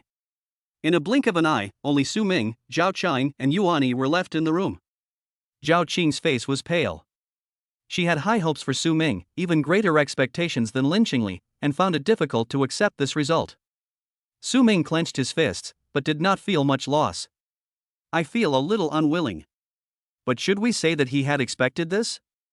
He didn't care that the principals didn't like him. He just secretly memorized the name of Vice Principal Chu. Calling a student a waste in front of him really shows that this person has a bad character.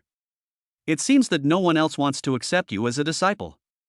Yuan Yi had an unchanging smile on his face and a teasing tone in his voice. I don't like what others don't want.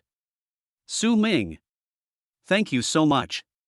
But no matter what, you are a rare genius. Although I don't understand why you have such a high talent in martial arts but no understanding of the power of rules, it would be a waste to give up like this. He pondered for a moment. How about this? I'll accept you as a registered disciple first. However, I don't have much time, so I'll leave your guidance to your second senior brother, Zhang Yuan, who is also a mentor at the school. Su Ming said without hesitation, thank you, teacher. Yuan Yi smiled and said, don't worry. Accepting you as a registered disciple has conditions. I'll give you 2 years. If you can't comprehend the power of the domain and become a 6-star warrior before you enter your 3rd year, I'll revoke your status as a registered disciple. How do you do that? Su Ming, okay. Good. Yuan Yi returned to the armchair and sat down. Zhao Qiang, take him to see Zhang Yuan tomorrow. Yes, principal. Zhao Qing responded quickly, her expression looking much better. While I'm free now, Su Ming, if you have any requests or questions about martial arts, please tell me. Su Ming's mind raced as he thought of something. I've heard that to become a 4-star warrior one must comprehend momentum. I'm struggling to find the right direction. Please, master, give me some guidance. Yuan Yi said, mastering sure requires 2 prerequisites, one is to hone your skills to the extreme and fully control your body, the other is spiritual transformation, to achieve a high degree of unity between mind and body, to reach the state of mind affecting matter. The former manifests itself in practicing a martial art to perfection and comprehending your own unique skills, which you have already achieved. The latter is a natural progression, gradually honing your will and elevating your spirit through martial arts research. Logically, it shouldn't be a problem for you. Su Ming suddenly realized and immediately understood where his problem lay. His martial arts realm was enhanced by source energy points. His proficiency was sufficient and he had also mastered unique skills, but the steps of strengthening his will and tempering his spirit were blank. Simply put, the mental will is not strong enough, so it is impossible to grasp the momentum. Yuan Yi also thought of this. Although he did not quite understand why Su Ming could comprehend unique skills but his mental strength was not strong enough, he still offered some suggestions to make up for this shortcoming. Besides honing your martial arts skills, facing pressure is also a quick way to improve your mental strength. Suffering immense pressure for a long time can quickly condense and sublimate your mental strength. However, you need to be careful about the degree of control and don't accidentally drive yourself crazy. The students understand. Su Ming bowed to express his gratitude, and already had an idea in his mind on how to be promoted to a 4-star warrior. Leave the courtyard. Zhao Qing breathed a sigh of relief, and her tense nerves relaxed. Su Ming, I'm sorry, Director Zhao, I got you scolded. Zhao Qing forced a smile. I'm fine. Congratulations. Although you're only a nominal disciple, being the principal's student is enough to make many people envious. Su Ming sighed, it's my own fault for not being able to comprehend that stone tablet. Has Director Zhao ever tried it? Zhao Qing hesitated for a moment and nodded slightly.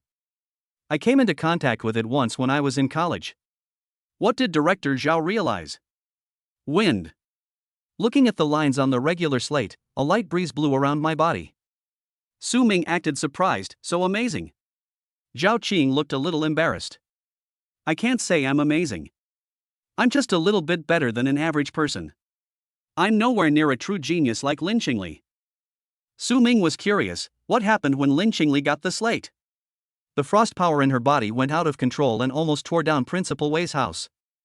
Well, Su Ming could imagine that scene. After that power subsided, according to Principal Wei, her understanding and application of the power of ice has reached the level of a 7-star warrior. From now on, she only needs to improve her chi and blood. From 1 star to 7 stars, she will not encounter any promotion barriers. Her path to martial arts will be smooth sailing. Su Ming. Damn. Admin, come out, I want to report someone for cheating. Chapter 111, A Light Kiss. After parting with Zhao Cheng and making an appointment to meet his senior brother Zhang Yuan tomorrow morning, Su Ming returned to the family quarters apartment alone. When I was almost downstairs, I ran into Lin Qingli unexpectedly. Lin Qingli came from another direction, her white dress very eye-catching in the night. She walked quickly, followed by a young man who was chattering something. Junior sister, there's a dinner party organized by the Emperor's Heart Society the day after tomorrow night. You must come. The Emperor's Heart Society is the largest society in our school, and its core members come from various thousand-year-old families. Although you're from Province S, as long as I introduce you, you can definitely join the Emperor's Heart Society. The street light shone on Lin Qingli's face. She had no expression on her face and ignored the man's voice behind her. Her slightly furrowed brows revealed a hint of inner irritation. Suddenly, Lin Qingli noticed Su Ming walking towards her from the opposite direction and stopped. The next moment, she walked towards Su Ming at a faster speed. Su Ming was hesitating whether to say hello. The fragrance wafted in the air. Lin Qingli had already walked to his side. She spun around, and her skirt bloomed like a lotus. She raised her hand and held his arm. The man who followed behind saw this scene and stopped in shock. Lin Qingli looked at him coldly, her tone as cold as an iceberg. I'm sorry, Brother Chen, my boyfriend is here to pick me up, please go back. Su Ming? Am I being used as a shield again? The soft touch on his arm made his brain freeze for a moment. He turned his head to look at Lin Qingli's beautiful profile, moved his lips, but said nothing in the end. Forget it, I'll help her one last time. The young man who was chasing Lin Qingli looked quite frivolous. He had earrings, dyed his hair blonde, and wore an expensive casual suit. The first button of his shirt was unbuttoned, and the open collar gave him a frivolous look. Looking at him, a word suddenly popped up in Su Ming's mind. Yellow hair. The yellow-haired man maintained an expression of astonishment, his eyes moving back and forth between Su Ming and Lin Qingli's faces, and his expression gradually became a little ugly. Junior sister, you must attend the banquet the day after tomorrow. I will pick you up in advance. Lin Qingli said calmly, No, I'm not interested.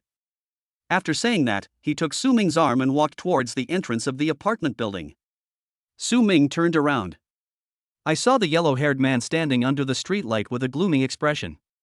His cold eyes were fixed on himself and Lin Qingli for a long time without moving. After entering the building, Lin Qingli let go and kept some distance. I heard that you chose Vice Principal Wei as your mentor. Was that person just now your senior? While waiting for the elevator, Su Ming made small talk. Yeah. What about you?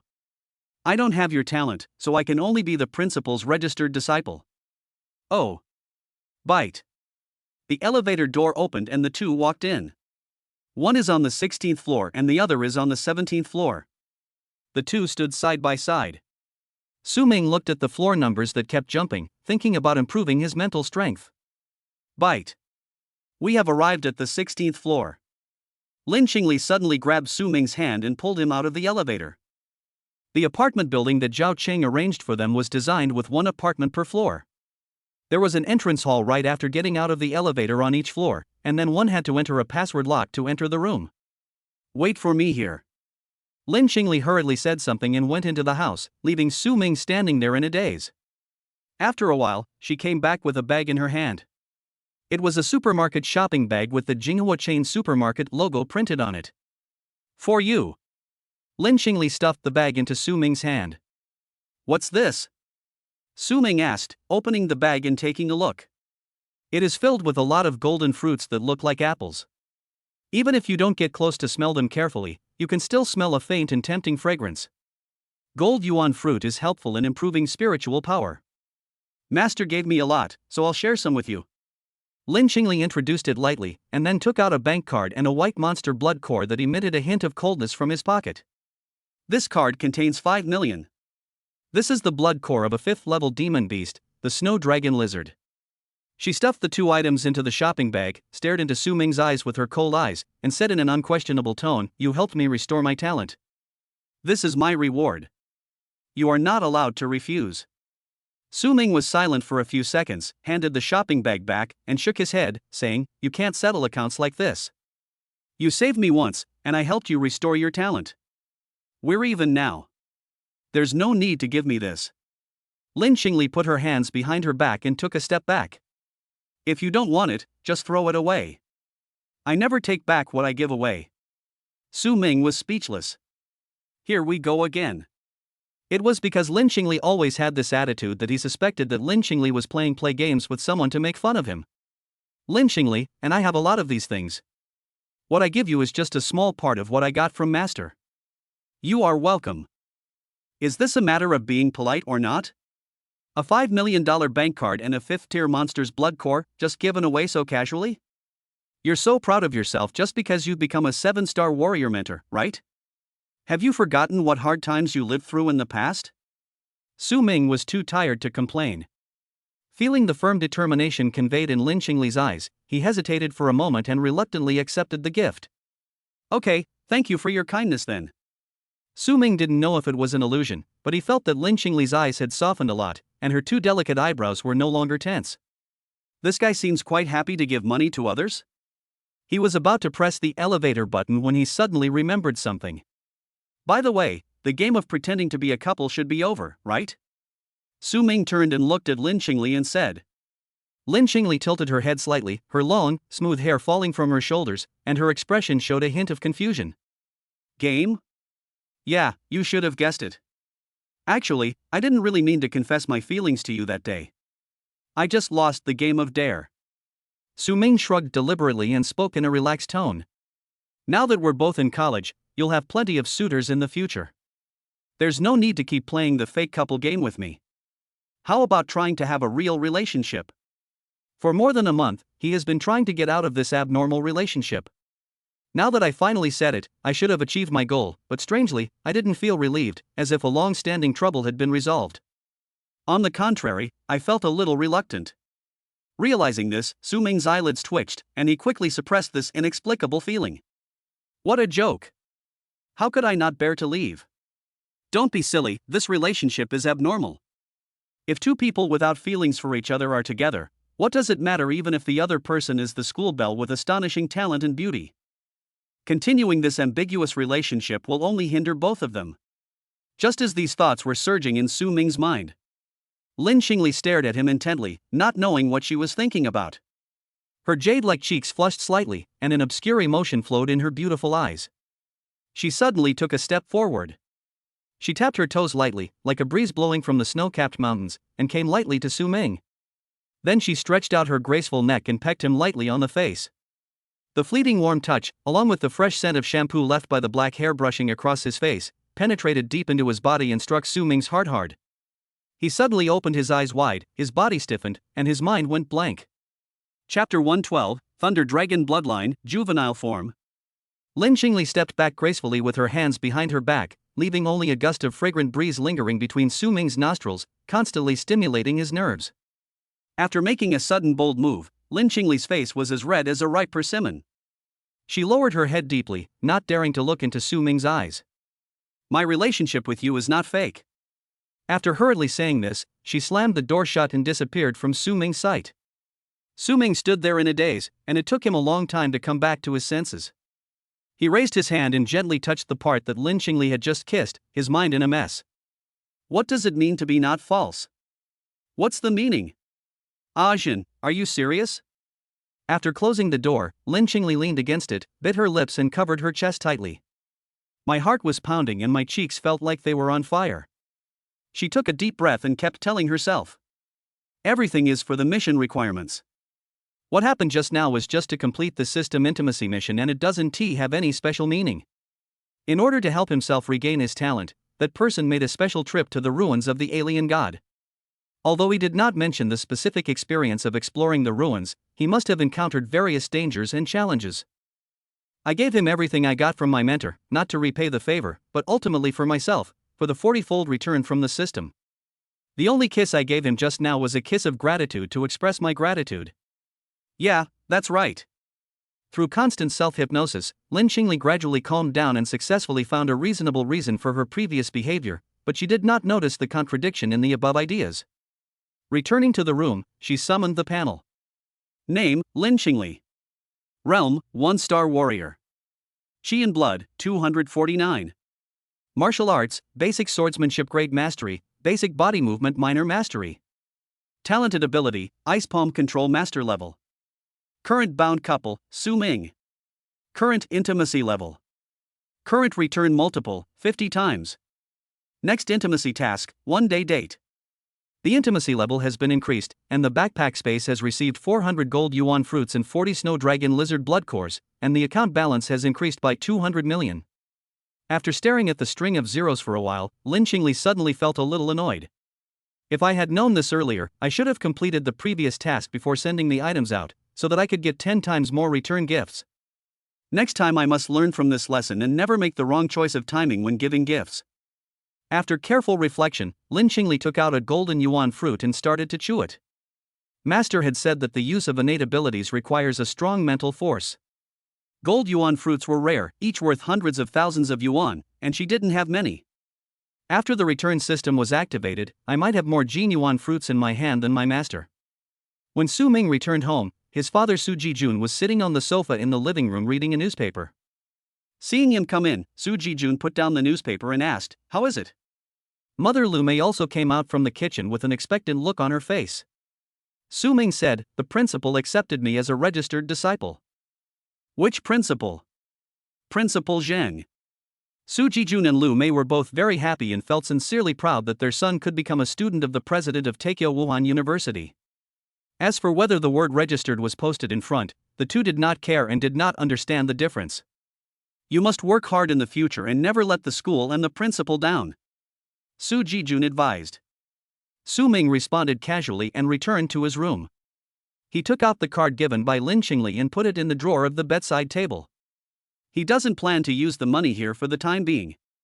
What Su Ming cared about were the gold yuan fruit and the 5th-level monster blood core in the shopping bag. I poured out the golden fruits and counted them, there were 10 in total. Just as the principal pointed out my lack of spiritual power, Lin Qingli sent me these golden yuan fruits. If this is a coincidence, then heaven has been very kind to me recently. An insignificant thought flashed through his mind, and Su Ming picked up the monster blood core. This blood core of a 5th-level monster is larger than an egg, emitting a hint of chill, and is icy cold when held in the hand. Su Ming lifted up his clothes and placed the blood core on the bulge on his chest where the primordial heart was buried.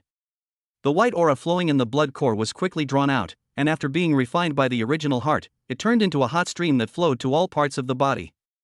The absorption process lasted nearly 2 minutes. When the energy inside the blood core is completely drained, it turns into a transparent crystal with no temperature. Su Ming's body shook, his eyes quickly turned red, and he let out a low groan of pain. He bent his waist, his body temperature rose sharply, and veins on his neck bulged. Green scales emerged from under his skin, his body grew taller, and his swollen body tore through his clothes.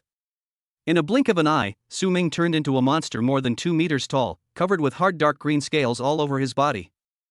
TSK TSK. Arcs of electricity danced across his body. Su Ming stopped groaning, and the tearing pain in his body gradually subsided. Instead, he felt an indescribable sense of powerful strength that filled every cell in his body, and a strong desire for destruction that constantly stirred his nerves.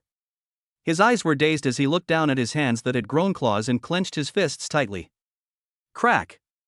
Thicker and brighter arcs of electricity burst out from between his fingers, containing terrifying destructive power. "Xiao Ming, what's wrong? What's that noise in your room?" Lu Mei's question came from outside the door. Su Ming was startled and replied, "I'm fine, don't come in." He didn't want his parents to see him like this. Outside the door, Lu Mei's mumbling voice faded away. Su Ming unclenched his fists, trying to figure out what was happening to him. Call up the panel. Su Ming's eyes fell on the panel and he was stunned. Name, Su Ming. Realm, 3-star warrior. Bloodline, Thunder Dragon Bloodline Juvenile. Chi and Blood, 5000. Martial Arts, 7 stars Stepping on the Gang Perfect, 13 Sky Severing Swords Perfect, Yun Clan Archery Scripture Perfect. Talented Ability, Lightning Control Beginner. Source Energy, 12,075. There are 2 new columns on the panel, Bloodline and Talent Ability. Is it because he absorbed the blood core of a 5th level monster, and the Thunder Dragon blood in his body reached a certain concentration, and was detected by the system? Su Ming had a guess in his mind and became a little excited. Special talent. I finally have a special talent. The power of thunder and lightning sounds more awesome than ice and whirlwind. Thunder and lightning is the path that a real man should choose. Su Ming imagined that in the future he would be able to control the thunder in the sky, kill thousands of monsters with a snap of his fingers, and receive so much energy that he couldn't help but grin. After enjoying himself for a while, he closed the panel. With a thought in his mind, the hard scales covering his body quickly retracted under his skin, and his height also shrank back to normal. Get a new set of clothes to change into and throw the old clothes that have been torn into rags into the trash can. Su Ming picked up a gold yuan fruit, rubbed it on his chest, took a bite, and his pupils suddenly shrank. Chapter 113, Target, Dongha Base. This fruit. Su Ming showed a shocked expression and took another big bite. Good luck. The flesh is crisp and refreshing, the juice is sweet, and when you take a bite, it feels like your taste buds are dancing on the tip of your tongue. It's so delicious that you can't let it go even if you slap it. After eating a gold yuan fruit, Su Ming noticed something strange. There was a strange swelling sensation in the brain, and I felt lightheaded. My vision became blurred, my temples throbbed wildly, and waves of stabbing pain attacked my nerves, causing the scenery in front of my eyes to appear double. Is this a side effect of taking the fruit? Su Ming fell on the bed, holding his head and enduring the severe discomfort in his body. It took a full hour for this feeling to gradually subside. I felt exceptionally refreshed, and my brain seemed to be working a bit faster. I could clearly feel the increase in my mental strength. Having tasted the sweetness, Su Ming rested for a while, then picked up another golden yuan fruit and started to chew it. The next day, 8 o'clock in the morning. Su Ming opened the window and looked at the scenery in the distance. I ate 3 golden yuan fruits last night and 2 more this morning. The substantial increase in his mental strength gave him the illusion that he had a new brain, just like upgrading from a single-core processor to a quad-core one. Thinking had never been so easy before, and even the quality of the scenery he saw seemed to have become high definition. I glanced at the time and it was almost time to meet up with Director Zhao. Su Ming put on his coat, put a gold yuan fruit in his pocket, and went out. When we arrived at the agreed location, Zhao Qing was already there. Director Zhao was not wearing a suit today. Instead, he wore a pair of washed jeans that outlined the graceful curves of his hips and legs. He wore a white t-shirt, a canvas bag on his shoulder, and sunglasses that covered half of his face. He looked more like a youthful female college student than a university director. It was the first time that Su Ming saw her dressed in such a casual style, and he couldn't help but take a few more glances at her. Director Zhao is off today? Yeah, I have a shopping plan with some friends later. Zhao Cheng answered casually, striding forward with long legs. Let's go, I'll take you to the place so I can rest today. The 2 men came to the edge of a lake. Under the shade of a tree, a man in his 30s with a crew cut was sitting on a small stool fishing. Zhang Yuan, I've brought the person to you. Su Ming stepped forward and saluted respectfully. Hello, senior brother. The man with a crew cut was wearing camouflage pants, combat boots, and a black t-shirt, revealing his surprisingly strong arms.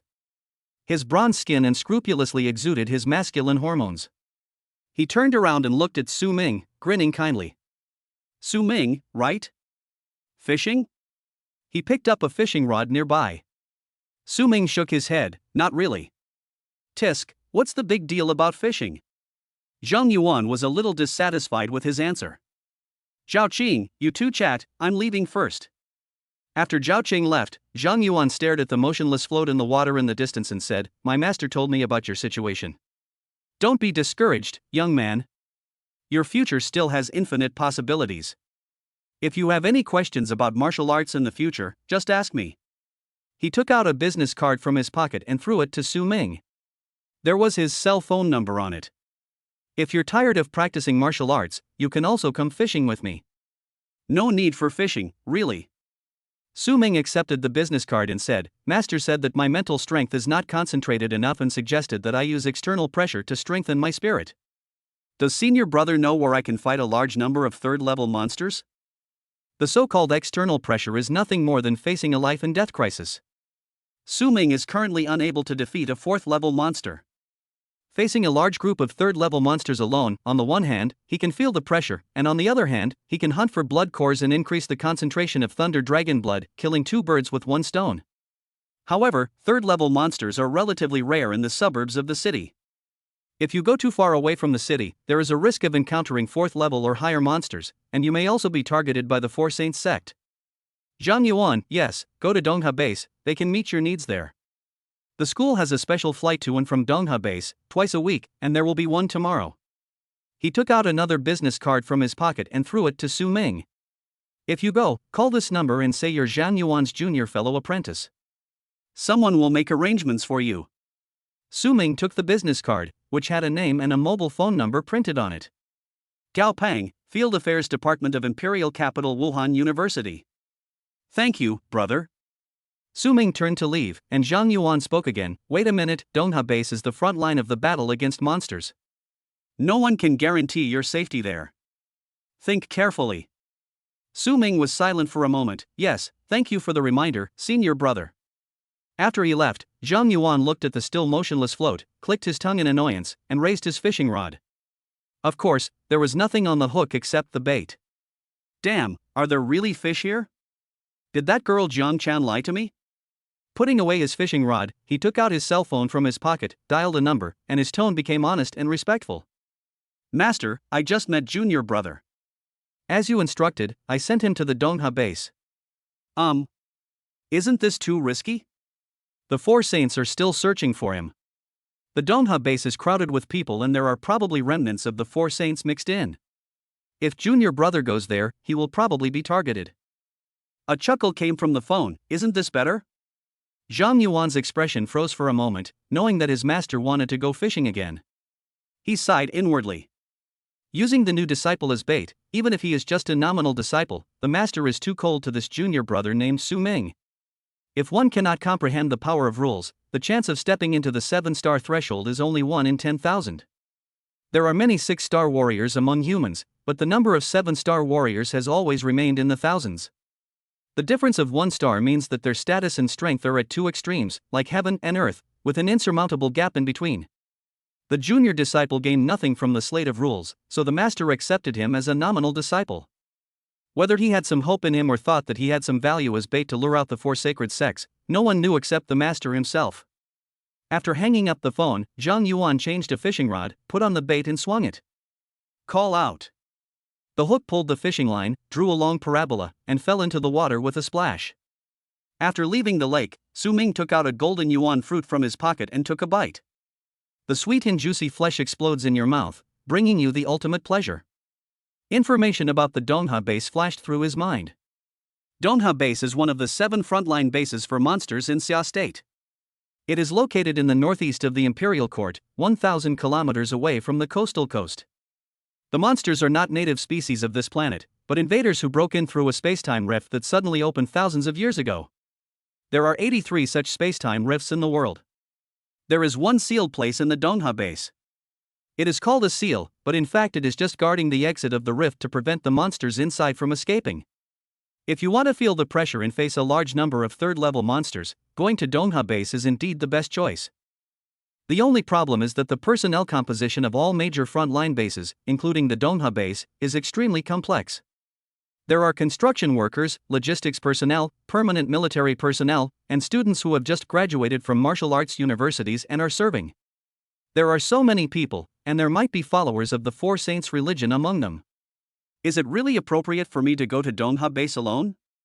As he walked, Su Ming thought about this question. When he was halfway through eating the golden yuan fruit in his hand, he figured it out. Go. Why not go? Where the army is stationed, even if the Four Saints sect wants to cause trouble, it is impossible for them to do so in a high-profile manner, and it is not certain whether they dare to move. My biggest reliance in climbing to the peak of martial arts is the golden finger on the panel. Just because there is a possibility of being targeted by the four saints, will I never go out of the city to kill monsters in the future? It is foolish to throw the baby out with the bathwater. Moreover, as long as you conceal your identity and wear a mask in advance, who will know who you are? The four sacred religions may not necessarily recognize themselves. Having made up his mind, Su Ming quickened his pace, prepared to go home to pack up, and then contact the person introduced by Zhang Yuan. Stop! At this moment, a cold shout suddenly came from the front. Chapter 114, Tragedy Caused by a Fruit. A frivolous-looking boy with earrings blocked my way. After seeing the other person's appearance clearly, Su Ming was happy. Isn't this the yellow-haired guy who harassed Lin Qingli last night?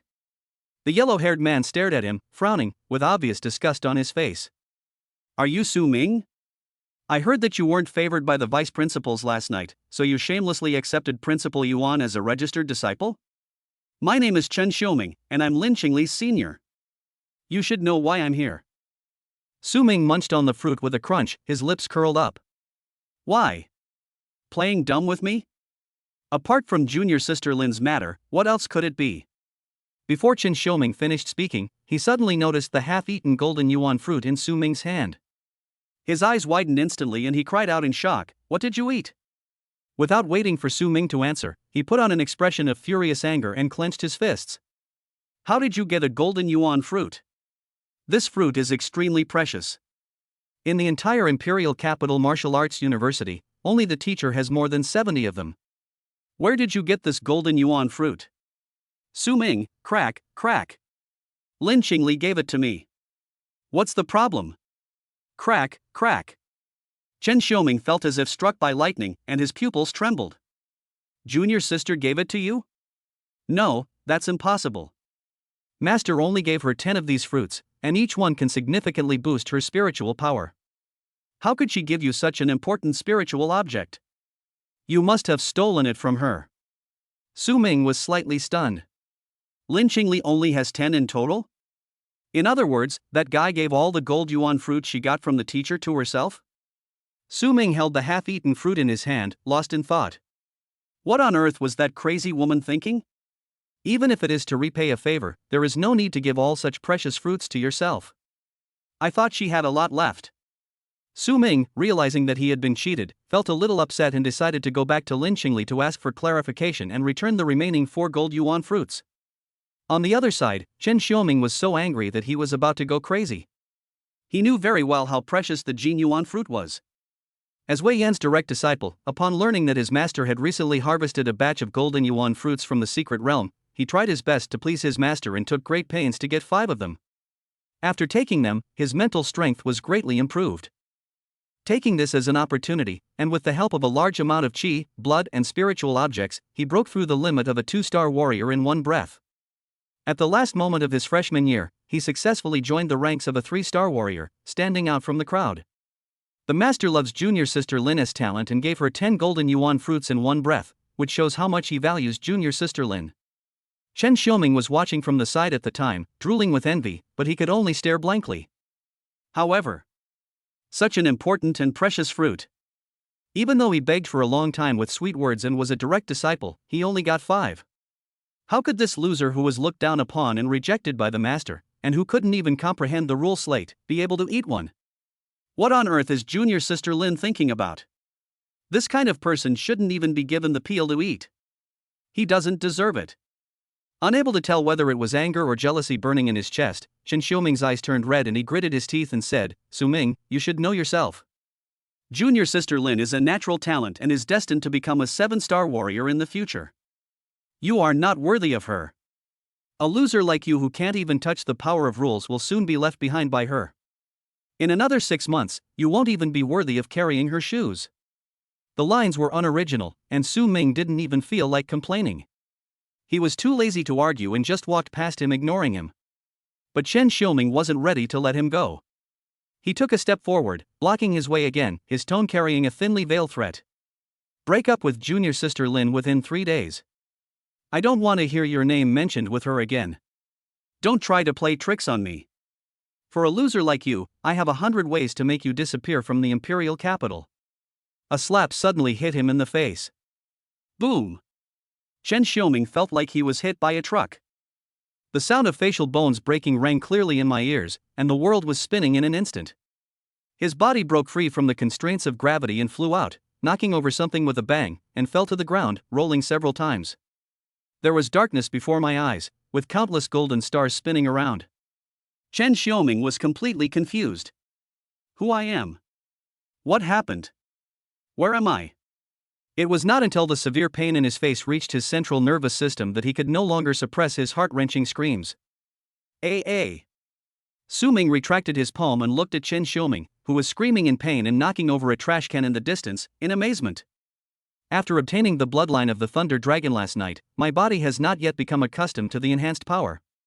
One of them was out of control and seemed to have overdone it. He shook his hands guiltily. I just wanted this guy to shut up and get out of the way. I didn't intend to use such harsh force. No one would believe it if I told them, right? Slip away. Slip away.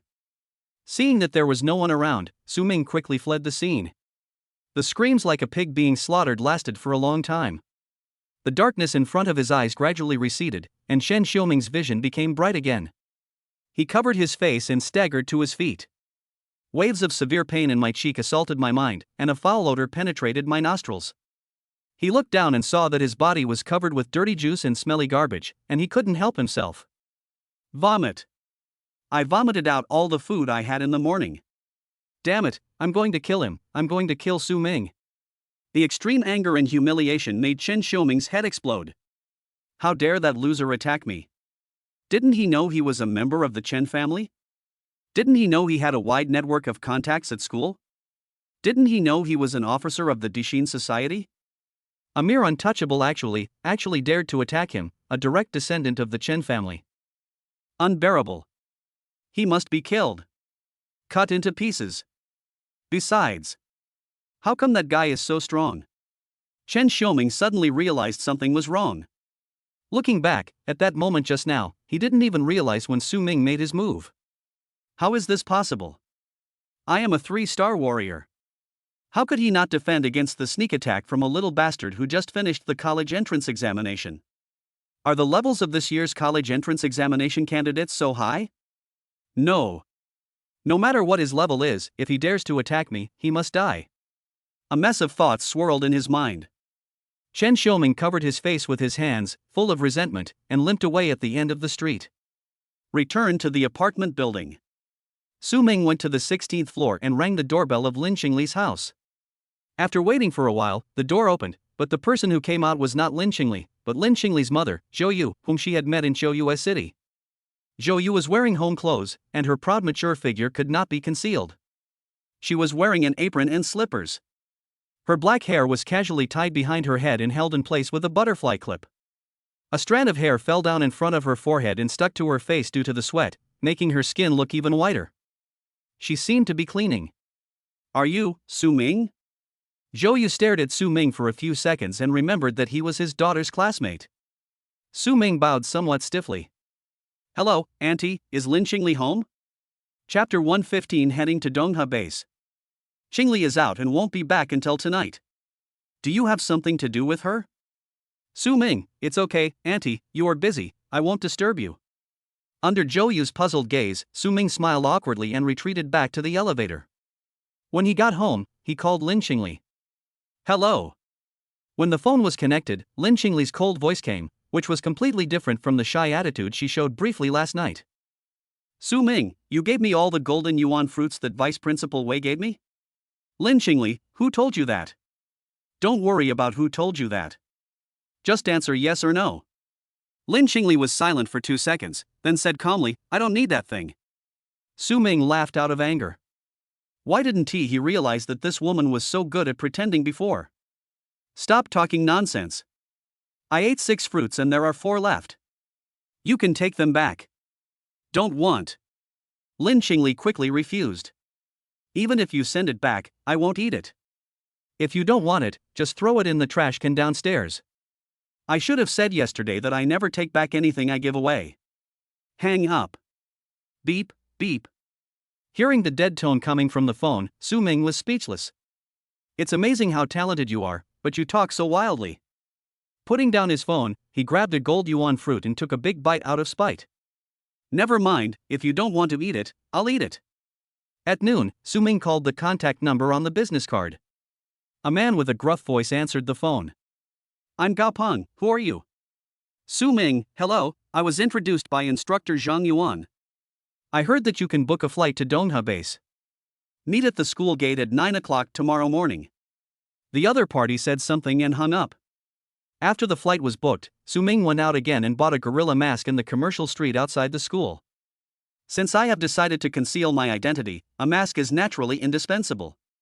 The fox mask I wore when I went to the alien god ruins last time is still there, but it is no longer convenient to use. If someone who knows the situation sees it, it will inevitably lead to associations.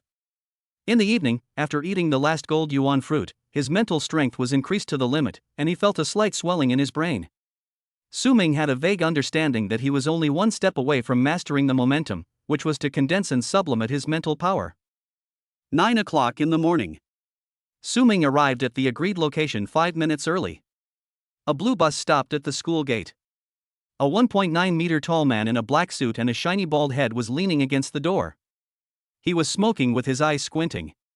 Su Ming walked over and said, "Hello, I was introduced by instructor Zhang Yuan." The big man's sharp gaze lingered on the gorilla mask on his face. He frowned slightly and pointed behind him with his thumb. "Thanks." Su Ming nodded politely and got on the bus. There were about 30 or 40 seats in the car, and there were only 4 people sitting there, 3 men and 1 woman. As soon as Su Ming got on the car, the 4 people looked at him. The girl among them was stunned for a moment and burst out laughing. What a funny mask.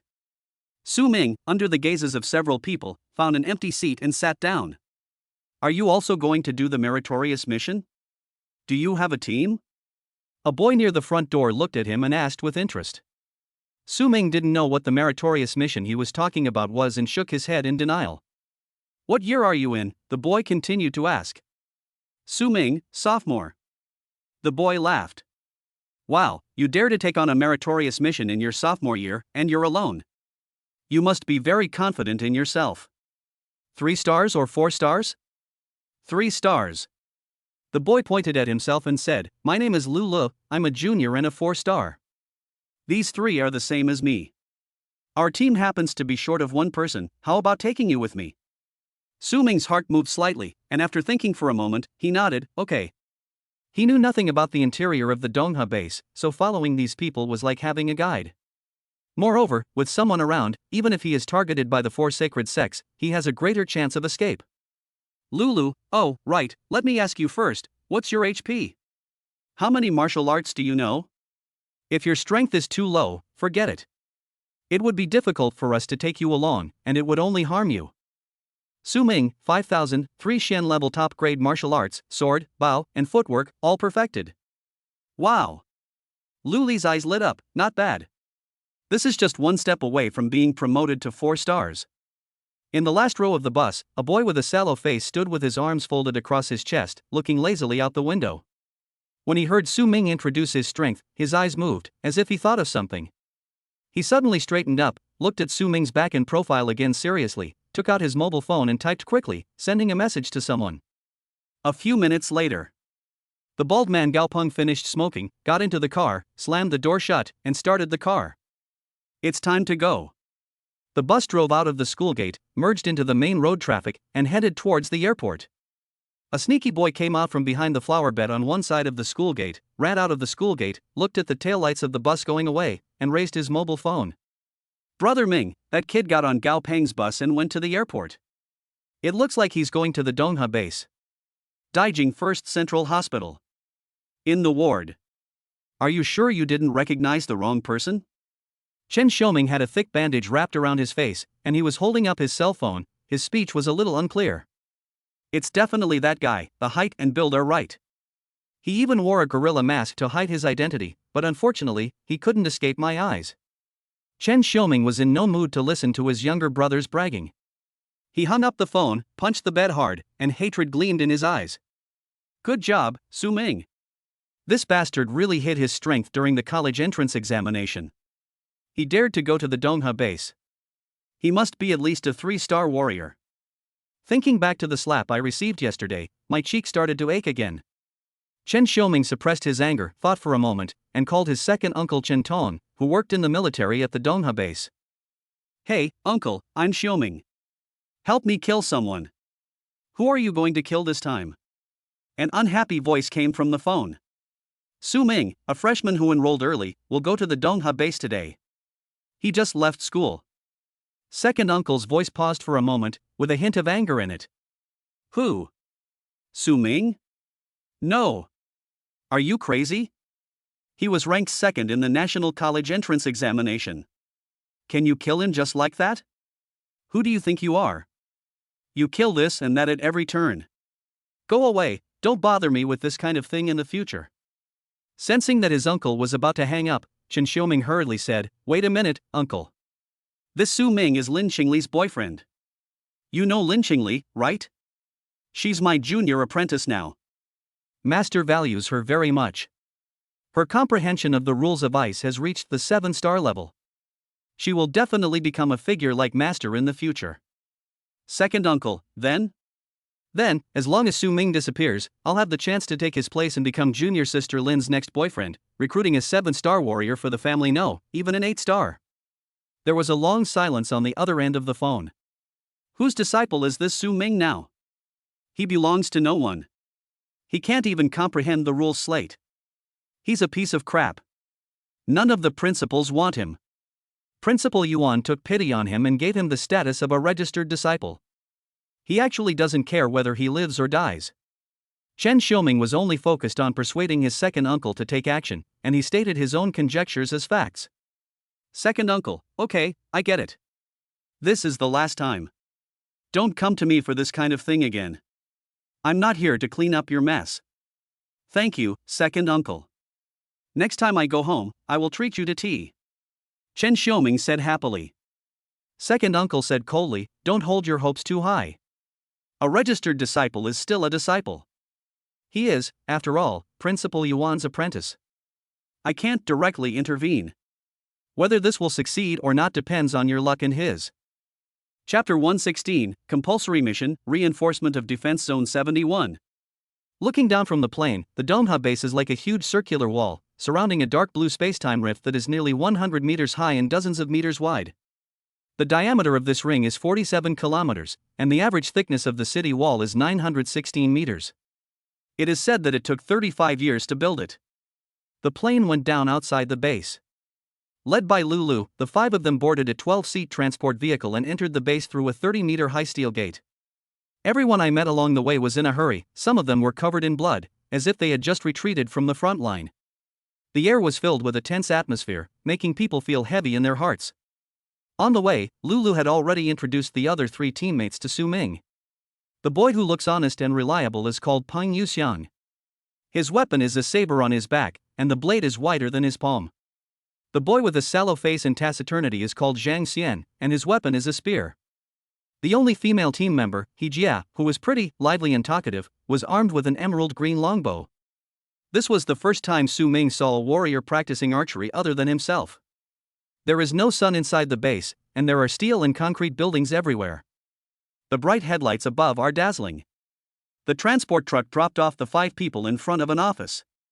The office had a window facing the street, and a skinny old man was sitting in the window. Lulu took out his student ID and handed it over. He then tucked a small oil paper bag into the old man's pocket and said jokingly, Uncle Su, I'm here again. Do you have any good jobs to recommend? The old man took the oil paper package, waited, opened the drawer and put the package in, grinned with his toothless mouth, and operated a few times on the computer beside him. Let me see. Defense Zone 24 is short on personnel. Li Yang is leading the team there. You guys should go there. As he spoke, he took out 5 old and shabby watches from under the counter, placed them one by one under a machine, scanned the code, and put them on the table and pushed them to Lulu. Lulu said thank you and was about to take the watch. A deep voice suddenly sounded, Wait. A tall man in a dark green military uniform walked out from the shadows of the room behind Old Man Su, came to the counter, and swept a cold gaze over Old Man Su. Old Man Su's smile froze and he stood up and walked away awkwardly. Captain Wang. The man in military uniform ignored him, grabbed the 5 watches, and started to scan the codes again on his computer. Defense Zone 71 is in crisis. Merit points will be doubled. The 5 of you will go and provide reinforcements. Lu Li's expression changed. Pang Xiang and the other 2 widened their eyes in disbelief. Only Su Ming was completely unaware of the sudden change in the situation and did not understand what it meant to switch from Defense Zone 24 to Defense Zone 71. Watching the man in military uniform push back the watch that had rescanned the code, Lu Li's mouth twitched slightly and he forced a smile. Sir, we are juniors at Imperial Capital University. We shouldn't be in defense zones above 60. Please. The man in military uniform had a cold expression and stared at him. Are you deaf? I told you that Defense Zone 71 is an emergency.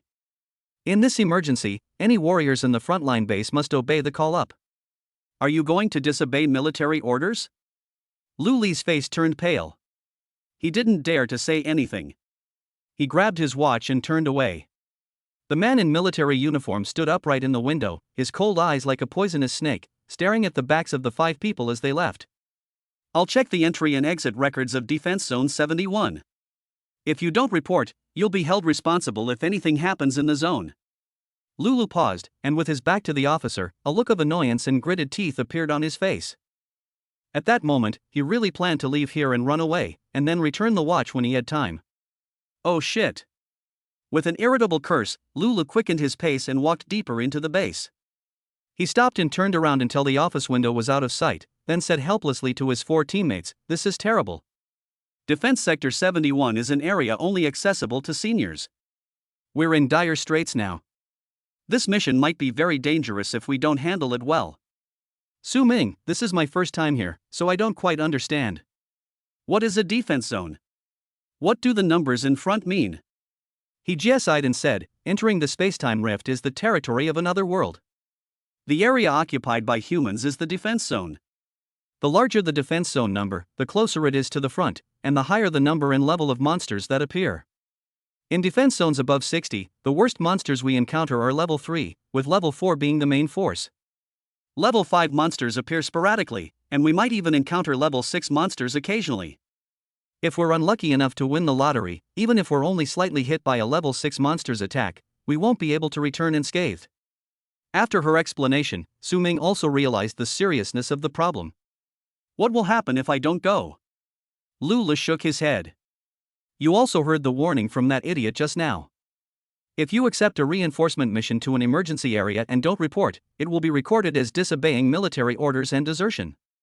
If investigated, not only will you be imprisoned and fined, you may even be expelled from school. Su Ming's heart sank. It was true that he came to the Dongha base to feel the pressure, but this pressure was too heavy. The minimum level is level 3 monsters, and the maximum level is level 6 monsters.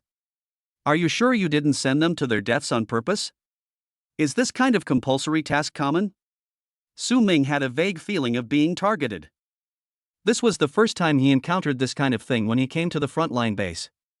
He, a freshman who enrolled early, was assigned to the defense zone of senior veterans. If there is no one behind this matter deliberately manipulating it, then his luck is really too bad. Lu raised his hands exaggeratedly. How can this be so common? I've been to Dongha base 7 times, and this is the first time I've been forced to do a mission. Damn it! I suspect that officer targeted me because I'm handsome. Xiang, who had been silent the whole time, said, "So what should we do now?" What else can I do? I'll just go ahead and pray that I'm lucky enough to survive. Lu rubbed his face helplessly, showing a resigned expression, and distributed the watches to everyone. Su Ming put it on like them. In the center of the watch is an electronic display screen with a red button below it. After pressing it, the screen lit up and a crisp, mechanically synthesized female voice rang out, "Begin recording. Please report to Defense Zone 71. Cross the street and walk out of the heavy steel door." The view suddenly opened up and the sun shone brightly. In the distance, a spacetime rift that tears through space and emits dazzling blue light hovers there quietly, like a scar cut by a dagger, both beautiful and dangerous. There was an open-top transport truck on the side of the road. 5 people got on one and Lu drove. The closer you are to the spacetime rift, the more you can feel the surging energy emanating from it. Su Ming looked down at his arms, and the hairs on his arms stood up as if they were sensing static electricity. There are still 300 meters to the spacetime rift. Everyone got off the bus and walked. There were a large number of soldiers and warriors on guard and patrol around, and the atmosphere became increasingly tense. When we arrived at the spacetime rift, we saw the hideous crack, which was 7 or 8 meters long, was filled with a blue halo, and the air was filled with a low buzzing sound. Follow me! Lulu roared at the top of his lungs, leaped up, and was the first to rush into the crevice. Chapter 117, Naked Targeting. Li Mao, stop playing with your phone and let's go. Jie glanced back and saw Su Ming still fiddling with his phone, so she reminded him. Here I come. Su Ming put his phone away and put it in his pocket. Li Mao was the pseudonym he told the 4 people. When he went out, he gave himself the identity he wanted. He had just been texting with his senior brother Zhang Yuan, informing him that he had been assigned to Defense Zone 71 and asking what to do. Zhang Yuan's reply consisted of only one sentence. Don't panic, go over and take a look first. Have a look? What are you looking at? Su Ming was confused and suddenly felt that this senior brother seemed unreliable, but when the time came, he had no choice but to do as he was told. Through the spacetime rift. The scene before my eyes suddenly changed. Towering ancient trees rise from the ground, waist-high bushes are everywhere, and the air is filled with the smell of damp earth. It's like being in a primeval forest. There were a few tents not far away, and a team of soldiers and warriors were on duty. They glanced over here, saw that several people were wearing watches, and then looked away and stopped paying attention. Walk! Lulu raised his wrist and took a look, then ran in one direction. Everyone followed closely behind. Su Ming also looked at his watch, which was showing a map of the nearby area. A red arrow indicated his current location, pointing to the northeast. Break out of the jungle. Rolling green hills spread out from below, stretching to the horizon. The sky is clear and white clouds are far away. In the distance, a lead gray building stood on the hill, surrounded by many black spots moving and colliding. Su Ming ran while squinting his eyes and could barely make out that it seemed to be a group of warriors fighting with monsters. Please report to Defense Zone 71 within 40 minutes. The watch issued a reminder. Half an hour later. 71 Defense Zone. Su Ming and the other 4 were sweating and panting, but they finally arrived at the 71st Defense Zone command post before the deadline. The command post was built on the highest point of the surrounding terrain. Standing here, one could have a panoramic view of everything that happened within a radius of 100 miles. A tall, middle-aged man in a dark green military uniform stood under the eaves, holding a telescope and gazing at the battlefield situation in the distance, followed by 2 guards. Lulu stepped forward and saluted. Report! Luli's squadron from Imperial Capital Wuda has received a mission to reinforce. The man put down the telescope, turned around, and revealed a stern face. He had a scar on the right side of his cheek, which was hideous and ugly. I am Meng Qi, commander of the 71st Defense Zone. The man's voice was hoarse, and his eyes swept over the 5 people one by one. When it was Su Ming's turn, he paused imperceptibly. You've arrived just in time. A group of one-eyed mountain monsters and flaming demon wolves are attempting to break through the defenses here. There's no time for you to rest. Immediately go to the left wing of the defense zone to provide reinforcements. You'll receive double merit for every monster you kill. As he spoke, he looked at a guard behind him and said, Xiaosong, take them over. Yes. Guard Xiaosong turned around and started running without saying a word. 5 of you, keep up. Running on the ridge of the hill, Su Ming noticed that the foot of the mountain was almost full of monsters. The warriors who were defending the defense zone formed battle circles and were separated by wolf packs that were several times their number. Dazzling flames spewed out from the wolves' mouths, raging flames, and shouts of killing floated up with the wind, making people nervous. Among the wolf pack, there were huge humanoid monsters, holding big clubs and moving slowly, which were particularly eye-catching. Su Ming was no stranger to this kind of monster. One-eyed mountain monster, a 4th-level demon beast. This thing appeared in the canyon on the day when the 4 saints attacked, frightening the teachers and drivers and causing considerable casualties. I didn't expect to meet you here again. Not long. The 5-man team was taken to a valley. The battle here was fierce. Hundreds of flaming demon wolves and more than 20 one-eyed mountain monsters were fighting with 30 or 40 warriors. The flame demon wolf looks very similar to the green wind wolf, except for the color of its fur. It is fiery red all over and can spit fireballs from its mouth. It is ranked among the top 3rd-level monsters in terms of combat power. Needless to say, the one-eyed mountain monster has high attack and thick blood, and is also a tough character among the 4th level monsters. When it swings its stone club weighing hundreds of pounds, it can hit an adult bull away like a golf ball. Fortunately, the warriors were not weak either. Su Ming took a quick look and found that almost everyone present had a strength of 4 stars or above. Although they did not have an advantage in numbers, they could still hold on. The 5 of you will go down and help. You are not allowed to leave this area without the commander's orders, Guard Xiaosong said with a stern face. Lulu curled his lips and gave a wink. The 5 men drew their weapons and were about to charge into the battlefield. Just after running 2 steps, the voice of Guard Xiaosong rang out from behind. Captain Yang. Commander Meng wants you to take your men down and support Team 3. Su Ming and the other 4 stopped in shock. In the center of the battlefield, a tall and thin warrior chopped the monster in front of him with a sword, turned his head to look over here, raised his hand to his lips and blew a loud whistle. Brothers from Team 5, I heard you. Follow me. With a whoosh, nearly half of the warriors on the battlefield gathered towards him and quickly left the battle group. Lu Li's face turned from pale to blue and then red. He turned around and grabbed the guard Xiaosong by the collar, demanding loudly, "Fuck. What the hell do you mean? You've just taken away half of our staff since we arrived. Are you deliberately trying to mess with us?" Boom. A muffled sound. Lulu let go of his hands, covered his stomach with a painful expression, and squatted down. Xiaosong retracted his fist coldly. This is Commander Meng's order. What are you yelling about? Aren't there still people from Team 2 left? They haven't said anything. What's the point of getting so excited? Lulu gritted his teeth and looked up, his eyes angry. You are targeting me. A trace of disdain flashed across Xiaosong's face. Useless. Why are you being targeted? This is a decision Commander Meng made based on the battlefield situation. You're a rookie who's not even a regular soldier, so you have no right to question it. At this time, the tall and thin Captain Yang had already led his men to the front.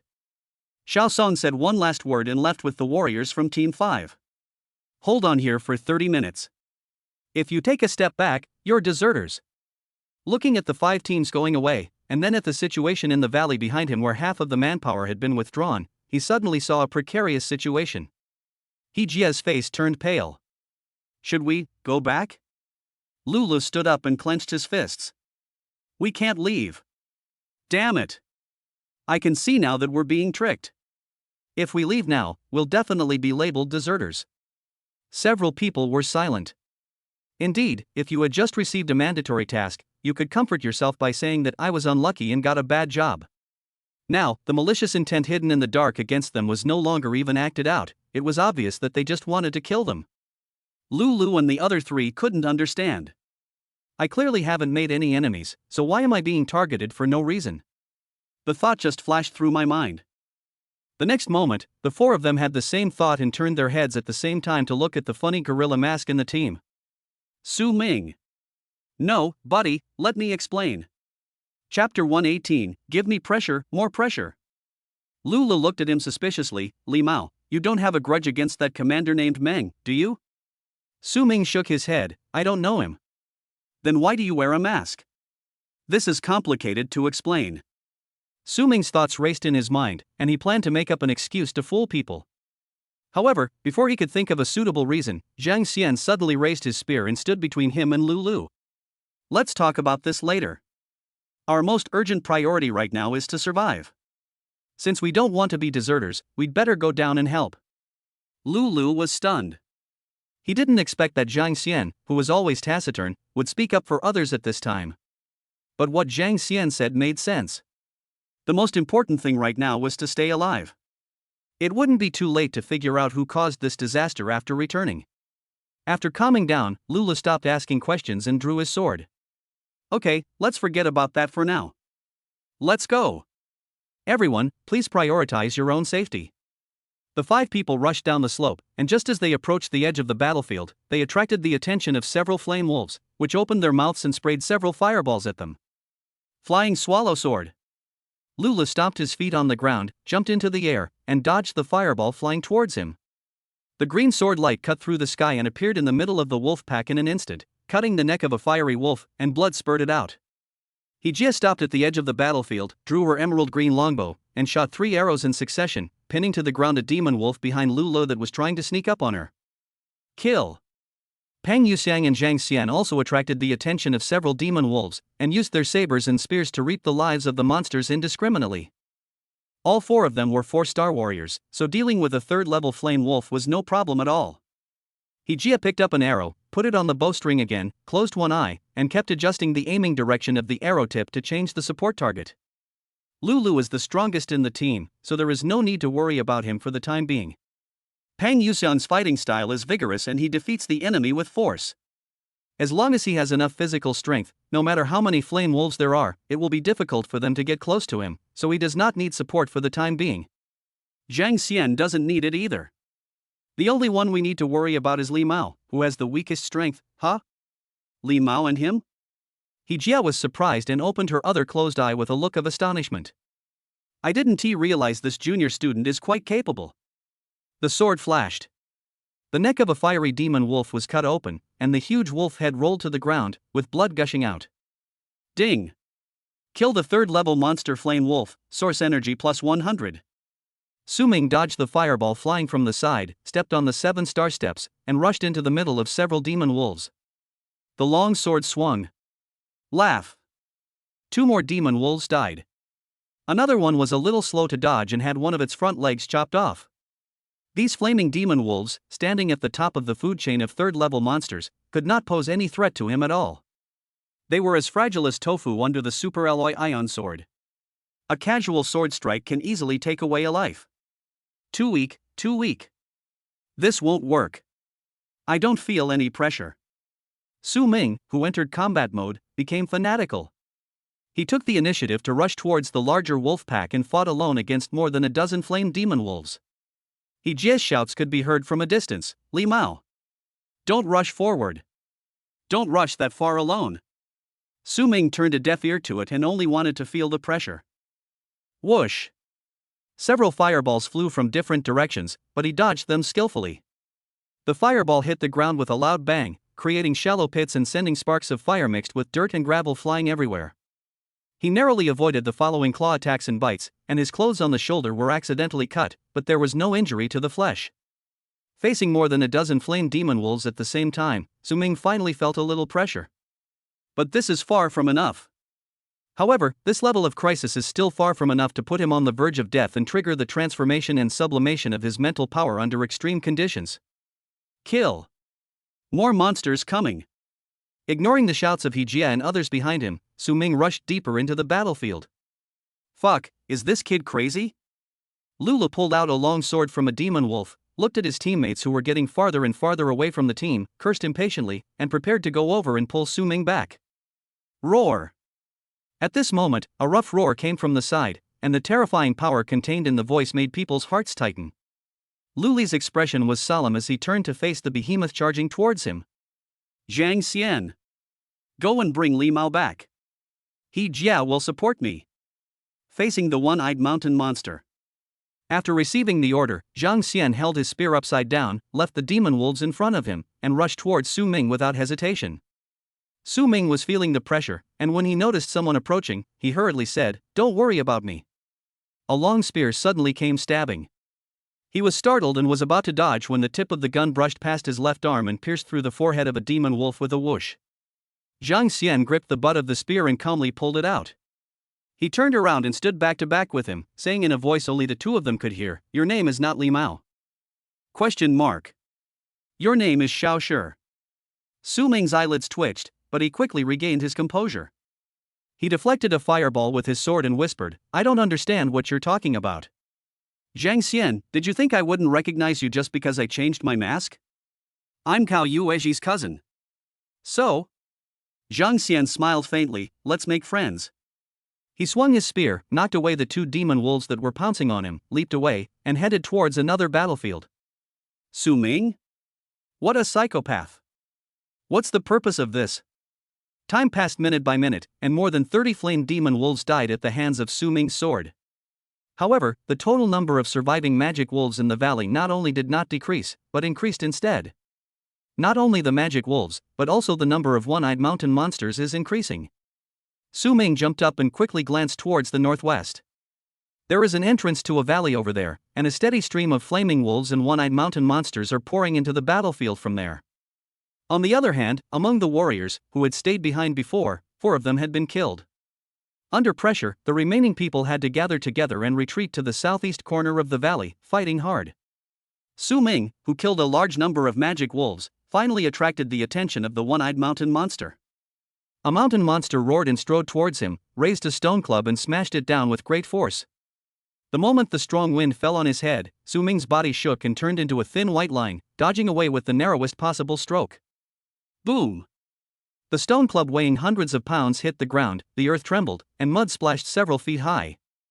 There was no doubt that if this club hit a person, he would turn into a pool of blood in an instant. Su Ming flashed behind the mountain monster and slashed the monster's heel tendon with a sword. Clang! The sword shook violently, and was stopped after only penetrating 4 or 5 centimeters into the skin. The force of the rebound made his palm numb. The super alloy ion sword with armor-piercing effect was unable to cut through the bones of this thing. So hard! Su Ming gritted his teeth, drew out his sword, and quickly retreated to avoid the mountain monster's kick. Roar! Another roar came from behind. Su Ming's expression changed slightly and he turned around to look. Another one-eyed mountain monster was attracted by him and strode towards him with a stone stick in his hand. The 2 mountain monsters formed a pincer attack from the front and back. Not far away, there were more than 10 fiery demon wolves crouching down, opening their bloody mouths, and condensing into hot fireballs, ready to go. A strong sense of crisis surged in his heart. Su Ming's nerves were stretched as tight as a steel wire. His 5 fingers clenched the hilt of the sword, and he felt an urge to tremble. I feel it. It's that feeling of impending disaster, of the possibility of death in the next second. Mental power is gathering. Boom! 2 stone sticks were swung down at the same time, and more than 10 fireballs intertwined into a large net wrapped in the breath of death, whistling towards him. Chapter 119, The Last Missing Opportunity. Cut the sky. A white thread flashed, and Su Ming dodged the heavy blows of 2 stone sticks, but was hit on the shoulder by a fireball. Boom!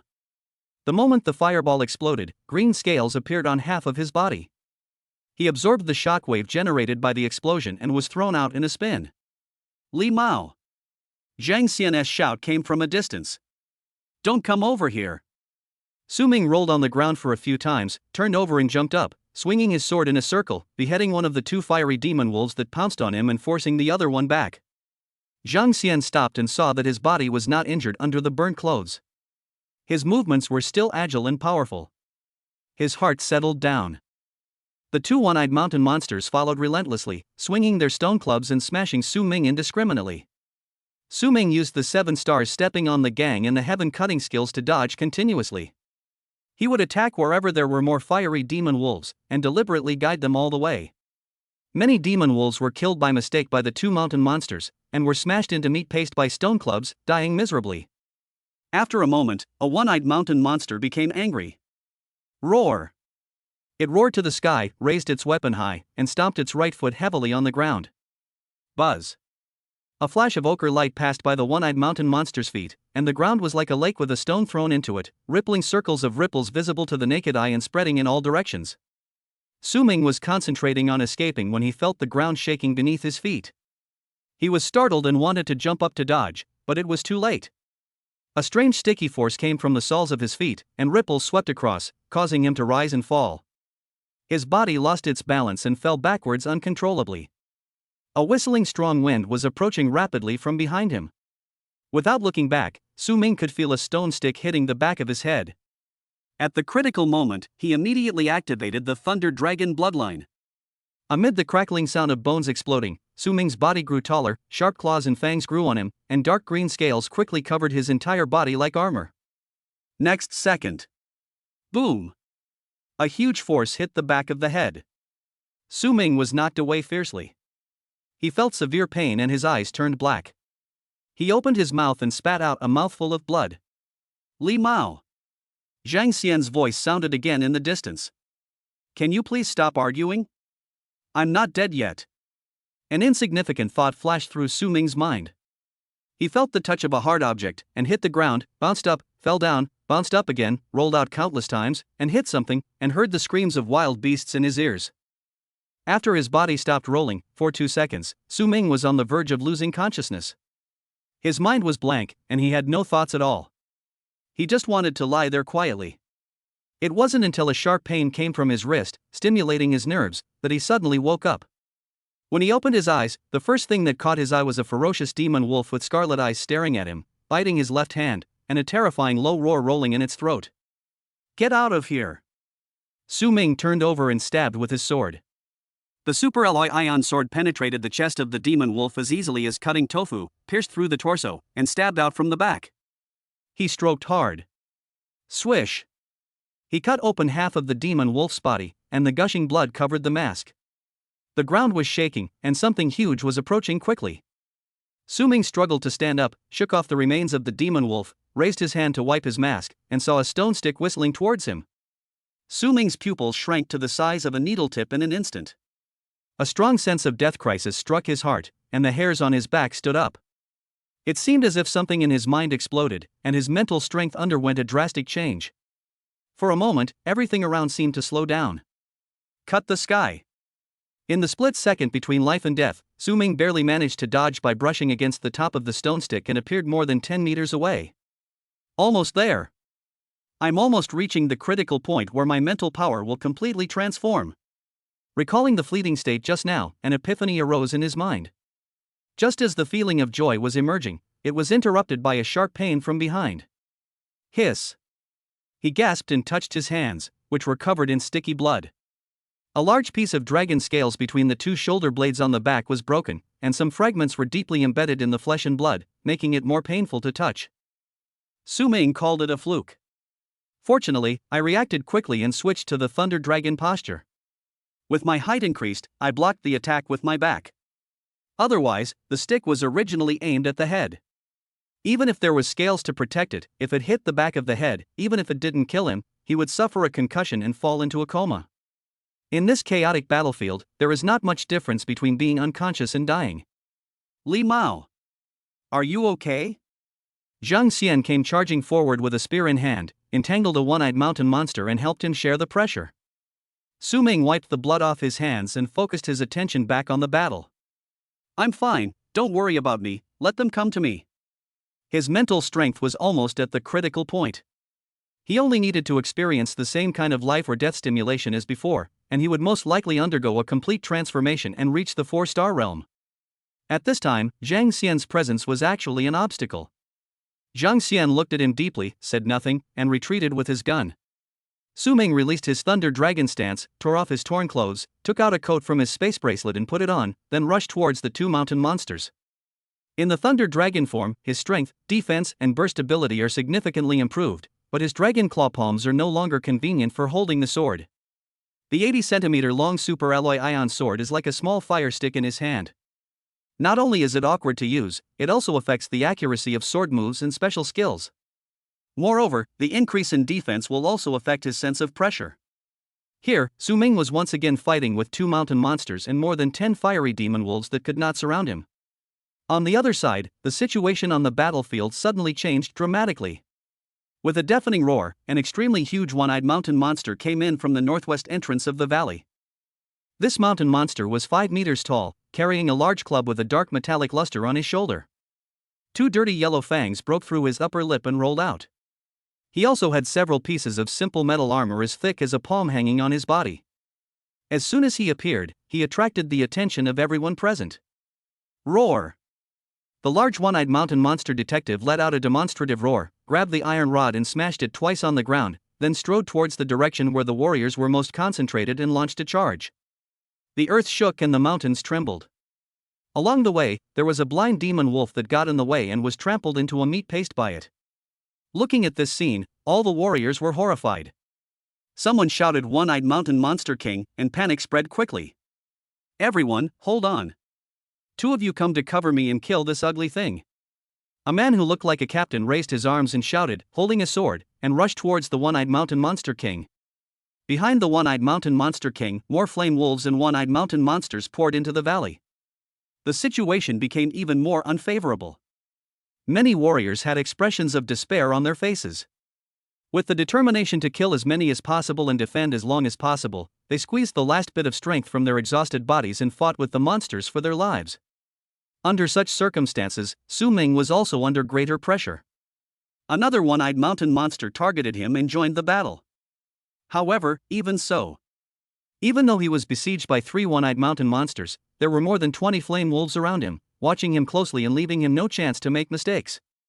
If he was not careful, he would be hit by fireballs or stone clubs, and at best he would be seriously injured, and at worst he would die.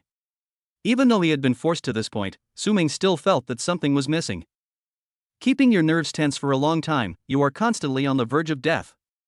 His mental strength has been concentrated to the extreme, reaching the critical point in both quality and quantity.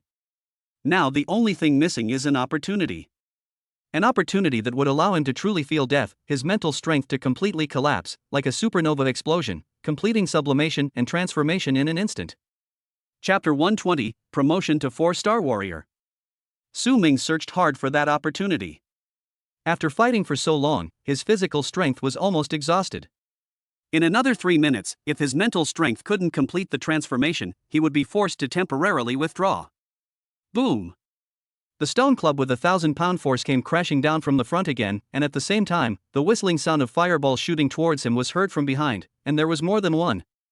On the left, another one-eyed mountain monster was swinging a stone club, and judging by his movements, he seemed to be planning a large-scale sweep.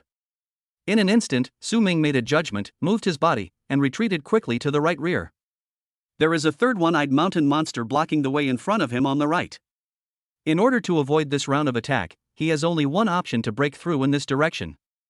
Su Ming's judgment was indeed correct. Several fireballs flew past his left side. The attacks of the 2 one-eyed monsters in front of him and on his left missed, and the third monster in front of him on the right was not close enough to hit him. Su Ming, who was retreating, was preparing to launch the next wave of attack and kill a few more demon wolves. Call out! A sharp gust of wind suddenly hit from the side. This gust of wind appeared extremely suddenly, without any warning, and at an extremely fast speed. Just as Su Ming smelled the danger, a strong wind was already approaching. In an instant, Su Ming's heart rose to his throat. He didn't need to confirm with his eyes, every pore in his body could clearly sense that the strong wind was coming towards his face, full of malice and murderous intent, intending to pierce his facial bones and take his life. Fast, accurate and ruthless. The thing wrapped in the strong wind was not a fireball, there was no hot breath, nor was it a swinging stone club. The sound was sharp and rapid, not that heavy. What is it? Who wants to kill him? Who is behind this? In an instant, countless thoughts popped up in his mind like chaotic snowflakes. Under the unprecedented crisis of death, Su Ming was surprisingly calm. Although he was extremely nervous, his consciousness was extremely peaceful. His mental strength naturally contracted inwards, and after being squeezed to the extreme, it exploded. Everything turned upside down and the world changed. A light flashed in Su Ming's eyes, and it seemed that some shackles in his body were broken. He understood. This is the momentum. But it was too late. The strong wind had already arrived. Even through the alloy mask, the skin on his cheeks could feel the stinging pain brought by the strong breath of death. All this happened in a flash. Su Ming had no time to dodge and could only face death with a calm and peaceful attitude. Crack! A dark shadow passed across his face. The alloy mask shattered and turned into countless metal fragments that flew away. The whistling wind blew up Su Ming's bangs and quickly went away. Su Ming was stunned. I'm not dead? Far away. Xiang shot a flaming wolf away, turned around and looked in the direction of Su Ming, and saw that Su Ming was being chased by 3 cyclops. As he retreated quickly, the gorilla mask on his face suddenly exploded for some reason, revealing his true face hidden under the mask. The face was too young and not very handsome, but it had a unique sharp temperament hidden under the ordinary appearance, which left a deep impression on people. Especially those eyes, dark and calm, seeming to reveal a bit of confusion. This face. When he saw the facial features of Li Mao, or Xiao Shi, a flash of lightning flashed through Zhang Xian's mind. He widened his eyes in surprise and showed an expression of disbelief. At the same time, in another corner of the battlefield, the captain of the second team, who was trying to stop the one-eyed mountain monster king with 2 of his men, was knocked away by the mountain monster king with a stick. The sword in his hand flew out of his hand and pierced into the mountain monster king's one eye, which was bigger than a watermelon. Roar! The one-eyed mountain monster king roared in pain, stepped back and covered his face with his hands. The warriors who retreated to the southeast corner continued to fall down due to exhaustion. Amidst heart-wrenching screams, they were rushed over by the flaming demon wolves and torn into pieces. Lulu, Pine Xiang, and Hejia were being chased by two one-eyed mountain monsters. A fireball suddenly flew over and hit Peng Yuxian on the back, blowing him 2 meters away. Several demon wolves immediately surrounded him. Yu Xiang. Lu Li's eyes turned red. He left the one-eyed mountain monster behind and flew over to save people. This is momentum. I get it, I understand, ha ha ha. Su Ming covered his forehead with one hand, looked up to the sky and laughed, ignoring the monsters rushing towards him from all around, and shouted in his heart. Panel. Come out. Name, Su Ming. Realm, 4-star warrior. Bloodline, Thunder Dragon Bloodline Juvenile. Chi and Blood, 5000. Martial Arts, 7 stars Stepping on the Gang Perfect, 13 Sky Severing Swords Perfect, Yun Clan Archery Scripture Perfect. Talented Ability, Lightning Control Beginner. Source Energy, 19,275. As expected, the moment he comprehended the momentum, his realm was automatically promoted to a 4-star warrior. The Chi and Blood column also changed from grayback to normal black, and the Add Point button reappeared. Add some. All the source energy has been used up, use it to add energy and blood to me. As soon as the thought came to mind, the numbers in the Chi and Blood column rose at an alarming rate. In the blink of an eye, it reached 24,000. Boom! The violent energy and blood power poured into the body, the flesh and blood were torn and reorganized, and the bones became harder and stronger like tempered steel. My heart beat like a drum, as if a brand new V8 engine was installed in my body, pumping blood violently and sending surging and powerful force throughout my body. Under the stimulation of severe pain, Su Ming's eyes turned bloodshot and veins on his neck bulged. Pieces of dark green dragon scales emerged from under the skin. Without hesitation, he switched to the Thunder Dragon form, using the animality brought by his blood to fight the severe pain. A demon wolf leaped high into the air, opened its huge mouth with fangs and bit towards his shoulder. Su Ming's left hand stretched out like lightning. Phew! The left arm transformed into a dragon claw directly pierced deep into the throat of the demon wolf. With 5 fingers, it grabbed a soft and tough object, twisted its body and smashed it towards the other 2 demon wolves that jumped over. Boom!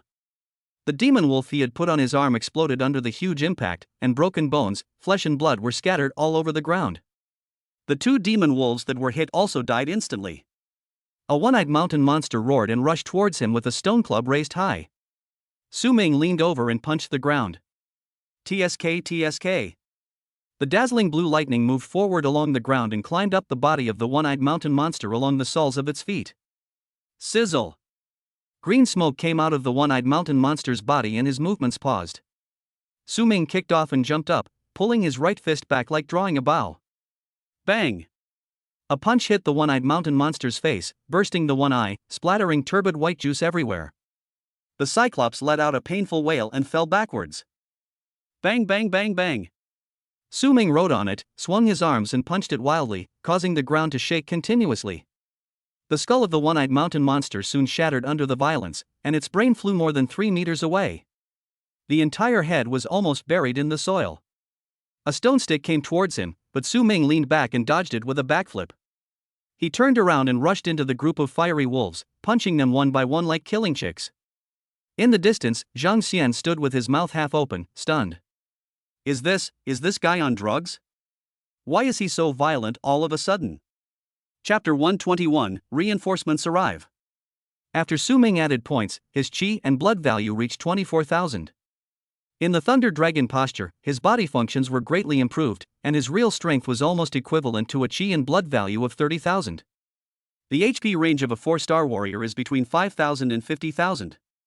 Su Ming, with the mid-level level of a 4-star warrior, slaughtered the 3rd-level flame demon wolf with ease, like killing a chicken with a sledgehammer. Wherever he passed, no demon wolf could escape his sharp claws. Corpses flew everywhere, blood splattered, and the scene was extremely bloody. The noise was so loud that it attracted a lot of attention, and everyone present was stunned. The warriors of Team 2 were mostly 4-star in strength, with only the captain being a 5-star. They could also kill the flame wolf as easily as Su Ming did, but that was when they had plenty of physical strength.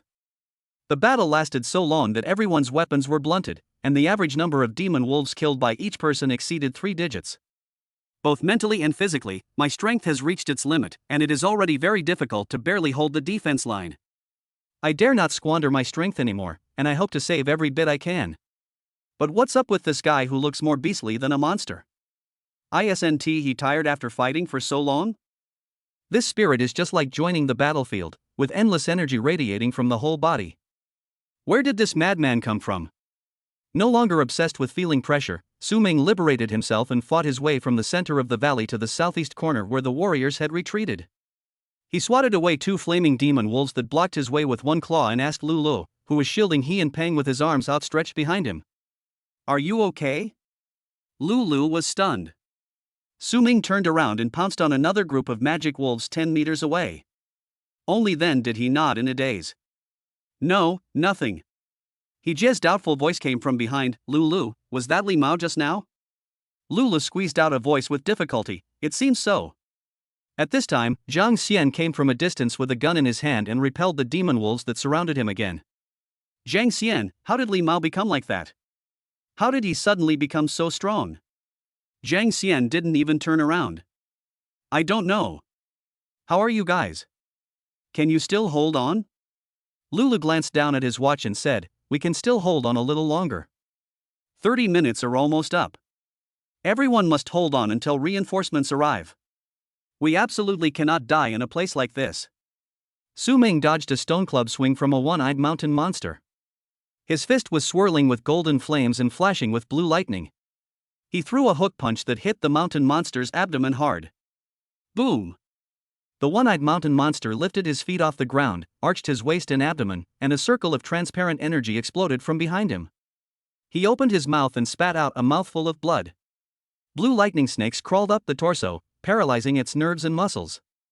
Xiang took a step back and swung his fist again. The golden flames enveloped the fist again, brighter than the previous one. Bang! This time, he punched the one-eyed monster's head, breaking and denting its facial bones. The one-eyed mountain monster staggered backward with a scream. Xiang chased after him, punching him left and right, delivering more than 10 heavy punches in a row, and the last punch completely blew his head off. Ding! Kill the 4th level monster, one-eyed mountain monster, source energy plus 1000. A sense of fatigue came over me. Xiang called out the panel. The source energy points that had just been exhausted were replenished by 3,100 after 5 or 6 minutes of killing. Add some. The chi and blood value rose again, reaching more than 27,000. Even more powerful force surged into his body. Xiang's spirit was lifted, his physical strength returned to its peak state, and he flicked his tail and rushed towards another one-eyed mountain monster in the distance. After being promoted to 4 stars, he activated the Thunder Dragon form again, and a thick tail with sharp triangular barbs appeared behind his butt. It could be used as a weapon to attack the enemy unexpectedly. Watching Xiang like a god descending from the sky, he killed more than 10 demon wolves and a one-eyed mountain monster in one breath, and then launched an attack on the next mountain monster with vigor. The warriors of Team 2 called it a pervert. Does this guy have a perpetual motion machine hidden inside him? Is his stamina endless? Thanks to Xiang, their pressure was greatly reduced. Most of the magic wolves and one-eyed mountain monsters were attracted to Xiang. They only had to deal with a small number of those that escaped the net, and the number of casualties miraculously stopped. 2 minutes later, Xiang killed another one-eyed mountain monster. From afar came the abruptly stopped roar of the one-eyed mountain monster king. Xiang turned his head and saw the mountain-like body of the one-eyed mountain monster king collapsed. The captain of the second team was covered in blood. He chopped off the head of the mountain monster king with a sword, held it high, and let out a powerful and desolate roar. The 2 warriors who were protecting him were nowhere to be seen, most likely killed. The valley fell silent for a moment, with only the roar of the captain of the second team rolling back and forth. Suddenly, all the one-eyed mountain monsters roared, their voices filled with intense grief. They raised their stone clubs high, abandoned the enemies in front of them, and rushed towards the captain of the second team with heavy steps, wanting to avenge their king. Xiang frowned and was about to rush over to rescue the captain of Team 2. Suddenly, there was a loud cry of killing behind me. Looking back, hundreds of warriors appeared above the valley, like an unstoppable torrent, rushing down the slope with high morale and joining the battlefield. 30 minutes have passed and reinforcements have arrived. The warriors of the second team cheered and felt lucky to be rescued. Lulu and the other three huddled together. Hijie slumped on the ground, her face showing an expression that looked like she was not sure whether to cry or laugh, tears streaming down her face. On the hillside, a figure in dark green military uniform stood tall, leaning on a long and narrow saber in both hands. His cold eyes swept across the situation in the valley and stopped at Su Ming. Their eyes met. Su Ming narrowed his eyes, and a hint of murderous intent flashed through his mind. Hey, what kind of monster is this? A reinforcement warrior who was approaching noticed his presence, was frightened by his ferocious appearance, and raised his weapon to chop him down. Su Ming withdrew his gaze from Meng Qi and glanced coldly at this blind passerby. I am a warrior. The man stared in shock, his eyes wide. Damn! The monster spoke? Talk about your head. Xiang Xian rushed over to stand in front of Su Ming and said in a deep voice, "He is our companion, a student of Daijing Wuda University." Su Ming took out the white fox mask that he didn't intend to use again from the space bracelet and covered his face with it. The scales on his body quickly retracted under his skin, his height returned to normal size, and he took out another set of clothes and put them on quickly. The reinforcement warrior watched the whole process, rubbed his eyes hard, and looked incredulous. The arrival of reinforcements instantly reversed the situation on the battlefield. In just a short moment, the magic wolves and one-eyed mountain monsters were slaughtered. A small number of people stayed behind to treat the wounded and clean up the battlefield, while more people chased the fleeing magic wolves and mountain monsters out of the valley and headed northwest. Meng Qi. Lulu rushed up the slope angrily, pointing at the man in the dark green military uniform and cursing. You bastard! I'm suing you to the military. You disregarded the lives of your subordinates, commanded chaotically, left less than 20 men to defend a crucial position, and sent 5 university students to die on the front lines. I'm reporting you to the university and having you fired. Meng Qi glanced at him with an expressionless face. You idiot, you haven't even grown all your hair yet, what do you think of commanding? Get out of here. Chapter 122, The Protector Hiding in the Dark. Meng Qi let out a low shout, and an invisible airwave exploded in front of Lulu, blowing Lulu away. He looked down coldly. You will be given 30 minutes to rest and prepare for the next mission.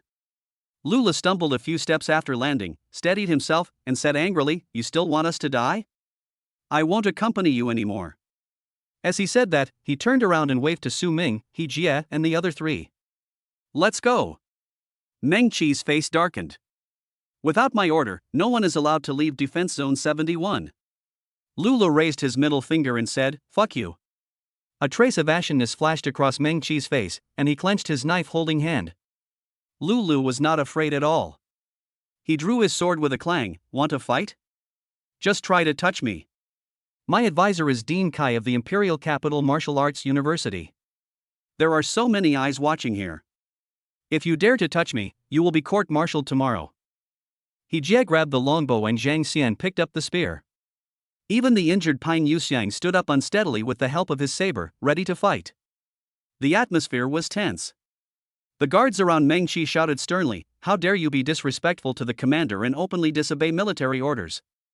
Do you want to rebel? I'm not from the Legion, don't try to scare me. Lulu didn't buy it.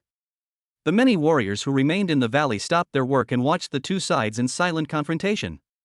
Especially the warriors of Team 2, although they didn't say it, they actually had a lot of complaints about Meng Qi's previous arrangements. Whether out of selfish motives or normal command, Meng Qi withdrew Team 5 and left only Team 2 to guard the valley, making it clear that he was ready to abandon the members of Team 2. No one wants his life to be abandoned. So even though Lulu openly contradicted Meng Qi in front of so many people, no warrior from Team 2 stood up to defend their commander. Instead, they took a cold and indifferent attitude. Only a few guards brought by Meng Qi and a dozen or so warriors who were not members of the second team and stayed behind to clean up the battlefield had unhappy expressions on their faces and walked up silently to surround Lulu and the other 4. The atmosphere was tense for a moment. Meng Qi spoke coldly, breaking the silence, No one is allowed to leave until the crisis in the defense zone is resolved. Yang Tai, keep an eye on these 5 of them. Anyone who dares to leave will have his legs broken, and I will bear all the consequences. Yes. A tall and thin middle-aged warrior came out in response, staring sternly at Su Ming and the others, his eyes full of warning. Su Ming had an impression of him.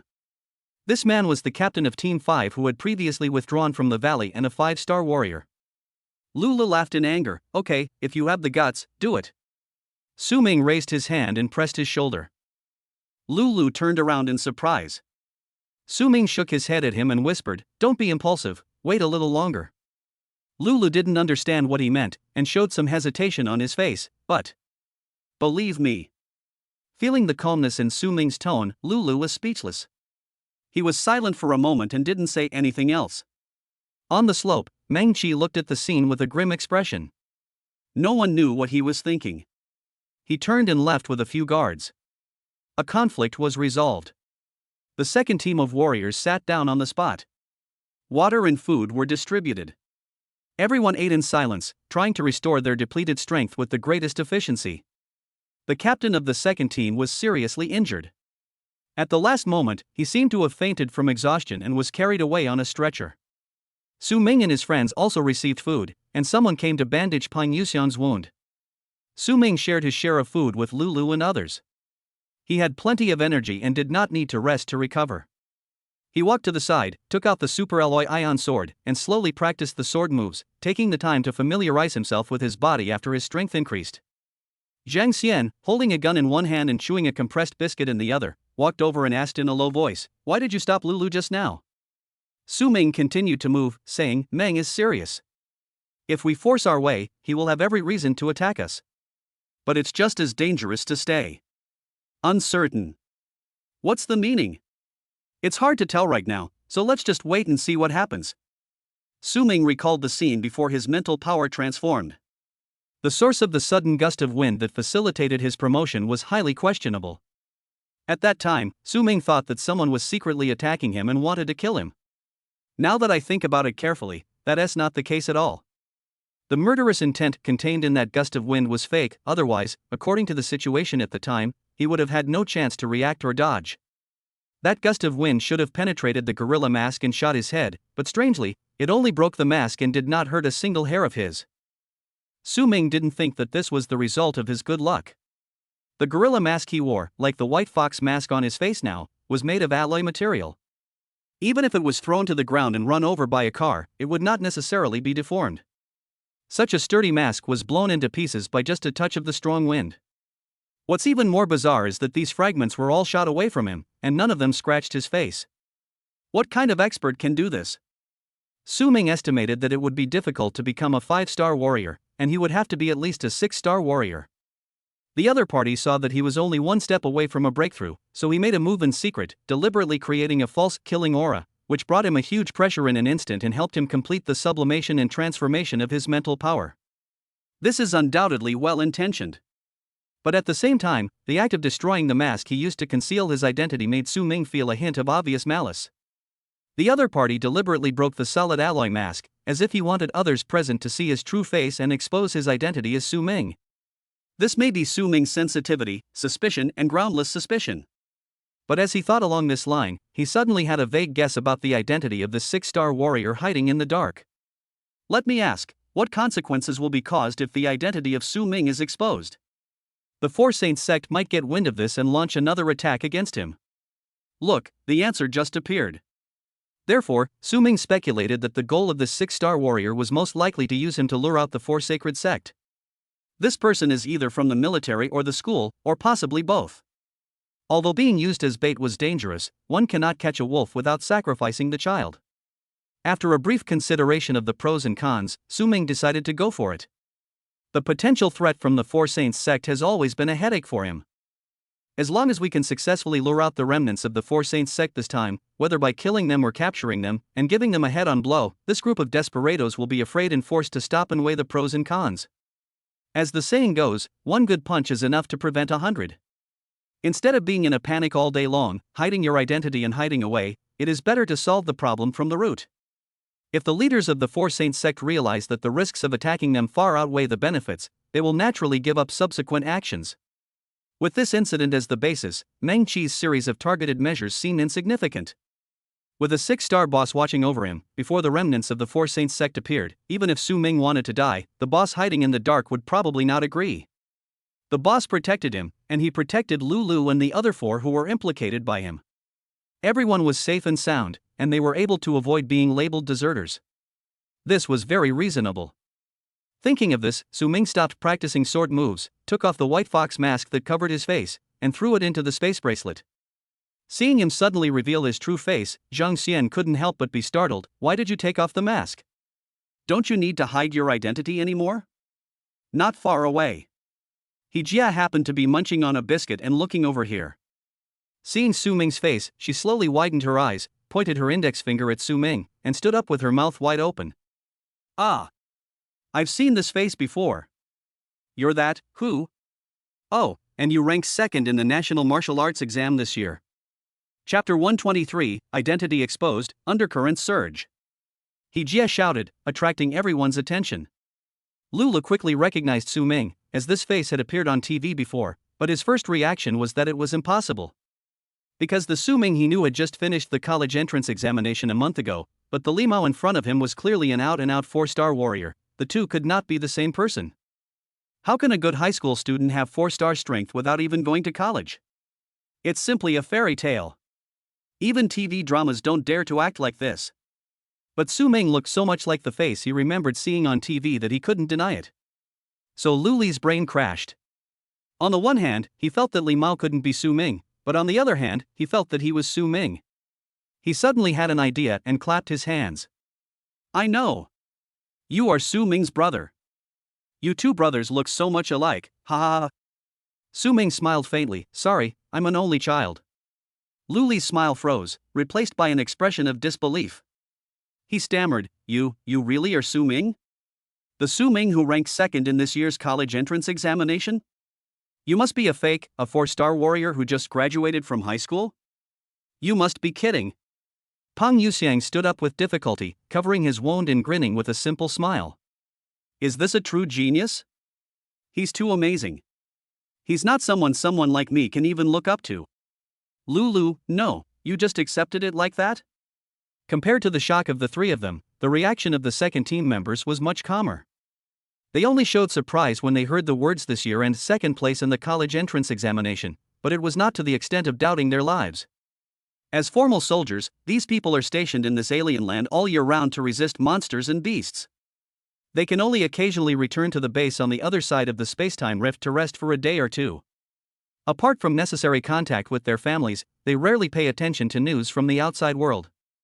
Their nerves, which are gradually numbed by the daily life and death tests, will only produce reactions like that, or that's pretty impressive when they hear topics like young geniuses.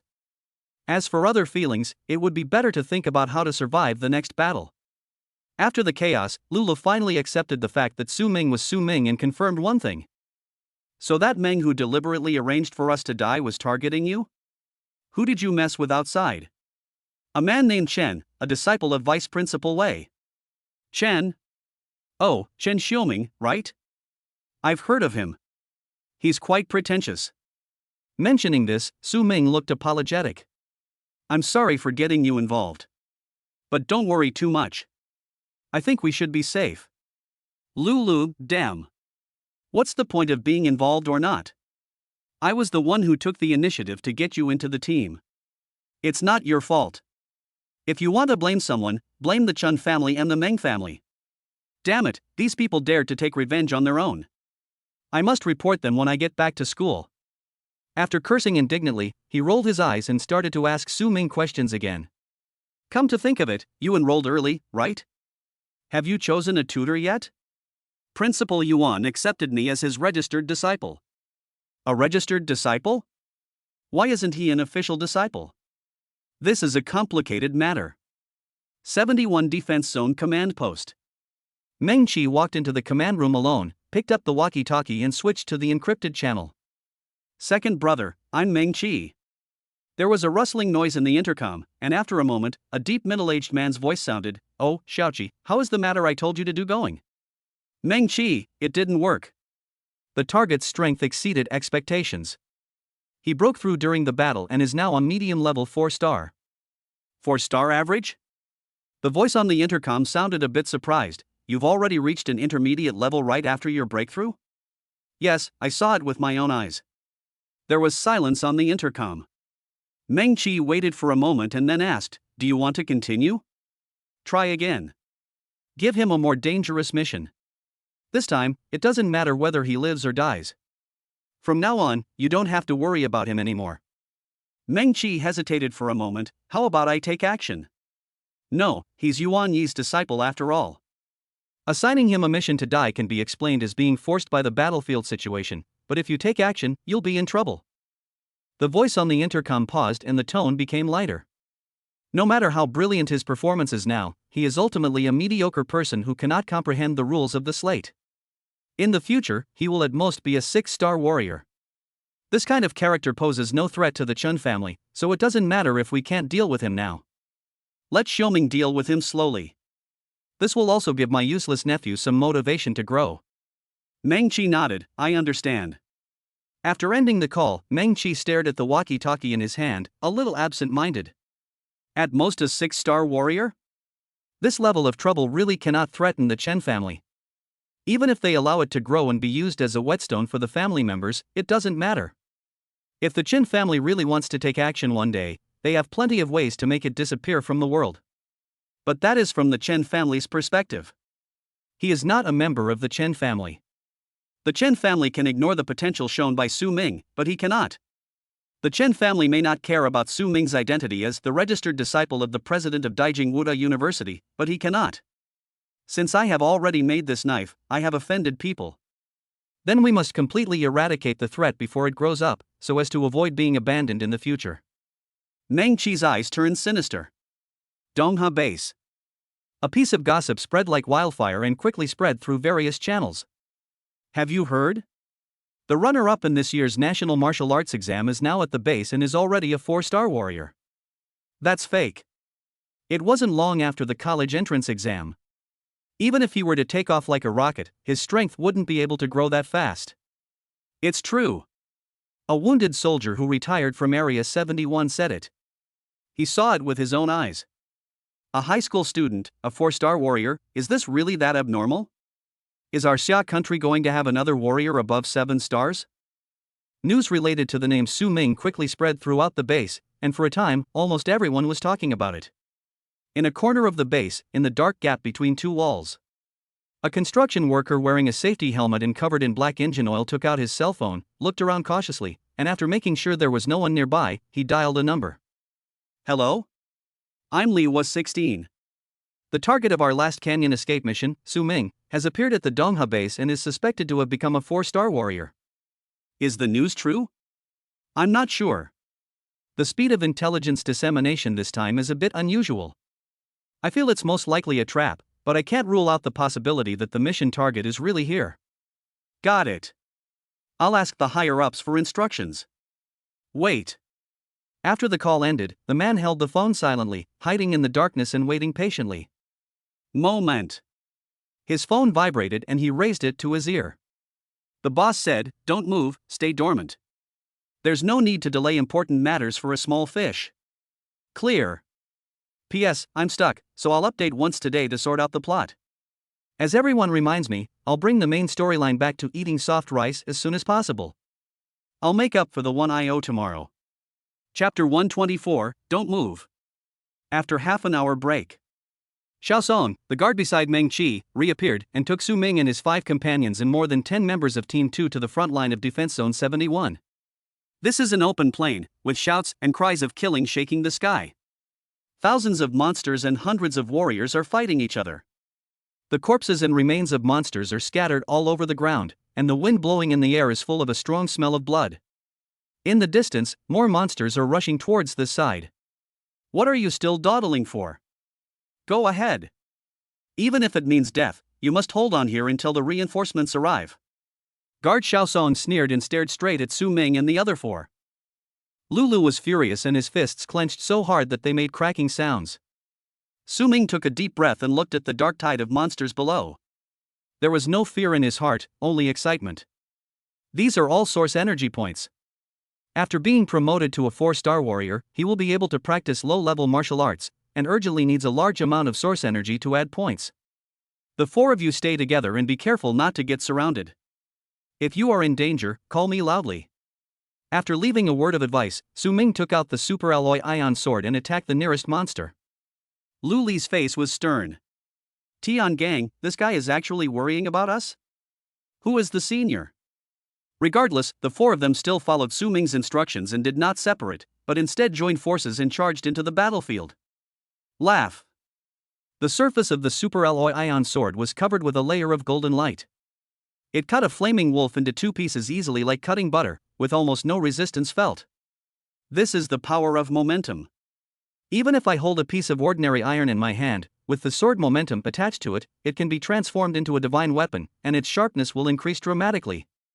Experiencing the bonus brought by momentum, Su Ming was amazed. When he transformed into a thunder dragon and killed the one-eyed mountain monster, he had a preliminary understanding of the power of momentum. Wrap the force around your fist and hit the enemy to create shock and transmission. With one punch, the force penetrates deep into the flesh and destroys the internal tissues. The one-eyed mountain monster's thick skin defense was useless and he was knocked down with one punch. When the momentum is attached to the sword, it becomes sword momentum. Although it loses the effects of shock and transmission, it greatly enhances the sharpness, and the effect is equivalent to breaking armor. The momentum is ever-changing and can display different characteristics depending on the martial arts and weapons. No wonder it is said that 3 stars and 4 stars are a watershed. Even if the difference in chi and HP is only 1 point, a 4-star warrior who has mastered the momentum can completely defeat a 3-star warrior. The root of this lies in the understanding and application of momentum. While fighting, Su Ming explored the mysteries of the momentum and became familiar with this new method. Squeak! A green afterimage suddenly pounced towards him at an incredible speed. Su Ming swung his sword reflexively. Clang! There was a teeth-grinding sound of metal friction, accompanied by a streak of sparks. Su Ming's eyelids twitched, a little surprised. What could possibly block a super alloy ion sword with added sword power and double armor-piercing effect? He looked closely and was stunned. I saw a serrated sickle-shaped limb pressing against the super alloy ion sword. The owner of the limb was a giant mantis that was more than 1 meter tall and covered in emerald green. This mantis looks strange. Its lower body is like a spider with 6 legs, and its upper body is very similar to a mantis with a pair of huge compound eyes and 2 sickle-shaped forelimbs more than 1 meter long. Saliva dripped from its ferocious mouthparts, and it made strange squeaking sounds from time to time.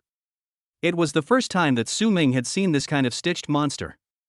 He searched his mind but could not find any relevant information. It turned out to be a monster that was not introduced in high school textbooks. The mantis monster was extremely powerful. It flung its sickle-shaped forelimbs. Su Ming felt a terrifying force passing along the sword. He lost his balance and stepped back. The mantis monster let out a strange cry, moved its 6-pointed legs, waved its 2 pairs of forelimbs, and slashed at him at an astonishing speed. Ding ding! Su Ming blocked twice in succession, his arms felt numb and he was horrified. This monster is so powerful. At least a top-tier 4th-tier monster. He changed his footsteps, accumulated strength with the 7-star stepping technique, dodged another round of collisions and slashes from the mantis monster, and seized the opportunity to use his sky-cutting skill. A white thread flashed, and Su Ming came behind the mantis monster, and the super alloy ion sword went straight to the connection between the upper and lower body of the opponent. Clang! A sickle-like limb swung over and knocked Su Ming away just as the tip of the sword was about to hit him. What a quick reaction! Looking at the mantis monster that turned around quickly and chased after him with its sickle-like limbs raised high, Su Ming was amazed at the creature's ability to capture his sight. This was the first time that his heaven-cutting skill was blocked. It seemed that the pair of compound eyes that took up half the size of his head were not just for show. Troublesome guy, I'll let you go this time. Su Ming snorted in his heart, gave up continuing to fight with the mantis monster, turned around and kicked the ground, his body turned into an arrow, and rushed towards a one-eyed mountain monster in the distance. Pick the soft persimmon to squeeze. The mantis monster is difficult to deal with, so there is no need to waste time on it. His first task was to collect source energy. Instead of fighting this thing, it would be better to kill a few more magic wolves and mountain monsters. The mantis monster squeaked and chased Su Ming, but it could never catch up with Su Ming's sprint speed. Not long after, it was attracted by other warriors and changed direction in the middle of the journey, and no one knew where it went. Edge of the battlefield. On a high slope. Meng Qi narrowed his eyes and stared at the battlefield below, leaning his hands on the saber, his thumb unconsciously stroking the hilt. He looked at them gloomily for a moment, then turned his head slightly and said to the guards behind him, "You guys go help too." "Yes." Several guards looked serious, saluted, passed by him and rushed to the battlefield. Meng Qi was the only one left on the high slope.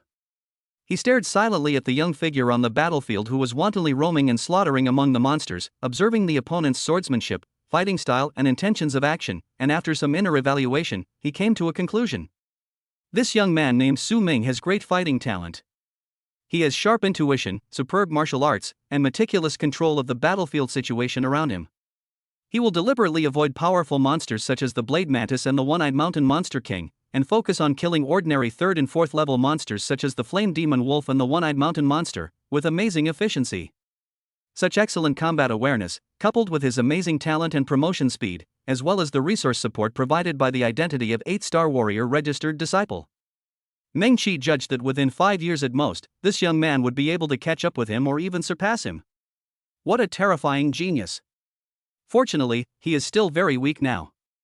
Meng Qi loosened his right hand that was holding the hilt of the knife, and with a slight shake of his sleeve, a slender flying needle fell into his fingers and was clasped.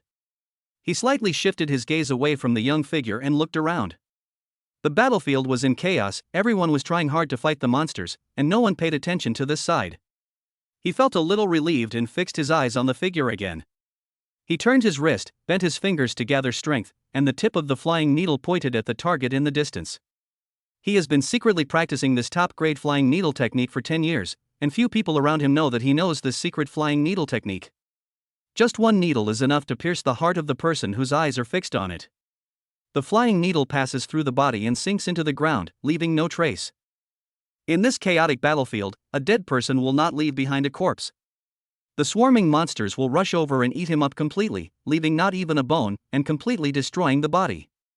Even if someone noticed it, they would just think that the boy was accidentally killed by a monster and it had nothing to do with him, Meng Qi. These thoughts flashed through Meng Qi's mind, and after confirming that the plan was flawless, his eyes narrowed, and his fingertips moved slightly, ready to shoot out the deadly flying needle. At this moment, a warm hand rested on his shoulder, and a deep and mellow voice sounded in his ears. Don't move. Chapter 125, The Battle Ends, The Protector Appears. Meng Qi shuddered, and the hairs on his back stood up. Who is it? He flicked his finger, and the flying needle retreated back into his sleeve.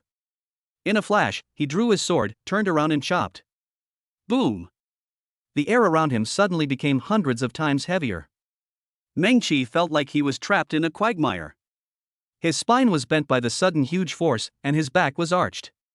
The ground under his feet cracked, and his feet sank deeply into the mud. The swung knife turned into slow motion and was gently clamped by 2 fingers. Meng Qi's pupils trembled violently. Following those 2 slender white fingers, he saw clearly the face of the person who had appeared behind him at some point. Her long black hair fell on her shoulders, her face was gentle and elegant, with a smile on the corner of her mouth, and her clear eyes contained a kind of magic that could calm the mind. Meng Qi's heart almost jumped out of his throat. He recognized this man. Commander of Defense Zone 98, Lu Hanqing. Not only that, this person has another identity. The direct disciple of Yuan Yi, the president of Imperial Capital University of Wuhan. In an instant, Meng Qi felt as if he had fallen into an icy cave. His heart went cold and he lost all strength to resist. Both are defense zone commanders and both are 6-star warriors. The gap between him and Lu Hanqing is even greater than the gap between a 1-star warrior and a 5-star warrior. The HP range for a 4-star warrior is 5,000 to 50,000, and for a 5-star warrior it is 50,000 to 500,000. The gap between the upper and lower limits of 6-star warriors is even more exaggerated, ranging from 500,000 to 5 million. Meng Qi was promoted to a 6-star warrior 3 years ago. He worked hard day and night during the 3 years. With the help of a large number of spiritual objects provided by the Chun family, his blood and Qi value reached 1.2 million, which was not slow. But the person in front of him was 1 year younger than him, but last year it was reported that his Qi and blood value had reached 5 million, making him a 6-star peak warrior. Just 1 step away from reaching the realm of elemental rules, crossing that chasm, and ascending to the 7-star realm. The 4-fold difference in Qi and blood made Meng Qi dare not even think of resisting or struggling. In fact, he couldn't move even if he wanted to. Lu Hanqing's domain has been opened. As long as he wants, not even a fly can fly out within a radius of 10 meters, and everything is in a state of stagnation. Meng Qi could only watch as Lu Hanqing took the saber from his hand and threw it casually. The saber turned into a flash of cold light and sank deeply into the soil. Lu Hanqing stared at him with an unchanging smile on her face, but there was no trace of laughter in her tone. What do you want to do to my junior brother? A drop of sweat slid across Meng Qi's forehead. Thousands of thoughts flashed through his mind in an instant. He squeezed out a voice with difficulty from his throat, "No, nothing." Boom! The hand that had previously held the saber suddenly slapped him in the face. The slap was so powerful that Meng Qi felt his two back teeth leave his gums, and there was a loud buzzing sound in his ears, causing him to temporarily lose his hearing. The stagnant force around him suddenly disappeared, and he was caught up in the force, spinning and flying out, falling heavily to the ground. Meng Qi felt dizzy and shook his head vigorously, struggling to get up. He covered his cheek with his right hand, clenched his left hand into a fist, lowered his head, and dared not say a word. The Chen family is becoming more and more unruly. Lu Hanqing strolled up to him with a hint of sarcasm in his tone. A 6-star warrior and defense zone commander secretly plotted to kill a prospective freshman. How shameless is that? Meng Qi lowered his head even lower, his body trembling slightly involuntarily, and he used his drooping hair to hide the fear in his eyes. He is scared. Although the military laws are strict and prohibit warriors from killing each other, the consequences for violators are serious. But for someone like Lu Hanqing who has both strength, potential, and background, the law is nothing but a piece of paper. If he really wanted to kill, those rules and regulations could not restrain Lu Hanqing. Fortunately, Lu Hanqing didn't seem to have any intention of killing him, he just spit out a word coldly. Roll. Meng Qi turned around and left as if he had been pardoned. Where are you going? Lu Hanqing's cold voice sounded behind him. Get down and kill the monster. Meng Qi's body stiffened, he turned silently and rushed towards the battlefield below. In fact, as the commander of the defense zone, he should stand on a high place to take in the overall situation and give commands. After all, the defense zone battlefield is not just this one. In the absence of a 6th-level monster, unless the battle really reaches a critical moment of life and death, his first priority will always be to command rather than personally participate in the battle. But Lu Hanqing is here. Lu Hanqing said one thing, and Meng Qi didn't dare to say another. The addition of the 6-star warrior quickly turned the tide of the battle. Meng Qi did not use any weapons, but only used his bare hands to beat all the monsters that approached him into minced meat. The blade mantis, which was quick and responsive, had its head chopped off by his palm just as it raised its front limbs. Even the 5th-level one-eyed mountain monster king couldn't withstand his punch. Meng Qi jumped over and kicked his head, causing his huge body to fall to the ground. The surrounding warriors, who were bloodthirsty, were all stunned, not understanding why the commander would personally take the field. After looking at each other for a while, everyone's morale was greatly boosted, as if they had been injected with chicken blood, and their tired bodies regained strength. In a corner of the battlefield, Lulu looked at Meng Qi killing everyone with a confused expression. What's wrong with this guy? Oh no! Is he planning to take advantage of the chaos to attack Su Ming? Upon hearing this, Xiang and the other two felt a tightness in their hearts and hurriedly looked around for Su Ming. Su Ming was having a great time killing at the edge of the battlefield. The source energy numbers on the panel kept jumping, and in just a short while, he had gained more than 10,000 points. Noticing the commotion Meng Qi was making in the distance, Su Ming's face darkened. What is this bastard doing? Damn it! You're the commander of the defense zone, but you're actually stealing monsters. Su Ming gritted his teeth and concentrated on speeding up the process of killing monsters and harvesting source energy. Half an hour later. The plain was littered with corpses. Most of the monsters were killed by the warriors, and the remaining few began to retreat driven by instinct, and the battle came to an end. Su Ming cut off the head of the last demon wolf and took a look at the panel. The source energy points accumulated to 36,200 points. Not bad. He didn't add any more points to his chi and health points. After all, he just broke through to 4 stars today, and his health has risen to 27,000. This speed is scary enough. If he is discovered when he returns to school, he will have to find an excuse to deceive people. If it is increased to 50,000 at once, there will be no way to hide it. It's better to save these more than 30,000 source energies to learn new martial arts. After being promoted to a 4-star warrior, he can already practice Earth-level martial arts, and his strength will then take another leap forward. Su Ming, is Meng okay with you? Lulu and the other 3 came over and asked with concern. Su Ming smiled and said, "No, he never came near me." How about you? Are you not hurt? No. Lula shook his head, his tone excited. Ha, a blessing in disguise. I'm rich now. These 2 battles have earned me a total of 3,810 merits, which is equivalent to my gains from 3 visits to Dongha base. Add to that the over 1,000 I had left, and it's enough for me to go back in exchange for a top-grade Earth-level martial art. Merit? Speaking of which, there is this thing. Su Ming raised his wrist and took a look. Current accumulated merits, 7450. Lulu and the other 3 also saw the numbers displayed on his watch and their eyes widened. Over 7,000? Are you kidding me? This watch is broken. Hiss, it's more than twice as much as mine. You're a monster. Are you a machine? I didn't see you stop when you were killing the monster just now. Don't you get tired? Su Ming just laughed it off. Of course he will get tired. When he is tired, he will add 100 points of source energy to his health value, and his physical strength will be restored instantly. Just as he was about to ask Lulu and others about how to use the merits, Su Ming caught a glimpse of someone walking towards him from the corner of his eye. He was moved and looked intently. He was a man with long hair draped over his shoulders, with an upright posture, steady steps, and a smiling look at him. His whole body gave off friendly signals of approachability. Chapter 126, If you touch my junior brother, you will die. My name is Lu Hanqing, and I'm your 3rd senior brother. The long-haired man walked up to Su Ming, smiled and spoke, glancing at Lulu and others. Lulu and the other 3 were shocked. All right. Here comes a big shot, Principal Yuan's true disciple. Lulu immediately pulled his 3 companions aside and said, Su Ming, we'll wait for you over there. Hello, senior brother Lu. Su Ming saluted somewhat stiffly. Don't be fooled by Lu Hanqing's friendly and harmless appearance.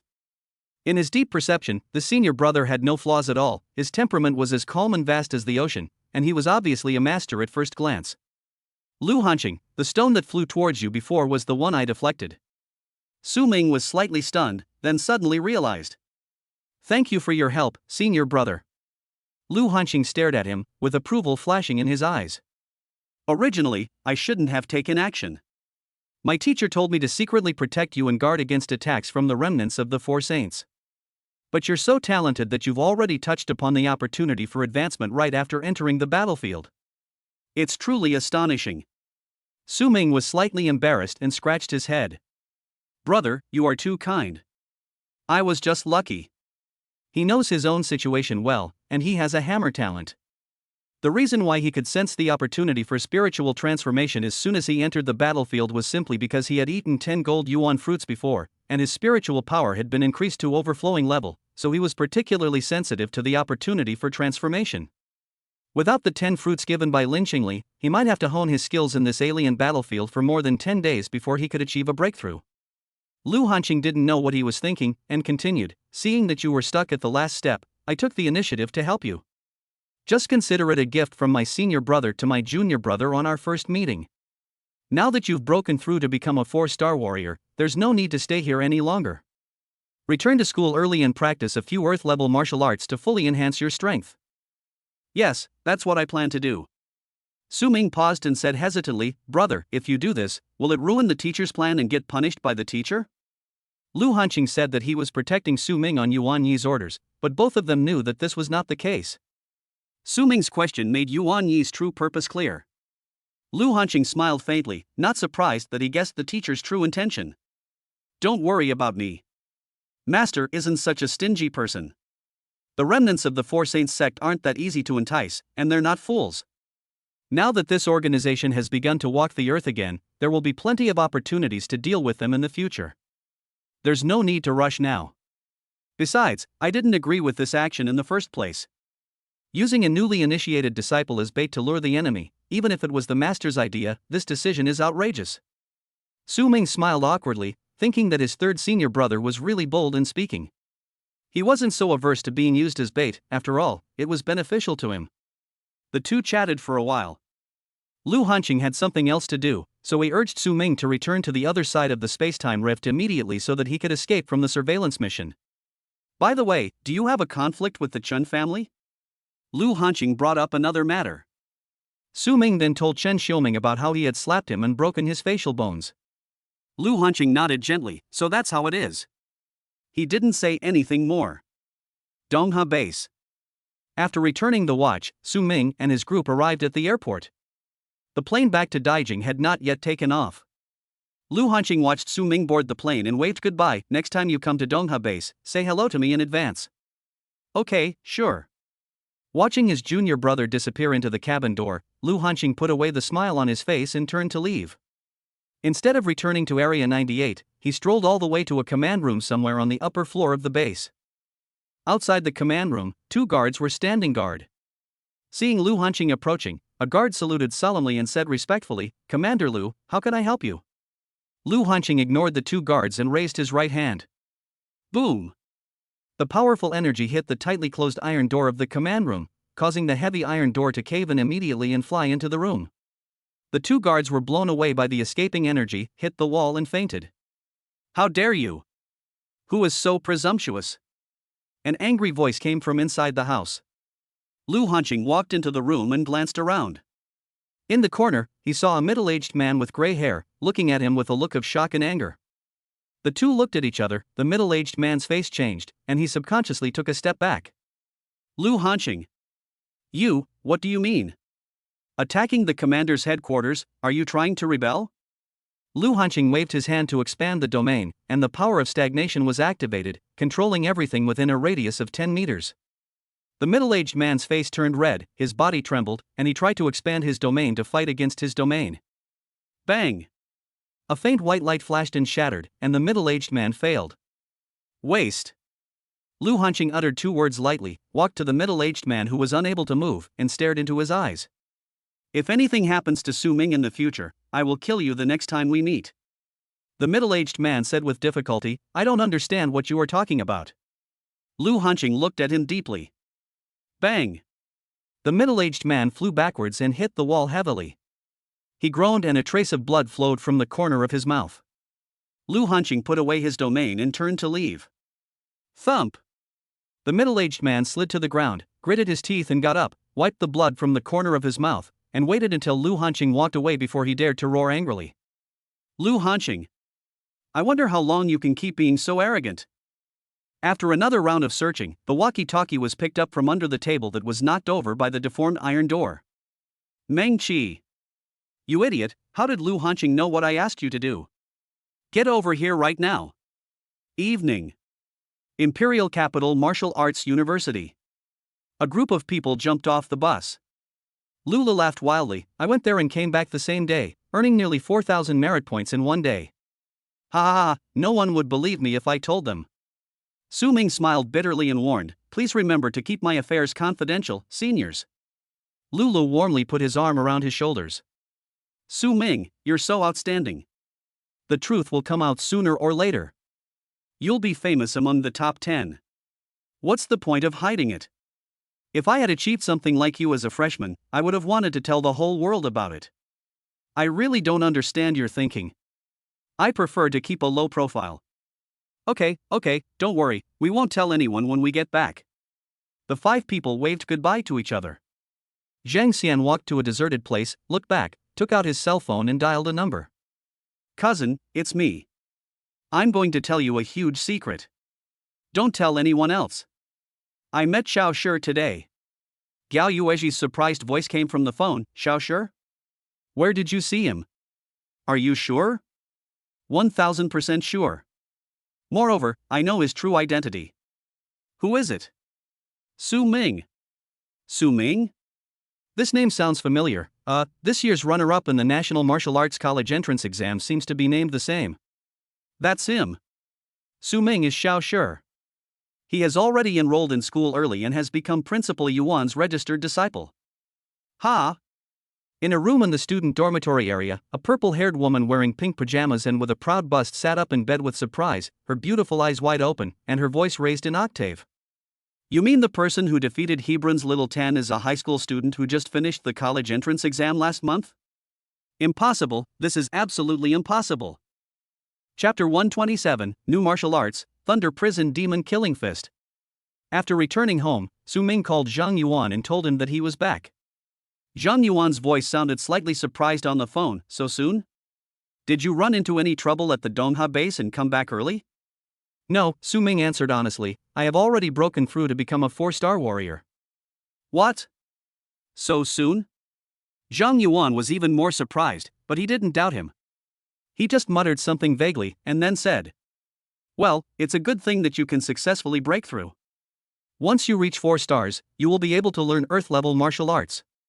Your student card has just been processed, and I'll have someone send it to you later. Do you know the location of the martial arts hall? I know. Director Zhao pointed it out to me. Your student card has the highest authority. You can borrow any martial arts in the school collection at will, but you cannot show it to others. If you violate this rule and are discovered by the school, you will be held accountable. Please be careful. Clear. If the school catches me, I'll be held accountable. But if they don't catch me, then everything's fine, right? Su Ming thought to himself. The martial arts hall opens at 9 a.m. and closes at 6 p.m. every day. Tomorrow, pick 2 Earth-level martial arts that suit you and practice them alone first. If you have any questions, come find me by the lake. Su Ming, regarding choosing martial arts, what suggestions do you have, senior brother? No. Zhang Yuan answered straightforwardly, speaking as if it were a matter of course, I don't know what you're good at or what you like. Just choose it yourself. If you don't find it right, you can change it later. Anyway, there's no upper limit on your reading quota. This senior brother is really not very reliable. Su Ming was speechless and asked another question, what is the use of the merits earned in Dongha base? Well, it can be used to exchange for martial arts skills, pay for the use of some martial arts facilities in school, etc. It won't be of much use to you. Save it. The military holds several auctions every year, and there are many good things that the school doesn't have. Merit is the only currency to participate in the auction. The next day, Su Ming came to the martial arts hall. The martial arts hall is divided into 3 floors. The first floor is the service hall, the second floor is the reading room, and the third floor is not open to the public. It is said that it contains precious martial arts that are beyond the heavenly level. Only those who have entered the 7-star realm are eligible to borrow them. Su Ming went up to the second floor, where there were computers placed. He randomly picked a computer, sat down, turned it on, and inserted his student card. A pop-up window appears on the display screen. Freshman Su Ming, your current stored value balance is 0, merit value is 7150. Free martial arts borrowing quota is unlimited. Su Ming took a glance, closed the pop-up window, studied the interface content, and opened the local martial arts database. One after another, Earth-level martial arts were quickly listed on the screen, and each martial art had 2 price tags. Blood God Sword Technique, Earth-level, top-grade martial art. Price, 1.5 million. Merit points exchange, 5,600. Aurora Dragon Breaking Spear, Earth-level mid-grade martial arts. Price, 1.3 million. Merit points exchange, 4,000. Vajra Indestructible, Earth-level, top-grade martial arts. Price, 1.5 million. Su Ming took a quick look and found that the prices of martial arts here were generally lower than those outside, almost 20% to 30% off the normal price. This is one of the benefits of being admitted to a higher education institution. You can buy martial arts at a price far below the market price. No wonder everyone wants to get into a good martial arts university. However, apart from some unscrupulous rich second generations, few people would be foolish enough to spend real money to buy martial arts that can be exchanged for merit points. From this point, we can also see that the school encourages students to engage in actual combat with monsters and support front-line bases during their college years, which is completely different from the protection policy of high school. After filtering out the mid and low-grade martial arts, Su Ming patiently looked through the catalog of top-grade Earth-level martial arts.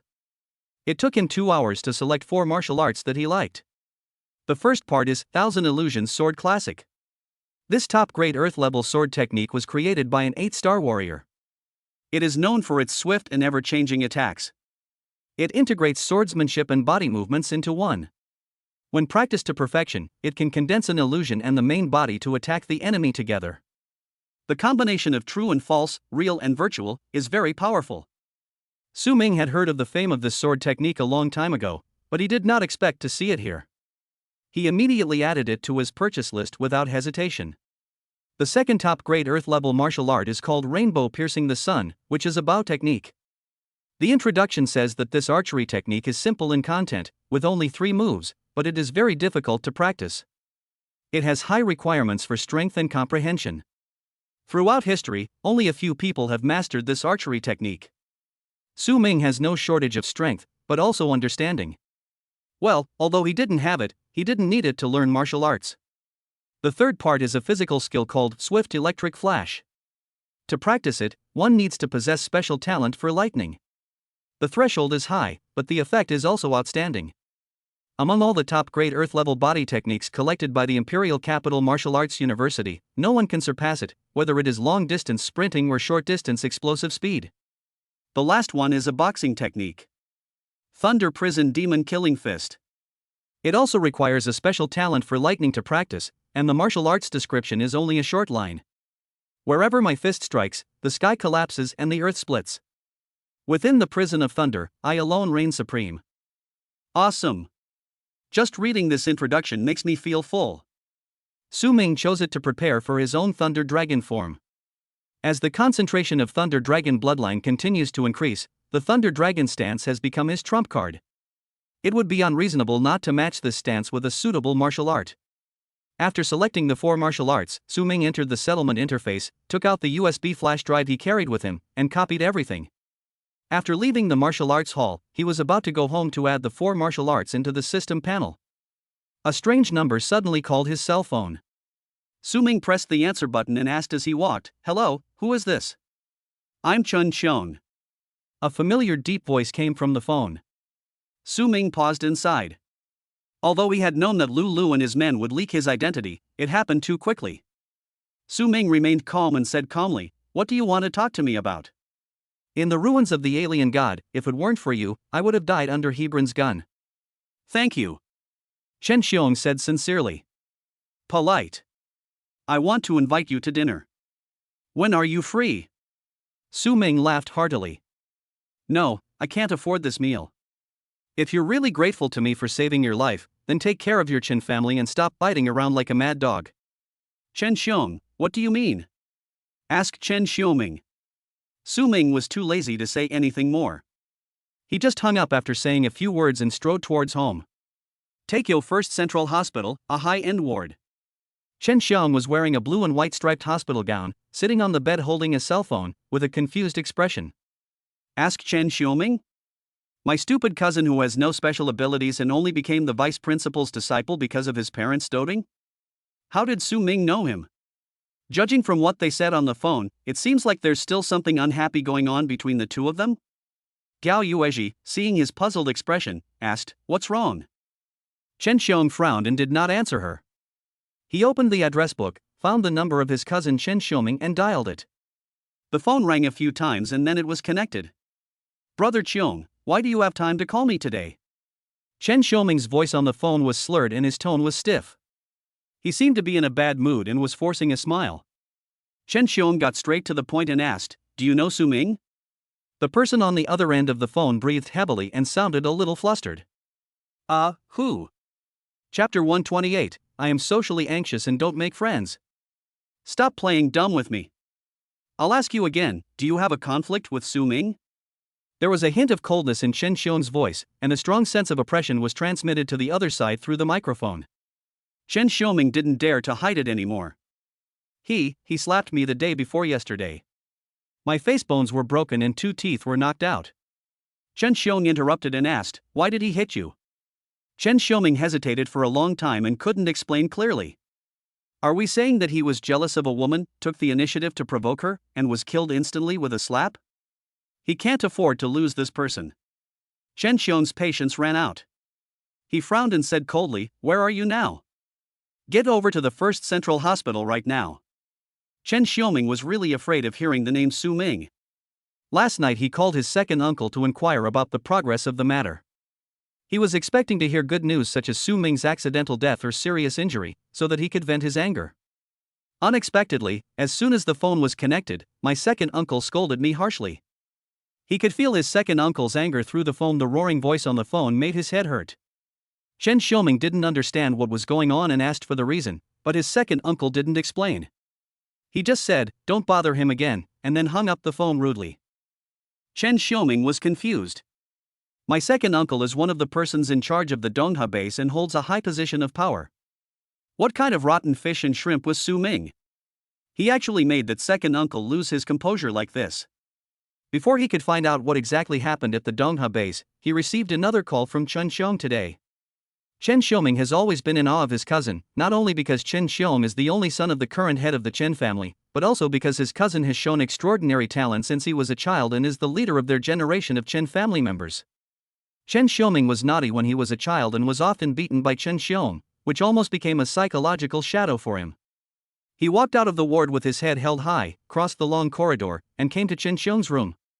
Chen Xioming didn't dare to look into Chen Xiong's eyes on the hospital bed, and walked over with his head lowered. Brother Qiong. Bang! A loud slap landed on his intact right cheek, causing Chen Xioming to stagger back and stand firm against the wall. A bright red slap mark quickly appeared. Chen Xiong's voice was cold. Tell me. What happened between you and Su Ming? Su Ming spent 2 hours reviewing the 4 new martial arts and recording them in the system panel. Although he was prepared, he couldn't help but blink when he saw the string of zeros behind the martial arts points. There are 4 top-grade Earth-level martial arts. Except for the Thunder Prison Demon Killing Fist, the other 3 require 10,000 source energy points to master. The Thunder Prison Demon Killing Fist is even more powerful, twice as powerful as them. Looking at the 36,000 point source energy balance on the panel, Su Ming smiled bitterly. I originally thought that I had made a fortune by going to Dongha base, but I didn't expect that the increase in chi and blood was only a small part of it, and the increase in martial arts points was the main source of energy consumption. After staring at the panel and pondering for a moment, Su Ming first added points to the Thousand Illusions Sword Classic to the entry level. The words Thousand Illusions Sword Classic not yet started jumped on the panel.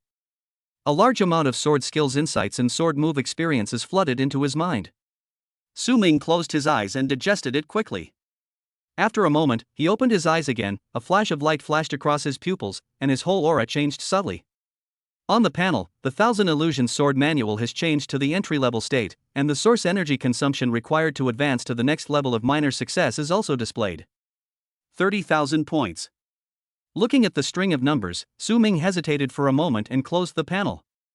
Let's keep the remaining 26,000 points of source energy for now. Martial arts are more valuable in terms of quality than quantity. It is better to concentrate source energy to improve one martial art to at least the great success level. This will bring a greater improvement in strength than spreading this source energy among several martial arts. I have to find another place to kill monsters.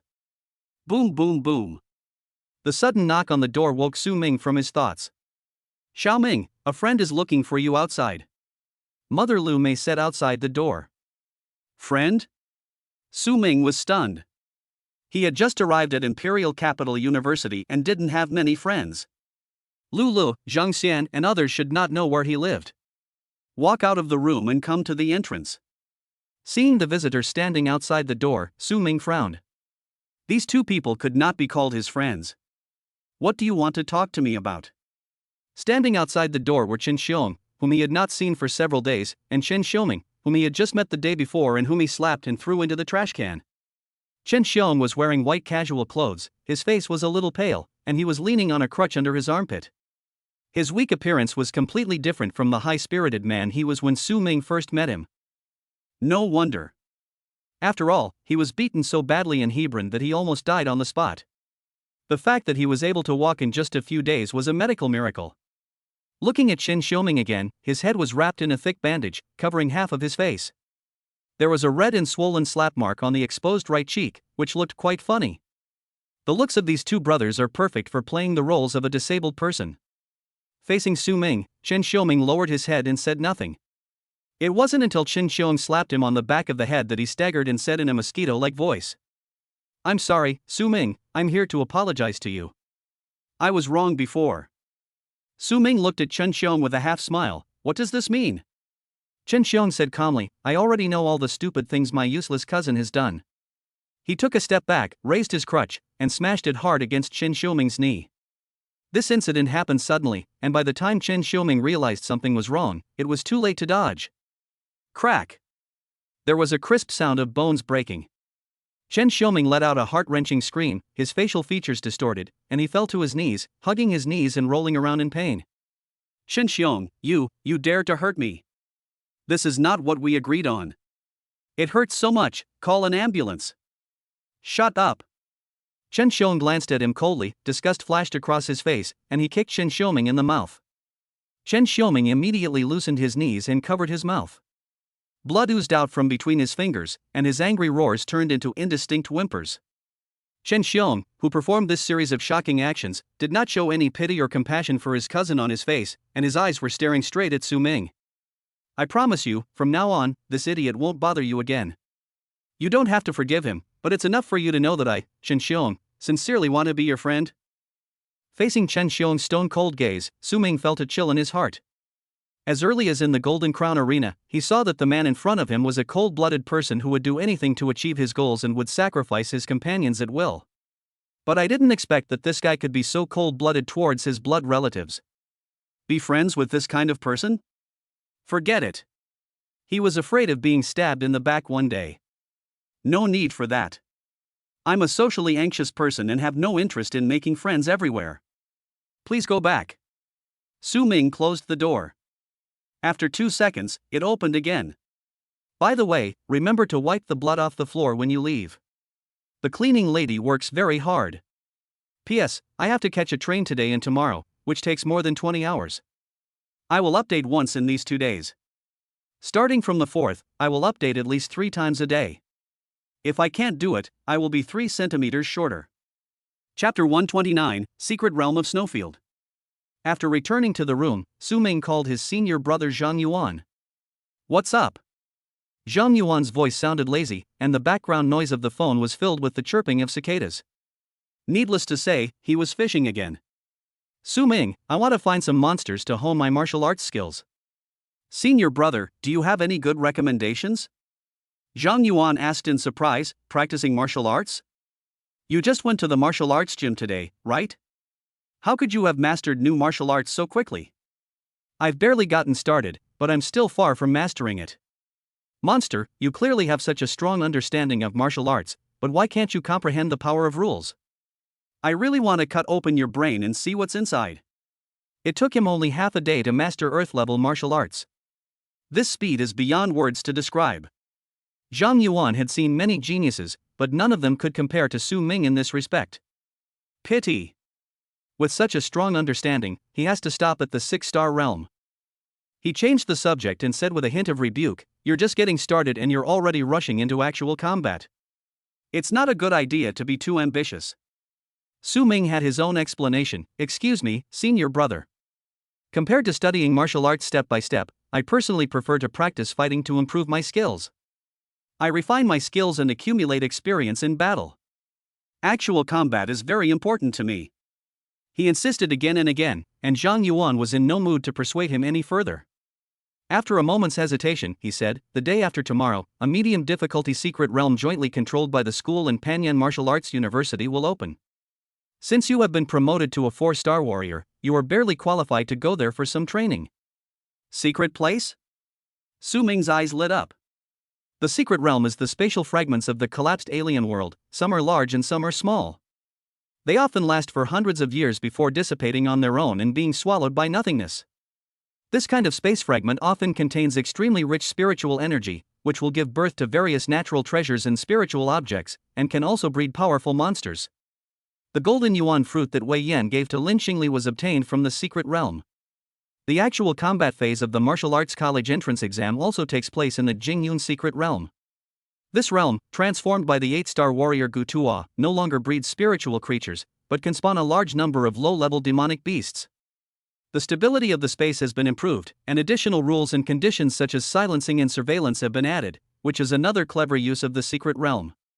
The most important thing is that the secret realm is independent of the outside world, and it is difficult for the 4 sacred sects to reach into the secret realm. Even if some members of the 4 Saints sect manage to sneak in, their strength would be similar to that of other practitioners who entered the secret realm, and the threat posed would be greatly reduced. I want to go. Su Ming expressed his desire to enter the secret realm without hesitation. Zhang Yuan, only juniors and seniors are eligible to apply for the medium-level secret realm. I can arrange a place for you, but you must promise not to act recklessly after entering. Safety is your top priority, otherwise I will be harming you. Su Ming promised, "Don't worry, senior brother, I value my life the most, and nothing will happen to me." I hope you're not kidding me. After a pause, Zhang Yuan seemed to remember something. Oh, by the way, are you and that girl named Lin Qingli a boyfriend and girlfriend? Su Ming was suddenly asked about Lin Qingli. He was stunned for a moment and said vaguely, I guess so. What's wrong? Zhang Yuan, I heard that the little girl is very talented, even the teacher praises her highly. The secret realm that is open this time is the Snowfield Secret Realm, which is a perfect match for the little girl's special abilities. Some of the spiritual creatures born there may be useful to her. You can ask her if she wants to go. If she does, I'll take an extra spot. Su Ming hesitated and said, Lin Qingli is only a one-star warrior. Isn't that not suitable? Even if that guy's true strength far exceeded his apparent level, and he could go as a one-star warrior to explore a medium-sized secret realm where a group of juniors and seniors gathered, Su Ming thought it was still too risky. Zhang Yuan chuckled and said, don't underestimate a genius who can cause headmasters to tear each other apart and fight over her. The power that little girl can unleash in the right environment is far beyond your imagination. Don't become arrogant just because your realm is temporarily higher than hers, or you will fall. Su Ming was silent for a few seconds and said, okay, then I'll ask her. Seize the opportunity, brother, I can only help you so far. Zhang Yuan said something meaningful and hung up the phone. Su Ming sent several messages to Lin Qingli, explaining the situation in the Snowfield Secret Realm. After a while, Lin Qingli sent a reply, the teacher said you can go. Even Vice President Wei agreed? This time Su Ming was really surprised. Is Lin Qingli really that terrifying? As a one-star warrior, is her strength comparable to that of a 4-star or even 5-star warrior? What a monster! For the next 2 days, Su Ming practiced swordsmanship in the independent martial arts room provided by the school to familiarize himself with the use of momentum. After passing the stage of mental transformation, Su Ming has already understood that although the system panel can bring many conveniences, it is not a panacea. There are some hurdles that one must go through in the process of growing up in martial arts, and he still needs to find ways to break through them. 4-star warriors comprehend momentum, 5-star warriors control momentum. When it reaches 6 stars, it is necessary to expand the scope of momentum and sublimate its essence on this basis, and transform it into the power of the domain. These are things that the system panel cannot help with, and he has to do it himself. Therefore, it is still essential to practice martial arts seriously and understand the core of martial arts. 2 days passed in a flash. Set off early in the morning for the secret land of snowfields. Su Ming packed his luggage, took enough food and water, and went downstairs. Lin Qingli was waiting for him on the roadside. Perhaps considering that she was going to the snowy environment for training this time, Lin Qingli wore a light white sportswear. Her black hair was tied into a high ponytail and hung softly behind her, making her look brighter and more capable. Her face was bare without any makeup, and her features were as delicate as a painting. Her pair of dark pupils exuded a faint chill, and her gaze was cold and calm, like a snowy mountain with fine snow falling, with an ethereal and imperceptible sense of holiness. She is tall, and even the loose white sportswear can hardly conceal the girl's unique youthfulness. The high collar is connected to a wide hood, and she wears a pair of pink and white hiking shoes on her feet. Su Ming walked over and looked him up and down. Where are your luggage and weapons? Lin Qingli raised her right hand and shook it. On her slender and white wrist hung an exquisitely crafted silver bracelet decorated with 3 bells, which made a crisp tinkling sound when shaken. Space folding treasure. When Su Ming came to his senses, he felt a little sour in his heart. Look, this is what a disciple is. When I became his disciple, Yuan Yi gave me nothing, but when others became his disciples, Wei Yan gave them both golden yuan fruit and space folding treasures. This is the difference. After expressing his feelings, Su Ming took a step forward. Let's go. The two arrived at the school gate, where quite a few people had already gathered. Su Ming swept his eyes through the crowd and saw that they were all unfamiliar faces, so he prepared to find a corner to stay. A voice full of surprise suddenly came from the front, interrupting his steps. Su Ming, why are you here? This way. Chapter 130, Reunion with an Acquaintance, Gao Yueji's Advice. Su Ming looked in the direction of the voice and saw Xiang Xian holding up his spear and waving at him with a look of surprise. There were 2 acquaintances around Xiang Xian. Gao Yueji has purple hair and exudes a mature charm. Zhang Chan is a handsome man with questionable gender. After returning from the alien god ruins, he hadn't seen these 2 people again. Unlike Chen Xiong, Su Ming had a good impression of these 2 people. After a slight hesitation, he walked over. We meet again. When he said this, his eyes looked at Gao Yueji and Zhang Chan. Gao Yuezhi smiled brightly, her eyes moving as she whispered, "We meet again." Should we call you Xiao Shi or Su Ming? Su Ming shrugged. Whatever you like, the name is just a code name. On the side, Jiang Chan puffed his lips and said angrily, "You naughty junior, we've been guessing whether you're a sophomore or a freshman, and which secret genius you're from, and you turned out to be a student taking the college entrance exam this year. You're so pretentious. Are you unwilling to be saved by a college entrance examination candidate?" Su Ming teased with a smile. Cut. Jiang Chan rolled his eyes unhappily, as what he said hit the nail on the head. At this time, Gao Yuezhi noticed Lin Xingli walking behind Su Ming, and her beautiful eyes lit up. Who is this? Su Ming introduced. Lin Xingli, the champion of this year's martial arts college entrance examination, is now a disciple of Vice Principal Wei Yan. Gao Yuezhi pointedly said, "Couldn't you please skip the introduction, Su Shueti?" Question mark. She's still your girlfriend, right? Su Ming was stunned. He turned around to look at Lin Xingli and said with a dry cough, "Why bother mentioning such a thing?" Of course. Gao Yuezhi's lips curled up. Sister Lin is so beautiful, with such a beautiful figure, even a girl like me is dazzled. If you don't assert your sovereignty constantly, be careful that your precious girlfriend will be snatched away by someone else soon. As she spoke, she looked around deliberately. Among the crowd waiting at the school gate, many eyes were quietly cast over here, focusing on Lin Xingli. Although he had only been enrolled a few days earlier, the news that Vice Principal Wei Yan had accepted a new female disciple, a favorite of his, quickly spread throughout the school. Many well-informed people have seen Lin Xingli's photos and know that there is such a junior girl among the freshmen this year who is extremely talented and good-looking, and countless people are attracted to her. At this moment, no one immediately came over to talk to Lin Xingli. This was the result of these seniors pretending to be reserved and not wanting to destroy their gentlemanly manners. Su Ming. Hello, I'm Gao Yuezhi. I'll be a junior at the start of the school year. Su Ming and I are teammates in the Ability God Ruins. Gao Yuezhi took the initiative to extend her right hand. Lin Xingli shook her hand and uttered two simple words, "Hello." Jiang Chan also squeezed over to shake hands. "Hello, beautiful lady. My name is Jiang Chan, and I was Su Ming's teammate in the ES God Ruins. He saved my life." Lin Xingli stared at him carefully for 2 seconds, then extended her right hand. "Hello. Wow, your hands are so cold. They feel so comfortable to touch." Jiang Chan screamed. The veins on Su Ming's forehead were throbbing. Where did this guy come from? After a while of joking, they got down to business. I didn't expect you guys would also participate in this Snowfield secret realm. Gao Yuezhi suddenly lowered her voice. Did Chen Xiong look for you? Su Ming, yeah. He seemed to really want to be friends with you. And you refused? Right.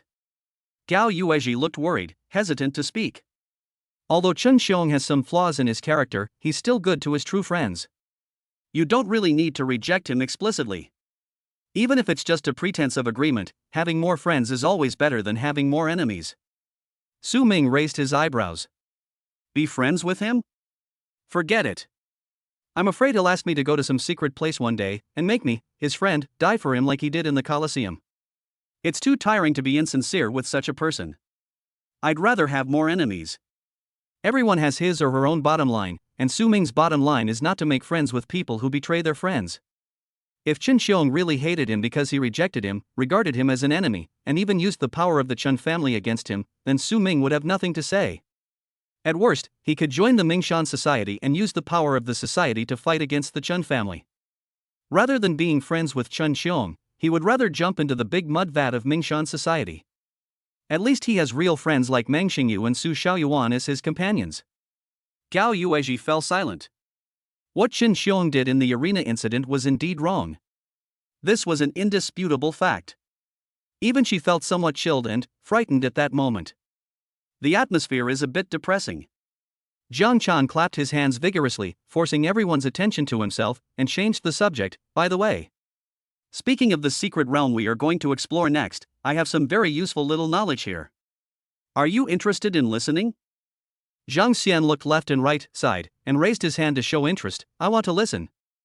Jiang Chan narrowed his eyes and smiled. Speaking of this Snowfield secret realm, it is the largest of all the medium-sized secret realms discovered in the country. He looked at Su Ming and Lin Xingli. Take the Jingyun secret realm, used as a practical examination venue during the college entrance examination, for example. The snowfield's secret realm is at least 5 times larger. The entire secret realm is covered in ice and snow year-round, and is home to a large number of ice-attributed monsters and undead creatures. Dead creatures? Su Ming caught the key words. That's right. Jiang Chan snapped his fingers and spoke eloquently. For some unknown reason, many monster skeletons are buried under the thick layer of ice and snow in the snowfield's secret realm. Some speculate that this secret realm, before being ripped off from the other world, was once a battlefield, while others speculate it's a burial ground for demonic beasts. Regardless, the snowfield's secret realm holds countless corpses, revived by spiritual influences. Unless their core soul flames are destroyed, they cannot be killed. Keep this in mind. Dead creature. That is, after the monsters and demonic tides, new hostile species appeared. Killing him should also provide source energy, right? Su Ming pondered. Jiang Chan was still talking about his little knowledge. More and more people gathered at the school gate. Su Ming roughly counted and found that there were at least 40 or 50 of them. More and more people were looking this way. Perhaps annoyed by the piercing gazes, Lin Qingli silently put on her hood, hiding most of her face beneath the brim. She then took a step toward Su Ming, their hands practically touching. This action, which was equivalent to declaring "don't bother me," immediately froze several seniors who were eager to try and prepare to come over to say hello. They retreated awkwardly and glared at Su Ming fiercely. Su Ming, whoever stares at me will get pregnant. Another while passed. 2 buses arrived and people lined up spontaneously, showing their student cards to verify their identities before getting on the bus. 2 hours later. Southern part of Imperial Capital. The bus stopped in a wasteland. Su Ming got off the bus and looked up to see 2 buses coming from the opposite direction, with a school emblem that he vaguely remembered printed on the bodies of the buses. Panyan Wuhan University. The exploration rights of the Snowfield's secret realm are jointly held by Daijing Wuda and Panyan Wuda. It is open 4 to 5 times a year, and the 2 schools jointly arrange students to enter and explore the secrets. Students from both sides got off the bus and formed 2 distinct groups, looking at each other provocatively. Although the atmosphere was not tense, it was definitely not harmonious. At this critical moment when the students of the 2 schools were in a standoff, someone calmly walked up to Lin Qingli and whispered, "Are you junior sister Lin? Let me introduce myself. My name is Wei Chen, and your instructor Wei Yan is my aunt."